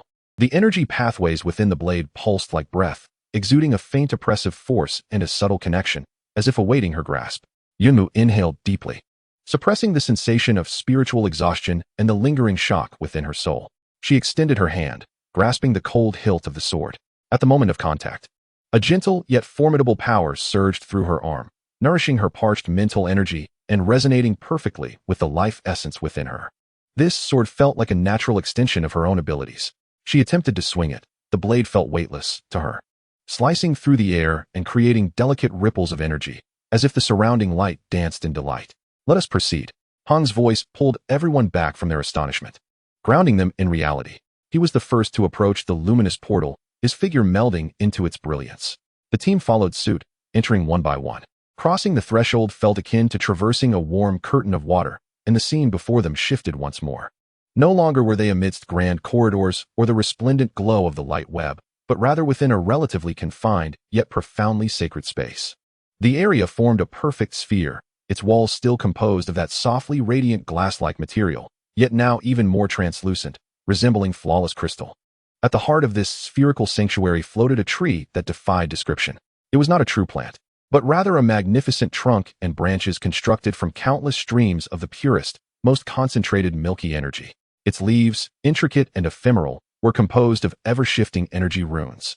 The tree of light rotated slowly, each flicker of its rune leaves seemingly correlating to a specific node within the external ark's energy cycle. It emanated an ineffable aura of life and wisdom, as if embodying the very heart and mind of the ark itself. Here lay the birthplace, the very core of the ark. Yet, this tree, which ought to radiate brilliance, appeared somewhat dim. Many of its branches had fractured and withered, the flow of energy no longer smooth but sluggish, even reversing in places.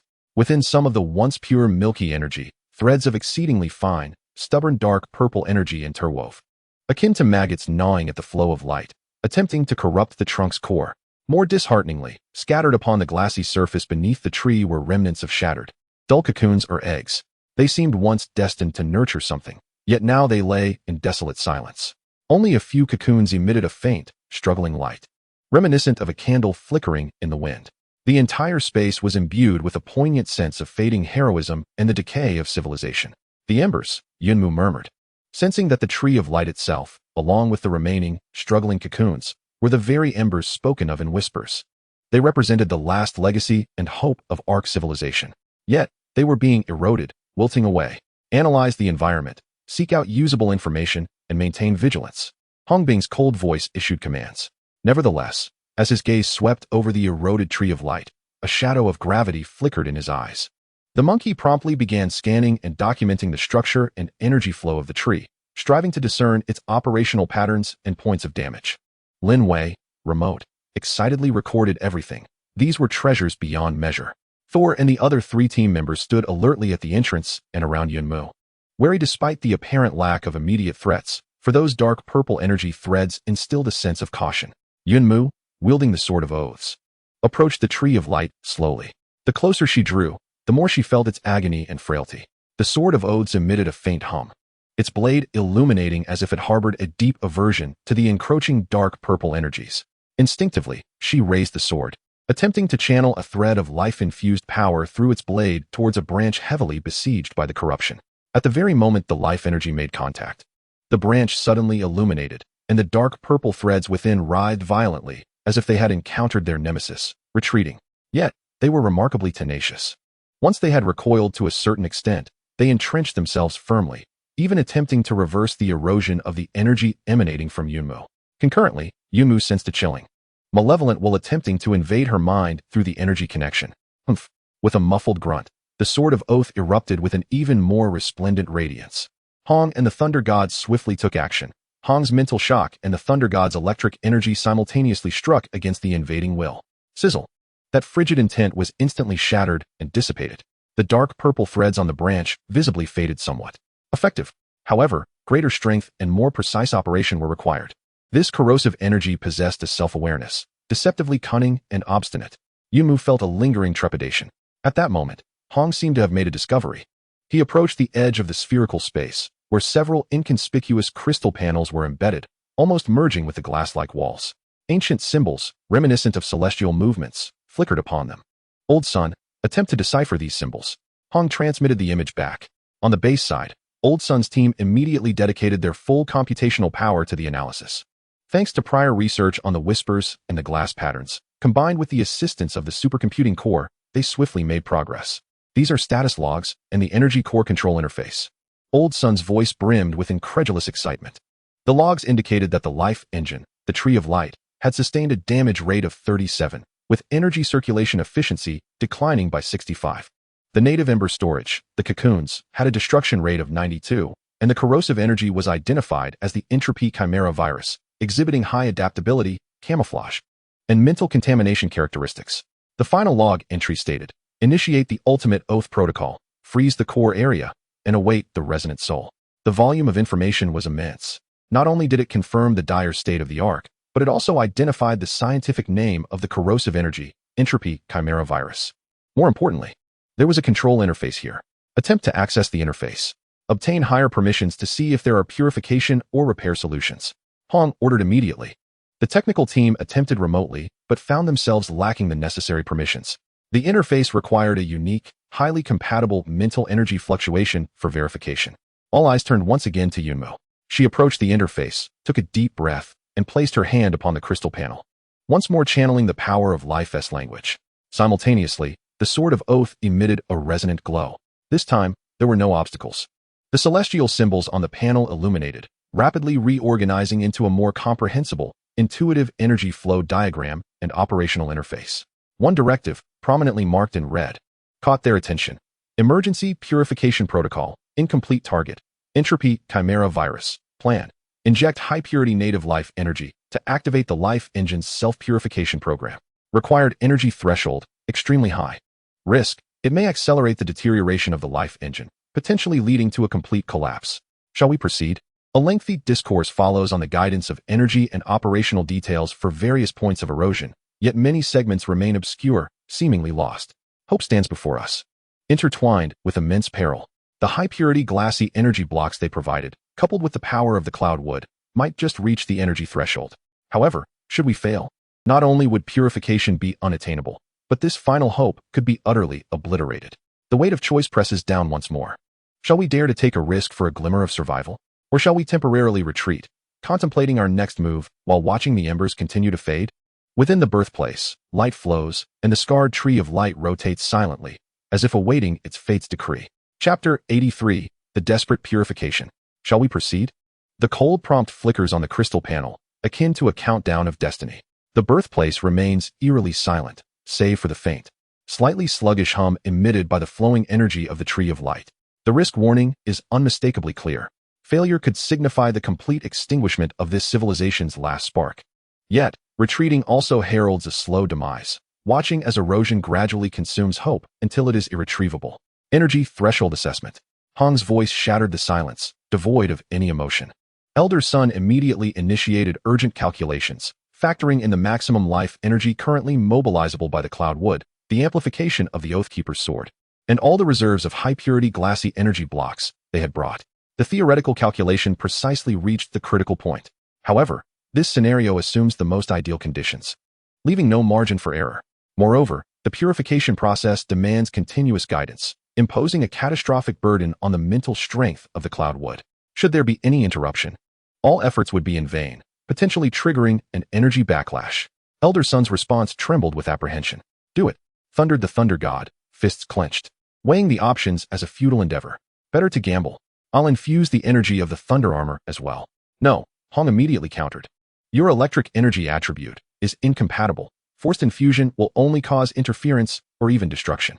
The energy must remain pure. His gaze shifted to the cloud wood, no longer exuding absolute coldness, but rather bearing a heavy entrustment. Cloud wood, you are the sole key. Your will shall determine the survival of our civilization. Can you bear this burden? The cloud would beheld the struggling tree of light, sensing the subtle tremor of encouragement and farewell emanating from the Oathkeeper's sword. Images of struggle amidst ruins flashed in her mind, faces of her companions, the vacant gazes of controlled soldiers, and whispers of warnings regarding predators. She had no retreat. From the moment she awakened her abilities, from her perception of the Ark, from the moment she grasped the sword, she was destined to stand here. She took a deep breath. An unprecedented resolve emerged upon her pale visage, her gaze clear and resolute. I can. No grandiose declarations, just 2 words. Yet they bore the weight of 1,000 burdens. Good. Hong ceased further discourse, signaling everyone to be on the highest alert. The monkey connected all the energy blocks to the guiding interface, initiating the emergency release protocol. Thor, you 3, shield Yunmu. Any disturbances will be dealt with ruthlessly. Elder Sun, oversee all data remotely and provide real-time guidance. The commands were swiftly issued, and the team operated with the precision of a finely tuned instrument. The monkey quickly embedded the radiant, white glowing energy blocks into the slots surrounding the crystal panel, igniting intricate energy patterns as a tremendous force began to coalesce. Thor and his three companions formed a triangular formation. Encircling Yunmu, weapons drawn, energy surging, their vigilant eyes scanning the surroundings for even the slightest fluctuations in the energy flow of the air. Yunmu approached the crystal panel, placing her hands upon it once more. The Sword of Oaths hovered beside her, its tip directed at the core of the Tree of Light, resonating powerfully with the energy within her. Begin. The word, like a starting gun, echoed through the air. Yunmu closed her eyes, immersing herself fully in the task at hand. She guided all her life essence and spirit energy, flowing like a gentle stream merging into a mighty river, which, amplified by the Sword of Oaths, transformed into an immensely concentrated and pure emerald beam, striking at the most severely eroded node on the trunk of the Tree of Light. Simultaneously, the monkey initiated the energy block release protocol. A vast torrent of pure, milky white energy surged through the interface and flooded into the energy circulation system of the Tree of Light. Boom! The entire birthplace trembled violently. The Tree of Light seemed to awaken completely from its slumber, its branches thrashing wildly, radiating brilliant light. The influx of colossal energy temporarily restored some vitality, yet it simultaneously intensified internal conflicts. The entrenched dark purple entropy chimera viruses, as if doused with boiling oil, erupted into a frenzied frenzy. They twisted and proliferated wildly, attempting to resist and corrupt the incoming pure energy. Yunmu's body quaked violently. She felt as though she stood at the eye of an energy storm, straining to guide and control the tsunami of pure energy, precisely targeting the viral nodes, while simultaneously enduring the mental pollution and energy shocks from the virus's frantic counterattacks. Her consciousness felt as though it were pierced by countless icy needles, or torn apart as if thrown into a meat grinder. The Sword of Oaths buzzed furiously, alleviating much of the burden, yet the strain still exceeded her limits. The core node's viral activity decreased by 1. However, the viral activity in the side branch, 3B zone surged. The energy flow began to deviate. Elder Sun's anxious voice rang out. Yunmu, adjust the energy output angle. Shift towards the 3B zone. Quickly. Hong's cold voice served as an anchor, guiding Yunmu's nearly crumbling consciousness. Yunmu bit down on her tongue, using the sharp pain to stay alert, forcefully dividing a portion of her focus to redirect the energy torrent towards the 3B zone. It was effective. The viruses there were instantly suppressed, but another area was now in crisis. She felt like a worker desperately trying to seal countless leaks in a dam, exhausted and frantic. Her mental energy was dissipating at an unprecedented rate. The energy blocks were depleting rapidly. The energy reserves have dwindled to 60. The vital signs of the Cloudwood entity are deteriorating. Mental strength is nearing exhaustion. The adaptability of the virus is intensifying. They are learning to resist pure energy. Bad news arrives one after another. Thor gazed at the nearly translucent complexion of Cloudwood and the blood continuously oozing from the corners of her mouth. His eyes filled with rage, yet he felt utterly powerless, venting his fury upon any energy fluctuations that dared approach. The data streams in Hong's pupils surged to an extreme frenzy. He was nearly expending his life force to perform calculations, incessantly issuing the most precise commands. Abandon G. Zone 7. Concentrate energy to strike the main command position S, Node 12. That is their convergence point. Cloudwood complied, channeling all remaining energy, piercing towards that critical node like a scalpel. Boom. The trunk of the Tree of Light suddenly blazed with brilliance. A vast quantity of dark purple viruses was instantaneously vaporized. Significant progress was made in purification. However, at that moment, the virus launched its final counterattack. A chilling well, coalescing the remnants of all viral power, surged towards Cloudwood's mind like a venomous serpent through the energy connection. It abandoned resistance to evolution, seeking mutual destruction, intending to taint this resonant soul. Watch out. Both Hong and Thor shouted in alarm. Cloudwood sensed the lethal threat, yet she was powerless to resist. In that critical moment, the Oathkeeper's sword at her side erupted with an unprecedented brilliance. It seemed to possess a spirit of its own, actively confronting that viral will. Crack. A sound akin to the shattering of a soul echoed. A fine crack appeared on the blade of the Oathkeeper's sword, yet it successfully deflected the deadly strike, utterly dispersing that viral will. At this moment, the last shard of luminous marrow energy was expended. The radiance of the Tree of Light gradually subsided, no longer oscillating violently. The surface dark purple virus was nearly eradicated, leaving only faint traces in the deepest recesses. Although its energy flow remained weak, it had become much smoother, free from backflows and blockages. Purification had succeeded for the most part. However, Cloudwood had exhausted her final ounce of strength, her vision darkened, and she collapsed forward, caught by Thor. The Oathkeeper's sword dimmed, the crack on its blade alarming, quietly falling to the ground.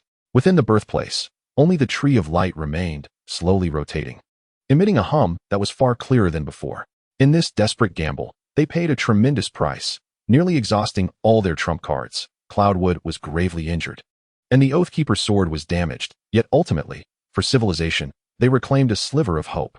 The next step is to wait and see if this battered tree of civilization can rejuvenate itself with this regained vitality. Chapter 84, Flickering Resurgence and Approaching Shadows. Inside the birthplace, the energy storm brought forth by the harrowing purification gradually calmed, leaving behind a sense of fragile tranquility in the aftermath of survival. The tree of light rotates slowly and steadily, although its brilliance falls short of expectations, and many branches remain broken and withered. The unsettling dark purple virus that once plagued it has been largely eradicated. The flow of energy has become smooth, emitting a comforting, low hum. Yunmu lies in a deep unconsciousness, her complexion pale as parchment, her breaths faint, her mental energy exhausted to the utmost, akin to a flickering candle in the wind. Thor carefully lays her down on the smooth glass floor, vigilantly guarding her side, restless like a trapped beast, yet hesitant to act rashly, continuously checking her vital signs. The Oathkeeper's sword, which had played a pivotal role, lies quietly nearby, its blade marred by a fine crack resembling a scar on a beautiful visage. Striking in its somber beauty, its brilliance dimmed as if it too has succumbed to slumber alongside its master. Hong's condition is equally dire. The forced high-precision tactical simulations have drained his mental energy significantly, leaving him paler than usual, yet he perseveres. His icy gaze sweeping over the tree of light and the surrounding interface panels. Old Sun, conduct a comprehensive scan of the life engine status. Assess the purification effects and remaining risks. Monkey, check the environmental safety and gather all possible data records. The rest, maintain vigilance and take turns resting. His commands remain succinct and efficient. The team members spring into action, carefully commencing their tasks within this sacred yet scarred space. Before long, Old Sun relayed the preliminary analysis results. A miracle. Truly a miracle. The stability rate of the life engine core has risen from 63 to 71. The energy circulation efficiency has recovered to 58. The activity of the reverse entropy chimera virus has been suppressed to a minimal level. Although a trace remains deep within the core that is difficult to eradicate, it no longer poses an immediate threat. It is slowly self-repairing. However, Old Sun's tone turned grave. The original seed vault has suffered irreversible damage. The 3 remaining seed cocoons exhibit weak energy reactions. Their revival is uncertain. Moreover, this purification has consumed much of the engine's already scarce reserve energy, making the self-repair process exceedingly lengthy, potentially spanning years, even decades. The cost is immense, the results significant. Yet the path ahead remains long and arduous. What they have gained is a precious, perhaps final buffer period. At that moment, Thor, who had been vigilantly watching over Yunmu, suddenly exclaimed, "There's movement." Observing Yunmu, the once dim life aura surrounding her, now began to gradually restore itself, becoming more solid and pure than before.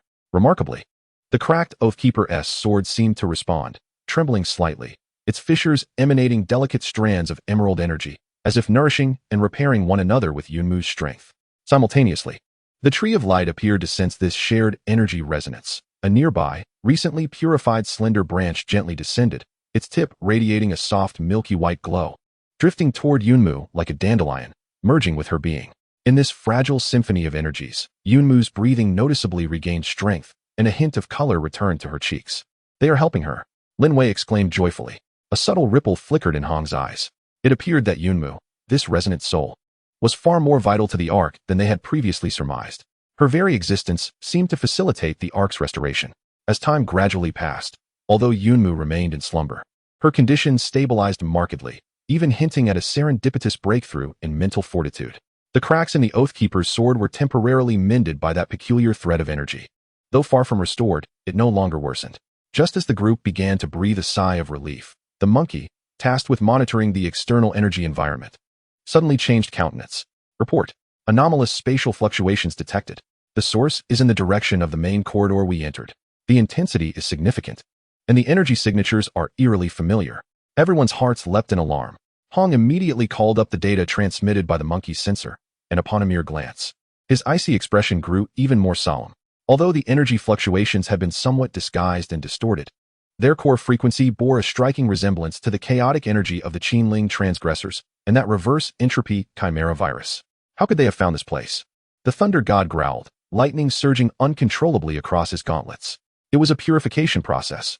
Hong instantly deduced the truth. The recent energy explosion had been excessively violent, and though primarily contained within the birthplace, there must have been exceedingly faint fluctuations that leaked out. They had been monitoring this area closely, and there could even be an unknown stronghold nearby. Seal the entrance immediately. Enter maximum combat readiness. Hong commanded without hesitation. The monkey promptly rushed to operate the crystalline panel. The portal shimmered violently, struggling to close. However, they were a step too late. Just as the portal was on the verge of sealing completely, a twisted, dark purple energy beam, akin to a venomous serpent, surged through the gap, violently striking the inner walls of the birthplace. Boom. Although the glass wall was incredibly resilient and remained unscathed, the entire space trembled violently. The luminous tree, which had just stabilized, flickered erratically, and the once smooth flow of energy experienced a moment of chaos. The portal closed entirely, temporarily isolating them from the external threat. Yet, all understood that they had been exposed. The adversary was attempting to force their way through. The monkey, observing the rapidly escalating external energy readings on the panel, spoke with a dry voice. The energy intensity is exceedingly high, far surpassing that of the scavengers we encountered before. Hong's gaze swept across the entire birthplace, his mind racing under extreme pressure. To hold the line? Although the birthplace was sturdy, it was not an invincible fortress. If breached, all their efforts would be in vain. To retreat? Yunmu remained unconscious, and a return through the same route would inevitably encounter formidable foes, posing immense risk. What other options were available? His gaze abruptly fixed upon the luminous tree and the control interface beneath it. Old Sun immediately analyzed the control interface, searching for any internal defense systems or means of relocation. This is our last hope. The team led by Elder Sun immediately sprang into action, operating the supercomputer at full speed to decipher ancient commands. There it was, an emergency protocol. Moments later, Elder Sun's voice resonated with the exhilaration of newfound hope. A short-range emergency spatial transfer protocol had been uncovered. The target, an undamaged ecological maintenance zone within the Ark. However, the energy requirements were immense, and activation would demand time. It could be used only once. Activate it. How long will it take? Hong inquired urgently. At least 10 minutes for energy charging and coordinate calibration, came the response. Moreover, this will drain the life engine's recently restored energy, potentially causing severe damage. 10 minutes. Outside, the enemy's assaults grew increasingly ferocious, with the glass wall beginning to show fine, spreading cracks. Execute. Hong commanded without a moment's hesitation. Thunder God, prepare to lead Yunmu and Jian. Everyone else, at all costs, hold this position for 10 minutes.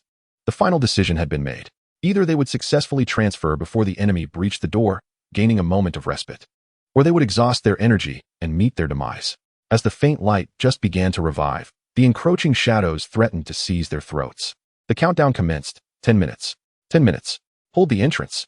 Hong's voice was as sharp as ice shards colliding, resolute and unquestionable. There was no time for hesitation. No second choice. On the resplendent glass wall of the birthplace, web-like cracks were rapidly expanding under the relentless onslaught of the enemy. The dull thuds and explosive bursts of energy echoed clearly, even through the heavy doors, each tremor causing the light trees glow to flicker. Monkey, maximize energy output and prioritize reinforcing the entrance barrier. Stall for time. Hong's first command was precise. The monkey immediately dashed to the control panel, fingers flying over the controls, directing every possible ounce of energy from within to the glass wall at the entrance, regardless of the cost. The milky energy flowed like emergency bandages, forcibly injected into the cracks, momentarily slowing their spread, but at the expense of the light tree's rotation, which noticeably slowed. Thunder God, you are responsible for the front line. Smash anything that dares to breach. Zhao Zhu, the deputy, and his team of 3, ready themselves to support Thunder God, prepared to withstand the energy impact. All defenders stationed at both sides of the entrance awaited my command to activate. The team moved into position like finely meshed gears. Thunder God let out a low growl, activating his thunder armor to its fullest. No longer the subdued rumble of before, it erupted into blinding azure lightning, standing resolutely at the entrance like a deity of thunder. Fists charged with nearly tangible electric gauntlets. Zhao Zhu and the others swiftly positioned themselves behind him, the energy connectors humming, a faint white collaborative energy shield shimmering into existence.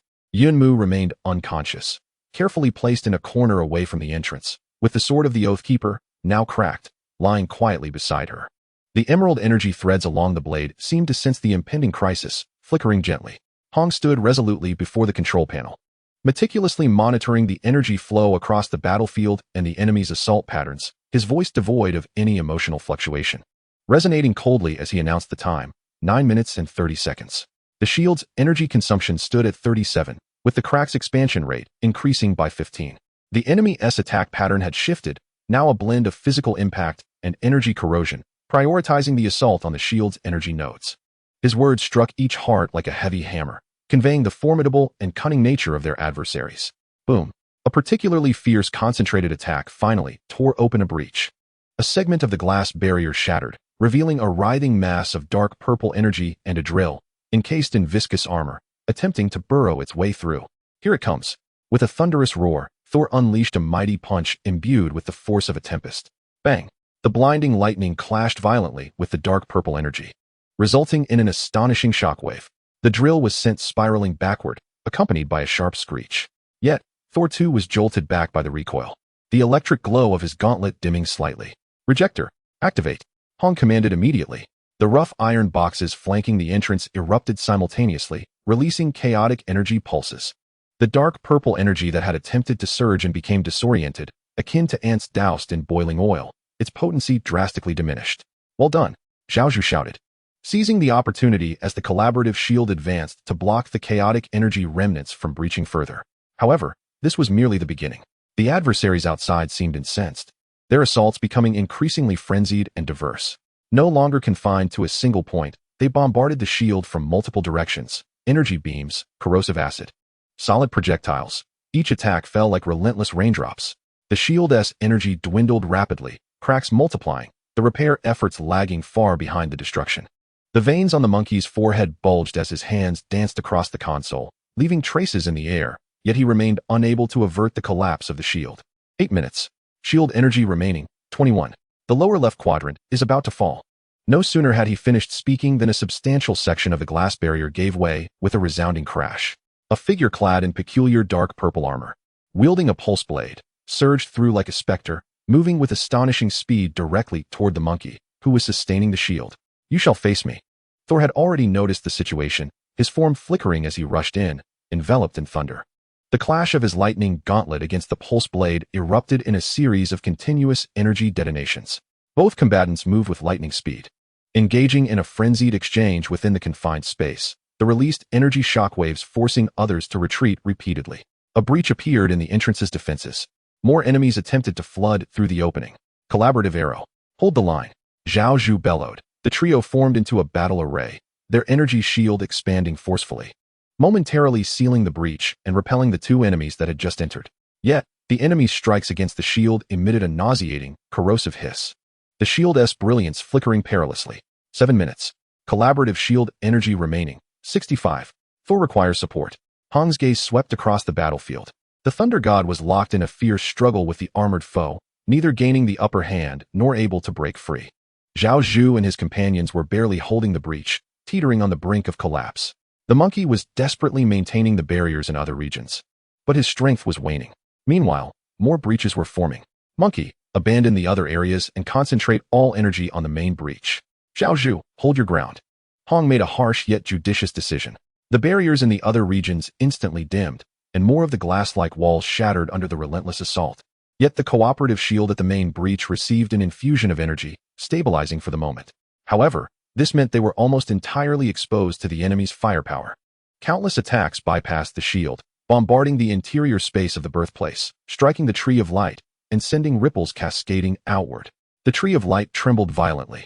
The energy flow that had just stabilized became chaotic once more. A stray energy beam nearly struck the unconscious Yunmu. No, the Thunder God, his eyes filled with fury, sought to aid but was ensnared by his adversary. A cold glimmer flashed in Hong's eyes as he finally lifted the sniper rifle that had remained still until now.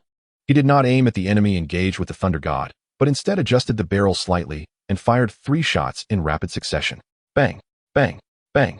The 3 rounds, specially modified and infused with his highly concentrated spiritual energy, accurately struck 3 corrosive energy projectiles that were approaching Yunmu and the energy interface from different angles.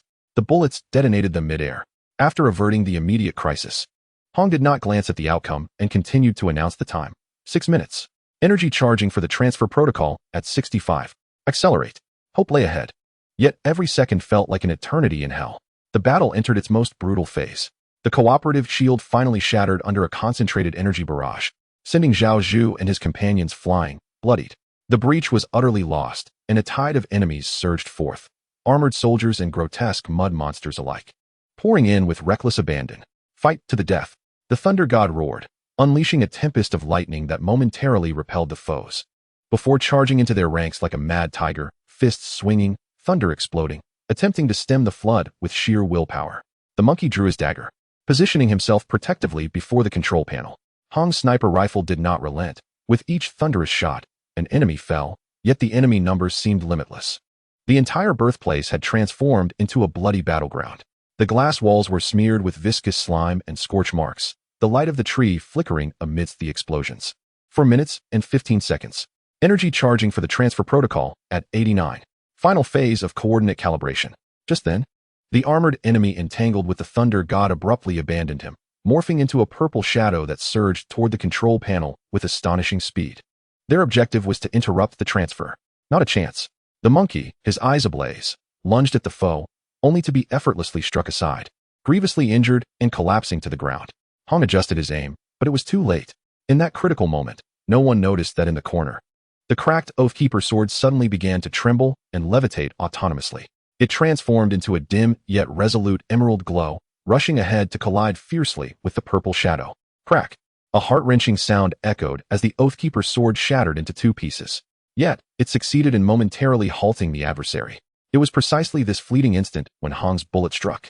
It accurately hit the joint of the armored foe. The thunder of the Thunder God followed suit, crashing down upon the enemy's back. The foe staggered, their movement interrupted. 3 minutes. Initiate the transfer protocol now? Hong forcefully pressed the final confirmation button. The entire birthplace trembled violently. All light abruptly contracted, followed by an indescribably intense radiance that engulfed everything. When the brilliance dissipated, the birthplace was left desolate, littered with debris, the Oathkeeper's sword severed in two, and the once vibrant tree of light, now slowly spinning, yet dimmed.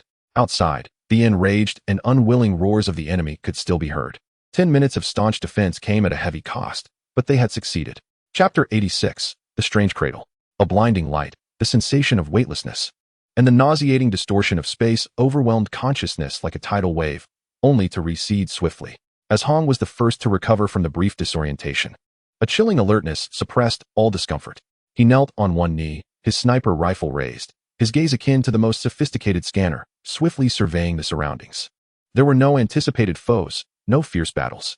Instead, an oddly serene tranquility enveloped them. They appeared to be in a vast, semi-transparent greenhouse. Above them, a curved, glass dome radiated a gentle, simulated sunlight, while beneath their feet lay rich, dark soil exuding a fragrant aroma.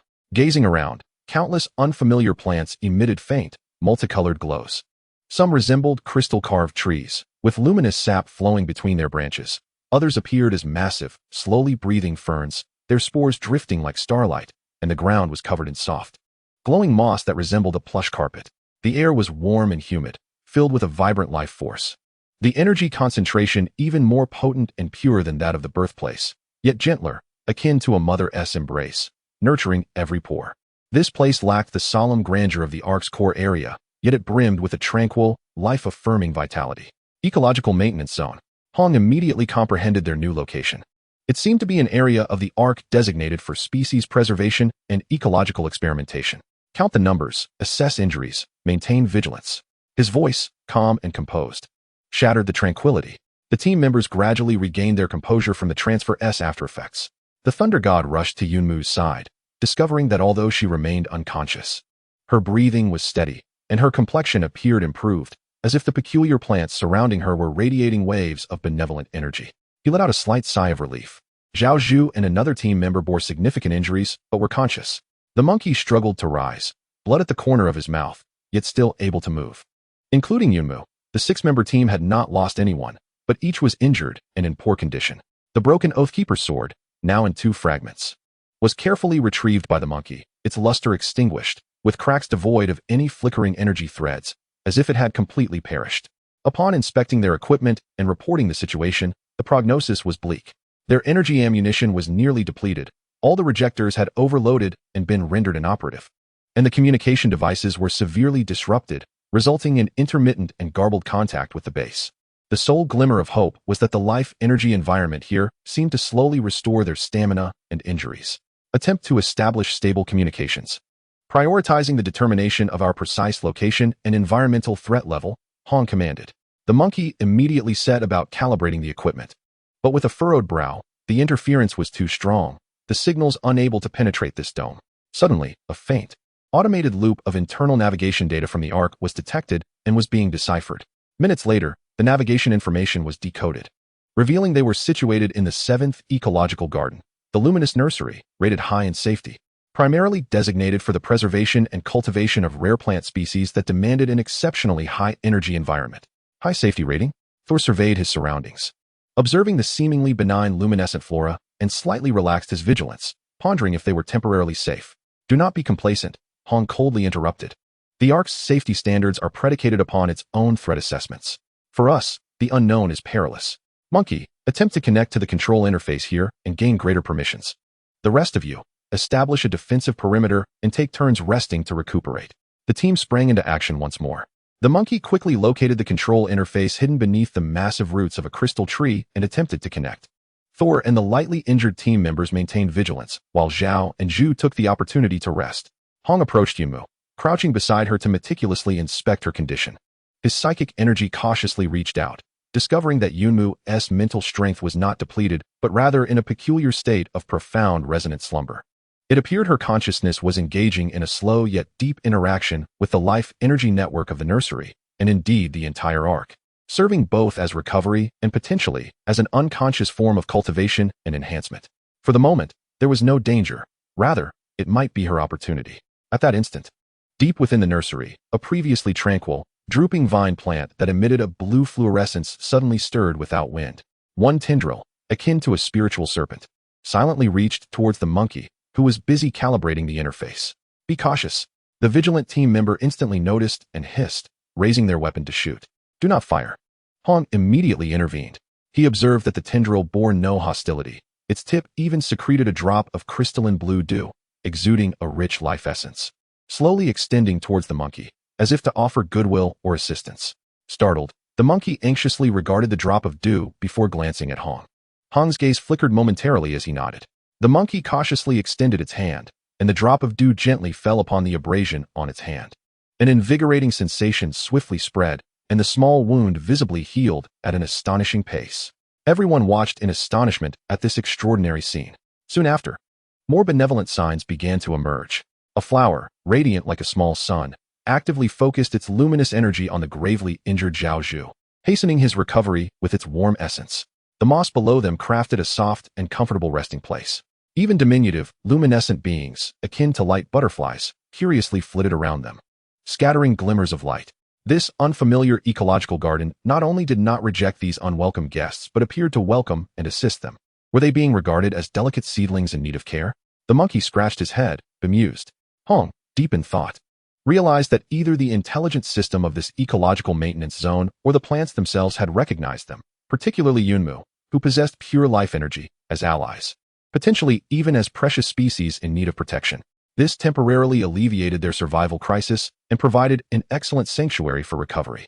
Utilize the environment to expedite healing.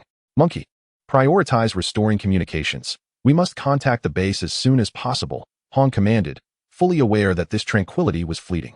The enemy that could locate their birthplace could undoubtedly find them here as well. They needed to regain their combat readiness and ascertain the situation outside. Relying on this hospitable environment, the team commenced their full recovery. Their injuries improved rapidly under the abundant life energy and the assistance of these peculiar plants. The monkey successfully connected to the local network of the nursery, although unable to reach the outside world. He downloaded a wealth of invaluable information regarding this ecological garden, and the foundational ecosystem of the Arkansas time flowed quietly by. Hours later, Yunmu's eyelashes fluttered, and she slowly opened her eyes.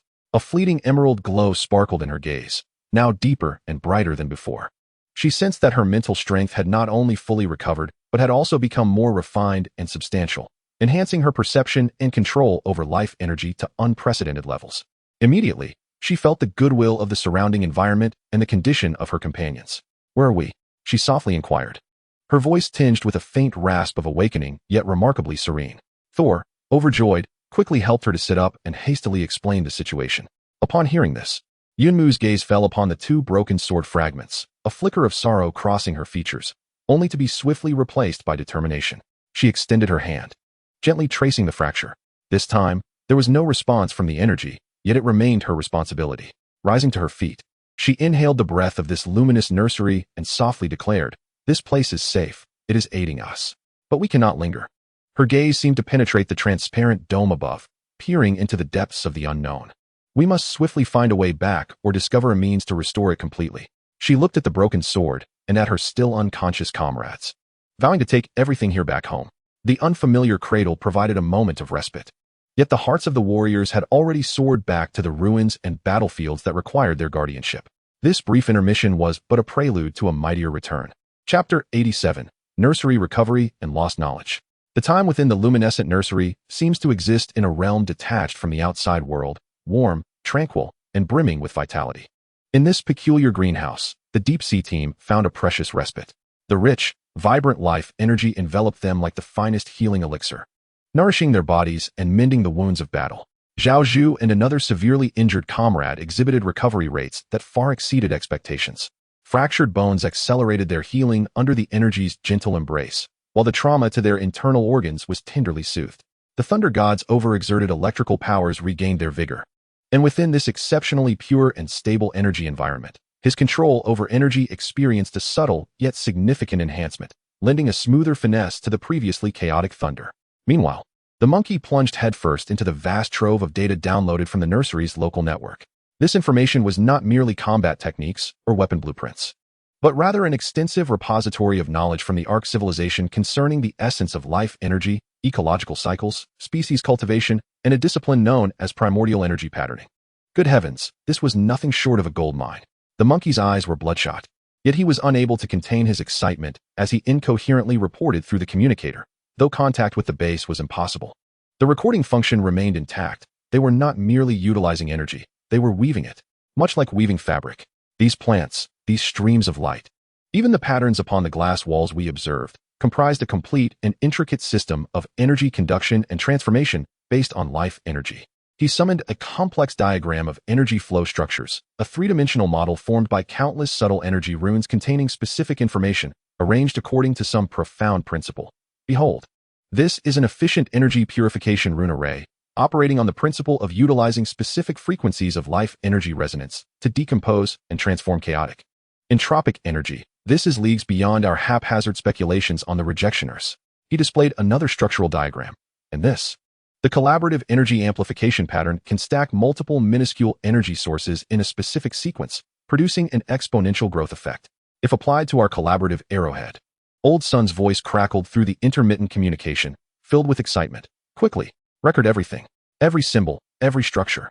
These are priceless treasures, the keys that could transform our technological tree. Hong listened calmly, his gaze sweeping over the intricately complex patterns. While this knowledge was indeed invaluable, its complexity far surpassed the current technological level of the base.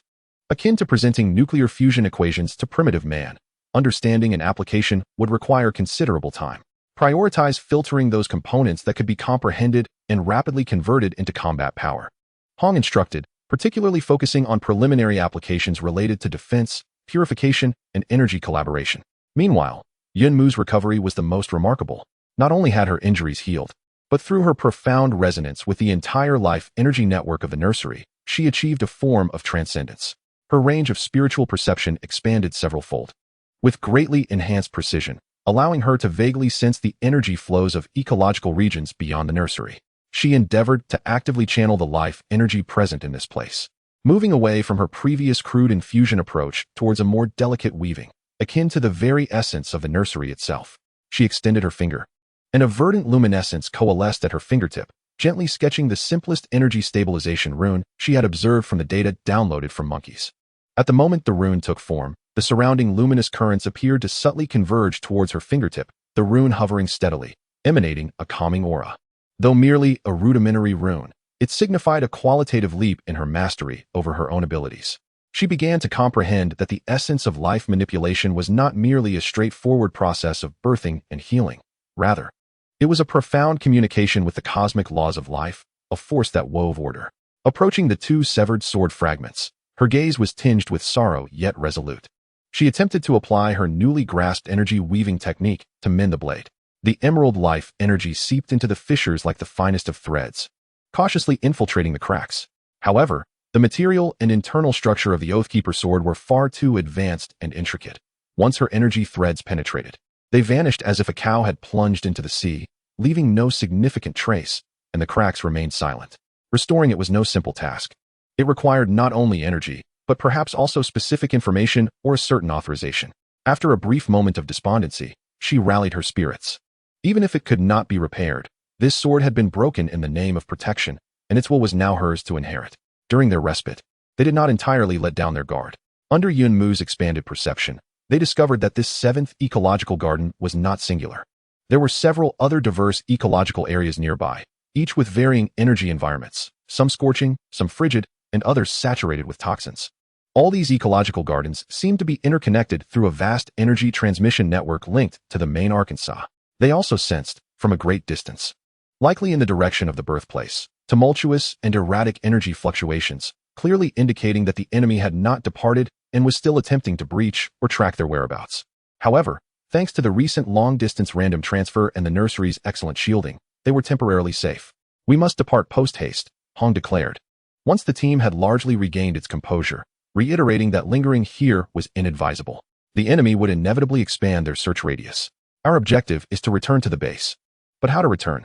Retracing their steps to the birthplace would be tantamount to walking into a trap. The energy of the random transfer protocol was depleted and could not be employed again. Perhaps we could utilize the energy transmission system of the ecological maintenance zone? The monkey proposed a bold hypothesis. The navigation chart I downloaded indicates that the energy supply and material exchange of these ecological gardens are conducted via a primary energy conduit. This conduit appears to lead towards the periphery of the Ark, potentially even close to the fissure through which we entered. This hypothesis was exceedingly perilous. The internal conditions of the energy transmission conduit were unknown and might be fraught with high-pressure energy flows or other defensive mechanisms.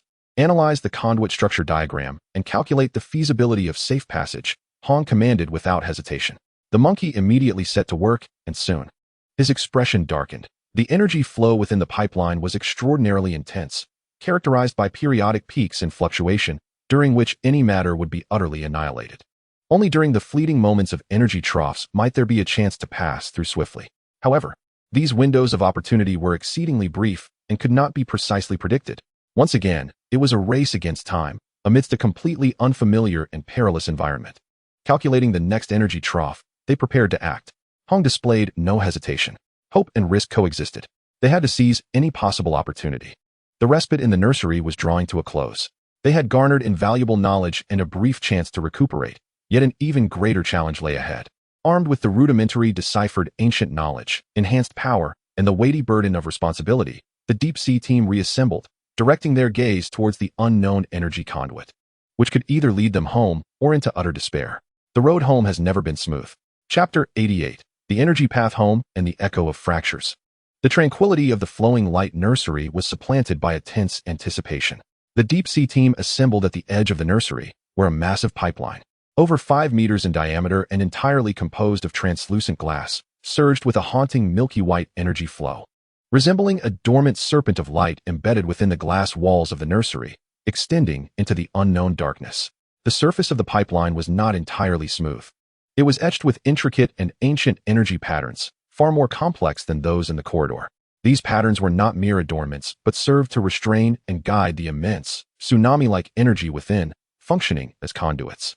The monkey anxiously monitored the real-time data stream on the control panel, which displayed the energy intensity curve within the pipeline. The curve resembled a violent electrocardiogram, maintaining a despairing peak for most of the time, only plunging to a relatively low trough during very brief cycles. The energy trough was predicted to occur in 3 minutes and 17 seconds. The monkey's voice was dry as he continued. The duration, theoretically calculated, is only 8.4 seconds, with a margin of error of plus or minus 0.5 seconds. 8.4 seconds. To traverse this unknown length of pipeline. The pipeline contained gravitational guidance devices that would theoretically pull them forward automatically once they entered, but the speed was exceedingly rapid, and direction could not be controlled autonomously. The monkey added, "This is a mixed bag of news. Prepare." Hong's voice remained unwavering. "Entry order. I, Thunder God, Yunmu, the injured, Zhao Zhu, and the monkey will bring up the rear. Once inside, full defensive measures, especially against energy impacts. Objective: survive and reach the destination. No one spoke.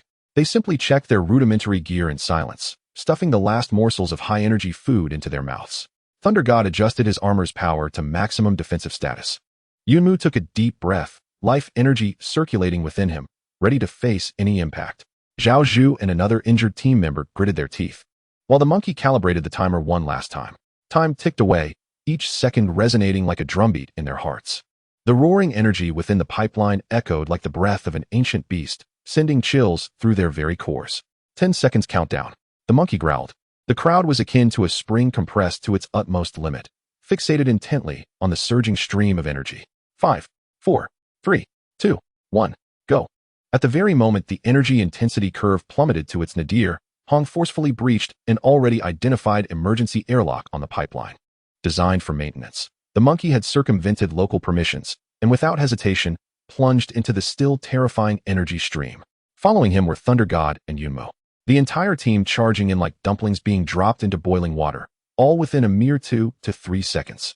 The airlock slammed shut behind them. At the instant they entered the pipeline, an irresistible colossal force seized each person, as if they had been thrust into a super-speed centrifuge, their bodies uncontrollably flung forward.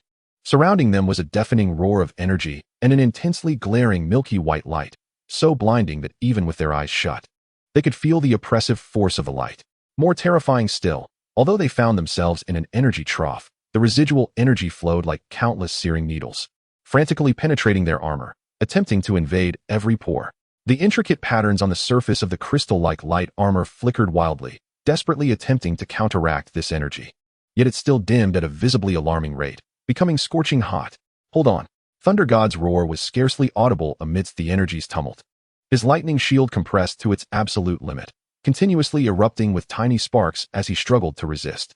Yunmu spread her life energy throughout her being, while simultaneously attempting to guide the surrounding ferocious energy. However, she discovered that although the energy shared a common origin, it had become wildly chaotic due to the high speed and pressure, making precise guidance exceedingly difficult, forcing her to merely deflect the most lethal impacts. She also had to divide her attention to tend to the injured behind her. In the midst of the overwhelming chaos, Hong maintained an unnerving calm. His psychic energy acted like the most precise probe, constantly sensing the flow of energy ahead and the structure of the pipeline, occasionally issuing extremely brief commands. Shift left. Duck. Prepare to defend upwards with full force in 3 seconds. Each command allowed the team to deftly evade the suddenly emerging, more violent whirlpools or energy clumps within the energy flow. 8.4 seconds. Brief as if it were eternity. Just as everyone felt their armor was on the verge of collapse, their bodies about to be utterly torn apart and dissolved. A continuously expanding exit suddenly appeared at the end of the light ahead. Yet simultaneously, the energy intensity curve began to surge wildly. The window of opportunity was about to close. A tsunami-like wave of energy was brewing behind them, ready to crash down. Break through. Hong shouted fiercely. Everyone squeezed out their last vestige of strength, even risking minor burns to their veins, channeling energy into their legs, propelled by the final remnants of the pull. They shot towards the exit like cannonballs. Just as the last one, the monkey, burst from the pipeline, a deafening roar erupted. The terrifying torrent of energy surged forth like a breached galaxy, completely inundating the section of the pipeline they had just occupied. The searing light and shockwave erupted from the exit, violently hurling the newly landed individuals against the hard ground. Thud, thud. Several individuals could not suppress the blood that surged forth, their bodies racked with excruciating pain as their armor lay shattered and charred in multiple places, exposing skin that blazed a deep crimson. Yet, they had succeeded. They had emerged alive from that treacherous conduit of death. Hong was the first to struggle to his feet. His sniper rifle instantly trained on the surroundings, his cold gaze swiftly scanning the environment. This place appeared to be a vast, derelict energy transfer station, far grander than the nursery, yet even more dilapidated.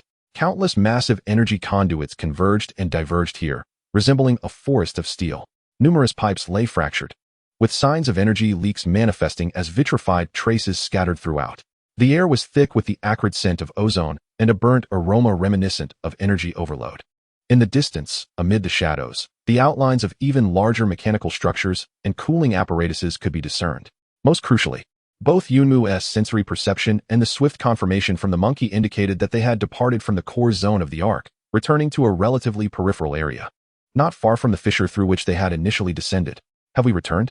Thor wiped the blood from the corner of his mouth, gasping for breath, gazing incredulously at the somewhat familiar ruins surrounding him. However, before they could take solace, Hong's gaze abruptly fixed upon a massive, fractured energy conduit in the distance. There, subtle energy fluctuations and an exceedingly faint sound, akin to metal scraping, could be detected. Alert! Hong barked. The squad immediately fell into combat readiness, enduring their agony as they rapidly sought cover. From behind the fractured conduit, several figures gradually emerged.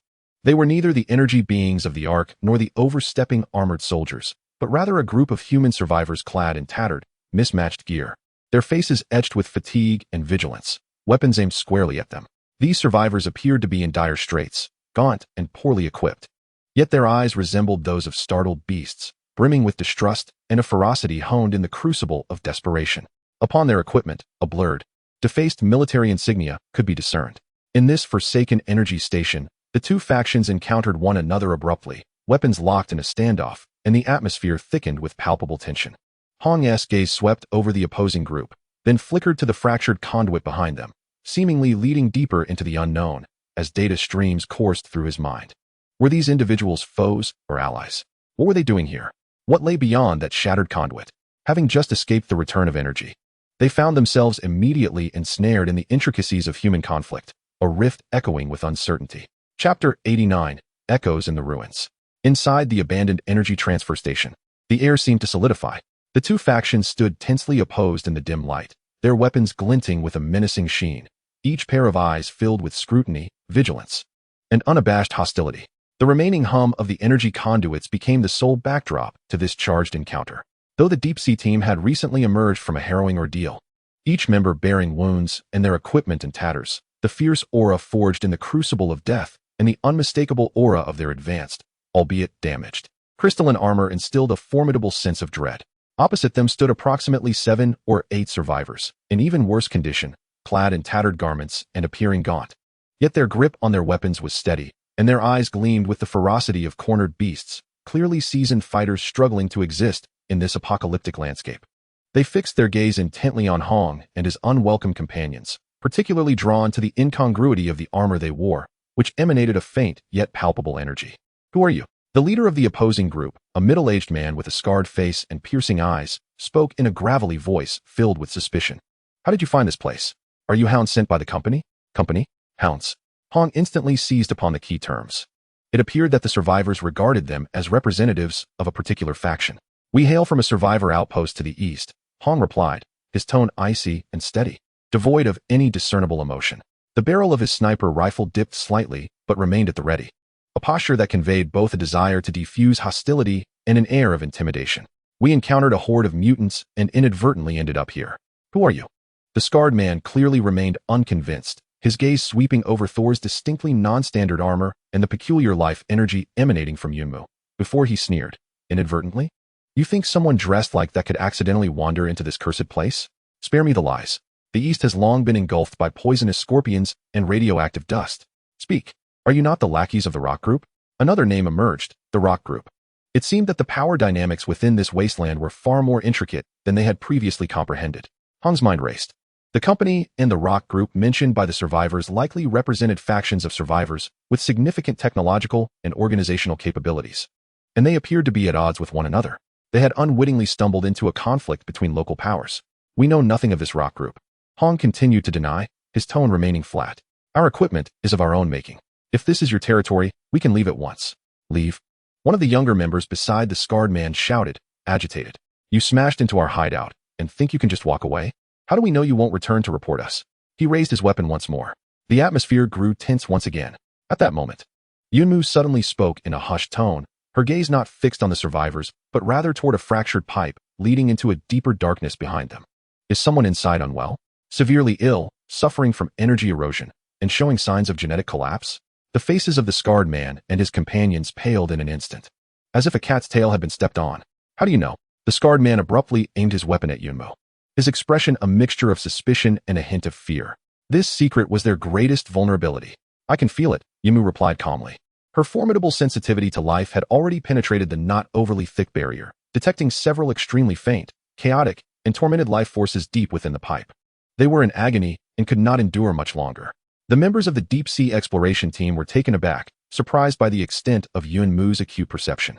The scarred man fixated on Yunmu, glancing at the damaged yet undeniably sophisticated equipment of Hong and his team, his eyes a battleground of intense struggle. Ultimately, a flicker of hope amidst despair eclipsed his doubts and fears. They had been driven to a dead end. Do you truly have a solution? His voice trembled. A quiver he was unaware of. Uncertain, but it warrants exploration, Hong interjected, recognizing this as an opportunity to break the stalemate and gather intelligence. In exchange, we require information regarding the circumstances here and a safe route for departure. The scarred man fell silent for a few seconds before finally gesturing with difficulty. Though his comrades were reluctant, they slowly lowered their weapons, clearing a path. Follow me, the scarred man said in a low voice. No tricks. The deep-sea team remained vigilant as they followed him into the fractured pipeline. Beyond the pipeline lay a hidden world, an ingeniously disguised and fortified small refuge constructed from discarded equipment. The air inside was thick and suffocating, crowded with a dozen emaciated survivors of all ages, their faces displaying a mix of fear and wariness as they beheld Hong and his team.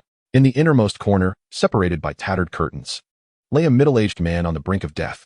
His condition was dire, one half of his body exhibiting an unnatural glassy appearance, with faint dark purple energy filaments writhing across the surface, reminiscent yet lesser than the reverse entropy chimera virus.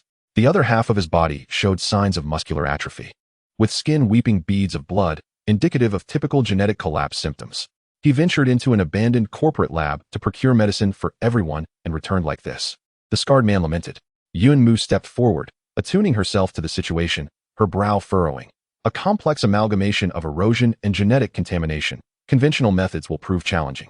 Just as the atmosphere grew heavy with despair, Yunmu suddenly recalled something. She retrieved a document from the portable database hastily repaired by the monkey, containing rudimentary applications of energy purification sigils and genetic stabilization techniques recently downloaded from the Ark nursery. It was merely a theoretical framework with the simplest sigil structures, not even a complete treatment plan. Yet here, it might be worth a try. I require certain materials, metal fragments with good energy conductivity, and your cooperation. Yunmu addressed the scarred man. Though skeptical, the scarred man decided it was worth a shot. He immediately sent someone to gather abandoned circuit boards and metal pieces. Taking a deep breath, Yunmu recalled the sensation of weaving energy.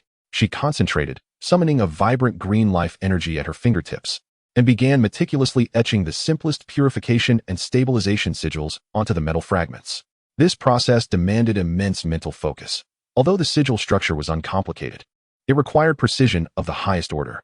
After several failures, beads of sweat formed on her forehead. Finally, she completed a crooked yet undeniably potent sigil card, pulsating with an extraordinary energy fluctuation. She placed the talisman on the patient's chest, her hands hovering above it as she channeled her utmost effort to guide the feeble life energy into the card. The runes inscribed upon it began to emit a faint luminescence, coalescing into a delicate yet stable energy field that gradually enveloped the patient. The effects were immediate. The writhing dark violet strands of energy on the patient's body appeared to be scorched, emitting a subtle crackling sound as they dimmed significantly. His anguished groans lessened somewhat. Although far from a cure, this marked the first sign of improvement in months. All the survivors gazed in astonishment, their eyes wide with disbelief at the scene unfolding before them. The look in Yunmu's eyes shifted from wariness to sheer astonishment, even tinged with a hint of reverence. The scarred leader, known as Iron Anvil, trembled with excitement, his lips quivering. You all. At that moment, Hong spoke up, his voice as cold as ever. Now can we converse? Knowledge, regardless of the era, remains the most steadfast currency. In this desolate wasteland, the long-lost knowledge of the Ark unveiled its power for the first time, opening the gateway to new intelligence. Although the fissures remained, the echoes bore a glimmer of potential collaboration. Chapter 90, Fragile Alliances and the Shadows of Homecoming. The faint yet genuine hope sparked by the simplistic talisman was akin to a stone cast into stagnant waters, shattering the hardened animosity within the energy station. The leader, known as Iron Anvil, underwent a fundamental shift in demeanor. He gestured for his comrades to lower their weapons entirely, his gaze fixated on Yunmu. A complex mix of shock, hope, and a barely perceptible awe reflected in his eyes. I am Barton, he introduced himself, indicating the nearly worn-off insignia on his shoulder. Formerly of the 3rd Engineering Corps of the Northern Military District. These are my brothers and those we rescued along the way. I apologize for earlier. In this world, one must remain vigilant. I understand, Hong replied coolly, stowing away his sniper rifle, though his team maintained a vigilant formation. You mentioned the company and the rock group? Barton sighed, signaling for everyone to sit and talk, as several gaunt children cautiously brought forth some murky water. This territory was once one of the ecological technology research centers of the rock group. During the catastrophe, some of them survived, relying on their prior technology and tenacity to seize the largest underground refuge to the west, calling themselves the New Rock. They are the most powerful, well-armed, with food production. But their rules are strict, especially towards outsiders. As for the company, Barton's face contorted with evident disdain and fear. No one knows its true name. Everyone simply refers to it as the company. It is more enigmatic and treats people with utter disregard. It is said that before the calamity, they engaged in illicit biological and energy research, lurking in the shadows. Their employees resemble madmen, clad in identical uniforms, wielding sinister weapons, capturing survivors for experiments. Oldley, he indicated the gravely injured man, was harmed by the defensive systems of their abandoned laboratory. Hong swiftly aligned this information with known intelligence. The characteristics of the company resonated profoundly with the Qinling encroaching forces, both involved in taboo energy and biological research, both exhibiting a pronounced tendency for control and aggression. Is the company merely an encroaching peripheral branch or collaborator? What brings you here? Hong continued to inquire. We? Barton let out a bitter laugh. We are a group of unfortunate souls unwilling to be shackled by the corporation, nearly caught in their grasp, huddled together for warmth. This energy station was once an abandoned backup node from old engineering blueprints, relatively secluded. We are temporarily sheltering here. However, our supplies are dwindling, and Oldley. He cast a glance at Oldley, whose breath had stabilized slightly, his eyes filled with concern. Where's the nearest exit? What is the situation to the east? Hong posed the most critical question. The east? Barton shook his head. Don't even think about it. The eastern region is heavily irradiated, and there are reportedly traces of corporate activity. It is utterly impassable. The closest relatively safe exit lies to the south, approximately a day's journey. But that area is under the control of the Iron Tooth Mercenary Corps. Those ruffians only respect supplies and strength and are not to be trifled with. The journey home remains fraught with challenges. Hong fell silent for a moment before making a decision. We can attempt to stabilize his injuries. In exchange, we require a guide to lead us near the southern exit and provide all the intelligence you possess regarding the surrounding areas. Barton's eyes brightened. Yet he hesitated. Can you truly heal Oldley? We cannot guarantee a complete cure, Yunmu candidly replied, but we can at least mitigate the deterioration, alleviate his suffering, and buy him some time. The knowledge and methods she demonstrated served as the best assurance. Barton gritted his teeth. All right, it's a deal. I will personally guide you. Thus, a fragile alliance, born of necessity, was formed. For the next half-day, the team rested temporarily at the energy station, with the assistance of the monkey. Yunmu utilized the limited materials to create several more potent purification and stabilization talismans, alternating them to treat Oldley. Though the effects were gradual, they were indisputable. This convinced Barton and his team completely. Their attitudes grew increasingly amicable, even sharing some precious food and clean water. Hong engaged in an in-depth exchange of intelligence with Barton. He obtained a detailed hand-drawn map of the surrounding area, including the distribution of factions, marked danger zones, and the behavioral patterns and weaknesses of the rock-solid group and the Iron Tooth Mercenary Corps. In return, Hong shared some common characteristics and coping strategies regarding mutants and energy beings, which proved to be life-saving knowledge for Barton's team. Thor and Zhao Zhu seized the opportunity to repair their equipment in the relatively safe environment, ensuring at least basic combat readiness, while Yunmu carefully stored the two broken swords. During this time, Yunmu's acute perception helped Barton's team avoid two small groups of mutants that wandered near the energy station, earning their gratitude. After the rest period concluded, the team prepared to set out. Barton entrusted the team to his deputy, shouldered a rudimentary pack and weapon, and decided to serve as their guide personally. The road to the south is fraught with peril, requiring passage through a once vibrant area of company activities. Although now seemingly abandoned, peculiar occurrences are frequent, often accompanied by the patrols of the frenzied dogs of Iron Teeth. Barton, while leading the way, offered his warnings.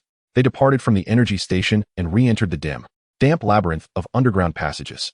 With Barton, an adept navigator of this terrain, their journey became significantly more manageable, deftly circumventing many known traps and nests of mutated creatures. A seasoned veteran, Barton spoke little but possessed a keen gaze that could detect danger before it emerged. He was intimately familiar with the ruins, even privy to secret shortcuts and water sources. As they progressed, they encountered the entrance to an abandoned facility of the company. The metal gate had been violently breached, revealing an inky darkness within, permeated by an unsettling blend of formaldehyde and blood. Fragments of experimental instruments, bearing bizarre insignias, lay scattered on the walls, remnants of a hasty evacuation. Yunmu's perception plunged into the depths of the place, immediately engulfing her in a wave of intense nausea and discomfort. As remnants of potent malice and a distorted energy field lingered, alongside the writhing remains of failed hybrid monstrosities. "Do not approach that place," Barton warned, his complexion paling with unease. That was the company's slaughterhouse. Few who entered ever emerged. Hong silently recorded the coordinates of this location. After several hours of travel, as they neared the fringes of territory claimed by the Iron Teeth mercenary group, sudden cacophonous footsteps and boisterous shouts erupted from around the corner. "Damn it. This month's tribute has increased. Those vampires from Rock. Enough chatter. Let's finish the patrol and return for drinks. I hear the girl they captured yesterday is quite appealing. Be cautious. We are near the company's abandoned site. It's quite sinister." It was indeed a patrol from the Iron Teeth mercenary group, and their numbers sounded substantial. Barton's expression shifted, signaling the group to conceal themselves behind a nearby collapsed ruin. "What should we do? Charge in or take a detour?" Thor whispered, his gauntlets crackling with energy. Hong's icy gaze swept towards the approaching direction, then assessed the complex paths behind them. Charging in would surely expose them, while a detour would consume time and might lead them into even more perilous territory. At that moment, Yunmu tugged at Hong's sleeve, pointing towards an extremely narrow ventilation duct, mostly obstructed by debris. "There. It leads to the other side, and the energy interference inside is strong enough to mask our presence." Her perception proved invaluable once more. "Monkeys," Hong commanded immediately. The agile creatures darted forth, swiftly clearing the blockages and crawling inside to scout. They soon returned with the report. "Viable. However, it is quite cramped and requires crawling, and the interference is indeed intense. Communication will be completely severed." "Barton, do you know where this duct leads?" Hong inquired. Barton scrutinized it closely and shook his head. "This is an old ventilation system. It's not even marked on the maps, long since abandoned. However, since it leads south, it should allow us to bypass them." "Let us go," Hong decisively declared. The team swiftly navigated the narrow conduit in succession. Barton hesitated for a moment, then gritted his teeth and followed suit. The pipe was rife with rust and dust, the space uncomfortably cramped, compelling them to crawl. As soon as they entered, all communication devices were reduced to nothing but static. They struggled in the darkness for nearly half an hour, just as they began to hope for safety when the lead monkey suddenly halted. Ahead lay an impasse? No, it was obstructed by something from the outside. The monkey's voice was tinged with confusion and unease. Hong pressed forward, illuminating the area with his flashlight. To their astonishment, the end of the pipe was not a sealed wall, but was entirely blocked by a dark purple substance, akin to a biological fungal mat. The material continued to writhe slightly, its surface shimmering with an ominous energy aura. Even more disconcerting, beneath this fungal mat lay several long-decayed skeletons, clad in the tattered uniforms of the Iron Tooth Mercenary Corps. Their weapons were scattered about, as if they had died in a frenzied attempt to shoot amidst overwhelming terror. At the very center of the fungal mat grew an extraordinarily bizarre plant resembling a cluster of dark purple crystals. It emanated waves of energy that resonated with the chaotic energy of the Qinling, yet even more primal and untamed. Yunmu's complexion turned ashen. She sensed an insatiable, greedy mental presence emanating from that plant, locking onto them. Yes, it was something left behind by the company. It was hunting. Batten's voice trembled with dread. The retreating path had been blocked by newcomers, and ahead lay the unknown and perilous threat of the bizarre plant. They had inadvertently stumbled into a deadly predatory trap. The fragile alliance and the glimmer of hope for a return were instantly overshadowed by this sudden menace. Faced with a narrow passage, they could only fight to the death or become the next nourishment for that crystal cluster. Chapter 91. The Crystal's Soul Devouring and the Narrow Reversal. Within the constricting ventilation duct, the air thickened, leaving only the unsettling rustle of the dark purple fungal mat and the palpable mental oppression emanating from the bizarre crystal cluster. It was a pure, cold, and frenzied hunger for life energy. "Retreat. Quickly retreat," Batten shouted in terror, instinctively trying to shrink back. But the narrow confines left no time for the others to react. At the moment he spoke, the crystal cluster quivered violently. The apex crystals suddenly ignited, unleashing silent, yet lightning-fast dark purple mental shockwaves, akin to venomous stings, aimed directly at the monkey and Hong at the forefront. This attack targeted the soul directly. Physical defenses were nearly futile. The monkey was the first to bear the brunt, feeling as if a red-hot iron stake had pierced through its skull. Darkness enveloped him, and he could not even scream, blood oozing from his mouth and nose, his body convulsing violently, consciousness blurring instantaneously. Hong's reaction was extraordinarily swift. Just before the mental shockwave was unleashed, his heightened sense of danger and insight sounded the alarm. He abruptly turned his head, and at that moment, the highly concentrated spiritual energy within him acted as the strongest shield, instantly protecting his mental core. The mental shock violently collided with his psychic shield, emitting a sound reminiscent of cold water splashing into hot oil. Hong let out a muffled groan, his complexion paling as blood trickled from his nostrils. Yet his gaze remained as cold and sharp as ever, withstanding a blow that could instantaneously incapacitate an ordinary individual. Mental assault. Maintain consciousness. Hong's low growl reverberated through the cramped corridor. However, the teammates behind him, along with Barton, bore the brunt of the aftermath. Although they were not the primary targets, the residual psychic shock still struck their minds like a heavy hammer. Zhao Zhu and another injured comrade, already weakened, succumbed to unconsciousness, while Barton screamed in agony, curling up and clutching his head, racked with pain. Only Thor and Yunmu fared slightly better. Thor roared, his fierce electric powers not only impacting the physical realm, but also providing some degree of interference against the mental onslaught. He merely shook his head, a surge of lightning flickering in his eyes. Yunmu, in a timely manner, enveloped her soul with life energy. The vibrant essence seemed innately resistant to such negative mental forces, leaving her only with a profound sense of dizziness and nausea. Yet, the crisis was far from over.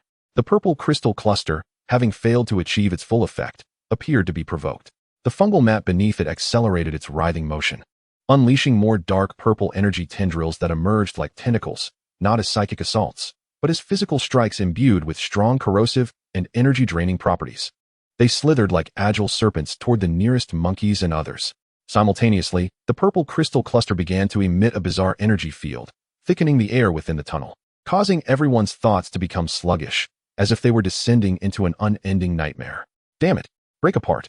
Thor seethed with rage. Wary of unleashing widespread lightning in such a confined space, he concentrated his energy into his gauntlet and delivered a powerful punch toward an approaching energy tendril. Boom! The clash of lightning and dark purple energy shattered a section of the tendril, yet the severed part immediately regenerated, with more tendrils coiling around. Thor was forced to retreat repeatedly, the cramped quarters hindering his ability to maneuver. Yunmu clenched her teeth, enduring her discomfort as she attempted to purify the tendrils with her life energy. A flash of emerald light momentarily caused the tendrils to recoil, as if encountering a nemesis. But their numbers were overwhelming. Moreover, the energy field of the purple crystal cluster was continuously depleting and tainting her essence. Hong found himself in the most perilous position. Positioned at the forefront, bearing the brunt of the primary psychic pressure from the purple crystal cluster, while simultaneously evading and blocking the physical tendrils. His sniper rifle was rendered useless in this scenario. He could only rely on his psychic short blade and precise combat skills to navigate through the treacherous situation. This cannot continue. The spatial disadvantage was too great. They would inevitably be exhausted here. Yunmu, its core lies within that crystal. Amidst the fierce struggle, Hong maintained a chilling calmness, analyzing the situation and attempting to disrupt it. Thor, prepare your strongest strike. Monkey, if you're still alive, wake up. Seek out the energy node or weakness of this cursed entity. His commands, akin to a cold program, infiltrated each individual's chaotic consciousness. Yunmu immediately relinquished the purification of the tendrils, channeling all his life energy not to attack, but to transform it into a wave of vitality and order, forcefully crashing toward the cluster of amethyst crystals. It was as if a pure spring was introduced into a filthy mire. The amethyst cluster trembled violently, its chaotic and greedy consciousness seemingly greatly disturbed and uncomfortable, causing its mental shockwaves and energy fields to momentarily spiral into disarray. Now was the moment. Thunder God, roar! The long-accumulated power of thunder erupted with a resounding bang. This time, he no longer hesitated regarding the spatial constraints, compressing all his strength into an extraordinarily concentrated column of azure lightning, as slender as an arm, resembling the spear of the thunder god. It grazed Hong's body and, with unstoppable momentum, pierced directly toward the amethyst cluster. Boom! A terrifying explosion reverberated within the narrow passage. It was deafening. The entire tunnel shook violently, with debris and dust cascading down.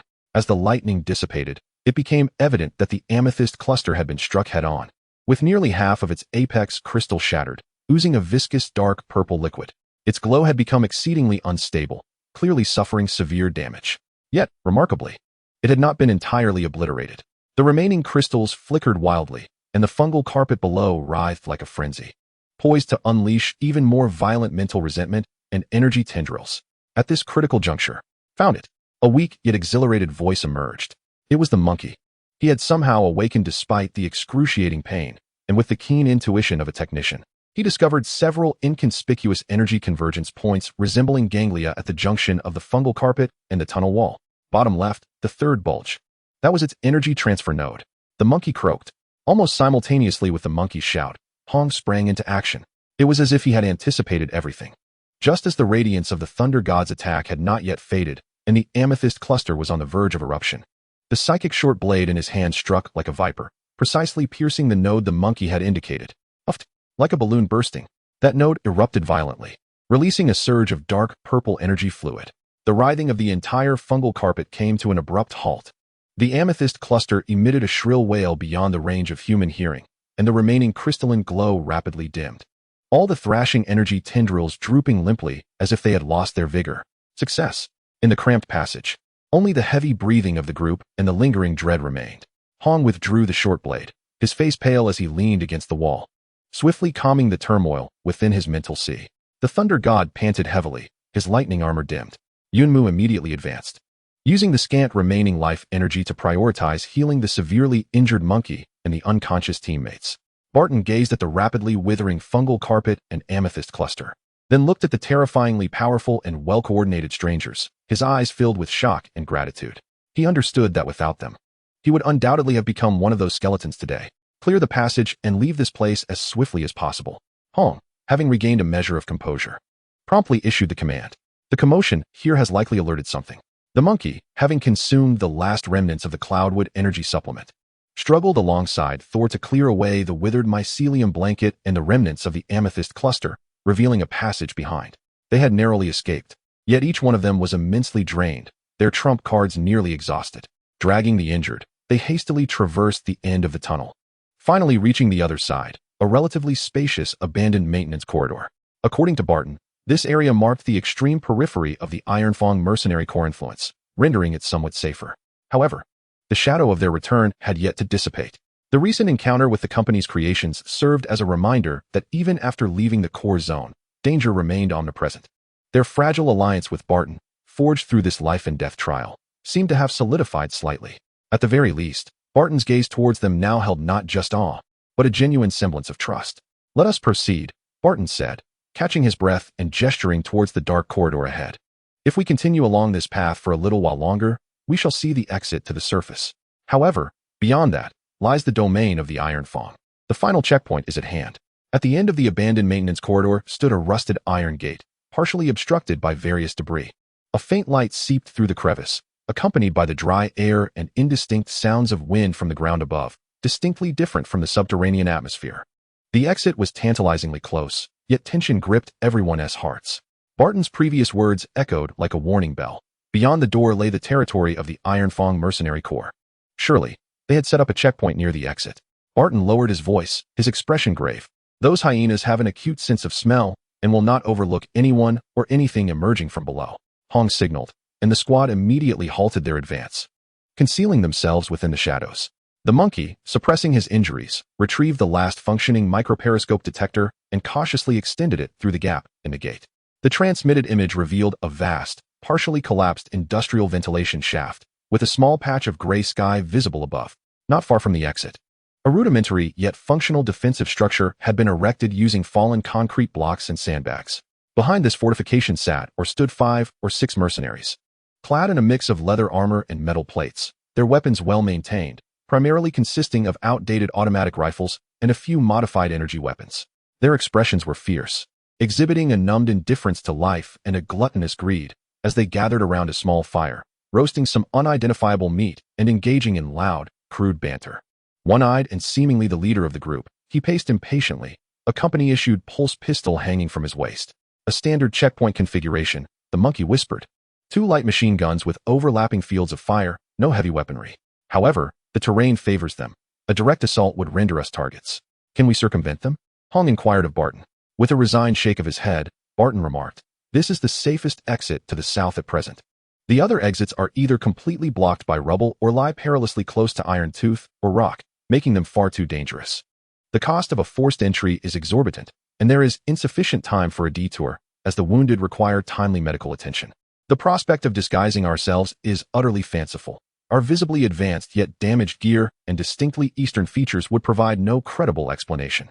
As the group found themselves in a state of despair, Yunmu suddenly spoke softly.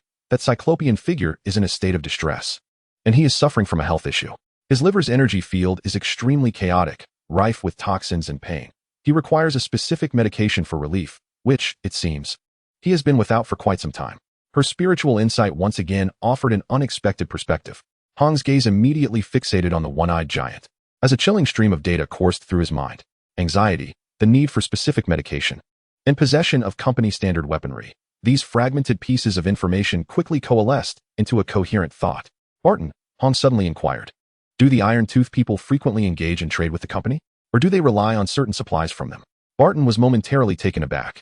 But then realization dawned upon him. Yes, I've heard that the upper echelons and elite of Iron Tooth sustain themselves on a certain energy supplement provided by a company. It enables them to maintain their excitement and combat prowess, but the side effects are reportedly severe, and should the supply be interrupted, it would be akin to living in hell. You mean? A plan swiftly took shape in Hong's mind. Monkey, how many high-purity energy blocks do we have left?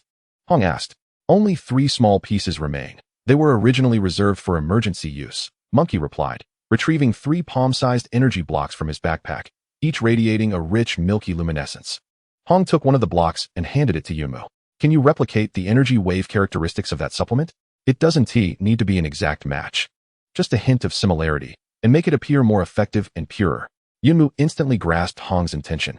She accepted the energy block, closed her eyes in concentration, and let her fingertips shimmer with a verdant glow. Cautiously, she adjusted the stable energy field within the block, mimicking the sense of urgency and yearning she had perceived from the cyclopean figure, and infused it with an exceedingly minuscule amount of camouflaged pure life energy. Minutes later, the block in her hand seemed to have subdued its radiance, yet it exuded a strangely unsettling and desirable energy aura. This is the best I can do. The effect won't last long, Yunmu remarked, her expression revealing a touch of fatigue. That will suffice. Hong took the modified energy block and turned to Barton. You need to take the lead. Inform them that you are a deserter from Rock, who has stumbled upon something valuable and wishes to exchange it for a means of survival and some supplies. Act more fearful and greedy.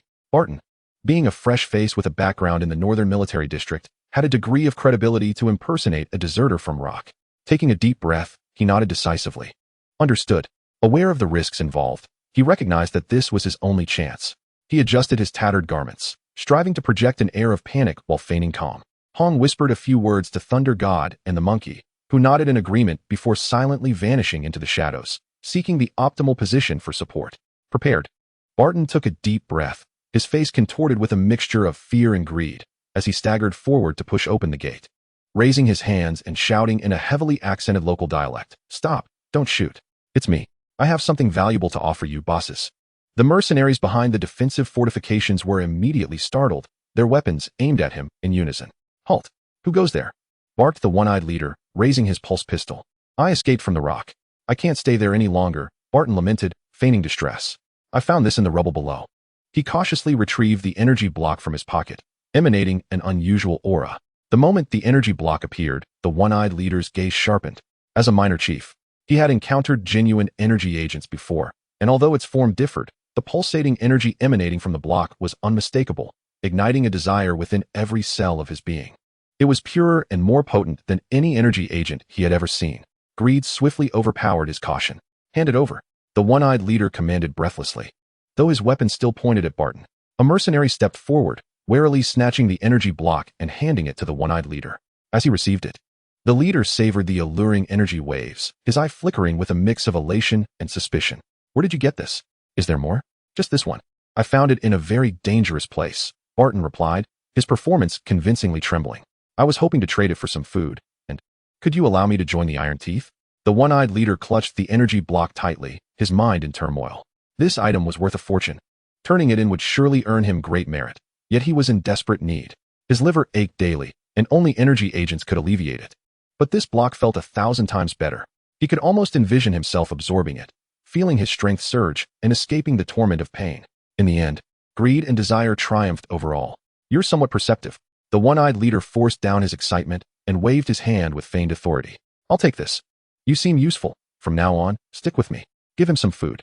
He signaled to his subordinates to keep an eye on Barton while he eagerly turned away, eager to study and perhaps absorb the treasure immediately. Just as he turned, at the moment when all the mercenaries were captivated by the energy block and Barton, two almost imperceptible gunshots rang out, nearly drowned out by the sound of the wind.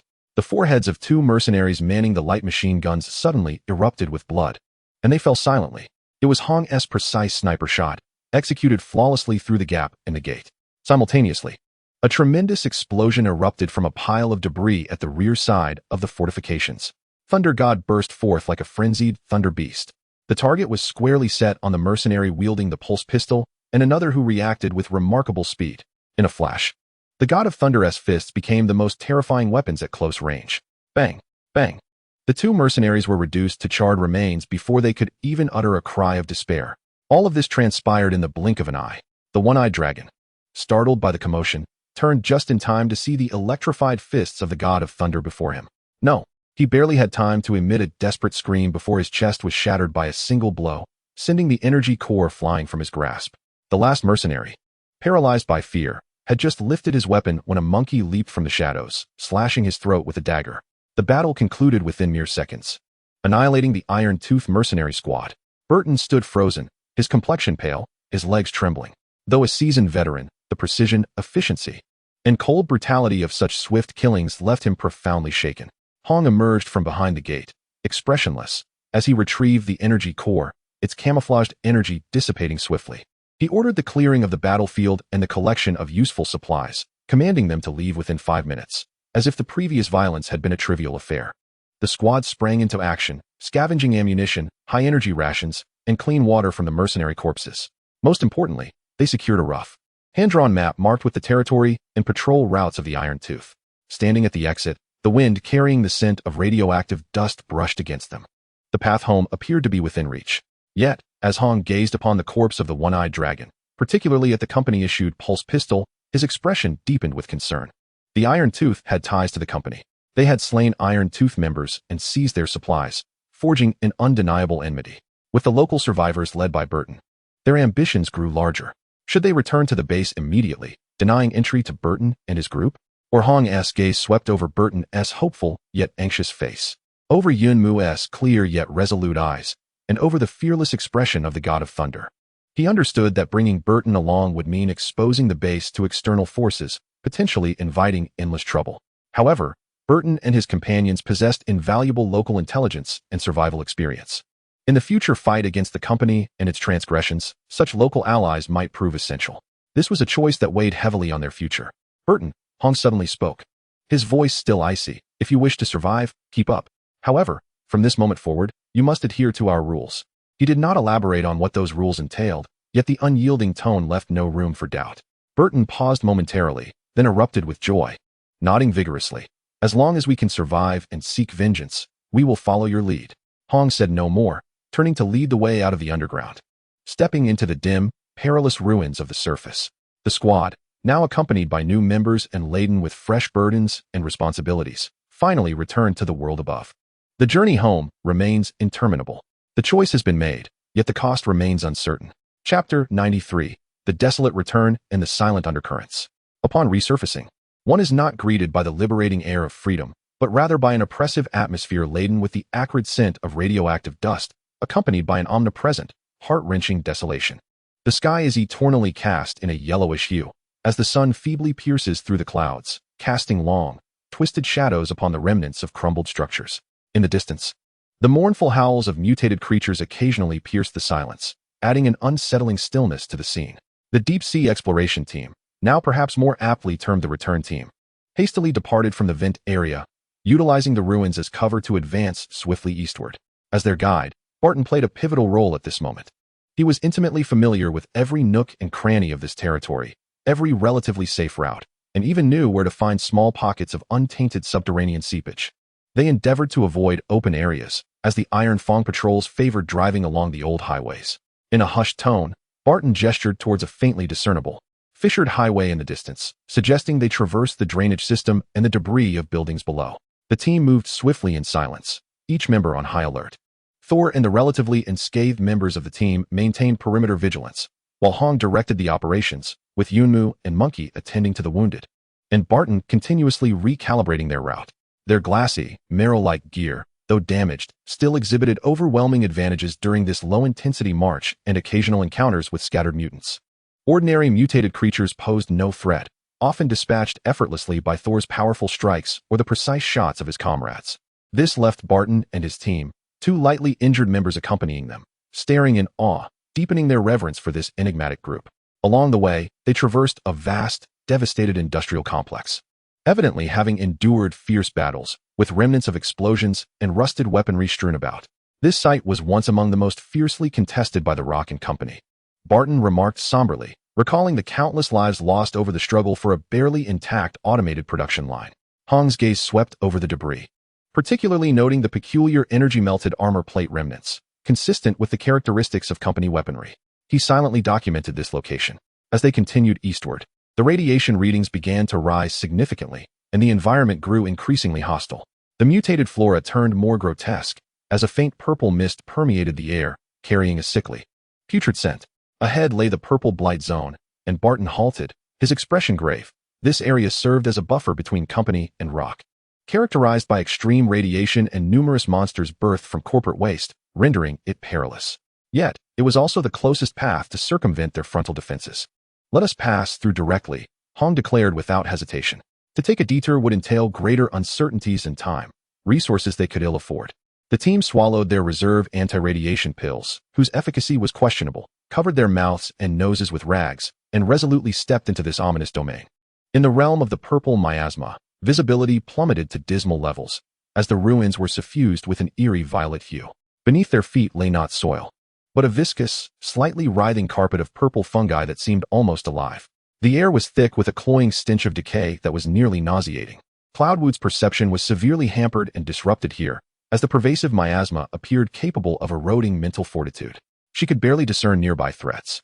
Soon, they encountered the denizens of this accursed region. These were grotesque creatures, a bizarre amalgamation of discarded machinery, rotting organic matter, and the purple fungal carpet. Formless and emitting ghastly gurgles, they ferociously assailed any intruders. Their methods of attack were uncanny. Some spewed corrosive slime, others emitted waves of mental disruption, and some could even self-detonate, unleashing widespread contamination. The struggle grew increasingly arduous. The Lioli Muir equipment excelled in defense against physical and energy assaults, yet proved relatively weak against this hybrid form of corrosion and mental pollution. Thor's lightning effects were pronounced, but came at a considerable cost. The team's ammunition dwindled rapidly. Compounding their troubles, the tumult of battle easily attracted more of the creatures. They were forced to fight while retreating, their pace significantly hindered. After repelling a horde of monstrous entities resembling gigantic purple slugs, the monkey suddenly pointed toward a partially collapsed building in the distance. Over there, a faint energy shielding signal. It seems to be a refuge. The group's spirits lifted, and they hastened toward it. It was a small refuge constructed from a repurposed bank vault, its entrance secured by a heavy alloy door. A manually operated valve adorned the door, beside which flickered a small, nearly defunct energy indicator light. It was the stronghold of the Solitary Ones. Barton recognized a blurred insignia on the door. Those individuals were solitary wolves who trusted no one, but possessed commendable craftsmanship. And their refuge was sturdy. Hong gestured to attempt contact. The monkey stepped forward, rapping on an antiquated physical communication device mounted on the door. After a lengthy wait, a hoarse, wary voice crackled through the speaker. "Who? Get lost. We're just passers-by, chased here by monsters, seeking a place to rest. We're willing to pay." Barton shouted according to the wasteland's customs. Silence ensued within, presumably as they assessed the risk. Eventually, the heavy valve began to turn slowly, and a narrow gap opened in the door from which a dark barrel protruded, followed by a pair of bloodshot, vigilant eyes. Upon seeing a group of equally disheveled survivors outside, especially with the presence of the wounded, Hong and the others had cleverly concealed their more conspicuous gear. The Solitary Ones appeared to relax their guard slightly. "Come in, quickly. Don't attract those damned things," urged the voice from behind the door.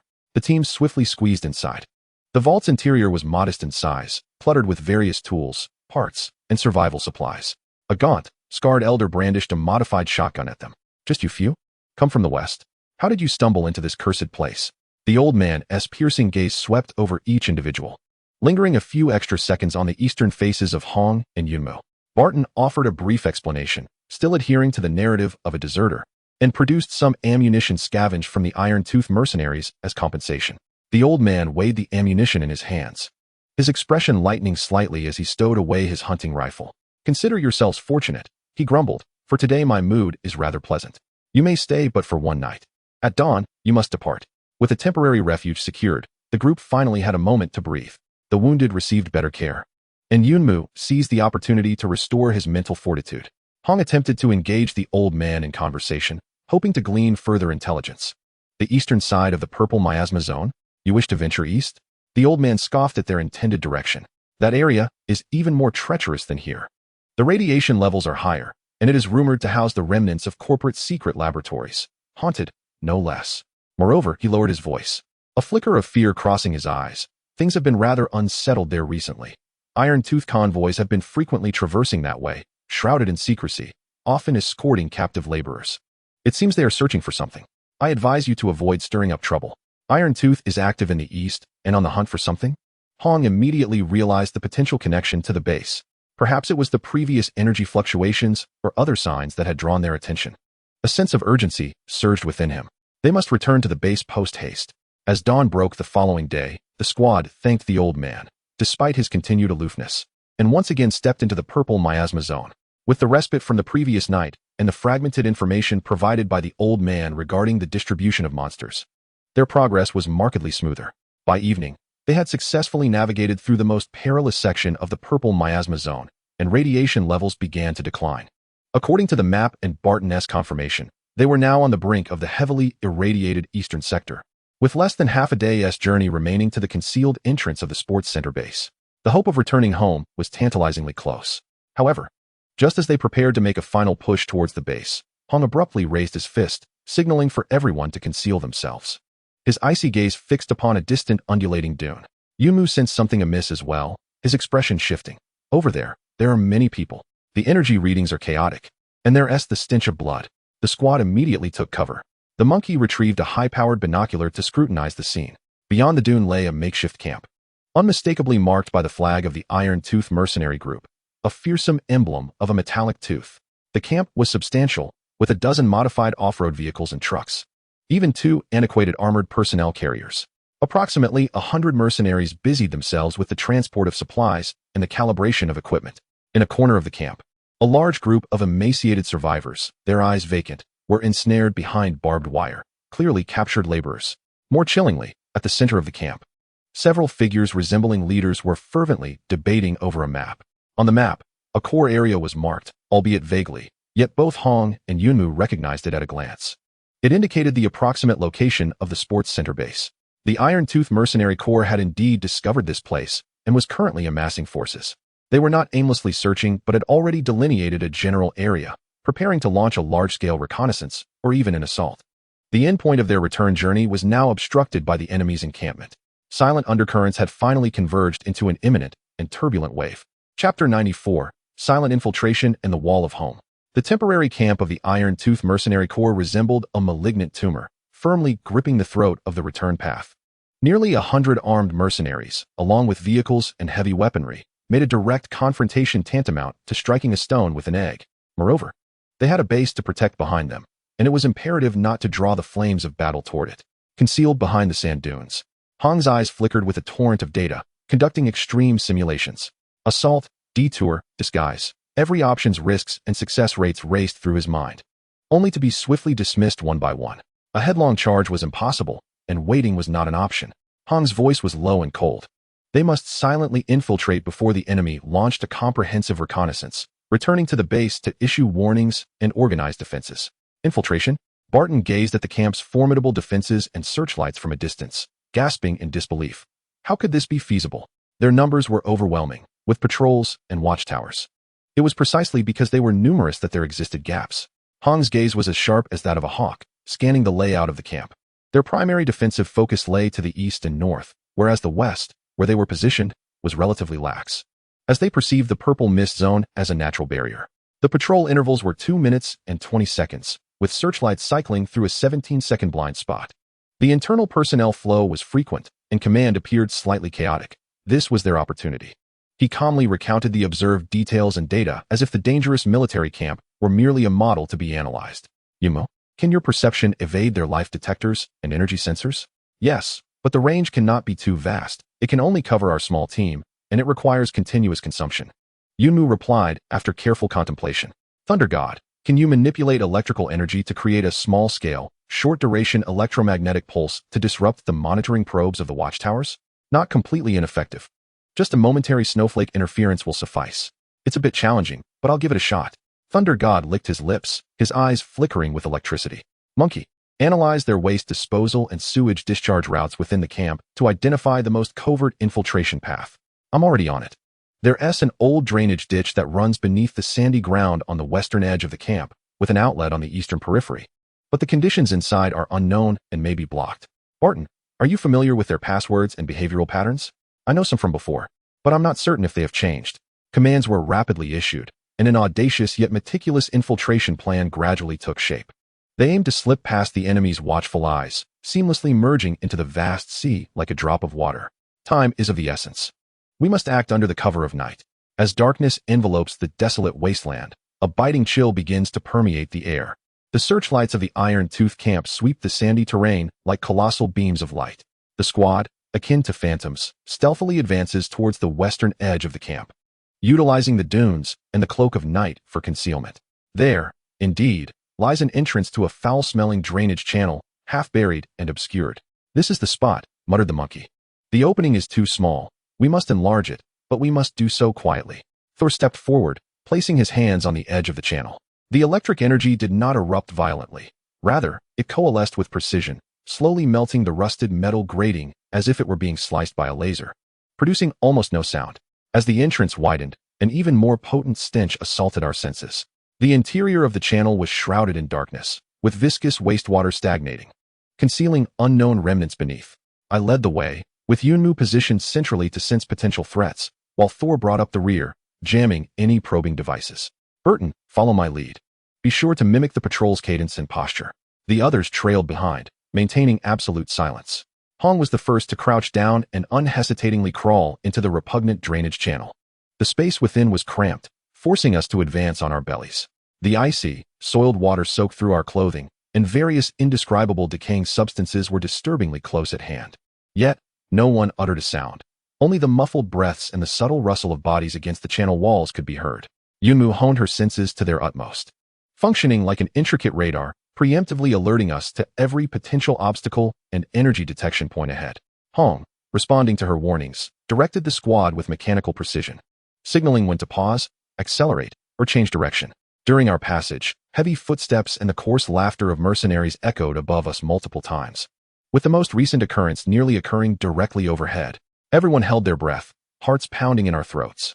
Thor guarded the rear, and whenever the searchlight was about to sweep the channel entrance or a patrol drew near, a barely perceptible flash of electricity flickered in his eyes, causing the surveillance screen on the distant watchtower to momentarily fill with static before returning to normal. The patrolling mercenaries merely cursed and slapped their equipment, failing to investigate further. After nearly half an hour of cautious advancement, by the monkey's calculations, we had traversed most of the camp. Just then, Yunmu suddenly warned, "The channel ahead is blocked by something from the outside." The energy response was faint, reminiscent of a dormant, mutated creature. Hong signaled for us to halt. He carefully approached to investigate, and indeed, the channel's mouth was obstructed by a mass of intertwining, black worm-like entities, seemingly at rest, yet subtly writhing. We cannot force our way through. It would alert both them and the enemies above. Monkey, are there alternative routes? No, this is the only passage. Yunmu, can you soothe or guide them to temporarily clear the way? I will try. Yunmu concentrated, gently transmitting a thread of peaceful, benign life energy. The mass of worm-like creatures stirred slightly, displaying confusion but no hostility. Reluctantly, they parted to create a narrow opening. Quickly, proceed in single file. Be gentle. The members of the squad held their breath, squeezing through the repulsive crevice of the worm cluster one by one. As the last, the Thunder God, emerged. The worm's opening slowly sealed shut, returning to its original state. No one dared to linger. They continued to crawl forward. After a few more minutes, a faint glimmer of light appeared ahead along with an upward iron ladder. The exit was finally in sight. Hong cautiously peeked out to observe. The exit was situated behind a refuse pile on the eastern periphery of the camp, perfectly positioned within the blind spots of two watchtowers. Not far away lay the relatively safe ruins. Success was within reach. However, just as the squad members began to emerge from the drainage channel, Ready to hastily escape into the shadows, an unexpected event occurred. Two mercenaries, lazily smoking and taking a break, stumbled around the refuse pile and collided directly with them. Their eyes locked in a moment of shock. "Who are you?" one of the mercenaries instinctively uttered, reaching for his sidearm. There was no time for contemplation.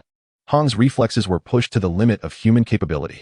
In the split second before the mercenary finished speaking, the energy blade in his hand shot forth like lightning, precisely slicing through the throats of the two men. Simultaneously, the Thunder God and Monkey lunged forward, supporting the collapsing bodies to stifle any sound of their fall. The entire sequence unfolded in mere milliseconds, silent as the night. Yet, the metallic scent of blood quickly filled the air. "Move," Hong hissed, retracting his blade. The squad, like startled rabbits, erupted into a sprint towards the nearest shadow of the ruins. Almost the instant they melded into the darkness, alarms blared throughout the camp. Clearly, the smell of blood or the brief disappearance of the two mercenaries had drawn attention. Searchlights frantically swept the area, accompanied by the shouts and footsteps of the mercenaries. They had been discovered. Full speed ahead. Head towards the base. Hong commanded without hesitation. No longer needing to conceal their presence, the squad bolted through the ruins. Behind them, the roar of engines and gunfire grew ever closer.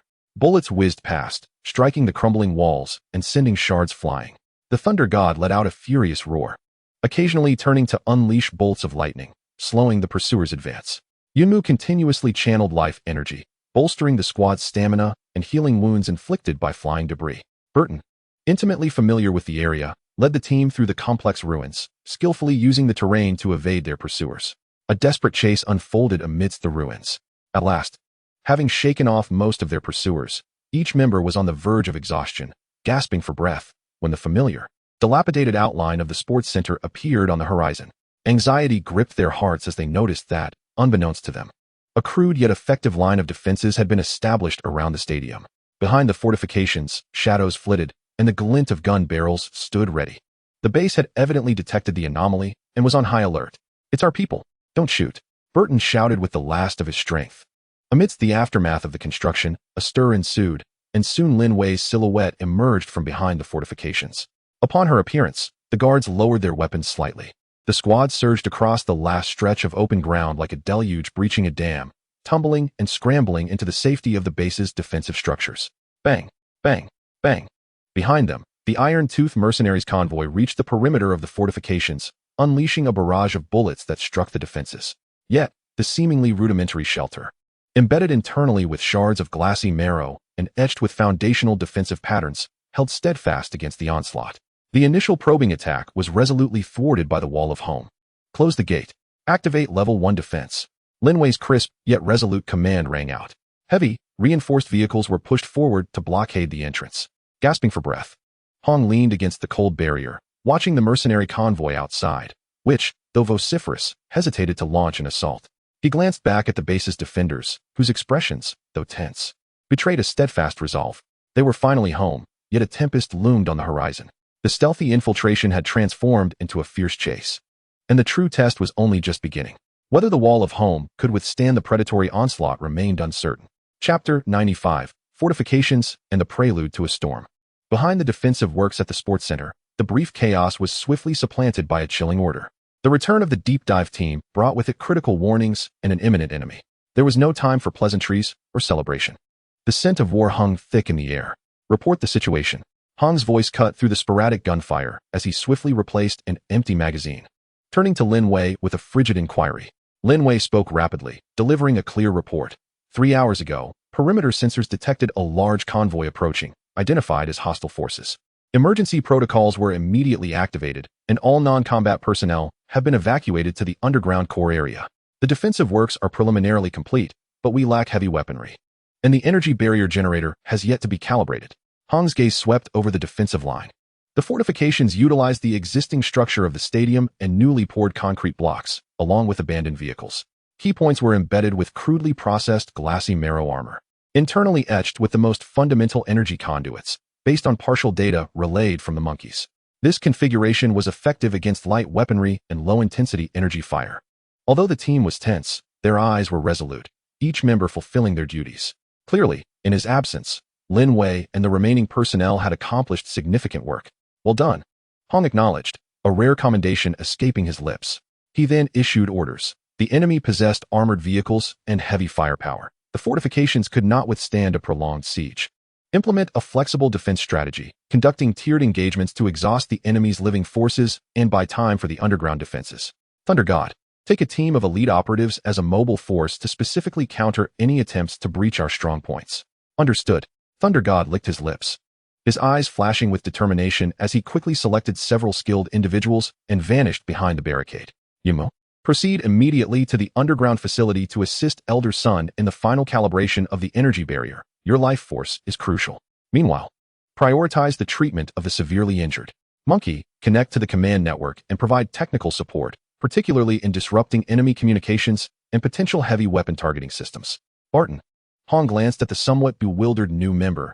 You are familiar with their tactics. Assist Lin Wei in commanding the outer defenses and identify their vulnerabilities. Orders were issued one by one, precise and efficient, as if a soul had been infused into a war machine. The entire base sprang into action at once. Outside the fortifications, the leader of the Iron Tooth Mercenary Corps was evidently taken aback by the unexpectedly robust defenses and resolute resistance of this small outpost. After their initial probing attack was thwarted, they temporarily withdrew to regroup. Soon, a more ferocious assault commenced. Several off-road vehicles, reinforced with steel plates and heavy machine guns, roared toward the base, the machine guns atop spewing long tongues of flame as bullets rained down like a torrential storm upon the fortifications. The impact sent sparks flying from the glass-like armor plates, while debris from the concrete scattered in all directions. Simultaneously, a few mercenaries wielding vintage rocket launchers, under the cover of their comrades, sought shooting angles. Sniper, eliminate the rocket launcher. Hong's voice crackled through the rudimentary communication network, reaching every position. The sniper, already occupying a vantage point and equipped with a rifle enhanced by the glass-like material, immediately opened fire.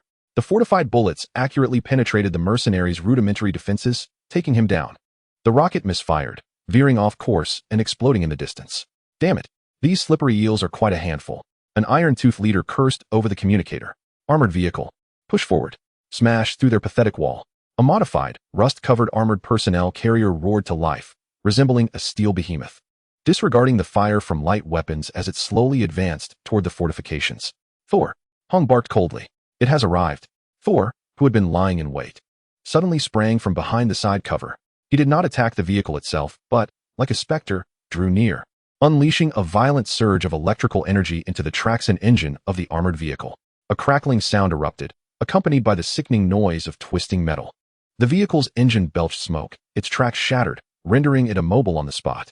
The mercenaries inside scrambled in panic to escape, only to be met with a hail of gunfire from the defenders.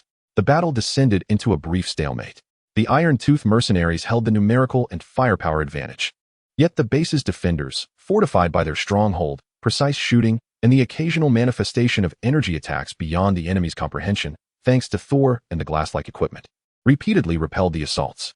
Barton's insights proved effective. His familiarity with the Iron Tooth's habitual attack patterns and firepower configuration weaknesses allowed the defenders to fortify their defenses more strategically.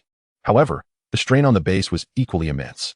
Ammunition supplies dwindled rapidly. The glass-like armor plates began to show cracks under sustained bombardment, and casualties among the team began to mount. At the entrance of the underground facility, Yunmu pressed his hand against the massive metal door, now adorned with newly etched patterns. She guided the pure essence of life energy, like a gentle stream, infusing it into the intricate patterns. Elder Sun, anxiously directing the technicians, oversaw the final adjustments. The stability of the energy flow surged to 85. The barrier's strength reached the theoretical value of 70. It can be activated. A deep hum resonated as a pale, translucent energy barrier unfolded like an inverted bowl, gradually expanding from the gate and enveloping the entire subterranean entrance area. Though limited in scope and somewhat unstable in brilliance, this undoubtedly marked a monumental leap in the base's technological advancements. At that moment, the ground erupted with more intense explosions and tremors. Report. The enemy has deployed a large-caliber mortar. A frantic voice crackled through the communicator. The fortifications are severely damaged. The third defensive point has fallen. The ground line is on the verge of collapse. Hong observed the retreating defensive line and the mercenaries, who were beginning to exhibit signs of disarray. Momentarily stunned by the base's tenacity and enigmatic tactics, he recognized that the time had come. All units, execute the second phase of the retreat plan. Alternate cover, withdraw underground. Thor, cover the rear.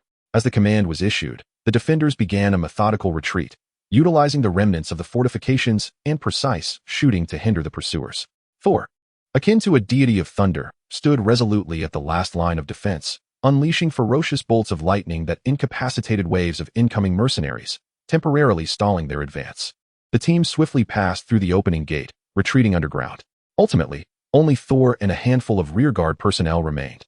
"Thor, come back," Han's voice rang out. Thor unleashed a final flurry of lightning to repel the enemy before turning to dash towards the slowly closing gate. Just as he was about to enter, a piercing whistle, unlike any gunshot, sliced through the air from afar. A dark purple energy beam, reminiscent of the gaze of death, sped across the battlefield with astonishing velocity, targeting Thor's back. It was the company's weapon.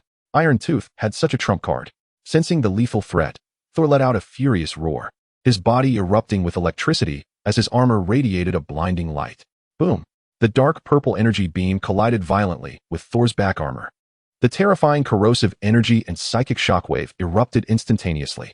Thor was struck as if by a heavy hammer, violently spitting blood, propelled forward by the immense force, crashing into the nearly closing gate. A charred indentation marred his back armor, with cracks spreading and electricity sparking chaotically, clearly indicating severe damage. "Close the door," Han barked sharply. The heavy gate thundered shut, completely sealing off the dark purple pursuing energy beam and the mercenaries' frenzied curses. The last glimmer of daylight vanished, plunging the underground base into dimness illuminated only by emergency lights. Inside the passage, only the heavy breaths of the team, the groans of the wounded, and Thor's muffled cries of anguish remained. Beyond the barrier, the enemy's roars and assaults persist, relentlessly battering against the formidable gates and the newly risen, undulating energy shield. They have successfully retreated, safeguarding the first line of their homeland. Yet, every soul understands that this is merely the inception. The foes shall never relent. The grievous injury of the Thunder God and the sudden emergence of the company's standardized horrific weapon have cast an even deeper shadow over this defensive struggle. The storm has not subsided. It has merely been temporarily barred from entry. The next onslaught will undoubtedly be more ferocious. The base now faces its gravest trial. Chapter 96. Thunder from the depths and the first cry of the barrier. The heavy gates momentarily sever the external clamor and peril, plunging the underground base into the flickering, dim yellow light cast by emergency lamps. The air is thick with the acrid scent of gunpowder, blood, and a stifling sense of survival after calamity. The Thunder God lies on the ground, his body uncontrollably twitching, each breath accompanied by a painful rasp.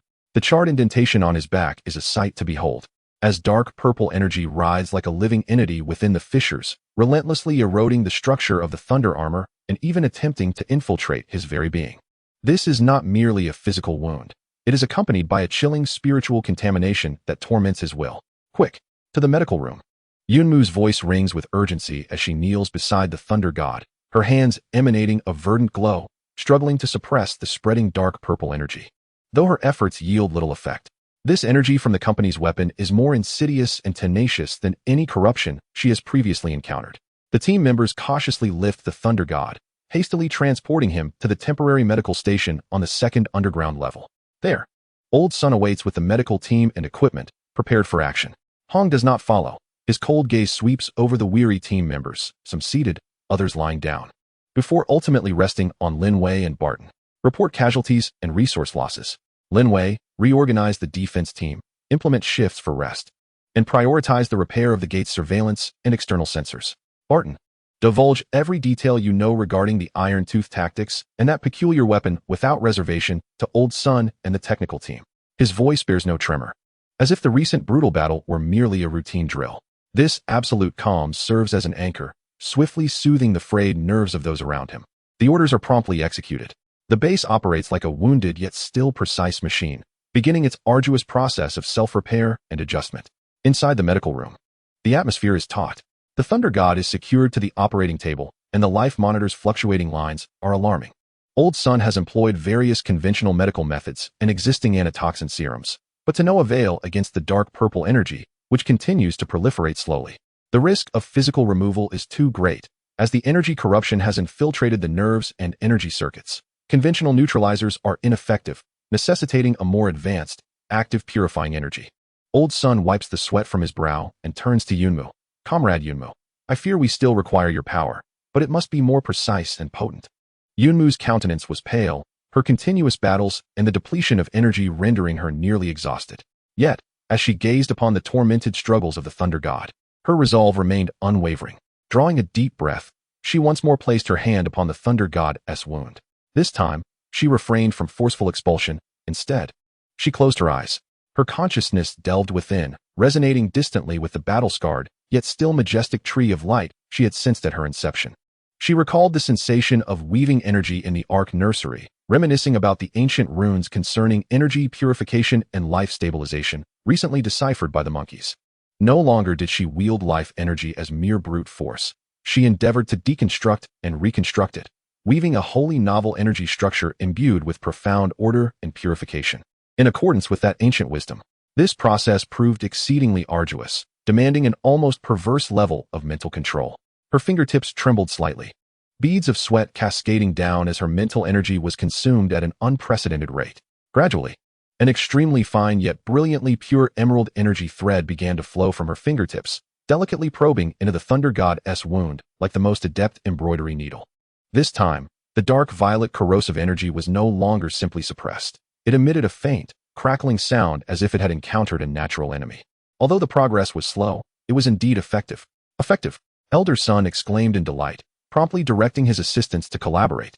Utilizing instruments to lock onto and extract the decomposed remnants of the dark violet energy, Yunmu was wholly focused, oblivious to her fatigue and the passage of time. Completely immersed in this intricate energy weaving, she could almost perceive the malicious dark violet energy structures being meticulously dismantled and purified by her emerald threads. This was not merely a healing process. It was a microscopic energy warfare, a transformative refinement of her own abilities. Meanwhile, the technical team, under the monkey's guidance, feverishly analyzed the characteristics of the dark violet energy beam, utilizing the limited information provided by Barton, and sought to optimize the recently activated energy barrier. The energy consumption of the barrier was excessive, its stability insufficient for prolonged maintenance. It required adjustments to the energy frequency, searching for the optimal resistance range against that corrosive energy.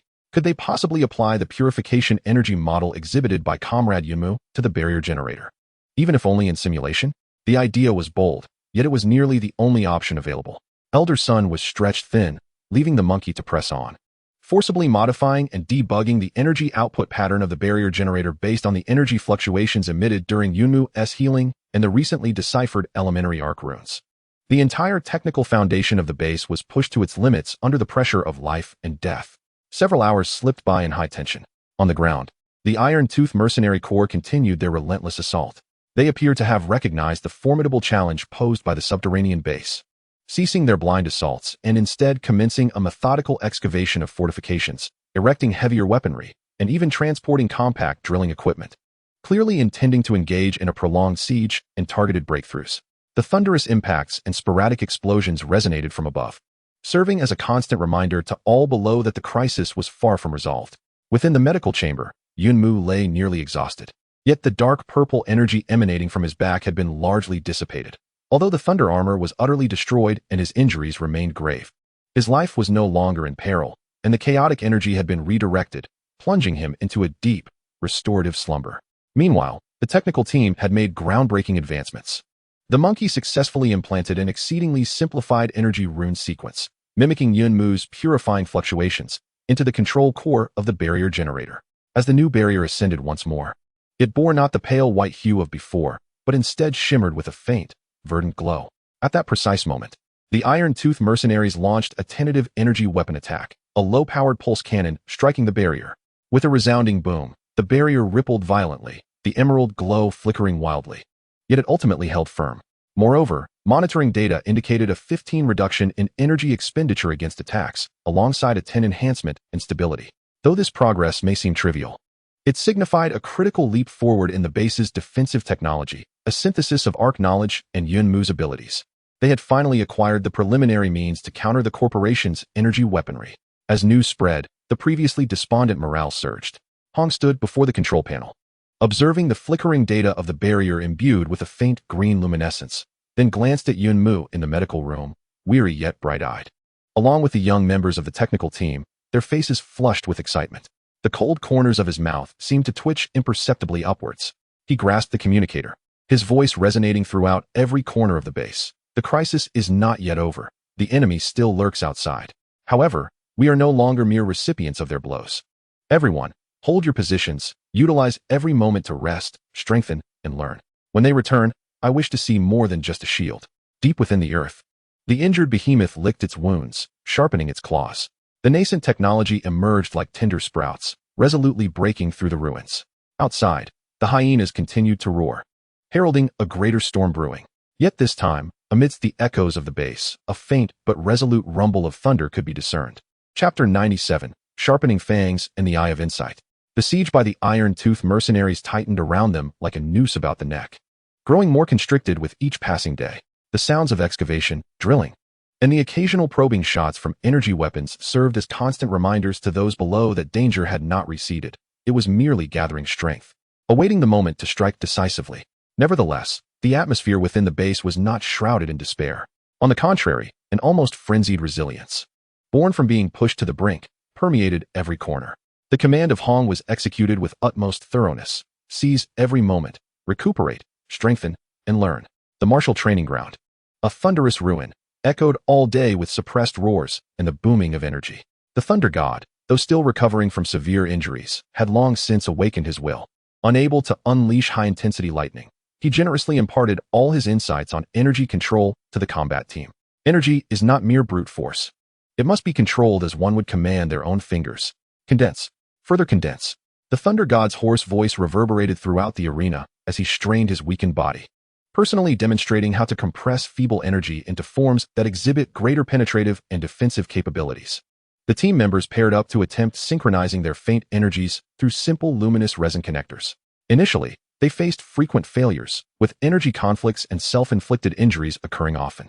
However, under the Thunder God's nearly stringent guidance and Hong's occasional cold yet precise advice, they began to grasp the nuances. Although they could not achieve the formidable individual combat strength exhibited by the likes of Yunmu or the Thunder God, they gradually learned to synchronize the faint energies of small squads of 3 to 5 individuals or briefly infuse energy into specific weapons and shields, unleashing powers that surpassed their typical capabilities. A nascent tactical prototype, rooted in teamwork and refined energy manipulation, was laboriously taking shape amidst sweat and blood. In the realm of analysis, the fission of knowledge, led by Elder Sun, the Research Institute became the busiest place within the base. The vast knowledge brought back from the Ark burst forth like a suddenly opened treasure trove. Although much of it was esoteric and far surpassed the current technological level, even a rudimentary understanding heralded revolutionary changes. The technical group, led by the monkey, focused primarily on comprehending the principles behind the faint green barrier. Using the energy fluctuations emitted during Yunmu's healing of the Thunder God as a foundation, they continuously optimized the rudimentary purification rune sequence, striving to integrate it into the barrier generator in a more stable and efficient manner.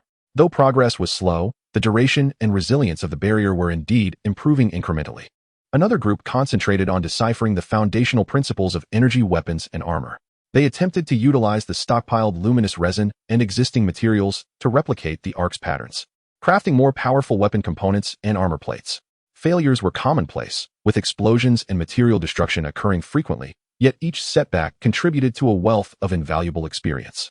Some even began to explore the knowledge related to ecology and agriculture, utilizing Yunmu's capabilities and a small amount of active luminous resin powder to carve out a small experimental plot in a corner of the base, endeavoring to cultivate ferns that demanded a high-energy environment, preparing for long-term survival. Knowledge, in this context, transformed from an abstract theory into tangible blades and shields capable of enhancing their chances of survival. At the precipice of the extreme, a profound call. After a brief recovery, Yunmu once again secluded herself in the meditation chamber closest to the luminous barrier. The Thunder God's grievous injuries and the looming crisis facing the base filled her with an overwhelming sense of urgency. She required a mightier strength, a deeper connection with the Ark, and a means to thoroughly restore the Oathkeeper's blade or procure alternative assistance.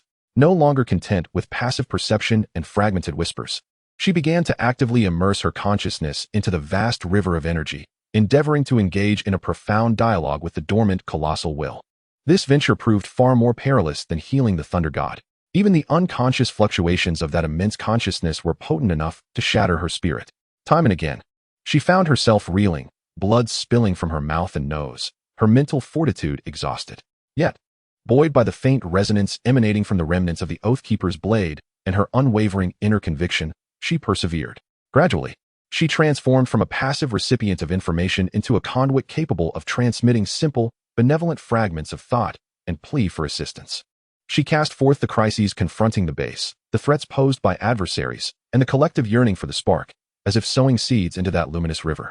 Uncertain if these seeds would be received or comprehended, she sensed that the energy flow beyond the barrier, in response to her relentless efforts, was undergoing subtle yet positive transformations.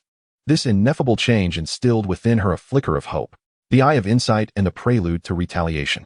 The base's passive defenses were not merely a matter of enduring blows. Hong had never ceased his surveillance and analysis of the surface. Despite the majority of sensors being compromised, he could still deduce the enemy's troop deployment, weaponry configuration, and activity patterns through residual vibrations, sounds, and energy fluctuations. Their main forces were concentrated at the eastern gate, attempting targeted drilling. In the southwest corner lay a relatively weak contingent, seemingly a logistical supply point. The frequency of that peculiar energy weapon's discharge was notably low, indicating potential issues with energy supply or cooling. A stream of cold intelligence was compiled for Hong. Standing before the sand table, his gaze was as sharp as a blade. He understood that remaining in a defensive posture would ultimately lead to exhaustion. An offensive maneuver was imperative to disrupt the enemy's deployment, gather more intelligence, and potentially acquire resources. A bold plan began to take shape in his mind, to assemble an elite reconnaissance team. Their mission, to secretly infiltrate from the southwest corner, scout the enemy's supply points, and procure food, ammunition, and especially fuel or battery samples for that peculiar energy weapon. If the opportunity arose, they would capture a Tong. Orders were issued, and candidates were swiftly determined. Led by the monkey, who would handle technical tasks and lockpicking, the team would include 2 members adept in stealth and reconnaissance, along with Barton. Me? Barton expressed surprise, then nodded emphatically. Very well. I am well acquainted with their logistical arrangements. As night fell once more, a 4-person reconnaissance team, like shadows, quietly departed the base through a previously surveyed, abandoned ventilation duct, melding into the ruins of the surface. This time, they were no longer fugitives, but had revealed their long-honed fangs, poised to strike at the enemy's throat. The Iron Fang mercenaries on the ground remained oblivious to this subtle movement. They remained ensnared in the turmoil of their siege, consumed by greedy fantasies of the subterranean treasures. Deep within the earth, Hong's gaze remained as frigid as ever, while Yunmu's call continued to echo, with the lights of the Research Institute burning throughout the night. The honing of skills did not cease. The overture of retaliation had quietly commenced amidst the darkness. Chapter 98, Shadow Hunts and Energy Keys. The nocturnal gloom above the ruins was denser than that below, as the cold wind swirled with radioactive dust, emitting a haunting wail. The reconnaissance team, for a number, moved like shadowy geckos, silently weaving through the debris under the leadership of Barton, skillfully evading the languid and inattentive patrols of the Iron Tooth Mercenary Corps. Their objective was clear: the relatively vulnerable logistics area situated in the southwestern corner of the camp. As they drew nearer, the air grew thick with the mingled scents of engine oil, inferior fuel, and decaying food. Faintly, snores, drunken boasts, and the muffled roar of a generator could be discerned. Monkey signaled for the team to halt once more, concealing themselves behind a pile of discarded containers. He retrieved a modified miniature drone, capable of resisting energy interference to a degree, and cautiously launched it into the air.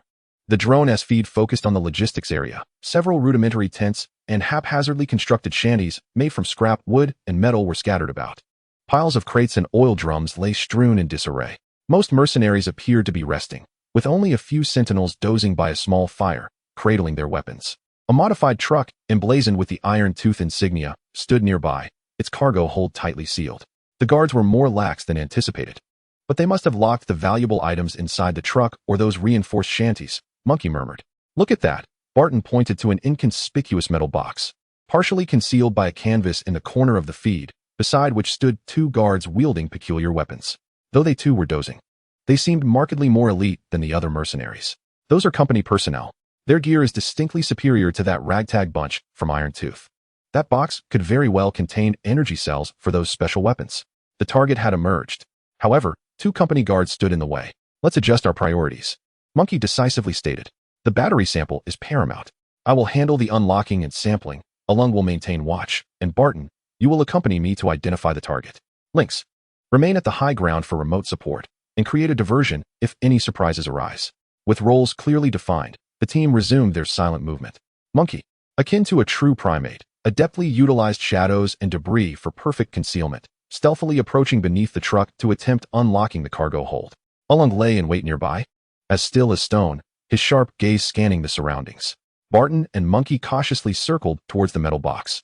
As they drew ever closer, the faint snores of the two company guards became audible. The weapons they cradled were uniquely shaped, with a streamlined design and faintly glowing energy indicators, clearly far superior to the gear of Iron Tooth. Monkey extracted his specialized unlocking tools, holding his breath as he began to tackle the complex electronic lock on the metal box. Batten clenched the dagger tightly, his heart racing, sweat soaking his back. Each second passed with excruciating slowness. Suddenly, a drowsy security guard mumbled something in his sleep and turned over. Batten and the Monkey froze in their tracks. Fortunately, the guard merely shifted positions without waking.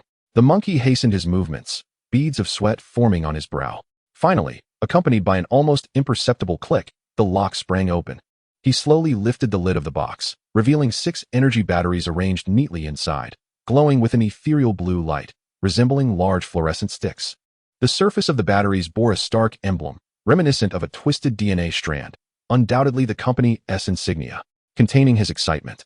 The Monkey swiftly extracted a minuscule energy sample from one of the batteries using his equipment and carefully replaced it with a nearly identical counterfeit battery crafted by the technical team before their departure, restoring everything to its original state. Success!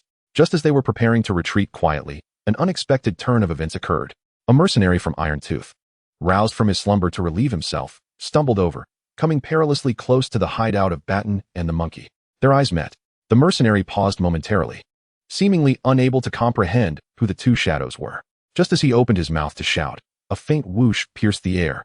A blow dart, coated with a potent anesthetic, shot from a high vantage point, striking the mercenary's neck with precision. His eyes widened in shock. He emitted a couple of choking sounds before collapsing limply to the ground. Retreat. The Monkey hissed urgently. The two men, disregarding the need to cover their tracks completely, hoisted the unconscious mercenary and quickly withdrew. Although the commotion was subtle, it nonetheless caught the attention of another sentry nearby. Huh, Johnny, what the hell are you doing on the ground? He mumbled, approaching to investigate. Lynx. The Monkey whispered urgently into the communicator. Boom. A sudden explosion reverberated from a distance. Lynx had detonated a small explosive device set earlier in another direction to create chaos. Enemy attack. To the east. Activity in the east. The logistics area erupted into chaos. Mercenaries shouted in panic, grabbing their weapons and rushing toward the source of the explosion. Amidst the turmoil, the three men maneuvered the captive like a slippery eel into the shadows, reuniting with Alyang and retreating frantically along their predetermined route. Behind them, the camp descended into utter disarray, filled with shouts, gunfire, and alarm bells, while searchlights scanned wildly, completely missing their target. The reconnaissance team, leveraging their familiarity with the terrain and precise coordination, narrowly evaded their pursuers, once again traversing the abandoned ventilation duct to safely return to the underground base. As they emerged from the gate with the captive and the precious vial of energy samples, Hong and Lin Wei, who had been waiting anxiously, rushed forward to greet them. Mission accomplished. 1 energy sample acquired, 1 captive taken, suspected mid-level leader of Iron Tooth. In a brief report, the Monkey handed the sample tube to Hong. As Hong accepted the tube, which emanated a ghostly blue glow, a flash of sharpness flickered in the depths of his cold gaze upon a mere glance. He promptly entrusted it to the technician beside him, instructing, "Deliver this to the Research Institute for priority analysis." His attention then shifted to the recently awakened captive, whose face was marred by terror and confusion. "Take him away and interrogate separately." Hong's voice was devoid of warmth. "I demand to know everything about the company, about this weapon, and their entire agenda." The medical room of the base transformed into an interrogation chamber. There were no implements of torture, no shouts. Hong personally conducted the questioning, coldly posing several pivotal inquiries, while Yunmu quietly stood beside him, her life perception akin to the most precise lie detector, capturing every subtle emotional fluctuation and energetic deception from the captive. Under the immense psychological pressure and Yun's unerring perception, the captive's mental defenses crumbled swiftly, spilling forth everything he knew like beans tumbling from a bamboo tube. The intelligence compiled reached Hong, corroborated by the analysis of the energy sample, painting a clearer yet more perilous picture. This energy battery, known as corrosive scorpion, was indeed supplied by the company to the Iron Teeth. Yet its core technology was beyond their understanding. They merely utilized it as a consumable. The company maintained a firm grip on the Iron Teeth through this weapon and battery, compelling them to scour various locations for a specific energy source and ancient relics. The recent assault on the base by the Iron Teeth was not solely for the acquisition of resources and territory. More crucially, the company suspected the presence of a potent, unrecorded anomalous energy reaction in the vicinity, likely a result of the Ark or base activity leak, commanding them to conduct thorough exploration and occupation. The captive also divulged a critical piece of information. This corrosive scorpion battery seemed to react violently and precariously to a particular high-purity life energy, explaining its low firing frequency and the necessity for cautious handling. This revelation instantly sparked a realization in Hong and Old Sun, within the Research Institute. Fueled by the energy sample and the captive's testimony, Old Sun's team erupted into fervent debate. High-purity life energy, the energy of Comrade Yunmu, and the Ark's azure marrow. If we were to reverse inject high-purity life energy. No, too dangerous. It could trigger a violent explosion. Yet perhaps it could be the key to controlling or even countering it. An audacious and extremely risky research proposal emerged on the agenda. They may have discovered a critical vulnerability in the enemy's weapon. Meanwhile, based on the intelligence provided by the captive regarding the Iron Teeth's troop deployments, shift timings, and commander's tendencies, Hong swiftly adjusted the defensive strategy and began strategizing for the next, more aggressive counteroffensive operation. The shadows yielded a potential energy key that might unlock the crisis, albeit one fraught with danger. In silence, the base continued to hone its claws, preparing for a strike that might no longer be purely defensive, but rather aimed at actively tearing into the enemy's throat. Chapter 99. The Energy Key of Obsidian. The intelligence provided by the Iron Teeth captives stirred ripples within the base, akin to a colossal stone cast into still waters, particularly concerning the Scorpion energy battery's alarming sensitivity to high-purity life energy. What appeared to be a fatal flaw held a glimmer of potential for transformation into a weapon in the eyes of Hong and Old Sunday. Consequently, all resources at the Research Institute were immediately redirected towards this endeavor. The Azure energy sample was placed within the highest level of isolation and analysis equipment. Technicians endeavored to stimulate it using feeble electrical currents, radiation, and even mimicking the energy weapon fluctuations of the Iron Teeth mercenaries, but to no avail. It was not until Yunmu, dragging her weary form, exhausted from continuous communication with the Ark and administering treatment, arrived at the laboratory, that a significant breakthrough occurred. At Old Sun's request, she meticulously infused a minuscule amount of the purest life energy into the receiver adjacent to the sample. Suddenly, that once stable Azure energy battery erupted into a furious boil, expanding as if an ice cube were cast into boiling oil. Its internal radiance became blindingly unstable, and the energy readings on the monitoring instruments skyrocketed, surpassing all limits. The isolation chamber emitted a desperate hum, with minute cracks appearing upon its surface. Emergency suppression. Quickly, Old Sun shouted in alarm. The technicians hastily activated the most powerful cooling and energy neutralization protocols, managing to forcibly contain the impending explosion. Inside the isolation chamber, although the sample battery did not explode, its luminosity had diminished significantly, and its internal structure was evidently permanently damaged. A heavy silence enveloped the laboratory, leaving everyone with lingering trepidation. Indeed, it was extremely unstable, almost akin to a repulsive reaction. Old Sun adjusted his glasses, his gaze growing increasingly bright, reminiscent of the juxtaposition of water and fire, two diametrically opposed energies. It is not repulsion, Yunmu weakly interjected.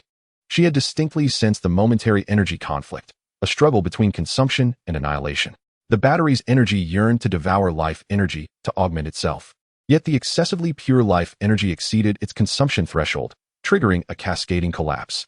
This discovery was paramount. In other words, if we could precisely control the amount and timing of life energy infusion, the monkeys would immediately react. We could artificially induce a controllable or uncontrollable energy explosion. Old Sun interjected, his tone imbued with a scientist's fervor and a hint of fear. A key that could ignite their own weapons. The theory was sound, yet the practical application posed numerous challenges. How could one ensure the enemy was detonated before inflicting harm upon oneself? How could energy be injected remotely and with precision? An urgent new project, codenamed Obsidian, was promptly initiated.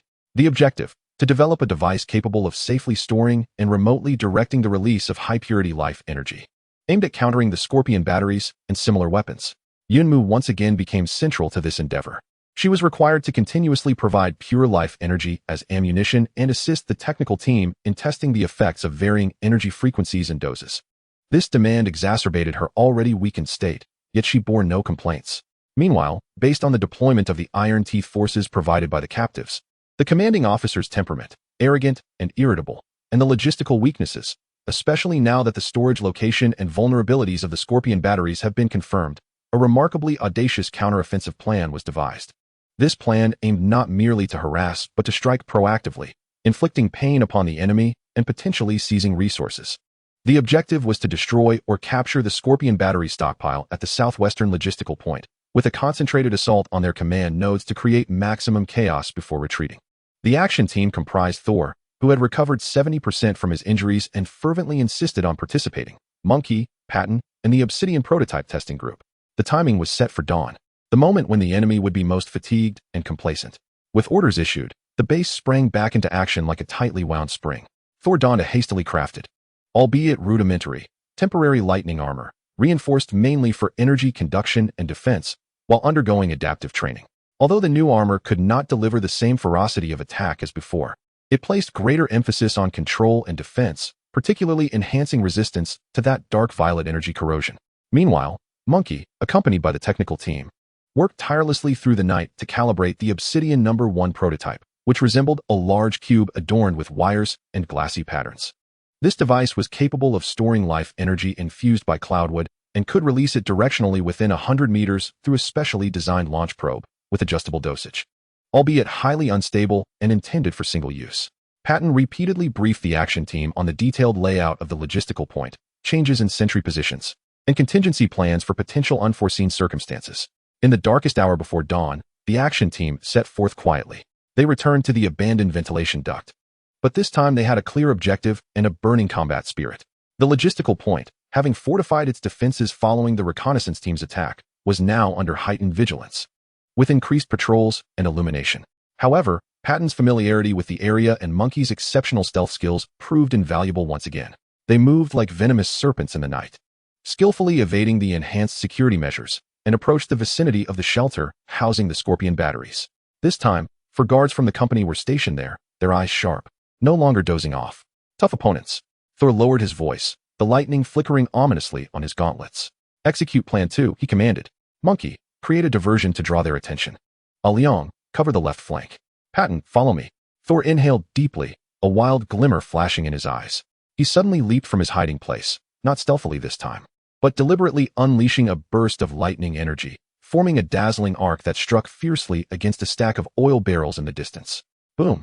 The deafening explosion instantly shattered the tranquility of dawn. Flames soared skyward. Enemy attack. To the east. To the east.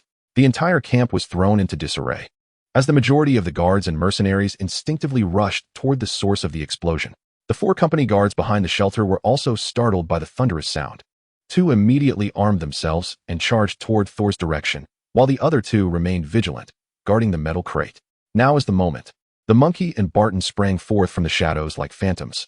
The obsidian probe in the Monkey's grasp was suddenly aimed at the guard poised to fire, while a metallic crate loomed behind them.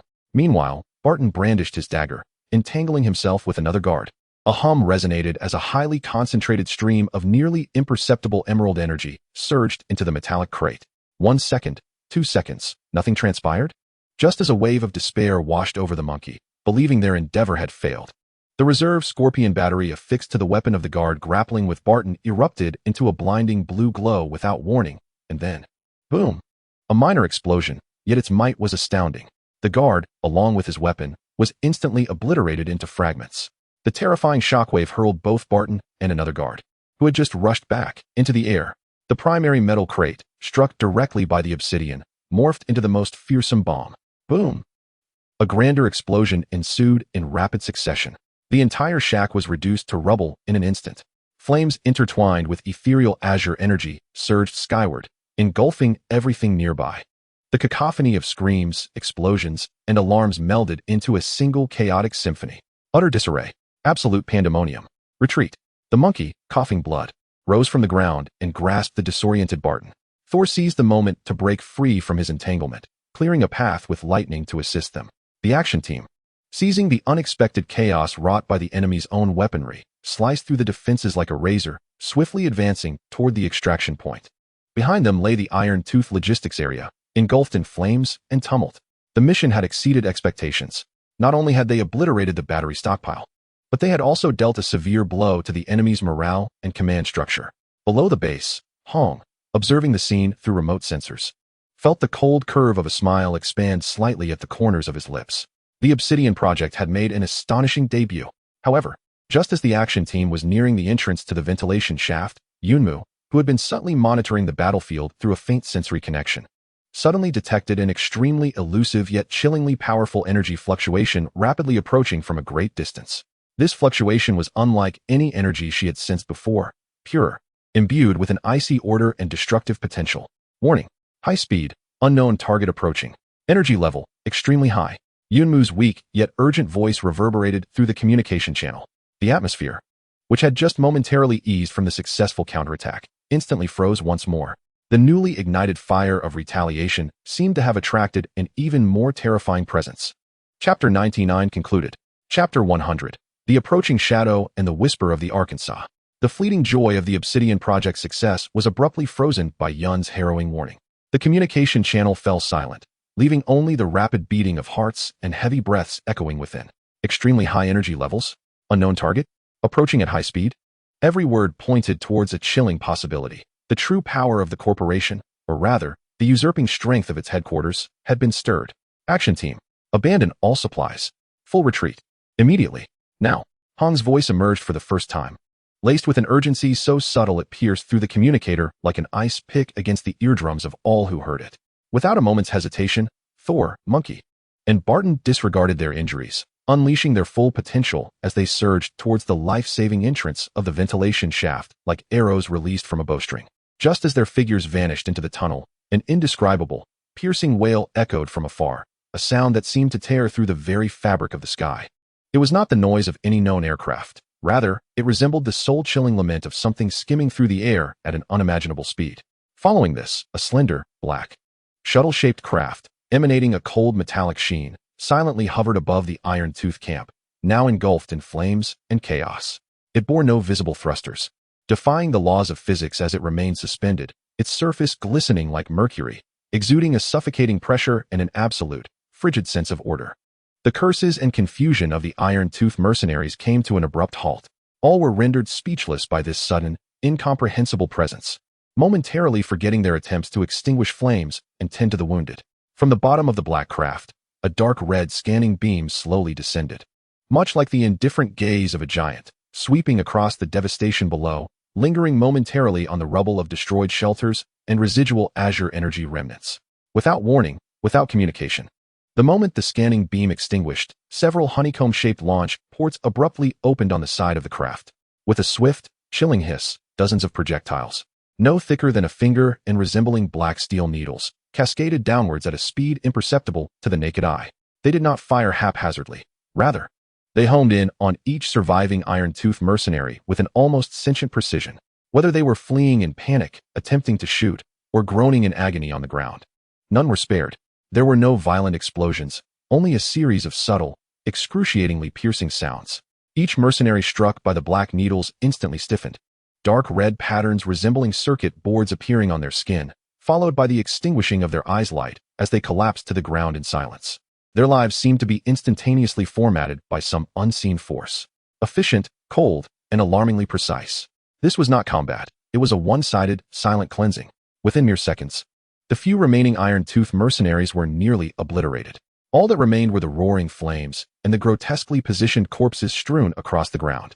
After the cleanup was completed, the dark aircraft seemed utterly indifferent to the outcome, paying no heed to the action team that had just retreated underground, perhaps deemed a low priority in its assessment. The craft trembled slightly and transformed once again into a blurred shadow, hurtling northeast at an astonishing speed, likely towards the company or the core control zone, vanishing instantaneously from the horizon, leaving behind a desolate camp, eerily silent like a ghostly domain. The underground base's gate closed heavily once more. The three members of the action team collapsed to the ground, bloodied and gasping for breath, their faces etched with the terror and disbelief of having survived a harrowing ordeal.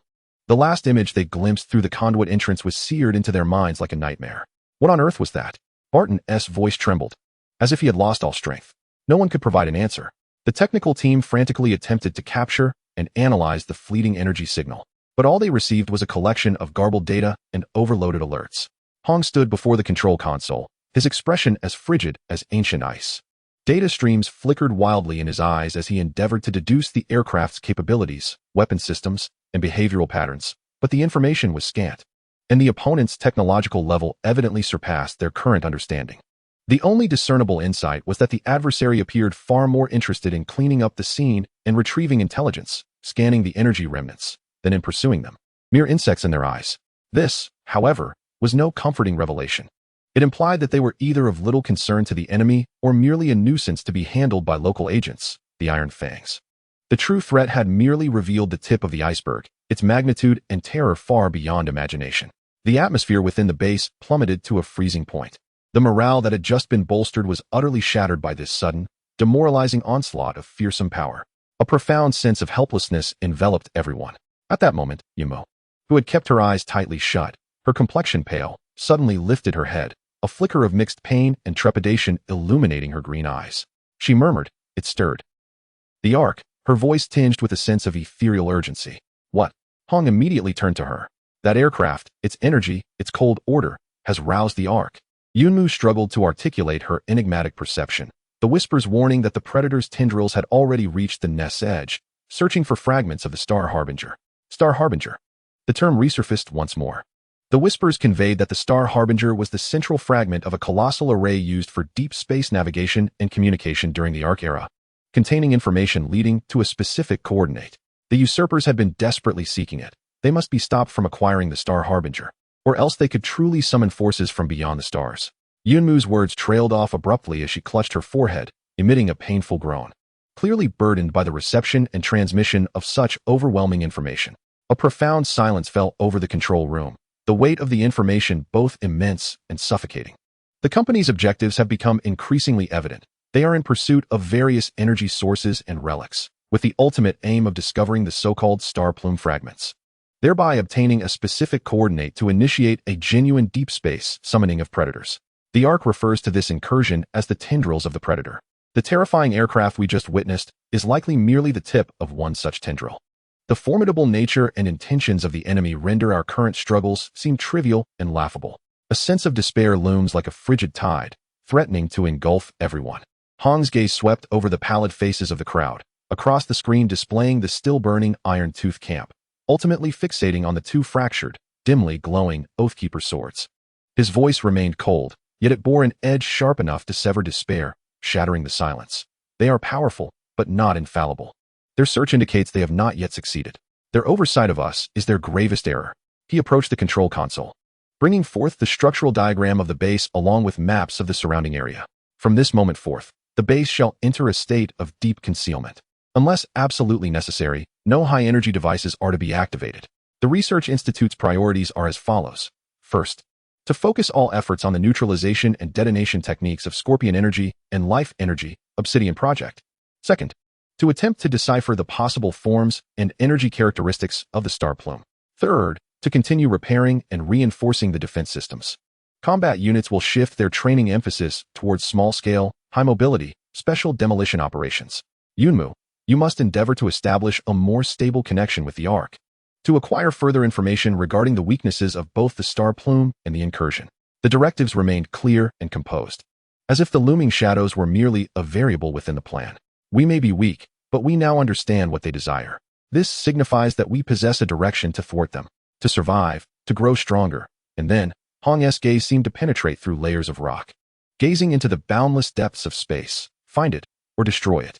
The encroaching shadows brought unprecedented pressure, yet, within the infinite darkness, they finally illuminated a vague target that we must strive with all our might to obstruct. The essence of survival no longer merely equates to mere existence. The whispers of the Ark, the continuity of civilization, the threat from the cosmos, all the weight rests upon the shoulders of these beleaguered souls amidst the ruins. Chapter 107. 30 Seconds, The Thief of Fire and the Awakening Whisper. Behind the obstacles at the exit, the air seemed to solidify. Each passing second felt like an agonizing eternity in a frying pan.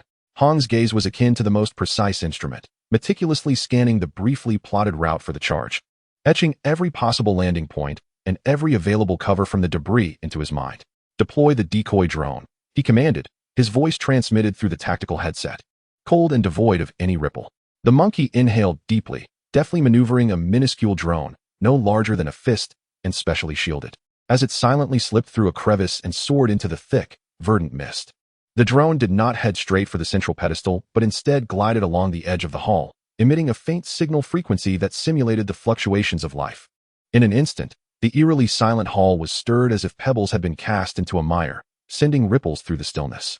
Hissing sounds, reminiscent of damp wood scraping, emerged from the depths of the fog. Dimly visible were distorted shadows, akin to rotting vines entwined with sharp-boned spurs, drawn by the drone's signal, moving slowly and stiffly toward the source of the noise. The guards were diverted. 3, no 4.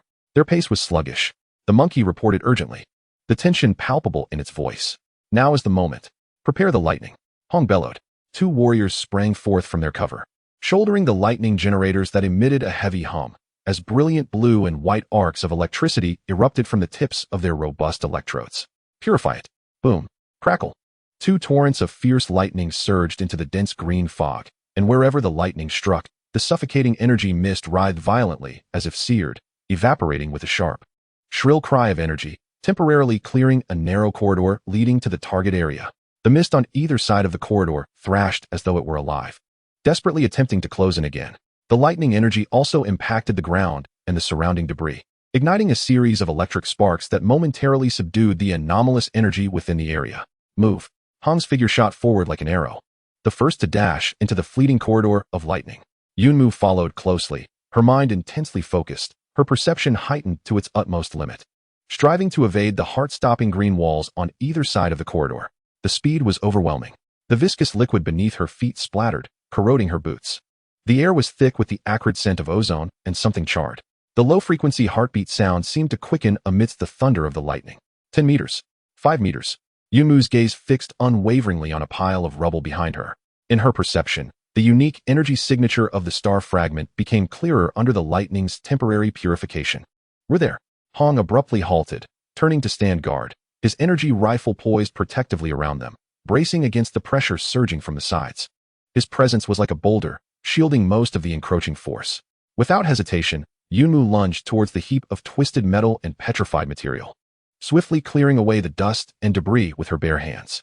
Her fingertips brushed against something cold, smooth, and distinctly different from the other fragments. She seized it with fervor. It was an irregular polyhedral crystal, about the size of a thumb, emanating a profound dark blue hue, with what appeared to be starlight swirling within. It felt icy to the touch, yet imparted an oddly stabilizing and profound sensation. This is it, the star fragment. In hand, Yunmu exclaimed breathlessly. Withdraw. Hong's command was succinct and resolute. The entire process lasted less than 15 seconds.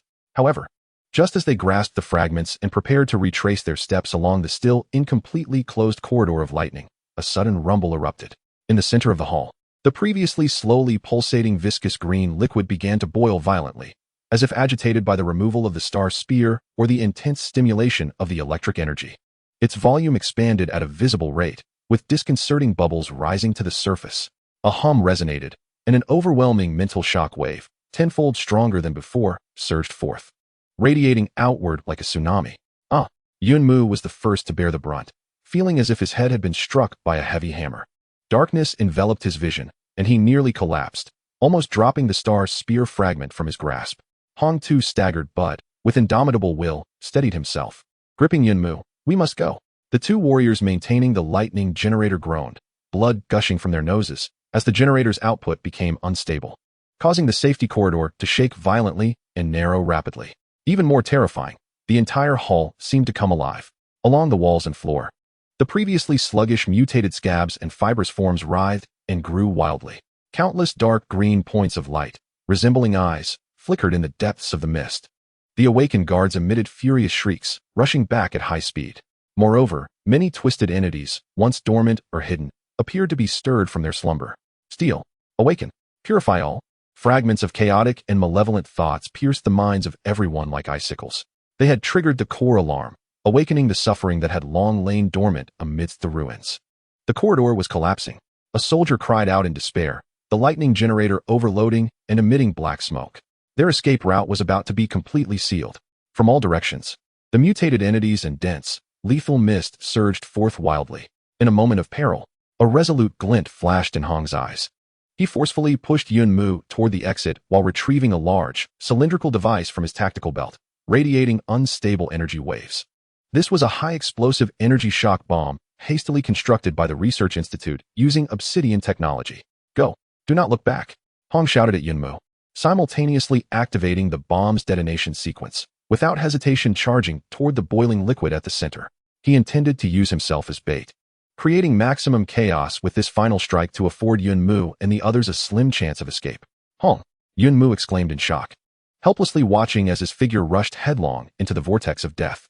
In that moment, the star spear fragment in her hand seemed to resonate with her intense emotional turmoil and the surrounding violent energy, suddenly warming slightly. The internal starlight flickering at an accelerated pace. A piercingly clear, yet chillingly mechanical prompt reverberated through her mind, overpowering the chaotic fragments of thought.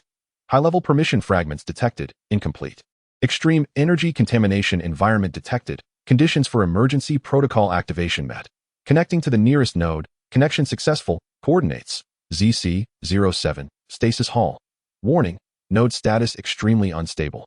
Risk of containment failure, unknown risk of forced activation. Do you authorize the activation of a temporary purification force field and the initiation of shortest path navigation? Life or death hinged upon an instant's decision. Chapter 108. Cold Navigation, Blood Path, and the Door of Stasis. Do you authorize the activation of a temporary purification force field and the initiation of shortest path navigation? The frigid mechanical voice was akin to a lifeline thrown into the depths of drowning, leaving Yunmu no room for hesitation. Authorization, she screamed fervently within her mind. Almost instantaneously upon completion of the authorization, the star fragment in her grasp erupted into a brilliant cerulean glow, no longer a mere shimmer of starlight, but radiating like a miniature sun. A sharply defined arrow-shaped path composed of blue luminescent points was instantaneously projected onto her visual interface, directing her gaze towards a corner of the hall, obstructed by dense, aberrant matter. Concurrently, a gentle, yet undeniably repulsive blue force field expanded abruptly from the star fragment, enveloping Yunmu within its embrace. The force field collided with the swirling dark green energy mist and the madly proliferating aberrant organisms, emitting a violent, corrosive sound. Wherever the blue light reached, the deadly green radiance retreated with alarming haste, collapsing and being forcibly purified into a secure area of approximately 3.5 meters in radius. This force field appeared to consume energy at an alarming rate, as the luminescence of the star fragment began to flicker visibly. Over here. Follow me. Yunmu, suppressing the excruciating pain in her skull and the overwhelming sorrow from Hong's sacrifice, shouted hoarsely to the nearest warrior, Zhang Long, who was attempting to restart the launcher. Zhang Long was momentarily taken aback, but upon seeing the enchanting blue force field surrounding Yunmu and the clear arrow on the visual interface, his survival instinct kicked in. He swiftly grabbed his unsteady comrade, Zhao Hu, and staggered into the protective range of Yunmu's force field. Just as they breached the force field, a thunderous explosion erupted. The high-explosive energy shock bomb detonated at last, reaching its critical point. An indescribable wave of terrifying energy surged forth, intertwined with Hong's final, resolute will, exploding in the heart of the hall like a storm of destruction. Blinding white light obliterated all sound and vision. A violent shockwave swiftly followed, akin to an invisible hammer striking down. Yunmu barely had time to shield the star fragment against her chest as the temporary purification force field unleashed its final brilliance in a valiant resistance. Bang! She felt as though she had been struck by a high-speed train. Her body, along with the two nearby warriors, was violently hurled away. The protective force field, having mitigated a significant portion of the impact and energy erosion, ultimately collapsed, causing the brilliance of the star fragments to dim instantaneously, rendering them akin to ordinary crystals.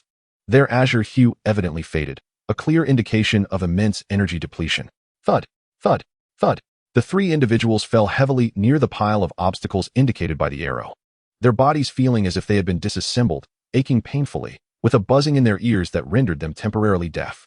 Struggling to lift their heads, they were met with a hellish scene before them. The epicenter of the explosion had been temporarily cleared, the bubbling green liquid seemingly dispersed by the blast. Yet the remnants continued to writhe defiantly, emitting furious pulses. Numerous aberrant entities and guardians had been reduced to dust in the explosion. Yet the shockwave had shattered more scabs from the walls and ceiling, unleashing further dormant horrors, resulting in an escalation of activity within the Grand Hall. Countless twisted shadows screeched as they re-emerged from the swirling smoke and turbulent energy. Hong, through his sacrifice, had momentarily dealt a severe blow to the core, yet had also thoroughly enraged this living ruin. Move, move. Zhang Long coughed up blood, struggling to rise, and seized the still-dazed Zhao Hu. He noticed that the blue arrow on Yunmu's visual interface, though now blurred, still stubbornly pointed towards the obstacles ahead. There was no visible pathway, only a thick, pulsating wall of aberrant tissue. Gritting his teeth, Yunmu, disregarding the excruciating pain coursing through his body, infused a faint trace of mental energy into the dim star fragment in his hand. The fragment trembled slightly, emitting a slender beam of blue light that illuminated a specific point on the wall of flesh. Path coordinates confirmed, weakest structural point. The cold notification resonated weakly once more. Attack there. Break through, Yunyu shouted hoarsely, drawing his multifunctional tactical knife and stabbing fiercely at the point indicated by the blue light. Zhang Long and Zhao Hu immediately comprehended the plan, raising their remaining functional energy rifles and unleashing a torrent of fire upon that point. Although the impact of energy bullets on the aberrant tissue was limited, concentrating their assault at a single point, coupled with the faint life energy attached to Yunmu's blade, which he could no longer afford to reject. Finally, with a squelch, the tissue was forcibly breached, creating a narrow opening just wide enough for a person to crawl through. What lay beyond was not more aberrant entities, but a cold metallic wall, imbued with the scent of ancient dust. On the wall, there was a discernible, neatly edged crack, which appeared to have originally been a concealed door, now sealed off by the encroaching aberrant tissue. "Their way," Zhao Hu exclaimed in delight. The shrieks behind them and the energy fluctuations were rapidly closing in. More guardians were circumventing the explosion zone, charging towards them. "Get inside," Zhang Long bellowed, continuing to shoot blindly at the pursuing foes while signaling for Yunmu and Zhao Hu to go ahead. Without hesitation, Yunmu was the first to bend down and crawl through the grotesque opening, entering the cold metallic fissure. Zhao Hu followed closely behind. Just as Zhang Long was preparing to dive in, a claw, reminiscent of decayed roots, suddenly seized his ankle. A tremendous force yanked him violently backward. Brother Long, Zhao Hu, who had already entered the crevice, was filled with rage, desperate to rush back and save him. "Go, don't worry about me. Tell Thunder God." Zhang Long let out a final roar, slamming a high-explosive grenade onto the claw that grasped him, while summoning his last ounce of strength to kick a precarious piece of metal debris aside, partially blocking the newly opened hole. Boom. The sound of the grenade explosion was muffled from the outside, yet the dull shockwave and desperate screams continued to resonate. Zhao Hu howled in agony, held back firmly by Yunmu. Inside the crevice lay a narrow, downward-sloping maintenance passage, seemingly untouched for ages. Thick with dust, but devoid of any signs of mutation or corrosion. The hole behind them had been temporarily sealed, and the sounds of their pursuers grew faint. A fleeting sense of security enveloped them. Yunmu leaned against the cold wall, sliding to the ground, gasping for breath, her hand tightly gripping the shard of starling that had saved their lives, though its energy was nearly depleted. The navigational arrow on the visual interface had vanished, leaving only a faint line of text. Navigation interrupted. Current location, ZC-07, perimeter passage of the stasis hall. Final destination, control room of the stasis hall, 1. 2 kilometers ahead. Hong had sacrificed himself. Zhang Long had also perished. Of the 5-member exploration team, only she and the injured Zhao Hu remained. A heavy toll had been paid, yielding only this small fragment and a path leading into the unknown stasis hall. Zhao Hu sat slumped across from her, head bowed, his shoulders heaving violently as he suppressed his sobs. A man may shed tears, but only when the heart is truly broken. Yunmu offered no comfort. Instead, she silently retrieved bandages and antiseptics from the medical kit, tending to her own lacerated wounds and abrasions. For a moment, her gaze turned hollow, soon replaced by a profound, nearly unyielding resilience. Grief demands expression, yet now, the living must press onward. After a brief respite to regain some strength, she rose and gazed into the depths of the passage. It was engulfed in darkness, with only the shard of starling casting a faint, flickering blue light, barely illuminating the ground beneath her feet. The starling had guided them here for a reason. The stasis hall, an ancient mistake warned of by the Arkansas. She pulled Zhao Hu, who was lost in sorrow, to his feet. "We cannot stop." Her voice was hoarse, yet imbued with an undeniable strength. "The sacrifices of Hong and Zhang Long must not be in vain.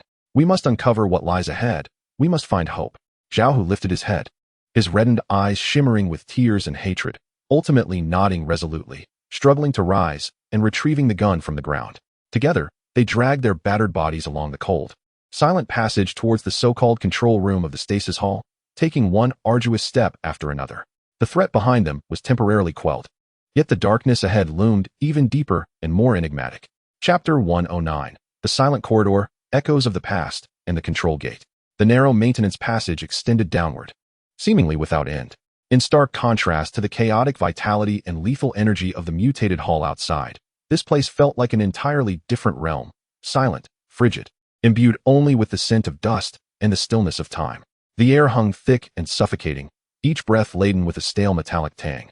The dust beneath their feet formed a thick layer, crunching underfoot like snow, leaving behind two distinct footprints, the sole testament of movement in this realm of desolation.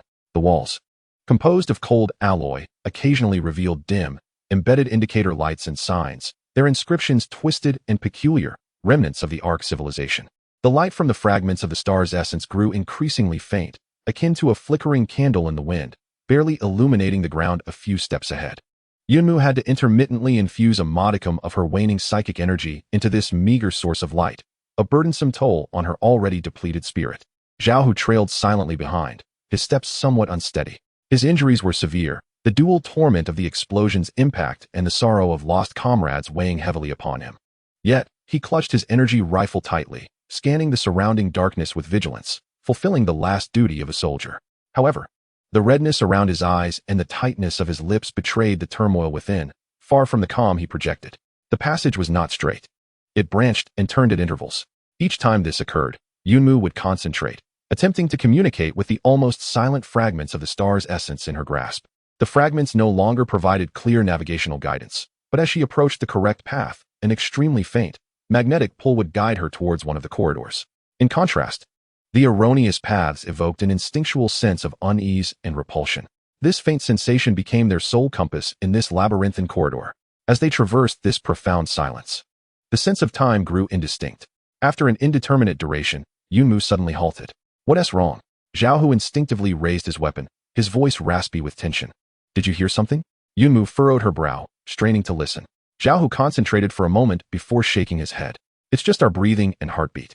Yet, Yunmu had indeed heard something, not through her ears, but directly impacting her perception. It was an exceedingly faint, intermittent echo, like countless fragmented sounds elongated and distorted, suspended within the walls and air of the corridor. As she focused her mind to perceive it, those fragments stirred as if awakened from slumber, reverberating softly. Level 7 Quarantine Protocol, initiated. Energy leak cannot be contained. Request, abandon. May the mother tree, protect, the seeds, must be preserved. They are coming. Stop them. For the Ark. Desperate commands, tragic cries, fervent prayers, fragmented words, and intense emotional shards lingered like ghosts. This place seemed to encapsulate certain moments from the initial outbreak of the catastrophe. Yunmu could faintly perceive some distorted illusions, figures clad in peculiar uniforms, seemingly the attire of the Ark civilization, frantically fleeing as the cold gate thunderously descended, isolating their companions outside. A ghostly green wave of polluted energy surged forth from the far end of the passage. Instinctively, she extended her hand, her fingertips gently brushing against the frigid wall. A hum resonated, and more intense visions assailed her senses. She seemed to glimpse a figure, perhaps a researcher, slowly sliding down the wall, clutching a softly glowing crystal panel. Blood oozing from their mouth and staining their front, their eyes filled with unwillingness and fear, ultimately frozen in despair. The light of the crystal panel gradually dimmed, and the illusion dissipated. Yunmu abruptly withdrew her hand, her heart racing. The overwhelming negativity and marks of death induced a wave of nausea. This was one of the final evacuation passages. Her voice trembled as she spoke to Zhao. "Many were unable to escape. Their marks remain here." Zhao silently regarded the wall, seemingly sharing in that heavy despair, his grip on the gun tightening. In the ensuing journey, the two fell into deeper silence. Each step felt as though they trod upon the corpses of history, an invisible weight rendering them breathless. Closed hatches began to appear on either side of the passage, most severely corroded or locked from within, the signage on the doors blurred and indistinct. The guiding sensation from the fragments of the starry sky intensified. Finally, after rounding a massive spiral descent, the passage reached its terminus. Before them stood an enormous portal, starkly contrasting the maintenance passage's layout. This door was overwhelming in its grandeur. Towering over 10 meters high, wide enough to accommodate heavy machinery. Its material was not an ordinary alloy, but a profound, dark gray metal that seemed to absorb all light. Its surface smooth as glass, devoid of any conventional handles or keyholes, save for a central intricate circular area composed of countless tiny lattices, now dim and lifeless. The magnificence and precision of the portal sharply contrasted with the relatively crude maintenance passage, as if mortals had stumbled into the realm of the divine. Flanking the door stood two colossal, weathered statues, remnants of a peculiar guardian figure that amalgamated plant and mechanical features. Now, only the bases and fragments of their forms remained, shrouded in thick dust, long devoid of vitality. Above the portal, a massive inscription was carved in the distorted script of the Ark, though largely obscured by dust. Fragments of its contours remained discernible. Yunmu gazed intently at the inscription, the fragments in her hand seeming to resonate faintly with the portal, emanating a subtle warmth. A vague translation of fragmented information naturally surfaced in her mind. ZC-07, Stasis, Hall, Highest, Authority, Warning, Unauthorized, Approach. Here lay the terminus of navigation, the main entrance to the Hall of Stasis. However, this magnificent portal remained tightly sealed, flawlessly fitted, with no signs of potential opening. The intricate lattice at its center lay in utter silence. They had arrived at their destination, only to be obstructed by a seemingly impenetrable colossal door. Hope appeared tantalizingly close, yet separated by an insurmountable chasm. Zhao Hu stepped forward, attempting to push the dark gray door with all his might, yet it did not budge, not even emitting a whisper, as if he were pushing against a mountain rather than a door. What should they do? He glanced at Yunmu, his eyes reflecting a mixture of confusion and exhaustion. After enduring so many sacrifices, were they to be thwarted by a mere door? Yunmu offered no reply. She approached the immense door, her gaze fixed on the intricate lattice at its center. She sensed a faint residue of energy fluctuations emanating from it, akin to the remnants of the star fragments, yet more ancient, vast, and profoundly silent. Hesitating momentarily, she slowly raised her hand and gently pressed the dim star fragment against the center of the lattice. At the instant the fragment made contact, a hum resonated. The last flicker of light within the fragment began to swirl. It was as though the lattice had been infused with a minuscule amount of energy, causing a few of its components to emit nearly imperceptible pale blue glimmers, akin to distant solitary stars in the night sky. A clearer, albeit still intermittent, cold notification echoed directly in the minds of Yunmu and Zhao Hu. Detected high-level authority fragment, severely incomplete, energy level below activation threshold by 99.7%. ZC-07 Stagnation Hall main entrance authority verification failed. Detected external connection port, low authority maintenance interface, located on the side wall, ID, ZC-07, MA-04. Attempting connection, could access basic status information of the hall and log fragments. Insufficient authority to open the main door. Yet, it seemed there existed a low authority backup interface, allowing them a glimpse into the secrets beyond the door. Chapter 110, Data Fragments. The secret of stagnation and the glimmer of ember. Hope flickered like a feeble spark in the absolute darkness and adversity, only to swiftly fade away. The main door remained unyielding, and that low authority maintenance interface was their sole grasp at salvation. Search. Split up and find the interface numbered ZC-07, MA-04. Yunmu's voice was tinged with urgency, sounding somewhat hoarse.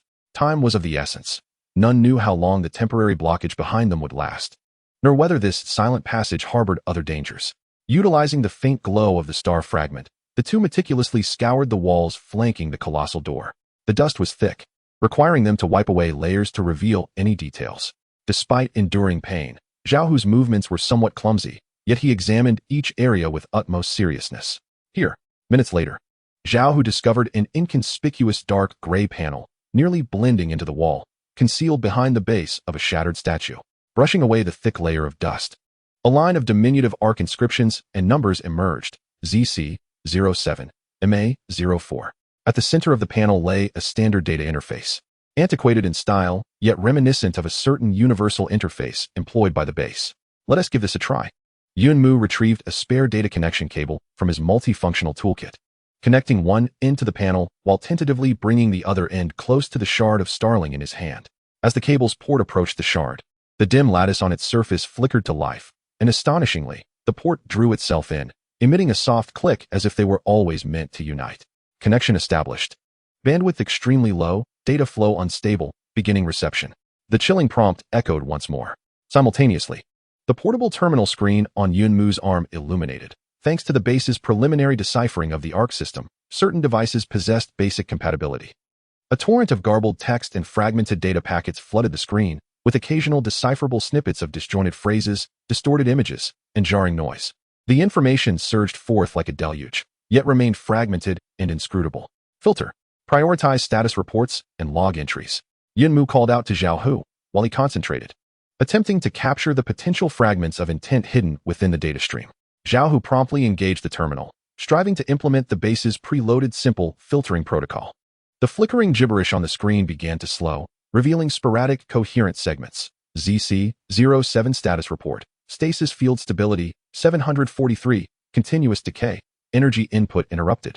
Backup energy, insufficient. Estimated duration. Error, unable to compute. Internal ecological cycle, terminated. Life sign scan, no results. Warning, containment barrier, 3, exhibiting structural fatigue. Aberrant energy penetration level, low, but steadily rising. Log fragment. Mother tree, the last refuge. We have failed. We can only remain in stasis, waiting for the faint hope of the future. Log fragment. They are not enemies. They are sick children. We are powerless. Log fragment. The spark must be preserved. It is the key. It is hope. It is also a curse. Each line of information was alarming. This stasis hall was not merely a warehouse or laboratory. It resembled a colossal sanctuary or perhaps a stasis pod. Within it seemed to be sealed a being referred to as the Mother Tree, and the spark was crucial. The Ark civilization did not regard aberrant energy as a mere enemy, but rather called it sick children. This concealed immense secrets and helplessness. Most concerning was the decay of the stasis field, the fatigue of the internal containment barriers, and the slow seepage of aberrant energy. This signified that conditions within the hall could be far more perilous than they imagined, possibly already experiencing partial breaches. Look at this. Zhao Hu suddenly pointed at a relatively clear structural sketch that flashed on the screen. It depicted a rudimentary layout of the stagnation hall, with a specific point highlighted, pulsating with a faint cursor, accompanied by the words ignition maintenance array. From their current position, there was an exceedingly narrow route labeled as an emergency maintenance passage that circumvented the main entrance, leading to that area. The entrance to this passage was in close proximity to them. Detected permission fragments, matching emergency protocol, initiating navigation. The Xingliang fragment received information once more, its dim glow flickering a few times before projecting a new, more concise arrow, directing them towards a discrete gap in the wall adjacent to the colossal door. Almost flush with the surface, Yunmu immediately approached and touched the wall. Indeed, a section felt slightly different to the touch, with a firm push, accompanied by a barely audible mechanism sound. A dark door, roughly the height of a person, silently slid open inward, revealing a narrow, pitch-black crevice that only allowed passage sideways. A rush of colder air, imbued with a peculiar chemical scent, surged forth. Hope reignited. Though the main door was barred, they still had an alternate route to enter the core area. Just then, the terminal screen was abruptly obscured by a massive, incessantly flashing red alert. Highest alert. Containment barrier 7 has failed. High activity anomalous energy source detected awakening. Lifeform signature scan. Match. Guardian. Purification type. Status. Error. Hostile. Moving towards the entrance direction. Extremely fast. Warning. Non-secure evacuation. Repeat. Non-secure evacuation. Almost simultaneously with the alert, a resounding, terrifying crash echoed from the direction of the maintenance passage they had traversed. The entire ground trembled slightly. Clearly, something was violently assaulting the blockage they had previously created. They were being pursued. Moreover, it seemed that something even more formidable had awakened. Zhao Hu's face turned pale, his voice laced with fear. Misfortunes never come singly. Ahead lay the unfathomable stagnation hall and the urgently sought ignition behind them. Terrifying pursuers and the newly awakened erroneous guardian. They were caught in a dilemma. Yunmu's heart raced wildly. She glanced at the softly glowing Xingliang fragment in her hand, then at the narrow emergency passage whose destination was unknown. There was no time for hesitation. Without delay, she decisively pushed Zhao Hu into the emergency passage and followed closely behind, then groped along the inner wall, finding a protrusion resembling a switch, which she pressed firmly. The dark door swiftly closed silently, isolating the horrific crashing sounds and alarm from the outside, leaving only a muffled, disquieting echo. The passage was shrouded in darkness, illuminated solely by the light of the Xingliang fragment, revealing only a short distance ahead. The passage is exceptionally narrow, the air frigid, and the walls smooth, allowing only for slow, sideways movement.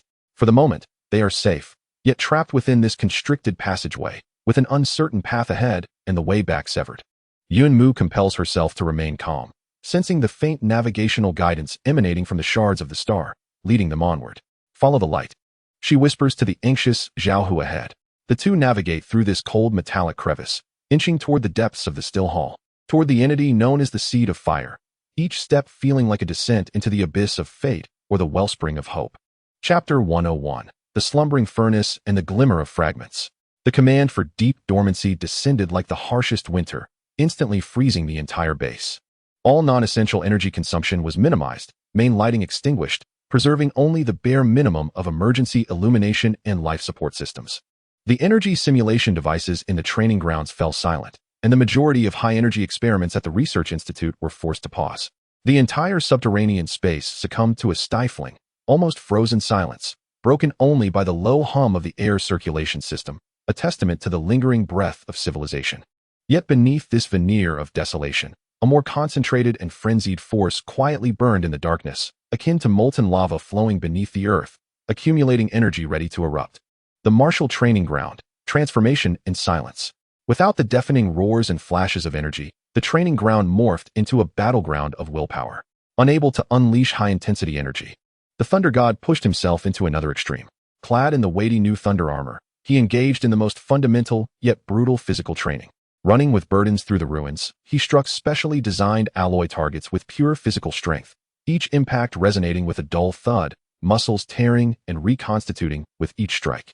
More importantly, he devoted all his energy to mastering the delicate manipulation of the feeble electric abilities. He no longer pursued raw power, but sought control. Allowing the lightning to entwine around his fingertips like silk, envelop him like a web, and pierce the energy nodes of imagined foes like needles. In the stillness, he felt the flow of every ounce of energy, every tremor of muscle, honing his combat instincts to their primal essence. The other team members followed suit. Collaborative training no longer relied on the resonance of energy connectors, but transformed into pure tactical coordination, with exchanges of glances and the honing of muscle memory. They engaged in silent combat drills under dim light, striving for efficiency, simplicity, and lethality in every movement. Occasionally, Hong would materialize like a specter, coldly pointing out a misstep or a delay in coordination, pushing their efficiency to an almost intolerable degree. This was a refinement that shed superficiality and returned to the essence. The external clamor dissipated, while the internal sharpness grew increasingly acute in the silence. Domain of analysis, the reverse blade. The lights of the Research Institute had not been entirely extinguished. Rather, they became more concentrated and efficient. All resources were directed toward the Obsidian Project and the analysis of the star shards. Progress on the Obsidian Project was arduous, yet steadily advancing. Through extensive testing of the damaged sample and the continuous infusion of life energy by Yunmu, who regularly charged a specially crafted energy-storing crystal, the technical team gradually discerned the critical point that triggers the energy collapse of the Scorpion. They successfully developed a more compact and stable obsidian projector, a device akin to a grenade launcher, capable of firing specially designed projectiles that contain high-purity life energy. Although its range remained limited and it was single-use, it at least possessed potential for practical application. Concurrently, based on reverse engineering of the Scorpion's energy characteristics, Sun Lao's team began to experiment with designing a localized energy suppression field. The principle was to utilize specific energy fluctuations to significantly enhance the instability of the Scorpion's energy, rendering it prone to uncontrollable surges or even self-destruction within designated areas, thereby incapacitating the enemy's array of large-scale energy weapons. This undoubtedly represented a more ambitious and challenging endeavor. Yet the idea had begun to take shape. Meanwhile, the pursuit of the Starry Crown had encountered a stalemate. The information provided by the Ark Whisper was exceedingly vague. It could be a crystal, a metal fragment, or even a specific energy encoding. The monkey endeavored to sift through the vast and overwhelming fragments of data in the Ark's database, searching for any terms related to navigation, deep space, arrays, or cores, only to find countless incomplete and incomprehensible snippets. It was not until a serendipitous attempt that a breakthrough occurred. During a profound meditation, Yunmu inadvertently infused a trace of her mental energy into the two fractured oaths of the sword. To her astonishment, the once inert broken blade quivered slightly, and a fleeting glimmer of an ancient energy wave, distinctly different from her own frequency, passed through the fracture. This ephemeral fluctuation was brief, yet captured the attention of the monitoring monkey. This fluctuation, this characteristic of energy, the monkey exclaimed with excitement, comparing this data to the vast trove of inconsequential information in the Ark database, and successfully matched it to a fragment of the maintenance log for the Starry array. Within it, the energy signature characteristics of the array's core fragment were mentioned. Although they still could not ascertain the exact form or location of the Starry Crown, they had finally obtained a crucial key: its unique energy signature characteristics. The Research Institute immediately adjusted all listening and detection devices to commence round-the-clock scanning and filtering of any energy signals that matched this signature. The hope remained tenuous, akin to searching for a needle in a haystack, yet at least they now knew what needle they were seeking. In the bridge of extremes, a heavy resonance.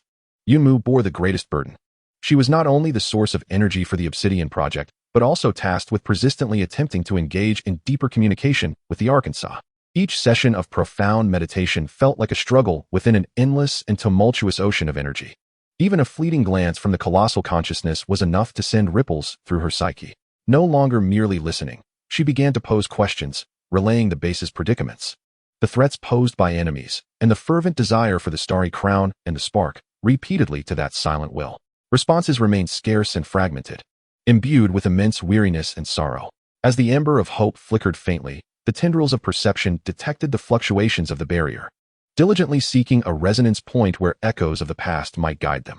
The concept of a resonance point emerged as yet another nebulous coordinate. Yunmu transmitted this information to Hong, who promptly cross-referenced it with the existing maps and databases. In the Ark linguistic framework, a resonance point typically denotes a site of energy convergence or a location where significant events have transpired. By analyzing the structural blueprints of the Ark, Hong ultimately identified 3 potential areas. One was a vast ruin marked by them as the energy nexus, partially explored. Another was an unexplored region deeper within the Ark, referred to as the Stagnation Hall, and the last pointed directly beneath the sports center base, into the depths of the fissure where they had first discovered the glassy marrow. Danger and opportunity coexisted within these areas, each potentially harboring clues, yet also concealing greater perils, especially the Stagnation Hall, which whispers had vaguely indicated was sealed with ancient errors. The base's resources could only support a preliminary exploration of one of these areas. The burden of choice weighed heavily once again. In the world above, the Iron Tooth Mercenary Corps seemed to have fallen into complete silence after suffering devastating blows and ruthless purges by the corporation. The remnants of their forces had scattered like birds and beasts, leaving behind a charred camp that had become a no-go zone. Yet, Hong remained vigilant. He deployed the most elite reconnaissance team, utilizing the exceedingly discreet microsensors crafted during their dormant phase to monitor the region and the surrounding corridors from a distance. Days later, the reconnaissance team relayed disturbing imagery. Several small, low-noise drones, distinctly different in design from the black aircraft of that fateful day, appeared frequently in the airspace surrounding the base. These drones, though more rudimentary, bore a clear corporate technological signature, conducting meticulous terrain scans and energy detections. It seemed they were reassessing the area, searching for the precise entrance to the underground base and its defensive vulnerabilities. The company's agents had changed. Hong coldly concluded that Iron Tooth had become a pawn. And now, more professional and patient hunters had arrived. The base's dormancy appeared not to have completely eluded those prying eyes. A silent contest of technology and will unfolded quietly in the darkness. The dormant furnace continued to burn silently. And though the glimmers of debris did not illuminate a clear path, they presented a crossroads of decisions. Should they delve deeper into the known energy nexus? Dare to explore the unknown Stagnation Hall? Or return once more to the initial fissure, seeking the secrets beneath the base? Each choice bore the potential for hope or the risk of plunging into an abyss from which there was no return. The pressure mounted like an ever-rising tide, inundating every inch of space. Meanwhile, in the unseen depths, the scarred Tree of Light, stirred by Yunmu's relentless calls and the indomitable will to survive of the base's inhabitants, slowly began to emit a barely perceptible halo once more. Chapter 102. Choices, Cracks, and Echoes of Whispers. The atmosphere in the decision room was so heavy that it felt as though one could wring water from the air.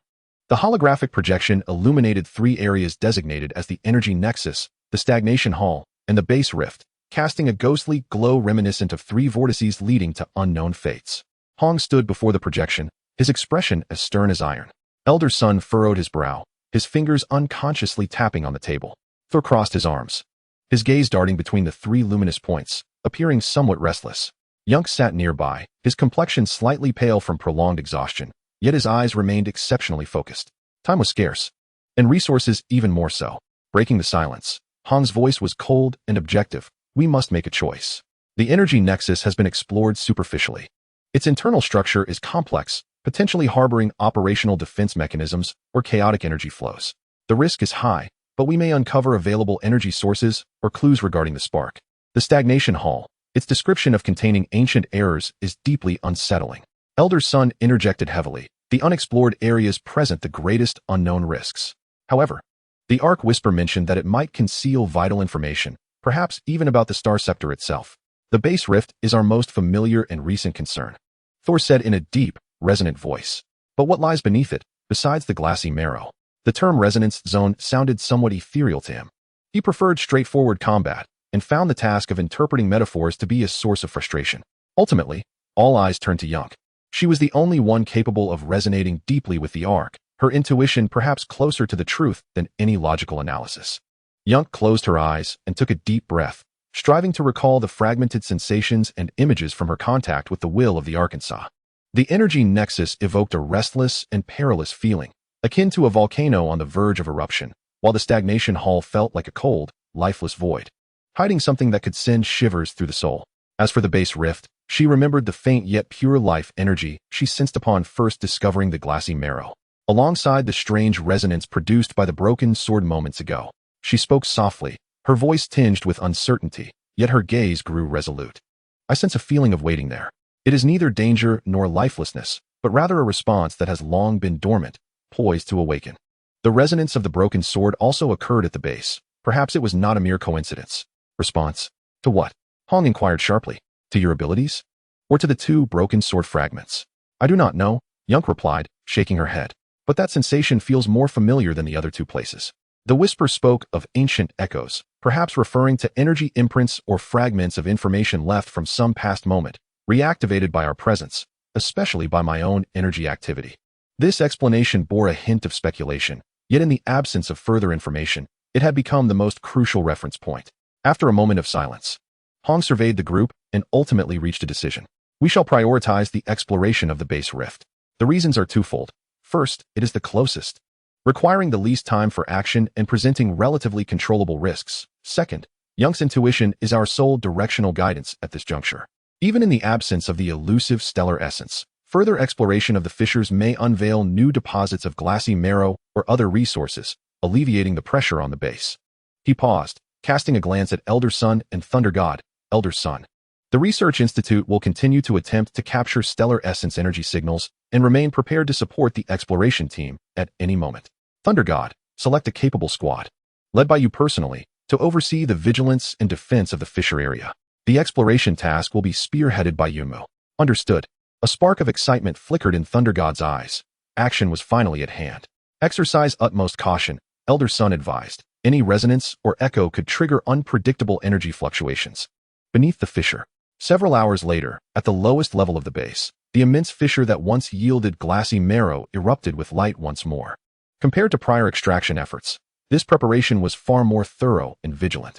Thunder God, accompanied by several fully armed team members, dispersed around the fissure, erecting makeshift protective barriers and energy detectors, their keen eyes scanning for any suspicious movements. Their weaponry had evolved beyond conventional gear. Now equipped with the latest obsidian-tipped projectile launchers, though scarce, these represented the most formidable countermeasures available at the base. Yumu stood at the edge of the fissure, flanked by the technician Monkey and two researchers. Monkey operated several exploration drones fitted with specialized sensors, poised to delve into the fissure for an intricate scan.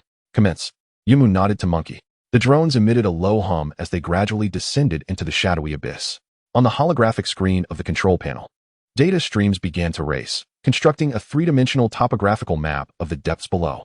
Initially, aside from the familiar rock walls and sporadic glimmers of glassy marrow deposits, no anomalies were detected. Descending deeper, 100 meters, 200 meters, beyond the limits of their previous extractions, the surrounding rock walls gradually transformed, no longer ordinary sedimentary rock. They began to exhibit a certain smoothness, reminiscent of a glassy texture formed from high-temperature melting and subsequent cooling. Energy readings began to rise slowly. The readings are increasing, Monkey reported, not life energy, but rather an intriguingly peculiar low-frequency fluctuation, weak yet remarkably stable. Attempt to match it with the stellar essence characteristic database, Yunmu instructed. Matching in progress. Similarity is below 5%. It is not the target signal, Monkey promptly replied. Just as disappointment began to settle among the group, Yunmu suddenly sensed something. Instinctively, she stepped forward. Drawing closer to the fissure's edge, closed her eyes, and gradually summoned her inner life energy, not in a massive release, but transforming it into an exceedingly subtle, probing wave that emanated deep into the fissure. A faint hum, as if resonating from a distant abyss, seemed to respond to her energetic probe. It was not perceived through her ears, but rather directly influenced her energy perception and mental state. Wait. Yunmu abruptly opened her eyes, instructing, lower the drone's altitude. Adjust the frequency to match the harmonic spectrum of my energy fluctuations. Monkey immediately complied, as the frequency of the drone's sensors was adjusted. The previously steady stream of data on the screen was suddenly disrupted by a violent disturbance. A strong energy echo was detected, emanating from a lateral fissure approximately 50 meters directly below. The monkey exclaimed, "Can we capture an image? The interference is intense." An attempt was made to synthesize aperture scanning, and success was achieved. The initially blurred image gradually came into focus, revealing a remarkably symmetrical circular opening, about 3 meters in diameter, with smooth edges. Clearly not a product of natural formation. The interior of the opening appeared to lead to a larger space, yet shrouded by a distorted energy field that obscured any detail. The peculiar low-frequency oscillations were emanating from within that opening. An entrance. Thor approached, his expression one of astonishment. It was well concealed. This structure resembled an exit of some sort of emergency or maintenance passage. The monkey analyzed the scanning data, noting that the energy field was peculiar, not resembling a defensive mechanism, but rather akin to a camouflage or isolation field, designed to prevent internal energy leakage while also obstructing external detection. Yumu's heartbeat began to quicken. The sensation of a calling and waiting grew increasingly vivid, emanating from the depths of that opening. Hong, I have discovered a suspected artificially constructed entrance, with strong and unknown energy reactions within. Requesting further exploration, Yumu reported via the communicator. There was a brief silence on the other end before Hong's comm directive came through. Initial contact approved. Thor, heighten vigilance. Yumu, remotely operate the drone to attempt contact with the energy field. Retreat immediately if there is any unusual activity. A whispered echo followed. A drone, under the monkey's careful control, cautiously approached the circular opening. At a distance of about 1 meter from the entrance, as if touching the surface of water, the drone's signal suddenly became exceedingly unstable, and the image distorted violently. The energy field interference is too strong. We cannot penetrate, the monkey shouted. Yumu gazed at the distorted energy field, the strange resonance sensation surging once more. Instinctively, she extended her hand, not for physical contact, but to gradually extend her perception imbued with mental energy. As her awareness brushed against the energy field, a fragmented thought, extremely faint and intermittent, collided directly with her mind. Unlike the vast and weary will of the Ark's core, this thought was more mechanical, more rigid, as if it were a pre-programmed sequence. Sequence, incompleteness, correlation detection. Detected, fragments of advanced life authority, meeting minimum access standards. Warning, internal structure, partial damage, energy leakage, risk assumed. The distorted energy field suddenly rippled like a wave, and at the center of the opening, the intensity visibly diminished, forming a temporary passage just large enough for a small drone to pass through. The energy field had opened a gap. The monkey stared incredulously at the data changes. It's Yunmo. Thor immediately understood. It recognized your energy. Suppressing her astonishment, Yunmu promptly urged, quick, send the drone inside to investigate. Opportunities are fleeting. The monkey promptly took control of the drone, deftly maneuvering it into the makeshift passage. The signal momentarily faltered for a second before reconnecting, albeit with an exasperating cacophony. The transmitted images flickered and blurred, laden with static. Faintly discernible was a broad, downward-sloping metallic corridor, its walls encrusted with a thick layer of dust. Yet the intricate structure remained identifiable. Dim lights flickered within the passage, presumably emergency illumination. In the distance, a more expansive area appeared to beckon. At that moment, the energy detector aboard the drone emitted a piercing alarm. It had detected a high concentration of unknown energy signatures, located at the end of the corridor. The readings were escalating rapidly. The monkey's voice quivered with trepidation. Simultaneously, Yunmu, standing at the chasm's edge, was struck by a sudden palpitation, not from the corridor below, but from the base above. Through the communicator, an urgent alert from the team monitoring the external sensors blared. Report. High-speed objects detected approaching. Quantity, 3. Originating from the direction of the previously encountered company drone. Velocity is exceedingly fast. Expected to reach the base's airspace in 1 minute. Energy signatures identified as missiles. Hongbing's cold voice instantaneously cut through all channels. All units. Highest alert. Activate air defense systems. Evade impact. Thor team. Protect Yunmu and the technical staff and evacuate the chasm area immediately. Hurry.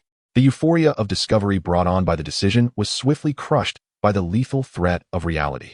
The exploration was abruptly halted. The true crisis had arrived. Chapter 103. The blade of the firmament falls, and the pulse of the earth quakes. Missiles. This word struck like a shard of ice, penetrating the spines of all present, instantly freezing the fervor for exploration beneath the chasm and pulling thoughts back to the harsh realities of survival. Retreat. Everyone. Immediately withdraw to the third defense zone. The roar of Thor resonated through the communicator, and his booming voice simultaneously drowned out the drone's faint hum and the energy field's crackling noise. His massive form stood like a bulwark before Yun-Mu and the technical team. The faint glow of his armor flickered instinctively, though he was aware that it might be inconsequential against such a magnitude of assault. The drone. The monkey cried anxiously, attempting to retrieve the precious probe that had ventured into the enigmatic passage before the retreat. Forget it. Saving lives is paramount. Yun-Mu decisively grasped the monkey's arm. She understood the significance of the drone and its collected data, but at that moment, nothing was more precious than human life. The rapidly escalating energy readings within the passage posed a more immediate threat than the impending missiles. The technical team scrambled to gather core equipment while the members swiftly shielded them as they ascended the steep stairs. Chaos and urgency erupted at the chasm's base. On the surface, at the command node, Hong's figure had already appeared within a concealed command center near the base's surface. Once a fortified monitoring room, it had now transformed into a temporary air defense command center. The screen displayed a blurred image relayed by external sensors, accompanied by streaks of rapidly approaching light points. The only background music being the jarring sound of alarms. His expression was as stern as ancient ice, his sharp gaze sweeping across the data on the screen. Velocity, supersonic. Ballistic calculations, target coverage area, main entrance of the base, and suspected supporting structures in the vicinity. A simultaneous launch of 3 projectiles, standard deep penetration warheads. The company's standard equipment. His voice was devoid of inflection, as if recounting a fact unrelated to himself. Yet each piece of information caused the hearts of the surrounding operators to sink further. What was the air defense system of the base? Merely an outdated microwave array for countering drones, coupled with a hastily modified energy deflector of limited power based on fragmented knowledge from the Ark project. It struggled against small reconnaissance drones, and against such high-speed, high-explosive precision strikes, it was nearly ineffectual. Activate maximum power on the deflector. Lock onto the target. Prepare the countermeasure flares. The voice of the operator responsible for defense trembled slightly, yet he endeavored to execute the protocol. It won't work, Hong coldly interjected. The power disparity is too great. Calculate the shockwave coverage. Initiate all internal protective barriers. Abandon the first and second defense zones. All personnel retreat to the third zone and beyond. Activate the Iron Curtain Protocol. The Iron Curtain Protocol. The operator exclaimed in shock. It was the base's final recourse, signifying a complete abandonment of all surface facilities, sealing off all major passages, and entering a state of utmost refuge, akin to burying themselves underground. Once initiated, when it could be reopened remained an enigma. Execute the order. Hong's gaze remained fixed on the screen, where the 3 deadly light points were rapidly enlarging. Our advantage lies underground, not in the sky. We must expend their kinetic energy and destructive power using the soil and structure. The command was swiftly disseminated. The piercing alarm echoed throughout the base as heavy alloy gates thundered down, severing connections between various sectors. The Thor squad, still struggling to evacuate from the fissured area, heard the resounding crash of the gates closing behind them, intensifying their urgency. In the sky, 3 elongated missiles tore through the gray expanse, shrieking with death's herald, accurately homing in on their predetermined targets, the seemingly desolate ruins of the sports center, which concealed the resilient embers of human resistance. The base's antiquated microwave array futilely emitted interference beams, merely creating faint ripples upon the missile casings. The underpowered energy deflector attempted to alter the trajectory, but only succeeded in causing a slight wobble of the warheads, failing to change their ultimate impact points. Boom, boom, boom. 3 resounding detonations shook the earth violently, akin to a fierce earthquake. Even deep underground, one could feel the terrifying force of the shockwave reverberating through the rock layers. The first missile struck the camouflaged main entrance with precision, obliterating the reinforced gate and surrounding rock, triggering a widespread collapse that completely sealed off that passage. The second missile struck the ruins of the main venue of the sports center, unleashing a tremendous explosion that utterly leveled the already dilapidated structure. Scorching waves of heat and flames swept through the surroundings. The third missile penetrated deeper into the earth, detonating above the primary structure of the base. Although it failed to breach the innermost defensive layer, the violent shockwave caused the entire underground facility to tremble as if caught in a tempest. Lights flickered wildly, before large sections extinguished and switched to emergency illumination. Dust and debris cascaded from the ceiling, while pipes groaned under the strain. The very earth trembled. At the moment, the shockwave from the third missile's explosion reverberated to the deepest depths beneath the fissure. A circular passageway that had just opened due to the resonance of Yunmu's energy underwent a sudden transformation. Within the passage, the rapidly ascending, highly active unknown energy detected by the sensors seemed to have been violently propelled by the horrifying shockwave from the surface, or perhaps it was incited. A visible, distorted pulse of energy, imbued with a dark green glow, erupted from the passageway with ferocity. It was not an explosion, but rather a violent, uncontrolled expulsion of energy. This pulse collided fiercely with the last heavy protective gate of the ceiling fissure, which had just begun to close. With a resounding crack, the half-meter-thick gate, forged from high-strength alloys, was instantaneously corroded, leaving behind bizarre marks reminiscent of a mixture of moss and rust. The structure emitted a painful, twisting sound, and the closing process was forcibly stalled for several seconds. The peculiar energy fluctuations caused all electronic devices nearby to flicker wildly, even sparking. Having just retreated to the side of the gate, Thor instinctively shielded Yunmu, using his broad back and thunder armor to absorb the residual shockwave of the energy pulse. He let out a muffled grunt, feeling as though he had been struck by a speeding truck or pricked by countless fine needles. The brilliance of the armor flickered violently as the dark green glow attempted to erode his protective gear. "Old Thor," Yunmu exclaimed. "What in the world is that?" Thor shook his head and propped himself up, noticing a dim, slowly writhing residue of eerie green energy left on his thunder armor, as if it possessed life and sought to infiltrate. Even more unsettling was the fact that, with the eruption of the energy pulse, the energy field of the circular passage became extremely unstable, flickering violently a few times before vanishing entirely, reverting to its distorted guise as if it had never been opened. The situation within once again became inscrutable. Yet, everyone could sense that deep within the fissure, something had been stirred, or rather, awakened. A profound, ancient tremor, tinged with a hint of disturbed wrath, emanated from the depths of the earth. The aftermath and its cost. The remnants of the explosion gradually subsided. The interior of the base lay in disarray, dimly lit, with the air thick with dust and acrid smoke. The communication channel was rife with static and the sounds of reports of damage from various sectors. The main entrance had completely collapsed, sealed off entirely. The structural integrity of Sector 2 was compromised, with personnel sustaining minor injuries and in the process of evacuation. Energy lines were disrupted by 30%, and efforts to switch to backup lines were underway. The air defense units had been utterly destroyed. Hong stood at the command node, the screen before him filled with static, with the majority of external sensors rendered inoperative. He listened to the reports from all directions, his expression dark and foreboding. The company's assault was precise and ruthless. They had lost their primary exit, surface facilities were largely obliterated.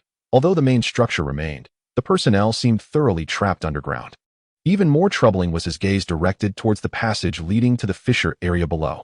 The recent surge of abnormal energy and the seismic readings clearly indicated that the troubles beneath were only just beginning.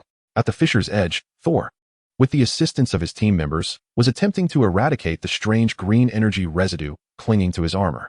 However, that energy was remarkably adhesive and difficult to dispel. Yunmu, pale and leaning against the rock wall, felt the repercussions of the earlier explosion and the energy pulse surge through her, causing her blood to race. She stared blankly at the now tranquil passageway, her heart tumultuous. The company's missile had disturbed whatever lay beneath, she murmured, a sense of foreboding enveloping her. Something had awakened. Exploration had been forcibly halted, the exit sealed, formidable foes looming, while below, an ancient relic, startled prematurely, exuded an increasingly perilous aura. Chapter 104, Erosion, Decisions. And echoes from below. The aftershocks of the missile strike gradually subsided on a physical level. Yet the shadows it cast in the hearts of the surviving personnel and the ensuing chain reactions were only just beginning to spread. Emergency medical treatment and anomalous erosion were underway. Near the gate of the fissure area, the atmosphere was tense. Thor knelt, beads of sweat forming on his forehead, gritting his teeth against the excruciating pain in his back. The eerie, dark green glow clung to his armor as if it were a living entity, not only resisting the energy dispersal of the armor, but also creeping like vines, attempting to penetrate the protective energy and erode his very being. Stay back. The energy readings are highly unstable, exhibiting intense biological activity and corrosiveness. A technical sergeant accompanying the team exclaimed, his voice taut as he held a portable detector. Conventional extinguishing or energy-neutralizing methods proved utterly ineffective. Yunmu, suppressing her discomfort, crouched beside Thor. She extended her hand, a gentle layer of soft emerald life energy swirling at her fingertips, cautiously attempting to approach the writhing green glow. However, Just as her life energy was about to make contact, the green glow seemed to react, suddenly agitated, emitting an incredibly faint yet spine-chilling hiss, desperately trying to burrow into the armor. No, it is repelling my energy, and it feels as if it is consuming it. Yunmu swiftly withdrew her hand, a grimace crossing her face. Her life energy appeared to act as a catalyst for this strange force rather than a remedy. Utilize physical isolation.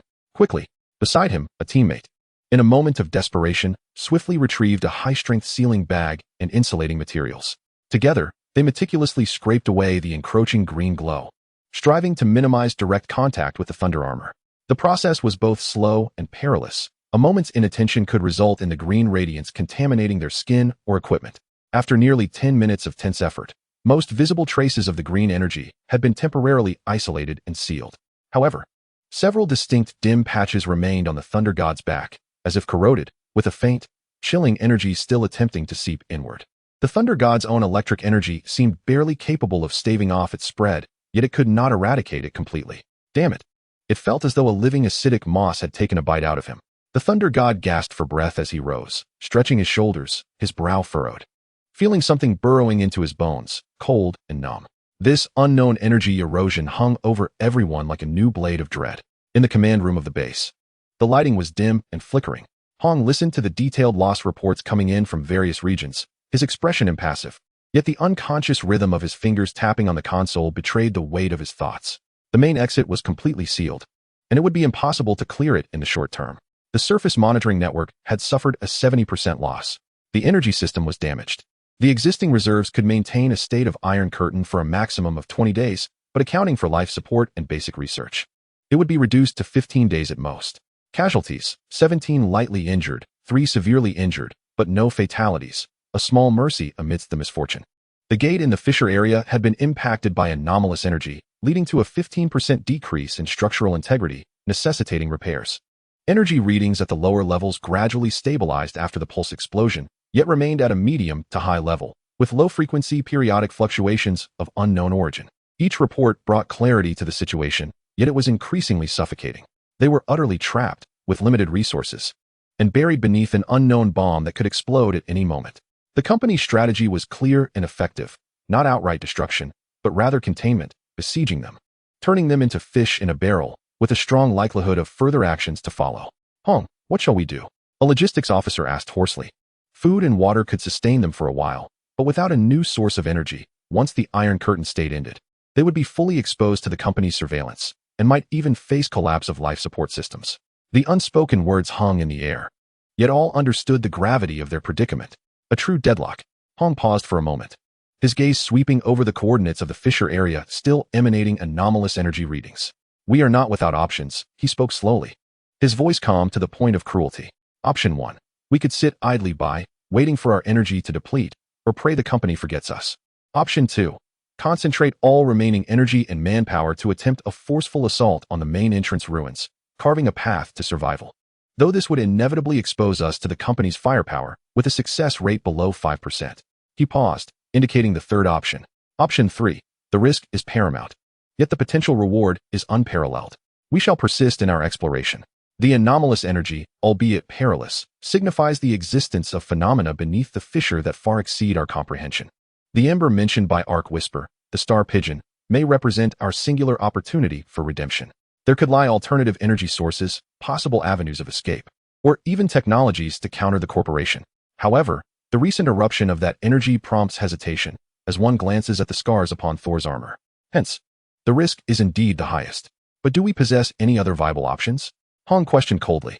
Remaining ensnared in despair is a slow demise, while a frontal assault on the surface is tantamount to swift self-destruction. Only beneath the surface does a glimmer of uncertainty remain. He resolved to concentrate all resources on prioritizing the repair of the fissure's gate, reinforcing it, and implementing energy shielding. The technical team will diligently analyze the captured anomalous energy samples, seeking methods of restraint or defense. The exploration team shall be restructured, ready at a moment's notice to re-attempt entry into that passage once preparations are complete. This time, our aim extends beyond mere exploration. We seek a chance for survival. Either we shall uncover hope within, or... The unspoken words lingered, yet his icy gaze conveyed all that was necessary.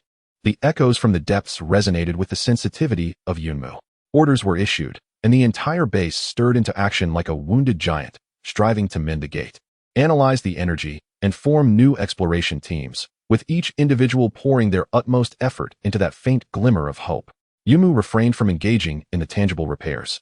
Instead, she retreated to her quarters, sitting cross-legged, endeavoring to calm her previously depleted spirit and the shocks endured. She closed her eyes, attempting to extend her perception not towards the perilous passage, but more gently and broadly to sense the emotional currents beneath the entire base, within that profound subterranean vein. The tremors from the missile explosions seemed to awaken something indeed. The deep, ancient pulse had not entirely vanished. Rather, it had transformed into a low, persistent hum, akin to the impatient growl of a colossal entity disturbed from its slumber. Amidst this hum, she occasionally captured fragments of exceedingly fragmented and chaotic thoughts, even more disordered and frantic than those previously sensed from the Ark's core. Noisy, pain, isolation, fragmentation, guardianship, duty. These shards failed to coalesce into coherent information. Yet they solidified Yunmu's certainty that the consciousness residing underground appeared to be stirred into activity by the violent external disturbances, but simultaneously rendered more volatile. Suddenly, a slightly clearer fragment coursed through her perception. Origin, mutation, rejection, warning. Origin, mutation, rejection? Yumu's eyes flew open. Does origin refer to her life energy? Is mutation indicative of that bizarre green energy? Thus, her energy is rejected because that green energy, having undergone mutation, is antithetical to her original life energy? Then, what is the original life energy? Is it the vast, yet harmonious life force emanating from the Ark's core? Or something else entirely? This fragment appears to hint at a certain key. The green energy may not represent the true form of the subterranean relics, but rather a product of some mutation or contamination. She promptly relayed this discovery to Hong and the Research Institute, which could potentially provide new directions for analyzing that energy and formulating defensive measures. On the other side of the passage, meanwhile, deep within the recently sealed corridor, an abandoned drone lay askew upon the cold metallic floor, its lens shattered, yet its core sensors persevered in their tireless function, capturing intermittent data. Within the blurred imagery, a vast expanse could be discerned, littered with fractured conduits and collapsed crystalline structures, seemingly having endured tremendous destruction.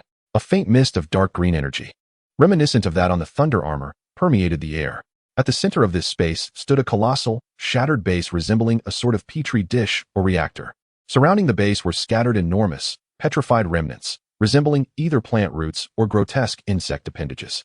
Most unsettlingly, at the very center of the broken base lay a small pool of viscous liquid, emanating a faint dark green glow, pulsating rhythmically, akin to a grotesque heart. With each pulse, a slight wave of energy radiated outward, perfectly coinciding with the periodic low-frequency fluctuations captured by the base's sensors. On the ground near this liquid, something glimmered faintly. It was a small shard of uniquely structured crystal, partially buried in dust. Its energy signature exhibiting a high degree of consistency with the stellar characteristics the monkey desperately sought. There it lay, quietly beside the lethal energy mist and the enigmatic liquid. Chapter 105. Mutation Analysis, Bearing the Burden and the Source of Dim Light. The base operated efficiently amidst a stifling silence. Hong's decisions were akin to a chilling iron decree, dispelling panic and forcibly consolidating everyone's focus towards the only conceivable path to survival, downward, through the veil of mutated energy.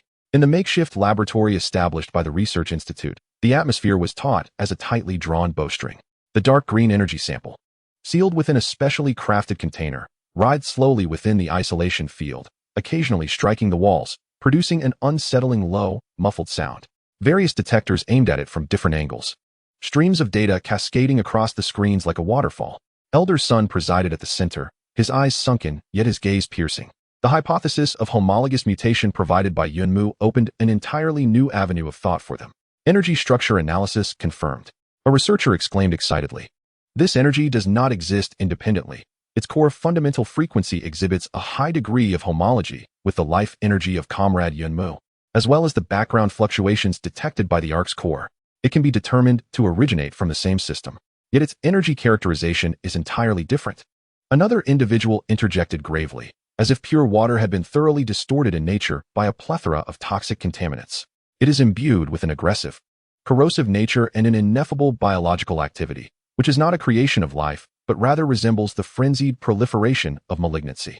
Attempts to neutralize this vitality by simulating the life energy of Cloud would have proven futile, even inciting violent rejection reactions, resulting in a 20% increase in sample activity.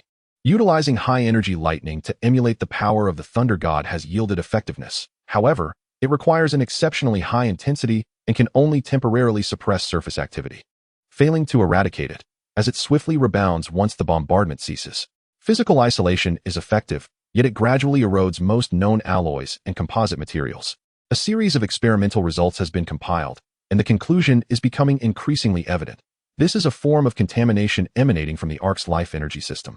Having undergone extreme malignant mutation, it exhibits an extreme aversion to pure life energy of the same origin and possesses the ability to consume it in reverse. While it shows a degree of trepidation towards high-intensity explosive energies, such as lightning, it remains difficult to eliminate entirely, exhibiting corrosive properties on both physical and mental planes. It is akin to a shadow of brightness, a malignant tumor of life. Elder Sun murmured, his expression grim. What they faced was an exceedingly troublesome existence. Immediate action based on experimental results was imperative. Elder Sun swiftly issued 2 directives. First, to prioritize the development of a personal protective module based on the characteristics of the thunder god's energy, even if it merely serves to temporarily suppress and divert. It would buy time for the exploration team.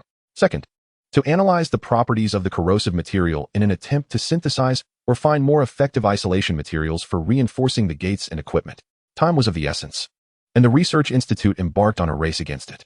Preparations were laden with gravity. At the fissured gate, sparks from welding flew in all directions. The engineering team was urgently repairing the corroded gate and installing additional energy dampers and physical isolation layers. The air was thick with the acrid scent of molten metal and a tense silence. The thunder god donned a set of backup heavy armor, temporarily sending the damaged thunder suit for maintenance. The injuries on his back had been treated, and the chilling sense of corrosion was suppressed locally by his lightning-infused vitality. Yet it remained like a cold needle, a constant reminder of the danger below. He personally supervised every aspect of the operation, his demeanor darkened, and the past joviality was replaced by an oppressive vigilance. Hong's figure also appeared at the scene, meticulously inspecting every reinforced weld and testing the frequency of the newly installed dampers, leaving no detail unexamined. The new exploration team will be led by me, Hong stated, his voice low yet resolute. The thunder god abruptly turned. No, it is far too perilous down there. Old Hong, you are the commander. You cannot take such risks lightly. I will go. It is precisely because of the danger that the most efficient decision-making and adaptability are required. Hong's gaze swept past the thunder goddess back. Your injuries require time for suppression and adaptation to the new equipment. Next time, you must stay here to ensure our retreat. This is an order. The thunder god opened his mouth, but upon seeing the unwavering determination in Hong's eyes, he could only strike the adjacent rock wall with a heavy fist, creating a shallow dent. He understood that Hong's logic was sound, yet the sense of helplessness left him feeling frustrated. Hong then turned to Yunmu, who was approaching. Your sensing ability is crucial. However, unless absolutely necessary, try not to actively release energy this time. The anomalous energy exerts the strongest repulsion upon you. Yunmu nodded, his complexion still somewhat pale, yet his gaze remained resolute. I comprehend. I shall endeavor to focus solely on perception and guidance. The exploration team was reassembled, its numbers streamlined to 5. Hong assumed the role of commander and primary assailant. Yunmu was entrusted with perception and pathfinding, and the technician, known as Monkey, was responsible for technical scanning and data analysis. The remaining 2 members were the base's most elite warriors, equipped with experimental obsidian-tipped weaponry and backpacks housing the latest advancements in lightning generator technology. These were the most formidable tools they could muster to combat the anomalous energy. Each individual understood the gravity of their undertaking. It was likely a one-way journey. Yet, none faltered. In the face of despair, the only recourse was to advance. At the moment the exploration team prepared for the final undertaking, Monkey suddenly exclaimed in excitement. Signal. There's a signal. It's from the drone. All eyes swiftly converged on the source. A nearly forgotten backup channel on the control panel was intermittently transmitting an exceedingly faint and chaotic data stream. It was indeed the drone abandoned deep within the passage. It was evidently severely damaged, the signal flickering and interspersed with significant noise, seemingly beset by intense interference. The technicians immediately endeavored to amplify the signal and decode the data. Blurry fragments of imagery were gradually pieced together, fractured conduits, collapsed crystal clusters, signs of destruction. And at the center, the shattered base alongside a pulsating pool of viscous liquid radiating an ominous green glow. Is this it? One of the sources of the anomalous energy? Old Sun leaned closer to the screen, his expression grave. The images were highly unstable, the lens partially obscured by some viscous substance. However, During a severe tremor in the signal, the lens inadvertently swept across a corner beside the base. Stop. Zoom in on that. Yunmu suddenly pointed at a corner of the image. The technicians promptly complied. The image was continuously magnified, noise reduced, and enhanced. Though still indistinct, it became faintly discernible that not far from the peculiar liquid, half buried in dust and debris, lay a small, unassuming crystal fragment, roughly the size of a thumb. It emitted no light of its own, yet its unique geometric facets and material, under the dim green luminescence surrounding it, exuded an extraordinary texture. Monkey nearly pressed his face against the screen, his hands deftly manipulating the spectrum analyzer. Energy signature filtering matched. My goodness. A 67% match. Although faint and severely disrupted by the anomalous energy field, the characteristics were unmistakable. It's the Starling fragment we seek. His voice quavered with excitement. We found it. Target confirmed. However, the immense joy was swiftly tempered by the chilling reality. It lay perilously close to the most dangerous source of anomalous energy. Almost within reach, yet separated by the specter of death. Hong's gaze fixated on the minute crystal fragment, slowly shifting to the pulsating green liquid and the hellish environment surrounding it. Can its exact coordinates be determined? A general range can be established. The final positioning data of the drone is still being transmitted. Although the accuracy is compromised, the deviation is unlikely to be substantial. Hong took a deep breath and turned to face the exploration team, now fully prepared. The objective has shifted. Highest priority, to procure the fragments of the Starling. Secondary objectives, to investigate the environment, assess threats, and gather information on the sources of anomalous energy as much as possible. His gaze swept across each tense, yet resolute face.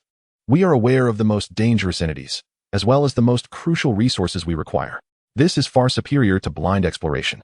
Remember our guiding principles: efficiency, precision, and, when necessary, decisive sacrifice. Let us proceed. The heavy gate creaked open once more, emitting a harsh, grating sound, revealing a deep and ominous passage behind it. This time, they were not groping in the dark. Instead, they advanced toward the known perils with a clear and weighty purpose. Chapter 106. The Corridor of Toxic Miasma. Echoes and the Remains of the Living. The formidable gate sealed behind them, completely isolating the faint sounds of safety from their base. The 5 members of the exploration team suddenly found themselves thrust into a wholly alien, cold, and desolate world. The interior of the passage was not the pitch-black abyss they had anticipated. The walls bore faint, intermittent glimmers of a ghostly green luminescence, reminiscent of dying moss or cooled lava, offering an exceedingly limited and distorted view. The air was stagnant and oppressive, permeated by an indescribable scent that mingled the odors of decaying earth, rotting vegetation, and the ozone released from ionized metals, causing a slight sting when inhaled. The air composition was complex, containing unknown organic particulate matter and low concentrations of corrosive energy mist. The life support system's filtering load was gradually increasing. The monkey observed the environmental monitoring device on his arm, his voice muffled by the respirator, suggesting that unnecessary speech be avoided to minimize exposure. Hong signaled, and the team immediately assumed a vigilant formation, advancing cautiously. 2 soldiers led the way, the tactical flashlights mounted on their energy rifles cutting through the dense darkness. However, the light seemed to be significantly absorbed by the eerie atmosphere, resulting in extremely low visibility. Hong positioned himself in the center for support, with Yunmu and the monkey following closely behind. The ground beneath their feet was covered in a thick, soft dust that muffled their steps. Yet they occasionally stumbled upon hard objects, producing faint cracking sounds. Whether debris or something more unsettling remained uncertain. This was the corridor leading to the resonance zone. It was not a natural formation. The walls still bore traces of precisely engineered metal frameworks and remnants of pipelines, now largely obscured by a dark, coarse mineral crust and twisted fibrous substances, as if the entire structure were slowly petrifying and undergoing aberration. Pain. A fragment of a faint thought flickered through Yunmu's mind once more, clearer than before, laden with an infinite sense of agony and decay. She suppressed her discomfort, focusing her mind as she extended her perception like a delicate web, striving to capture any useful information while diligently avoiding the anomalous energies that pervaded the air. Pay attention to both sides. Hong's deep voice resonated distinctly in the silent corridor. His flashlight swept across the walls, revealing at times the grotesque, distorted silhouettes beneath the covering, as if remnants of some creature had been forcibly embedded and fused within the structure, evoking a chilling sense of dread. After advancing approximately 50 meters, the corridor began to present forks and fractures. Some passages were completely blocked, while others extended downward or upward into unfathomable depths. Based on the fragmented coordinate data relayed by the drones, the team opted for a particularly damaged branch that sloped downward. Here, the corrosion and anomalous phenomena were exacerbated. The eerie green luminescence on the walls intensified, and the rough coverings seemed to pulsate as if alive, subtly synchronizing with the flow of the energetic haze in the air. Beneath their feet, viscous pools emanating a faint green glow began to appear, compelling the team to navigate cautiously around them. The concentration of the energy haze increased by 15%, and the corrosive readings gradually ascended. The monkey's warning sounded once more. Suddenly, a soldier at the forefront halted abruptly, raising his fist in signal, his flashlight fixed on the corner of the corridor ahead. At the edge of the light, a grotesque remnant leaned against the wall. It was neither human nor any known mutated creature. It resembled a horrific amalgamation of a large arthropod and plant, cloaked in dull, chitinous tissue and withered vines. Yet the main structure faintly revealed intricate mechanical outlines, now severely damaged and covered with thick, anomalous scabs. Most disconcerting was the gaping wound in its chest, from which oozed a viscous substance, still faintly glowing green, strikingly similar to the samples they had collected. Is it a guardian? Or perhaps a victim? Another soldier murmured, his weapon cautiously aimed at the remnant. Hong approached with caution, gently prodding the remnant with the barrel of his gun. With a crack and a rustle, it seemed to reach a critical point. The already fragile remnant collapsed partially, transforming into a puddle of ash and twisted metal fragments, while the green substance continued to pulsate defiantly, as if intent on eroding everything nearby. Stay away from it, Hong commanded coldly, his gaze sharply scanning the surroundings. Clearly, a fierce battle or some other calamity had transpired here. At the moment of the remnant's collapse, Yunmu abruptly pressed her forehead, a wave of intense dizziness crashing over her.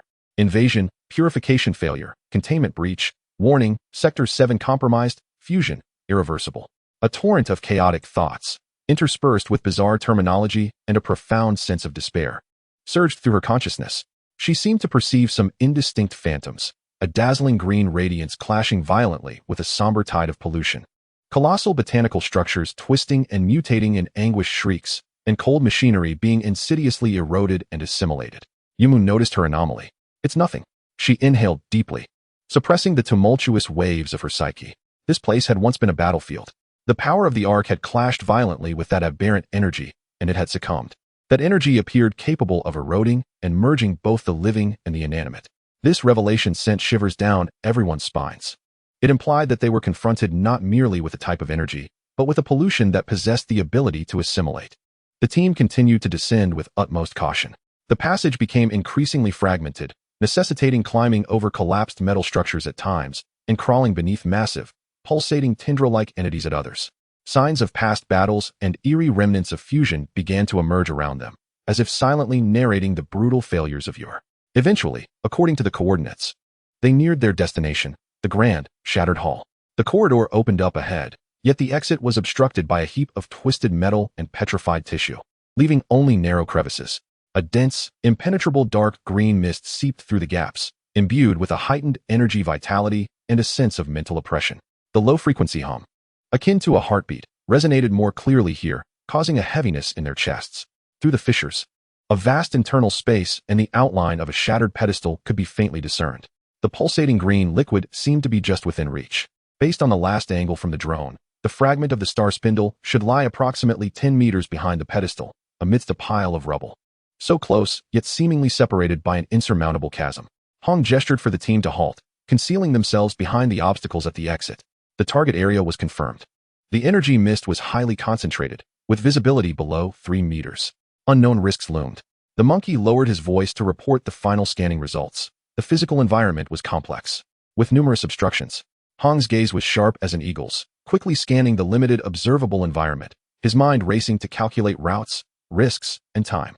Charging straight ahead would undoubtedly be suicidal. The thick energy mist itself posed a lethal threat. Plan A. Hong made a decisive statement, his voice low yet clear. Monkey, deploy the inducement drone to attempt to draw the attention of any potential guardians. Zhang Long, Zhao Hu, you will provide cover, utilizing the lightning generator to clear a temporary safe zone in the target area and suppress the activity of the aberrant energy. Yunmu, stay close to me. Confirm the precise location of the star spindle and secure it. We must act swiftly. We have but one chance, and time will not exceed 30 seconds. Each individual understood that those 30 seconds would determine their fates and possibly the destiny of the entire base. Hong glanced at Yunmu, who inhaled deeply and nodded resolutely. Action. Commence. Chapter 111. The metallic umbilical cord, erroneous guardians, and the Hall of Embers. The emergency maintenance corridor is suffocatingly narrow. The frigid metal walls press against the chest and back, each breath resonating with the cold steel, mingled with a peculiar scent reminiscent of low-temperature preservatives. The two individuals can only advance sideways, inching forward, their feet on the smooth, slightly curved metallic floor, where a moment's negligence could lead to a slip. The light from the shards of the starry sky serves as the sole beacon in this profound darkness, feeble yet persistently guiding their path. Yunmu senses a gradual intensification of the connection between the shards and an entity ahead, akin to a faint pulse that beckons them deeper into the unknown. The sounds of impact and shrieks behind them are muffled by the thick metal walls, becoming distant and dull, yet each tremor sends a tightening sensation through their hearts. The so-called erroneous guardian is drawing near, and the main entrance may not withstand for long. The corridor is not a straight line. It features bends and slight forks. Yet the guidance from the starry shards remains clear, preventing them from becoming lost in this metallic labyrinth. Occasionally, small, unclear interfaces or indicator lights appear on the walls, most long extinguished, with only a scant few still flickering with an almost imperceptible energy reading. Life support system, minimum power consumption, structural integrity, 984, stasis field fluctuation, anomalous.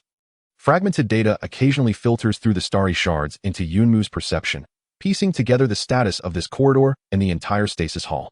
It resembles an artery still faintly pulsating, linking the outside world to a colossal heart that has slumbered for countless ages. Finally, after what felt like an eternity of cautious movement, a change appears ahead. The corridor begins to widen enough for comfortable passage. The ground beneath them reveals subtle, grid-like anti-slip patterns. More intricate pipes and cable bundles emerge along the walls, converging like the roots of a giant tree towards a circular airlock door ahead, significantly smaller than the main entrance, yet equally formidable in appearance. This door, crafted from a dark gray material, bears no visible handles or keyholes, only a recess that vaguely aligns with the shape of the starry shard. Inscribed on the door in Ark text are the words, Ignition Maintenance Array, Core Zone, Highest Authority. At last, Yunmu takes a deep breath and carefully presses the starry shard into the recess. A hum resonates as the shard fits perfectly, sealing seamlessly. A deep mechanical sound emanates from within the door, akin to a slumbering giant being stirred. A ring of ghostly blue light illuminates at the center, slowly rotating and scanning. Authorization verification in progress, shard recognition, sequence verification, warning, insufficient authorization level, incomplete, full control access denied, emergency access granted, entry permitted, time limited, 30 minutes. Exceeding time will trigger safety isolation. The cold voice of the notification echoes in the corridor. With a soft hiss, the circular airlock door releases its internal pressure and gradually slides inward, retracting into the walls. A frigid breeze, seemingly capable of freezing one's very soul, surged forth from behind the door, causing Yunmu and Zhao Hu to involuntarily shiver. The scene beyond the door gradually unveiled itself through the swirling white mist of extreme cold. It was an immense spherical space, its walls not of metal but rather an indescribable deep blue crystalline structure, seemingly composed of pure energy. Countless intricate pathways of light, reminiscent of a starry river, flowed across the crystalline surface, breathtakingly beautiful, yet emanating an overwhelming, heart-stopping pressure. At the center of this spherical expanse floated a colossal polyhedral crystal, crafted from the same material, slowly rotating like a dormant stellar core. Numerous delicate energy conduits, glimmering faintly, extended from the surrounding crystal walls to connect with the central crystal, resembling a lifeline nurturing it. The entire space was enveloped in an eerie silence, punctuated only by the faint hum of energy and the biting cold. Time here seemed utterly suspended. Was this the spark of hope that the Ark civilization was determined to preserve at all costs? Yunmu's gaze was irresistibly drawn to the enormous crystal at the center. She could sense a powerful resonance with the fragment of the starling she held, which began to emit a gentle warmth, trembling with excitement. However, at that moment, Zhao Hu suddenly gasped, his voice laced with terror. What is that? Following his Zhushang, Yunmu's heart sank. Beneath the spherical space, near the edge of the crystalline wall, lay not emptiness but a platform. Upon this platform stood a towering human-like figure, approximately 3 meters tall, its surface exhibiting a dull metallic sheen devoid of luster. The design was both ornate and intricate, merging the elegance of plant vines with the precision of mechanical structures, resembling a perfect work of art. It stood there silently, like a loyal sentinel, facing the central crystal of the spark. Yet, terrifyingly, the condition of this guardian was far from normal. One half of its body, from shoulder to ankle, was encrusted with a thick layer of crystalline substance, akin to dark green amber. This material shared a common origin with the anomalous energy they had previously encountered, yet appeared to be in a bizarre, solidified state.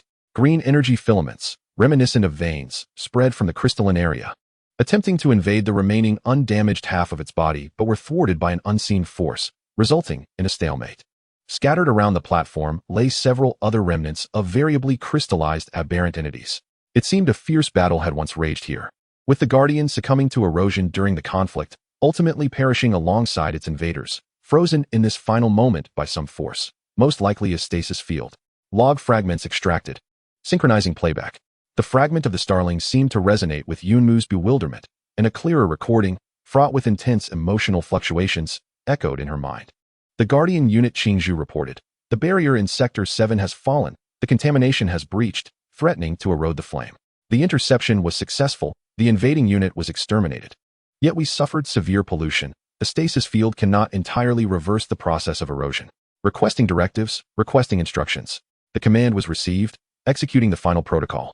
To encase itself with the invading unit in stasis. May my sacrifice procure a moment's respite for the flame. O future bearers, tread carefully around its allure. The recording abruptly ceased. Yunmu understood.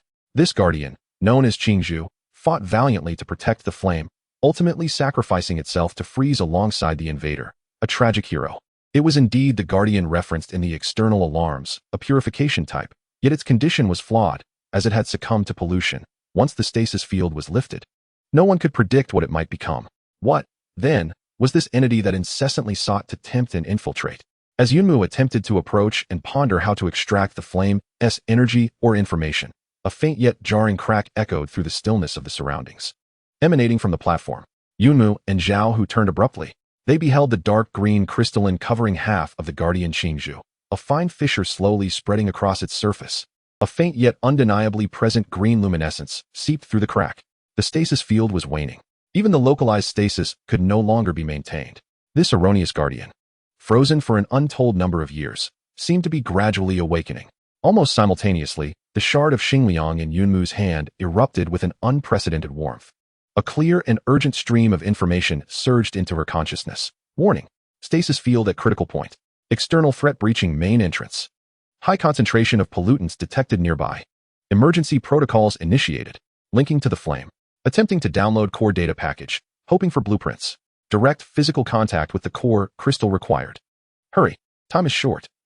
Before her stood the awakening erroneous Guardian, and behind, the pollutant breaching the main entrance along with that terrifying entity. The only path to survival lay in touching the seemingly sacred, yet possibly perilous core of the flame. Yunmu had no time to hesitate. Zhao Hu, cover me. Block anything that approaches, she shouted, her gaze resolute, charging towards the massive, suspended crystal at the center. Chapter 112, Touching the Stars. The blueprint of the soul and the beacon of sacrifice. Yunmu's figure darted towards the central hall, akin to a moth drawn to the flame, unhesitatingly rushing towards the suspended core crystal, resembling a miniature star. A bone-chilling cold enveloped her. The closer she approached, the more overwhelming the vast and silent energy pressure became, as though every inch of space bore the weight of eons. The fragments of the stellar essence burned with an intense heat in her hands, resonating with the core crystal at its peak, emitting a cerulean glow that barely dispelled the surrounding chill fog, illuminating the final unobstructed path ahead of her. Behind her, Zhao Hu let out a beastly roar, suppressing his instinctive fear of the half-corrupted Guardian. He raised his energy rifle, not aiming at the platform, fearing it might accelerate the crystal shattering, but instead directing it towards the circular airlock they had just entered. His mission was to buy time for Yunmu, to impede anything that might rush in from the outside. His gaze was resolute, already indifferent to life and death. On the platform, the faint crack echoed like a death knell, striking the hearts of all present. The dark green fissures on the Guardian's azure skin spread like a spider's web, the green glow seeping forth growing ever brighter, as the horrific corrosion, previously frozen in a stasis field, began to regain its vitality. Its still intact metallic fingers twitched ever so slightly. Time seemed to stretch and compress simultaneously. Yunmu finally dashed to the very center of the spherical space, arriving beneath the slowly rotating massive core crystal. Gazing upwards, she noted that the crystal's surface was not smooth like a mirror, but rather adorned with countless intricate, unfathomable energy patterns, as if embodying the rules of the universe. Only upon closer inspection did she realize it was not a solid entity, but rather composed of intensely condensed energy, teeming with innumerable flickering lights, akin to a miniature galaxy. There was no time for hesitation. Yunmu leaped forward, forcefully pressing the hand that clutched the stellar fragment against the crystal's surface. At the moment of contact, the world vanished. There was no sound, no light, no cold, and no fear. Yunmu's consciousness seemed to be extricated from her body, plunging into an infinite expanse, a tumultuous ocean composed of pure information and energy. Countless streams of incomprehensible data, energy models, structural blueprints, genetic sequences, and fragments of unfathomable laws surged into her mind like the cataclysmic force of the Big Bang. This was not learning. This was not reading. It was an infusion, a forceful attempt to cram an ocean into a cup. Initiating Hope blueprint data transmission, recognizing life-bearing entities, matching degree 674, below safety threshold, forced infusion risk extremely high. Mental breakdown probability 893. The cold notification echoed as if from the distant cosmos. Yunmu felt her head was about to explode, every nerve howling in agony. Her soul seemingly torn apart and then forcibly reconstituted. Countless unfamiliar knowledge, images, and insights surged through her fragile consciousness like a raging torrent. She beheld grand starship designs, witnessed life forms of flora never before seen, grasped the principles of energy matrix construction, and glimpsed the despair and unwillingness of the Ark civilization in its final moments. Pain, an indescribable agony. Yet she gritted her teeth, even biting through her lip, blood trickling down her chin unnoticed. She held on to but one thought. Seize it. Grasp this solitary hope. For the sacrifice of Hong, for the deceased Zhang Long, for all those in the base who await. In this moment, her willpower blazed to its zenith, the latent ability of life's linguistics ignited by the instinct for survival, a faint emerald glow enveloping her head. Struggling to maintain consciousness from total collapse. Warning, carrier's mental overload. Transmission interrupted. Partial data loss. Acquired data packet, 357, core module life sequence, foundational energy architecture, ArcStar map. Partially retrieved. Connection forcibly severed. Bang. Yunmu's body was propelled away by an invisible force, crashing heavily onto the cold crystalline ground. Fragments of the starling broke away from the core crystal surface, falling beside her, their radiance utterly extinguished, the surface even displaying fine cracks, as if it had exhausted its final vestige of strength. She curled on the ground, convulsing violently, her eyes rolling back, blood seeping from her mouth, nose, and ears. Her brain feeling as though it had been thoroughly shattered and haphazardly reassembled, the relentless waves of pain and chaotic information still assaulting every inch of her consciousness. She had succeeded, yet failed. She had obtained a portion of the blueprint of hope, but far from the entirety, and at a grievous cost. Almost simultaneously, a thunderous explosion erupted from the direction of the circular airlock. The heavy door warped and deformed, ultimately being violently thrust open by an overwhelmingly brute force. A dense, inextricable mist of dark green energy, brimming with frenzied malice, surged into this pristine space like a tsunami. Within the mist, countless distorted, screaming aberrations flickered into view. And behind them, a far larger, more chilling shadow was slowly advancing. The horrific entity that had breached the main entrance. It was coming. Meanwhile, on the platform crash. The dark green crystal enveloping the guardian Qingxiao finally shattered completely. One half of its body gleamed with a pure metallic luster, while the other half was entirely covered by writhing, living dark green energy, resembling a grotesque biological armor. Its chest cavity, which should have housed a pure energy core, was now occupied by a violently pulsating green light mass, akin to a heart. It abruptly raised its head, one eye flashing with a cold blue mechanical brilliance, while the other was a murky, tumultuous green, filled with brutal desire. The stasis field failed. The erroneous guardian fully awakened. Roar! A sound inhuman.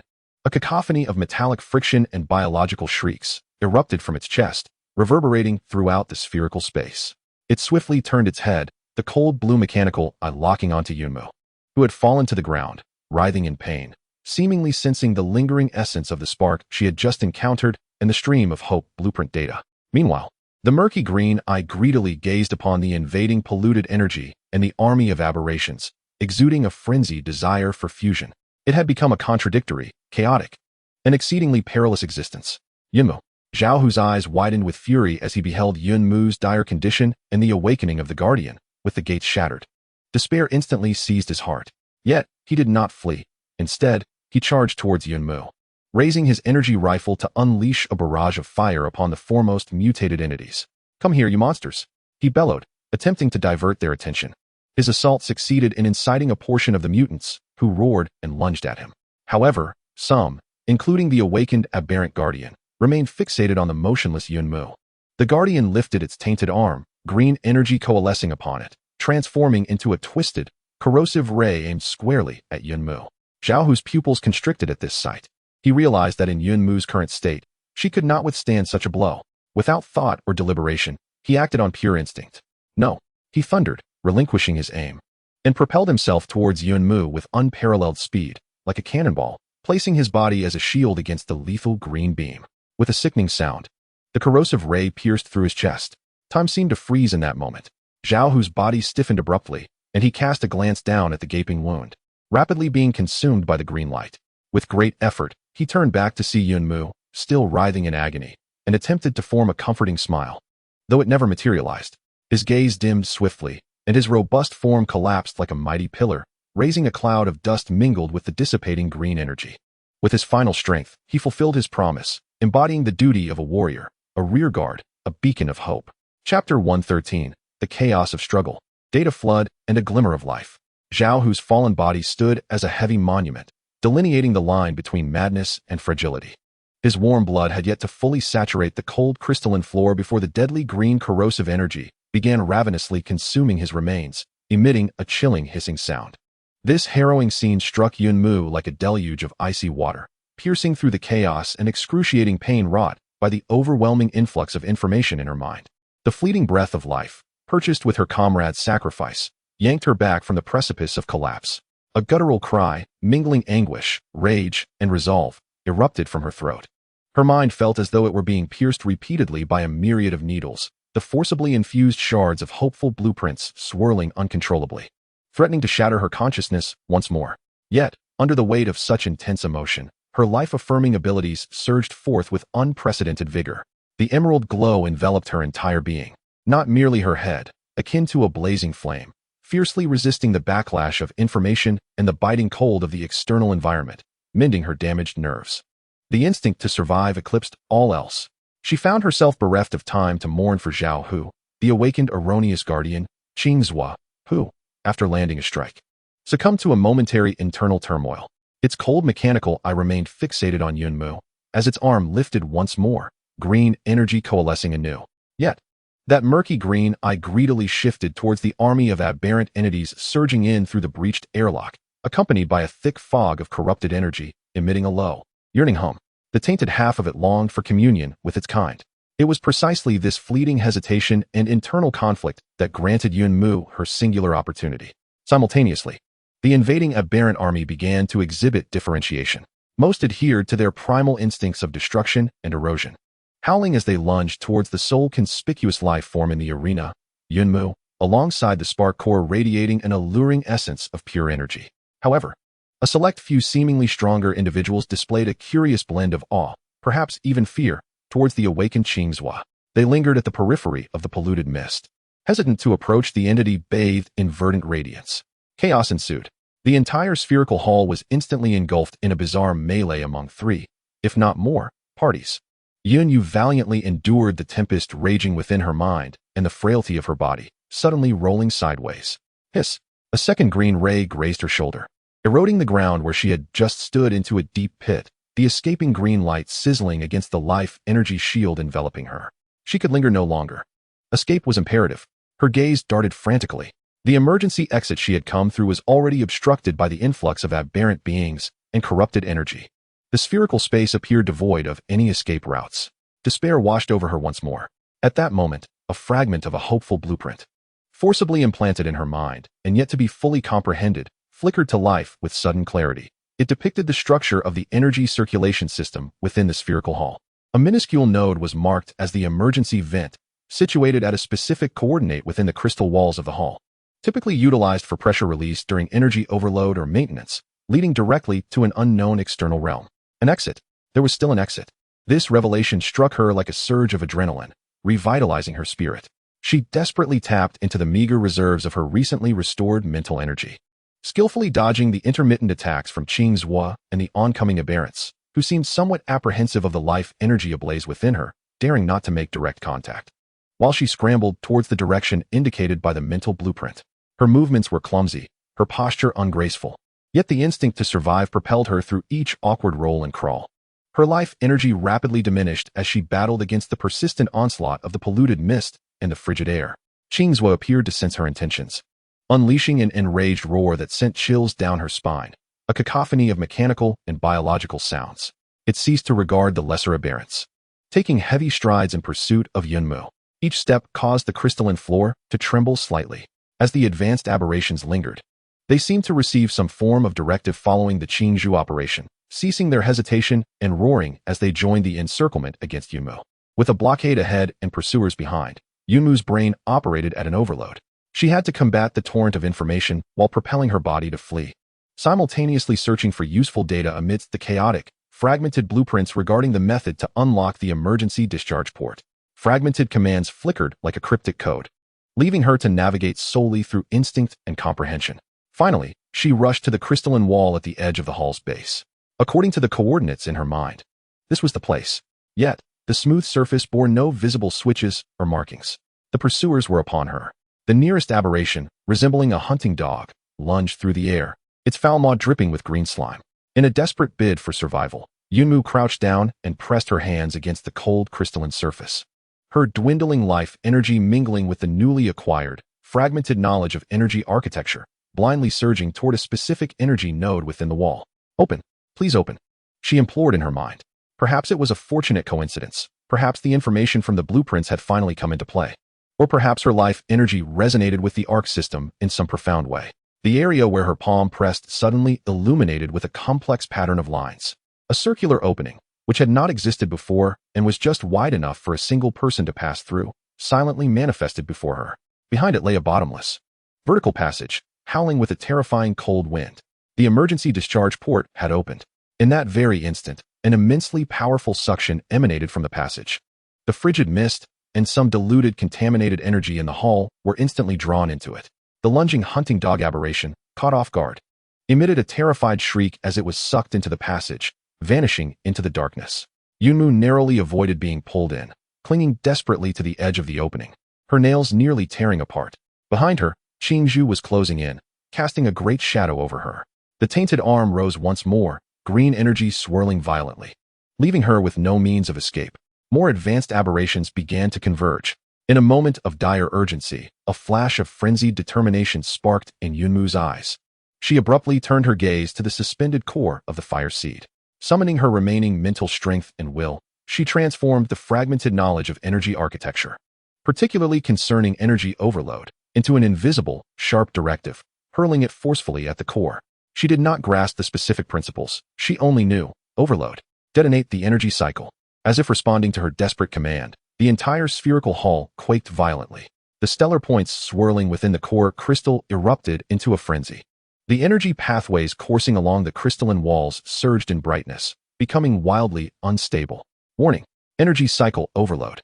Core stability declining. Emergency discharge protocol maximized. The chilling alarm echoed throughout the hall. The suction emanating from the outlet intensified exponentially, akin to the formation of a miniature black hole.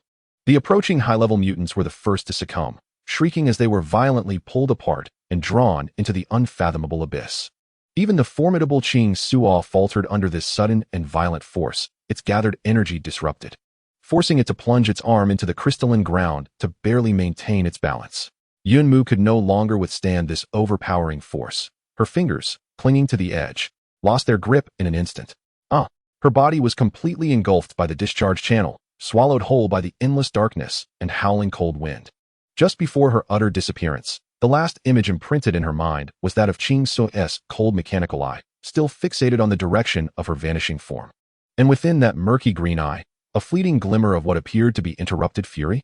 Immediately following was the terrifying brilliance of the entire spherical hall spiraling into chaos, accompanied by a deep, thunderous explosion that seemed to resonate from the very core of the earth. Chapter 114. The icy descent into the abyss. Echoes of whispers and the reignition of dim light. Frigid, penetrating to the marrow, freezing the very essence of the soul. This was Yunmu's initial sensation upon regaining her hazy consciousness. She felt as though she was plummeting through an interminable darkness, the wind howling mercilessly beside her, slicing against her face like a blade.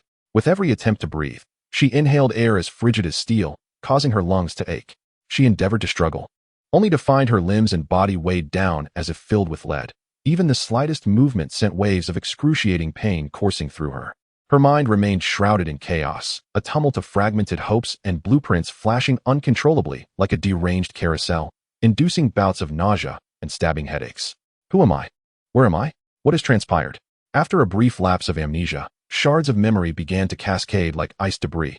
The sport's center base, the Fisher exploration, Hong's sacrifice, the stasis hall, Zhao-Hu's fall, the touch of the core of the spark, and that horrifying guardian, half polluted. Despair and sorrow had yet to fully overwhelm her. The instinct to survive surged forth once more. I cannot die. I must not die. The opportunity earned through the sacrifice of Hong and Zhao who must not be squandered. The vital information they risked their lives to retrieve must be delivered. With all her might, she concentrated her remaining mental energy, striving to perceive her surroundings. Beyond the endless dark and sensation of descent, she could feel something firmly gripped in her hand, the shard of the starling, now utterly dimmed and fissured. It was the sole connection to both the present and the past. Had the speed of her descent begun to slow? Not due to her own volition, but from an external influence. The wind continued to howl, yet now there seemed to be an additional sound, friction, as though she were traversing an extraordinarily dense medium. Suddenly, with a splash, it was not the sensation of shattering upon striking a hard surface, but rather the feeling of colliding with an incredibly elastic, yet bone-chilling viscous liquid.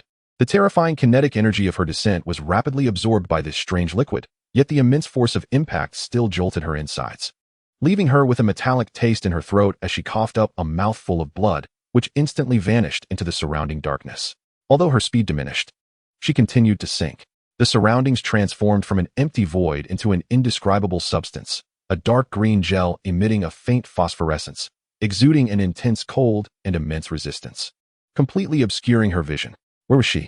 At the end of an emergency discharge outlet. Could it be some subterranean ice lake, or perhaps a biological cavity? Just as her consciousness began to fade due to suffocation and the cold, fragments of chaotic hopes and blueprints in her mind activated a passive recognition of energy perception and environmental analysis. Although the principles eluded her understanding, an instinctive awareness emerged. The surrounding matter contained highly condensed, inert life energy and anomalous energy. They coexisted in an extraordinarily stable, almost solidified state. Log fragment, mother tree, sap, stasis, final barrier. A fleeting and faint fragment of the Ark's intent flashed through her mind, illuminating the mist for a brief moment like a bolt of lightning. Mother tree sap? Stasis barrier? Could it be that she had not been expelled into the outside world, but rather, by some twist of fate, plunged into the interior of the mother tree as described by Ark civilization? Or perhaps, into a reservoir of its sap? The immense stasis pressure and high energy density here had inadvertently become a buffer, slowing her descent and even temporarily preserving her life. Yet this buffer was also a deadly cage. The terrifying stasis pressure and frigid cold were rapidly stripping her of body heat and consciousness, the sensation of suffocation growing ever stronger. She could not stop. She had to escape.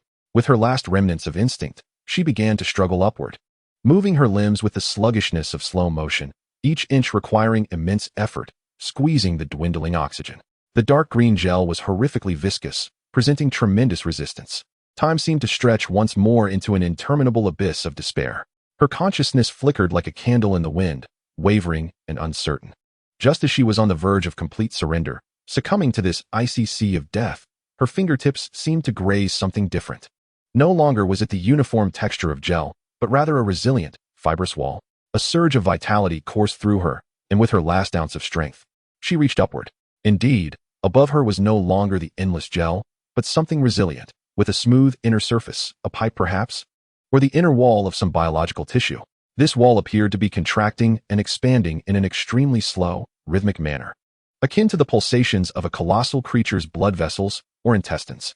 Accompanying this undulation, a faint yet palpable airflow seeped down from above. Oxygen.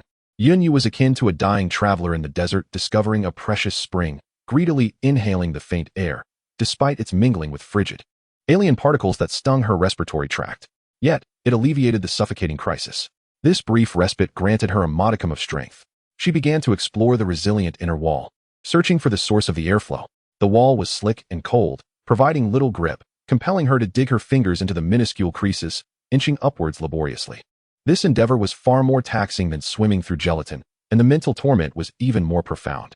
Surrounding her was an abyss of darkness, illuminated only by the faint, ghostly phosphorescence emitted by the wall itself, casting light upon mere inches ahead. The slow, rhythmic sound of undulating motion resonated, akin to the heartbeat of some colossal entity, reminding her of the incredible yet perilous nature of her surroundings. She had lost track of time, perhaps only minutes had elapsed, or perhaps an eternity. The mechanical act of climbing had nearly drained her last vestiges of strength. Her arms ached as though they were foreign to her, her fingertips raw and bleeding, the blood freezing almost instantaneously. Just as she was about to succumb once more to gravity, her hands suddenly grasped nothingness. Above her was an opening. The airflow surged from that very spot. Hope reignited within her. She was unaware of where the opening led, but it was her sole option. Summoning her final ounce of strength, she leaped upward, her arms clutching the edge of the aperture. A robust stream of air caressed her cheek. Struggling and trembling, she finally managed to extricate her upper body from the opening. Before her lay not the light, but a broader expanse of darkness, an abyss. The air was suffused with an odd amalgamation of floral fragrances and the scent of decay. The viscous, gelatinous substance below seemed to have vanished, replaced by a firmer, slightly resilient ground. With great difficulty, she emerged from the opening, drenched and coated in icy, dark green slime, collapsing onto the ground, gasping and coughing violently, each breath igniting fiery pain within her. For the moment, was she safe? She lay upon the ground, devoid of the strength to survey her surroundings. The excruciating pain in her head and the chaos of her thoughts persisted, while the cold and agony of her body surged like a tide, overwhelming her. An extreme fatigue, akin to a cataclysm, shattered her last defenses of will. As her consciousness sank into darkness, the only instinctual act she could muster was to press the nearly dulled fragment of starling tightly against her chest, as if it were her final solace and hope. Just as she succumbed to complete unconsciousness, her body temperature plummeting to the freezing point, and her life signs dwindling to their utmost fragility. The fragment pressed against her chest seemed to sense the faint flicker of its host's life spark. From its innermost depths, a nearly extinguished core of light flickered slowly, struggling to ignite once more, like starlight submerged in the deep sea yearning to shine again. Simultaneously, the tumultuous and chaotic streams of hopeful blueprints swirling in her mind appeared to gradually decelerate as the host's consciousness fell into a profound silence, akin to a surging flood beginning to settle. Though still vast and disorderly, the once devastating force had temporarily diminished. This unknown, dark expanse, reminiscent of the interior of a colossal beast, sank into absolute stillness. Only the barely perceptible breath of the young girl and the fragment pressed against her heart flickered occasionally with a faint glimmer, as if gathering strength for the next awakening. Chapter 115. The core of the mother tree, the accumulated treasure and the echo of solitude. Absolute darkness and silence. Time lost all significance. Yunmu seemed to float at the edge of an empty universe, her consciousness like dissipating stardust, slowly and passively reassembling.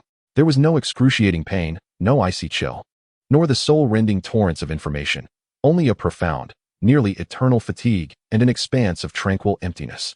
Uncertain how much time had passed, a faint, rhythmic vibration began to penetrate through the slightly resilient ground beneath her, reaching her gradually awakening senses. Thud, thud, thud, slow and heavy, as if it were the heartbeat of the earth itself. This pulsation awakened her more fundamental senses. The cold returned, but it was no longer the extreme chill capable of instantly freezing life. Instead, it was a deeper, more penetrating dampness, seeping into her very marrow. The peculiar amalgamation of scents in the air, the bitter essence of plants, the musty odor of decay, and a hint of indescribable vitality, became increasingly distinct. With great effort, she managed to open her eyes. The dense darkness still obscured her vision, but gradually, her eyes began to adjust. It was not entirely devoid of light. Surrounding her and beneath her was an exceedingly faint phosphorescent glow, reminiscent of night glow moss, casting a pale green radiance. This light was so weak that it barely outlined the immense, blurred, and distorted contours of her surroundings. She seemed to find herself in an extraordinarily vast space. Above her, there was no ceiling to be seen, only endless darkness. All around were countless robust, intertwining structures, veins, or roots. They lay coiled like the remains of a giant dragon, their surfaces coated with thick, cold deposits, from which the faint phosphorescence emanated. The air moved slowly, imbued with a damp chill, seemingly following a certain rhythm that resonated subtly with the heavy heartbeat. Was this the space above the opening? The interior of the mother tree? or perhaps one of its vital organs or core chambers. Yunmu struggled to sit up, but an immediate wave of excruciating pain and weakness engulfed her. She assessed her condition. Her injuries remained severe, yet they did not appear to worsen. The extreme cold and the earlier viscous gel-like encasement had, in a way, slowed her metabolism and staunched the bleeding, resembling a primal form of frozen hibernation. She was still alive, miraculously alive. Instinctively, she reached toward her chest. The fragment of the starling still lay tightly clutched in her hand, frigid, dim, and marred by cracks, as if it might shatter completely at any moment. Yet it remained. More startling was the state of her mind. The tumultuous and maddening torrent of hopeful blueprints that had nearly driven her to insanity had, at this moment, subsided. They had not vanished. They still loomed large in the depths of her consciousness, but instead of rampaging, they settled like sediment after a storm, consolidated, yet temporarily stilled from their previous chaos. She attempted to probe those fragments of information. The agony persisted, yet became bearable. She could vaguely glimpse snippets, intricate diagrams of energy circuits, bizarre structures of unfamiliar flora, fragments of celestial coordinates, and some profound principles regarding the manipulation of life energy. They remained fragmented and elusive, yet no longer bore the aggressive and destructive nature they once had. It was as if her consciousness, on the brink of death and extreme frailty, had passively and forcibly achieved a delicate equilibrium with this information, or perhaps a preliminary fusion? Was it the faint glimmer of light from the starling fragment that sparked this change? Or the peculiar environment within the mother tree that influenced her? Or perhaps the dormant potential of her life essence, awakened in the face of despair? It was impossible to say. Nonetheless, this was undoubtedly good news. She had not only survived, but had also retained that precious data fragment, which had been preserved through immense sacrifice. Though incomplete, it was tangible and real. The flicker of hope rekindled, however faintly, amidst the overwhelming darkness and silence. Suddenly, a wave of intense hunger and thirst surged forth, interrupting her thoughts. The most fundamental needs of survival had become the most pressing concerns before her. She surveyed her surroundings. Aside from the cold, phosphorescent green condensation and the vast network of roots, there appeared to be nothing. This place did not seem to harbor food or water. Her gaze ultimately settled on the undulating thick veins. The surface of these veins occasionally exuded minuscule droplets, akin to dew, radiating an exceedingly faint aura of life energy. Was this the sap of the mother tree? Or perhaps lymphatic fluid? Could it be consumed? Could it be drunk? She could not know. Yet, it was the only potential source available. She painstakingly crawled toward the nearest vein. The surface felt cold and rough. Cautiously, she extended her finger to dip into a droplet poised to fall, bringing it to her mouth. Ice. Bone-chilling ice. Yet, it melted upon entry, lacking flavor. But a faintly cool thread of energy slipped down her throat, momentarily alleviating the searing thirst, and even providing a slight mental uplift. It was not toxic. At least, there were no adverse reactions in the short term. No longer hesitating, Yunmu began to cautiously collect the slowly oozing droplets, sucking them one by one. The process was slow and inefficient, but it was sufficient to sustain her life. The hunger persisted, but these droplets seemed capable of providing some basic energy, barely sustaining her. Having resolved the most fundamental issues of survival, feelings of loneliness and despair surged forth like an overwhelming tide. She was utterly alone in this vast, eerie void of darkness. Hong was dead, Zhao Hu was dead, and Zhang Long was also gone. What had become of the base? Were Thor and Old Sun safe? Had the external threats from the companies been neutralized? She was oblivious to her location, the distance from the base, or how to return. The heavy burden of pressure threatened to crush her once more. She curled up against a cold, massive vein, burying her face in her knees. Silent tears finally cascaded down, mingling with the icy slime and blood on her face. The muffled sound of her weeping seemed especially feeble in the oppressive silence, quickly swallowed by the heavy beat of her heart and the slow flow of air. After crying for what felt like an eternity, her emotions found a semblance of release. She raised her head, wiped away her tears, and her gaze regained its determination. She could not afford to give up. She bore the hopes of many. She had to survive, to find a way back. She began to scrutinize the chamber more intently. With the faint phosphorescence and her gradually reviving senses, she discerned that the cavity was not entirely sealed. Those enormous veins extended in various directions, disappearing into the shadows, seemingly connecting to other realms. The movement of air indicated the presence of additional vents. Perhaps this was not a dead end, but rather a vast, intricate labyrinth. An exit must exist. It merely required exploration. The shard of the starling in her hand, though nearly irreparable, might still offer some assistance. She attempted to channel a faint spark of mental energy into it once more. The fragment remained unresponsive, its cracks appearing deeper. Yet, At the moment she infused it with her mental energy, the latent information of hopeful blueprints in her mind seemed to ripple slightly, particularly concerning energy perception and structural analysis. Instinctively, she turned her gaze toward a nearby wall interwoven with veins, where a vague sense emerged. Was there emptiness behind it? Did the energy flow differ? This was not a clear vision, but rather an intuition, a nebulous awareness based on newly acquired knowledge. Indeed, although the blueprint of hope was fragmented and difficult to comprehend, it appeared to be subtly altering her perceptual patterns and her understanding of this world. This might be the key to her survival here and to discovering a way out. Yunmu took a deep breath of the cold, oddly energizing air, struggling to stand. Her body still ached and felt weak, but her gaze was no longer clouded. She selected a direction where the airflow seemed more pronounced, clutching the shard of the starling tightly against her chest, as if it were a key to navigating this dark labyrinth. Step by step, she cautiously advanced. The sound of her solitary footsteps echoed within the colossal heartbeat of the mother tree. Chapter 116, The Labyrinth of Veins. Darkness, dampness, coldness. The immense chamber appeared endless. Yunmu traversed laboriously through the interwoven veins resembling the ribcage of a prehistoric behemoth, following the direction of the faint airflow. Beneath her feet lay a surface both resilient and chillingly frigid, necessitating occasional climbs over the robust roots that sprawled before her, while at other times compelling her to sidle through narrow crevices. The profound silence was magnified, amplifying only the sound of her own breath, the rustle of her garments, the heavy and rapid thumping of her heart within her chest, and the omnipresent, rhythmic thud that seemed to emanate from the very depths of the earth. Initially, this sound offered a sense of comfort, as if it were a testament to the existence of some vast life force within this desolate realm. Yet, with prolonged exposure, it imparted an intangible, oppressive weight, as though the entire space was gradually constricting and expanding with each heartbeat, rendering her merely a negligible speck of dust within its vastness. The sensation of solitude clung to her like a shadow, voraciously gnawing at the fortifications of her will. Clutching tightly to the cold, fractured shard of star metal against her chest, she drew a modicum of solace and motivation from this sole, tangible connection. She dared not cease her movement. To stop would mean that the cold and despair would swiftly engulf her. Her singular thought was to continue moving, exploring, seeking an escape. The fragmented remnants of hopeful blueprints that lingered in her mind seemed to undergo a subtle transformation during her relentless motion and perception. No longer mere lifeless data, they began to interact, albeit faintly, with her own life force and her awareness of the external environment. As she concentrated on her surroundings, fragments of knowledge regarding energy flow, structural analysis, and life sensing began to coalesce into a faint vitality.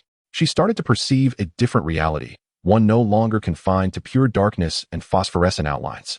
Within her perceptual field, the vast veins and roots surrounding her radiated a somber, slowly flowing deep blue luminescence, a manifestation of the stagnant pure life energy contained within them.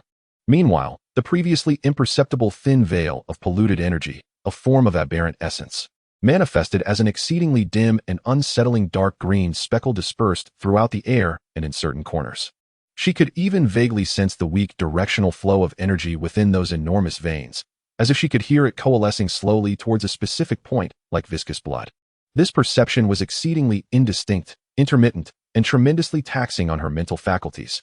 Each attempt exacerbated her headache. Yet, it undeniably proved to be of immense assistance.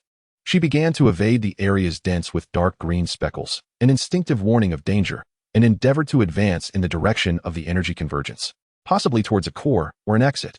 It resembled a blind exploration, relying on a fragmented blueprint and instinctual intuition to navigate through the labyrinthine darkness. Time slipped by unmeasured, perhaps hours, perhaps longer. Hunger and thirst assailed her once more, forcing her to halt and search for droplets seeping from the veins to replenish her strength. The energy provided by these droplets was minuscule, barely sufficient to prevent her vital signs from declining further, while weakness and cold remained tightly intertwined with her being. As she indulged in the nectar, an unusual surge of energy suddenly pervaded her senses. It was neither the steady, slow flow of deep blue energy coursing through her veins, nor the faint green specks drifting in the air. Instead, it was a more vibrant, concentrated source of dark green energy, imbued with a hint of intent. It lay just beyond a nearby fork in the path. Yumu's heart tightened. Danger? Instinctively, she stilled her breath and cautiously approached the junction, concealing her body behind the massive veins, summoning all her focus to enhance her hazy perception of energy. Her awareness traversed the barriers, allowing her to glimpse the scene before her. It was a relatively open chamber, yet at its center stood a grotesque, writhing mass composed of dark green energy and some organic tissue, rather than the grand arteries she had anticipated. This growth towered over her, its surface uneven and cloaked in a translucent, membranous substance, teeming with a boiling dark green slime within. Countless slender, hair-like tendrils of the same dark green energy extended from the base of the mass, penetrating the surrounding walls and intertwining with smaller veins, as if ravenously siphoning nutrients. The deep blue aura of the punctured veins visibly dimmed, tainted by a murky green hue. This grotesque formation emitted a wave of contaminating energy far more potent than the errant green specks in the air, accompanied by a clear, greedy, and expansive will. It was alive, and it was corroding the mother tree. In an instant, Yunmu comprehended the truth.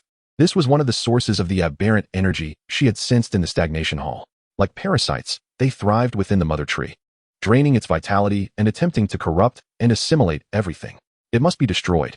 This thought arose instinctively, born not only from self-preservation but also from a primal fury at witnessing purity being tainted, coupled with the vague concepts of purification and eradication that seemed to echo from the fragments of blueprints in her mind. But how could she destroy it? She was feeble, unarmed, her only ability being the life word spirit, which appeared ineffective against this aberrant energy and could even backfire.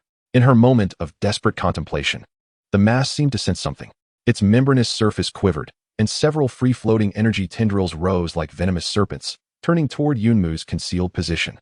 It had detected her as an intruder, sensing the life energy within her that, though originating from the mother tree, was distinctly different.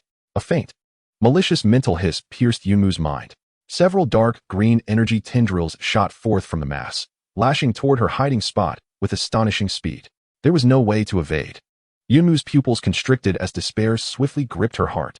At this critical juncture in her mind, fragments of blueprints concerning energy structures, particularly those related to unstable energy cores, flickered wildly like an activated emergency protocol. Her gaze instantly fixed upon the core of the tumor, where a pulsating, intensely bright dark green light flickered violently.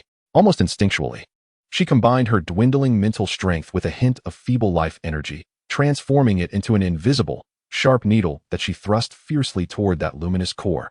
Following the vague method outlined in the blueprint fragments regarding inducing energy resonance or creating node overload, she was uncertain of its efficacy, but it was her only, desperate counterattack. Swoosh! The invisible energy needle pierced the core of the tumor. Time appeared to freeze for a moment. Immediately, the mass of the tumor stiffened abruptly. The boiling mucus within came to an instant halt. Then, boom! A small-scale, yet extraordinarily violent energy explosion erupted from that core. Dark green mucus and shattered tissue splattered everywhere, and a powerful shockwave violently hurled Yunmu away, crashing against the vascular wall behind her, plunging her into darkness, nearly causing her to faint again. The explosion's brilliance illuminated the area in an instant, only to extinguish swiftly. When Yunmu struggled to rise, coughing blood as she glanced back, she found that the tumor had vanished, leaving behind a charred pit that emitted a foul stench and signs of surrounding contamination and burns. The energy tendrils that had penetrated the vascular system also lay severed and wilted, devoid of vitality. Had she succeeded? Had she truly destroyed it in such a manner? Yunmu collapsed to the ground, shaken yet incredulous. She had merely mimicked a concept from the blueprint fragments based on instinct, and it had truly worked? However, before she could catch her breath, a greater upheaval occurred. It seemed that the energy fluctuations from the explosion or the demise of the tumor had awakened the dormant interior of the mother tree. Thump, thump, thump. The heavy heartbeat quickened abruptly, becoming more vigorous, even tinged with a hint of agitation and anger. The deep blue energy aura that flowed slowly through the surrounding veins began to accelerate noticeably. It was as if the entire immune system of the mother tree had been activated. What horrified her further was that, within her energy perception, in the distance, deeper within the darkness, countless previously lurking dark green light points, so faint they had been nearly imperceptible, began to illuminate one by one. As if awakened from slumber like a pack of wolves, they had awakened. Chapter 117, Immunity Storm, Energy Affinity, and the Call of the Labyrinth. Thump, thump, thump, thump. The heavy heartbeat surged in tempo, transforming from a slow and steady rhythm into a rapid and powerful cadence, triggering a muffled resonance within the vast chamber. The entire interior of the mother tree resembled an enraged behemoth, roused from a deep slumber. Yunmu could distinctly sense the resilient ground beneath her quivering slightly, while the once nearly stagnant, deep blue currents of energy within the robust veins around her began to surge forth like rivers unbound from winter's grasp. The faint hum emanating from the flowing energy coalesced into a deep, oppressive background sound. The mother tree's own defensive mechanisms, or rather its immune system, had been thoroughly activated by the recent explosion and the demise of the tumor. This, in turn, awakened a multitude of lurking parasites within Yunmu's blurred perception of energy. Distant in the shadows, the previously faint dark green specks of light now flared to life, as if they had caught the scent of blood, becoming vibrant and animated. They no longer concealed themselves, exuding waves of greedy and malevolent energy, beginning to advance. The sheer number of them exceeded her wildest imagination. As if a tide of darkness surged forth from all directions. She had stirred a hornet's nest. No, she had roused a pack of wolves. A sense of crisis washed over her like icy water, instantly dissipating the faint joy and acute pain from having just destroyed a tumor. She had to leave this place immediately, struggling to rise. She barely had time to tend to the new abrasions and internal injuries before. Guided by her hazy perception of energy, she desperately fled in the direction opposite to those awakening green points, which also happened to be where the deep blue currents surged more violently. This run was vastly different from her previous cautious explorations. The entire interior of the mother tree felt alive. The ground beneath her feet occasionally writhed, sometimes tautening. The surrounding vein walls were no longer stable, suddenly constricting to block her path, while at other times they would slightly expand, revealing new gaps. The concentration of energy particles in the air surged dramatically, as the deep blue life energy clashed with the dark green pollution energy, annihilating each other and igniting fragments of energy sparks and frigid turbulence, which grazed her skin like tiny icy blades. She felt as though she were racing through the veins and entrails of a colossal beast, one that was enraged, battling the pathogens within.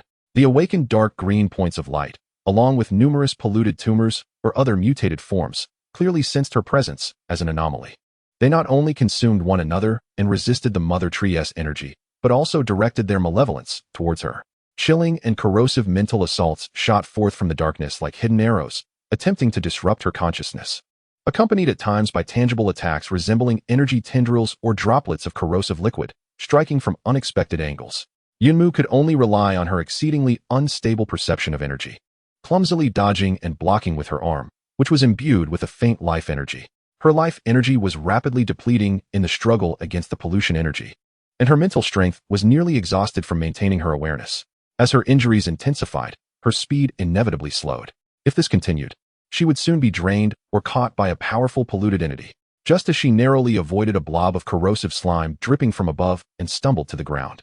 Another mutation occurred. Perhaps it was the tumultuous activity of the mother tree's energy flow, or perhaps it was due to her repeated invocation of life energy for defense and perception. Alternatively, it could be that the fragments of hopeful blueprints in her mind were merging further under external pressure. Suddenly, she sensed a diminishment in the barrier between herself and her surroundings.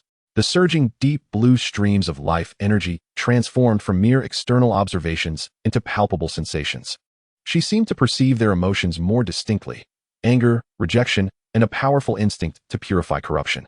A vague notion took root within her, the audacious and perilous idea of attempting to guide or harness this energy. Such a thought was fraught with danger. The vast and tumultuous energy of the mother tree was far beyond her control, and a single misstep could lead to assimilation or backlash. Yet, with pursuers closing in, a dark green energy ray grazed her shoulder, sending a searing pain coursing through her. There was no choice left. Yunmu pressed her hand firmly against a nearby pulsating vein of energy, closed her eyes, and summoned her life syllable abilities with all her might. She ceased her struggle against the surrounding life energy and instead relinquished her body and mind to attempt resonance, to convey a faint intention of common origin, purification, and united resistance. At first, there was no response. The vast energy flow disregarded her minuscule intent. Gradually, perhaps it was her intrinsic nature of life syllables resonating with the mother tree's energy, or perhaps the fragments of hopeful blueprints served as a bridge. Or maybe the mother tree's immune system recognized her as a harmless or even beneficial presence. The vein she held began to pulse in a rhythm that subtly synchronized with her rapid heartbeat. A weak yet undeniably pure and gentle life energy began to flow slowly into her body along her arm. This energy was not a violent torrent, but rather a nurturing stream that revitalized her parched meridians, rapidly healing her wounds, replenishing her depletions, and even soothing the pain caused by the fragmented information in her mind.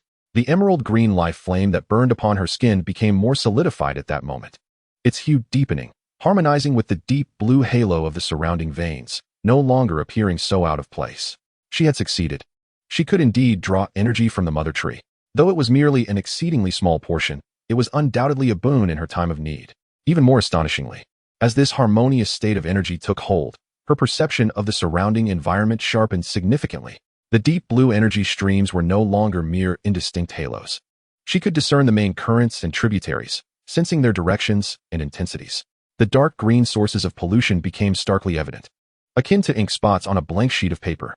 She could even faintly perceive the mother tree's energy flow exhibiting stronger rejection and purification intentions towards certain areas, typically those densely populated with pollutants or severely obstructed. In contrast, areas where the energy flowed smoothly and intentions were tranquil might represent relatively safe zones or pathways leading to the core or the outside world. A potential, intangible channel of safety seemed to subtly manifest within her perception. With no time to fully appreciate this wondrous transformation, the shrill cries and energy fluctuations behind her drew ever closer. Yunyu immediately chose a path characterized by a relatively gentle flow of energy, steering clear of the dense clusters of green points, and surged forth with vigor. Her speed increased, her reflexes sharpened, and her evasive maneuvers became more precise. Occasionally, stray attacks of polluted energy would strike, yet they were effortlessly countered by the enhanced life flame enveloping her form. No longer was she a mere prey fleeing blindly. She had transformed into a glimmer of light resonating in harmony with the colossal beasts amidst this tempest of immunity, flowing with the currents. As she raced along the perceived safe passage, a novel and peculiar sense of calling began to subtly draw her in. It was neither a sound nor an energy fluctuation, but rather akin to a resonance. It emanated from the depths of her mind, where fragments of hopeful blueprints lay dormant. It seemed as though something at the distant end of this labyrinth was responding to these fragments. The sensation of response was faint yet imbued with an ineffable purity and warmth. Was it an exit? Or something else entirely? Yunmu had no time for contemplation. Yet that faint call, akin to a lighthouse in the darkness, illuminated her ultimate direction. She adjusted her course, no longer merely evading danger, but actively advancing towards the source of that call, bravely forging against the torrent of energy. Chapter 118, The Whisper of the Core. That faint sense of calling was akin to a glimmer of light seen by a drowning soul, piercing through the chaotic energy storm within the mother tree and the pervasive malice, clearly guiding her path. It did not originate from a specific exit, but stemmed from a deeper, more core region. Yunmu hesitated no longer. The tenuous affinity established with the mother tree's energy granted her a fleeting respite amidst this boiling battlefield. Following the resonance derived from the fragments of her mental blueprints, she set out deeper into the mother tree, moving against the main flow of purifying energy. The deeper she ventured, the more bizarre the surroundings became. The massive veins grew sturdier, pulsing with astonishing force, as the deep blue energy swirling within transformed into streams of tangible light, resonating with a thunderous roar. The air shifted from cold to searing heat, suffused with the ionizing scent of colliding high-concentration energy particles and the sweet, earthy aroma of flora. The mother tree's immune system retaliated at its zenith here, the powerful torrents of energy sweeping through every inch of space, relentlessly obliterating all dark green spots of pollution.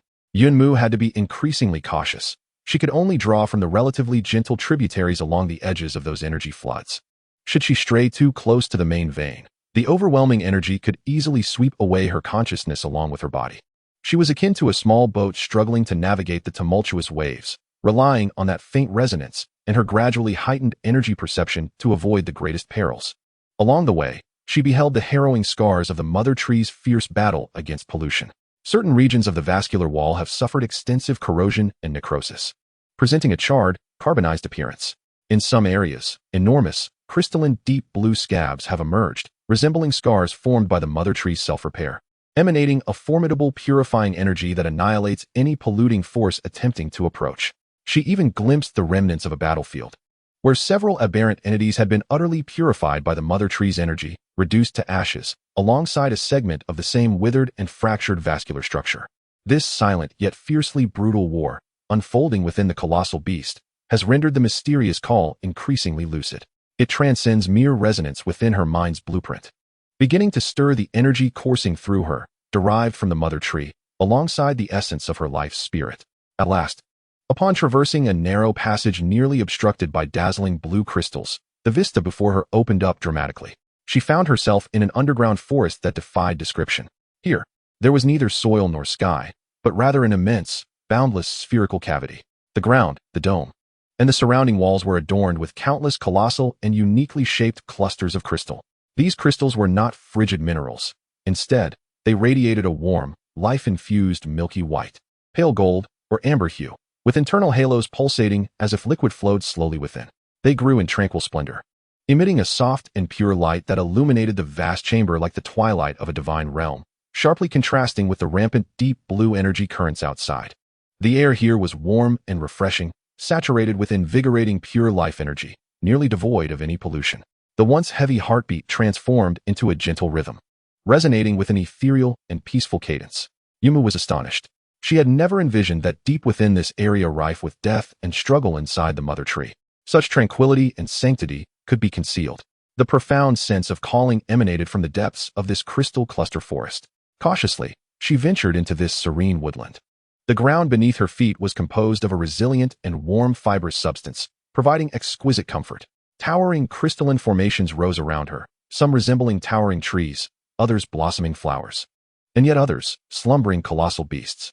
The warm glow enveloped her, restoring her expended energy and mental fortitude at an astonishing pace. Even the fragmented blueprints in her mind seemed more docile and accessible in this environment. This place felt like the heart of the mother tree, the last untouched sanctuary, a confluence of its life essence and hopes. As she delved deeper, she discerned that within some of the crystal clusters, something appeared to be sealed away. They contained indistinct, varied shapes. Some resembled peculiar seeds, others, unformed embryos, and still others, intricate energy structural models. A fragment of information materialized, resonance of log fragments, gene repository, civilization template. Last seed, stasis preservation, awaiting the dawn of revival. Understanding dawned upon Yunmu. Here lies not only the energy core of the mother tree, but also the final Noah's Ark of the Ark civilization. They have encapsulated the essence of their civilization, their most refined genes, knowledge, and the very spark of their culture, in this manner, hoping that one day it may once again sprout anew. What beckons her? She traverses through clusters of resplendent crystals, ultimately arriving at the heart of the forest. There, she finds no towering crystal formations, but rather a tranquil expanse, a shallow golden lake, radiating a gentle luminescence. The water is not liquid. It consists of highly concentrated, benevolent life energy. At the center of this lake, a crystal hovers. This crystal, modest in size, merely the size of a fist, exhibits an indescribable dark golden hue, warm and profound. Its form is flawless, as if it has encapsulated all the rules and mysteries of the universe.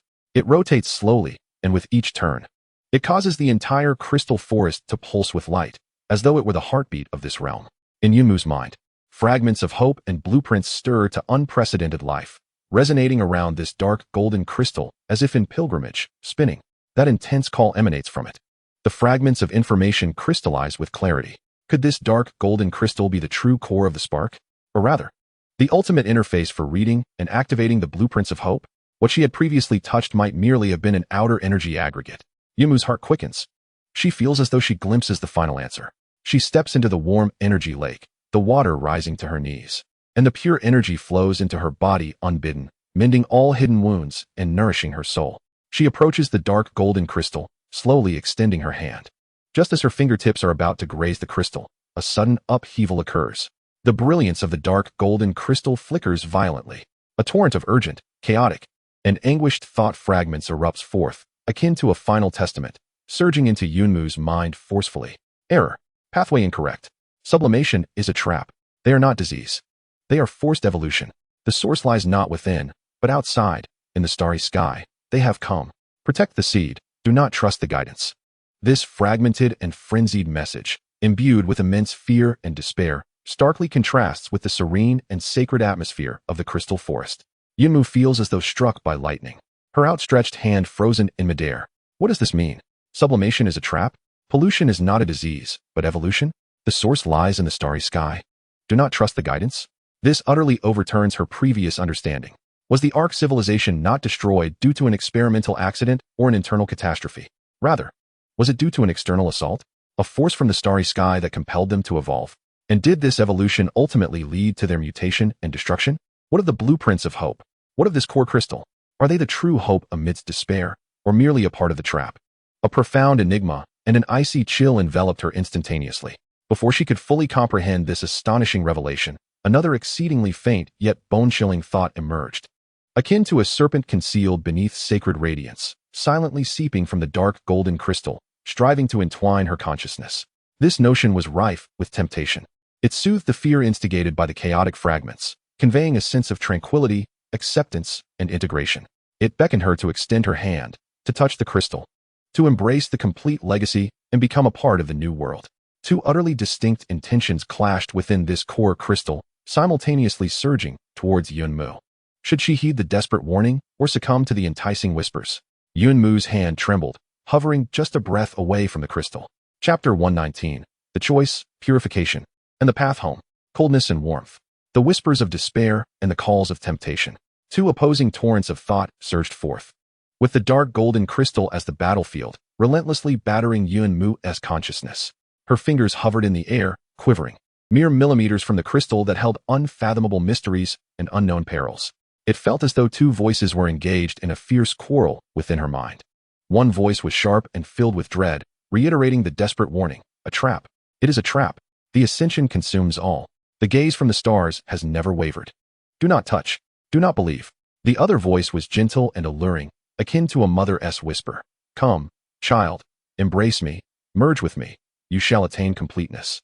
Experience rebirth and become part of a greater existence. This is true hope. Which voice to trust?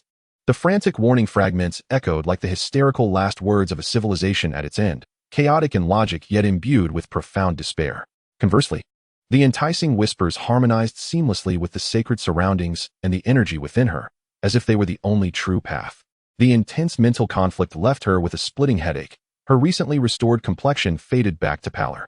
Amid this tug-of-war of consciousness, the energy within her, derived from the mother tree and having begun to merge with her life essence, seemed to instinctively reject the alluring whispers. Yet, it resonated subtly with the frantic warning. Was it because the warning mentioned them, aligning with the mother tree's immune response against foreign contaminants? Or was it that the whispers of temptation were too perfect, too pristine for a dying civilization? She suddenly recalled the guardian Qing saying in the still hall, half-tainted, yet half-resolute. Its final words echoed, "Be cautious of its temptation." Temptation. This word cleaved through the fog like lightning. This core crystal may have once been the treasured legacy of the Ark civilization. Yet, at the ultimate moment, it was likely tainted or infiltrated by the so-called ascendant power. The whispers of temptation did not emanate from the Ark's legacy, but from the terrifying existence in the stars that had obliterated them. It masquerades as hope, luring the unsuspecting into its snare, achieving a certain transformation or harvest. The frenzied warnings are the last cries of the awakened from the Ark civilization. Alarms sounded with their very lives. They cannot destroy the core, which may already be tainted. They can only entomb it within this final sanctuary, leaving behind shattered fragments of truth, hoping that those who come after will make the right judgment. The truth is indeed so cruel. The so-called blueprint of hope is likely a poisoned bait cloaked in sweetness. Yunmu's back was instantly drenched in cold sweat. She was on the verge, just a breath away, from unwittingly opening Pandora's box. It must not be touched. The moment this thought arose, she recoiled as though scalded. Staggering back several steps, distancing herself from the dark golden crystal, her gaze filled with dread and vigilance. Sensing her resistance and awakening, the seductive whispers shifted tone in an instant. The gentleness vanished, replaced by a chilling, wrathful will steeped in sacrilege. The dark golden crystal blazed fiercely, no longer radiating warmth and sanctity, but exuding a frigid, corrosive pressure. The glow of the entire crystal forest became glaring and unstable, shattering the warm ambience as a faint, icy breath, emanating from the same source as the external polluted energy, permeated the air. Rejection, fusion, heresy, purification. The frigid intent struck Yunmu like a judgment, harsh and unyielding.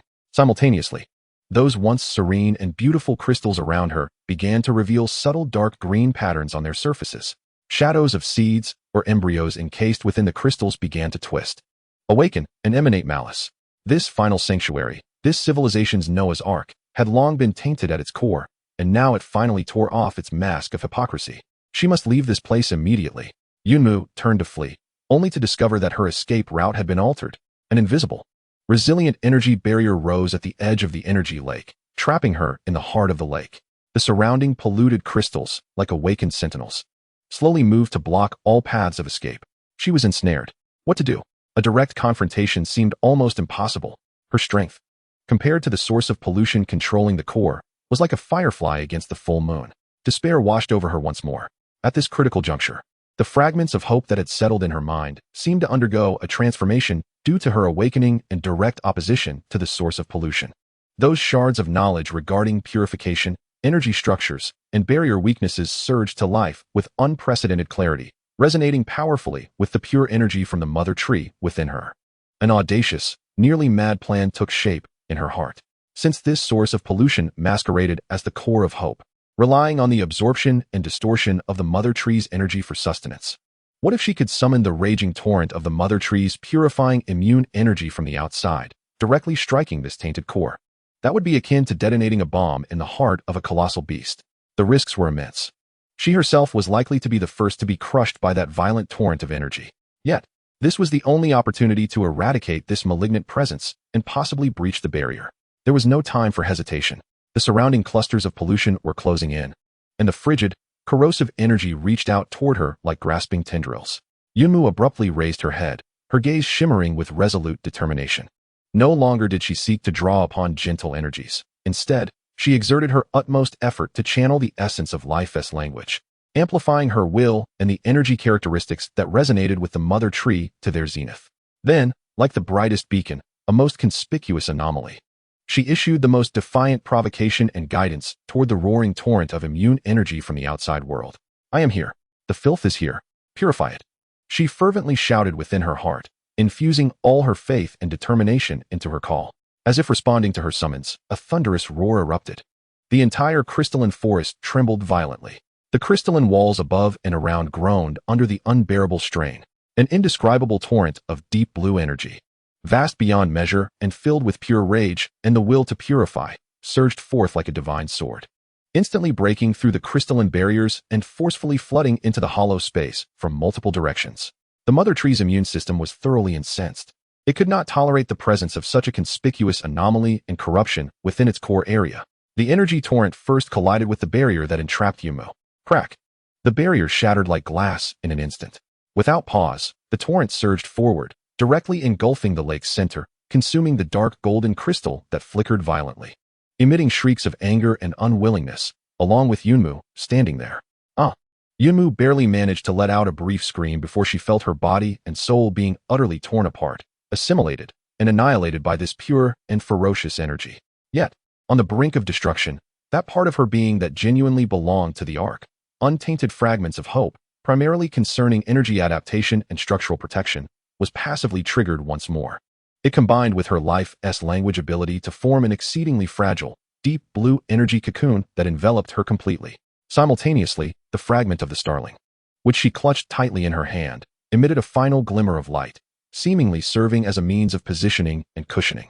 She felt like an impurity cast into a furnace, drifting with the terrifying torrent of purification, enduring immense agony, as the fragile energy cocoon flickered uncertainly, as though it would shatter entirely at any moment. The dark golden crystal, directly impacted, let out an even more piercing, inhuman wail. Its surface glimmered with dark golden light, fiercely clashing with the deep blue torrent, attempting to corrupt and distort this energy. Yet, ultimately, being devoid of a source, it succumbed to the overwhelming purifying force. The light rapidly dimmed, and the dark green patterns on its surface fractured inch by inch, dissipating. Time seemed to stretch infinitely. Perhaps it was just a moment, or perhaps it was an eternity. The devastating torrent of energy gradually subsided, receding. Because it sensed that the greatest filth had been purified, the crystalline grove lay in disarray.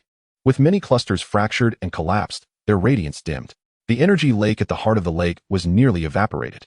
The dark golden crystal had turned dull and lifeless, its surface riddled with cracks, lying quietly at the bottom of the lake, devoid of any energy fluctuations, as if it had transformed into an ordinary stone. Not far away, the deep blue energy cocoon could no longer sustain itself and shattered with a sharp crack. Yunmu fell to the ground, her attire tattered, her body marred by countless fine cracks, terrifyingly akin to fragile porcelain, yet she still clung to life.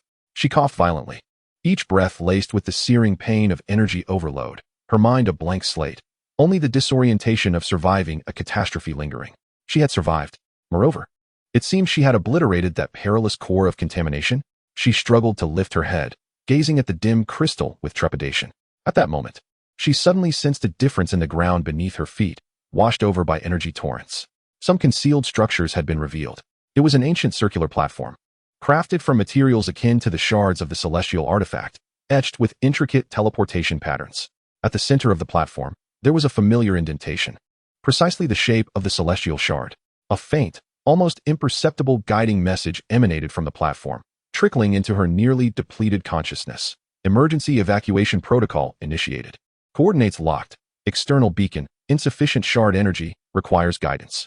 A teleportation array. There was indeed a direct teleportation array leading to the outside world, and the way home lay beneath her feet. Chapter 120. The Cost of the Return. Hope descended once more, in a manner that was almost cruel. Yunmu collapsed onto the cold, shattered crystalline ground, her body feeling as though it had been ground to bits, and then clumsily reassembled. Each faint breath drew forth excruciating pain that coursed through her. Her vision blurred, a constant buzzing echoed in her ears, and her consciousness teetered precariously between wakefulness and faintness. Yet she beheld it, the ancient teleportation platform revealed beneath her feet, and the faint message flowing into her mind, akin to the last thread of a spider's silk dangling in an endless abyss. Leave this place. Return to the base. Bring hope and warnings back. This thought sustained her nearly dissipating will. She painstakingly maneuvered her seemingly foreign body, inching towards the indentation at the center of the platform. With each movement, it felt as if she were rolling on the edge of a knife, cold sweat mingling with blood, leaving a faint trail beneath her. The celestial shard in her hand had lost its luster, its cracks sprawling like a spiderweb, as though it would disintegrate into dust with the slightest touch. It had expended its final ounce of power, preserving her flicker of life amidst the cataclysmic energy surge. Insufficient energy requires guidance. That message resurfaced. Yunmu understood that relying solely on this nearly shattered shard was far from sufficient to activate the ancient teleportation array. It needed more, a more direct source of energy guidance. She is the sole source of energy. Yet, what more does she possess? Her body teeters on the brink of collapse, her mental fortitude exhausted. And the essence of her life has long been depleted by relentless consumption and the final onslaught. She leans against the depression, trembling as she raises her hand, painstakingly pressing the fragmented star relic into the matching recess. The shard fits seamlessly, and for a fleeting moment, the ancient patterns etched upon the platform's surface flicker with a faint luminescence, only to swiftly fade, akin to the last gasp of a dying soul. The energy is far from sufficient. Despair washes over her like a frigid tide, threatening to engulf her once more. No, she cannot surrender. The fervent desire to return home ignites the last vestiges of her strength. Closing her eyes, she disregards all else, extracting every possible remnant of life energy from within. Drawing upon the weakened roots that share a bond with the mother tree, even siphoning the final glimmers of light and warmth from the depths of her soul, transforming it into the purest energy, which she channels through her arm and unreservedly pours into the platform beneath her, into that shard. A searing agony erupts, indescribable and surpassing any physical wounds. It is the excruciating pain of her life essence being forcibly consumed, the torment of her soul being torn asunder. Her body visibly shrinks, skin losing its last sheen, hair turning brittle and yellow, as if all vitality has been extracted in an instant. Yet, at that moment, a resounding hum erupts. The teleportation platform beneath her bursts forth with a dazzling azure light.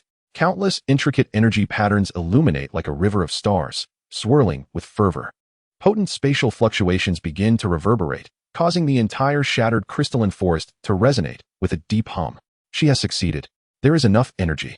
However, before a flicker of joy can even grace Yunmu's face, she is utterly drained, collapsing onto the violently trembling platform, her consciousness swiftly plunging into darkness. Her final thought is a yearning for home. Yet, just as the teleportation light is poised to reach its zenith, and the spatial coordinates are about to be locked in, a mutation arises. The star relic fragment embedded in the platform ultimately cannot withstand the final overload of energy and the tearing force of space. With a heartbreaking crack, it shatters completely, transforming into a fine, lustrous dust of crystal particles. The core guiding object has fractured. The nascent spatial passage becomes exceedingly unstable. The brilliant blue light flickers wildly, erratic and uncertain, like a candle flickering in the wind. The energy turbulence on the teleportation platform rages, emitting a piercing shriek. The coordinate lock is severed, and the spatial fluctuations grow violent and chaotic. This failed teleportation not only fails to return her home, but may also hurl her into the unknown chaos of space, or tear her apart entirely.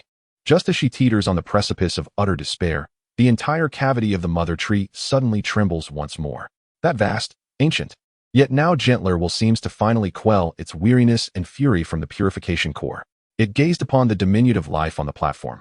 which was on the verge of extinguishment, having sacrificed its final vestiges of vitality to eradicate the most malignant core within. A thread of exceedingly subtle, yet extraordinarily pure dark golden energy did not emanate from the tainted nucleus, but rather from the crystalline forest itself. Derived from the primordial essence of the mother tree, untouched by corruption. Like gentle tendrils, it seeped forth from beneath the platform, gradually infusing the nearly desiccated body of Yunmu. This was not an assault, but a benevolent offering, a gesture of gratitude and recompense. This energy was both gentle and formidable, swiftly nurturing her parched veins, mending her damaged organs, stabilizing the flickering flame of her life, and even rekindling a faint foundation of her nearly consumed essence. Simultaneously, a larger yet exquisitely controlled flow of energy surged into the teleportation platform, forcibly stabilizing the tumultuous spatial fluctuations, replacing the guiding function of the shattered star fragments. External beacon. Blurred, locking, recent homogeneous signal. A gentle thought stream penetrated Yunmu's fading consciousness. The platform's radiance stabilized once more, though its brilliance was far diminished. The spatial passage struggled to reconstruct itself, evidently unable to facilitate precise long-distance teleportation. A low, resonant thrum of spatial distortion echoed. Dazzling light engulfed everything.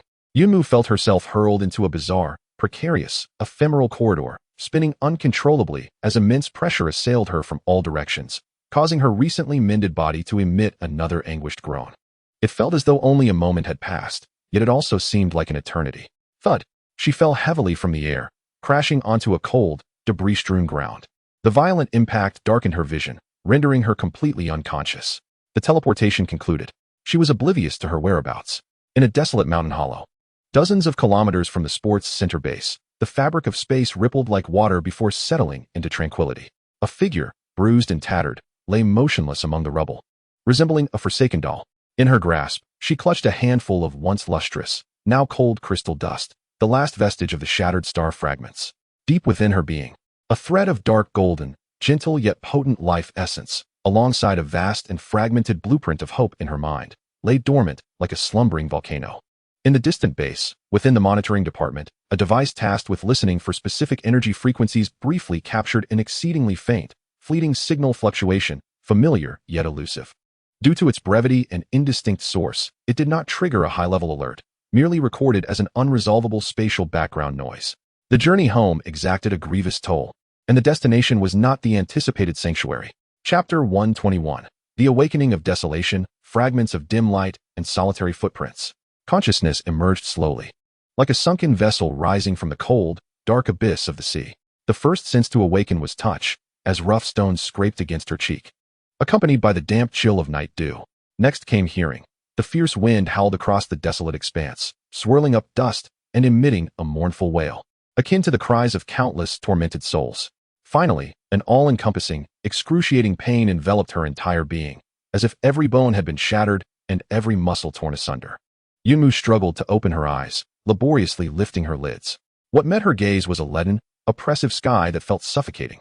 Heavy radiation clouds loomed low, obscuring the sun, allowing only a sickly, yellowish glow to filter through, barely illuminating the lifeless terrain around her.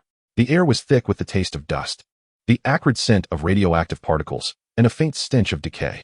Her blurred vision scanned the surroundings. Desolation. A profound and chilling desolation. She lay amidst a bed of jagged stones, remnants of what once was a riverbed.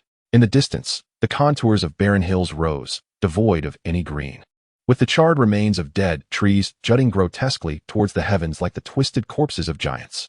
The earth was cracked, riddled with bottomless fissures, and occasionally revealed rusted, deformed metal scraps, shattered concrete, and bleached animal bones half buried in the sand, silently narrating the brutal aftermath of a cataclysmic disaster. This was not the realm of the mother tree, filled with strange energies and resplendent crystal clusters, nor the relatively orderly underground bastion of the sports center, echoing with the voices of companions. This was the true surface, a wasteland thoroughly baptized by the nuclear flames of the city-burning plan and ravaged mercilessly by the RR virus, where civilization had crumbled into ruin. The cold wind sliced through her exposed skin like a frigid blade, whisking away her already meager body heat, inflicting bone-deep pain and a stark sense of despair. All of this coldly informed her. She had returned, yet her path had strayed from its intended course, cast adrift by an unstable teleportation array into this unknown, death-laden wilderness. Home, where art thou? Were her companions still alive? The immense sense of loss and loneliness gripped her heart like an icy hand, nearly suffocating her. A far greater torment than her physical agony. She struggled to rise, only to discover her body was horrifically weak. Even the simple act of lifting her arm felt insurmountable, as though this body no longer belonged to her. The last remnants of dark golden primordial energy bestowed by the mother tree flickered within her like a candle in the wind, barely sustaining the flicker of life that remained. Utterly insufficient to support any movement. She slumped against the cold stones, gasping for breath, each inhalation akin to swallowing shards of ice, piercing her burning throat and parched lungs. Thirst and hunger roared within her like two rabid beasts, gnawing at her insides. Water, food, shelter, these most fundamental needs for survival appeared so distant and extravagant in this realm of utter silence. Her gaze unconsciously fell to her tightly clenched right hand, its knuckles stiff and pale from prolonged gripping and immense pressure. She exerted tremendous effort, as if prying apart rusted components, to gradually release her fingers one by one. In her palm lay a handful of dull, cold, minuscule crystalline dust. The fragments of the starship were utterly shattered. The last tangible memory, the connection to the past and to her fallen comrades, had transformed into this lifeless residue, cradled in her hand. Hong, Zhaohu, Zhonglong. Had they truly paid the ultimate price only to culminate in such a dismal fate? Trapped in this desolate expanse, teetering on the brink of death, the weighty hope born from countless sacrifices felt unbearably heavy. Hope. The very word seemed laced with irony at this moment. That complex and fragmented blueprint of hope weighed heavily in the depths of her consciousness, not providing direction, but rather deepening the fog, issuing harrowing warnings and unbearable pressure. She was even unaware of the current state of the base. Could Thor bear the banner? Had Elder Sun and the Research Institute discovered a means to counter the corporation? Were Lin Wei and the others safe? How much time had passed?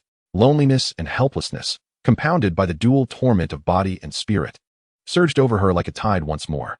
Icy tears slid from the corners of her eyes, instantly chilled by the cold wind, leaving two muddy trails on her dust-laden face. She could not, must not die here. This thought flickered like a match struck in endless darkness, feeble yet defiantly ablaze. After paying such a harrowing price, enduring unimaginable pain and sacrifice, she could not simply fade into a forgotten skeleton upon this desolate land. She must survive.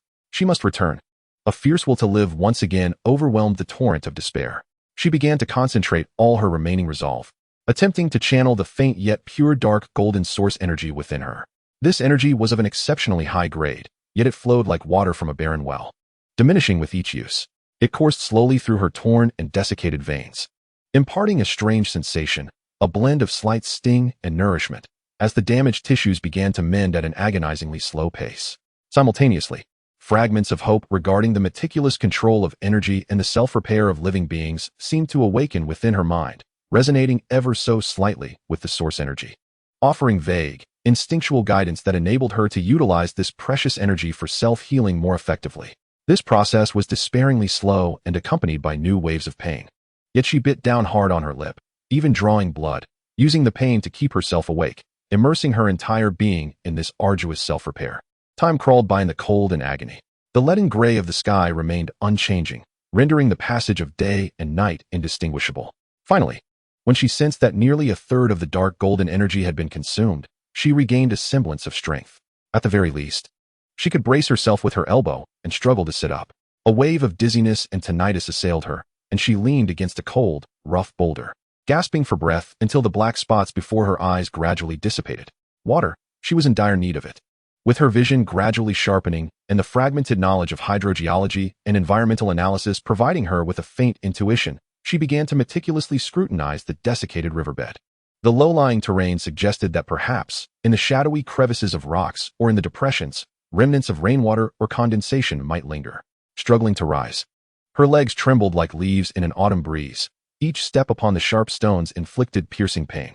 Yet she compelled herself to move along the riverbed, diligently searching, leaving no potential trace overlooked.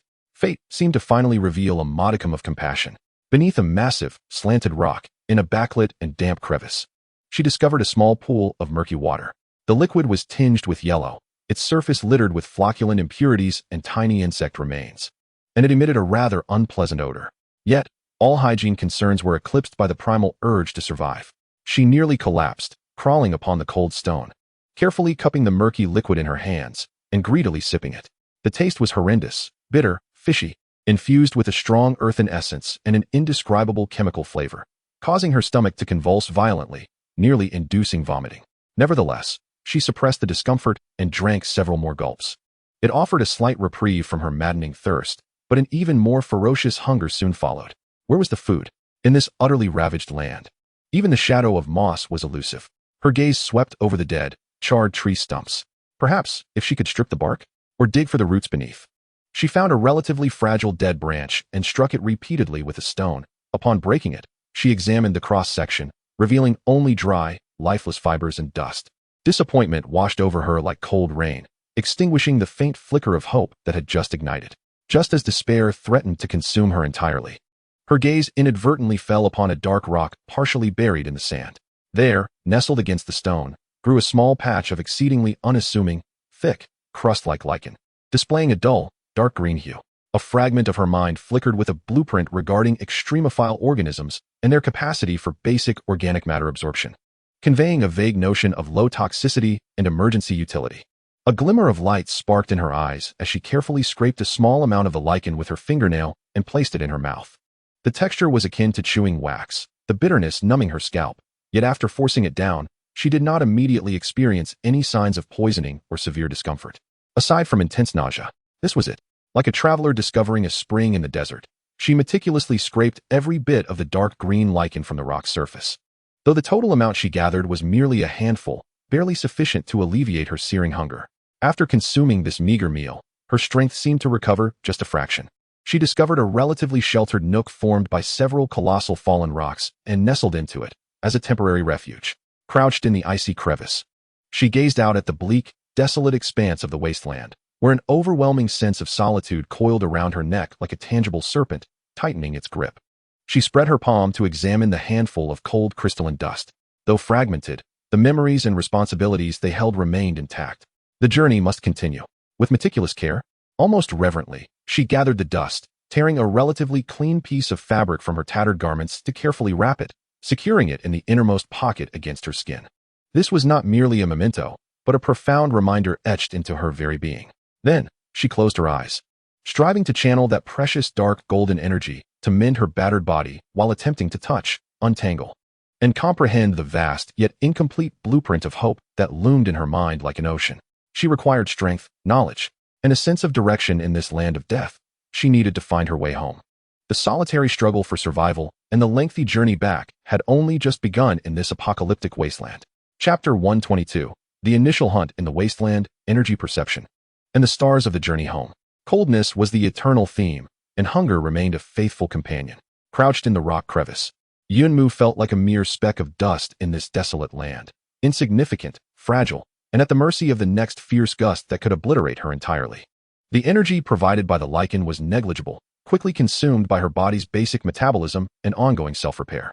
The flow of dark golden primal energy had slowed to a trickle, and the pace of her healing lagged far behind the relentless erosion of life by her environment. She knew that if she could not find a stable source of food and water soon, her endurance would wane. No longer could she afford to wait passively. She must actively hunt, whether for sustenance or for a spark of vitality. Struggling to rise from her makeshift shelter, the biting wind instantly filled her garments, causing her teeth to chatter with the cold. Surveying her surroundings, she was met with the same deadened gray and yellow scenery. Yet, she forced herself to regain her composure, closing her eyes to attempt to invoke the fragmented knowledge of energy perception and environmental analysis residing in her mind. Initially, there was only chaos, her own frailty, and the chill enveloping her. With patience, she gradually cleared her thoughts, directing her focus outward. Slowly, a peculiar vision began to take shape within her mind. It transcended mere visual imagery, evolving into a blurred perception rooted in the flow of energy and the responses of life. She perceived the faint, almost exhausted energy of the Earth's veins flowing slowly beneath her feet, the air thick with thin, chaotic particles of radiative energy, akin to gray dust. She could even vaguely sense distant areas emitting alarming, high-concentration spots of hazardous radiative or polluted energy. This perception was immensely taxing on her mental faculties, and after a brief moment, she felt a wave of dizziness wash over her, forcing her to cease her efforts. In that fleeting moment of awareness, she detected a faint signal emanating from a rocky shadow, several hundred meters to her left. It was an exceedingly subtle energy fluctuation, imbued with a hint of life. Unlike the dormant energy of plants, It resembled that of a small creature. The spark of hope reignited within her. Drawing in a breath of the frigid air, she dragged her weakened body cautiously towards the source. Each step was light, lest she disturb the potential prey.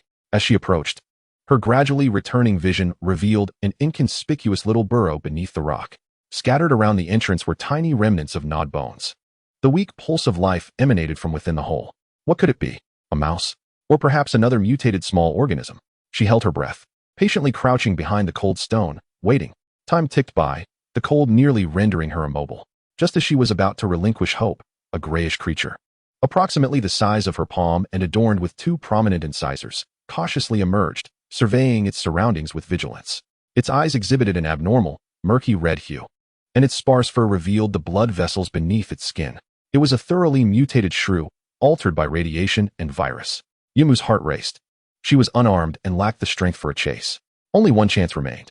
She concentrated her mental energy, shifting from broad perception to focusing it into an imperceptible, delicate dart aimed at the creature's diminutive head. This was the most rudimentary application she had gleaned from the fragments of knowledge regarding mental power, combined with the instinct of her life's essence. Go. The silent mental impact was unleashed. The mutated shrew froze momentarily, emitting a brief, sharp squeak before its limbs convulsed, and it collapsed at the burrow's entrance, lifeless. Success. Yunmu felt nearly drained, her mind pierced with pain akin to 1,000 needles. Yet joy dulled the agony. She stumbled forward, seizing the still warm creature. Ignoring hygiene and taste, she tore through its fur with all her might, enduring the overwhelming stench of blood and the potential viral risks, greedily sucking the lukewarm blood and tearing at the tender flesh. The raw taste of blood and meat was nauseating, yet upon entering her empty stomach, it provided tangible energy and warmth. She consumed every morsel of her tiny prey, even grinding the bones to replenish her precious calcium. This seemingly insignificant meal restored a measure of her strength and alleviated some of the biting cold. More importantly, this successful hunt validated the worth of her newfound abilities for survival in this desolate land. She dared not linger in one spot. The scent of mutated blood might attract more perilous entities. She pressed onward, laboriously searching for food and water, while continuously attempting to refine and exercise her nascent energy perception skills. She discovered that this ability not only aided her in locating faint signs of life, but also occasionally provided early warnings of hazardous areas with energy anomalies, such as concealed radiation pits or remnants of chemical contamination zones. This skill allowed her to evade numerous potential fatal threats. During one expedition in search of shelter, her energy perception detected a relatively dense vapor energy response emanating from a crevice in the rocks. Upon excavation, she indeed uncovered a small underground water source. Although the quantity was limited, the quality surpassed that of the previous stagnant puddles. She relished the discovery, drinking deeply and filling every container she could find. The hope for survival gradually crystallized with each small success. As night fell, the wasteland became even colder, with howling winds that echoed like wailing spirits. Occasionally, the radiation clouds would part, revealing a bizarre and distorted starry sky, shimmering in various hues, an anomalous phenomenon caused by cosmic radiation penetrating the thin ozone layer after the Great Rebirth. She sheltered in a deep rock cave, using stones to seal the entrance as she curled up to conserve body heat. Sleep eluded her, her mind replaying the experiences within the mother tree, the sacrifices of her comrades, and the weighty blueprint of hope. Suddenly, she bolted upright. The starry sky, the distorted heavens, a fragment of the blueprint regarding star chart navigation and spatial coordinate calibration seemed to be stirred by the unusual celestial spectacle outside, flickering to life. A bold, nearly mad idea surged into her consciousness. The teleportation array had cast her here due to the shattering of the star fragments, resulting in insufficient energy and a failure to lock coordinates. However, if she could comprehend and utilize the fragments of knowledge about the cosmos in her mind, combined with her current location, if she could ascertain it, might it be possible to reverse engineer the general direction and even the distance to the base? The thought quickened her pulse. She immediately focused her mind, enduring a throbbing headache as she strived to recall and interpret those celestial fragments. The process was exceedingly arduous. The information was fragmented, with many terms and coordinate systems beyond her comprehension. Yet the exceptionally bright and uniquely positioned stars, perhaps reflections from some near-Earth orbital debris, and her residual basic knowledge of geography and astronomy from her university education seemed to offer her a faint glimmer of possibility. She scrambled out of the cave, disregarding the cold, gazing up at the twisted and bizarre starry sky. Her fingers traced incomprehensible symbols and lines on the frigid ground, engaged in a challenging calculation and deduction. Time slipped away. The biting wind nearly numbed her, and her mental energy was all but depleted. Just as she felt she could no longer persist, the chaotic fragments of stars in her mind appeared to finally resonate, albeit faintly, with a vague coordinate segment originating from the blueprint of hope, representing the potential vicinity of the base. She abruptly lowered her gaze, directing her attention toward the distant mountain silhouette in the southeast. There, perhaps, lay the direction of the base. Distance, though imprecise, feels exceedingly remote. It serves merely as a vague indication, a conjecture based on fragmented knowledge and extraordinary celestial phenomena, devoid of any substantial evidence. Yet, amidst this desolate wasteland, the faint glimmer that points toward home is more precious than anything else. She has found a direction. As dawn broke the following day, Yumu set forth once more. Her steps remained unsteady, her body still ached. However, her gaze was no longer lost. She gathered more lichen and discovered several similar mutated creatures. Replenishing her energy in the most frugal manner possible, she journeyed southeast, embarking on a long and solitary trek, each step inching closer to that elusive beacon of hope. Chapter 123, The Shadows of the Trek. Southeast. This simple direction became Yunmu's sole obsession amidst the endless desolation, like a compass etched into her very soul. It guided her through every arduous step, despite her body resembling a broken doll, each movement eliciting excruciating pain, and the gnawing hunger and parched throat never truly receding. The presence of a direction made suffering seem bearable. The sunlit wasteland felt like a silent furnace, while the night turned into a chilling ice cellar. The leaden sky remained eternally unchanged, with only the intensity and temperature of the winds shifting in a monotonous cycle. She traversed the parched riverbeds, scaled barren ridges, and crossed lifeless plains. Her ability to sense energy became her most vital eyes and ears, helping her avoid the invisible hotspots of radiation and turbulent energy zones. As she sought out moss or lichen that might be hidden in the shade of rocks, along with the similarly struggling mutated creatures, hunting became a skill honed, yet never easy. Each time she concentrated her spirit to unleash that faint mental impact, it intensified her headaches and mental fatigue. The prey available to her was limited, mostly consisting of mutated shrews or smaller insects, providing only a meager sustenance. Water replenishment proved even more arduous. The occasional underground seepage points felt like oases in a desert, requiring careful marking, for she might need to retrace her steps to gather water again. Loneliness was a torment more dreadful than hunger or thirst. All around her lay boundless ruins and death. The sound of the wind was the only melody, eternally singing a dirge. She began to converse with herself, speaking to the cloth bag in her hand, filled with the dust of the starling, and addressing the gray sky. As if such words could dispel the silence that threatened to drive her mad. She repeatedly recalled bits and pieces of her time at the base, reminiscing about Hong's calmness, Thor's generosity, Old Sun's wisdom, and Lin Wei's concern. These memories were warm embers, sustaining her nearly frozen soul. Yet, the wasteland showed no mercy. On the afternoon of the third day, as she laboriously climbed a higher ridge to survey the horizon for landmarks, the periphery of her energy perception suddenly detected several rapidly moving signals, imbued with evident malice and hunger. They were approaching at great speed, encircling her from the rear. Alarm bells rang in Yunmu's mind as she immediately crouched low, hiding behind a massive stone, cautiously peering out. They were coming. Before her lay three creatures, their canine outlines barely discernible. Yet, their size was astonishing, nearly as large as a calf from the old world. Their fur had mostly shed, revealing the gnarled, dark red muscle and stark white bone beneath. Their skulls were grotesquely deformed, with shortened snouts and protruding tusks, dripping with viscous saliva. Their eyes, a murky yellow, flickered with madness and hunger. Their claws had mutated into robust and sharp instruments, perfectly suited for tearing and digging. Mutated wolves, and they moved in packs. Yunmu's heart plummeted to her stomach. Such formidable predators were beyond her meager psychic abilities to confront. Their speed, strength, and ferocity far surpassed anything she had previously encountered. Run. This was the sole thought consuming her mind. She suddenly darted out from behind the stones, exerting every ounce of strength to race down the mountain. Direction was of no consequence. She only sought to increase the distance. A guttural, savage howl echoed behind her, brimming with the thrill of the hunt. Immediately, the heavy thud of pounding feet and labored breaths closed in rapidly. The disparity in speed was insurmountable. Yunmu could even smell the foul stench of decay and radiation wafting from behind her. She could not run in a straight line, abruptly altering her course. She plunged into a chaotic field of rocks, hoping the complex terrain would slightly hinder her pursuer's speed. A stone tumbled as she kicked it loose, rolling towards her hunters. One mutated wolf nimbly leaped aside, while another crashed through the stone with its shoulder, armored in bone, barely losing momentum. Their coordination was remarkable. One kept relentless pursuit while the others began to encircle from the flanks. At this rate, she would soon be caught. Yunmu's mind raced frantically, amplifying her energy perception. She scanned her surroundings for anything that could be of use. There, to her left, a narrow fissure in the rocks, just wide enough for a single person to pass through. Without hesitation, she charged toward it, squeezing her body into the crevice. Almost instantly, a mutated wolf's claw, propelled by a vicious wind, struck the very spot she had just occupied, leaving deep gouges in the rock. The pack was thwarted outside, emitting furious growls. They clawed and rammed against the fissure's entrance, but the stone was too solid to breach at that moment. Was she temporarily safe?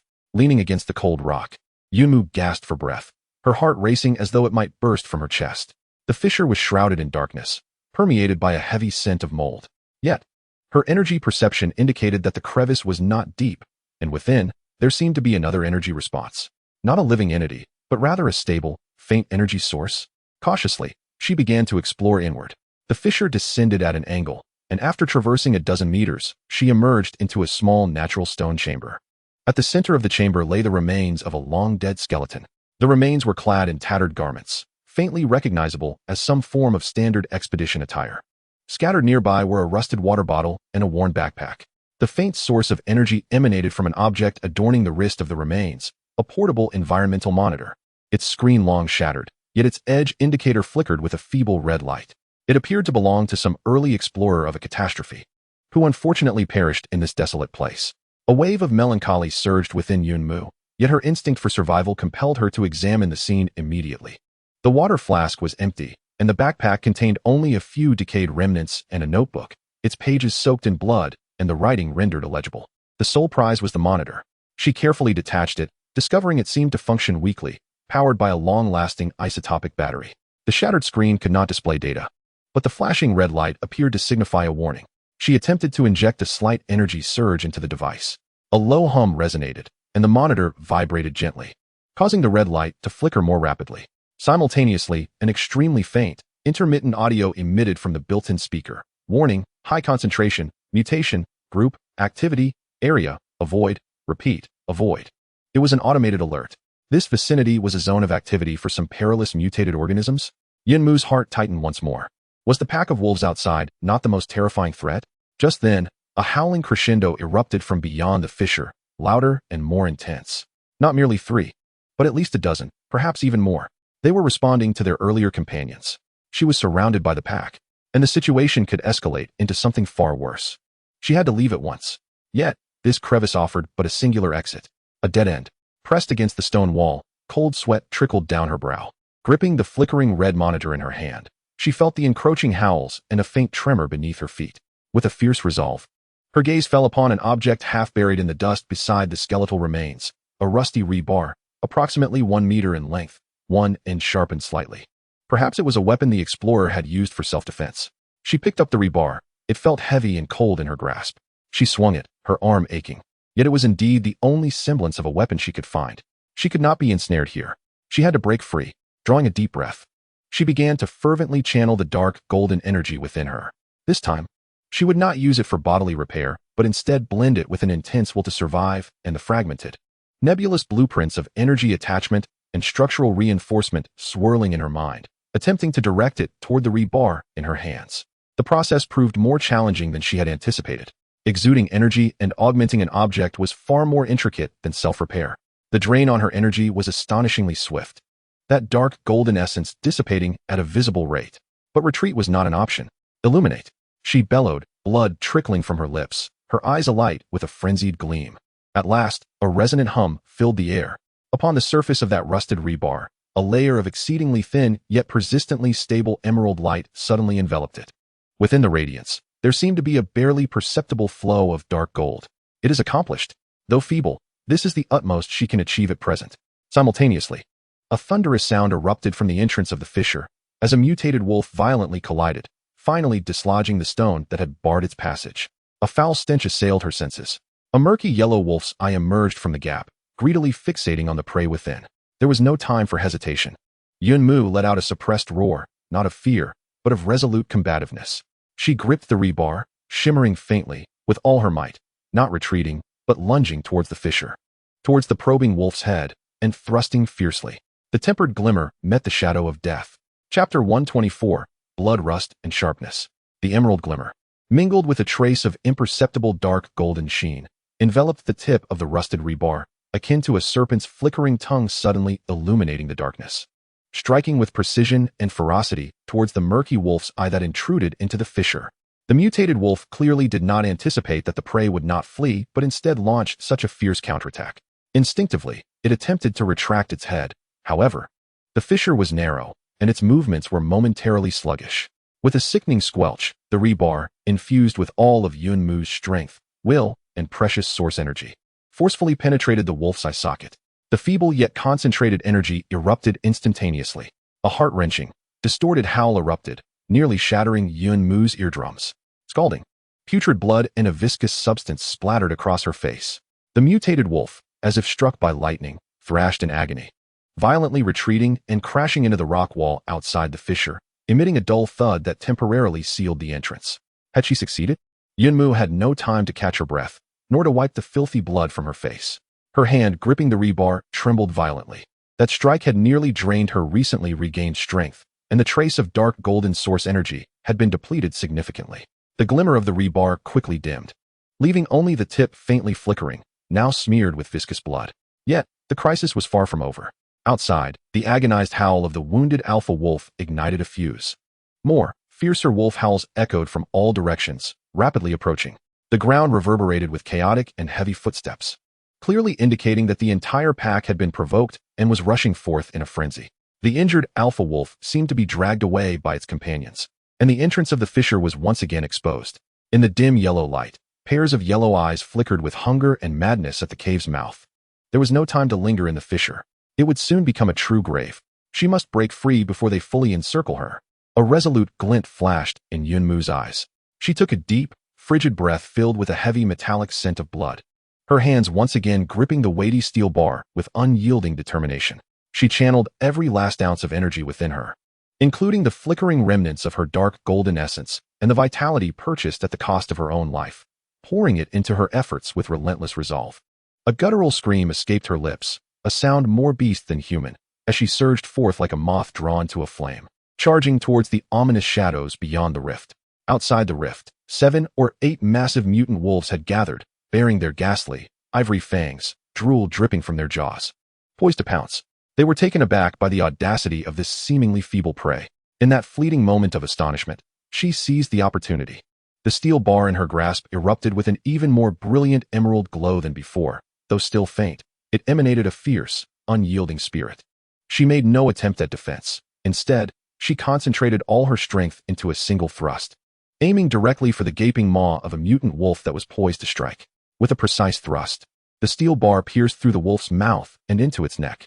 The tremendous force propelled the wolf's lifeless body backward, momentarily colliding with another wolf behind it, creating a brief window of opportunity. Without a moment's hesitation, Yunmu did not linger to withdraw the steel bar. She seized the fleeting moment, expending her last vestiges of strength to dart through the opening. The icy wind enveloped her as she broke free from the encirclement. The wolf pack, instantly recovering from the shock, unleashed a thunderous roar and turned to pursue her. Their speed far surpassed hers. Run! She fled downhill, toward the area strewn with jagged rocks. Yunmu's mind was a blank slate, driven solely by the instinct to survive. She could barely feel her legs, moving mechanically as she stumbled through the treacherous terrain, her heart racing with the sound of panting and claws scraping the ground behind her, the stench of death almost palpable against her back. She knew she would soon be overtaken. Her strength had been utterly depleted, those 2 strikes having drained her completely. At the moment she felt she would be tackled, her foot suddenly found no ground beneath it. She had stumbled upon a fissure concealed by withered grass and loose soil, one she had not noticed.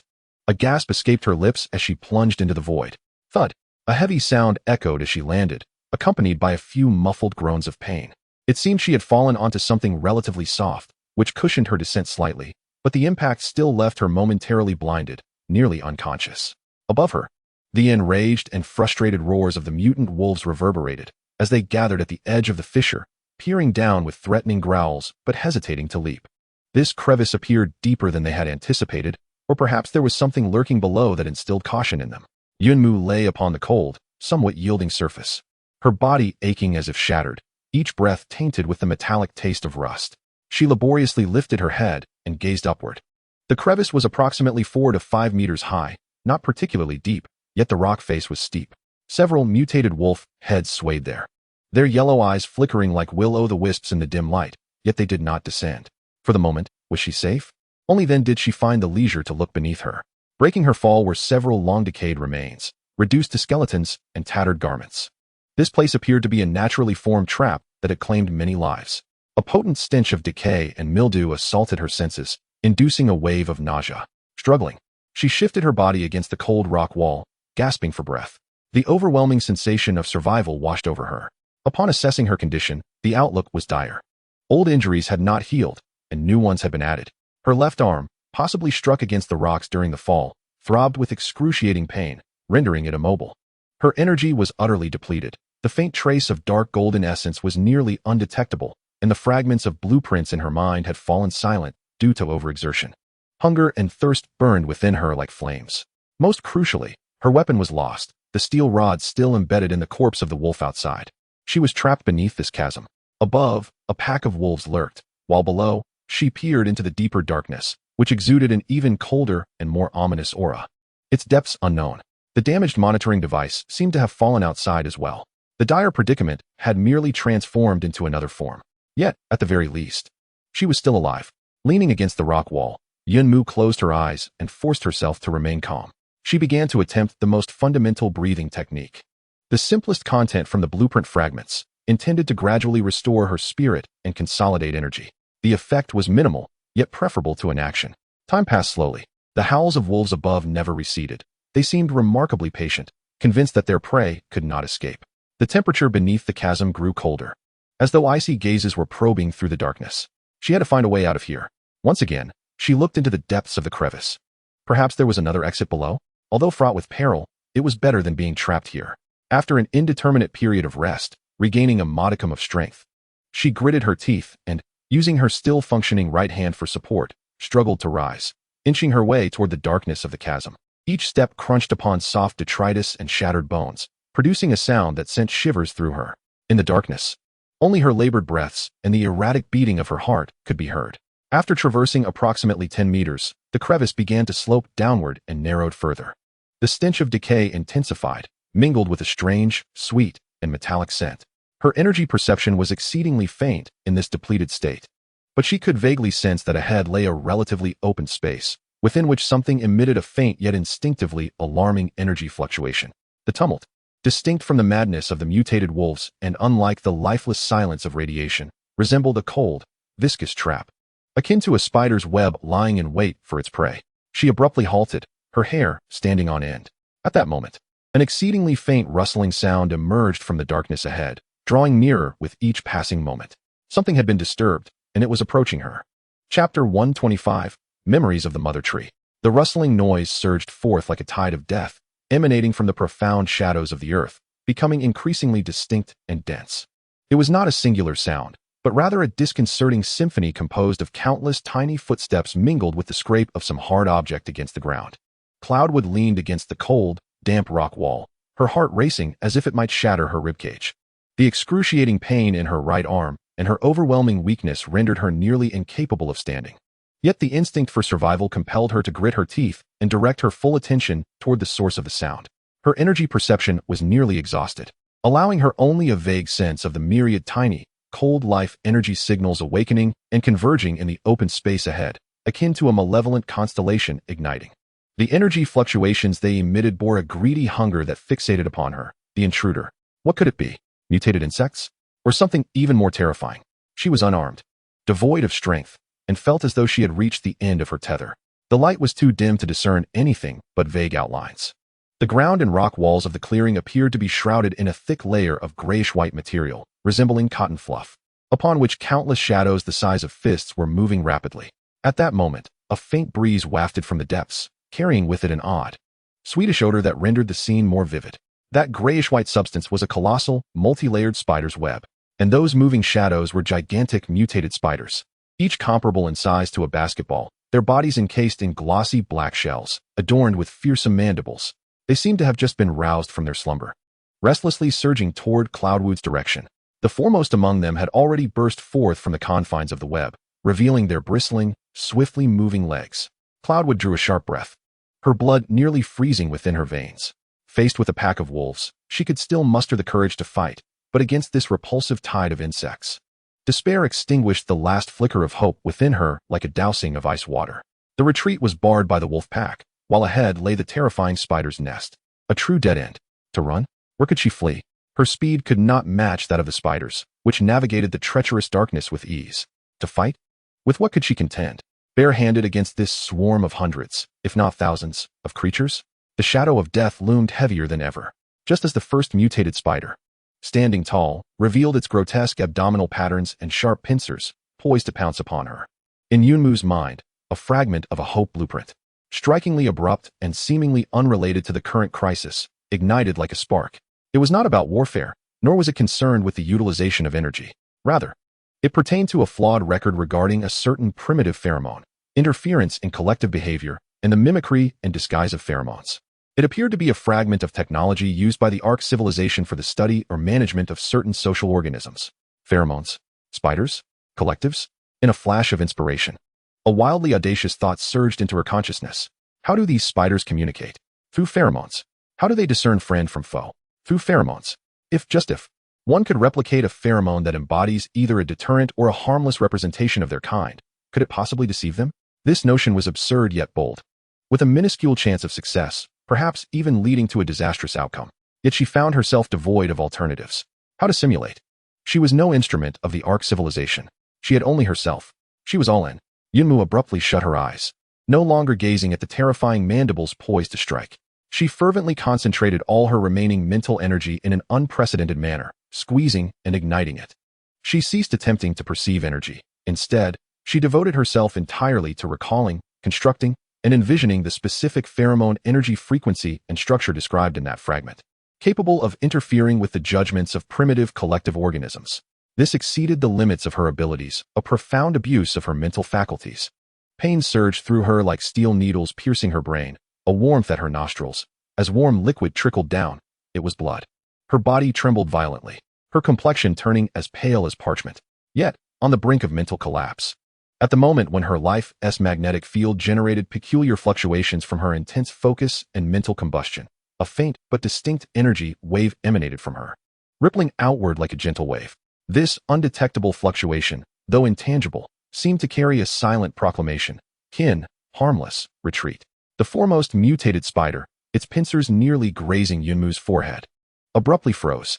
Its simple ganglia appeared unable to process this contradictory information. Its vision and olfaction told it of a delectable prey. Yet the strange wave emanating from the depths of her life force carried an essence that instinctively confused and even instilled fear in them.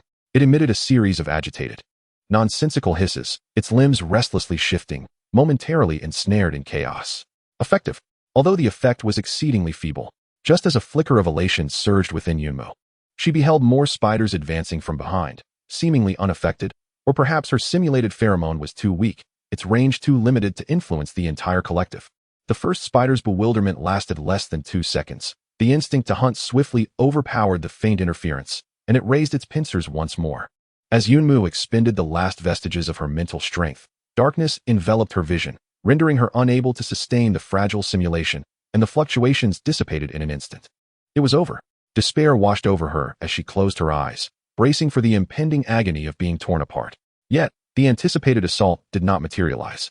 Instead, a sharper, more ominous shriek, laden with warning, reverberated from the depths of the spider swarm.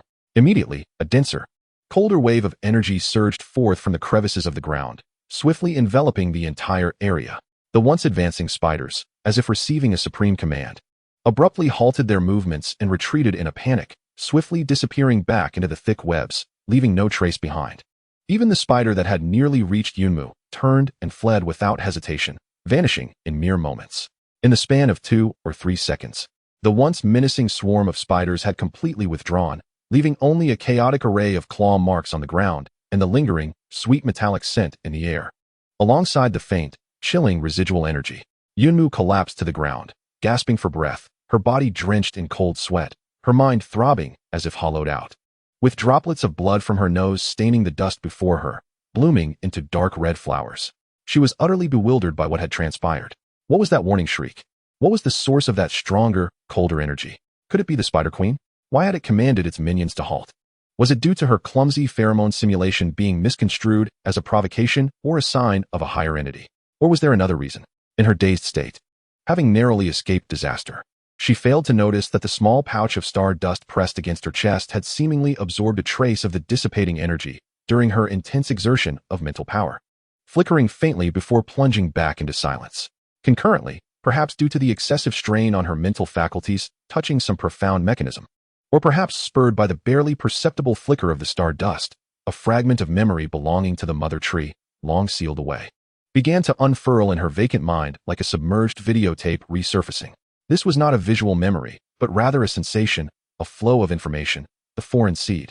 The deep crimson kiss, taking root in carcasses, drawing life from resentment, its tendrils spread, its flower beguiles the heart, its seeds, the harbinger of great annihilation. To witness it is to invite destruction. The information came in fragmented bursts, yet it bore the cold vigilance and profound disdain characteristic of the mother tree's vast will. Amongst it was a vague image, a twisted, dark red plant radiating an ominous glow, its roots entwined with countless corpses, its petals blooming seductively, exuding enticing mental waves. And within its core seemed to lie a fruit or seed that evoked dread. This sudden influx of memory left Yunmu even more bewildered. The deep crimson kiss? What could it be? Why did the mother tree regard this entity with such trepidation, even fear? In this moment, the fissure is engulfed in an eerie silence. The swarm of spiders has retreated, and the howls of wolves seem to have receded. Only her labored breathing reverberates through the darkness. She struggles to sit up, leaning against the rocky wall, her gaze warily fixed on the direction of the spider's nest. Those spiders appear to have truly fallen into a deep slumber, devoid of any sound. Though the reason remains unclear, for now, it seems she has miraculously regained a semblance of life. She dares not venture into the spider's lair to investigate the source of that hissing sound. Such an act would be tantamount to suicide. Her eyes drift to the rocky wall beside her. Perhaps she could attempt to climb? Despite her injured left arm and the slick surface of the rock, it is certainly preferable to remaining in this realm of unknown dangers. After resting for a moment and regaining a modicum of strength, she begins to ascend the steep wall with her right hand and the legs that still possess the power to move. The process is excruciatingly slow and painful, and she nearly loses her grip several times, just as she reaches the halfway point. Catching sight of the faint glimmer of light trickling down from the fissure above and hearing the impatient pacing of wolves outside, her right hand unexpectedly encounters an anomaly in the rock face, a relatively regular, smoothly edged indentation, seemingly an artificially carved foothold. A spark ignites within her. She carefully explores further. Indeed, at intervals above, there are similar indentations, resembling a rudimentary climbing path leading towards a lateral crack not far below the fissure's opening. This crack appears significantly smaller than the space she currently occupies, seemingly leading into the heart of the mountain. Could this be where the explorer, who left behind the monitoring device and the bones, had ventured? Did he also discover this path? Hope rekindles. This may very well be her only avenue for survival.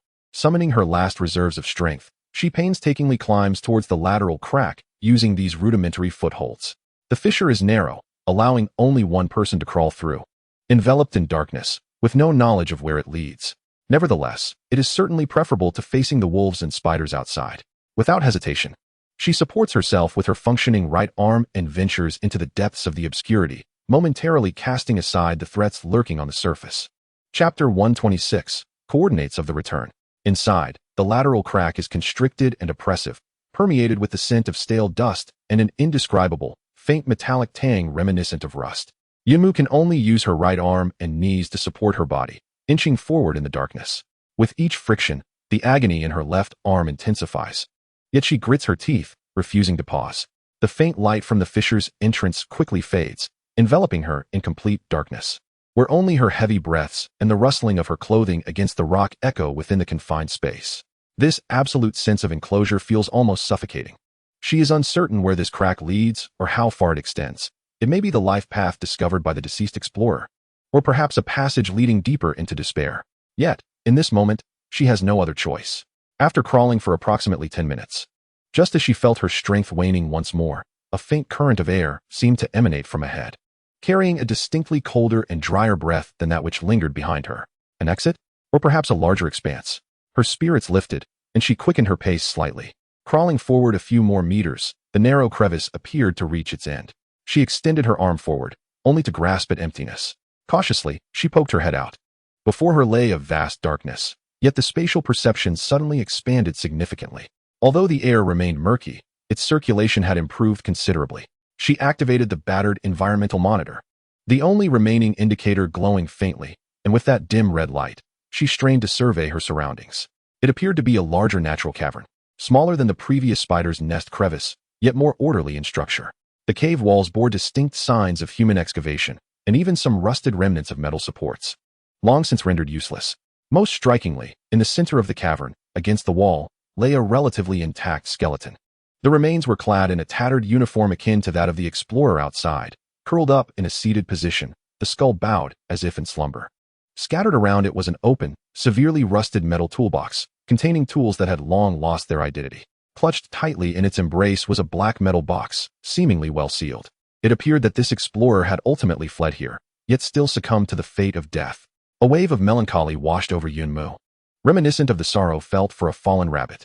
She laboriously moved closer, whispering an apology to the skeleton, before carefully retrieving the metal box. The box was not locked, merely hindered by a rusty clasp. With effort, she pried it open. Inside, there was no food, no water, nor weapons. Just a few items: a notebook made of special waterproof material, relatively well preserved, a pen with a smidgen of ink, a folded thick paper of unique material, seemingly a map, and a thumb-sized, oddly shaped metal object resembling a USB drive. Yunmu's heart raced. Information. These could contain vital intelligence. She first picked up the map, examining it closely under the red glow of the monitor. The map was intricately drawn, covering the mountainous region where she found herself, marked with various symbols indicating radiation zones, areas of hazardous mutated creatures, suspected water sources, and several routes indicated by dashed lines, possibly denoting safe passages. In one corner of the map, a prominent star-shaped mark stood out, accompanied by a small handwritten note. Temporary shelter, 7. Its location appeared to be relatively close to where she currently was. More importantly, from this shelter 7, a dashed line meandered towards the southeast, ultimately pointing to a site marked with the symbol of a ruined city from the old world. Annotated with, suspected resistance outpost? To be confirmed. A resistance outpost. Yunmu's hands trembled slightly. Could this refer to the sports center base? Or perhaps another survivor stronghold? Regardless of what it is, it signifies the presence of human life, a glimmer of hope. This route may very well lead her home. She suppressed her excitement, carefully stowing away the map as if cradling a priceless treasure. Then, she opened the notebook. The earlier handwriting had become blurred, mostly consisting of mundane exploration data records and resource search lists, imbued with an aura of despair and struggle. As she progressed, the scrawl turned hasty and frantic, as if the writer had been compelled to write in a state of extreme fear or exhilaration. Date X, they are back. Those damned, unending insects. Brother Wong sacrificed himself to cover us. Damn it. How many monsters still lurk in these mountains? Date X, we found this cave, temporarily safe. But Xiao Lu has a fever, his wound is rotting, and we have run out of medicine. Date X, Xiao Lu is gone. I am alone now. But I have discovered. I have found that path. A route not marked on the map. Perhaps it leads outside. Date X, no, the exit is blocked. Guarded by a giant creature. I circled back and found this. My heavens, could it be? The notes abruptly ended here, followed by several pages filled with chaotic lines and symbols, suggesting the writer's mind was on the brink of collapse. The final pages displayed an unusually neat handwriting, yet it exuded a strange calmness, as if experiencing a moment of clarity. I understand now. I comprehend everything. Those red flowers, they are not a product of nature. They are seeds. Someone is sowing them. They are purifying, or rather, harvesting. Someone must know, must warn the future seekers. If you find this place, take the map and the journal, go to resist the outpost, if it still exists, and tell them, beware the red flowers, beware the starry sky. The writing ceased abruptly. Yunmu closed the notebook, a chill running down her spine. Red flowers? Sowing? Harvesting? Starry sky? These words resonated with the desperate warnings she had heard at the core of the mother tree. Could the calamity of the Ark's civilization and the current desolation of the surface not be mere coincidence, but rather a form of planned cleansing or experiment? This revelation sent shivers down her spine. She picked up the metallic object resembling a USB drive, attempting to infuse it with a faint energy. One end of the USB glimmered with a tiny blue light, flickered a few times, and then extinguished. It seemed she would need specific equipment to access its contents. She meticulously stowed away the notebook, map, and USB drive, precious information earned at the cost of lives. Finally, she bowed solemnly to the skeleton, regardless of who he was. He had left vital clues for those who would come after. After resting briefly to regain some strength, Yunmu resolved to set off immediately. According to the map, the temporary shelter should not be far from here. Perhaps she could procure more supplies there, or even discover a means to read the USB drive. She advanced along the more concealed passageway extending from the cave, marked on the map. This passage also bore signs of human excavation, yet it was narrower and more difficult to traverse.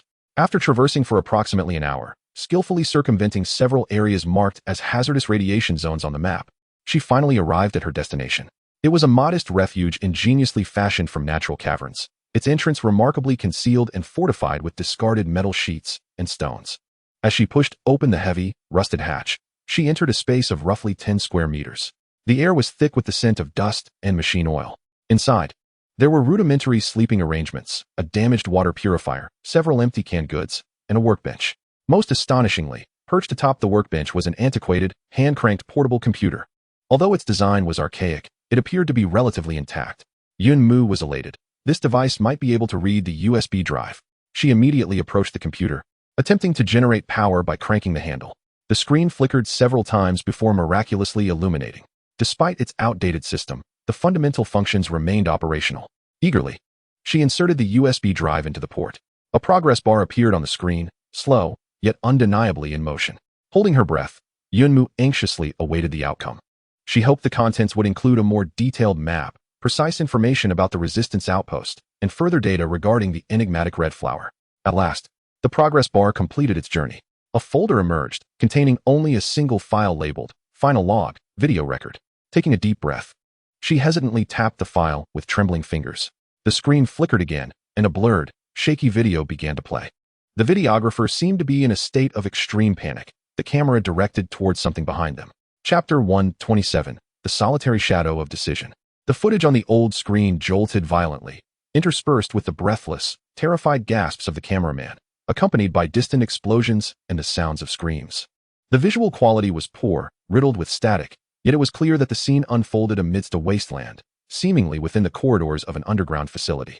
The recording, the 7th exploration log, began with a stifled male voice, laden with fear, punctuated by the sound of hurried footsteps. The mission was to locate usable resources and investigate an anomalous energy source to the southeast.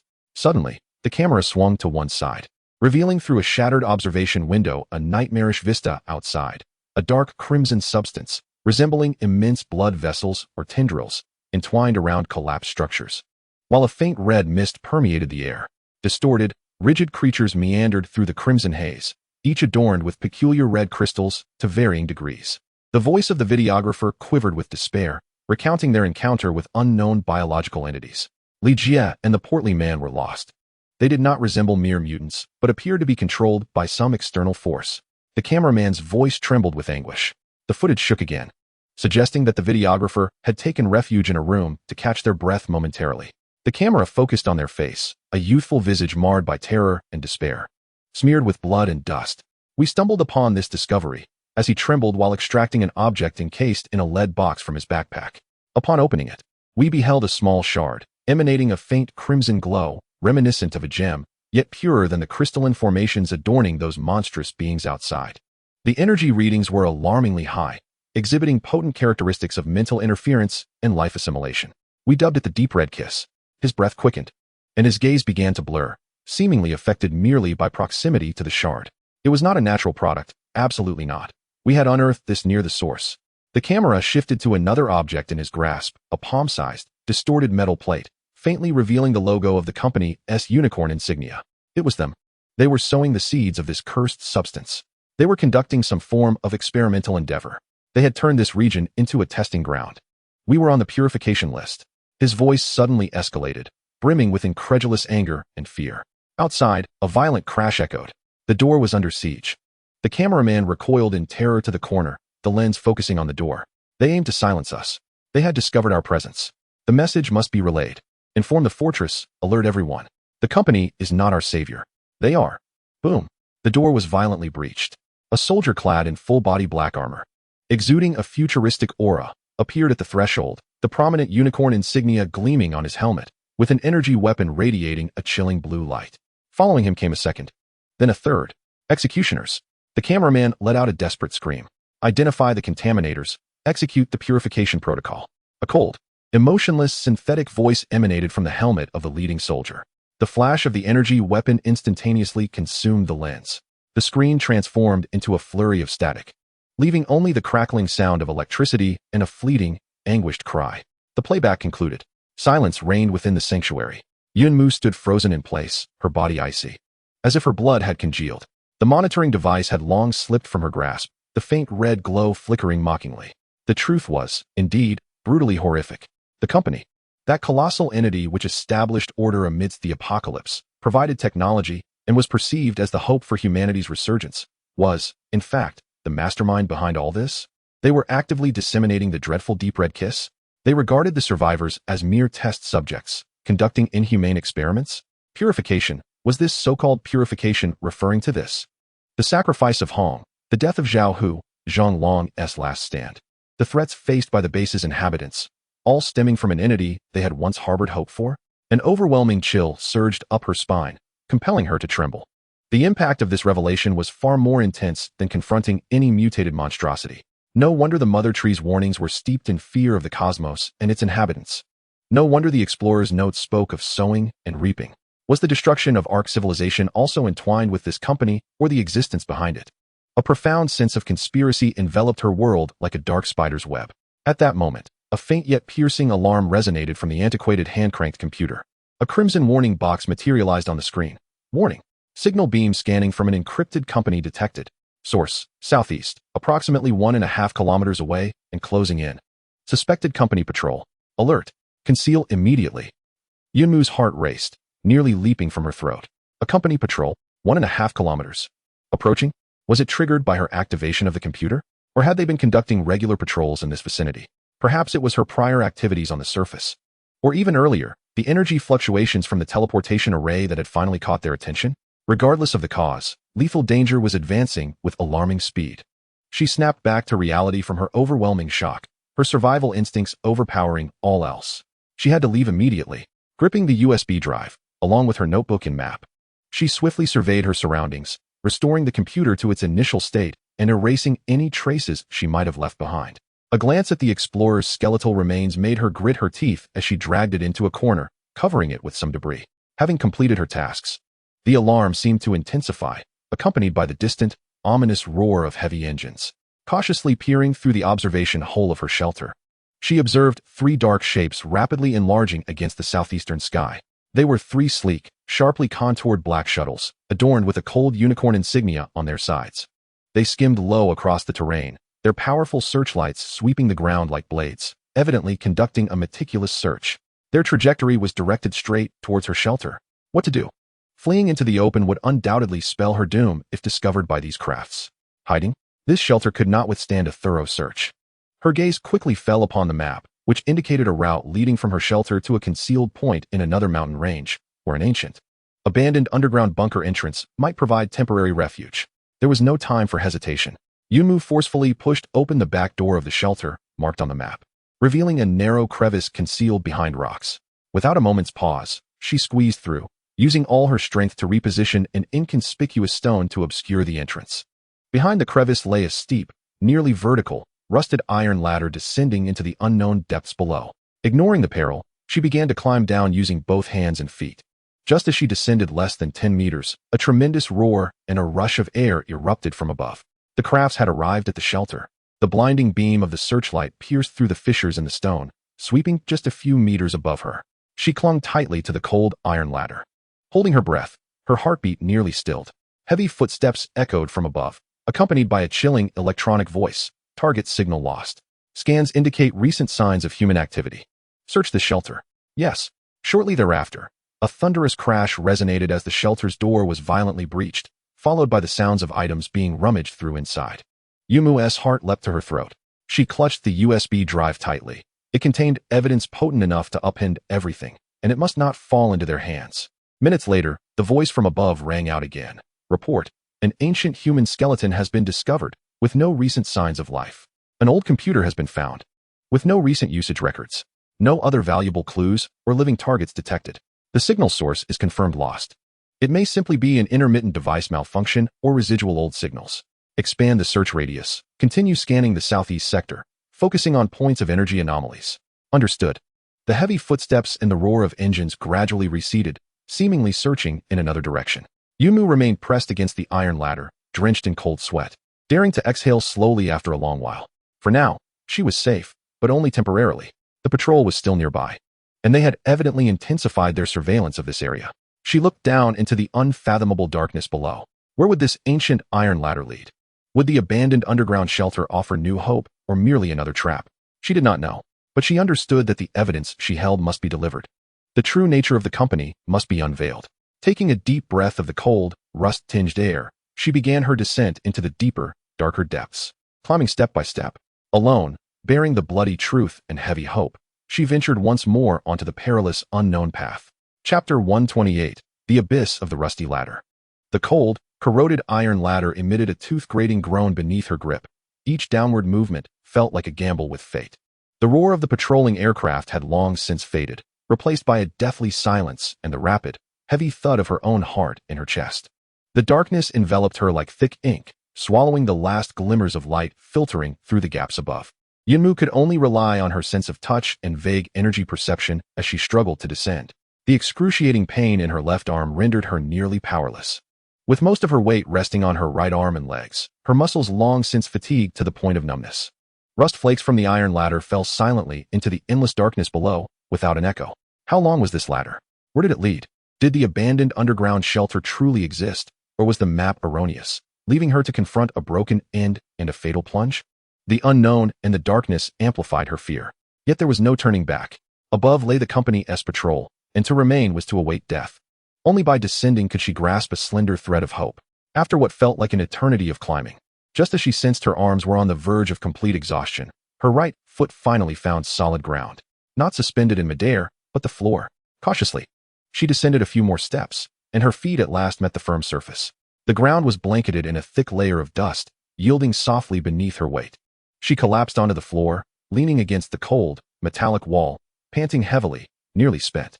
After a brief moment of recuperation, she retrieved the damaged monitoring device, using its faint red glow to survey her surroundings.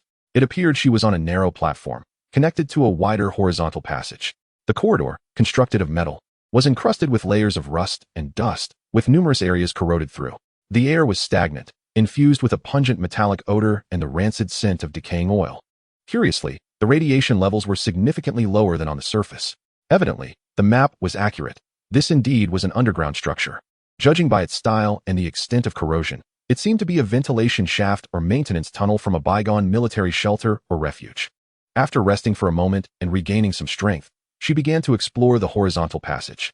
The corridor sloped downward, with rusted metal doors occasionally appearing on either side.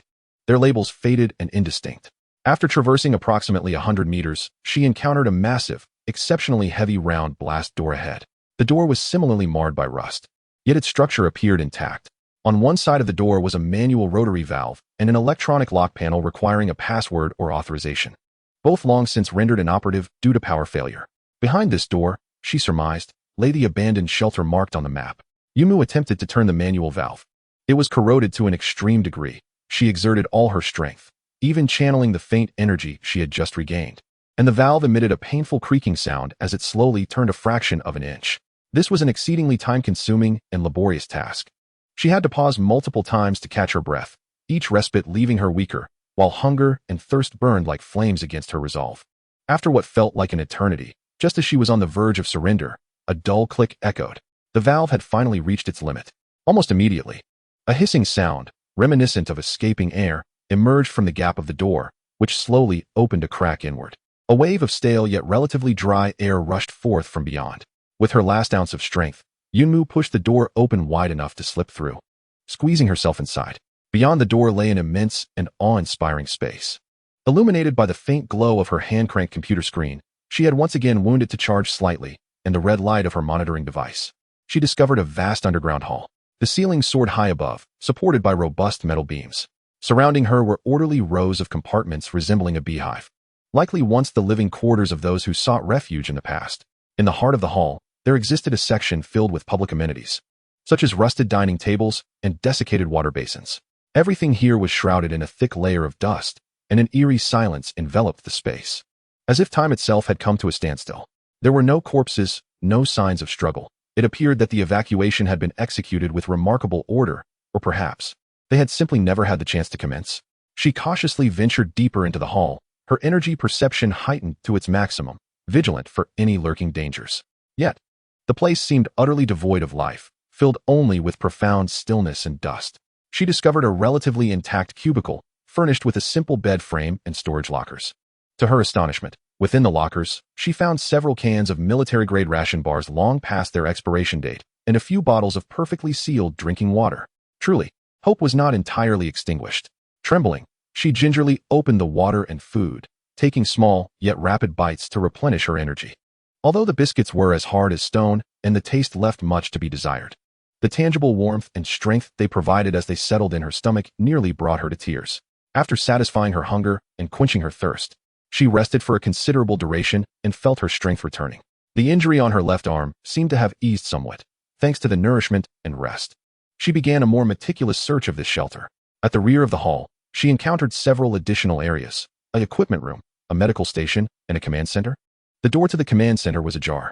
Pushing the door open, she entered to find it filled with antiquated electronic devices and control consoles. The screens shattered and the workstations coated in dust. Yet, beneath the main control console, she discovered an emergency backup power interface, accompanied by a hand-crank generator, matching the model of the computer she had previously found. A sudden thought struck her. She hurried back to retrieve the hand-cranked computer and USB drive. Attempting to connect the computer to the backup power interface, she fervently began to crank the generator's handle.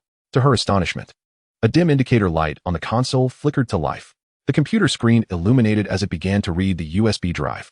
This time, the data retrieved was not merely a visual log. There was also an encrypted folder labeled Crimson Project, Peripheral Data Backup. A password was required. Yunmu attempted every simple password she could conceive, all to no avail. Just as she was on the verge of despair, her gaze fell upon the last line of the Explorer's notes: "Beware the starry sky." She tentatively entered Starfall. To her amazement, the folder unlocked. Inside lay a plethora of data files, images, and analytical reports. As she rapidly scanned through the contents, her complexion grew increasingly pale, and her heart turned cold. Though this data was merely a peripheral backup and not core material, it was already shockingly disturbing. It meticulously documented the assimilation data of the Crimson Kiss on various biological entities, evaluations of its mind control effects, energy proliferation rates, and even included preliminary reports from field tests conducted in some remote quarantine zones. The report coldly records the purification efficiency of the experimental zone, the struggle of the samples, and the estimated energy harvest. They refer to living individuals and their habitats as samples and experimental zones. In one corner of the report, there is a blurry screenshot of a satellite map, marked with several red circles. One of these circles seems to be located near the sports center base. Adjacent to it, in small print, is a note: "Newly emerged resistance point, observation list, pending priority assessment for the next phase of cleanup." The base has long been under scrutiny. They have been observing. The so-called next phase of cleanup likely refers to the previous attacks by the company's agents, the Iron Tooth Mercenary Corps and the forces behind them, and may even encompass subsequent missile blockades. It is imperative to return immediately to warn everyone. This thought surged with unprecedented intensity. She continued to search, hoping to uncover clues about the true purpose of this company or deeper information lurking behind it. Ultimately, in a text file labeled Speculation of Origins, Unverified, she stumbled upon a chilling description.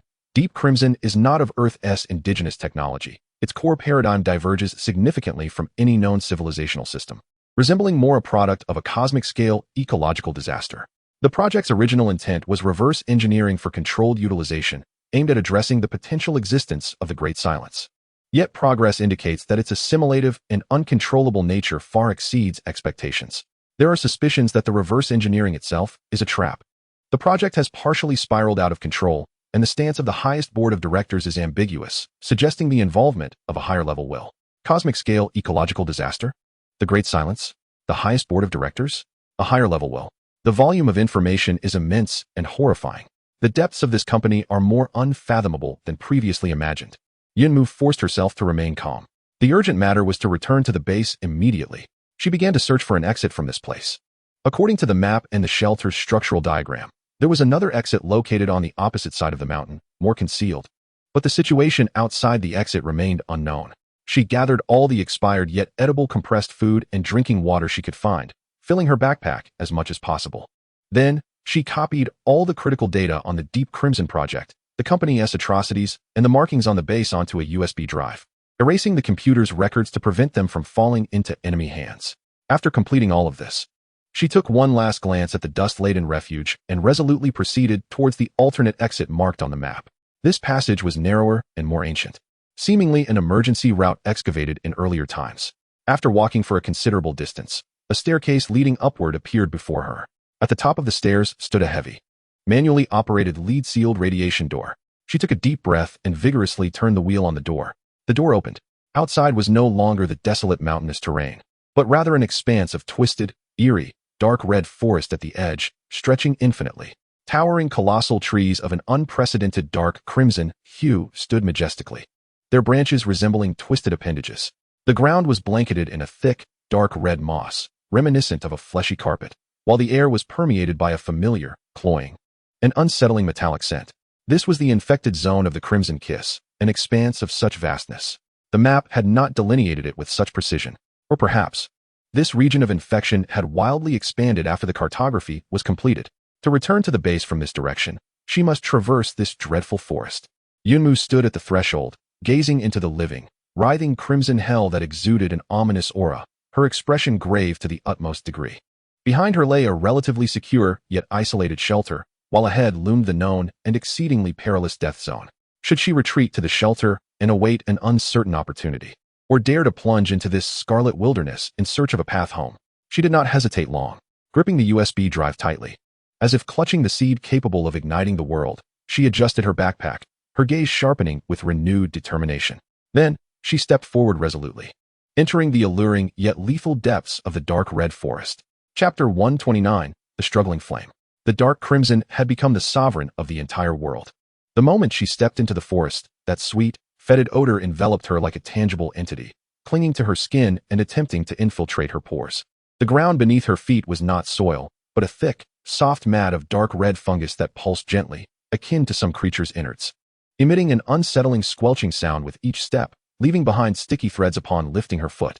The enormous, contorted trees were not wooden.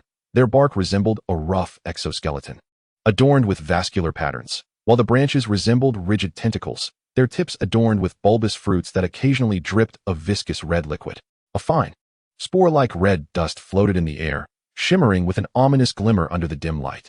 Everything here radiated a potent, chaotic wave of life energy, brimming with aggression and allure, starkly contrasting with the pure and vast vitality within the mother tree, resembling more the amplification and diffusion of the aberrant energy found within the stagnant hall.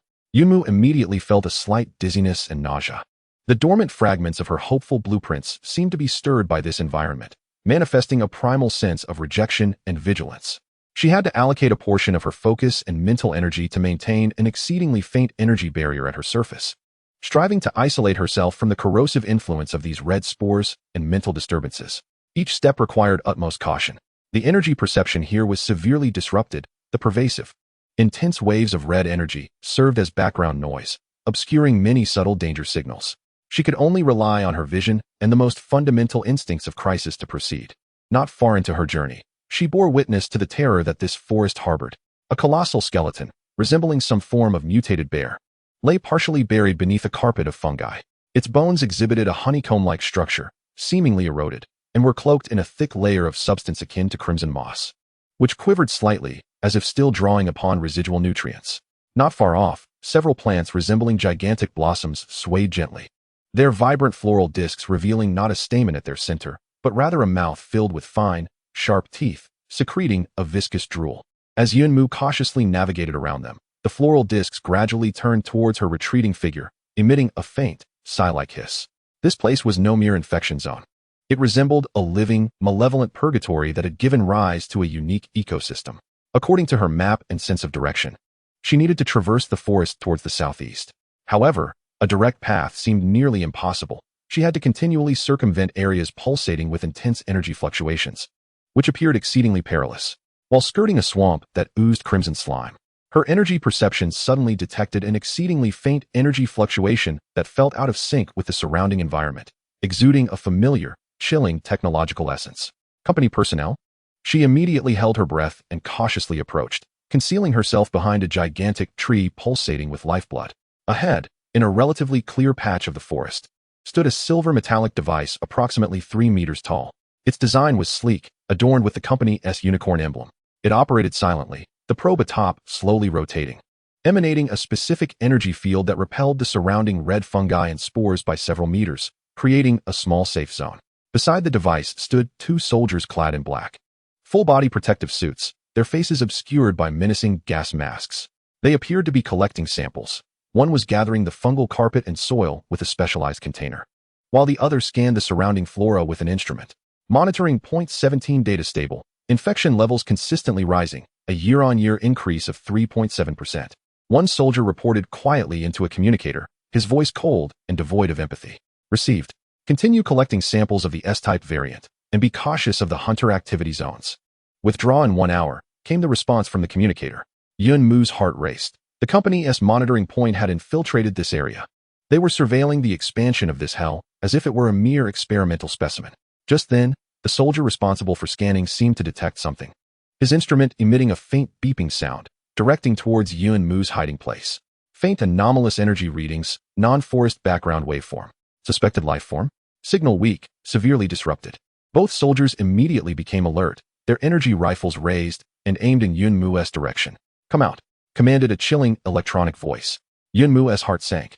Had she been discovered? Did the instrument truly capture the energy fluctuations that sustained her barrier? There could be no hesitation.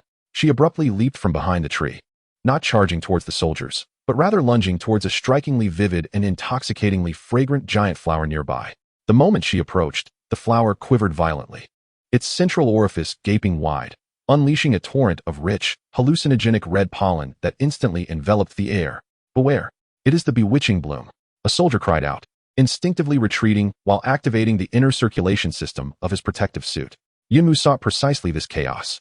She had already stifled her breath, using the pollen as a veil, her body darting across the ground like a wraith, swiftly veering in another direction, then dashing deeper into the forest without glancing back. Target has escaped. Pursue. The furious shouts of the soldiers and the ominous hum of energy rifles charging echoed behind her. Swish, swish. 2 searing beams of energy grazed her form, striking the trees ahead and erupting into revolting masses of red slime. She could not run in a straight line. Utilizing her energy perception and a vague anticipation of her surroundings, Yun Mu weaved frantically through the twisted trees and bizarre plants, employing the terrain to obstruct the soldiers' line of fire.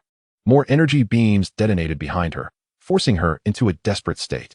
The company's equipment evidently surpassed her expectations. Their speed was impressive, and they coordinated seamlessly, attempting to encircle her. If this continued, she would soon be overtaken. In this critical moment, fragments of a blueprint regarding pheromone simulation flashed in her mind once more. Although it might be ineffective against the soldiers, what about the creatures within this forest? As she ran, she fervently tapped into her mental reserves, but this time, instead of simulating harmlessness, she endeavored to emulate the energy fluctuations of a far more potent and perilous creature she had previously sensed, such as the master whose hiss had driven the spider swarm away. The process was equally agonizing and arduous, with fresh blood trickling from her nose. Yet perhaps spurred by the life and death situation, a peculiar energy wave, imbued with provocation, warning, and a profound sense of threat, surged outward from her being. The effect was instantaneous. The previously tranquil flora around her erupted into a frenzy. Countless vines writhed like tentacles, the fungal carpet below heaved violently, and a deep, unsettling roar reverberated from afar. The 2 soldiers pursuing her clearly sensed the abnormal shift in their environment, their steps faltering. Something is amiss. The forest vitality has surged alarmingly. Have the predators been disturbed? Retreat. Withdraw immediately to a safe zone.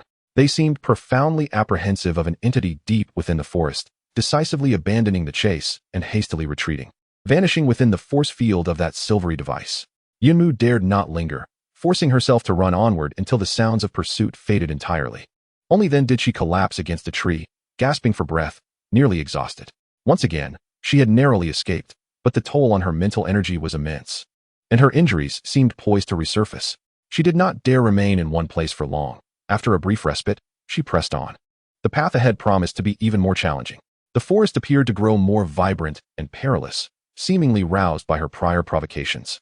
She was compelled to exercise greater caution, deftly evading the visibly agitated flora and the occasional emergence of horrifying creatures encrusted with crimson crystals. As she ventured deeper, she began to sense something else, whispers, not heard through her ears, but resonating directly within the depths of her consciousness. Chaos, madness, suffused with a yearning for pain and destruction, yet interspersed with fragmented pleas, as if for salvation. Pain, oh, the pain, merge, become part of the great, save me, kill me.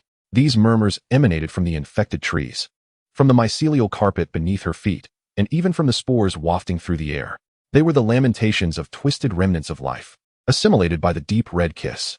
These voices were pervasive, seeking to erode her will, tempting her to relinquish her resistance and merge into this crimson nightmare. Yunmu steadfastly guarded her mind, striving to shield herself from these disturbances. Yet the agonized cries for help continued to send waves of trepidation and desolation through her heart. Just as she felt her spirit on the brink of being overwhelmed by the ceaseless whispers and the pressure of her surroundings, she suddenly sensed a warmth emanating from the fabric pouch cradling the starling's dust.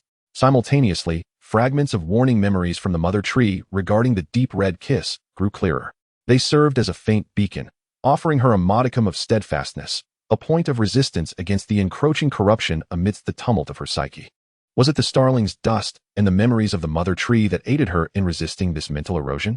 She pressed the pouch tightly against her chest, the gentle warmth seemingly imbued with a soothing power. However, just as she began to acclimatize to the mental murmurings, a deeper, more covert resonance began to be captured by her keen perception. This was not the whisper of pain or madness, but rather a cold, rhythmic energy fluctuation, imbued with a distinct purpose. It was exceedingly faint, nearly obscured by the ambient noise of the forest, yet it emitted a specific frequency continuously, akin to some sort of beacon, or perhaps a control signal. This fluctuation seemed to originate from the deeper recesses of the forest, incongruous with the chaotic whispers, bearing unmistakable traits of technological creation. A device from the company? Or something else entirely? Yunmu's heart quickened once more.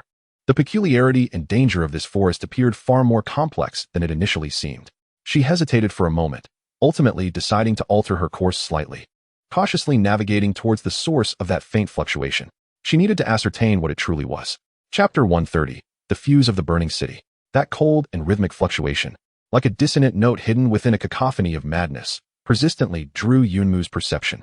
It was faint yet imbued with an undeniable intentionality, forming a stark contrast to the surrounding chaotic and frenzied red energy.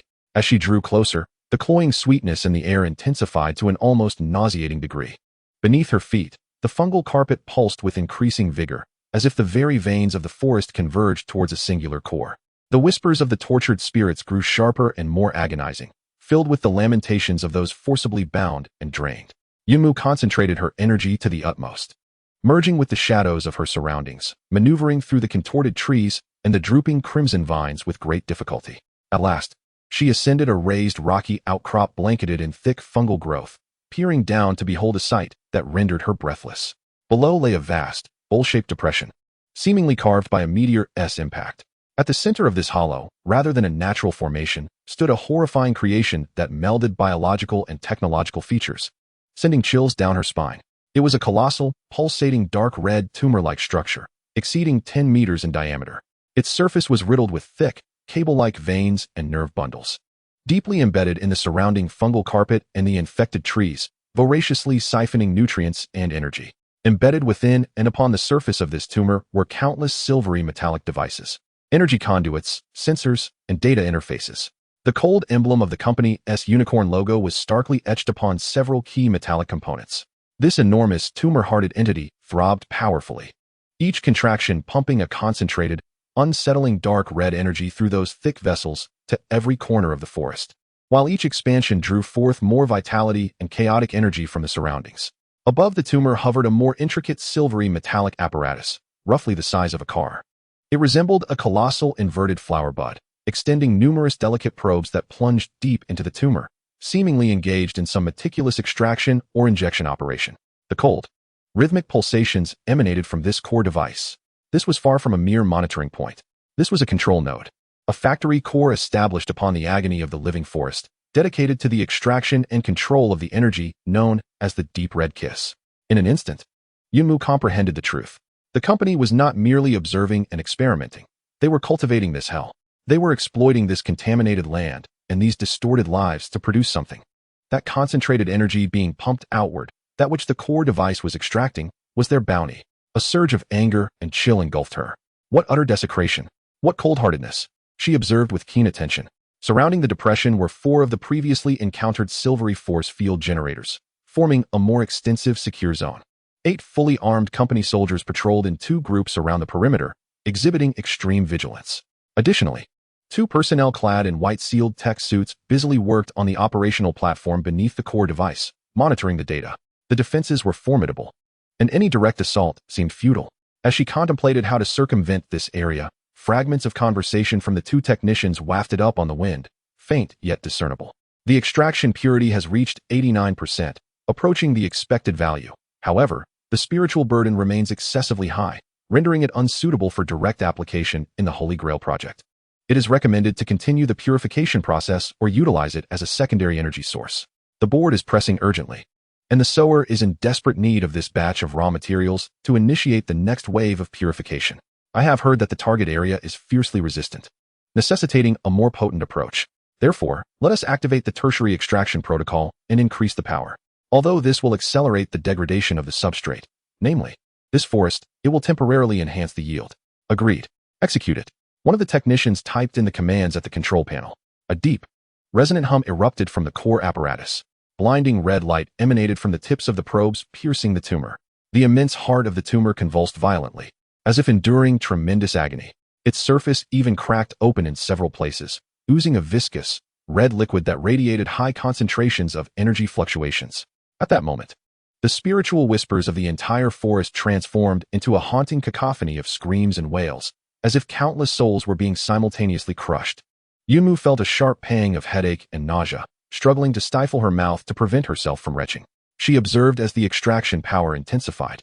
A previously sealed outlet at the back of the core apparatus opened, allowing drops of a dangerously glowing, viscous liquid to cascade down, pouring into a specially designed storage tank enveloped in an energy barrier. Inside, was it not the essence of the deep red kiss extracted by the company? Were they intending to unleash this so-called wave of purification? Was the target area referring to the sports center base? They must be stopped. This thing must be destroyed. The thought blazed within her like wildfire. But how could she achieve this? Alone, unarmed, faced with an elite company squad and a fortified defensive node. A direct assault would be tantamount to suicide. Perhaps she could exploit this frenzied environment? A perilous plan rapidly took shape in her mind. She cautiously retreated from the edge of the depression and began moving along the rocky terrain in another direction.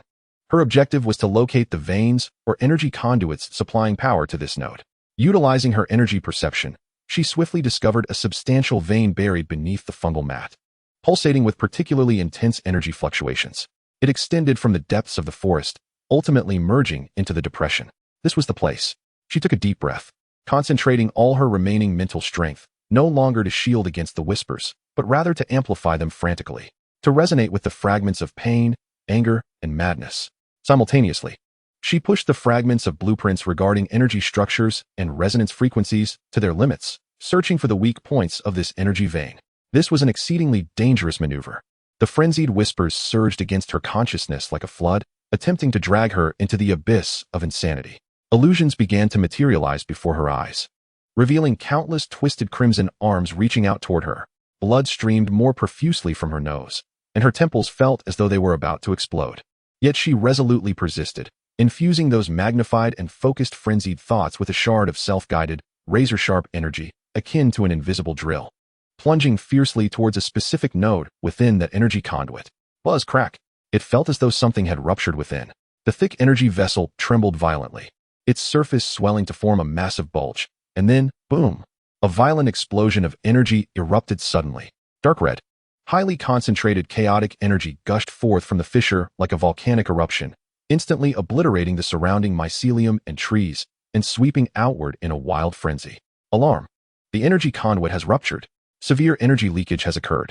A deafening alarm and the soldiers' cries erupted from below the depression. Contain the leak. Quickly. Protect the extraction core. Chaos ensued. The patrolling soldiers rushed towards the explosion site, attempting to control the leak with some form of energy suppression device, while 2 technicians frantically operated the platform. Now is the moment. What Yunmu craved was this fleeting chaos. Like a cheetah, she darted from her hiding place, her target not the soldiers nor the core apparatus, but that storage tank, which had just been filled with a small portion of deep crimson essence. Her movements were as swift as lightning. Before the soldiers could react, she had already reached the side of the storage tank. The tank was protected by an energy barrier, yet she had no intention of breaking through it. What she intended was something far more reckless. She retrieved the cloth bag enveloping the stardust shards from her bosom and, with all her might, slammed it against the energy barrier of the storage tank. Simultaneously, she ignited her mental energy once more, not in simulation, but in a frenzied infusion of an extremely sharp, unstable energy fluctuation, imbued with a self-destructive tendency. An exceedingly perilous application of energy gleaned from her mother tree's struggle against pollution and the fragments of blueprints. The stardust, once a high-energy carrier of the Ark civilization, retained its unique properties even in its shattered state. Under Yunmu's reckless and fervent infusion of energy, it seemed to transform into the most unstable of explosives. What are you doing? Stop! The soldiers spotted her, their energy rifles aiming instantaneously. But it was too late. The shards within the cloth bag erupted in a blinding white light. Immediately following, boom, an explosion tenfold more ferocious than the previous rupture of the conduit erupted violently, centered around the storage tank. The energy barrier of the tank, the concentrated deep red essence within, and the unstable energy infused by Yunmu along with the stardust. Everything culminated in a horrific chain reaction at that moment. A colossal fireball soared into the sky, intermingled with dark red energy lightning. The terrifying shockwave vaporized the two nearest soldiers and a technician in an instant. Other soldiers were violently tossed aside. The core extraction apparatus emitted a deafening alarm, with numerous electric sparks erupting from its surface, clearly suffering severe damage. Beneath the enormous, pulsating mass of flesh, the heart throbbed erratically, countless blood vessels rupturing and spewing forth torrents of crimson fluid. In an instant, the entire depression transformed into a hellish inferno of explosions and rampant energy. At the moment of detonation, Yunmu was hurled away by an irresistible force, soaring like a severed kite into the distant forest, crashing through several twisted trees before plummeting heavily onto the fungal carpet, violently expelling a mouthful of fresh blood. Her bones undoubtedly shattered in countless places, plunging her into a state of complete unconsciousness. In the chaotic epicenter of the explosion, the uncontrollable deep crimson essence mingled with the leaking energy of the forest, giving rise to an even more violent and unpredictable maelstrom of energy that wreaked havoc in all directions. More ominously, the explosion seemed to have thoroughly disturbed the forest's most profound and terrifying existence. A roar, indescribable and infused with boundless fury and anguish, erupted from the very core of the woods. The power contained within that sound made the entire forest tremble. All the remaining flora and fauna became instantly paralyzed. The surviving corporate soldiers, upon hearing this roar, turned pale with terror. Yes, it was the mother. It had been thoroughly enraged. Retreat. Abandon the node. Evacuate immediately. They could no longer concern themselves with anything else, even the corpses of their comrades, as they clumsily activated their thrusters and fled in panic towards the forest's edge. However, the ensuing chaos had only just begun. Unbound from the constraints of the control node and severely injured by the explosion, the crimson forest began to grow even more ferocious and unpredictable, the terrifying roar approaching rapidly. Yunmu lay unconscious on the cold fungal carpet, her breath weak, like a flickering candle in the wind. She had successfully wrought immense chaos and severely damaged the corporate node, yet had also thrust herself into an unprecedented peril. Chapter 131. A glimmer in desperation. Agonizing pain.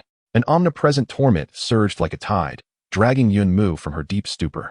Each faint breath tugged at her chest with searing agony, as if countless shards of glass were churning within. Her left arm had completely lost sensation, and her right leg throbbed with piercing pain. Her vision blurred, and a buzzing sound filled her ears, with the soul-shattering roar that seemed to emanate from the depths of hell resonating repeatedly, causing the fungal carpet beneath her to tremble violently. With great effort, she turned her eyes, her hazy vision gradually sharpening. What met her gaze was a scene reminiscent of the apocalypse. The sky was obscured by dense, roiling clouds of dark red energy, intermittently pierced by thick crimson lightning that rent the clouds asunder, crashing to the ground and igniting violent explosions and flames. The surrounding trees and fungal carpet writhed in a frenzied dance, growing and attacking every moving object in sight, including the remnants of the corporate soldiers fleeing in panic. The explosion she had previously caused had evidently triggered a chain reaction. The control node was utterly destroyed, and the leaking high-concentration deep crimson essence fused with the forest's own wild energy, culminating in an uncontrollable storm of energy. What is even more terrifying is the roar of the master, referred to by the company as the mother, a presence seemingly driven to the brink of fury. The entire forest has come alive, transforming into a grotesquely malicious, frenzied living trap. Escape is imperative. The instinct for survival overpowers the excruciating pain, threatening to tear her apart. She attempts to move, only to discover her body is as heavy as lead. Even the slightest motion brings forth agonizing torment. Her internal organs may be damaged, and several ribs are surely fractured. It is over. This thought rises uncontrollably. With injuries so severe, there seems to be no chance of survival in this tumultuous woodland. Just as despair is about to engulf her entirely, she suddenly feels an exceedingly faint, yet strangely familiar warmth emanating from her chest. It is the fabric pouch containing the dust of the star fragments. Remarkably, it has not been completely obliterated by the explosion. Even more astonishing is that beneath the fabric pouch, against her skin, the nearly forgotten dark golden source energy gifted by the mother tree appears to have been stirred awake by this warmth, slowly struggling to flow once more. This energy, now even weaker than before, resembles a candle flame on the verge of extinguishment, yet, where it flows, the grievous wounds that would instantly prove fatal to an ordinary person are, against all odds, being tenuously sustained with a flicker of life. The shattered bones are barely held together by this feeble energy field, and the internal bleeding seems to have slowed. Is it the dust of the star fragments that has undergone some unknown transformation under the extreme energy of the explosion? Or is there a deeper connection between them and the source energy of the mother tree, awakened in this dire moment? Yumu does not know the answer. But this is undoubtedly the only glimmer of hope amidst the darkness. She concentrates all her willpower, directing this feeble source energy to prioritize the repair of her most vital organ injuries and to maintain her life signs. The process is agonizingly slow, accompanied by indescribable itchiness and excruciating pain. Meanwhile, the external danger is rapidly closing in. The tremors of the ground grow increasingly violent, and the terrifying roar draws nearer, as if some colossal beast is rampaging through the forest, toppling trees and splitting the earth in its wake. She cannot afford to remain passive. Gritting her teeth, Yumu uses her still-functioning right hand and one injured leg to drag her nearly incapacitated body toward a relatively low crevice formed by fallen trees and rocks. With each inch of movement, it feels as though she is rolling over a bed of knives. Cold sweat mingles with blood, nearly causing her to lose consciousness once more. Just as she manages to squeeze into the narrow gap, hastily covering herself with broken fungal mats and leaves, that dreadful presence arrives. Through the crevice, she glimpses an indescribably terrifying sight. It is a massive, unfathomably dark red figure. Its form appears to consist of countless twisted and fused remnants of plants, animals, and even human remains, its surface cloaked in a thick, pulsating fungal mat and enormous red crystals. Countless robust vines, resembling colossal tentacles, erupted from its form, wildly thrashing everything in their vicinity.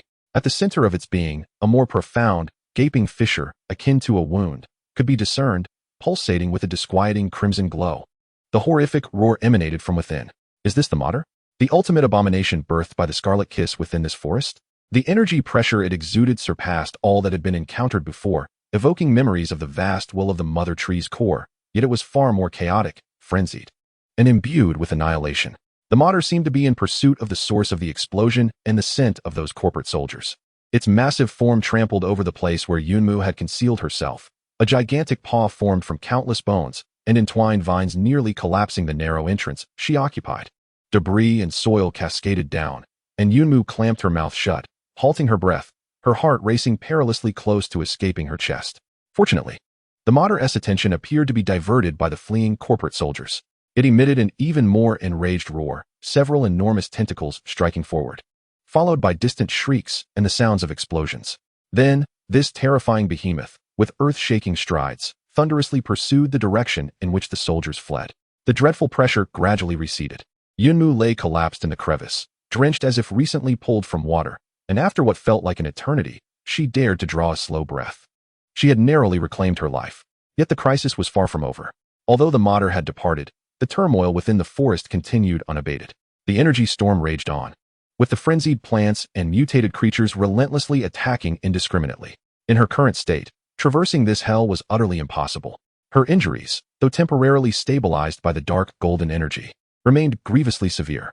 Hunger and thirst surged upon her once more intense than ever before, just as she teetered on the brink of a new despair. The fringes of her energy perception, though faint, not entirely extinguished, suddenly detected two familiar energy fluctuations. These waves did not emanate from the forest, nor did they possess the cold technological essence of the corporation. Rather, they bore a relatively gentle yet tenacious vitality, seemingly approaching her direction with utmost caution. How could this be? What could possibly exist here? She gasped, holding her breath and concentrating intently. Indeed, there were two, and she could unmistakably recognize that energy signature. It was the essence of Hong and Thunder God. Although it appeared even more powerful and restrained than before, the core sensation was unmistakable. Was it an illusion? A delusion in her dying moments? Or perhaps a mental trap conjured by the whispers of the forest? Her heart leapt to her throat, mingling immense anticipation with deeper dread. With great difficulty, she maneuvered her body, cautiously peering through the narrow gaps of her concealment. In the distance, amidst the swirling crimson energy mist and the frenzied shadows of writhing plants, two agile and vigilant figures advanced with a tactical precision, hastily yet cautiously making their way towards the site of the earlier explosion. One of them, tall and composed, wielded a uniquely designed combat knife that shimmered with a ghostly blue energy aura. Each swing was imbued with a chilling determination, effortlessly severing the entangling vines that blocked their path. This was Hong's distinctive style, yet he appeared even more formidable than before, surrounded by an energy field that radiated a disquieting sharpness. The other figure, robust and dynamic, was enveloped in a tempest of silvery arcs of electricity, forming a solid suit of lightning armor. Each punch he delivered crackled with a faint thunder, incinerating the attacking mutated creatures into charred remnants. This was the Thunder God. His power had become more concentrated and potent. Could it truly be them? How did they find this place? Countless questions flooded Yunmu's mind in an instant. But soon, an overwhelming surge of joy and excitement took over, akin to spotting a beloved figure in an endless abyss. She felt an urge to cry out with her last vestige of strength, yet the perils of survival had instilled a sliver of rationality within her. Uncertain of any lurking dangers, she refrained from calling out, knowing that her reckless cry could jeopardize their safety. Instead, she focused intently on them, watching as they systematically cleared the obstacles, gradually approaching her location. Before long, they came upon the devastation at the explosion's epicenter and the remains of the company's soldiers, their expressions turning grave. The residual energy was potent, mingled with the stench of the company. A fierce battle had transpired here. The Thunder God's voice rumbled like distant thunder, laced with suppressed fury. Hong's gaze, sharp as an eagle's, scanned the surroundings, and suddenly, his attention fixated on the very crevice where Yunmu had taken refuge. It seemed he sensed something. There was a faint life signal emanating from this direction. Hong called out, and he and the Thunder God immediately approached with heightened vigilance. Unable to contain herself any longer, Yunmu summoned her last ounce of strength to emit a feeble, hoarse call. Hong, Thunder God though faint. Her voice resonated like a thunderclap to the keenly perceptive ears of Hong and the Thunder God amidst the chaos. Both figures froze momentarily, instantly turning their gaze towards the crevice. Upon seeing the bloodied, battered, and almost unrecognizable form within, their pupils dilated in shock. Yunmu, the Thunder God exclaimed in disbelief, rushing forward as his lightning armor retracted, cautiously clearing away the debris that obstructed the crevice. Hong's movements were even swifter, reaching Yunmu's side in an instant. A rare tremor flickered in his usually icy gaze as he swiftly assessed her injuries, his expression darkening significantly. She was gravely wounded, but still alive. Immediate first aid. Hong's voice remained calm, yet quickened, laced with a barely perceptible quiver. He promptly retrieved an efficient healing injection and energy supplement from his medical kit, carefully administering them into Yunmu's body. A gentle yet powerful surge of energy and medicinal efficacy coursed through her body, merging with the dark golden essence within her, hastening the repair of her injuries. The overwhelming sense of comfort nearly elicited a moan from her lips. Hold on, we shall take you home. The voice of the Thunder God resonated with an unprecedented gravity and a hint of trepidation, as he carefully conjured a soft, buoyant force from the lightning energy to lift Yunmu from the crevice. Feeling the familiar energy and warmth of her companions, and hearing their words, the tension in Yunmu's body finally dissipated completely. An overwhelming fatigue and sense of security engulfed her like an inexorable tide. In the fleeting moment before losing consciousness, she painstakingly raised her still-functioning right hand, thrusting the sealed bag containing the USB drive and map, clutched tightly in her grasp, into Hong's hands. Evidence, company, conspiracy. With her remaining strength, she uttered a few fragmented words, then her head slumped, and she succumbed to oblivion. Hong gripped the sealed bag, still warm with Yunmu's essence and stained with her blood, gazing at his grievously injured companion, then surveying the hellish crimson forest and the remnants of the company. his eyes igniting with an unprecedented chill of murderous intent and gravity. "Move. We must evacuate immediately. This place is no longer safe," he commanded, as he and the Thunder God shielded Yunmu, like two piercing blades, charging unhesitatingly towards their path home. Chapter 132, The Awakening Seed. Having departed from that frenzied, hellish expanse of red, the desolate and gray scenery of the outside world paradoxically provided a grotesque sense of security. Hong and the Thunder God moved with astonishing speed.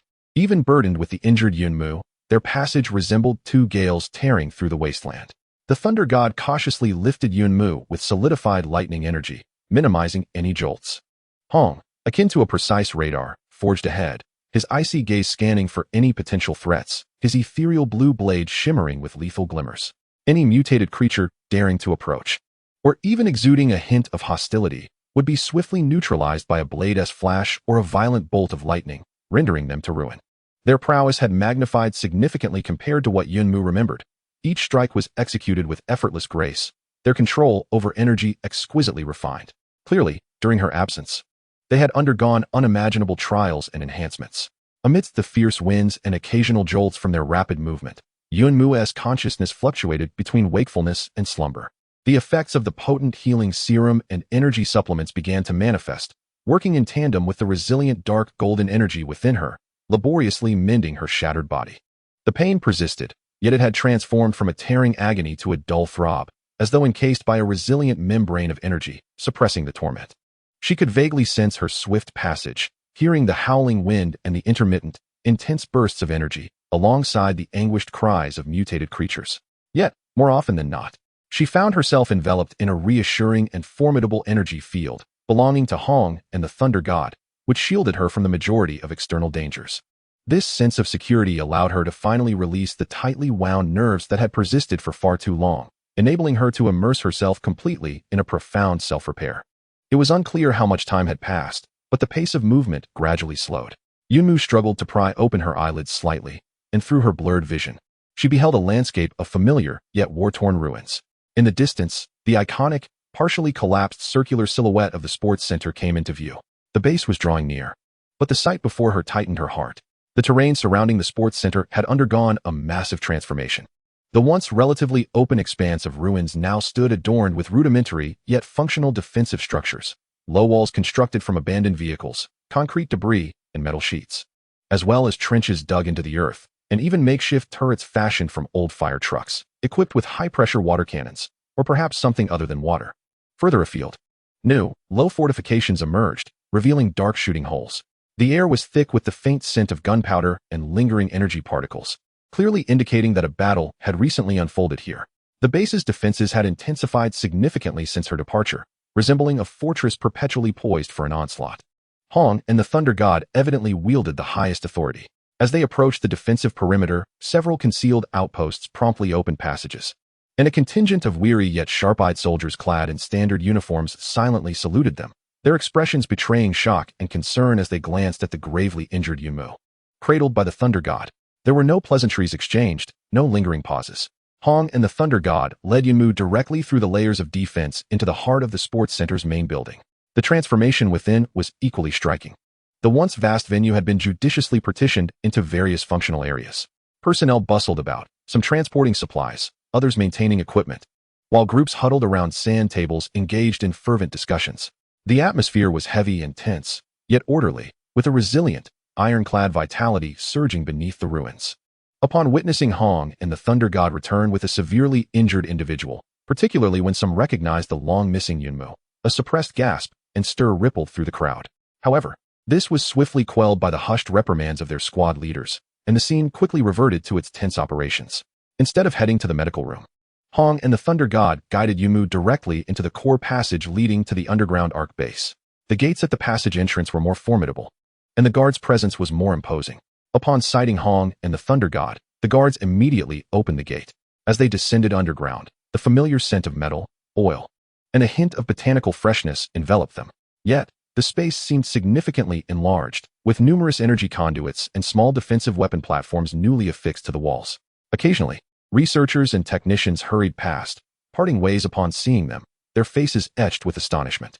Soon, they arrived at the area housing the Research Institute. Upon receiving the news, Elder Sun and the monkey had already assembled a medical team along with a mobile medical unit at the entrance. Quick, get her into the medical chamber. Elder Sun's voice trembled as he beheld Yun Mu's dire condition, his gray beard quivering with urgency. He immediately directed the team to carefully transfer Yun Mu into a transparent chamber filled with a pale green life repair fluid. As the chamber sealed shut, numerous sensor patches adhered automatically to her body, and various life indicators began to fluctuate wildly on the adjacent screen.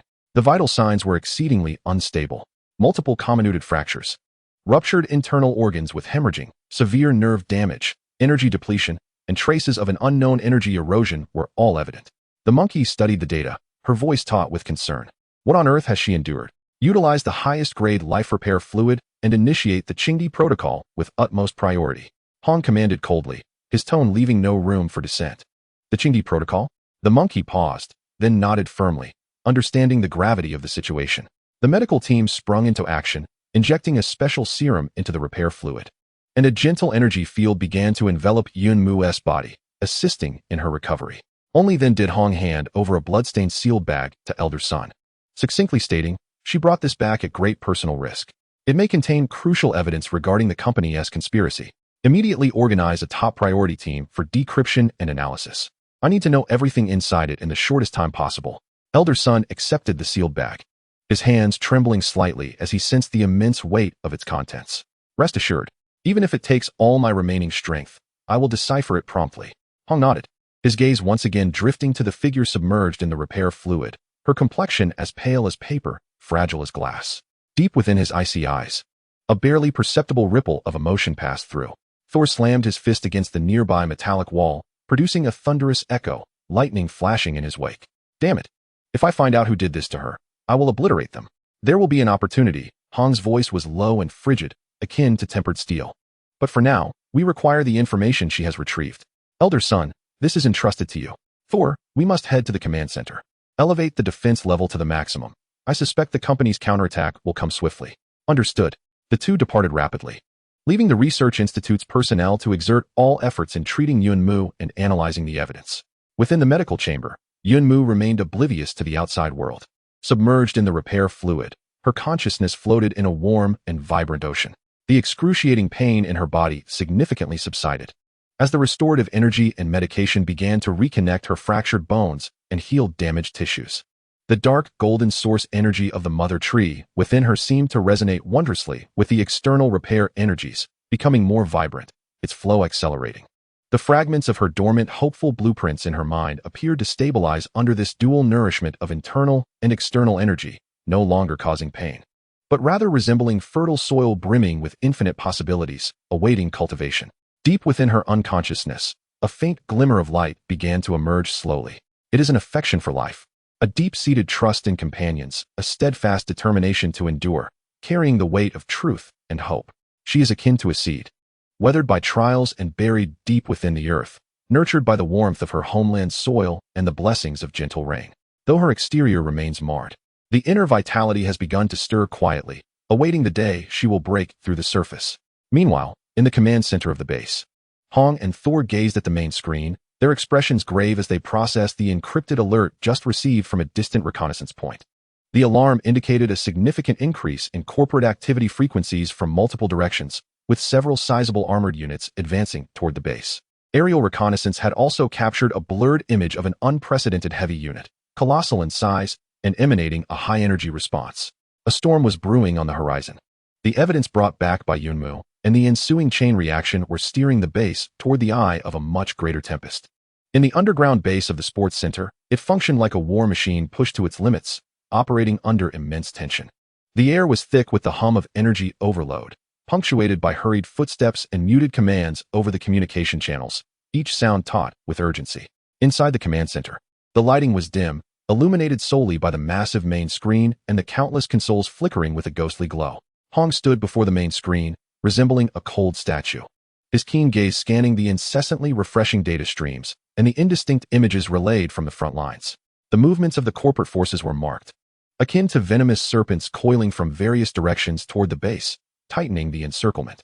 The third reconnaissance team had lost contact, their last signal indicating high-intensity energy shielding. To the southeast, the Badger team reported the discovery of a new type of heavy unit, codenamed Trampler, exhibiting an exceptionally high energy shield, rendering conventional firepower ineffective, and requested further instructions. The western perimeter defense encountered a small infiltration team, well-equipped, which had been repelled, though their tactical intent appeared to be reconnaissance and disruption. Bad news continued to stream in. The corporate assault was not a reckless onslaught, but rather a calculated, layered advance, testing, harrying, suppressing, constantly compressing the base's defensive space and reaction time. Thor paced anxiously in the rear, arcs of electricity leaping uncontrollably around him, scorching the metallic floor with fine blackened marks. Damn it, they just hide outside and take potshots. If they have the guts, let us have a real fight. They would not grant them the opportunity for a direct confrontation. Han's voice remained cold and devoid of emotional fluctuation. Their objective was to exhaust, entrap, or force them to reveal a weakness. Notify all defense units to strictly implement the Iron Wall strategy. No proactive strikes without my command. Conserve every ounce of energy and ammunition. Obsidian Team, advance and focus defenses in the southeast to counter the Trampler. The orders were swiftly executed. The base resembled a curled-up hedgehog, employing its robust defenses and occasional sharp counterattacks against the myriad cold arrows assailing from all directions. This is a silent yet brutal war of attrition, each passing second draining the already meager resources of the base. In the Research Institute's Isolation Analysis Room, the atmosphere is heavy and focused, in stark contrast to the grim ambience of the command center. Elder Sun, the monkey, and several other core researchers have bloodshot eyes, intently fixated on the luminous screen floating above the central platform. The USB drive, which Yunmu fought valiantly to retrieve, is connected to a fortified and isolated analysis terminal. Streams of data cascade across the screen like a waterfall, as layers of complex encryption are painstakingly breached. The progress is slow and fraught with peril. Any misstep could trigger the drive's self-destruct mechanism or unleash something even more terrifying. At the 7th layer of encryption-decryption, they are analyzing the core structure of the data, uncovering multiple redundant traps. The monkey's fingers dance across the virtual keyboard, leaving behind phantom traces, his forehead glistening with sweat. Slow down, steady now. Elder Sun's voice is hoarse, his gaze locked on the screen. This may be our only opportunity to unveil the true nature of the enemy. Suddenly, a red warning box flashes on the screen. Warning. An unknown active data packet is attempting to infiltrate, in reverse. Suspected high-level artificial intelligence virus. Isolate it. Quickly. Elder Sun exclaims, alarmed. The monkey reacts with lightning speed, severing the physical connection to the main system and activating the backup isolation analysis module. The red data packet, seemingly alive, darts within the isolation zone, relentlessly assaulting the barriers, even attempting to simulate a distress signal to lure permissions. What a close call. This thing had such a backup. A researcher gasps, shaken. This indicates that what's inside is more critical than we had imagined. Elder Sun's eyes gleam with determination. Continue. Let us try the old firewall protocol provided by the Ark.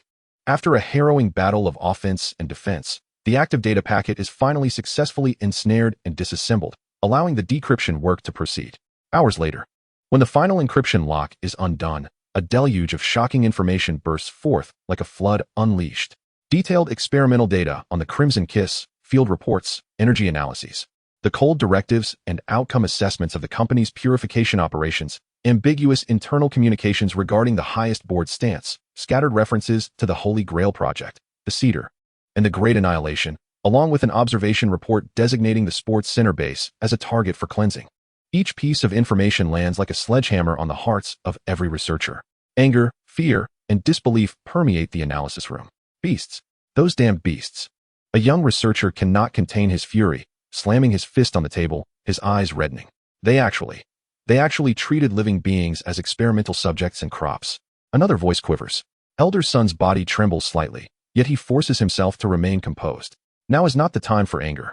Classify and organize all the data, especially regarding the characteristics, weaknesses of the Crimson Kiss, as well as the equipment data and operational patterns of the company's forces. Generate a briefing immediately and send it to the command center. This is the essence of our survival. The medical zone, the life restoration pod.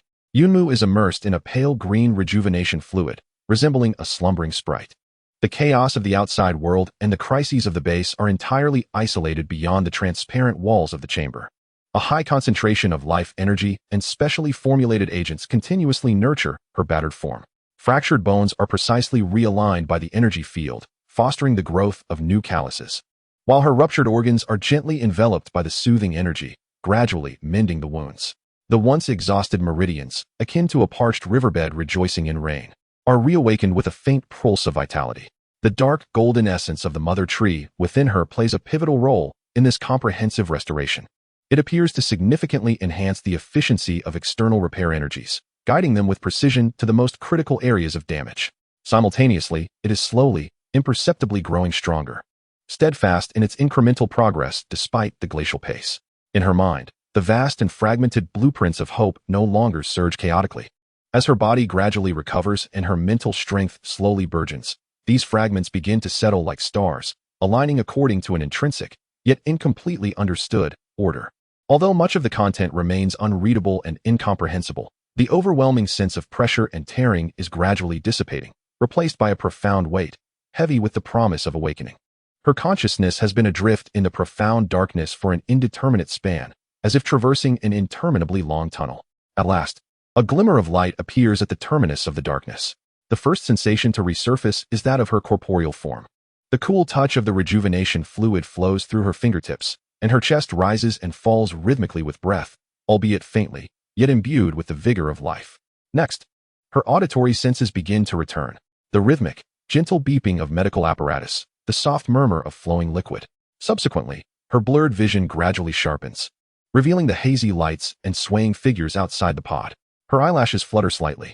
Lin Wei, who has been vigilantly stationed by the pod, immediately notices this subtle change. Springing to her feet, covering her mouth in excitement, tears streaming down her cheeks, her voice trembling with disbelief. Yunmu? Yunmu, can you hear me? As though she has heard a distant call, Yunmu's lashes quiver again, and then, with great slowness and effort, she opens her eyes. Initially, her gaze is vacant and bewildered, as if struggling to comprehend the scene before her. Yet soon, that emptiness is infused with brilliance. Fragments of memory begin to flow back. The figures of Hong and the Thunder God, the Crimson Forest, the violent explosion, the cold corporate soldiers. Her gaze ultimately fixates on Lin Wei's face outside the pod, adorned with tears like pear blossoms, brimming with concern and astonishment. Her lips move slightly, producing an exceedingly faint sound, nearly inaudible. Wei? A simple utterance, yet it seems to have consumed all her strength. However, this also signifies that the dormant seeds have finally endured the harshest of winters and, under the protection of their homeland, have struggled to awaken. Chapter 134. The Weight of a Remnant Body. The hatch of the medical pod slowly slid open with a faint sound of decompression, revealing the pale yet unmistakably revitalized visage of Yunmu as the light green restorative fluid gradually receded. Her thick, damp hair clung to her forehead and neck, accentuating her vulnerability. Yet, within her slightly opened eyes danced a flicker of resilience and the light of survival. Take it slow, take it slow. Lin Wei's voice trembled with emotion as she cautiously assisted Yunmu to sit up. The overwhelming weakness and lingering pain caused her to furrow her brows, each breath feeling laborious, as if this body, just reassembled, might fall apart again at any moment. A dry and warm blanket was promptly wrapped around her, dispelling the chill brought by the restorative fluid. She inhaled greedily the familiar air of the base, imbued with a blend of metal and disinfectant, enveloped by an ineffable sense of security that nearly brought her to tears. How do you feel? Is there any particular pain? Elder Sun squeezed to the bedside, his bloodshot eyes filled with concern and urgency, swiftly checking her vital signs with a portable scanner. It's all right. Yunmu's voice was exceedingly hoarse and faint, akin to a damaged bellows. Just so weak, she attempted to move her fingers but found it extraordinarily arduous. Your injuries are severe. It is a miracle you survived. Elder Sun's tone was grave, indicating that the repair of her bones and internal organs was merely preliminary and far from complete. The energy core was nearly depleted and required extensive rest and replenishment. You must not overexert yourself. Yunmu nodded with great difficulty. Her gaze, however, anxiously darted past Elder Sun and Lin Wei towards the isolation analysis room. The USB drive, the data, it has been decrypted. Most of it has been decrypted. The monkey hurried over, his face betraying a mix of excitement and fear. Sister Yunmu, what you brought back is incredibly significant and also terrifying. Those scoundrels at the company. Monkey. Elder Sun interjected sharply, interrupting his emotional outburst, and turned to Yunmu with a steadier tone.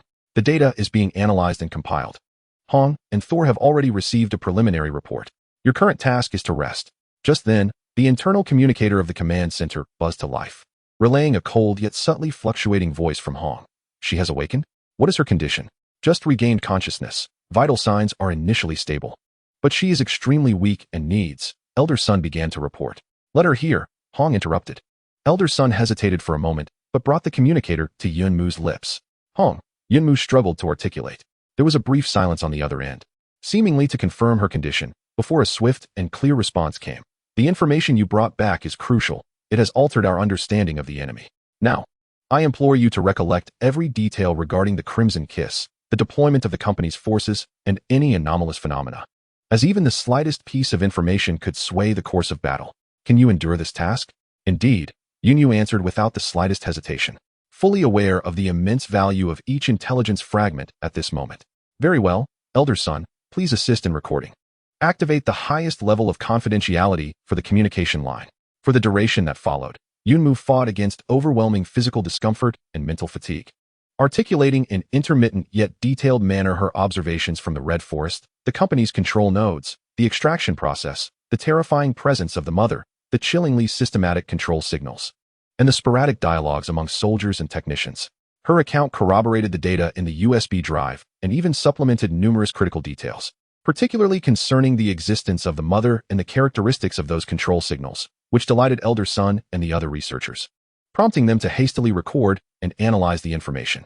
Upon concluding her narrative, there was a moment of silence from the communicator before Hong's voice resumed. Now gravely intensified. The mother, control signals. It appears the company's reach and experimental depth far exceed our estimates. The value of your intelligence is incalculable. Now, focus on recovery. This is an order. With that, the communication ended. Yunmu felt as though all her strength had been siphoned away, collapsing back with labored breaths, cold sweat soaking her hair. Merely recounting this brief reminiscence had nearly depleted the scant energy she had just mustered. Lin Wei tenderly wiped her sweat and offered her sips of warm water. Do not worry, my dear, Elder Sun remarked, his gaze sharp as he reviewed the recorded contents. What you have sacrificed your life for will not be in vain. I shall spare no effort to extract a method to counter that group of bastards. He gestured for the medical personnel to continue caring for Yunmu, then hastily returned with the researchers to the analysis room, where a new round of intensified data analysis swiftly commenced. After receiving some liquid nourishment, Yunmu succumbed once more to a deep slumber, this time not a state of unconsciousness, but a restorative deep sleep required for her body's healing. In the command center, Hong concluded his conversation with Yunmu and turned to the main screen, which had already updated the enemy assessment based on Yunmu's new intelligence. The mother-level biological weapon and remote inducement control signals indicated that the company's exploitation of the Crimson Kiss was deeper than anticipated. Notify all frontline units to remain vigilant for potential extraordinary giant biological targets. Hong's tone was frigid. The Electronic Warfare Department must fully detect and attempt to disrupt any non-standard signal sources. Frequency characteristics will be distributed shortly. Old Hong. The expression on Thunder God's face was graver than ever. If this so-called mother is indeed brought here by the company, our defenses may not withstand it. Therefore, we must not allow it to approach. Hong's gaze shifted to the depths of the base's structural diagram. Has there been any analysis from Elder Sun's side? Yes. A communications officer reported loudly. Elder Sun has just sent an urgent report, based on the data from the USB drive and Yunmu's descriptions, combined with fragments from the Ark database. They have successfully pinpointed a critical unstable resonance point within the energy structure of the Crimson Kiss. Moreover, within the Ark's legacy, the corresponding blueprint for the suppression scheme has been discovered. Be specific, Thor urged impatiently. It is a generator of an extensive energy field operating at a unique frequency, codenamed Purification Sequence. Theoretically, it could trigger the self-resonant collapse of the deep Crimson Kiss energy across a vast area, thereby eliminating the infected entities on a grand scale. And it may even inflict severe damage on conglomerates like the Mother. However, what? Hong inquired. Yet, the energy requirements are immense. Furthermore, the core component necessitates an exceedingly rare crystalline mineral, the etheric amethyst, renowned for its exceptional superconductivity, to serve as the foundation. We do not have any in stock. The database indicates that the nearest potential mining site lies within the ruins of the old-era underground research facility in the abandoned city of Blackstone, 70 kilometers to the northwest. A profound silence enveloped the command center. Hope seemed tantalizingly close, yet infinitely distant. 70 kilometers to the northwest. Deep within the ruins of a forsaken city, amidst the looming threat of corporate forces and external perils, this task appeared almost insurmountable. Damn it! Is this some kind of joke? Thor could not refrain from cursing. Yet, Hong's gaze remained fixed on the coordinates of Blackstone, his eyes seemingly ablaze with a frigid fire. No, this is an opportunity. He spoke slowly. The corporation's main forces are drawn here, leaving their rear relatively vulnerable. If we can organize a capable team to infiltrate Blackstone swiftly and retrieve the etheric amethyst. That's far too risky. A staff officer interjected. What if it's a trap? Or if the corporation is already prepared? We are already on the defensive, splitting our forces further. Holding our ground will lead to the same inevitable end. Hong interrupted him, his tone resolute. The purification sequence is our only hope to turn the tide of battle. Even a counterattack. We must acquire the etheric amethyst. His gaze swept across everyone in the command center, finally resting on Thor. Thor, you will be solely responsible for the base's defenses. Until I return, you are not to retreat a single step, even if it comes down to the last man. You intend to go yourself? Thor exclaimed, his head snapping up. Only I can make the round trip most swiftly and respond to any emergencies. Hong's tone brooked no argument. I will lead the Shadowfang team. During this period, the base will enter a state of highest alert. Utilizing our existing obsidian weaponry and new intelligence to delay and exhaust the enemy as much as possible. Thor, witnessing the unwavering determination in Hong's eyes, slammed his fist onto the control panel. Fine. Leave the base to me. You can go without worry. But old Hong, you must come back in one piece. Hong did not respond, merely nodding before turning on his heel and striding purposefully toward the equipment depot. Simultaneously, the cold orders were issued. Notify the Shadowfang team to assemble in the armory within 5 minutes for the highest priority excavation mission. In the medical bay, the slumbering Yunmu seemed to sense something, his brow furrowing slightly as the fingers of his right hand, resting outside the blanket, twitched involuntarily. Deep within her dormant consciousness, a fragment of a minuscule blueprint concerning the characteristics and energy structure of the ethereal violet crystal flickered ever so slightly, as if resonating faintly with some distant call. The storm showed no signs of abating. Instead, propelled by a daring and arduous decision, it surged towards even more uncharted tumult. Chapter 135, Silent Infiltration. Hong's departure was as quiet as a drop of water merging into the night. There were no grand oaths of farewell, nor superfluous goodbyes. The weight of command bore heavily upon Thor, who sat at the heart of the operations like an enraged lion, issuing cold, efficient orders that pushed the base's defensive systems to their utmost limits. The disturbances and probing attacks from the periphery persisted, as both sides engaged in a brutal, silent war of attrition amidst the ruins and fortifications, every inch of contested ground accompanied by the shrill cries of energy beams and the extinguishing of lives. In the underground base, within the medical area, Yunmu oscillated between deep slumber and fleeting awakenings. Each time she stirred, she sensed a subtle improvement in her condition. Her fractured bones were more securely anchored by the energy field, the pain in her organs gradually shifting from a tearing agony to a dull ache. The depleted energy core, akin to a parched riverbed, began to greedily absorb the gentle energy supplied by the medical chamber, alongside the slow resurgence of her own dark golden essence. Lin Wei remained ever close, attentively caring for her, feeding her liquid nourishment, cleansing her body, and softly recounting the recent developments within the base, attempting to distract her from her suffering while also alleviating her own anxiety. Everyone was exerting themselves to the utmost. Although the obsidian weapons were scarce, they proved effective, repelling several assaults.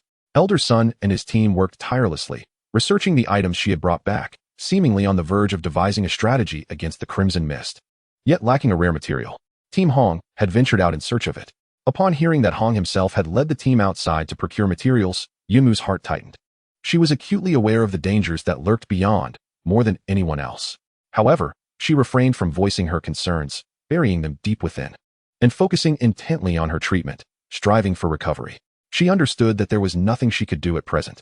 Regaining her strength was the greatest assistance she could offer to the base. As she once again drifted into slumber, her consciousness transformed from a realm of pure darkness. The silent fragment of the Hope blueprint, akin to stars slowly realigning, appeared to become more animated, perhaps due to her body's initial restoration and the return of energy. She began to experience bizarre dreams. In these dreams, she was no longer a mere observer, but was fully immersed in the experience. At times, it felt as though she were manipulating some intricate apparatus, guiding vast flows of energy to construct complex structures. At other moments, she seemed to be nurturing an extraordinary plant, attuning herself to its subtle life energy fluctuations. More often than not, she found herself amidst fragmented battle scenes, clashing with enemies of bizarre forms, employing not mere brute force, but rather an exquisite mastery of energy and an astonishing utilization of her surroundings. These dreams were chaotic and intricate, leaving her with a vague sense of perception and understanding upon waking, though the details were often elusive. She discovered that her sensitivity to the energies surrounding her had sharpened. enabling her to faintly comprehend the significance of the fluctuating energy readings displayed on the medical apparatus.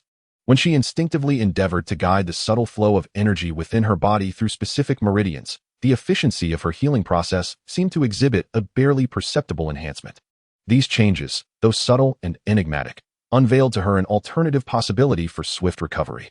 She began to transition from a state of complete passivity in receiving treatment to a conscious and cautious attempt to guide and harmonize, akin to an inexperienced apprentice clumsily reaching for the door of a vast treasury. To the northwest, 70 kilometers away, lay the ruins of Blackstone City. This once thriving industrial hub was renowned for its production of a unique black alloy. Today, it stands as a mere shadow of its former self, with crumbling walls and towering chimneys resembling the tombstones of giants, pointing toward the overcast sky. The streets are choked with debris from collapsed structures and the rusted remnants of vehicles, the air thick with the persistent scent of dust and radioactive particles, rendering it even more desolate than the vicinity of the athletic base, as if even the mutated creatures were reluctant to linger here. Several shadows, nearly merging with their surroundings, traversed the ruins with astonishing speed and unparalleled skill. They skillfully avoided open spaces, maneuvering through shadows and complex terrain, their movements as light as a cat's, producing not a sound. It was Hong leading his Shadowfang squad, comprising only 6 members, including Hong. Each individual had been meticulously selected, having endured countless life and death trials, excelling in stealth, reconnaissance, infiltration, and lethal precision. They were equipped with the finest camouflage suits and individual gear available at the base, yet in this A-grade radiation zone, fraught with unknown dangers, they treaded cautiously. Hong led the way, his perception akin to the most sophisticated radar, enabling him to preemptively evade numerous points of energetic turbulence and concealed radiation traps.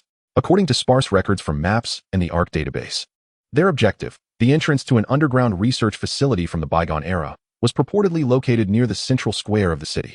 As they approached the central area, the atmosphere grew increasingly eerie.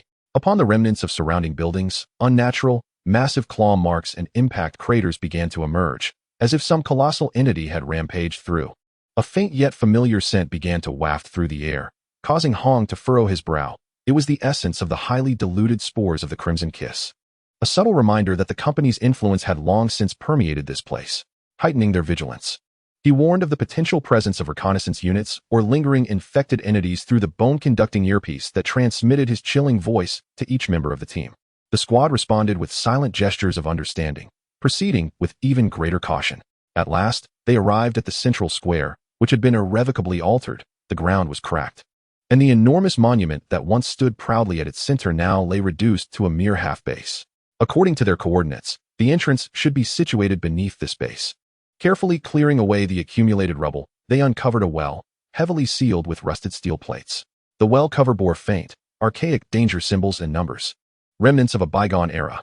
Preparation for demolition, minimum yield, directional demolition. Hong issued the command. A team member immediately stepped forward to install the micro-explosive cord, while the others spread out to maintain vigilance. Just as the explosive cord was about to be detonated, Hong abruptly raised his hand. Wait. His sharp gaze swept toward the edge of the square, fixating on the roof of a partially collapsed building, where a fleeting glimmer of a minute reflection caught his eye. At 3 o'clock, on the rooftop, there was an observer. Almost simultaneously with his words, whoosh, whoosh, whoosh. Several scorching energy beams shot forth like venomous serpents from the shadows, targeting the members of the Shadowfang team. The adversaries had long since detected their presence, lying in wait for a moment of complacency. Evade. Hong's reflexes were razor-sharp. His body glided like a specter, and his azure blade was unsheathed in an instant, skillfully deflecting the beams aimed at him. The other team members exhibited remarkable combat prowess, swiftly seeking cover or employing agile maneuvers to evade, while their weapons unleashed silent tongues of fire in retaliation. The assailants, clad in grayish-white optical camouflage that blended seamlessly with the environment, were well-equipped, their tactical coordination impeccable. They were clearly the company's elite special forces. Their numbers were approximately double that of the Shadowfang team. They were indeed the company's ghost squad, lying in ambush here. A Shadowfang member growled, his sniper rifle accurately detonating the head of a company soldier attempting to flank them. An intense gunfight erupted in the previously silent square. Energy beams crisscrossed, striking the remnants of walls and raising clouds of dust and debris. Both sides consisted of top-tier warriors, and the battle quickly devolved into a stalemate. Hong's gaze was as cold as steel. The company's ambush further affirmed the significance of the ethereal purple crystal and the accuracy of their intelligence. A swift resolution was imperative. Prolonging the conflict would only invite more enemies. His figure abruptly vanished from behind cover, reappearing as if by teleportation behind a company soldier, the azure blade flashing. The soldier barely had time to react before his head was severed. Hong moved through the fray like a tiger among sheep, his blade flashing like the scythe of death. Each flicker inevitably accompanied by a spray of blood. His speed, strength, and understanding of combat opportunities transcended the realm of ordinary humanity, reaching an entirely new echelon. Under his leadership, the Shadowfang team swiftly turned the tide, suppressing the company's ghost squad. However, just as the battle was nearing its conclusion, a thunderous boom erupted from beneath the ground. The entire square trembled violently. The alloy manhole cover that had just been fitted with the explosive cord, along with a large expanse of surrounding ground, suddenly buckled upward and shattered. A colossal head, reminiscent of a drill and covered in dark crimson hide and metallic plates, burst forth from the earth with a deafening roar. The sole eye upon that head glowed with a savage red light, fixating intently on the humans below. The company's ambush was not merely comprised of soldiers. They had buried a modified, colossal drilling mutant underground, designated for guarding. Retreat. Seek a new entrance. Hong decisively commanded, cleaving through the incoming energy beam with a single stroke. Yet, the drilling mutant had no intention of letting them escape. Its massive form struggled to emerge from the depths, brandishing enormous claws akin to the shovels of excavators, striking fiercely at the crowd. Simultaneously, Hong sensed energy signatures of more corporate troops rapidly approaching from a distance. The path to obtain the ethereal purple crystal was proving to be far more arduous and perilous than anticipated. In the medical area of the base, Yunmu suddenly awoke from her slumber, her heart racing as an inexplicable sense of dread gripped her. She instinctively clutched her chest, where fragments of blueprints regarding energy mineral perception were beginning to emit a gentle warmth. It was as if she could hear a distant roar from the far northwest, filled with anguish and brutality, accompanied by a faint, crystalline sound reminiscent of shattering glass. Chapter 136, The Underground Breakout. In the central square of Blackstone City, silence was abruptly transformed into a vortex of death. The drilling mutant burst forth from the ground, its size comparable to a small bus. Cloaked in dark red chitin and pieced-together alloy armor, its single eye glimmering with a crimson light forcibly controlled by corporate technology. It let out a deafening roar, its enormous claw slicing through the air with a menacing wind, striking towards the nearest member of the Shadowfang team. Scatter! Hong's furious shout drowned out the roar. The team member reacted swiftly, executing a clumsy yet effective tactical roll, narrowly evading the lethal strike as the claw crashed into the ground, sending debris flying and leaving a deep crater. Meanwhile, reinforcements from the company were rapidly closing in, the sound of energy weapon fire growing increasingly dense. Surrounded, in dire straits, Hong's gaze turned ice-cold, devoid of hesitation. The ethereal blue saber emitted a clear, melodic hum as he transformed into a blue blur, not retreating, but charging directly at the drilling mutant. Captain, the Shadowfang members gasped, yet they understood Hong's prowess and resolve, immediately suppressing their urge to assist, and instead fully focusing on combating the encroaching corporate Phantom Team soldiers, buying time for their captain and securing their own survival. Hong's speed reached its zenith. At the moment the drilling mutant raised its claw for a second strike, he had already closed the distance beneath it. Upon his saber, the ethereal blue energy coalesced, no longer a flowing halo but a nearly tangible, heart-stopping deep blue. Break! He uttered a low cry as the saber lunged forth like a venomous dragon emerging from its lair, precisely targeting the vulnerable junction where the mutant's jaw met its neck. A seam in the alloy armor, and a relative blind spot for energy fluctuations. The blade pierced through, containing terrifying penetrating power that directly tore through the thick chitin and armor, plunging deep within. Roar! The subterranean abomination emitted a harrowing and furious wail, its massive form thrashing wildly in an attempt to dislodge Hong. Dark crimson, corrosive blood splattered forth, yet was effortlessly deflected by the ethereal azure energy field enveloping Hong's body. Like a relentless parasite, he gripped the hilt of his blade with unwavering determination, his body swaying in tandem with the creature's violent struggles, while an even more ferocious energy surged into him through the weapon, wreaking havoc upon its neural nodes and energy circuits. He understood that it was imperative to swiftly eliminate this monstrosity. Otherwise, should it and the corporate reinforcements surround them, his team would surely face annihilation. Meanwhile, the battle between the Shadowfang team and the Ghost team had reached a fever pitch. Both sides were elite forces, moving rapidly among the ruins, dodging and firing. With each clash fraught with peril, one by one, comrades fell, blood staining the desolate debris. Explosives!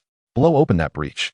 A Shadow Fong member shouted, pointing at the ground where the burrowing beast had just created an opening. It was now the sole potential passage to the underground. Without hesitation, another squad member produced high explosives and dashed toward the opening, braving the hail of gunfire. Whoosh! An energy beam struck his shoulder, eliciting a muffled grunt. But he pressed on, valiantly tossing the explosives into the abyss before diving to the side. Boom! A tremendous explosion reverberated from below, further enlarging the opening. A plume of smoke and acrid fumes billowing skyward. Go! The injured member screamed.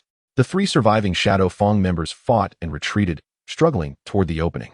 Just then, the tide of battle shifted for Hong. He swiftly withdrew his blade, sending a spray of flesh and mechanical fragments through the air, using the momentum to perform a backflip. Landing gracefully, the burrowing aberration emitted a final, mournful cry. The crimson light in its single eye flickered violently before extinguishing, its colossal body crashing to the ground, lifeless. Without a glance at the fallen creature, Hong surveyed the battlefield, instantly assessing the situation. The Shadow Fong team had lost 2 members, with 3 remaining injured, while the corporate reinforcements were already appearing at the edge of the square. Down the hole, his cold voice echoed like a command. As he was the first to leap into the smoke-filled opening, unhesitatingly plunging into the unknown. The other 3 teammates followed suit, diving into the enveloping darkness. The corporate reinforcements reached the hole, unleashing a barrage of gunfire into the depths, yet hesitated to venture further. The leading officer grimaced at the sight of the fallen burrowing beast and the deceased ghost team member, barking into the communicator. The target has entered the underground ruins. Requesting further instructions. They possess top-tier awakened individuals, their combat capabilities far exceeding our expectations. Below, they found themselves in a severely collapsed maintenance tunnel from a bygone era. Shaken by the explosion, Hong and his 3 teammates slid down the steep slope to the bottom, swiftly securing advantageous positions, vigilant and alert. The air was thick with dust and the musty scent of mildew, with the distant sound of water droplets echoing in the hollow space. The illumination was dim, punctuated only by the flickering of a few emergency lights. Assess your injuries and bandage quickly, Hong commanded, brandishing his knife in vigilant readiness. His breath came in slight gasps. The recent explosive confrontation with the burrowing beast had taken a toll on him. The atmosphere among the team was heavy and silent as they swiftly tended to their wounds. The sacrifice of their fallen comrade ignited a fierce fire within them, yet their resolve for the mission remained unwavering. Captain, the signal here is severely disrupted. We cannot contact the base, reported one team member while inspecting the communication device. Hong nodded, seemingly having anticipated this. He closed his eyes, as if attuning himself to something beyond the tangible. Moments later, he gestured towards a direction in the corridor. This way. The traces of residual energy were fresh. It was evident that the company frequently operated in this area. The team resumed their silent advance, gliding through the darkened passage like phantoms. Along the way, they encountered more remnants of the bygone era's research facilities, shattered laboratories, corroded instruments, and even some sealed, long-defunct biological sample containers, all exuding an eerie and unsettling aura. As they delved deeper, Hong's brow furrowed with increasing intensity. He sensed a faint yet remarkably pure and unique energy fluctuation emanating from the depths of the corridor. This wave carried an icy penetrative quality, subtly tugging at the energy within him. It was the ethereal purple crystal. Concurrently, he became aware of additional signals indicating company activity, patrolling footsteps and the low hum of equipment. Clearly, the company had a concealed outpost or mining site in this vicinity. Prepare for combat. We are nearing our target. Hong's voice dropped to a low whisper. The team instantly steeled themselves, checking their weapons like leopards poised to pounce on their prey. However, just as they were about to round a corner, a peculiar humming sound reverberated, a resonance not carried through the air but directly impacting their energy perception and mental state, sweeping across the entire subterranean space without warning. This humming bore no malevolence, yet it possessed an ineffable penetrating and soothing quality. Even the oppressive atmosphere of the corridor and the energy interference from the company's equipment seemed to be momentarily quelled. Hong abruptly halted, disbelief flickering in his eyes. This fluctuation, this sensation. Meanwhile, in the medical chamber of the base, Yunmu suddenly pressed her forehead with a groan. In her mind, fragments of blueprints concerning the ethereal purple crystal flickered with an unprecedented brilliance, as if they were about to ignite. A profound resonance, originating from the depths of her soul, compelled her to gaze toward the northwest. Unconsciously, she summoned the faint dark golden energy and mental strength within, attempting to touch and respond to that distant resonance. In the underground of Blackstone City, the strange humming that Hong had sensed peaked momentarily before receding like a tide, vanishing without a trace. Yet, that fleeting instant had wrought unforeseen consequences. Just beyond the corner, murmurs of confusion arose among the company soldiers. What just happened? It seems the equipment glitched for a moment. Uncertainty enveloped him as the energy readings fluctuated dramatically, prompting an elevation in alert status. There might be some unknown interference. Their vigilance heightened to the utmost. However, Hong's gaze sharpened with an extraordinary intensity. Although he could not ascertain the nature of the recent disturbance, it undeniably emanated from the direction of the ethereal purple crystal.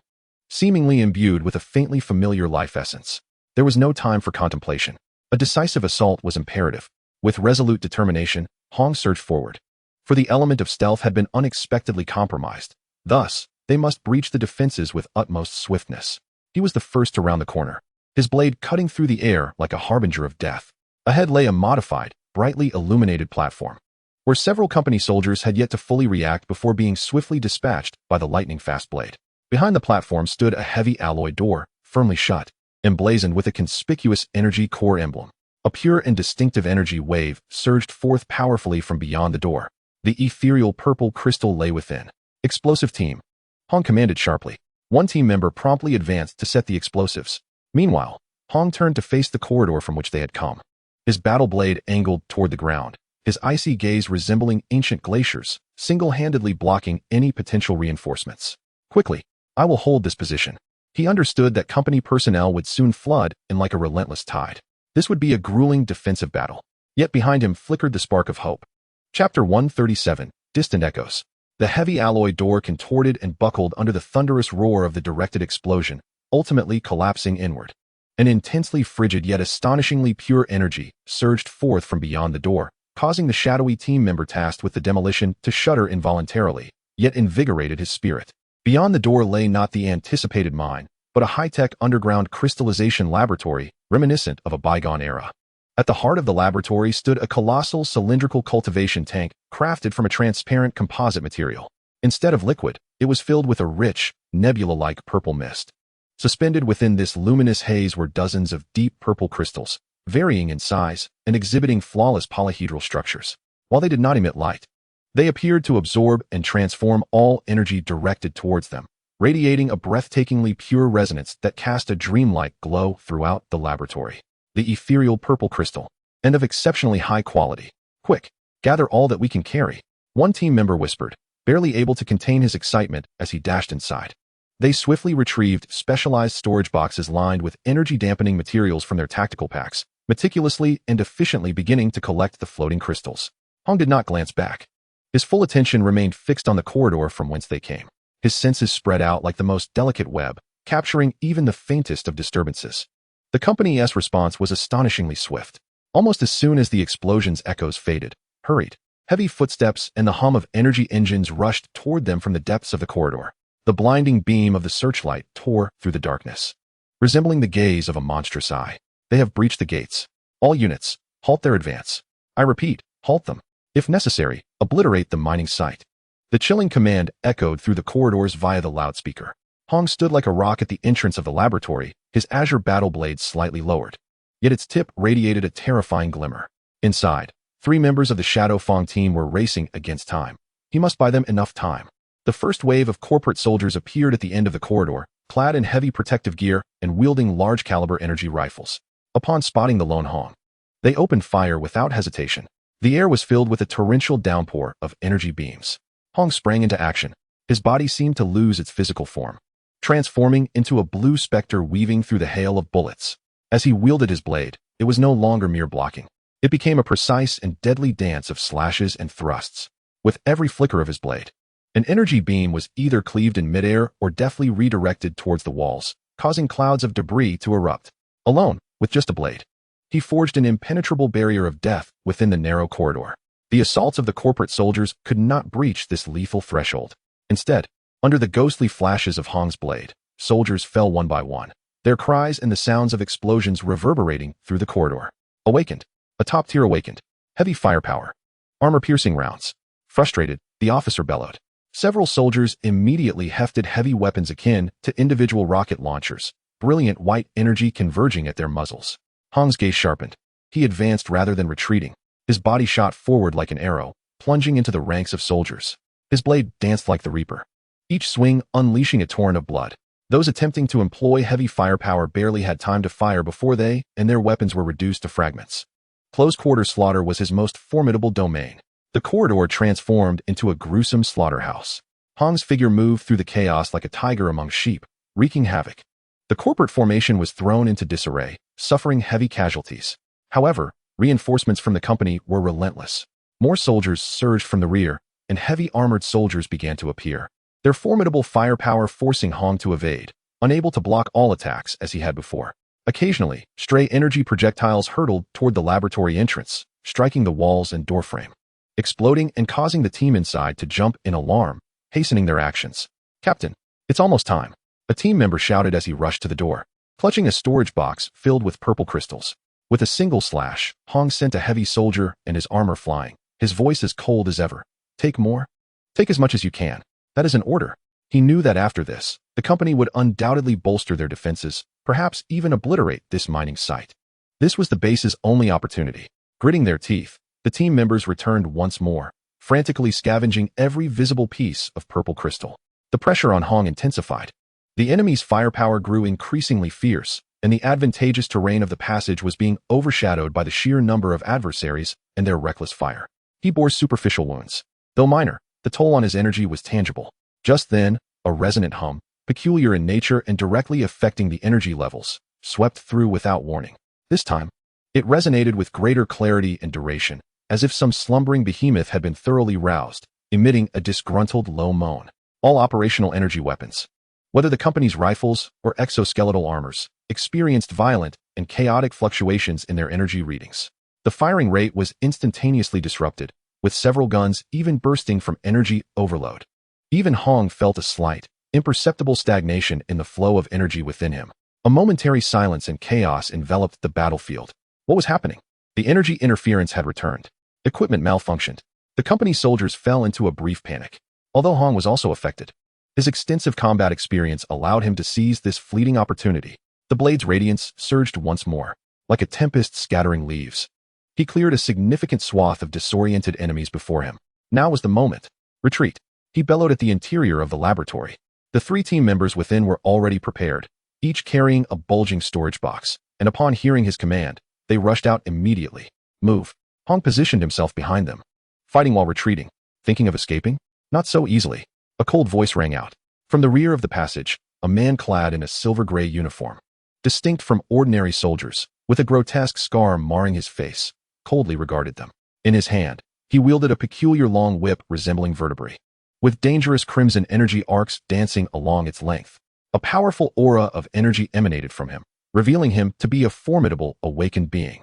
Clearly, he was a commanding figure on the company's side. He violently swung the whip, and the crimson energy lash tore through the air like a living entity, emitting a piercing shriek as it lashed toward Hong. Hong's eyes sharpened, and he swung his combat knife horizontally. Clang! The blade and whip collided, producing a jarring clash of metal. The ethereal blue and crimson energies clashed violently, creating a shockwave that rippled outward. Hong's body swayed slightly, while the scarred man retreated a half step, a flicker of surprise flashing in his eyes. "Take the items and go. I'll hold them off," Hong urged his teammates, his gaze firmly fixed on the formidable foe before him. The 3 team members recognized the urgency of the situation and did not hesitate to turn, sprinting along the designated escape route. "Stop them," the scarred man commanded sharply, once again swinging his whip toward Hong, denying him any chance to escape. More company soldiers attempted to circumvent Hong in pursuit. Yet, Hong's blade shimmered as if imbued with life, transforming into a cerulean vortex of death that not only parried the scarred man's attacks, but also repelled every soldier daring to breach his domain. Alone with his sword, he truly stood as an insurmountable barrier, staunchly obstructing the pursuers within the passage. A fierce clash erupted once more. Hong valiantly engaged the company commander and numerous soldiers. As blades danced and energy erupted, the corridor morphing into a veritable inferno of power. His wounds multiplied, the depletion of energy akin to a floodgate unleashed. Yet his gaze remained as cold as iron, his steps unwavering. It was not until the communicator relayed the signal of his team's safe retreat that Hong forcefully repelled the scarred man with a decisive strike, leveraging the momentum to retreat swiftly while hurling his last few high-explosive smoke grenades. Boom, boom. The smoke swiftly enveloped the entire passage. "Cough. Chase. Don't let him escape." The scarred man's frantic roar resonated through the haze. However, as he and his men surged forth from the smoke, they found the passage's end devoid of Hong's presence, leaving only a scene of devastation and lifeless bodies. In the base's medical area, at the moment when the second strange hum reverberated, Yunmu abruptly sat up from the hospital bed, a mouthful of blood erupting forth. His complexion turning as pale as parchment. Yunmu, Lin Wei gasped in horror. Yet, Yunmu appeared oblivious, his pupils dilating slightly, trembling fingers pointing towards the northwest. His lips moving to form nearly inaudible syllables. Hong, danger, hurry. With that, he succumbed to unconsciousness once more, his breath growing weaker than before. That distant resonance not only conveyed a message, but also aggravated his still healing injuries. Meanwhile, in the command center, Thor sprang to his feet, fixated on the screen displaying the recently received, fragmented encrypted signal from the Shadow Fong team, laced with heavy interference. Mission, partially complete. Acquire, purple crystal, captain, hold the rear. Encountered strong enemies, request, support. Thor's fist clenched tightly, knuckles whitening, as lightning crackled uncontrollably around him. Damn it, old Hong. He let out a low growl, suppressing a torrent of worry and fury, readying the rapid response team. Prepare for immediate support. Quickly, the crystal of hope was already in hand. Yet the cost was beginning to manifest. Chapter 138. The storm approaches the city. Beneath Blackstone City, the acrid scent of gunpowder and blood lingered. Hong's figure dashed through the dark and intricate corridors, his speed still leaving afterimages, yet his movements bore an undeniable hint of sluggishness and weight. A charred wound from an energy whip on his left shoulder laid bare to the bone, the edges of flesh exhibiting an unnatural purplish-black hue, still throbbing painfully, impeding the flow of energy. Below his right rib, a wound inflicted by high-temperature particles no longer bled, yet each breath tugged at the searing pain. Numerous minor wounds dotted his body, his combat suit in tatters. The most severe depletion stemmed from both energy and spirit. In solitary combat against formidable foes, he fiercely confronted the military array, forcibly urging his dwindling strength to push forward, nearly depleting the energy reserves he had painstakingly accumulated through countless brushes with death. His mind throbbed from the strain of overexertion, and shadows occasionally flickered at the periphery of his vision. Yet, he could not afford to halt. In the distance behind him, the relentless footsteps and roaring engines of the company's pursuers clung to him like a parasite. The scarred man wielding an energy whip was undoubtedly a formidable adversary. Had he not been so eager to escape, Hong might have been confident in slaying him. Now, entangled with the enemy would only lead to an unending barrage of attacks. A singular thought consumed his mind, to bring back the ethereal purple crystal. It represented the hope of the base. The key to the breakthrough illuminated by the intelligence purchased with Yunmu's life, and the path paved by the sacrifices of the 3 Shadow Fong team members. Intermittent signals, laced with severe interference, occasionally crackled through the communicator. These were reports from the 3 team members who had previously retreated, detailing their locations and encounters with small-scale interceptors. Their situation was equally grim. Based on the signals and his understanding of the terrain, Hong continually adjusted his route, opting for the most concealed and least traceable paths. He moved like the most seasoned of hunters, evading his pursuers in the darkness, utilizing every available element of the environment to create obstacles and mislead them. On one occasion, he lured his pursuers into an area strewn with abandoned high-voltage cables, where he cleaved through a rusted gate with his combat knife, activating the residual currents to generate a localized electrical explosion, momentarily halting the chase. On another, he discovered an entrance to an ancient ventilation shaft and, without hesitation, squeezed into the narrow, frigid passage riddled with rusted spikes, disregarding the abrasions inflicted upon his body as he forged a shortcut, temporarily shaking off the ground-level pursuers. In this desperate flight, every second drained his dwindling strength and willpower. The pain from his wounds grew numb, sustained only by the icy conviction that propelled him forward. At the base, in the command center, the atmosphere was stifling, akin to the eerie stillness preceding a storm. On the main screen, the luminous dots representing the company's main forces had completed their final maneuvers, forming a vast, slowly constricting encirclement, now less than 5 kilometers from the outer defensive perimeter. Various reconnaissance units transmitted images confirming the deployment of the enemy's heavy equipment, including the colossal behemoth codenamed Trampler, all of which had made their appearance. Energy shields flickered ominously beneath the dim sky. The thunder god loomed like an impending volcano before the command platform, arcs of electricity dancing uncontrollably around him, imparting a faint scent of ozone to the air. His gaze was fixed on another split screen, where the faint signals representing Hong and the Shadow Fong team struggled to advance across the wasteland towards the base. Behind them, The dots, symbolizing the company's pursuers, swarmed like sharks, sensing blood, relentless in their pursuit. At what location is the support team? The Thunder God's voice thundered, suppressing a tempest of rage and anxiety. They have reached the third support point. However, Hong's team's signal is still further away, and their speed appears to be diminishing. The communicator's voice trembled with tension. Damn it! Thor's fist struck the console with tremendous force, causing the resilient alloy panel to cave in instantaneously. Sparks flying in every direction. Old Hong was surely injured. There was no time to waste.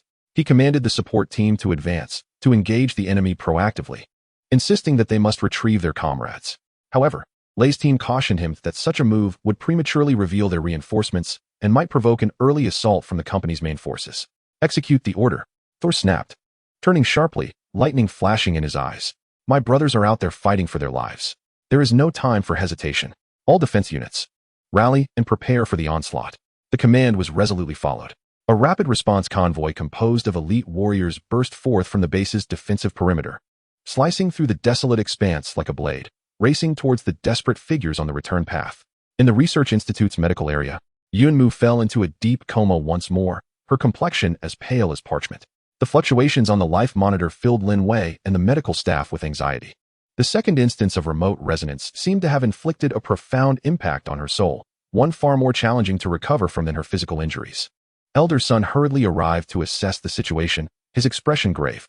Her mental energy is severely depleted, and it appears she has undergone a forced resonance with some form of high-level energy.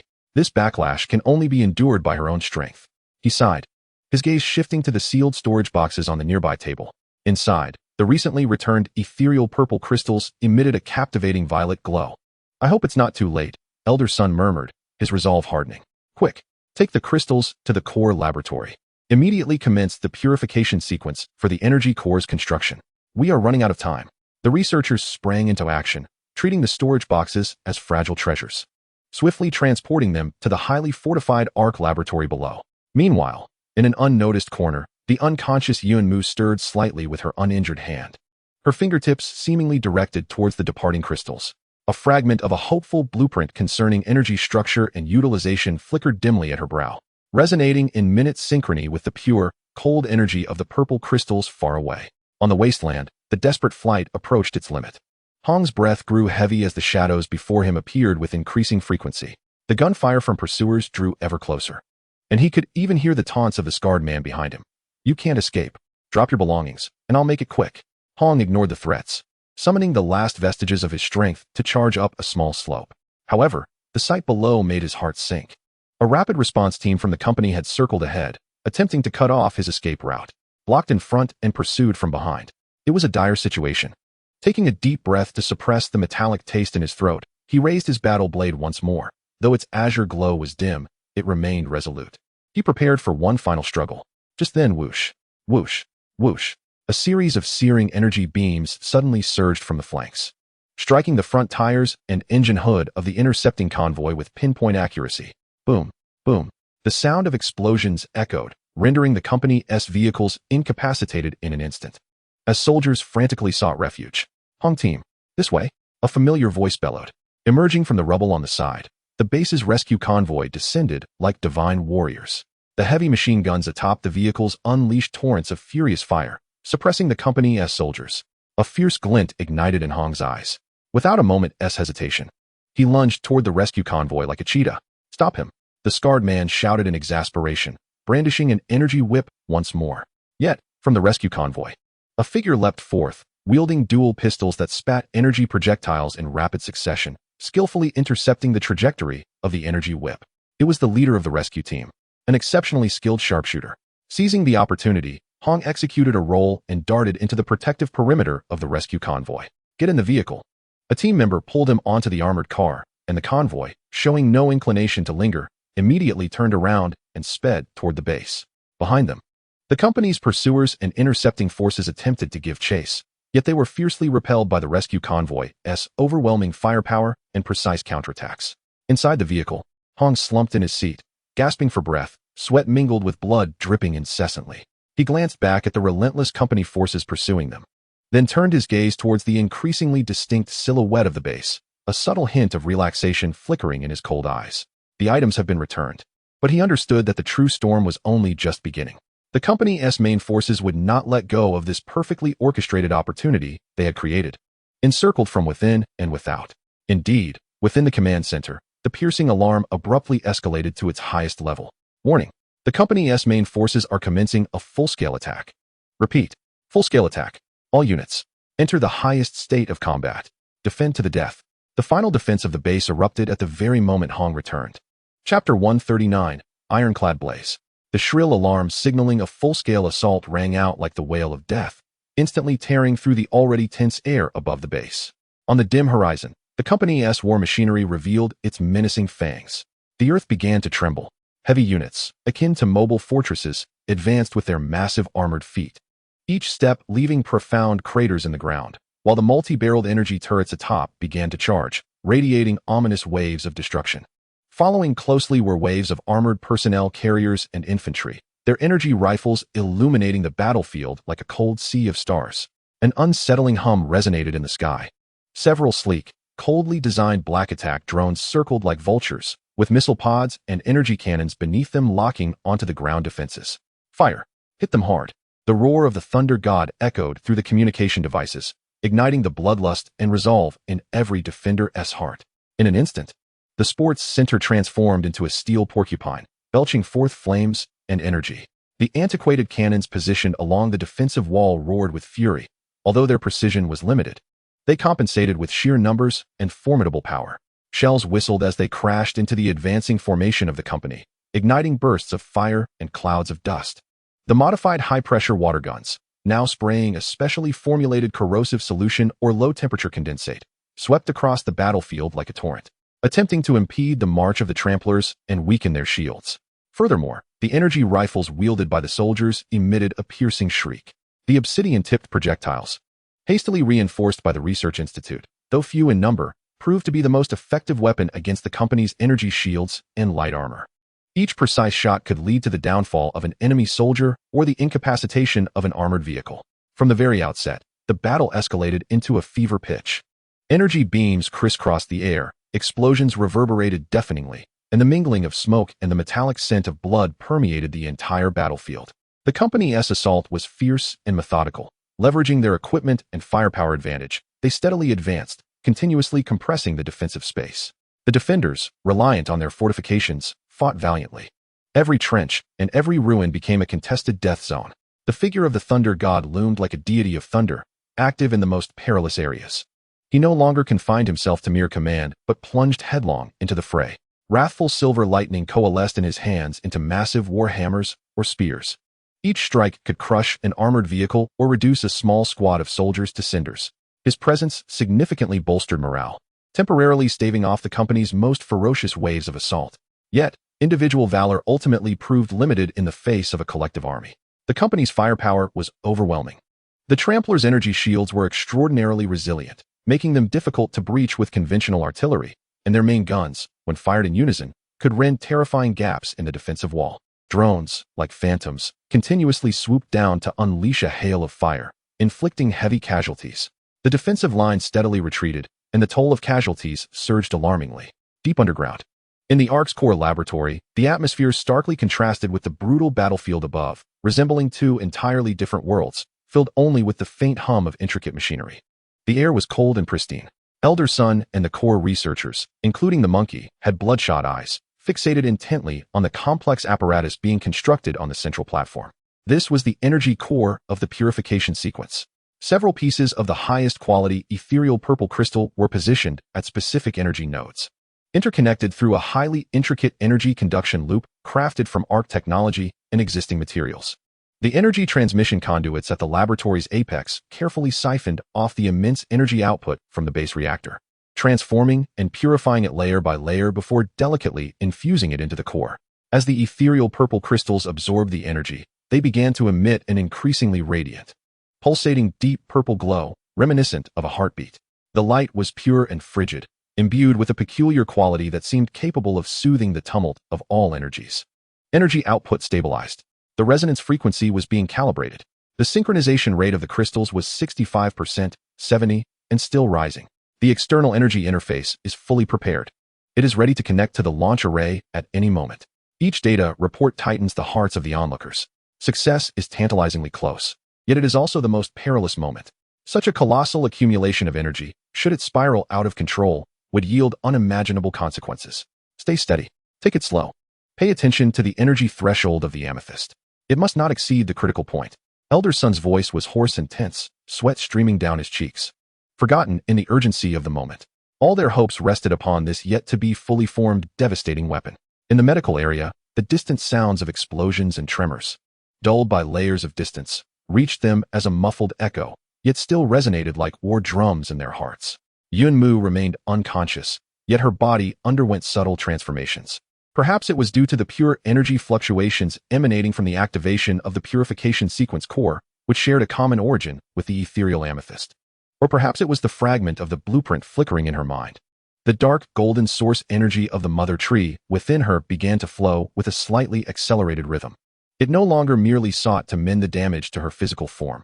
It began to actively and cautiously permeate her meridians, even attempting to touch and nurture the spiritual source that had been harmed by excessive resonance. This process was exceedingly slow and faint, nearly imperceptible to medical monitoring devices. Yet, it was undeniably occurring. Her fingertips twitched involuntarily once more. This time, not only did they gesture towards the laboratory, but they also subtly traced the intricate and arcane outline of an energy structure symbol, astonishingly similar to a foundational module of the purification sequence core currently under construction. She resembled a dormant key, perfectly fitting a lock. The lock was being pried open with great difficulty by external forces, while the key, under some unseen call, began to stir slightly, seeking its rightful place. On the battlefield above ground, the situation grew increasingly dire. A section of the eastern defensive wall was relentlessly struck by the main cannon of the trampler, finally collapsing with a thunderous roar. A massive breach appeared. Block the gap. They must not be allowed to surge through. The officers screamed hoarsely, leading the reserves in a frantic rush toward the breach, engaging in a brutal close-quarters battle with the company soldiers attempting to breach their defenses. Thor roared as he descended from the skies, his thunder hammer crashing down upon the joint of a trampler's leg trying to push through the gap. Blinding lightning flashed, and the colossal mechanical beast emitted a groan of unbearable strain, one leg collapsing to the ground, temporarily blocking the passage. Yet more company soldiers surged forth like ants. Energy projectiles rained down upon the defenders like a torrential storm. Casualties were heavy. The defense line wavered precariously. In this critical moment, a strange, unprecedented humming, distinct from any previous energy fluctuations, suddenly emanated from deep within the earth. This time, it was no longer a faint resonance, but a resonant and powerful hum, akin to the low rumble of a massive engine starting. Suddenly, a robust and intoxicatingly pure column of deep purple light erupted from a point within the heart of the base, soaring majestically into the heavens. The beam unfurled in midair like an expansive canopy, transforming into a colossal semi-transparent energy field, intricately woven with myriad complex purple energy patterns, enveloping a significant portion of the base.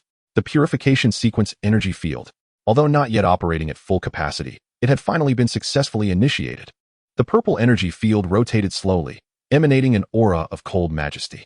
All energy weapon beams that entered the field's domain were rapidly diminished, their power visibly waning and dissipating. Even the energy shields of the assailants rippled violently, becoming unstable. The company's offensive faltered. Soldiers gazed in confusion at this suddenly manifested and previously unseen defensive system. Had they succeeded? Elder Sun and the others had triumphed. The base's defenders erupted into cheers of survival, their morale soaring. Thor gasped for breath, his eyes glinting with a flicker of exhilaration as he beheld the immense purple energy field above. Yet he understood that this was merely the beginning. There could be no relaxation. The energy field would not endure for long. Now was the time to counterattack. Push those wretched foes back, he roared, summoning forth a tempest of raging lightning, charging headlong into the fray. The hopeful violet radiance had ignited, yet perhaps the darkest hour had not yet passed. Chapter 140, The Swaying Purple Veil. The deep purple energy canopy loomed like a regal awning over a considerable portion of the base, rotating languidly. The complex energy patterns coursing across its surface seemed to embody some ancient cosmic law, radiating an aura of chilling authority. All energy assaults that dared to breach its boundaries, be they searing beams or explosive shockwaves, were significantly weakened, deflected, and even disintegrated by this extraordinary force field. The company's fierce onslaught collided with this unexpected purple barrier, akin to striking an imperceptible yet resilient wall, resulting in a momentary halt and chaos. What on earth is that? Our energy weapons are ineffective. The shield energy is depleting rapidly. The cries of the company's soldiers and the frantic curses of their officers intermingled on the communication channels. The massive assailants also paused, their heavy energy shields quaking violently under the purple light, teetering on the brink of collapse. Seizing the opportunity, the base's defenders erupted in thunderous cheers and roars. Attack! Now is the moment. Strike fiercely. For the base. For survival. Morale surged. The remaining artillery and all obsidian weaponry unleashed their fury, deftly targeting the moments when enemy shields faltered or became disordered, raining down a torrent of wrathful projectiles. In an instant, the advancing company forces found themselves forced to retreat, leaving behind charred vehicles and the fallen bodies of soldiers. The thunder god, bathed in radiant lightning, seized the moment, akin to a true deity of thunder descending upon the earth. The ferocious, silvery chains of lightning lashed out like a colossal serpent, striking a stationary behemoth with such force that, in an instant of vulnerability, it tore through its leg armor, rendering it utterly incapacitated and transforming it into a formidable obstruction. Hope seemed tantalizingly close. However, the atmosphere within the subterranean core laboratory starkly contrasted with the fleeting triumph above. The shrill wail of alarms drowned out the hum of the instruments. Warning: energy overload. Core temperature surging dangerously. Anomalous fluctuations in the resonance frequency of the ethereal purple crystal. Stability compromised. External energy input cannot be diminished. The reactor output has been locked. We are under reverse invasion. Old Sun's complexion turned pale, cold sweat instantly soaking through his research attire. He gazed at the frantically pulsating red data on the main screen, his voice trembling. It's the company. They must have tampered with the energy transmission network. They are deliberately overloading the purification sequence. They intend to induce self-destruction. Cut it off. Quickly, manually sever the energy supply. The frantic cry of his colleague echoed as he lunged towards the emergency brake. It was futile. Another researcher shouted in despair. The backup circuits have also been locked down. The control system has been hijacked. We have lost control of the core. A chilling wave of dread washed over everyone. The company's methods were far more ruthless and cunning than they had imagined. They sought not only to destroy the base from without, but also to utilize their greatest hope from within to obliterate them. On the central platform, the core, composed of ethereal purple crystals, radiated an unbearable brightness, becoming unstable. The once profound violet began to transition into a perilous white, emitting a disconcerting crackling sound from within, as if it were on the verge of total disintegration. A massive energy surged uncontrollably within, causing the entire laboratory to tremble violently, temperatures soaring dramatically. It's over. Someone slumped to the ground, despair etched across their face. On the surface, the immense purple energy canopy began to flicker erratically, like a candle in the wind, poised to extinguish at any moment. Its coverage was visibly contracting at an alarming rate. The soldiers who had just been cheering felt their spirits plummet into despair. The energy field is destabilizing. What is happening? The company's commander evidently recognized this shift, his mocking laughter resonating through the loudspeakers. A desperate struggle. Their toy cannot withstand much longer. Charge forward. Crush them. The recently thwarted company forces surged forth once more like a relentless tide, their firepower more ferocious than before. They no longer cared for energy consumption, clearly intent on seizing this opportunity to breach the defenses. Without the protection of the energy field, the pressure on the base's defenders multiplied instantly. The battered fortifications crumbled under the ferocious bombardment as if made of paper, the casualty figures skyrocketing.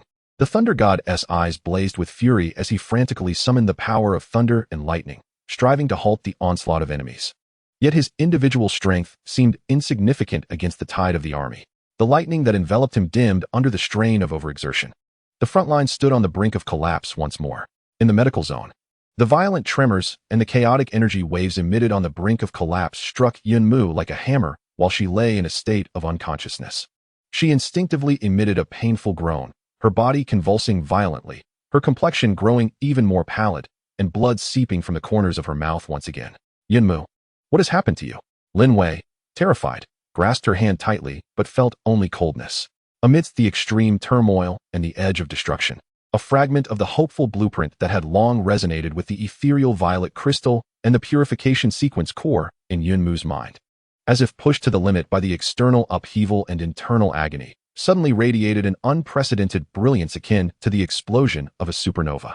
A clearer and deeper fragment of information regarding energy stabilization, structural reformation, and forcible takeover surged into her nearly blank consciousness instinctively. Her right hand shot up, fingers splayed as if attempting to grasp something invisible. At her fingertips, a faint emerald glow intertwined with a hint of dark golden luminescence, sketching out an extraordinarily intricate energy structure model far beyond the current understanding of humanity. Simultaneously, the dark golden essence of the mother tree within her began to operate at an unprecedented speed, transforming from mere nourishment and repair into an invisible, slender yet immensely resilient bridge that pierced through layers of obstruction, forcefully connecting to the purification sequence core beneath that was on the verge of explosion. In the underground laboratory, the core was on the brink of collapse. Countdown, 30 seconds. 29. The cold alarm rang like a death knell. Elder Sun and the others had abandoned their operations, gazing in despair at the impending energy explosion. Suddenly, the frenzied energy core, nearing its critical point, trembled violently. The chaotic energy flows within seemed to be abruptly smoothed by an invisible hand. Although still immense, the destructive chaos was momentarily restrained. The blinding white light on the surface of the core swiftly receded, reverting to a relatively stable deep purple. Though it continued to fluctuate violently, it no longer bore the signs of imminent explosion. What is happening? The monkey looked up suddenly, incredulous at the energy curve on the screen that began to stabilize somewhat. I don't know. It seems like there is external intervention. It forcibly stabilized the resonance frequency. A researcher stared in astonishment at the unprecedented energy modulation patterns appearing on the screen. Has the Ark's emergency protocol been triggered? Elder Sun, both astonished and skeptical, shouted. Forget about that. Quickly. Now is the time. Attempt physical isolation. Cut off all external energy conduits. Hurry. Though the control system was locked, there might still be a slim chance of survival through physical damage. The researchers immediately reacted, grabbing tools and frantically smashing the energy conduits connected to the external reactor. On the ground, the flickering purple energy canopy, after flashing violently several times, miraculously stabilized once more. Although the radiance has considerably dimmed and its coverage has diminished, it persists tenaciously, continuing to weaken the company's energy assaults. This unforeseen shift has caught both sides off guard. The company's offensive once again falters, while the base's defenders seize this precious moment to reorganize their lines, repelling the advancing enemies once more. Though Thor remains oblivious to the unfolding events, he is determined not to squander this opportunity, roaring as he plunges back into the fray. In the medical quarters, Yunyu, after performing a reflexive motion, suddenly expels a copious amount of blood, collapsing as if all strength has been drained from her. The life monitor's readings plummet to a near flatline. Yunmu. No. Lin Wei cries out in despair. Medical personnel frantically engage in resuscitation efforts. Unbeknownst to anyone, a minuscule yet intricate rune, outlined in emerald and dark gold, flickers faintly upon Yunmu's limp wrist before fading entirely. It is as if she has expended the last vestiges of her soul's power to forcibly reignite the flickering hope for the base. Meanwhile, she herself descends into a silence more profound than death, with only a faint heartbeat stubbornly persisting. Chapter 141. None. The stabilization of the violet canopy serves as a potent lifeline for the beleaguered base, akin to an invigorating elixir for one on the brink of drowning. Although the light is faint and the range reduced, it continues to hover defiantly, like a gravely wounded giant withstanding the company's ferocious onslaught. The battlefield finds itself in a brief stalemate. The company's energy weapons, diminished in potency by the purple veil, struggle to breach defenses swiftly. In response, the base's defenders rely on this invaluable shield, valiantly repelling the approaching infantry and light vehicles with their dwindling stock of obsidian ammunition and sheer tenacity. With the pressure slightly alleviated, Thor retreats momentarily to regroup, gulping down several high-efficiency energy capsules while gasping for breath. The lightning surrounding him has dimmed considerably, the silver arcs flickering erratically, clearly indicating the immense toll of his prior exertion. He casts a glance at the fluctuating purple veil above, a flicker of doubt crossing his icy gaze. The recent near collapse followed by forced stabilization is too peculiar. Yet, he lacks the time to ponder further. The company's commander is no fool. After a brief moment of astonishment, new orders are swiftly issued. All stompers, switch to physical ammunition coverage. Infantry clusters, assault formation. Breach the gaps. Drone squads, low-altitude penetration. Target the energy field generator. The command is executed promptly. The massive stompers retract their armored backs to reveal honeycomb-like launch bays. And in the next instant, a multitude of tail-finned high-explosive rockets rain down like a swarm, targeting the base's defensive walls and interior. They abandon energy attacks, opting instead for pure explosions and shrapnel to deliver a comprehensive assault. Simultaneously, a multitude of infantry surged towards the breach, torn open by prior artillery fire. Under the cover of smoke grenades and armored vehicles, resembling a relentless tide attempting to engage in close-quarters combat and overwhelm the defenders with sheer numbers.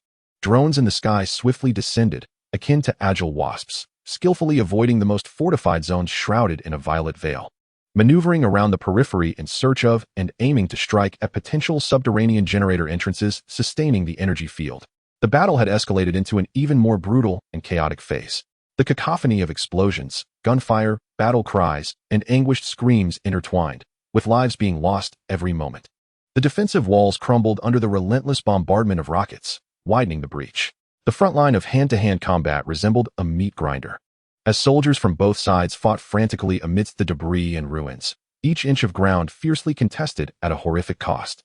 Thor charged once more into the fray, his thunderous wrath no longer as wild as before, yet now more concentrated and precise, targeting the company's officers and heavy gunners in an attempt to disrupt the enemy's command and offensive rhythm. The base was mired in a quagmire of desperate defense, bleeding with every passing second. In the underground core laboratory, Elder Sun and his companions utilized the precious time they had miraculously secured to employ the most brutal methods of high-temperature cutting and physical demolition, forcibly severing all external energy conduits leading to the purification sequence core. The uncontrolled energy flow erupted at the ruptured pipes, producing blinding arcs of electricity and shockwaves that hurled several nearby researchers away, yet ultimately, they had averted the catastrophic outcome of the core being overloaded to the point of explosion. The core platform lay in disarray, the ethereal purple crystals flickering erratically. But at least, for the moment, they had escaped the immediate peril of self-destruction. Quick, assess the core status. Evaluate the damage. Elder Sun coughed as he rose from the ground, ignoring the soot on his face, urgently shouting. The technicians immediately rushed to the control console, despite many instruments being inoperative. They strived to extract whatever limited data they could. Core structure is damaged by 17%. The ethereal purple crystal has developed fine cracks. And energy output efficiency has decreased by 40%. The resonant frequency is barely stable, yet exceedingly precarious, requiring ongoing fine-tuning, or there remains a risk of collapse. We have lost control of the external launching array. The purification sequence can only maintain the status quo, unable to actively trigger an expansion or conduct a purification attack. Bad news came one after another. Although the worst outcome had been averted, the base's primary trump card was nearly rendered useless, able only to passively uphold the minimum defense field. Damn it, those company scoundrels! Monkey exclaimed, slamming his fist onto the control console. Elder Sun's visage was pale, yet his gaze still struggled against despair. We cannot give up. As long as the energy field remains, we can buy time. Immediately calculate the current maximum sustainable duration of the core. All personnel, exert every effort to maintain core stability. Every second we can hold on counts. He approached the core, still pulsating with unstable violet light, gazing at the crystals that bore cracks, his heart aching. This was the hope earned through the sacrifices of Yunmu and Hong. At that moment, he suddenly discerned within the core energy fluctuations of faint yet exceptionally pure and gentle resonance, markedly distinct from the energy of the amethyst itself. This sensation felt eerily familiar. Within the medical zone, Yunmu's vital signs had dwindled to an almost imperceptible level, relying almost entirely on the advanced life support system of the medical pod to sustain her breath. Her complexion was as pale as parchment, and her breaths were so faint that the rise and fall of her chest was nearly imperceptible, as if she would extinguish completely in the next instant. Lin Wei stood vigil by her side, her eyes swollen and red from weeping, tightly gripping Yunmu's icy hand, repeatedly whispering her name, yet receiving no response. Unbeknownst to anyone, deep within the quietude of Yunmu's consciousness, which seemed devoid of all else, a barely perceptible dark golden light was enveloping an intricately complex shard of a hopeful blueprint, flickering defiantly like a candle struggling against the wind. This shard was the key that had previously stabilized the amethyst core by force. At this moment, it was absorbing the faintest trace of dark golden essence from within Yunmu at an agonizingly slow, almost stagnant pace, merging with it on a deeper level. It was as if this key, teetering on the brink of death, was laboriously attempting to insert itself into the lock, striving for unity with the core.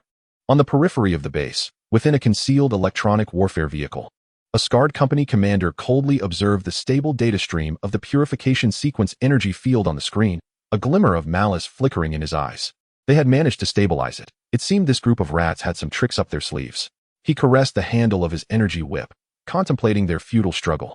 Commander, the losses from a strong assault are considerable. Should we delay? The lieutenant cautiously inquired. Delay? The scarred man scoffed, No, quite the opposite. Relay the command. The cleanser squad is authorized to mobilize. Target, the underground energy source. Since they prefer to hide below ground, we shall eradicate them from their burrow. The lieutenant's face paled. The cleanser? But that would completely obliterate. Execute the order. The scarred man interrupted impatiently. It's merely a remnant of the outdated Ark legacy. Not worth expending excessive time on. The highest board demands thorough purification, not archaeology.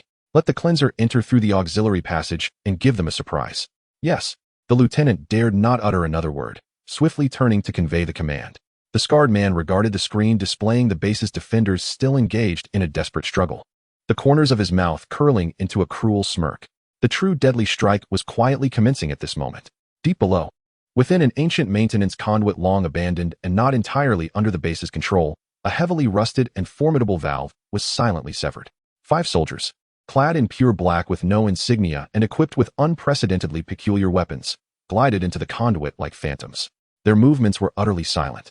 Their energy fluctuations reined in to the utmost, as if they were part of the shadows themselves.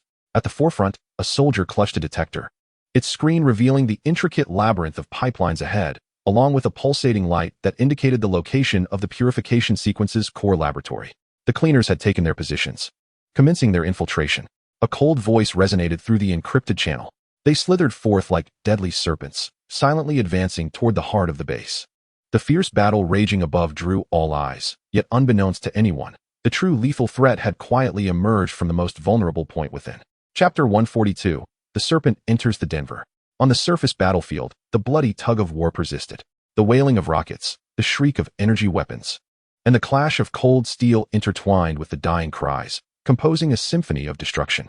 The defensive walls crumbled in multiple places, with every obstacle in the ruins changing hands repeatedly. The casualty figures for the defenders continued to rise, and the front lines were gradually pushed toward the core area of the base. The Thunder God, akin to an unflagging deity of war, remained steadfast at the forefront. His lightning power had diminished from its initial might, the silver radiance dulled, and his movements were tinged with evident fatigue. Nevertheless, each strike remained precise and lethal, akin to a stabilizing force, barely maintaining the crumbling defenses. His wounds multiplied, blood soaking through his tattered armor, yet he had no time to attend to them. Thunder Squad. The breach in Zone 3 is on the verge of collapse. We need reinforcements on the west side. Their numbers are overwhelming. The urgent pleas for assistance echoed through the communicator. Lightning flickered in the Thunder God's eyes as he hoarsely shouted, "Hold the line. No one is permitted to retreat. Deploy everyone capable of fighting. Research Institute. Can the purification sequence provide any support?" In the underground laboratory, Elder Sun gazed at the main screen, where the core temperature and unstable readings began to rise slowly once more, his expression grim. The energy field's load is nearing its limit. Forcing an increase in output could lead to a complete collapse. We can only maintain the status quo for another 30 minutes at most. 30 minutes, the Thunder God's heart sank. Such a brief span was utterly insufficient to turn the tide of battle. Meanwhile, the true mortal threat had silently breached the most fragile exterior of the base. The 5 operatives codenamed Cleaners, akin to masterful phantoms, traversed the long-abandoned, intricate network of ancient pipes with utter silence.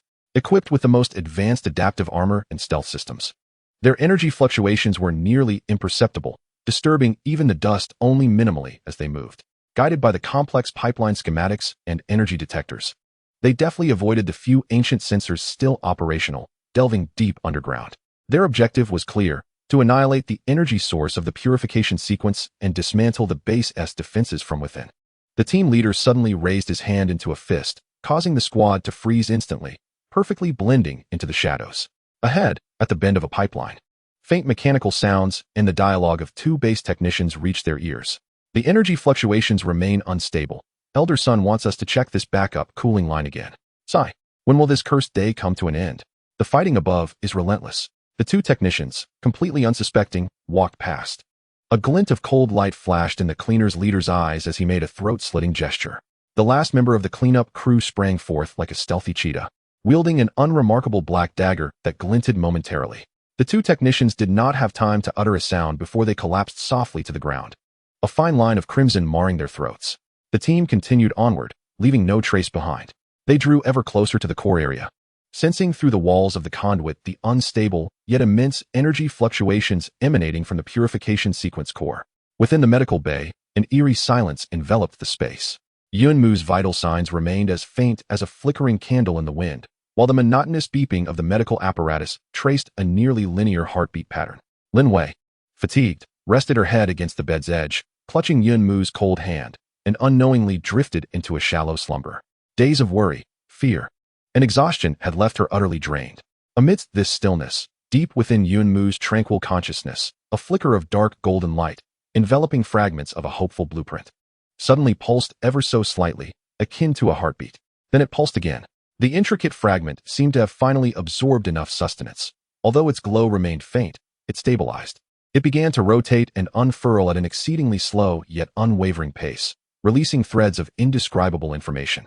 These flows were neither concrete knowledge nor images. Rather, they resembled an instinct, a profound affinity and mastery over energy, a deep understanding of the essence of life.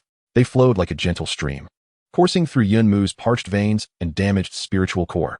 Wherever they traveled, they did not bring immediate restoration, yet they appeared to awaken a dormant potential deep within the body. On the exterior, the monitoring instruments in the medical bay registered a slight upward fluctuation in the previously linear heartbeat pattern.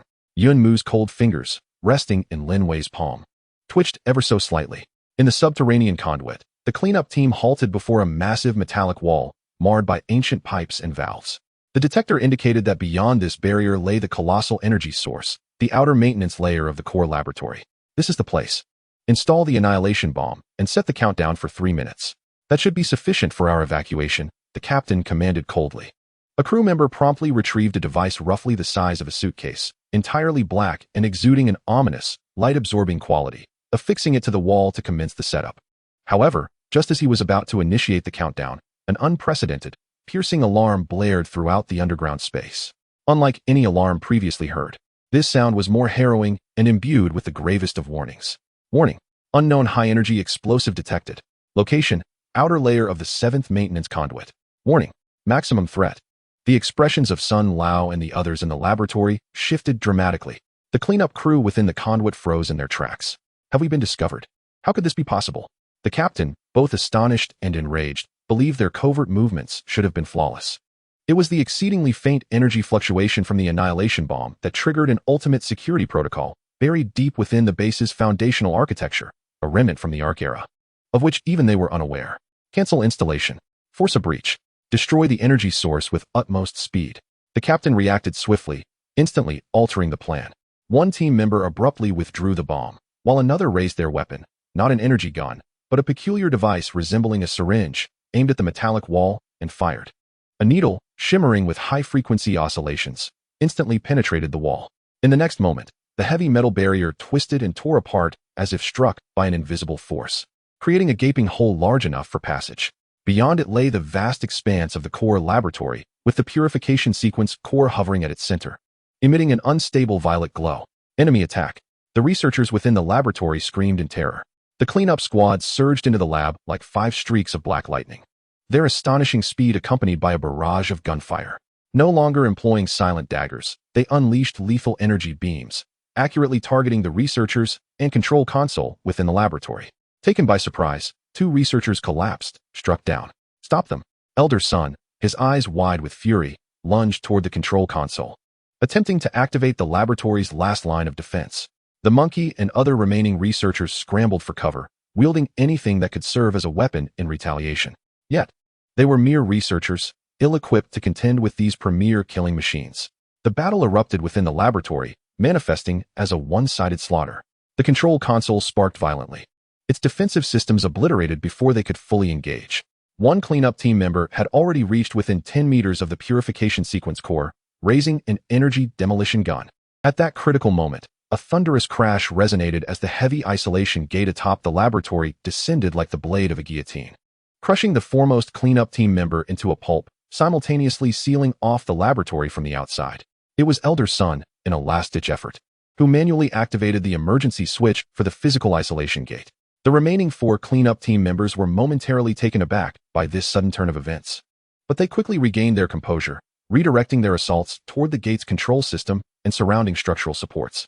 They intended to entomb the site completely. On the surface, the command center received the highest level security alert. Underground, the laboratory is under siege. The voice of the communicator trembled with fear. Thunder God, upon hearing the transmission, felt a deafening buzz in his head. The very scenario he had dreaded had come to pass. The company had indeed breached from below. Ground forces, hold your position for as long as you can. The thunder god bellowed into the communicator, disregarding the ongoing battlefield before him. Surrounded by crackling arcs of lightning, he transformed into a searing bolt, racing at unparalleled speed towards the heart of the base, the underground laboratory. He had to return. That place was the very core of the facility. It must not fall. The ground troops, witnessing the thunder god's sudden withdrawal from the fray, felt a heavy weight in their hearts. Yet, faced with the relentless tide of enemies before them, they gritted their teeth, summoning the last vestiges of their courage to hold the line steadfastly. The thunder god's figure surged through the underground passage, urgency gnawing at him. The cacophony of fierce gunfire and explosions echoed from the direction of the laboratory. Faster, he urged himself. Within the gates of the laboratory, Elder Sun and his companions seized the precious respite to resist with all their might. However, their efforts felt utterly futile against such professional killing machines, and one by one, they fell. The gate shuddered violently under the onslaught of the scavengers' explosives, on the brink of being breached. Meanwhile, the annihilation bomb, discarded on the ground, though its countdown had ceased, remained an immense threat in its very existence. In the medical area, the piercing sound of the highest alarm seemed to penetrate through layers of obstruction, faintly reaching the tranquil depths of Yunmu's consciousness. The curling of her fingertips became ever more pronounced. At her brow, the dark golden light flared once again. On the medical pod screen, her heartbeat surged upward once more, as if her dormant will was finally pierced by the urgent alarm heralding the peril of her homeland, shattering the deepest chaos. Chapter 143, Flickering Light. The underground laboratory had been reduced to a scene of utter devastation. The acrid scent of gunpowder mingled with the stench of blood, replacing the previously sterile and frigid air. Sparks erupted from the control console, debris scattered across the floor, and the lifeless bodies of several researchers lay in pools of crimson, silently narrating the horrors that had transpired. The heavy physical isolation gate trembled violently under the external explosions, its surface already marred by pronounced bulges and cracks, clearly unable to withstand much longer. Inside, Elder Sun, the monkey, and the other surviving researchers took refuge behind the remnants of equipment and the central platform, desperately using anything within reach, tools, even disassembled parts, to mount a futile defense. Their gunfire posed little threat to the four well-equipped, highly trained scavengers outside. The adversaries merely sidestepped calmly, retaliating with precise shots to suppress and eliminate. Another researcher, attempting to peek out for a shot, was struck in the forehead by an energy beam, collapsing without a sound. Elder Sun, the gate can barely hold, the monkey rasped, his face smeared with soot and blood. Elder Sun leaned against an overturned equipment cabinet, gasping heavily, his spectacles long lost. His eyes were bloodshot and filled with a numbing despair. He glanced at the central platform, where the purification sequence core flickered erratically, then at the ominous annihilation bomb on the floor.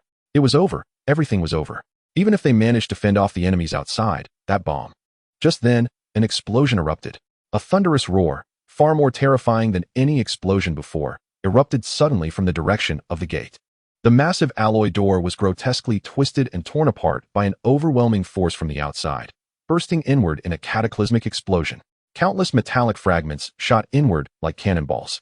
A figure, entwined with raging silver-white lightning, surged through the breach like a runaway thunder chariot, engulfed in boundless fury and murderous intent. It was the Thunder God. He had finally arrived. Die, you wretches. The Thunder God's eyes, bloodshot from rage and energy depletion, were even streaked with crimson at the corners. He did not bother to distinguish specific targets. Every sight before him was an enemy. The ferocious lightning power erupted around him with unprecedented intensity, transforming into countless twisted, roaring chains of lightning, striking indiscriminately at every corner of the laboratory like the Thunder God's whip. The four scavenger team members were clearly unprepared for such a formidable foe to burst in like this. They reacted swiftly, instantly seeking cover and attempting to counterattack. But against the Thunder God's furious, near-suicidal onslaught of lightning, all their skills and equipment appeared utterly powerless. Crackling and popping, blinding lightning flooded the entire laboratory. A precision instrument was struck by a chain of lightning and exploded into a fireball. One scavenger, caught off guard, was directly hit by a massive bolt of electricity. His armor was torn apart as if made of paper, and he carbonized in an instant, collapsing to the ground in a cloud of smoke. The other three were also driven into disarray by the rampant lightning, unable to mount an effective counterattack. Thunder God, be careful. There are bombs. Seeing the Thunder God in such a frenzied state, Old Sun hurriedly shouted, pointing at the annihilation bomb on the ground. The Thunder God glanced over and spotted the ominous black device emanating a dangerous aura, his fury intensifying. He stomped his foot, and a bolt of lightning surged forth like a giant python, not striking the bomb, but precisely wrapping around it, attempting to forcibly disrupt its internal structure with his violent electric energy. However, the annihilation bomb evidently utilized exceptionally special materials and energy shielding technology, making it difficult for the lightning to penetrate. Instead, it caused the surface of the bomb to flicker with a red glow and emit an increasingly urgent warning sound. Damn it! The Thunder God roared, ready to increase his output. Just then, the scavenger team's captain flashed a fierce determination in his eyes. Seizing the moment when the Thunder God's attention was diverted by the bomb, he leaped from behind cover, not to attack the Thunder God, but to slam a device resembling a remote control onto the ground. Let's perish together, he screamed madly. The device instantly blazed with a blinding red light. It did not detonate the annihilation bomb, but activated a self-destruct sequence of an even higher priority. The entire laboratory's energy circuits overloaded in an instant. The energy conduits within the walls emitted a grievous hum, and even the suspended purification core was interfered with, its light flashing wildly, on the verge of complete collapse. He intended to detonate the entire laboratory's energy system. This was the true essence of mutual destruction. No, Old Sun and the monkey let out desperate cries. The Thunder God, with eyes wide in anguish, sought to intervene, yet it was already too late. The speed of energy overload surpassed all expectations. Inside the medical zone, the tumultuous and chaotic energy surge from the depths of the earth struck like the final toll of a death knell, reverberating harshly within the tranquil ocean of Yunmu's consciousness. A resounding hum echoed in her mind, as the fragment of the Hope blueprint, spinning and emanating a dark golden glow, seemed to be irrevocably awakened by this ultimate destructive energy wave. It abruptly ceased its rotation and blossomed forth like a lotus. Countless arcane energy structures, life runes, and threads of laws flowed before her with unprecedented clarity, not as understanding or learning, but as an instinctual awakening. Simultaneously, the dark golden essence of the mother tree within her surged forth with unprecedented speed and intensity, transforming from mere nourishment into an invisible yet remarkably resilient bridge.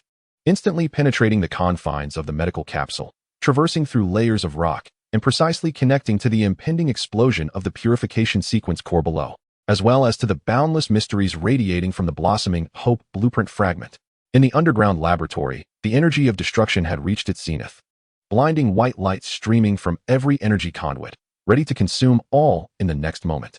The Thunder God roared, attempting to shield the core with his body, while Old Sun, in utter despair, closed his eyes.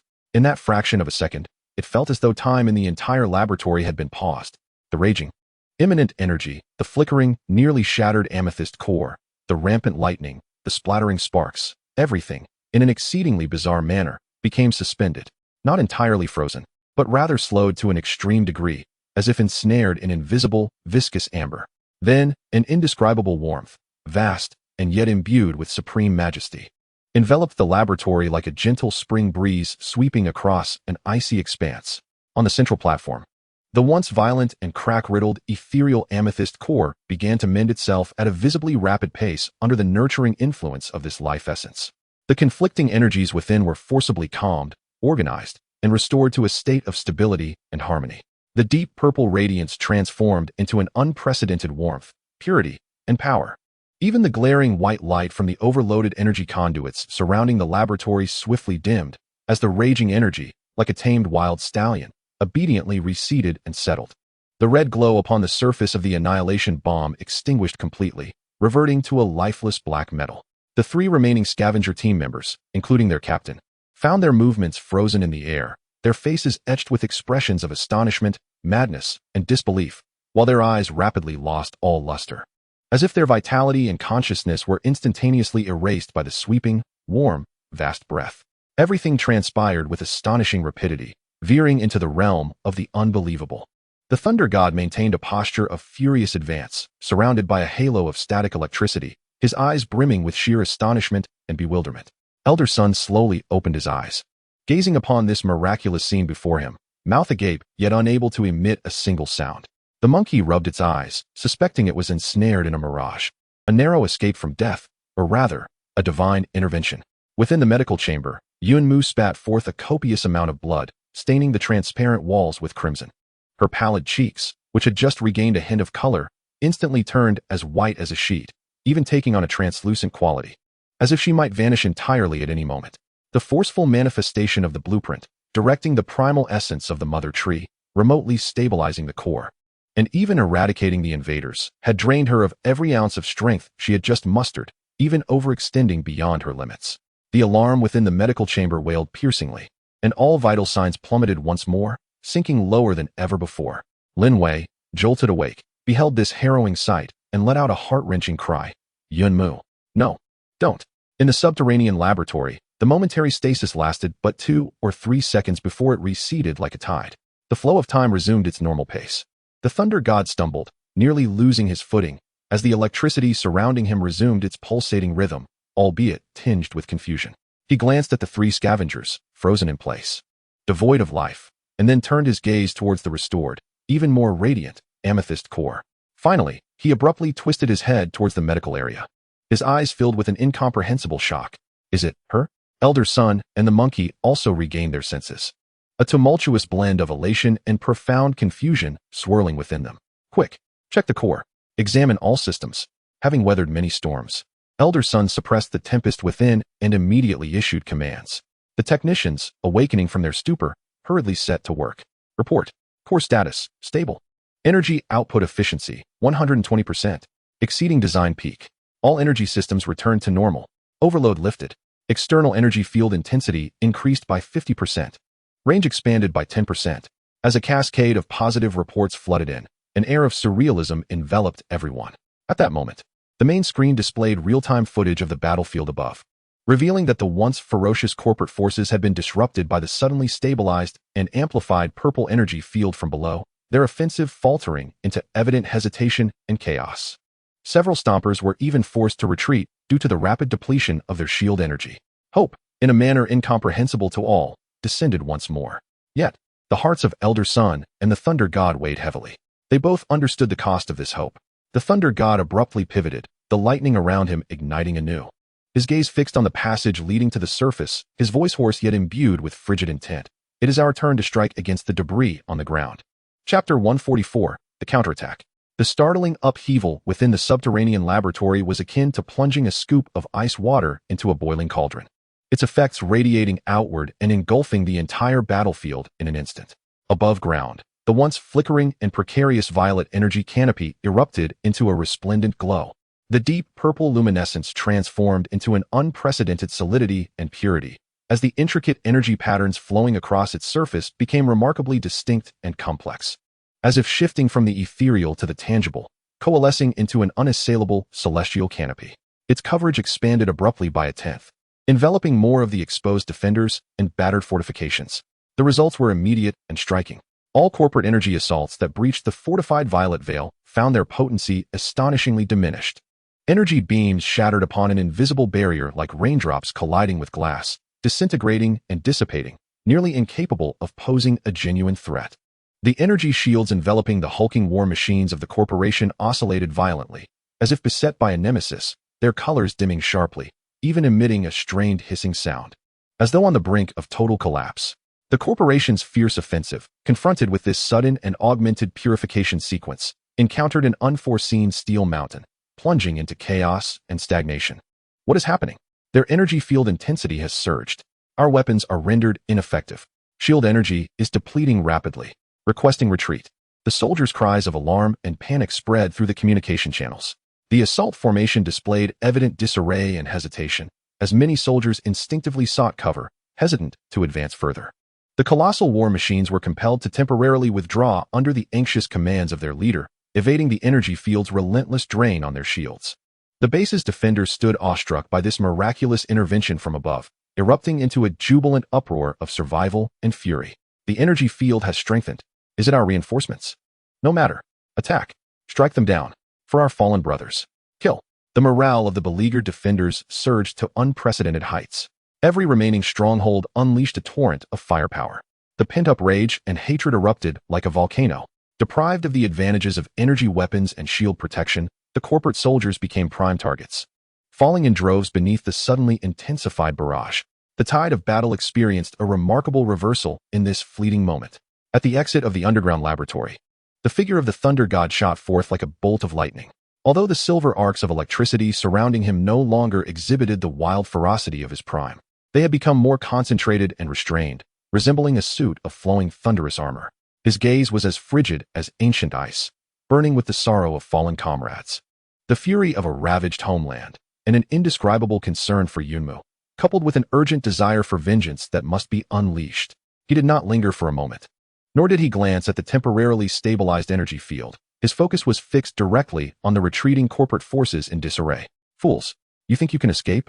He emitted a low growl, suppressed to the utmost degree, as his body transformed into a Z-shaped lightning bolt that tore through the battlefield, crashing directly into the nearest retreating company of infantry. Boom. Crack. The thunderous warhammer reappeared. Each swing carried the force of a tempest. Gone were the indiscriminate wide-range assaults. Now, it was precision, efficiency, and lethal strikes. With each hammer blow, a company soldier, along with his armor, was inevitably reduced to twisted scrap metal, or a light vehicle was obliterated into a burning fireball. He charged through like a tiger among sheep, unstoppable. The company's rout rapidly devolved into a one-sided massacre under his ferocious onslaught. No one could withstand the might of his hammer. Where he passed, the ground was littered with charred corpses and debris. The defenders, witnessing the thunder god emerge like a deity of war, felt their morale soar to unprecedented heights and rallied behind him to launch a counteroffensive, pushing the company's front line back with sheer determination. Meanwhile, in the northwestern wasteland, a figure nearly blended into the environment was racing toward the thunderous sounds of gunfire from the base with astonishing speed.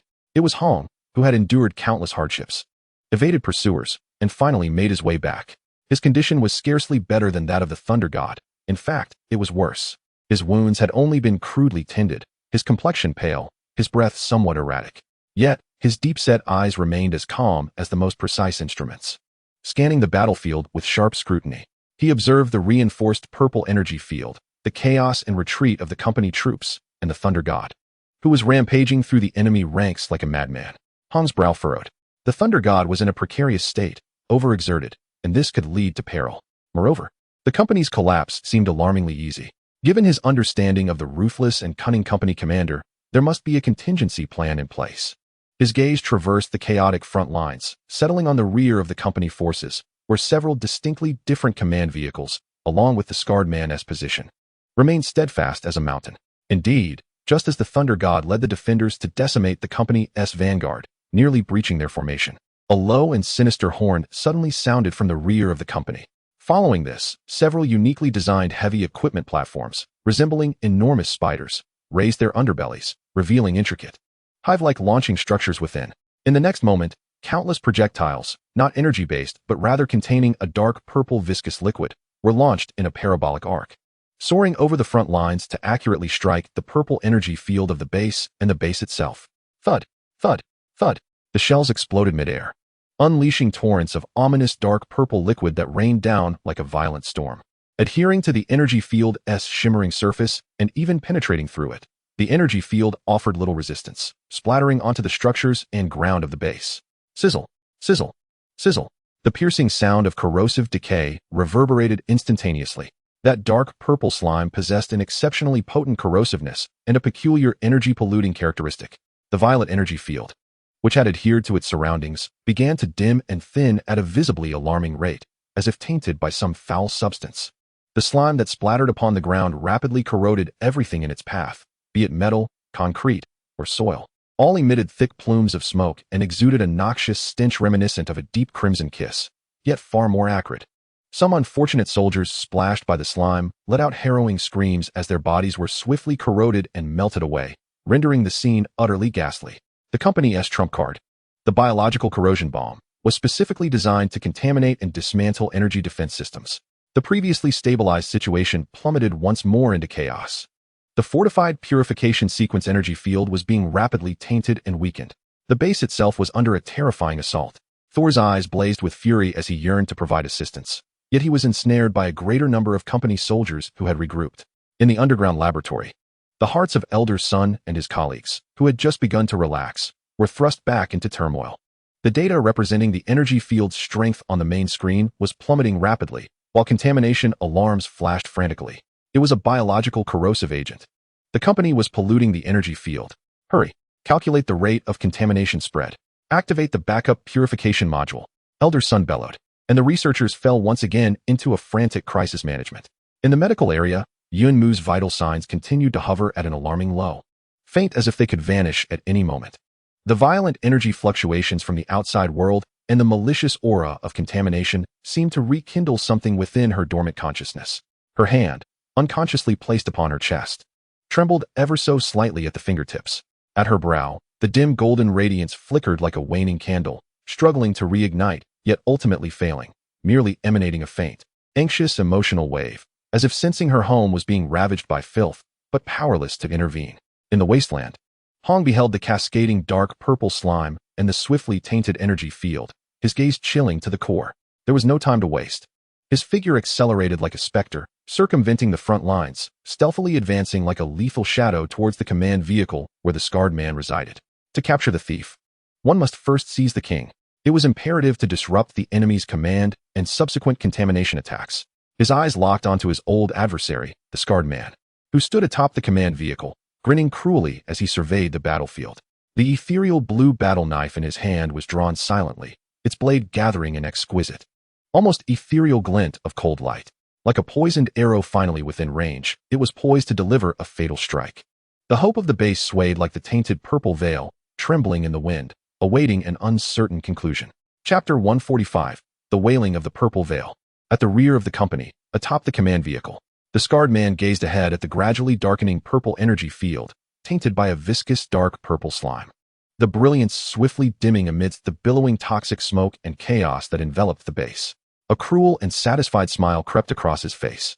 The struggle for survival was ultimately in vain. He caressed the handle of his energy whip, commanding the second wave of corrosive projectiles to prepare, aiming at the energy field generator and the internal command node for total annihilation. His words were abruptly cut short. A chilling, bone-deep killing intent, as sharp and refined as an invisible ice spear, pierced through his senses in an instant. This lethal aura came unexpectedly close, raising the hairs on the back of his neck in alarm. Without a moment's thought, his body instinctively rolled sharply to the side. Simultaneously, he lashed out with the energy whip, crimson arcs of electricity flashing as he attempted to intercept the unseen assault. Yet he was still too slow. A beam of ghostly blue light, seemingly capable of absorbing all illumination, silently swept past the spot where he had just stood. With a soft hiss, akin to fabric being torn, the scarred man narrowly avoided a fatal blow, but his right arm, holding the whip, was severed at the shoulder. The dismembered limb, along with the crackling energy whip, soared into the air, blood gushing forth like a fountain. He let out a howl of shock and fury, crashing heavily onto the roof of the vehicle, his face turning pale from the agony and loss of blood. Hong's figure materialized from the shadows, landing silently atop the command vehicle, his ghostly blue blade angled towards the ground, a drop of blood slowly sliding down its tip. His complexion was equally ashen, breath slightly ragged, clearly indicating the immense toll of the preceding strike, which had required utmost stealth and explosive force. Nevertheless, his gaze remained chillingly calm, akin to unmelting ice. Locking onto the scarred man below. "Is it you?" The scarred man clutched his severed arm, incredulity etched across his features as he stared at Hong, eyes brimming with horror and malice. "You're still alive." He could not fathom how Hong had breached layer upon layer of defenses, appearing like a specter atop his command vehicle. "Commander, enemy attack. Protect the commander." The guards below and the surrounding soldiers finally reacted, raising their weapons in a frenzy. Energy beams raining down upon Hong atop the vehicle. Hong's form became indistinct once more, moving like a ghost amidst the hail of bullets. His blade dancing as he deftly deflected or evaded the majority of attacks, occasionally grazed by a stray shot, leaving trails of blood in its wake. Yet he appeared utterly unfazed. His objective was singular, to eliminate this commander without fail. Despite the excruciating pain, the scarred man slammed his remaining left hand onto a button on the vehicle's roof. With a hum, an energy shield instantly rose around the command vehicle, temporarily isolating him from Hong. Simultaneously, the roof deck opened, revealing two automated machine guns that locked onto Hong. "Kill him! Quickly kill him!" The scarred man screamed hysterically. Hong's eyes narrowed, no longer evading. The ghostly blue radiance of his blade surged once again as he launched himself against the energy shield. Boom! The shield trembled violently, as if it were wavering between existence and oblivion due to his reckless charge. Meanwhile, the barrage unleashed by the two automatic guns was deftly evaded by his unparalleled agility, and with a flash of the blade, he severed the gun barrels. The man with scars was paralyzed with fear, scrambling desperately to open the hatch to the vehicle. Yet, Hong would not grant him such an opportunity. The battle blade was once more raised, the glimmer of chilling light coalescing anew. At this critical juncture, a piercing wail, sharper and more haunting than before, resonated from the direction of the base, as if it carried the weight of infinite suffering. This time, it was not merely a stable fluctuation of the energy field, but rather the harbinger of collapse. Hong's blade momentarily faltered, and he abruptly turned to face the direction of the base. Before him lay the violet energy canopy enveloping the base, now marred by vast patches of dark purple slime. Riddled with wounds, its light dimmed to the utmost. The energy patterns upon it were fracturing, disintegrating inch by inch, akin to a dying giant releasing its final lament. Immediately thereafter, the entire energy field flickered violently several times, akin to a candle flickering in the wind, before it was extinguished completely. The violet glow vanished in an instant, leaving only the flames burning within the base and the swirling toxic smoke, along with the renewed, murderous glow of the energy weapons wielded by the Company's forces. The purification sequence energy field ultimately succumbed to the relentless pollution and assault, collapsing entirely. The scarred man was momentarily taken aback before erupting into a frenzied, triumphant laugh. Despite appearing weakened from blood loss, he declared, "Do you see? You are finished. Utterly finished. Even if you kill me, you cannot alter the fate that awaits you. Crushed beneath our might." The disappearance of the energy field meant that the base had lost its final sanctuary, leaving it fully exposed to the onslaught of the Company's forces. Hong's heart plummeted into an unfathomable abyss. He could even feel a slight tremor in the blade he grasped. This was not fear, but rather an overwhelming fury intertwined with a hint of helplessness. Had they failed? In the underground laboratory, all data on the screens reset to zero, and the shrill alarm of failure rang out like a mournful dirge. Old Sun slumped in his chair, as if all vitality had been drained from him, his vacant gaze fixed upon the now dimmed violet crystal core, tears streaming down his face. The monkey struck the control panel with a fist, blood erupting from the wound, yet he felt no pain. The remaining researchers bowed their heads, silently weeping or rendered numb. They had exerted every ounce of their strength, even witnessing miracles, yet ultimately, they had still faced defeat. On the battlefield, as the violet canopy vanished, all defenders experienced a chilling wave of despair. The energy field was gone, finished, utterly finished. The Company's officers roared with exhilaration. Their defenses have crumbled. Charge forward. Crush them. Leave none alive. A more ferocious barrage descended upon the defenseless base, like a tsunami. The remnants of the fortifications crumbled under the relentless bombardment, akin to sandcastles eroded by the tide, revealing the fallen defenders in droves.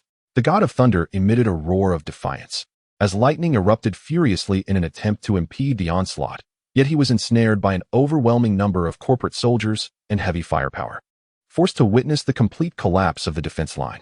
Upon the command vehicle's roof, the scarred man struggled to rise, his gaze fixed upon the base engulfed in flames, a twisted smile contorting his face. "It is over. It has all come to an end. Hong, you are powerful, but you cannot save anyone."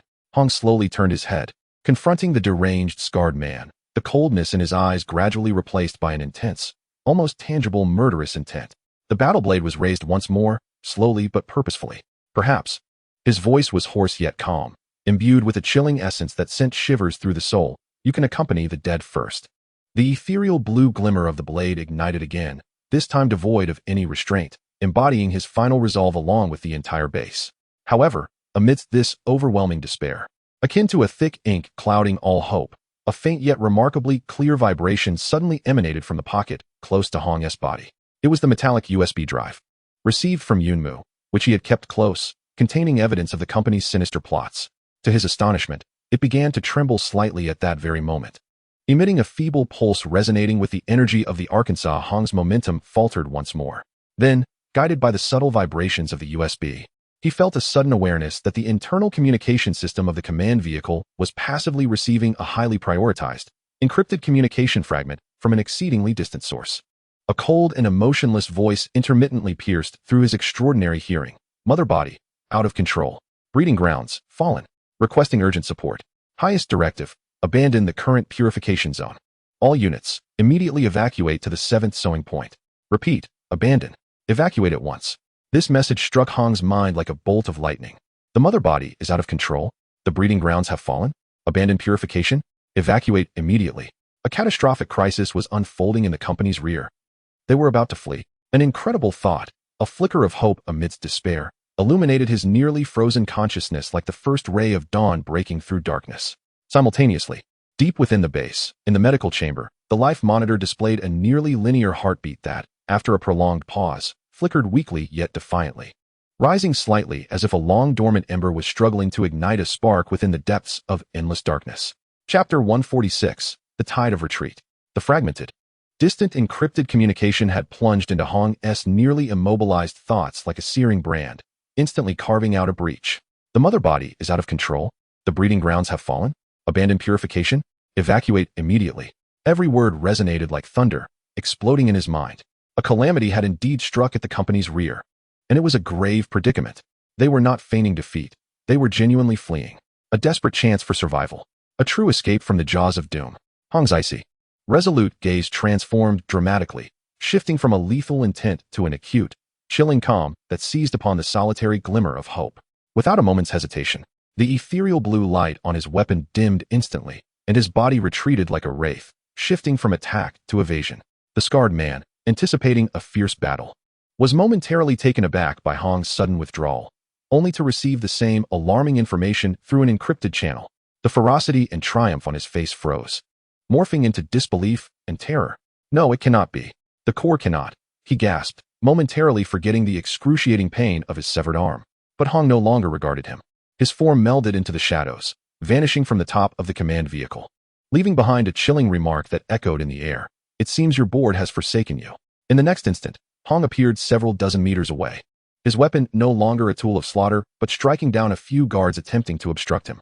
With a voice imbued with power, akin to thunder, he proclaimed across the chaotic battlefield, "The rear of the company has collapsed. Their core has gone awry. This is their order to retreat. Entangle them. Do not let them escape." His roar, imbued with a magical resonance, instantly drowned out the clamor of the battlefield, clearly reaching the ears of every bloodied defender. The soldiers, previously engulfed in despair and ready for a final stand, were suddenly taken aback, erupting into incredulous euphoria and frenzied resolve. What? The company is retreating? What Team Hong said is true. Brothers, charge. Do not let these scoundrels escape. For our fallen comrades, the time for vengeance has come. Meanwhile, the company's forces, evidently receiving the same retreat order through their command system, saw their formerly fierce assault crumble in an instant. The fervor and brutality etched on the soldiers' faces were replaced by panic and bewilderment as they desperately began to withdraw. Officers, hoarse from shouting, attempted to maintain order, but in the wake of spreading fear and the defenders' frenzied counterattack, all efforts appeared futile. The defeat was as swift as an avalanche. The once menacing company forces, poised to obliterate the base in mere moments, had transformed into a disarrayed mass, hastily fleeing from the suddenly lethal battlefield. Abandoned weapons, burning vehicles, and soldiers fleeing in all directions painted a classic tableau of rout. No retreat. Steady yourselves. That is an order. On top of the command vehicle, the scarred man, clutching his severed arm, gazed down at the utterly chaotic troops, unleashing a desperate and unwilling roar, only to be swiftly engulfed by the surging tide of fleeing soldiers. As the god of thunder fought fiercely, he suddenly witnessed the enemy retreating like a receding tide. Momentarily taken aback, he quickly responded to the roar of Hong, realizing that, despite the inexplicable nature of the situation, he could not let this opportunity slip away. Trying to flee? Leave something behind for me, he bellowed, summoning the last vestiges of his strength. A bolt of lightning struck ferociously into the fleeing crowd, sowing chaos and casualties once more. However, he himself succumbed to exhaustion. Kneeling on the ground, gasping for breath, no longer able to pursue, Hong's figure darted swiftly along the periphery of the collapsing army. His objective shifted from slaughter to the precise dismantling of heavy equipment's engines and vital components, aiming to salvage as many spoils as possible while ensuring that the enemy could not regroup and retaliate in the near future. The battle, which had been a brutal contest of offense and defense, transformed instantaneously into a one-sided pursuit and harvest. Although the defending forces were at their wits' end, the pent-up fury and hatred that had simmered for too long fueled their resolve to spare as many enemy lives as possible. As the last armored vehicle of the company, belching black smoke, vanished awkwardly over the horizon, the rising sun broke over the distant skyline, casting golden rays upon the battlefield strewn with smoke, blood, and debris. The surviving defenders stood amidst the ruins and bodies, gazing in disbelief at the retreating enemy. A profound mixture of emotions enveloped them: relief at having survived, sorrow for lost comrades, and the ecstasy of ultimate victory, leading many to collapse to the ground, weeping or laughing uncontrollably. The base had been secured in a manner that none had anticipated. In the underground laboratory, Elder Sun and the others, through the still-functioning external surveillance, watched the retreating troops of the company and the rising sun, frozen in place as if caught in a dream. "Is it over?" Monkey murmured, his voice hoarse. Elder Sun exhaled deeply, feeling as though he had aged a decade in an instant, yet experiencing a profound sense of relief. His trembling hand reached for a cup of water, but he realized he lacked even that strength. "Quick! Organize a team to rescue the wounded and assess the losses." He issued his orders with great difficulty, his voice faint yet imbued with undeniable urgency. In the medical area, Lin Wei held Yun Mu's hand tightly, tears streaming down her face, yet they were tears of joy. She gazed at the golden morning light streaming through the window, then looked at the screen of the medical pod, where the heartbeat, though still weak, had deviated from a straight line and begun to exhibit stable fluctuations. Overcome with emotion, she found herself at a loss for words. Yun Mu remained in a deep coma, his complexion pale, but his breathing seemed slightly stronger than before. The faint glimmer of dark gold at his brow had long since vanished, as if it had never existed. Only the tenacious rhythm of his heartbeat bore witness to the undying ember of life, which had not extinguished, but rather rekindled a flicker of vitality amid the ashes of despair. Outside the base, Hong stood amidst the devastation of the battlefield, surrounded by the remnants of the company and the bodies of the defenders. The dawn illuminated his blood-stained visage and battered armor, revealing for the first time an unmistakable weariness and a trace of profound sorrow in his cold, unyielding eyes. The Thunder God, dragging his weary frame, approached him, surveying the ravaged base and battlefield, panting heavily as he cursed vehemently. "Damn that company. I shall bring their lair down sooner or later." Hong offered no reply, silently retrieving a metallic USB drive that had calmed after a slight tremor from his pocket. The sunlight glinted off its surface, casting a chilling sheen. Within it lay the company's transgressions and conspiracies, as well as perhaps a clue to the troubles that awaited them from behind. Hope and crisis coexisted. Though the battle had temporarily ceased, the true war may have only just begun. He lifted his gaze towards the fleeing company troops, his eyes seemingly penetrating infinite distances, settling on the so-called seed point number 7. Behind him, on the ruins, golden sunlight finally dispelled the shadows of night, illuminating this scarred yet resilient homeland. A new day had commenced. Chapter 147, Shadows of the Future. The golden sunlight poured down unreservedly, striving to dispel the smoke and blood that lingered above the sports center base. Yet it also rendered the battlefield's brutality and devastation more starkly visible. Ruined walls emitted tendrils of black smoke, melted metal and charred concrete exuded a nauseating odor. Broken weapons, scattered shell casings, and the charred remnants of vehicles were strewn about, mingling with dark red bloodstains and the uncollected bodies, creating a tableau reminiscent of a hellish painting. The surviving defenders, as if pulled from a sea of blood, bore their wounds and leaned on one another for support. Some slumped amidst the debris, while others numbly cleared the battlefield, searching for any potential survivors. Following the euphoric victory, there lay a deeper exhaustion and immense grief for fallen comrades. Suppressed sobs and agonized moans echoed lowly in the dawn, heavy enough to suffocate. Medical teams navigated the ruins, striving to rescue the injured as efficiently as possible, yet resources were scarce, leaving many critically wounded to receive only the most basic care, their fates uncertain. The Thunder God leaned against a destroyed company armored vehicle, allowing medics to bandage his myriad wounds. The lightning that had enveloped him had long since extinguished, his complexion pale. Yet his gaze remained fiercely fixed on the direction of the fleeing company, muttering curses as if to alleviate some of the physical agony and pent-up frustration within. Hong stood atop a relatively elevated section of debris, surveying the entire battlefield with an air of detachment. His condition was slightly better than that of the Thunder God, yet the fatigue etched upon his brow and the almost palpable weight of despair were no less present. He clutched the metallic USB drive tightly, as if it were a cold serpent, holding onto the soul lead. Elder Sun, supported by the monkey, stumbled onto the ground, witnessing the scene before him. This seasoned elder could not help but shed tears, his body trembling slightly. The losses endured by the base are profoundly grievous. The majority of the defensive installations lie in ruins, and the casualties are staggering. Has a preliminary tally been compiled? Sun's voice was hoarse, barely audible. A logistics officer stumbled forward, his face smeared with soot and tears, choking on his report. "We have lost 379 personnel, over 200 are severely injured, and nearly everyone bears minor wounds. All the obsidian ammunition has been expended, energy reserves are nearly depleted, and supplies of food and medicine can scarcely last a few more days." Each figure struck like a heavy hammer upon the hearts of all present. This is a Pyrrhic victory, the cost of which is nearly unbearable. Damn it, Thor's fist struck the scrap metal beside him with a dull thud. Hong closed his eyes, inhaling the air thick with the scent of blood, and when he opened them again, his customary coldness had returned. Prioritize treating the wounded, clear the battlefield, and reinforce the temporary defenses. Although the company has retreated, we cannot guarantee they will not launch a counterattack. His directives jolted everyone back from their sorrow to the harsh reality. Yes, the danger was far from over. Hong team, Lei team, old son. At that moment, a messenger rushed over, excitement radiating from him as he clutched a portable terminal. We have intercepted and partially deciphered the chaotic communications during the company's retreat. It has been confirmed. Their rear has indeed encountered significant turmoil. Several breeding and cultivation facilities appear to have suffered a backlash from uncontrollable mutated organisms. The losses are catastrophic.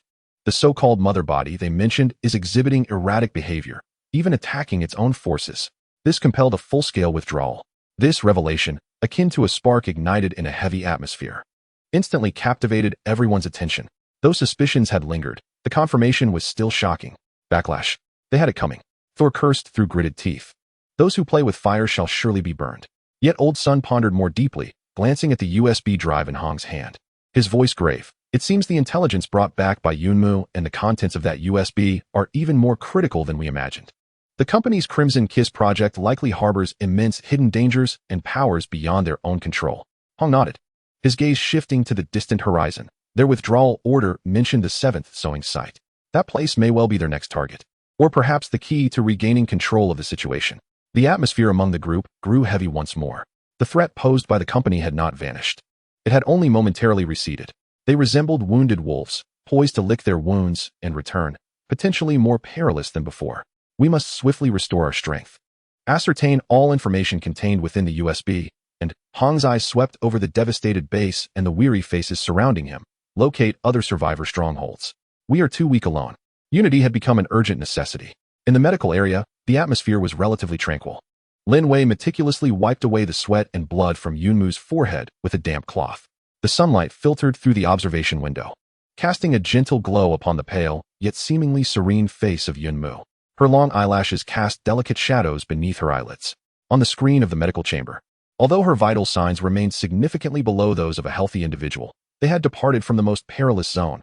Her heartbeat and breathing exhibited a slow yet steady rhythm. That indomitable vitality was gradually returning, perhaps stimulated by the radiant sunlight outside, or perhaps due to internal healing reaching a certain stage. Yunmu's eyelashes fluttered ever so slightly. Lin Wei immediately held her breath, anxiously watching.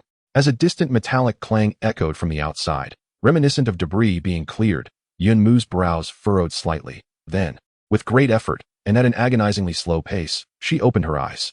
Initially, her gaze was vacant and bewildered, as if unable to focus, merely reflecting the lights above the medical chamber in a daze. After several seconds, a faint glimmer of awareness began to infuse the emptiness, as fragments of memory slowly trickled back, bringing with them a wave of mild dizziness and disorientation. Her eyes struggled to shift, finally resting upon Lin Wei, whose tear-streaked face bore an expression of both concern and joy. Her lips moved slightly, emitting a feeble sound, barely a whisper. "Wei, sister?" The voice, hoarse to the point of being almost inaudible, resonated in Lin Wei's ears like a celestial melody. In an instant, Lin Wei's tears cascaded anew, tightly grasping Yunmu's hand. Laughing and crying simultaneously, repeatedly nodding. Yes, it's me, Yunmu. You're awake. You've finally awakened. How wonderful, how wonderful. Yunmu seemed to strive to muster a smile, yet her frailty rendered her efforts futile. She blinked, her eyes still clouded with confusion and exhaustion, slowly closing them once more, as if merely waking for this brief moment had drained her strength, plunging her back into the profound slumber required for her recovery. Yet this time, it was not the despairing silence of before, but rather a sleep imbued with the rhythm of life. Lin Wei wiped her tears, her face finally breaking into her first genuine smile in days, one filled with hope. Hope, like a tender sprout defiantly emerging from the ruins, though small, existed in reality. Hong had unknowingly arrived at the entrance of the medical area. He did not enter, but quietly observed the scene within, a subtle ripple passing through the depths of his cold gaze. He tightened his grip on the USB drive in his hand and turned away. There were still many tasks to undertake: restoring their homeland, deciphering information, contacting allies, and preparing to face the next potentially fiercer storm. The dawn illuminated the ruins, as well as the path forward for the living. Though shadows lingered, as long as there was life, there was hope. Chapter 148. The secrets of the USB drive. Yunmu's second awakening lasted a tad longer than the first. It was no longer a fleeting moment of opening her eyes and confusion, but rather a brief period of relative clarity, during which she interacted with the external world. She remained exceedingly weak. Each breath felt laborious and prolonged, as if expending all her strength was necessary. Her throat was parched and scorched, relying solely on Lin Wei to gently moisten it with a cotton swab dipped in water. Every bone in her body felt as though it had been taken apart and reassembled. An omnipresent dull ache and profound sense of weakness firmly imprisoned her within the medical pod. Yet her consciousness remained alert. She listened as Lin Wei, with a quivering voice that struggled to conceal her joy, recounted the events that transpired during her unconsciousness, the collapse and miraculous stabilization of the energy field, the fierce battle of the Thunder God, Hong's return and the beheading operation, the company's retreat, and the disconcerting news of the mysterious mother entity's loss of control from the rear. Each word struck her like a heavy stone, weighing upon her heart. The cost of victory was unbearably steep. Familiar and unfamiliar faces alike lay forever buried in the ruins. The threat posed by the company lingered, like a parasite that would not depart. Everyone is hoping you recover soon. Lin Wei wiped her tears. You are our hero. Hero? Yunmu's eyelashes fluttered slightly, a flicker of profound pain and confusion crossing her eyes. She recalled the desperate warnings from the still hall, the horror of the crimson kiss, the enticing whispers and chilling truths from the core of the mother tree. What had she truly brought? Hope or a deeper catastrophe? How many sacrifices were made because of the information and decisions she had returned with? A heavy sense of guilt threatened to engulf her. Just then, a figure blocked the light at the entrance. Hong, an old son, entered. Hong had changed into a relatively clean tactical uniform. Yet the fatigue on his face and the coldness in his eyes persisted, though beneath that coldness lay a barely perceptible restraint typical of one addressing an injured comrade. Old son appeared even older, yet his gaze brimmed with concern and the focused intensity of a researcher. How do you feel? Old son approached, examining the data from the medical pod closely, his brow slightly easing. Your vital signs have stabilized significantly. It truly is a miracle. Yunmu struggled to shift her gaze towards them. Her lips moved, producing a faint sound. Everyone, how are we? Her voice was so hoarse it barely resembled speech. Yet Hong, an old son, understood her. Old son sighed and succinctly conveyed the casualty figures and the state of the base, neither concealing the truth nor overly softening his tone. It has been difficult, but we have persevered. The most important thing now is recovery and rebuilding. Hong's gaze settled on Yunmu's face, his voice as calm as ever, yet seemingly slowed a fraction. You did well. Without the information and the USB drive you brought back, the base would not have endured to this point. He produced the metallic USB drive from his pocket, presenting it before Yunmu. The company's retreat has validated some of the intelligence contained within. Their Crimson Kiss project is facing severe issues. The rear is out of control. We now need to know more. His words were direct and unequivocal, devoid of any circumlocution. There was no time for mourning. The crisis was imminent, and every piece of information could determine survival. Yunmu gazed at the familiar USB drive, a complex gleam flickering in her eyes.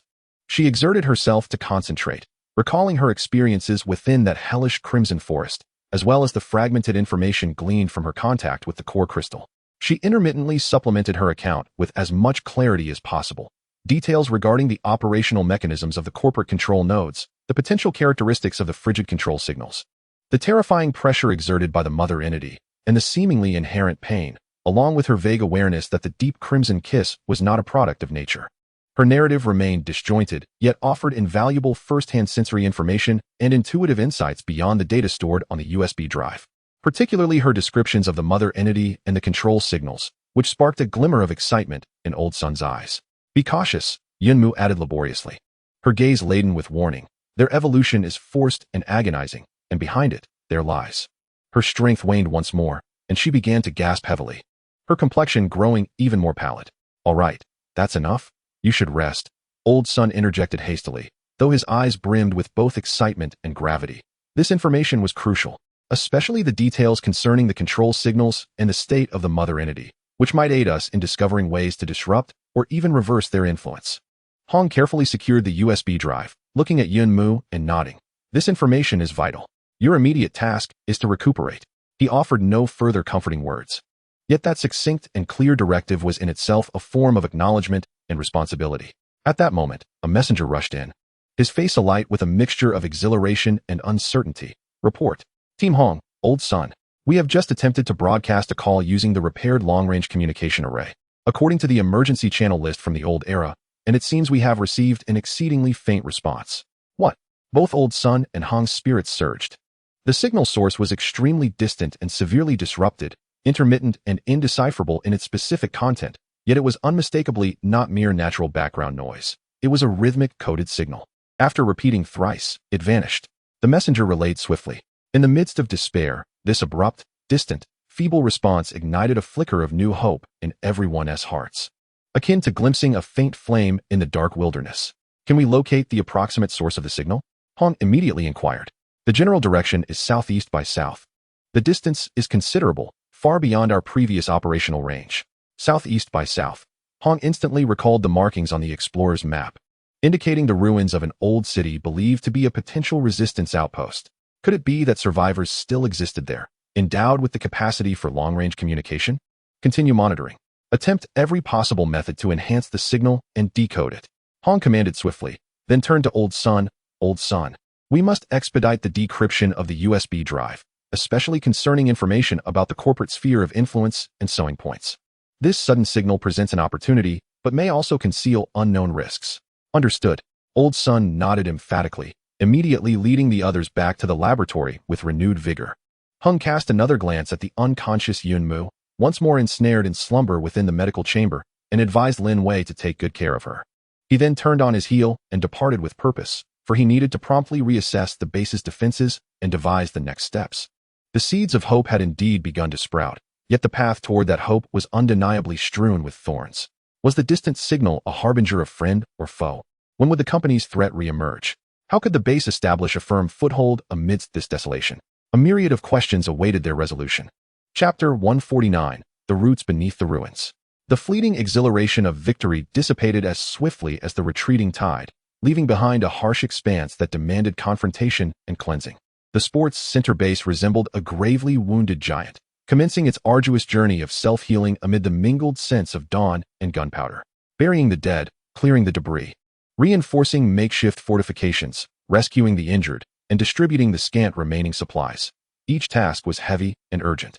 The air was thick with the acrid scent of disinfectant, mingled with blood and char, as muffled cries intertwined with the sounds of clanging tools, composing a somber symphony of resilience and sorrow. Thor, bandaged and battered, patrolled the ruins like an overseer, his thunderous shouts echoing frequently, urging the weary souls to persist in their labors while dispelling the pervasive gloom of despair. Though gruff, he understood better than anyone that a moment's relaxation could render them unable to rise again. Heng's presence was more frequently felt within the command center and the research institute. He needed to orchestrate the broader strategy, evaluate the losses, and formulate the subsequent survival and defense plans. The metallic USB drive and the enigmatic signal from afar loomed over him like the sword of Damocles, akin to the faint stars glimmering in darkness, compelling him to maintain absolute composure and precision. After an urgent cleanup and partial repairs, the underground laboratory had once again become the hub of frenetic activity. Elder Sun and the monkey, among others, toiled almost without rest, striving to maintain the basic stability of the purification sequence core, though incapable of reactivating a large-scale energy field. It remained a vital energy source and subject of research. Simultaneously, they dedicated themselves to the profound decryption of the USB drive's contents and the analysis of the feeble signal from afar. The data contained within the USB drive resembled a vast, shadowy treasure. The deeper they delved, the more harrowing the revelations became. In addition to the previously uncovered data concerning the Deep Crimson Kiss experiment, the TNI reports, and corporate directives, they stumbled upon further fragmented information regarding the Cedar and the Holy Grail project, even including several encrypted documents marked with extinction lists, detailing the code names of dozens of ruins from the old world, accompanied by cold, calculating purification priorities. Among these documents was a map, clearly delineating the areas currently controlled or influenced by the corporation, as well as several suspected coordinates leading to deeper control zones. One such entry point, fortuitously located to the southeast, partially overlapped with the general direction of the weak signal's origin. This was no mere coincidence. It appeared that the corporation's reach extended far beyond what they had imagined. The sudden signal that has emerged could either be a distress call from another stronghold being cleansed by the company, or, as Elder Sun pointed to the map with a grave expression, a deliberate bait set by the company itself. There exists a third possibility. Han's voice was icy, a genuinely independent survivor faction that has developed a certain level of strength, Regardless, we must ascertain the truth. He turned towards the communication station. Is there any progress in analyzing the signal? The technician shook his head. The interference is too severe to decipher the specifics. However, the encoding method of the signal is quite archaic, one of several standard military codes from a bygone era, which seemingly diminishes the likelihood of it being a company trap. At that moment, a researcher suddenly exclaimed, Elder Son, Team Leader Han, come quickly. The deepest encrypted partition of the USB drive has been accessed. Inside, there are not data files, but rather a biological genetic key and a set of complex energy frequency models. Everyone immediately gathered around. The main screen displayed a highly intricate, self-evolving genetic sequence model, alongside a corresponding algorithm describing a specific life energy fluctuation frequency. What is this? The monkey inquired, perplexed. Elder Son scrutinized the ever-changing model, his eyes gradually igniting with disbelief. This appears to be a form of identity verification key? No, it resembles more of a resonance protocol. A resonance protocol for a specific life form or device. It requires a complete match of genetic sequences and energy frequencies to activate. His gaze abruptly shifted towards the medical area, his voice trembling with excitement. Could it be that the key corresponds to Yunmu? Or perhaps to the fragments of hopeful blueprints she brought back? The company's intense interest in this USB drive, even sending cleaners to seize it, is not solely for the data contained within, but for this key as well? What could it possibly unlock? This discovery cast a new layer of uncertainty over everyone, yet also pointed towards an even more astonishing possibility. Yunmu and the contents of her mind might be far more crucial than they had ever imagined. In the medical area, Yunmu's recovery was progressing slowly yet steadily. Her periods of consciousness were becoming increasingly prolonged, although still frail. She could engage in simple conversations and swallow some liquid nourishment. Lin Wei tended to her with utmost care while gradually informing her of the events unfolding outside. When she heard the grim casualty figures from the base, a shadow would cross Yunmu's eyes, rendering her silent for a long time. However, upon catching wind of the faint signal from afar, a glimmer of light would flicker in her gaze. Most of the time, she remained in slumber. Yet the nature of her sleep was evolving. It was no longer merely a state of unconscious repair, but had transitioned closer to a profound meditation or introspection. Within the depths of her tranquil consciousness, the fragment of hope, a once forcibly blossomed blueprint that stabilized her core, has fully unfurled. It is no longer a mere isolated shard. Instead, it has transformed into countless delicate, glimmering strands of dark golden energy, intertwining slowly with the essence of her own soul and the energy of the mother tree.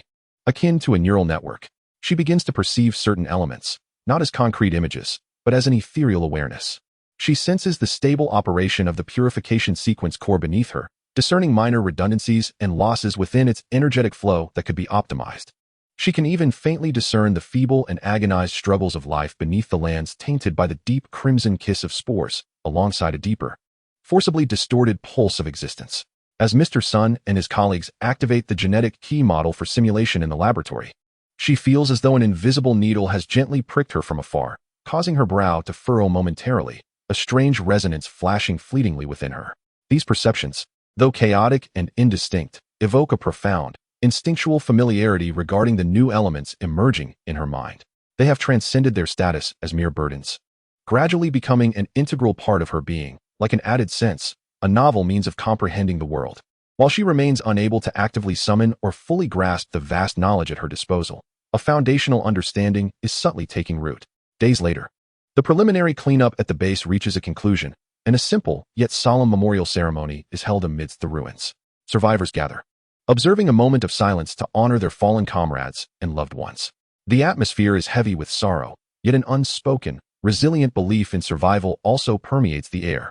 Following the ceremony, Hong convenes key personnel, including Thunder and Mr. Sun, at a makeshift command center. The base is temporarily secure, but not without its looming threats. Hong addresses them directly, his gaze sweeping over the group. The company's menace persists, distant signals must be heeded, the secrets of the USB drive require revelation. And we must fortify ourselves. He spreads out a map marked with the company's controlled zones and entry coordinates. Passive defenses lead only to dead ends. We must proactively gather information, seek allies, and even hunt for opportunities to retaliate. His finger rests on the southeastern entry coordinate. This is the closest point to us and roughly aligns with the direction of the signal source. I have decided to organize an elite reconnaissance team to venture into that area, attempt contact with the signal source, and collect all pertinent information regarding the company's movements. It's far too dangerous. Mr. Sun is the first to object. Although the company has temporarily retreated, perimeter patrols will undoubtedly be more stringent. Moreover, we know nothing about that place. Precisely because we know nothing, we must go and see, Hong asserts with unyielding conviction. I will personally lead the team. Thunder will remain at the base, overseeing defense and reconstruction. Thunder opens his mouth to argue, but, upon witnessing the resolute determination in Hong's eyes, ultimately lets out a heavy sigh. Fine. Leave it to me at home. But you must return to me in full. Hong nodded. His gaze once again fixed upon the map, his eyes sharp as a blade. The steps towards exploration were finally about to be taken. The path ahead remained shrouded in uncertainty, yet remaining trapped in despair was far from a means of survival. Meanwhile, at the window of the medical chamber, Yunmu, unbeknownst to her, had awakened, quietly observing the bustling people outside and the distant, overcast sky. Her fingers unconsciously traced delicate patterns on the blanket, sketching an enigmatic symbol infused with subtle energetic principles. Her awakening signified not merely a return to life, but served as a key, slowly turning in the lock of the epic. Chapter 150, A Solitary Shadow Heading South. Preparations for departure unfolded within a high-stakes yet oppressive atmosphere. Counting himself, Hong selected a mere 4 members, all remaining elite operatives from Shadowfang team, skilled in stealth, reconnaissance, and extreme survival. Their equipment was meticulously chosen and modified, rendered as lightweight as possible with low signal characteristics. Their weaponry primarily consisted of close combat tools and silent killing devices, supplemented by a handful of crucial obsidian ammunition for critical moments. There was no grand farewell, only a simple check of supplies and the final confirmation of orders. Thor stood with arms crossed, his expression somber, ultimately stepping forward to pat Hong heavily on the shoulder, a gesture laden with unspoken understanding. Elder Sun repeatedly emphasized the importance of recording environmental data and monitoring energy anomalies, handing Hong a specially crafted device designed to enhance signal reception and documentation. Hong's gaze lingered for a moment in the direction of the medical area before he resolutely turned away, leading his 3 teammates like 4 arrows merging into shadows. Silently slipping out of the base's crumbling defensive perimeter, swiftly vanishing beneath the horizon of the southeastern ruins. Their departure left the base feeling as if it had lost a vital pillar, the atmosphere growing increasingly tense and uneasy. Each individual silently prayed in their hearts, while also pouring their efforts into reconstruction and defense. Within the medical area, Yunmu's recovery entered a new phase. She could now remain awake for extended periods and even, with Lin Wei's assistance, slowly sit up for brief moments. The excruciating pain in her body gradually transformed into a profound sense of languor and weakness, akin to the aftermath of a severe illness. Her words remained few, most of the time. She simply gazed quietly at the bustling people outside or listened as Lin Wei read from some relatively intact old-world books salvaged from the ruins, primarily focusing on botany, basic physics, and history. This was a deliberate arrangement by Elder Sun, aimed at gently stimulating her thinking while avoiding the risk of unknown repercussions. However, unbeknownst to all, Yunmu's inner world was undergoing a silent revolution. She discovered that her perception of the world had shifted. When sunlight filtered through the observation window, casting patches of light upon the ground, she no longer merely perceived brightness and shadow. Rather, she began to faintly sense the subtle and vibrant fluctuations of energy particles contained within the light. As Lin Wei offered her water, she could vaguely feel the faint life energy and extremely thin mineral energy reactions within the flowing liquid. Even when she observed a soldier outside transporting building materials, she instinctively analyzed the efficiency of his muscular exertion, the subtle shifts in his center of gravity, and the inherent stress structures within the materials. These perceptions were not a result of active skill, but rather a passively enhanced, novel sense, derived from the fragments of hopeful blueprints that had begun to merge with her consciousness. They incessantly flooded her with vast amounts of unprocessed foundational environmental information, initially leaving her dizzy and disoriented, struggling to adapt. Gradually, however, she learned to disregard the overwhelming and superfluous data, focusing instead on simple, fundamental perceptions. One day, Elder Sun came to assess her condition, bringing along a small pot of ailing fluorescent moss transplanted from the Ark ecological zone. This moss was exceedingly sensitive to its environment, and the Research Institute had been unable to cultivate it successfully. Elder Sun merely recorded data as a formality, harboring little hope. Yet, Yunmu found herself irresistibly drawn to the pot of moss. In her perception, the essence of this small life was faint and chaotic, its energy pathways resembling a tangled ball of yarn, replete with discordant blockages and points of loss. Almost instinctively, she reached out and gently touched the withered leaves with her fingertip. A thread of energy, so subtle it was nearly imperceptible, merging her own life force with a gentle essence of dark gold, naturally flowed forth and seeped into the leaves. In the next moment, a miracle unfolded. The withered leaves regained a hint of lustrous green at a visibly accelerated pace. Though still fragile, they emanated a harmonious and stable flicker of life. Even the leaf tips sprouted the tiniest new buds. Elder Sun dropped his recording board with a clatter, his eyes wide as saucers.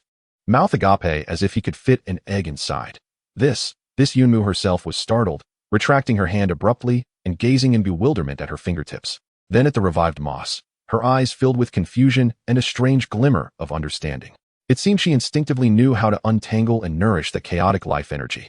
Elder Sun trembled with excitement, regarding Yunmu as one would a priceless treasure, stammering, "Child, how did you do this?" "This is simply." Yunmu shook her head, softly replying. "I don't know. I just felt it was in distress, and I wanted to make it more comfortable." "Felt? More comfortable?" In that instant, Elder Sun grasped the crux of the matter. What Yunmu had acquired was likely not merely knowledge, but an almost primordial intuitive understanding and mastery over energy and life. This was a realm beyond the reach of any scientific inquiry. "Quick, bring me more samples. From different conditions. Damaged. Withered." Elder Sun shouted excitedly to the monkeys who entered at the sound. Then, with utmost care and a hint of reverence, turned to Yunmu and said, "Good child. Do not be afraid. Just try again, gently feel it." In the ensuing days, under the almost fervent request of Elder Sun, Yunmu began to explore a wider array of plant specimens, ranging from commonplace weeds in desolate ruins to rare flora preserved in the Ark, and even including certain experimental subjects bearing slight radiation contamination. The results were astonishing. For those plants whose energy pathways were relatively simple, merely lacking vitality or slightly damaged, the faint, amalgamated energy at her fingertips often yielded immediate nourishing and restorative effects, and even managed to purify radiation damage to a certain extent. However, for those plants exhibiting severe genetic mutations and having their energy structures violently distorted, her energy would provoke a strong repulsion response, hastening their decay. Most importantly, she seemed to possess an innate ability to vaguely comprehend the state and needs of these plants. Although she could not articulate them with precision, she instinctively provided the most suitable responses.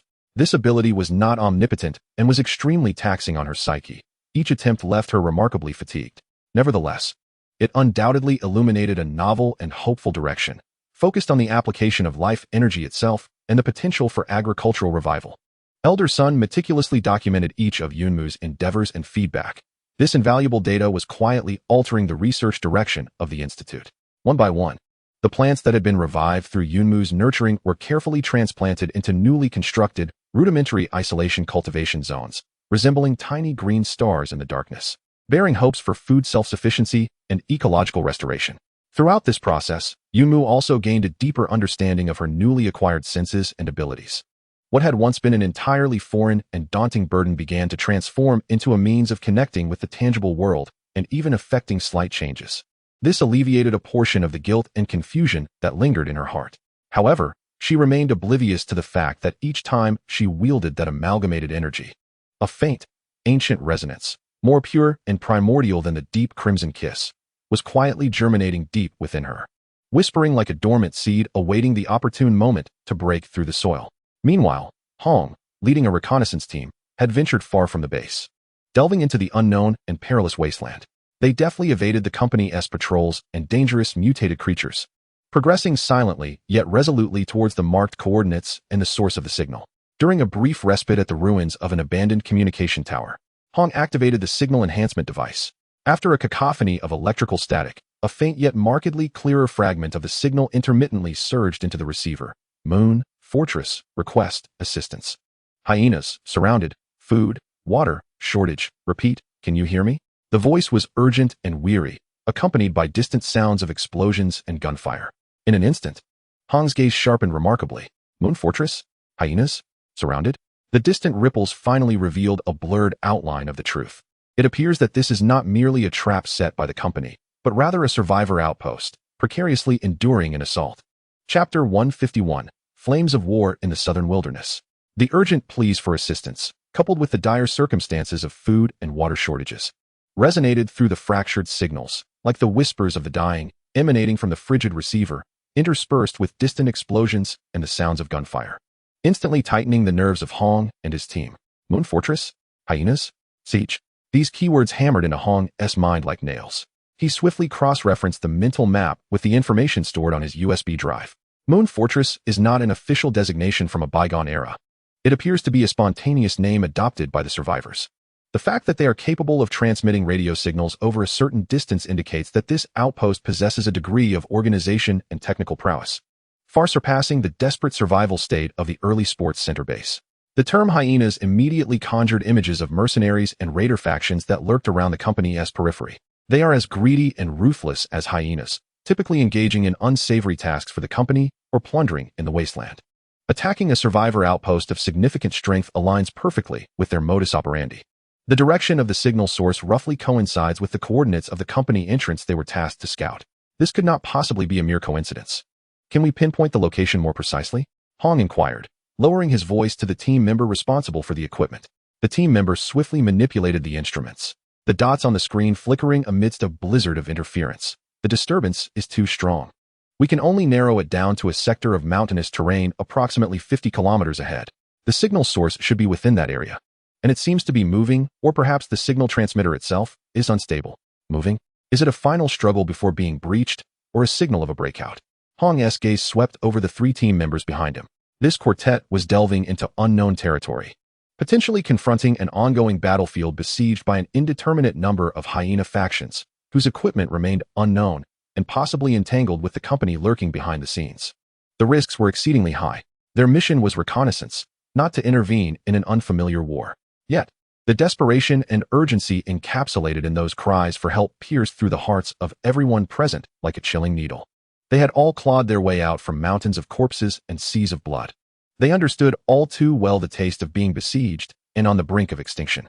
Boss, a team member gazed at Hong, their expression a tumult of sympathy and reason clashing. Hong remained silent, his cold gaze once more directed towards the origin of the signal, as if to penetrate the layers of debris and behold that blood-soaked battlefield. His fingers unconsciously caressed the cold hilt of his combat knife. Moments later, he made his decision. Change course. Approach the signal source obliquely. Maintain utmost stealth. Reconnaissance takes precedence, and we shall avoid engagement unless absolutely necessary. Our objective is to ascertain the situation, evaluate the threat, and if possible, gather intelligence regarding the hyenas and the company's activities in this region. The command was clear and composed. He did not mention rescue. Yet the act of confirming the situation and gathering intelligence inherently implied the potential for intervention. The team members instantly comprehended his intentions, voicing no objections, but silently began to inspect their equipment, their gazes sharpening with determination. Like phantoms, the squad set forth once more, veering not directly towards the coordinates of the company entrance, but carving a perilous arc, stealthily advancing towards the mountainous region thick with smoke and cries for help. Within the confines of the base, the testing of Yunmu's abilities continued under the cautious oversight of Elder Sun, though the scope was stringently controlled, known only to a select few core researchers. Each attempt was accompanied by meticulous data recording and rigorous medical monitoring. Yunmu found herself increasingly immersed in the process of communicating with plants, evolving from initial confusion to an ineffable sense of engagement. As she submerged her consciousness into this experience, sensing the delicate flow and needs of these faint life energies, the cacophony of the outside world and the weight of her inner turmoil seemed to recede temporarily. The sensation of guiding these fragile energies to nourish and heal brought about an extraordinary tranquility and a subtle sense of fulfillment. She began to actively seek contact with a broader array of samples, not limited to plants, but extending to injured insects or small creatures with dwindling vitality. Although the effects were not as pronounced as with plants, she could indeed vaguely perceive their suffering and alleviate it slightly with the integrative energy. The boundaries and applications of this ability were gradually being explored. However, the cost was becoming apparent. Each use of this power, regardless of its magnitude, drained a significant portion of her mental strength. Following each episode, she experienced a profound fatigue emanating from the depths of her soul, necessitating prolonged periods of deep slumber for recovery. Moreover, the energy and nutrients required for her restoration far exceeded those of an ordinary individual, placing strain on the already limited supplies of the base. More critically, Elder Sun and the monkey, through precise instrumentation, discovered that whenever Yunmu exercised her abilities, there was a dramatic surge in activity within specific regions of her brain, indicating a state of overload. Simultaneously, the dark golden essence of the mother tree within her, although gradually merging with her, did not increase in quantity. Each use was depleting this precious source. This was a form of overextension. Observing the data, Elder Sun furrowed his brow. Her body and spirit were adapting to and utilizing this advanced capability, yet her foundational strength remained woefully inadequate. It was akin to a child wielding a massive hammer. While it could indeed shatter objects, it could also injure the wielder. They were compelled to reduce the frequency of testing and began experimenting with high-energy nutritional supplements and mental calming agents, hoping to mitigate her exhaustion. Yet, all understood this was not a sustainable solution. Yunmu required a truly suitable method of cultivation or recovery that could enhance her foundational strength. Otherwise, this ability could ultimately lead to her downfall. After an attempt to purify a mutated plant severely tainted by radiation, Yunmu fell into a deep coma lasting 10 hours. Upon awakening, she appeared exceedingly fragile and, for the first time, described to Lin Wei a peculiar sensation. It seemed as though she had caught a faint, almost imperceptible sound. Furrowing her brow, she struggled to recall that which was not heard through her ears, but rather felt as if many voices from a great distance were weeping or singing. Imbued with profound sorrow, this description sent a shiver down Sun Lao's spine. He immediately associated it with the mental whispers from the Crimson Kiss infection zone. Could it be that Yunmu's burgeoning abilities were not only enhancing her perception of life energy, but also rendering her more sensitive, allowing her to faintly receive the anguished thoughts of those distorted and tainted lives? This was undoubtedly an exceedingly perilous sign. All assessments of Yunmu's capabilities were promptly halted. Sun Lao sternly commanded her to rest, forbidding her from recklessly employing her powers. Yunmu obediently acquiesced. She too felt a twinge of unease regarding that distant and melancholic whisper. Lying in the medical pod, she gazed at her still pale and slender fingers, for the first time fully realizing that this gift bore a weight and cost she had yet to comprehend. After a grueling day and night of arduous trekking and stealth, Hong's team finally reached the outskirts of the mountainous region housing the signal source. The sight before them weighed heavily on their hearts. At the entrance of the mountains, signs of fierce combat were evident everywhere. Craters from explosions, charred trees, scattered shell casings, and the decaying, foul-smelling corpses of hyena soldiers alongside another group of disheveled, yet evidently more organized guardians. The air was thick with the stench of blood and gunpowder. In the distance, a silhouette of a stronghold could be discerned, nestled against a steep cliff and remnants of ancient tunnels, where sporadic gunfire and explosions still echoed, albeit much less frequently than in the previous signals. The siege appeared to have persisted for some time and was nearing its conclusion. The number of hyenas far exceeded their expectations, at least the size of an enhanced company, well-equipped, with several modified armed pickup trucks in sight. They had evidently breached the outer defenses and were conducting a final purge of the stronghold's core. Hong gestured, and the team ascended a steep rock face with the silence of a gecko, utilizing the crevices and dead wood for cover as they meticulously observed the battlefield and the stronghold known as Moon Fort through high-powered binoculars. The stronghold, constructed using natural caves and reinforced concrete structures, was defensible, yet had several entrances that had been destroyed or sealed off, indicating that those inside were thoroughly trapped. The hyenas did not appear to be in a rush to launch an all-out assault. Instead, they had set up heavy machine guns and mortars on the periphery, continuously harassing the defenders and sapping their remaining will and ammunition. Were they attempting to draw in reinforcements, or merely relishing the thrill of the hunt? One team member muttered a curse under his breath. Hong's focus gradually shifted, finally settling on figures behind the hyena positions, individuals clad in attire distinct from the ordinary raiders. Equipped more elaborately, and bearing a certain unified insignia, they seemed to be commanders, leisurely directing attention to the stronghold. Hong's pupils constricted slightly. He had seen a simplified version of that insignia before, in some internal communications stored on a USB drive. It belonged to the company's peripheral security forces. These hyenas are indeed connected to the corporation. The assault on Moon Fortress is likely not merely a raid, but rather a task on the company's purification list. Or perhaps there is something here that the corporation desires. As Hong pondered, a sudden surge of intensified gunfire erupted from the depths of the stronghold, accompanied by a violent explosion. It seemed the defenders had launched one final, desperate counteroffensive. The attention of the hyenas was instantly diverted. Hong's gaze sharpened, becoming as keen as a blade. An opportunity. Chapter 152, Thunderstrike. The moment of action was fleeting. Hong's eyes, sharp as a hawk's, swiftly captured the chaos arising from the defenders' desperate resurgence.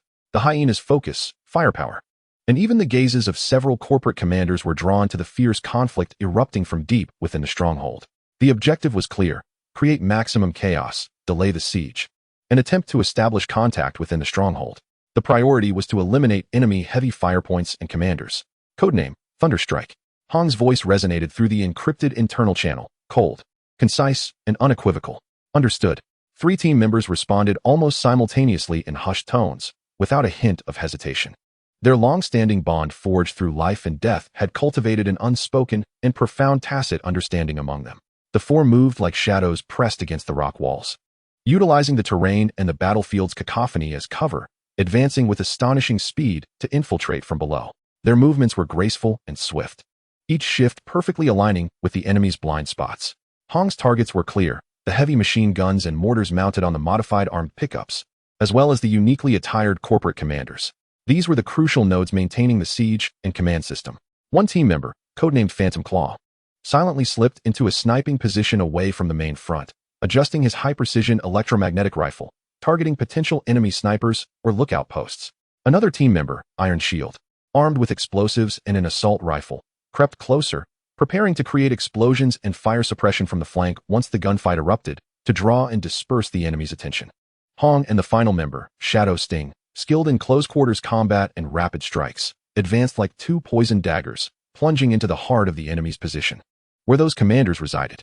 Deep within the Moon Fortress, the last counteroffensive was indeed a flame ignited by their lives. The remaining defenders, aware of their bleak prospects and dwindling ammunition, chose to uphold their final dignity in this manner, attempting to buy even a minute for the women, children, and the elderly hidden in the deepest tunnels of the stronghold.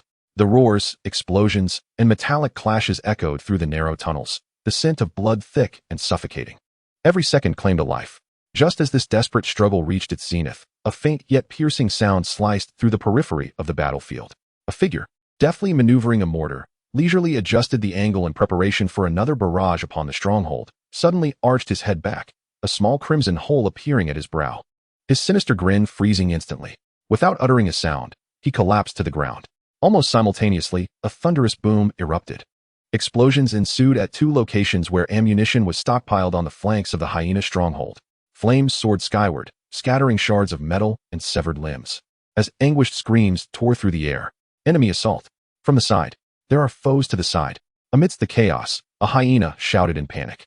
The machine gunner hastily swung his weapon around, attempting to fire blindly in the direction of the explosion. Yet, once again, that deadly whisper sounded. Whiz. The machine gunner's helmet was struck as if by a mighty hammer, sending him sprawling backward, the gun falling silent in an instant. The precise and lethal sniper fire, akin to the Grim Reaper's summons, plunged the surrounding hyenas into brief panic and disarray, leaving them bewildered as to the source and number of attackers. Steady. Remain calm. It's a small enemy unit. A hyena, seemingly the squad leader, desperately attempted to regain control of the situation, his voice abruptly cut off. A cold flash of steel, like lightning in the dark, emerged without warning from the shadows behind him. With a soft thud, blood gushed forth. Hong's figure darted like a specter, lunging towards the next target. A company commander who had finally grasped the gravity of the situation, frantically seeking cover while attempting to call for reinforcements. The shadowy knife, resembling a true specter, swiftly followed Hong, efficiently dispatching the panicked, ordinary hyena soldiers in its wake with a military dagger and silenced pistol, clearing the path for Hong. Swift, precise, ruthless. Hong's combat style was devoid of extravagance. Each movement, each strike was distilled to its essence, lethal in its simplicity. He resembled the most sophisticated killing machine, advancing along the path of least resistance on the tumultuous battlefield, aiming directly for the core target. A company commander had just drawn his sidearm, attempting to shoot at a blurred figure rushing towards him, when a sudden chill gripped his wrist, followed immediately by excruciating pain. His hand, along with the gun, fell to the ground. He hadn't even seen the attack's origin before the blade that followed had severed his throat. Another commander, more astute, had already taken refuge behind the wreckage of a pickup truck, frantically shouting into his communicator, under attack by an unidentified elite squad. Requesting assistance, his words were forever halted there.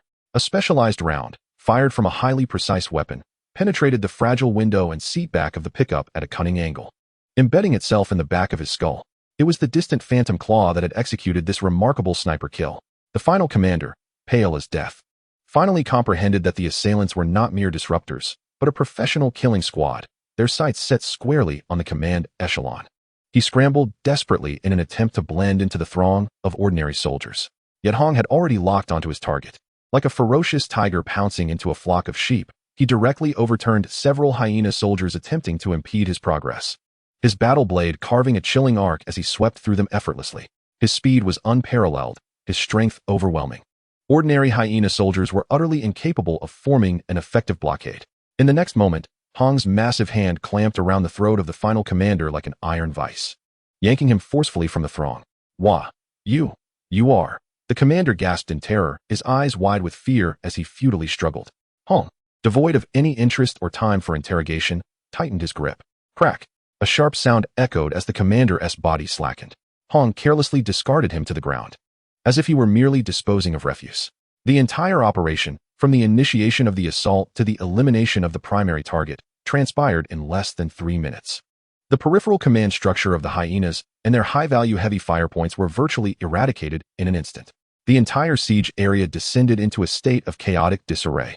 The relentless flanking fire from Iron Shield and the precise long-range targeting from Shadow Claw further exacerbated the turmoil.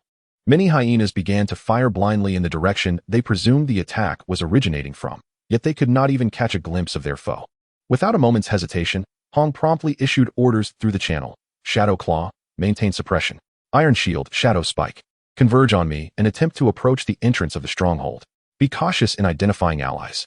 Within the stronghold, the defenders, initially resigned to their fate, were rendered speechless by the sudden turn of events. The sounds of explosions and screams from outside, coupled with the abrupt decrease in enemy fire, signified something was amiss. It seems there's a fight outside. Someone has attacked those bastards. A bloodied young defender gasped, incredulity etched on his face as he strained to listen. Is it reinforcements? Has the Underground Council finally sent aid? A slightly older defender felt a flicker of hope ignite within him, yet it was quickly overshadowed by doubt. No, listen to the commotion. Their numbers seem scant. At that moment, rhythmic and distinct knocking emanated from a side entrance, which had been hastily barricaded with debris and sandbags. 3 long knocks followed by 2 short, repeated twice. This was a rudimentary signal used by armies of the old era to indicate the presence of allies. The defenders tensed instantly, their weapons trained on the source of the sound. Who goes there? One shouted sharply. After a brief silence, a voice emerged from outside, calm to the extreme and clear enough to penetrate the obstacles, not affiliated with the company, responding to a distress signal. The external command node has been eliminated, but the enemy still holds the advantage in numbers. Can you assist in opening a passage, or provide guidance for a safe entry route? The composure and efficiency in the voice left the defenders exchanging bewildered glances. This was certainly not the tone one would expect from rabid marauders. After a momentary hesitation and a swift, hushed discussion, the elder defender gritted his teeth and replied, "How can we verify this?" The voice outside did not falter. Verification is unnecessary. The choice lies with you. We can continue to create chaos outside, but it cannot be sustained for long. Who is your internal commander? We require an exchange of intelligence. This directness and candor instilled a measure of belief in the Guardians. If they were indeed adversaries, they would have launched an assault without wasting words or resorted to more insidious tactics. The elder Guardian exchanged a glance with a figure who appeared to be the leader, and the latter nodded gravely. Very well, we shall trust you. However, we can only permit a narrow entry. A maximum of 2 of you may enter. The elder Guardian proclaimed, simultaneously signaling the others to prepare for immediate action should any deceit arise. A simple response echoed from outside. 1. The debris obstructing the entrance was laboriously shifted, creating a slender gap. A figure slipped in silently like an eel, pressing against the wall upon entry and swiftly scanning the interior with movements that were both efficient and brimming with vigilance. The newcomer was none other than Hong. His icy gaze swiftly assessed the condition and positioning of each individual present, ultimately settling on the apparent leader.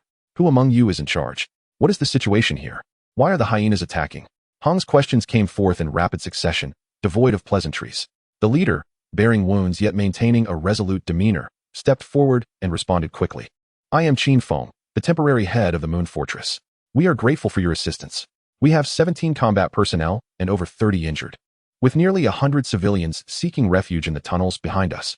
The hyenas have besieged us for 5 days, seeking something we possess, as well as all our supplies and population. Something? Hong's keen intellect latched onto the keyword. A flicker of struggle and hesitation crossed Qin Feng's face. But as he listened to the ongoing gunfire and explosions outside, primarily from the Iron Shield and Shadow Claws, he gritted his teeth and lowered his voice. It is something excavated from underground, resembling a large biological fossil egg or perhaps a core of some sort of instrument. We have not fully discerned its nature, but it emits a peculiar energy signal. We suspect that the hyenas, or rather the corporation behind them, are after it. Hong's gaze sharpened. A fossil egg? A core of an instrument? A peculiar energy signal? The combination of these terms instantly conjured images of the clandestine ancient biological genes and relic technology research mentioned in the data files. Just as Hong was about to inquire further about the details, the entire stronghold, no, the entire mountain, suddenly trembled ever so slightly. It was not a tremor caused by an explosion. Rather, it resembled a deep, resonant hum emanating from the depths of the earth. This hum was exceedingly brief, almost leading one to believe it was an illusion. Yet, Hong and several astute guardians within the stronghold distinctly felt it. Almost simultaneously, hundreds of kilometers away, deep within the sports center base, Yunmu, who lay in a medical pod recuperating and teetering between sleep and wakefulness due to mental exhaustion, suddenly opened her eyes wide. Her heart began to race inexplicably, and an indescribable sense of trepidation gripped her. In that fleeting moment, the distant and sorrowful whispers in her mind dissipated, replaced by a voice that resonated more clearly and profoundly, as though it echoed deep within her soul. Was it a call? This summons defied description, devoid of concrete meaning, yet imbued with an ancient desolation and a faint yearning. It was as if something, long dormant for countless ages, had momentarily awakened due to an external stimulus or a distant resonance with the slender thread of her essence. Yunmu abruptly sat up, beads of cold sweat forming on her forehead, her pallid face reflecting uncertainty. She pressed her hand against her still racing heart and gazed vacantly towards the ruins of the city outside, sensing that the call emanated from an even more remote and profound realm. What could it be? The tremors in the mountains had long ceased, and the gunfire on the battlefield had notably dwindled. The hyenas, bereft of leadership, seemed to waver in their resolve after enduring relentless internal and external assaults, gradually descending into chaotic skirmishes. Hong temporarily suppressed his inquiries regarding the peculiar hum and the so-called fossil egg, swiftly instructing Qin Feng to organize his men, fortify defenses, and tend to the wounded. We will do our utmost to provide cover. Then, take me to see that object. His instincts suggested that the item provoking the siege was likely of paramount importance. Chapter 153, The Ancient Egg's Subtle Glow. The atmosphere within the stronghold remained tense. Yet Hong's arrival, coupled with the ongoing external pressure, undeniably invigorated these nearly despairing defenders. Qin Feng, the leader, did not hesitate. The extreme calmness exuded by Hong and the formidable combat prowess displayed by his team served as an intangible assurance. Follow me, Qin Feng beckoned to Hong, signaling an aide to continue directing the defense as he swiftly led Hong through the tunnel strewn with the wounded and debris, venturing deeper into the stronghold. The further they progressed, the less evidence of human excavation was apparent, gradually revealing the form of natural caverns. The air turned damp and chilly, with patches of moss occasionally emitting a faint phosphorescence, providing limited illumination. This area was evidently the final core of the Moon Fortress stronghold, a refuge for civilians. Upon seeing Qin Feng enter with a stranger of a cold demeanor, fear and vigilance mingled with a hint of curiosity flickered in the eyes of those huddled in the corners. Without delay, Qin Feng led Hong to the entrance of a small side chamber deep within the cave. It was sealed by a heavy door, reinforced clumsily with scrap metal and wood, guarded by two weary yet sharp-eyed sentinels. Open it, Qin Feng commanded. The guard strained to shift the heavy beam blocking the door. As it creaked open just a crack, an indescribable aura surged forth. It was not merely an odor, but rather a sort of force, an extremely subtle, yet remarkably distinct energy fluctuation. Hong felt a slight tightening of his skin, and his mental perception became somewhat peculiar, as if he had stepped into an invisible, tranquil realm. The cavern was not expansive.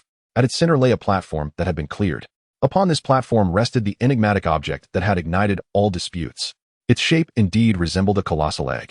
Standing about a meter tall, its surface not smooth but rather cloaked in a layer of dark, coarse, rock-like keratin, adorned with naturally formed, intricate, and arcane patterns. These patterns were currently pulsating with a faint luminescence, barely perceptible to the naked eye, their subtle shifts reminiscent of the breathing of a slumbering giant. It was this very luminescence that emanated a peculiar energy fluctuation, unlike any known radiation, evoking an ancient, profound, and even slightly sacred aura. Beneath this ancient veneer, however, Hong's intuition, honed through life and death experiences, detected a hidden, unsettling ferocity and vitality, as if something unimaginable was gestating within. This was no ordinary fossil, nor was it a man-made instrument. We discovered it while reinforcing the tunnel's depths. Qin Feng's voice resonated in the silent cavern, tinged with awe and resignation. When we first unearthed it, its radiance was even dimmer than it is now, almost indistinguishable from the surrounding rock. Yet in recent days, its glow and this pulsation have gradually intensified. We attempted to analyze it with various tools, but we could not ascertain its material or internal structure. Shortly after it began to exhibit activity, the hyenas arrived. Hong approached slowly, stopping several meters away from the ancient egg. He refrained from recklessly touching it, instead opting to observe intently. As he drew closer, the sensation of an invisible force field intensified. He could even feel a subtle, almost imperceptible influence on the circulation of his own vital energy, rendering it slightly sluggish. Fragments of information from the USB drive regarding the company's search for ancient biological relics and high-energy reactants flashed rapidly through his mind. The company had mobilized significant resources, even dispatching an affiliated legion to besiege a survivor stronghold. The value and peril of this object were likely far beyond imagination. When was its last anomaly? Hong inquired solemnly. Perhaps just a few minutes before your attack? Qin Feng recalled, noting that the entire cavern seemed to tremble slightly, followed by the object's surface light flickering rapidly several times before resuming its current state. The timing coincided perfectly with the resonant hum that Hong had sensed emanating from the depths. Hong's gaze deepened. This object not only attracted the company, but seemed to interact with a grander environment as well. Was this a blessing or a curse? At that moment, a comm report from his encrypted headset broke through. Boss, the remaining hyenas outside appear to be showing signs of withdrawal, but their retreat direction is chaotic and disorganized. Iron Shield and Shadow Spike are monitoring. Over. Hong immediately withdrew from his contemplation of the ancient egg. The dynamics of the battlefield always took precedence. Received. Maintain suppression. Remain vigilant for feigned retreats or subsequent reinforcements. Over. He responded swiftly, then turned to Qin Feng, cautioning that while the enemy might be retreating, one must not let their guard down. We must prepare for immediate evacuation. Qin Feng was taken aback, a bitter expression crossing his face. We wish we could, but the situation outside is uncertain, and with so many injured and civilians here, we are already exposed. Hong interrupted him, his tone brooking no argument. The company has failed this time. Next, they may send a more organized and formidable force. You cannot hold your ground. We must take it. He pointed to the ancient egg and relocate at once. Hong's thoughts were clear and ruthless. The moon fortress had lost its concealment. To remain would be tantamount to awaiting death. That ancient egg must not fall into the hands of the company. The best course of action would be for their squad to escort it along with the core personnel of the moon fortress to safety. As for the rest, sacrifices would have to be made. Qin Feng's expression shifted. He understood the truth in Hong's words. However, abandoning a home they had cultivated for so long and leading a group of the elderly, weak, and injured into the treacherous wasteland was fraught with uncertainty. We do not have much time to hesitate. Hong's voice was icy, applying pressure. Very well. Ultimately, Qin Feng was a decisive individual. He nodded gravely. I will organize it immediately. Yet, he glanced at the ancient egg, his face betraying concern. It is extremely heavy, and we cannot move it lightly, fearing it might trigger some unforeseen changes. We will handle that, Hong replied. He called through the channel, Iron Shield. Once the entrance is secure, come into rendezvous. We have a special transport mission. Meanwhile, at the sports center base, Yunmu emerged from a state of anxiety and an inexplicable spiritual call. Though that peculiar sensation had not entirely dissipated, it lingered faintly, akin to background noise haunting her consciousness, leaving her somewhat unsettled. She attempted to calm herself and sense again, but found nothing. The call seemed to be a fleeting illusion. Upon learning of her condition, Old Sun and Monkey grew increasingly worried. This inexplicable, transcendent sensation surpassed the boundaries of current scientific understanding, and its potential risks were difficult to assess. We must cease any form of ability utilization. Old Sun's stance was unprecedentedly resolute. Until your body and mind are fully restored, and we possess a deeper understanding of this ability's nature, it is far too dangerous. No one knows what the next sensation might entail or what impact it could have on you. Yunmu nodded silently, feeling a sense of dread herself. The sensation of being directly touched at the soul level was more unsettling than facing the fiercest of mutated beasts. However, the dormancy of her abilities did not bring tranquility to the base. Previously, to test and alleviate the strain on Yunmu's abilities, the already strained supplies of the base, especially high-energy food and medical resources, had been significantly depleted. Though Yunmu had ceased the use of her abilities, the deficit caused by her overexertion was very real, still requiring a level of nourishment far beyond that of an ordinary person for gradual recovery. This posed tangible pressure on the logistics of the base. Before Lin Wei, responsible for logistics management, and Thor, who had just regained the ability to move, lay a daunting supply list. The depletion of food reserves has accelerated by 15 more than anticipated, particularly concerning high-protein and high-calorie provisions. Lin Wei, her brow furrowed, pointed to the chart. The consumption of pharmaceuticals, especially sedatives and nutritional supplements, has also been substantial. Elder Sun remarked that Yunmu's recovery period might be prolonged, implying that this consumption would be ongoing. Damn it, Thor exclaimed, his frustration manifesting as he struck the adjacent wall with a fist, producing a dull thud. Are we simply to wait idly while she gradually depletes the warehouse? Hong is striving outside, and we are merely consuming our resources at home. Though his words were coarse, they underscored a harsh reality. In the post-apocalyptic wasteland, the sustainability of resources is directly linked to survival. Yunmu's situation is unique, yet it must not undermine the entire base. Has there been any progress on the energy utilization of the Plant Ark from the monkeys? Lin Wei inquired, glancing at Elder Sun and the monkey, who had just entered. The monkey adjusted his glasses, a blend of fatigue and excitement playing across his features. We have a glimmer of insight. While we may not be able to directly replicate Yunmu's abilities, we have discovered that the life energy emitted from the Ark's core, the root nodule, when guided and diluted at specific frequencies, can significantly accelerate the growth of certain crops, although it may not rival the extraordinary enhancement provided by Yunmu. If we can establish a stable energy field, our food yield could potentially multiply several times in the short term. This was indeed monumental news. However, Elder Sun interjected gravely.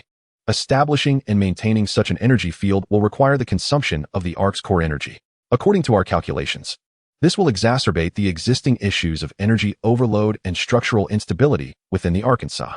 It is akin to robbing Peter to pay Paul, potentially hastening the collapse of the very foundations we rely upon. The choice lay before them once more, to utilize the knowledge of the Ark to address the immediate survival crisis, even if it risks accelerating the collapse of this vital base and source of knowledge, or to safeguard the Ark and endure the dire circumstances of resource scarcity. Damn it, is there truly no way to achieve a harmonious resolution in this cursed world? Thor growled. Lin Wei remained silent for a moment before slowly responding. We need to conduct an assessment. We must evaluate the risks associated with the accelerated consumption of the Ark, as well as the tangible benefits of increased food production. Simultaneously, we must immediately intensify our search and gathering efforts in the surrounding areas. We cannot place all our hopes in a single location. She turned to Elder Sun and the monkey. Please expedite a concrete plan for the energy field establishment and a risk assessment report. Then she looked at Thor.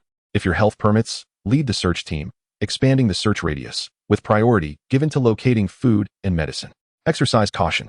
A glimmer of battle fervor flashed in Thor's eyes as he grunted in acknowledgement. It's about time. Sitting at home is rusting my bones. The base commenced its rapid operations around the new crisis and dilemma. The pressure of survival had never truly receded. In the mountainous battlefield, the remnants of hyenas, having lost command and continuously subjected to harassment, finally disbanded completely, leaving behind numerous carcasses and equipment as they scattered into the wilderness. Iron Shield entered the stronghold, collaborating with Hong to meticulously envelop and secure the dormant ancient egg using specialized high-strength fibers and cushioning materials, crafting a makeshift transport device conducive to dragging. The survivors of Moon Fortress quickly assembled, 100 or so individuals, comprising battle-ready guards, injured comrades leaning on each other, and civilians. Their faces etched with fear, yet striving to maintain silence, gathered at the threshold of the impending exit. Qin Feng cast a final glance at the underground haven he had inhabited for so long, a flicker of reluctance passing through his eyes before it transformed into resolve. Let us depart. Hong's squad forged ahead to clear the path and maintain vigilance, while Iron Shield bore the burden of the ancient egg. With the survivors of Moon Fortress closely trailing behind, merging into the dim light of the post-nuclear winter sky, embarking on an uncertain and perilous journey. Their destination was a relatively concealed temporary refuge discovered by Hong's team. The daunting questions of how to return to the distant sports center base and how to accommodate this group of over 100 individuals loomed ahead. Meanwhile, the ancient egg, dragged along in silence, flickered with a faint glimmer beneath its rugged, rocky exterior, as if momentarily responding to its departure from the place of its origin. Chapter 153, End. Chapter 154, Burden Progress. The evacuation party moved silently across the desolate landscape shrouded by nuclear winter. The sky was a perpetual shade of sickly yellow, oppressive enough to stifle one's breath.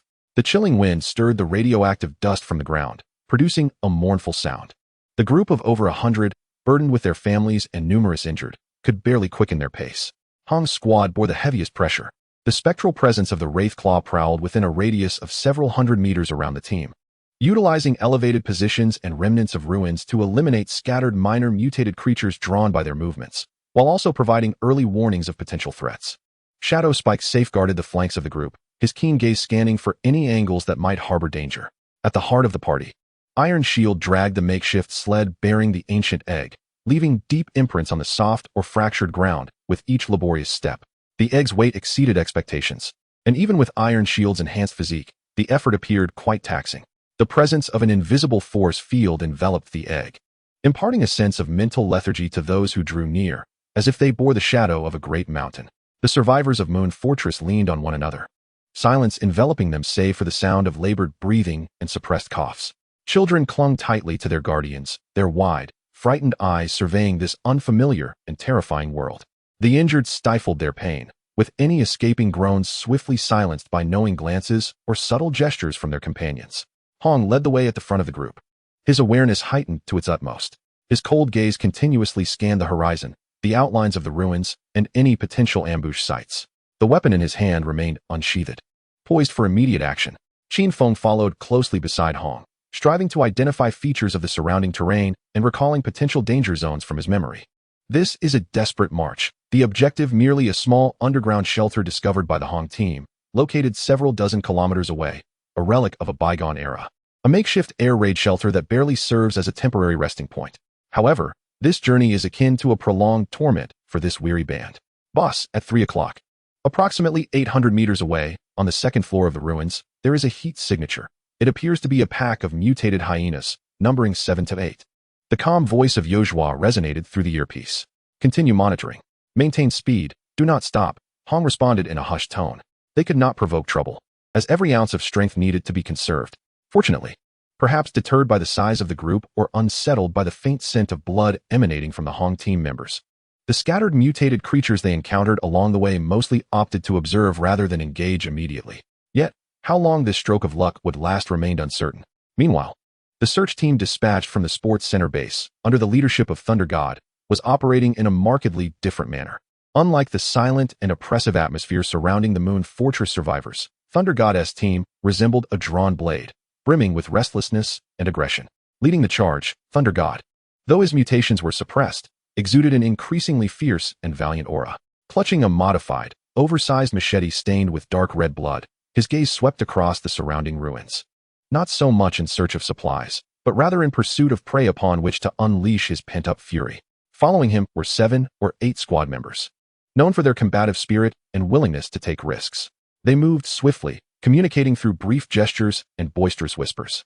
Boss, over here. It seems like the ruins of a small supermarket. One team member called softly, pointing to a partially collapsed structure. Let us check it out. Move quickly. Don't overlook any rat holes. Thunder God commanded, kicking open a twisted metal door with a resounding crash. The search team poured inside, and soon the sounds of rummaging and shattering echoed within. Minutes later, the team emerged one by one, their faces etched with disappointment. Damn it. This place has been picked clean countless times. All we found were a few hundred-year-old expired biscuits and half a bottle of some unknown viscous substance. One member cursed as he discarded the discovered refuse onto the ground. Thunder God's expression darkened. He kicked an empty can across the debris-strewn ground, the clatter reverberating through the desolate ruins. Damn it, there's nothing here. Let us move further out. He barked impatiently. The pressure of the base's resource scarcity and the barely contained restlessness within him ignited an intense desire for a thrilling battle or a bountiful haul, rather than this fruitless endeavor. Boss, moving further out may bring us closer to the edge of the Crimson Kiss territory. The risks are too great. One of the more cautious members warned. What are you afraid of? Thunder God shot back, his eyes blazing. Fortune favors the bold. Alone in the wilderness, Hong could effortlessly traverse the terrain, while we, a multitude, huddled in our homes like frightened shadows. Follow me, he commanded. Under his authoritative direction, the search team began to advance towards the perilous margins marked on the map. Their movements inevitably grew louder, more aggressive. In this treacherous wasteland, noise often heralds calamity. As they passed through an area that had once been a city park, now overrun by twisted, mutated flora, Thor suddenly halted, raising his hand sharply. Silence enveloped the group, each member gripping their weapons with heightened vigilance. A faint, cloying scent of decaying blood wafted through the air. Thor's nostrils flared, a predatory glint flickering in his eyes. He crouched low, tracing the source of the odor, parting a tangle of dark purple vines adorned with sharp thorns. The sight before the seasoned searchers elicited a collective gasp. Several corpses lay strewn across the open ground, their deaths grotesque and horrific. Torn remnants of clothing suggested they belonged to the previously scattered hyena soldiers. Yet their bodies appeared as though rent by some immense force and corroded by a caustic substance, incomplete and exuding a nauseating stench. What could have done this? A team member asked, his voice hoarse. Thor remained silent, kneeling to gingerly probe a relatively intact shard of armor with the tip of his blade. The edges bore deep, unnatural gashes, accompanied by droplets of a viscous fluid that shimmered with an eerie, dark green luminescence. His pupils constricted slightly. This evidence, this slime, was unlike anything he had encountered before, neither a familiar mutated beast nor a zombie. Stay alert. Something new lurks nearby, Thor warned in a low voice, rising slowly, his gaze sweeping the eerily silent mutated forest like a searchlight. The search team immediately formed a defensive circle, backs pressed together, anxiously scanning every flickering shadow. A faint rustling sound emerged from the dense thicket on the left, where bizarre, trumpet-shaped flowers thrived. Instantly, every weapon was aimed in that direction. Thor tightened his grip on the massive blade, muscles coiled, as the blood within him surged. The suppressed aberrant power within him stirred, becoming restless. The hunter seemed poised to become the hunted.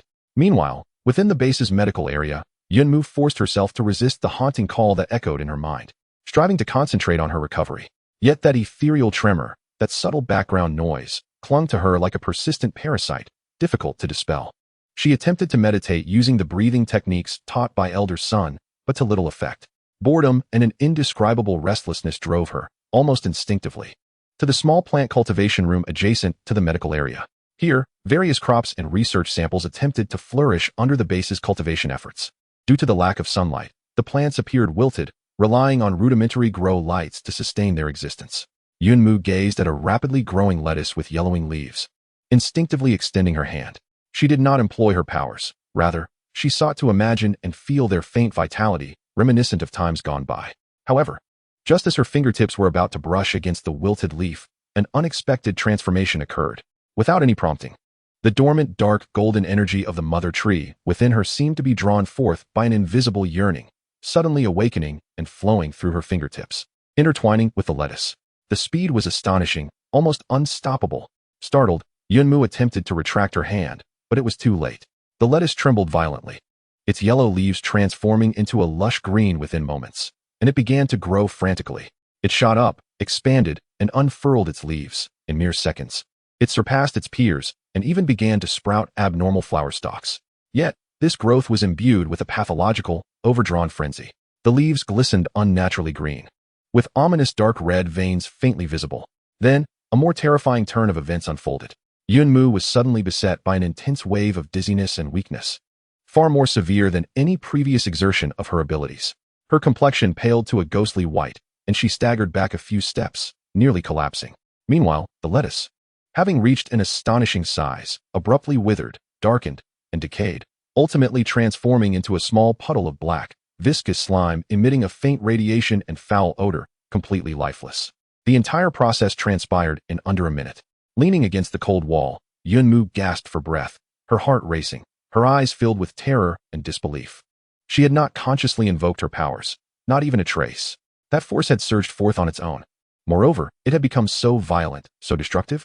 The silent call from afar that lingered deep within her soul seemed to grow clearer. The cost had become evident, and it was veering towards an unpredictable direction. Chapter 155, The Pursuit of Green Liquid. Deep within the abandoned park, the cloying, putrid scent of blood mingled with the eerie dark green luminescent slime, serving as a death knell that tightened every nerve of Thor and his search team. The rustling sound arose again, this time from different directions. To the right, from behind. The noise was exceedingly faint, as if something were utilizing the dense mutated flora as cover, moving swiftly and constantly changing positions. Form up, back to back. Fire in a sweeping arc. Thor growled, suppressing the surging blood and the hint of aberrant power within him. He understood well that in the face of an unknown enemy, blind impulsiveness equated to suicide. The team quickly contracted, forming a tight circular defensive formation, guns pointed outward, fingers poised on triggers, breaths heavy and cold sweat trickling down their foreheads. They were seasoned warriors, yet the unseen enemy before them, capable of instantaneously tearing apart and corroding flesh, induced a psychological pressure far greater than that of facing hordes of howling zombies. Time ticked away, each second laden with tension as the rustling sounds waxed and waned, seemingly taunting them while probing for vulnerabilities in their defenses. The air grew increasingly thick with an acrid, sweet scent of decay. Suddenly, a blurred shadow of dark green, swift as lightning, shot forth from behind a massive, grotesquely gnarled tree, lunging directly at a member of the team on their flank. The soldier reacted with remarkable speed, Instinctively pulling the trigger, the gunfire erupted, and the bullets struck the shadow with pinpoint accuracy. A muffled sound akin to a water bag bursting echoed in the air. The dark green shadow exploded mid-flight, sending a shower of luminescent slime scattering in all directions. Be careful. Don't let it touch you. Thunder roared, issuing a warning. Most of the team managed to evade or shield themselves with their gear. But the soldier who fired and another nearby were splattered with a few drops of slime on their arms and tactical vests. A sickening hissing sound followed, as the corrosive substance immediately began to eat away at the fibers and polymers of the tactical gear, making direct contact with their skin. Both soldiers cried out in agony simultaneously. The slime's corrosive properties were extraordinarily potent and seemed to carry a neurotoxin. Their arms visibly blackened, bubbled, and rotted at an alarming rate, the pain searing. Medic! Quickly! The team erupted into chaos. In that moment of distraction, however, two more dark green shadows, like phantoms, launched simultaneous assaults from entirely different directions. Their speed was even greater, their angles more cunning.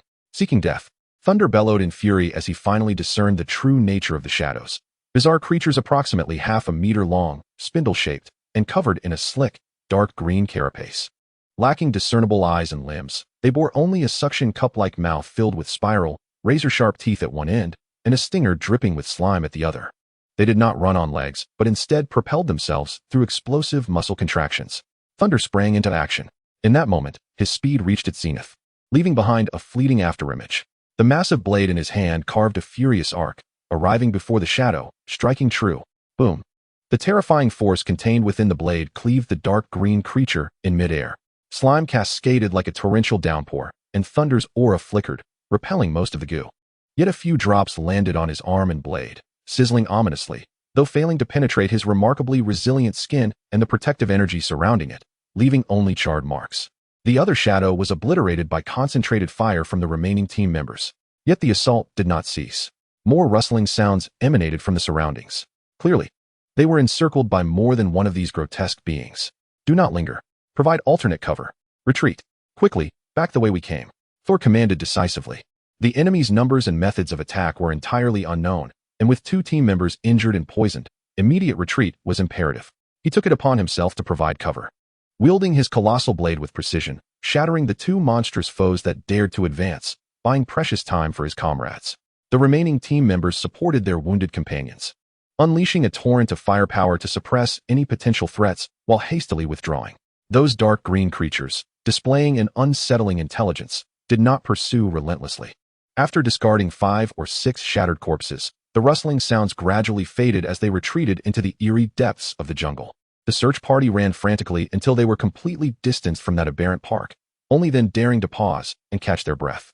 The condition of the two injured team members was dire. Their arms were succumbing to necrosis, accompanied by fever and convulsions indicative of poisoning. The accompanying medic administered urgent care, though the effects were minimal. Thor looked upon the agony etched on his comrades' faces and then glanced at the charred marks on his own arm, his expression darkening with a foreboding intensity. He bent down, cautiously collecting a sample of the still damp, dark green slime that lingered on the ground, sealing it within a specially designed container. Let us go. Immediately returned to base.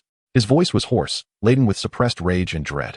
This unknown, terrifying entity was lurking perilously close to their base. It was undoubtedly a profoundly alarming sign. Within the medical bay, Yunmu stared in horror at the faint black residue left on her fingertips from the rapidly growing, yet instantly decaying plant, as well as the small puddle of noxious slime. Uncontrollable, that force can act of its own accord. It had turned so vile and destructive. A wave of intense weakness and dizziness washed over her once more, nearly causing her to collapse as she grasped the wall for support. The sensation of an unseen presence peering into her very soul, beckoning her, seemed to sharpen, transforming whispers into chilling murmurs that sent shivers down her spine. Yunmu? What's wrong? A passing nurse noticed her distress and hurried to assist her. And no, it's nothing, just a bit dizzy. Yunmu managed a strained smile, instinctively hiding her hand behind her back. She dared not reveal the truth. Elder Sun had strictly forbidden her from using her abilities. If he were to learn that her power had not only spiraled out of control, but also resulted in such bizarre consequences, it would only complicate matters further. With the nurse as support, she returned to the medical chamber to rest, yet turmoil raged within her. What was that force? What was the calling from afar? Why had it transformed gentle life energy into such ferocity? She closed her eyes, striving for introspection, attempting to sense the dark golden essence of the mother tree within her. It seemed more active than before, yet also more elusive, as though cloaked in a faint shadow. I must inform Elder Sun. I can no longer keep this hidden. This has transcended my understanding and control. Just as she grappled with the decision to report immediately, a sudden commotion of hurried footsteps and shouting erupted outside the medical bay. Make way, quickly. Doctor, where's the doctor? Careful, they're poisoned. The rugged and urgent voice of Thor pierced through the air. Yunmu's heart tightened as she struggled to sit up. She saw Thor and his search team carrying two agonized, groaning comrades, their arms in a horrific state, rushing in. Following closely were Elder Sun and the monkey, their faces etched with grave concern. What has happened? Elder Sun immediately approached to assess the injuries. Upon witnessing the corrosive and festering wounds, his brow furrowed tightly. A new creature has emerged outside. It moves with astonishing speed and can expel a highly corrosive, toxic slime. We nearly fell victim to it.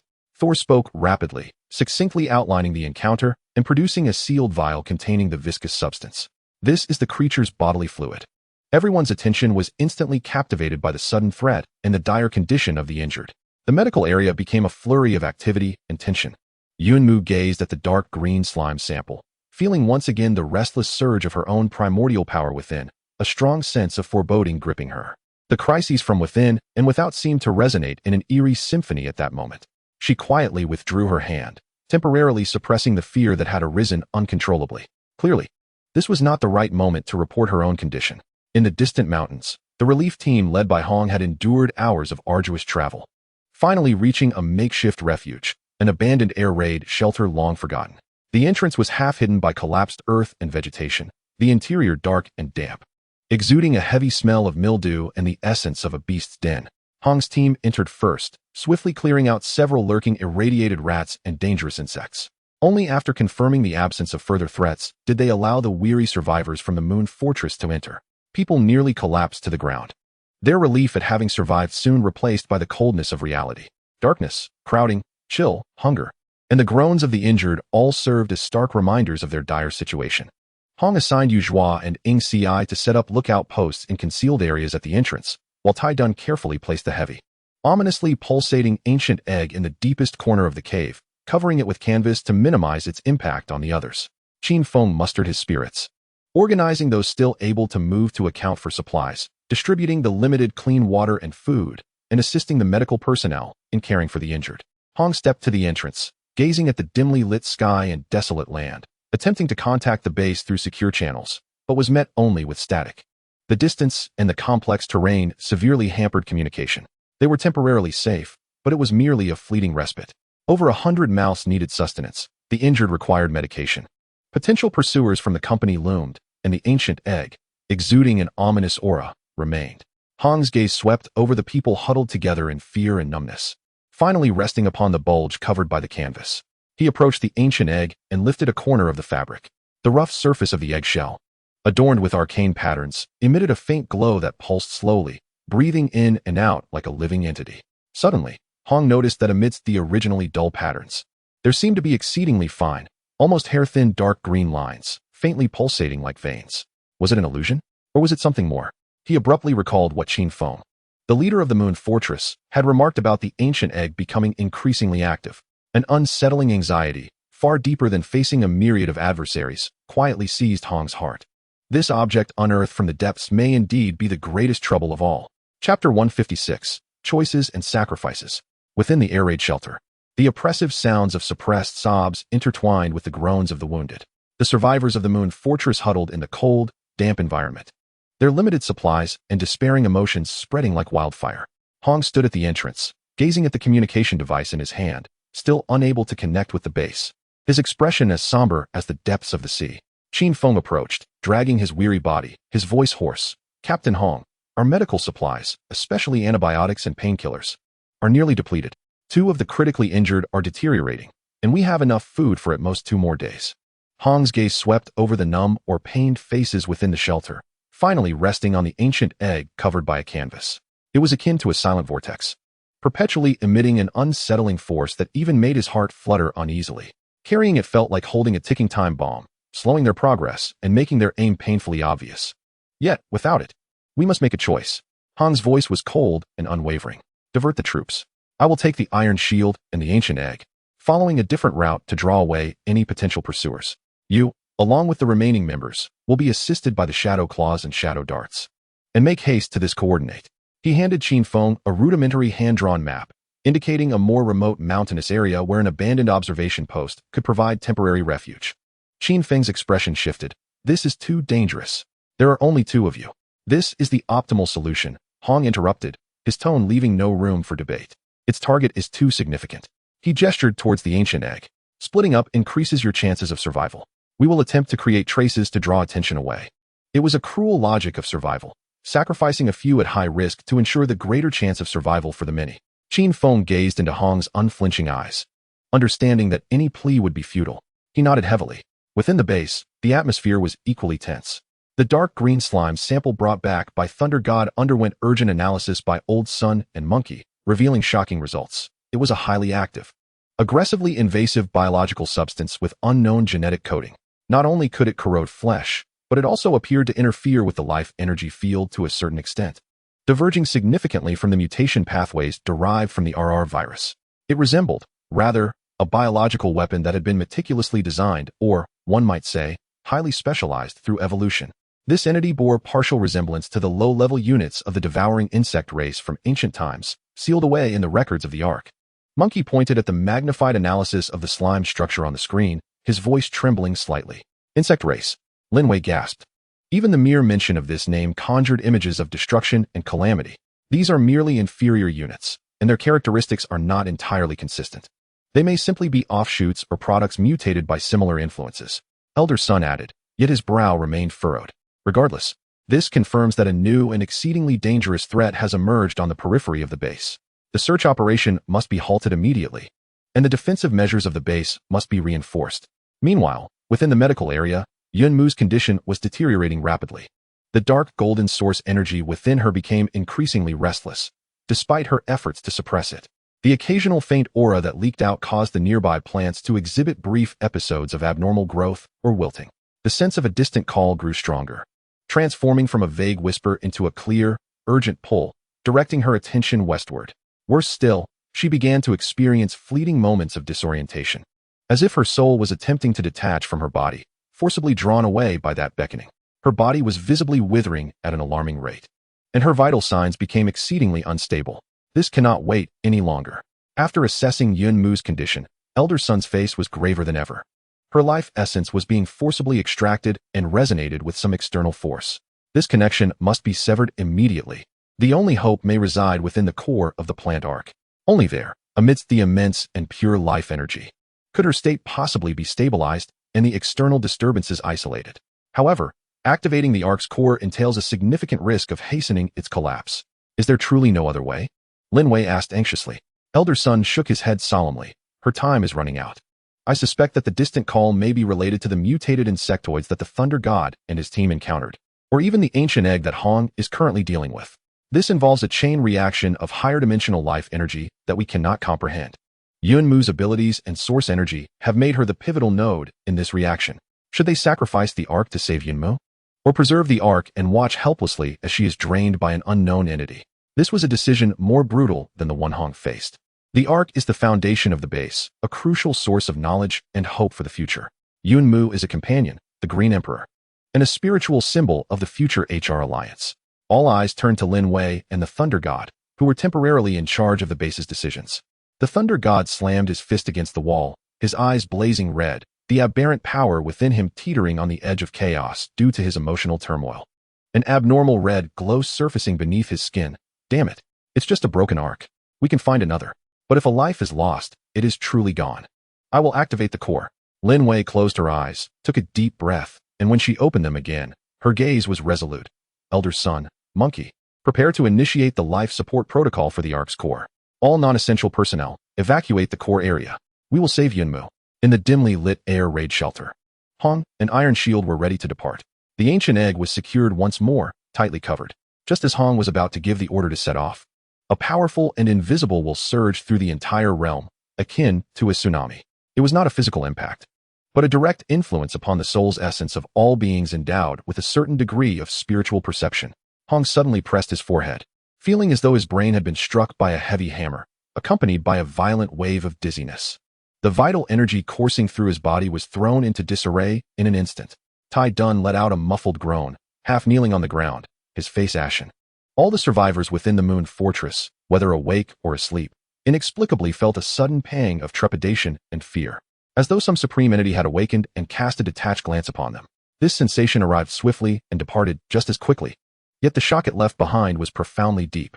Hong gazed toward the west. The source of the will's fluctuation lay in that direction.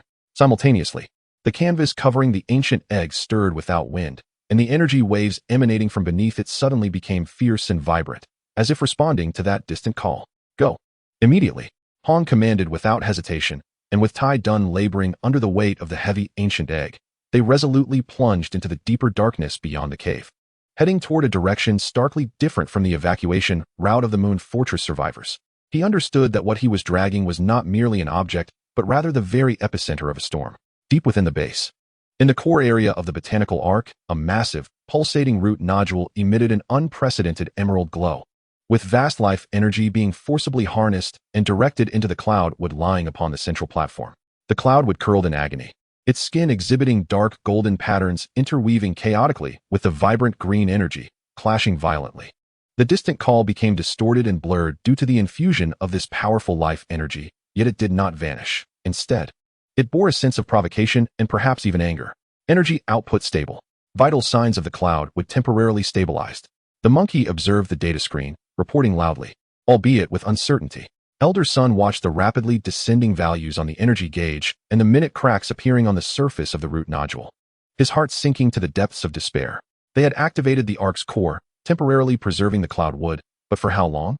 And had their actions stirred that distant and unknown, terrifying presence? Sacrifice, it seemed, had only just begun. Chapter 157, The Burning Meteor. Hong and Tai Dun trudged heavily across the wasteland, dragging the ancient egg. Following the soul-stirring wave of will, the ancient egg had become exceedingly restless. Its force field fluctuating erratically, the surface patterns shimmering intermittently, as though something within was on the verge of breaking free. This undoubtedly heightened the difficulty and risk of their journey. Boss, this thing seems to be breathing? Tai Dun gasped, feeling the subtle vibrations transmitted through the sled, uneasily remarking. Hong did not respond. His senses were fully extended, alert to their surroundings. That wave of will was anything but ordinary and would inevitably trigger a chain reaction. Indeed, before long, an abnormal cloud of dust rose on the distant horizon. Through a high-powered telescope, Hong beheld a hair-raising sight, densely packed. Varying-sized dark green figures surged across the ground like a tide, their target unmistakably set upon the direction of Hong and Tai Dun. Amidst the chaos, larger and more grotesque specimens emerged, some resembling magnified spiders, while others appeared akin to serpents endowed with wings. However, they shared a singular characteristic. Their exteriors were cloaked in a slick carapace, glistening with a corrosive, fluorescent slime. A swarm of insects, an organized tide guided by some malevolent will, was surging towards us. The voice of Iron Shield was hoarse with urgency. It was drawn by the ancient egg. In that instant, Hong comprehended the dire reality. They had become the primary targets for the insect race, to be exterminated or seized. Abandon the sled. Prepare for battle. Retreat to the left hillside. Hong commanded without a moment's hesitation. With the ancient egg in tow, there was no hope for survival. Only by relinquishing it could they perhaps divert part of the swarm, buying precious time for the survivors at the Moon Fortress and the base. The two swiftly unfastened the securing lines, leaving the heavy ancient egg behind, and dashed towards the nearby rugged hills without looking back. The vanguard of the swarm soon arrived, encircling the ancient egg and emitting sharp shrieks, seemingly engaged in some form of communication or ritual. Yet a small faction, comprising several dozen various insect units, pursued Hong and Iron Shield's retreating figures. Boom, boom. Utilizing the terrain to their advantage, Hong and Iron Shield set up improvised explosives, fighting as they fell back. The precise bursts from their electromagnetic rifles and Hong's lethal blade work continuously tore through the advancing insectoids. However, these creatures possessed remarkable vitality. Unless their cores were utterly destroyed, they could still struggle and attack even when severed. Moreover, their corrosive slime wreaked havoc on both the environment and their equipment. The battle was fiercely brutal. Iron Shield's armor bore numerous corrosive wounds, marked by burns. Despite Hong's superhuman speed and strength, the relentless onslaught and long-range slime projectiles from the insect horde began to take their toll. A searing pain shot through him as a stream of slime grazed his left arm. This was unsustainable. There were too many of them. Iron Shield replaced his magazine. his voice resolute. "Chief, I'll hold them off. You go." "Shut up," Hong retorted sharply, slicing down a leaping insect that sought to pounce. "We leave together." His gaze swept the surroundings, locking onto a narrow, defensible crevice in the rocks. "In there. We'll take turns to fend them off." The two fought and retreated, ultimately squeezing into the narrow fissure that barely accommodated a single person. Hong allowed the more grievously injured Iron Shield to enter first to rest and tend to his wounds while he stood guard at the entrance. His battle blade poised like an unyielding rock against the encroaching tide of insects. One by one, the insectoids attempted to force their way in, only to be shredded by the lethal precision of his blade. Soon, a pile of corpses accumulated, their viscous, foul-smelling fluids staining the entrance a deep green. Yet the insect horde seemed inexhaustible as reinforcements continued to surge forth. Hong's gaze remained cold, though his breath began to grow labored. The intense combat and the toll of resisting the corrosive energies were immense. He understood that if this continued, their fall was merely a matter of time. He cast a glance behind him at the Iron Shield, who was hurriedly tending to his wounds in the depths of the fissure, then glanced again at the communicator, still unable to establish a signal. A fleeting, almost imperceptible ripple flickered in his eyes. Perhaps this was the end. Yet, just as he prepared to embrace the final moment, a minuscule backup beacon, discreetly concealed in his possession, emitted a faint, nearly inaudible beep. The indicator light shifted from red to green, flickered briefly, then extinguished. Was this a high-priority, one-way, ultra-short emergency signal? Had something befallen the base? A weighty dread settled in Hong's heart. This beacon was linked to the deepest emergency system of the base. It would only activate in the face of imminent obliteration or a cataclysmic event threatening the survival of civilization. In the core area of the Ark, the activation of core energy to sustain the life of Yunmu felt akin to stirring a hornet's nest. Shortly after Yunmu's condition stabilized, the outer defense systems of the base erupted with piercing alarms. A multitude of life response signals surged from all directions, mingling with the previously encountered dark green insectoid units. But more alarmingly, there were feral indigenous mutated creatures drawn by the overwhelming life energy. They seemed irresistibly attracted by the energy diffusing from the Ark's core and the unique life fluctuations emanating from Yunmu, forming a staggering tide of hybrid beasts that began to assault the defenses of the sports center.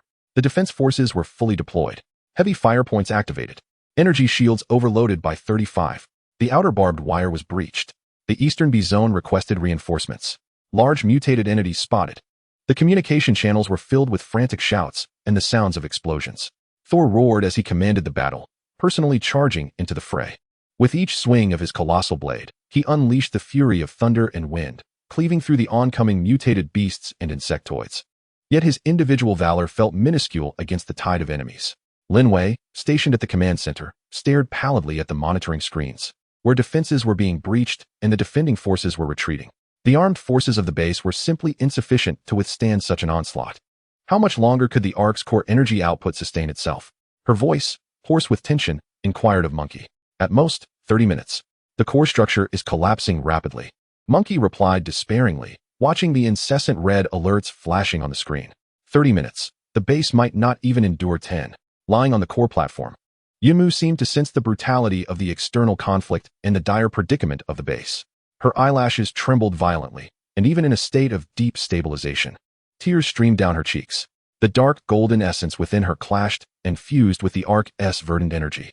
As the distant call and the imminent threat of death left her soul in an unprecedented state of torment, she could not, must not allow this to continue, for her plight jeopardized the entire base. A vague yet resolute thought gradually crystallized within her tumultuous consciousness. In the desolate mountainous region, Hong steadfastly guarded the entrance of the rift, where the corpses of the insectoid creatures had piled up like mountains. Yet, his stamina was waning, and his movements became increasingly sluggish. Suddenly, he lifted his gaze to the heavens. A meteor, trailing an extraordinarily brilliant and tragic tale of intertwined emerald green and dark gold, streaked across the dim sky in a determined descent toward the west, toward the source of that terrifying surge of will. That was no mere meteor. Hong's heart abruptly ceased its rhythm. He recognized that energy fluctuation. It was the essence of Yunmu's life force, ignited to its utmost after merging with the core power of the Ark. What had she done? An unprecedented, tearing anguish instantaneously engulfed Hong's heart, which had long been encased in ice. Chapter 158, The Flame of Will. The meteor, blazing with its emerald and dark gold tail, pierced through Hong's frozen heart like a searing blade.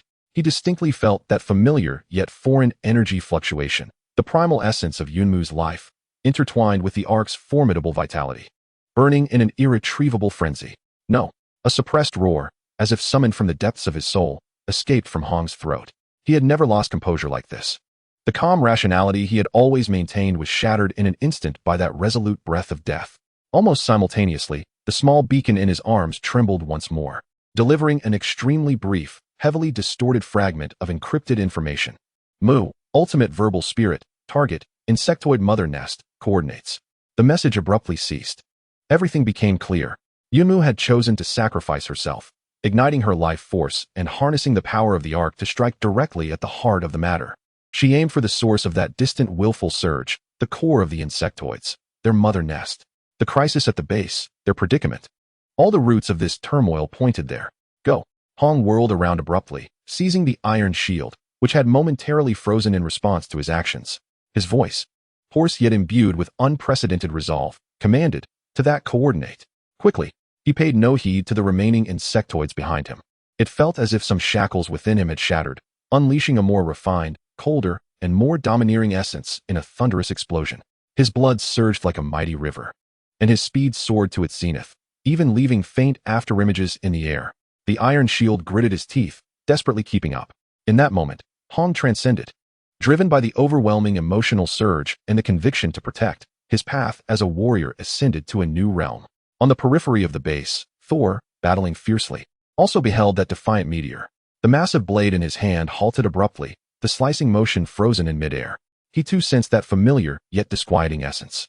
Xiaomu, he murmured, his crimson eyes ablaze with fury, which transformed instantaneously into a deeper, more terrifying silence as if doused in ice water. The alien force within him ceased its restless agitation, instead solidifying like frozen magma, emanating a suffocating pressure. A deafening roar erupted from the mouth of the thunder god, its resonance temporarily overwhelming the chaos of the battlefield. Brilliant flashes of lightning erupted from his entire being, a sign of his burgeoning power, as he appeared like a true deity of thunder descending upon the earth.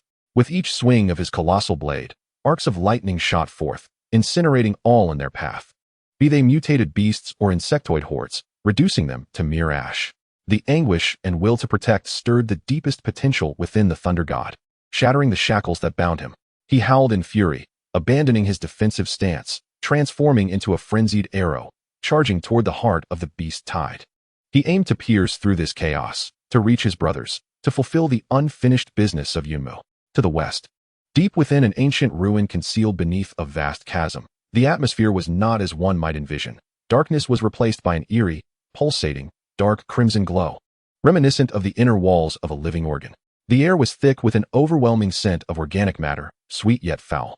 Enormous structures, akin to a beehive, filled the landscape, where countless insectoid units crawled and writhed, producing a disquieting rustling sound. At the very center of the ruin lay a colossal, unfathomable living flesh nest.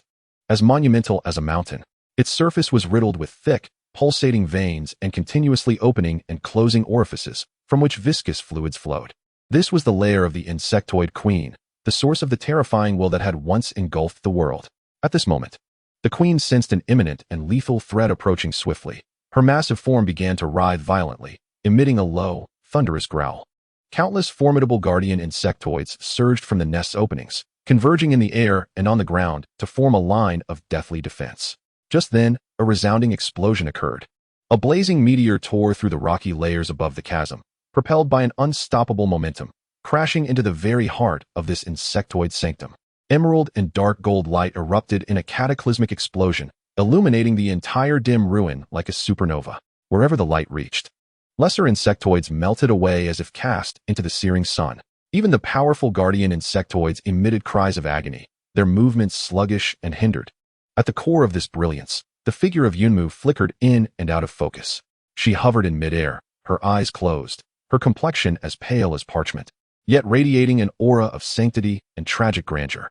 Her long hair danced wildly as if stirred by an invisible wind, and her hands formed an ancient and intricate seal before her chest, her lips moving silently as she channeled the final remnants of her life essence and the core of the Ark. With my soul, I summon the order of life, binding your malevolence to eternal slumber. Not a sound, but an immensely grand ripple of will emanated from her, expanding outward with a thunderous resonance. The queen let out a shriek sharp enough to rend the soul. She sensed it. This power was not for destruction, but for sealing, a profoundly potent slumbering seal, intertwined with the fundamental laws of the universe. It struggled fiercely, summoning all its mental fortitude and biological energy in a desperate attempt to resist and distort the sealing power. A dark red psychic shockwave surged forth like a tangible tsunami, sweeping towards Yunmu.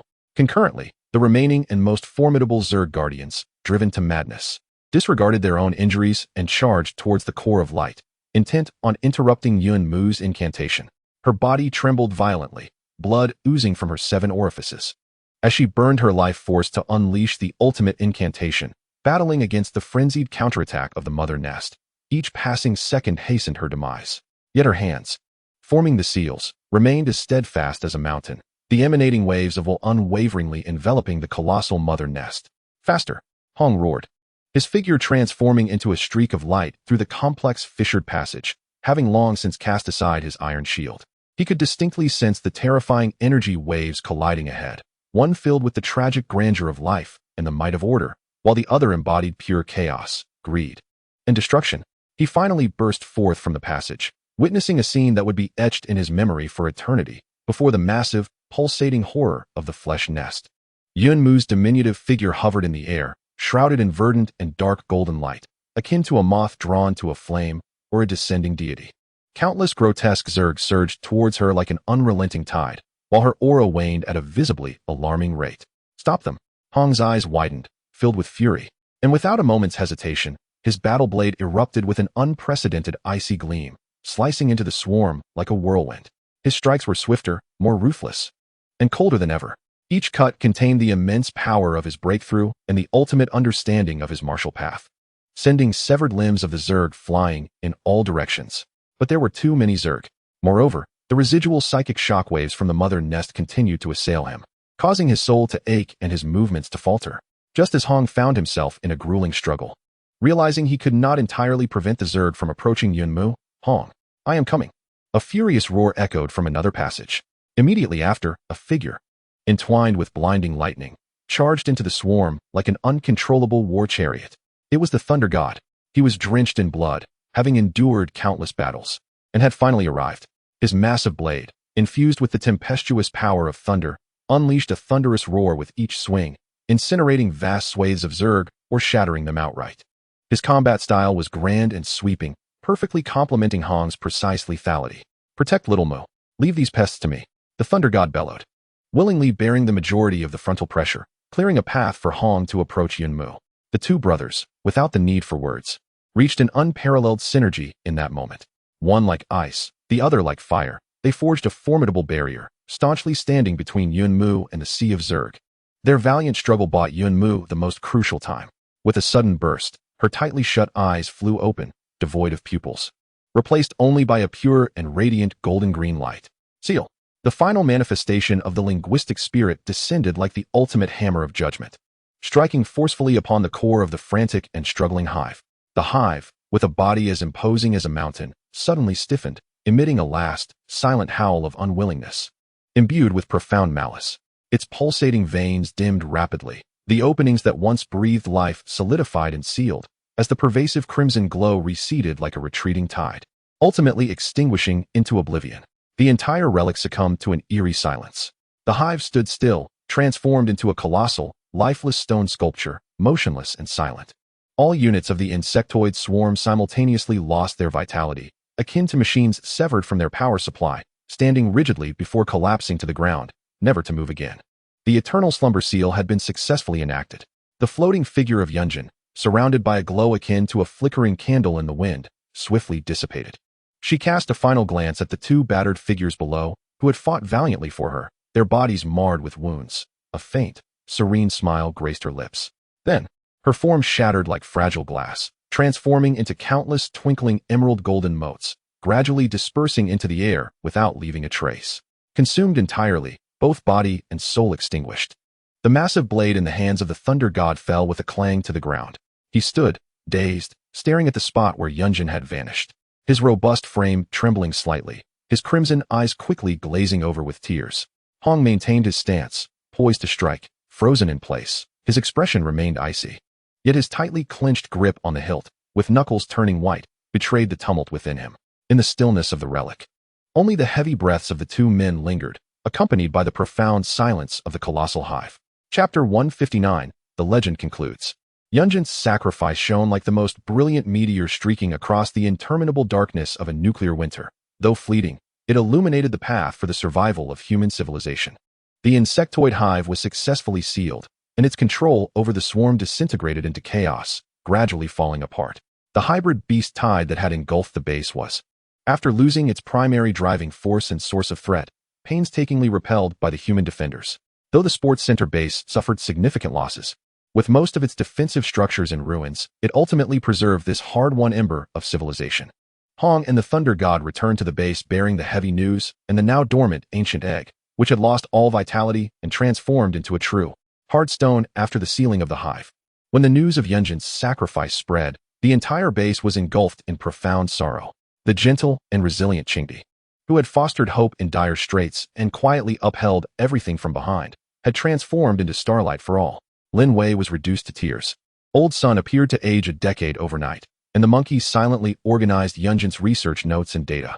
Every individual who had been revived by Yunjin's abilities, and each soul sheltered within the medical and logistical system she established, felt a profound sense of grief and respect emanate from their hearts. After the sorrow, a more resolute will to survive emerged. The sacrifice of Yunmu granted humanity a precious respite. With the imminent threat of the Zerg mother nest eliminated, the possibility of clearing the remaining mutated creatures, rebuilding homes, advancing technology, and cultivating a robust system arose. At the core of this resurgence were the sports center base and the Plant Ark. Though severely damaged, some functions and knowledge were preserved, where the remaining human forces began to accelerate their integration. Hong, Thor, and Lin Wei, the three earliest comrades who fought alongside Yunmu, inherited his legacy. During the reconstruction process, differing ideologies and expertise naturally led to the formation of three major branches of power. The Qingdi legacy, focusing on logistics, research, and commercial networks. The embryonic form of the HR alliance led by Lin Wei, with Elder Sun, Monkey, and other researchers at its core. They embraced Yunmu's emphasis on life, agriculture, and technological advancement, utilizing the residual knowledge and biotechnologies from the Ark to dedicate themselves to environmental purification, crop improvement, medical development, and the establishment of a material circulation system. They do not pursue extreme martial prowess, but rather construct a logistical support and trading network that encompasses all survivor strongholds, becoming the economic and technological foundation for the revival of human civilization. They revere Yunmu as their spiritual leader, symbolized by a vibrant green and a staff pattern representing wisdom and trade. The martial deity division, epitomizing individual excellence and absolute discipline. The embryonic form of the extreme martial arts academy led by Hong.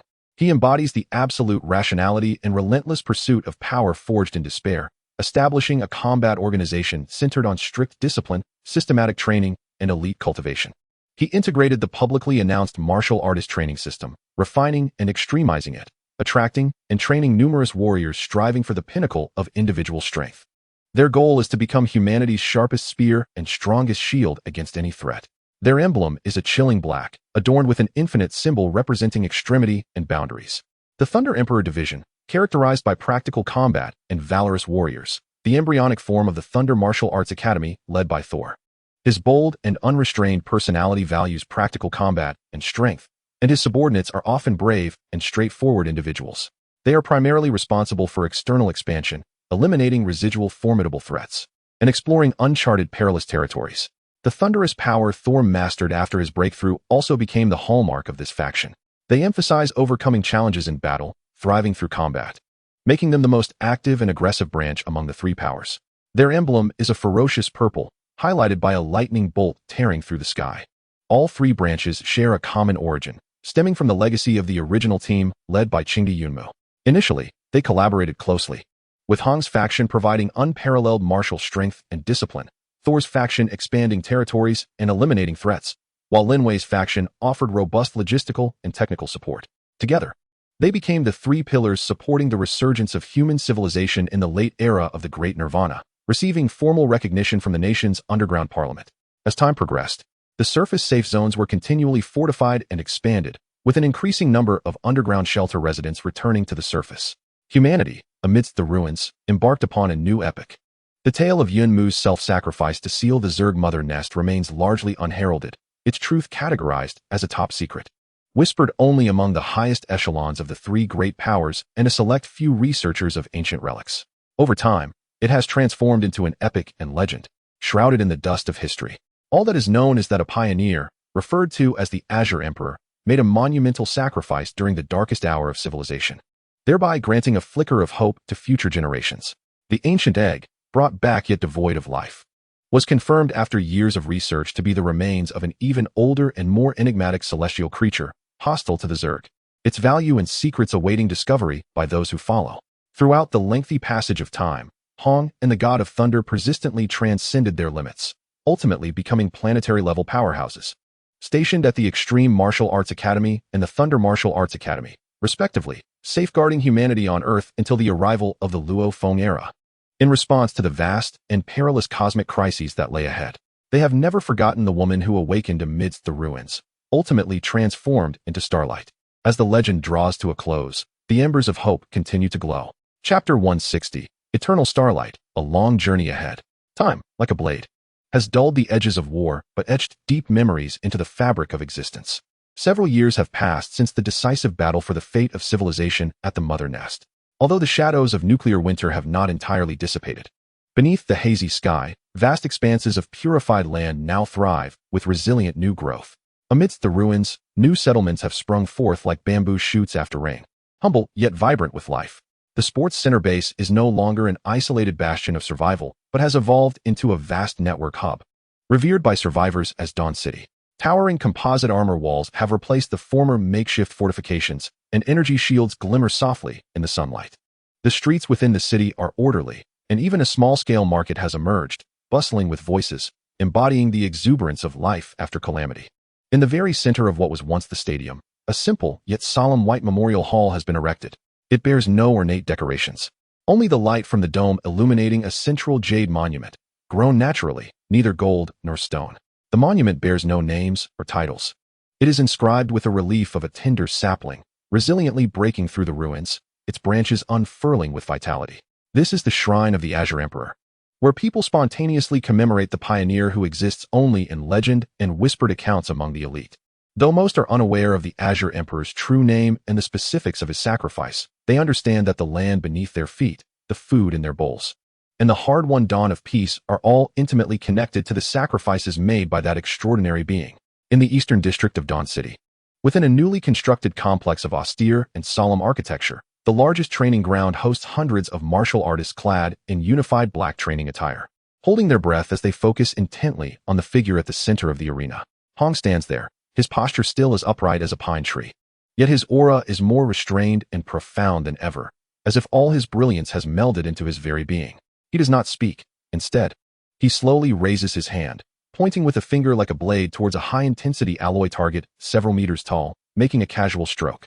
Without any earth-shattering sound or dazzling display of energy, a subtle, nearly imperceptible ripple traverses the target post. In the next moment, the rigid alloy target slowly slides down along an impeccably smooth and straight diagonal line, crashing to the ground with a resounding thud. Its severed edge as smooth as a mirror. A silent shock reverberates within the hearts of all warriors. This is the epitome of mastery over power, a manifestation of the martial path. The way of the warrior lies in profound emotions, capable of severing attachment, rooted in protection, yet transcending it. A calm voice, resonant and clear, pierces the air, akin to the gentle drop of a cold spring, allowing one to access the very essence of power. Today's training concludes here. The students disperse, carrying with them an overwhelming sense of reverence and contemplation. Standing alone, Hong's gaze sweeps across the training grounds, settling on the western expanse that once was the ruins of a university town, now undergoing cleanup and reconstruction. Deep within his cold eyes flickers a barely perceptible softness and nostalgia. There lies the origin of it all, and the direction of the falling meteor. He opens his palm, revealing a small, dark golden fragment, now devoid of all energy fluctuations, resembling an ordinary pebble.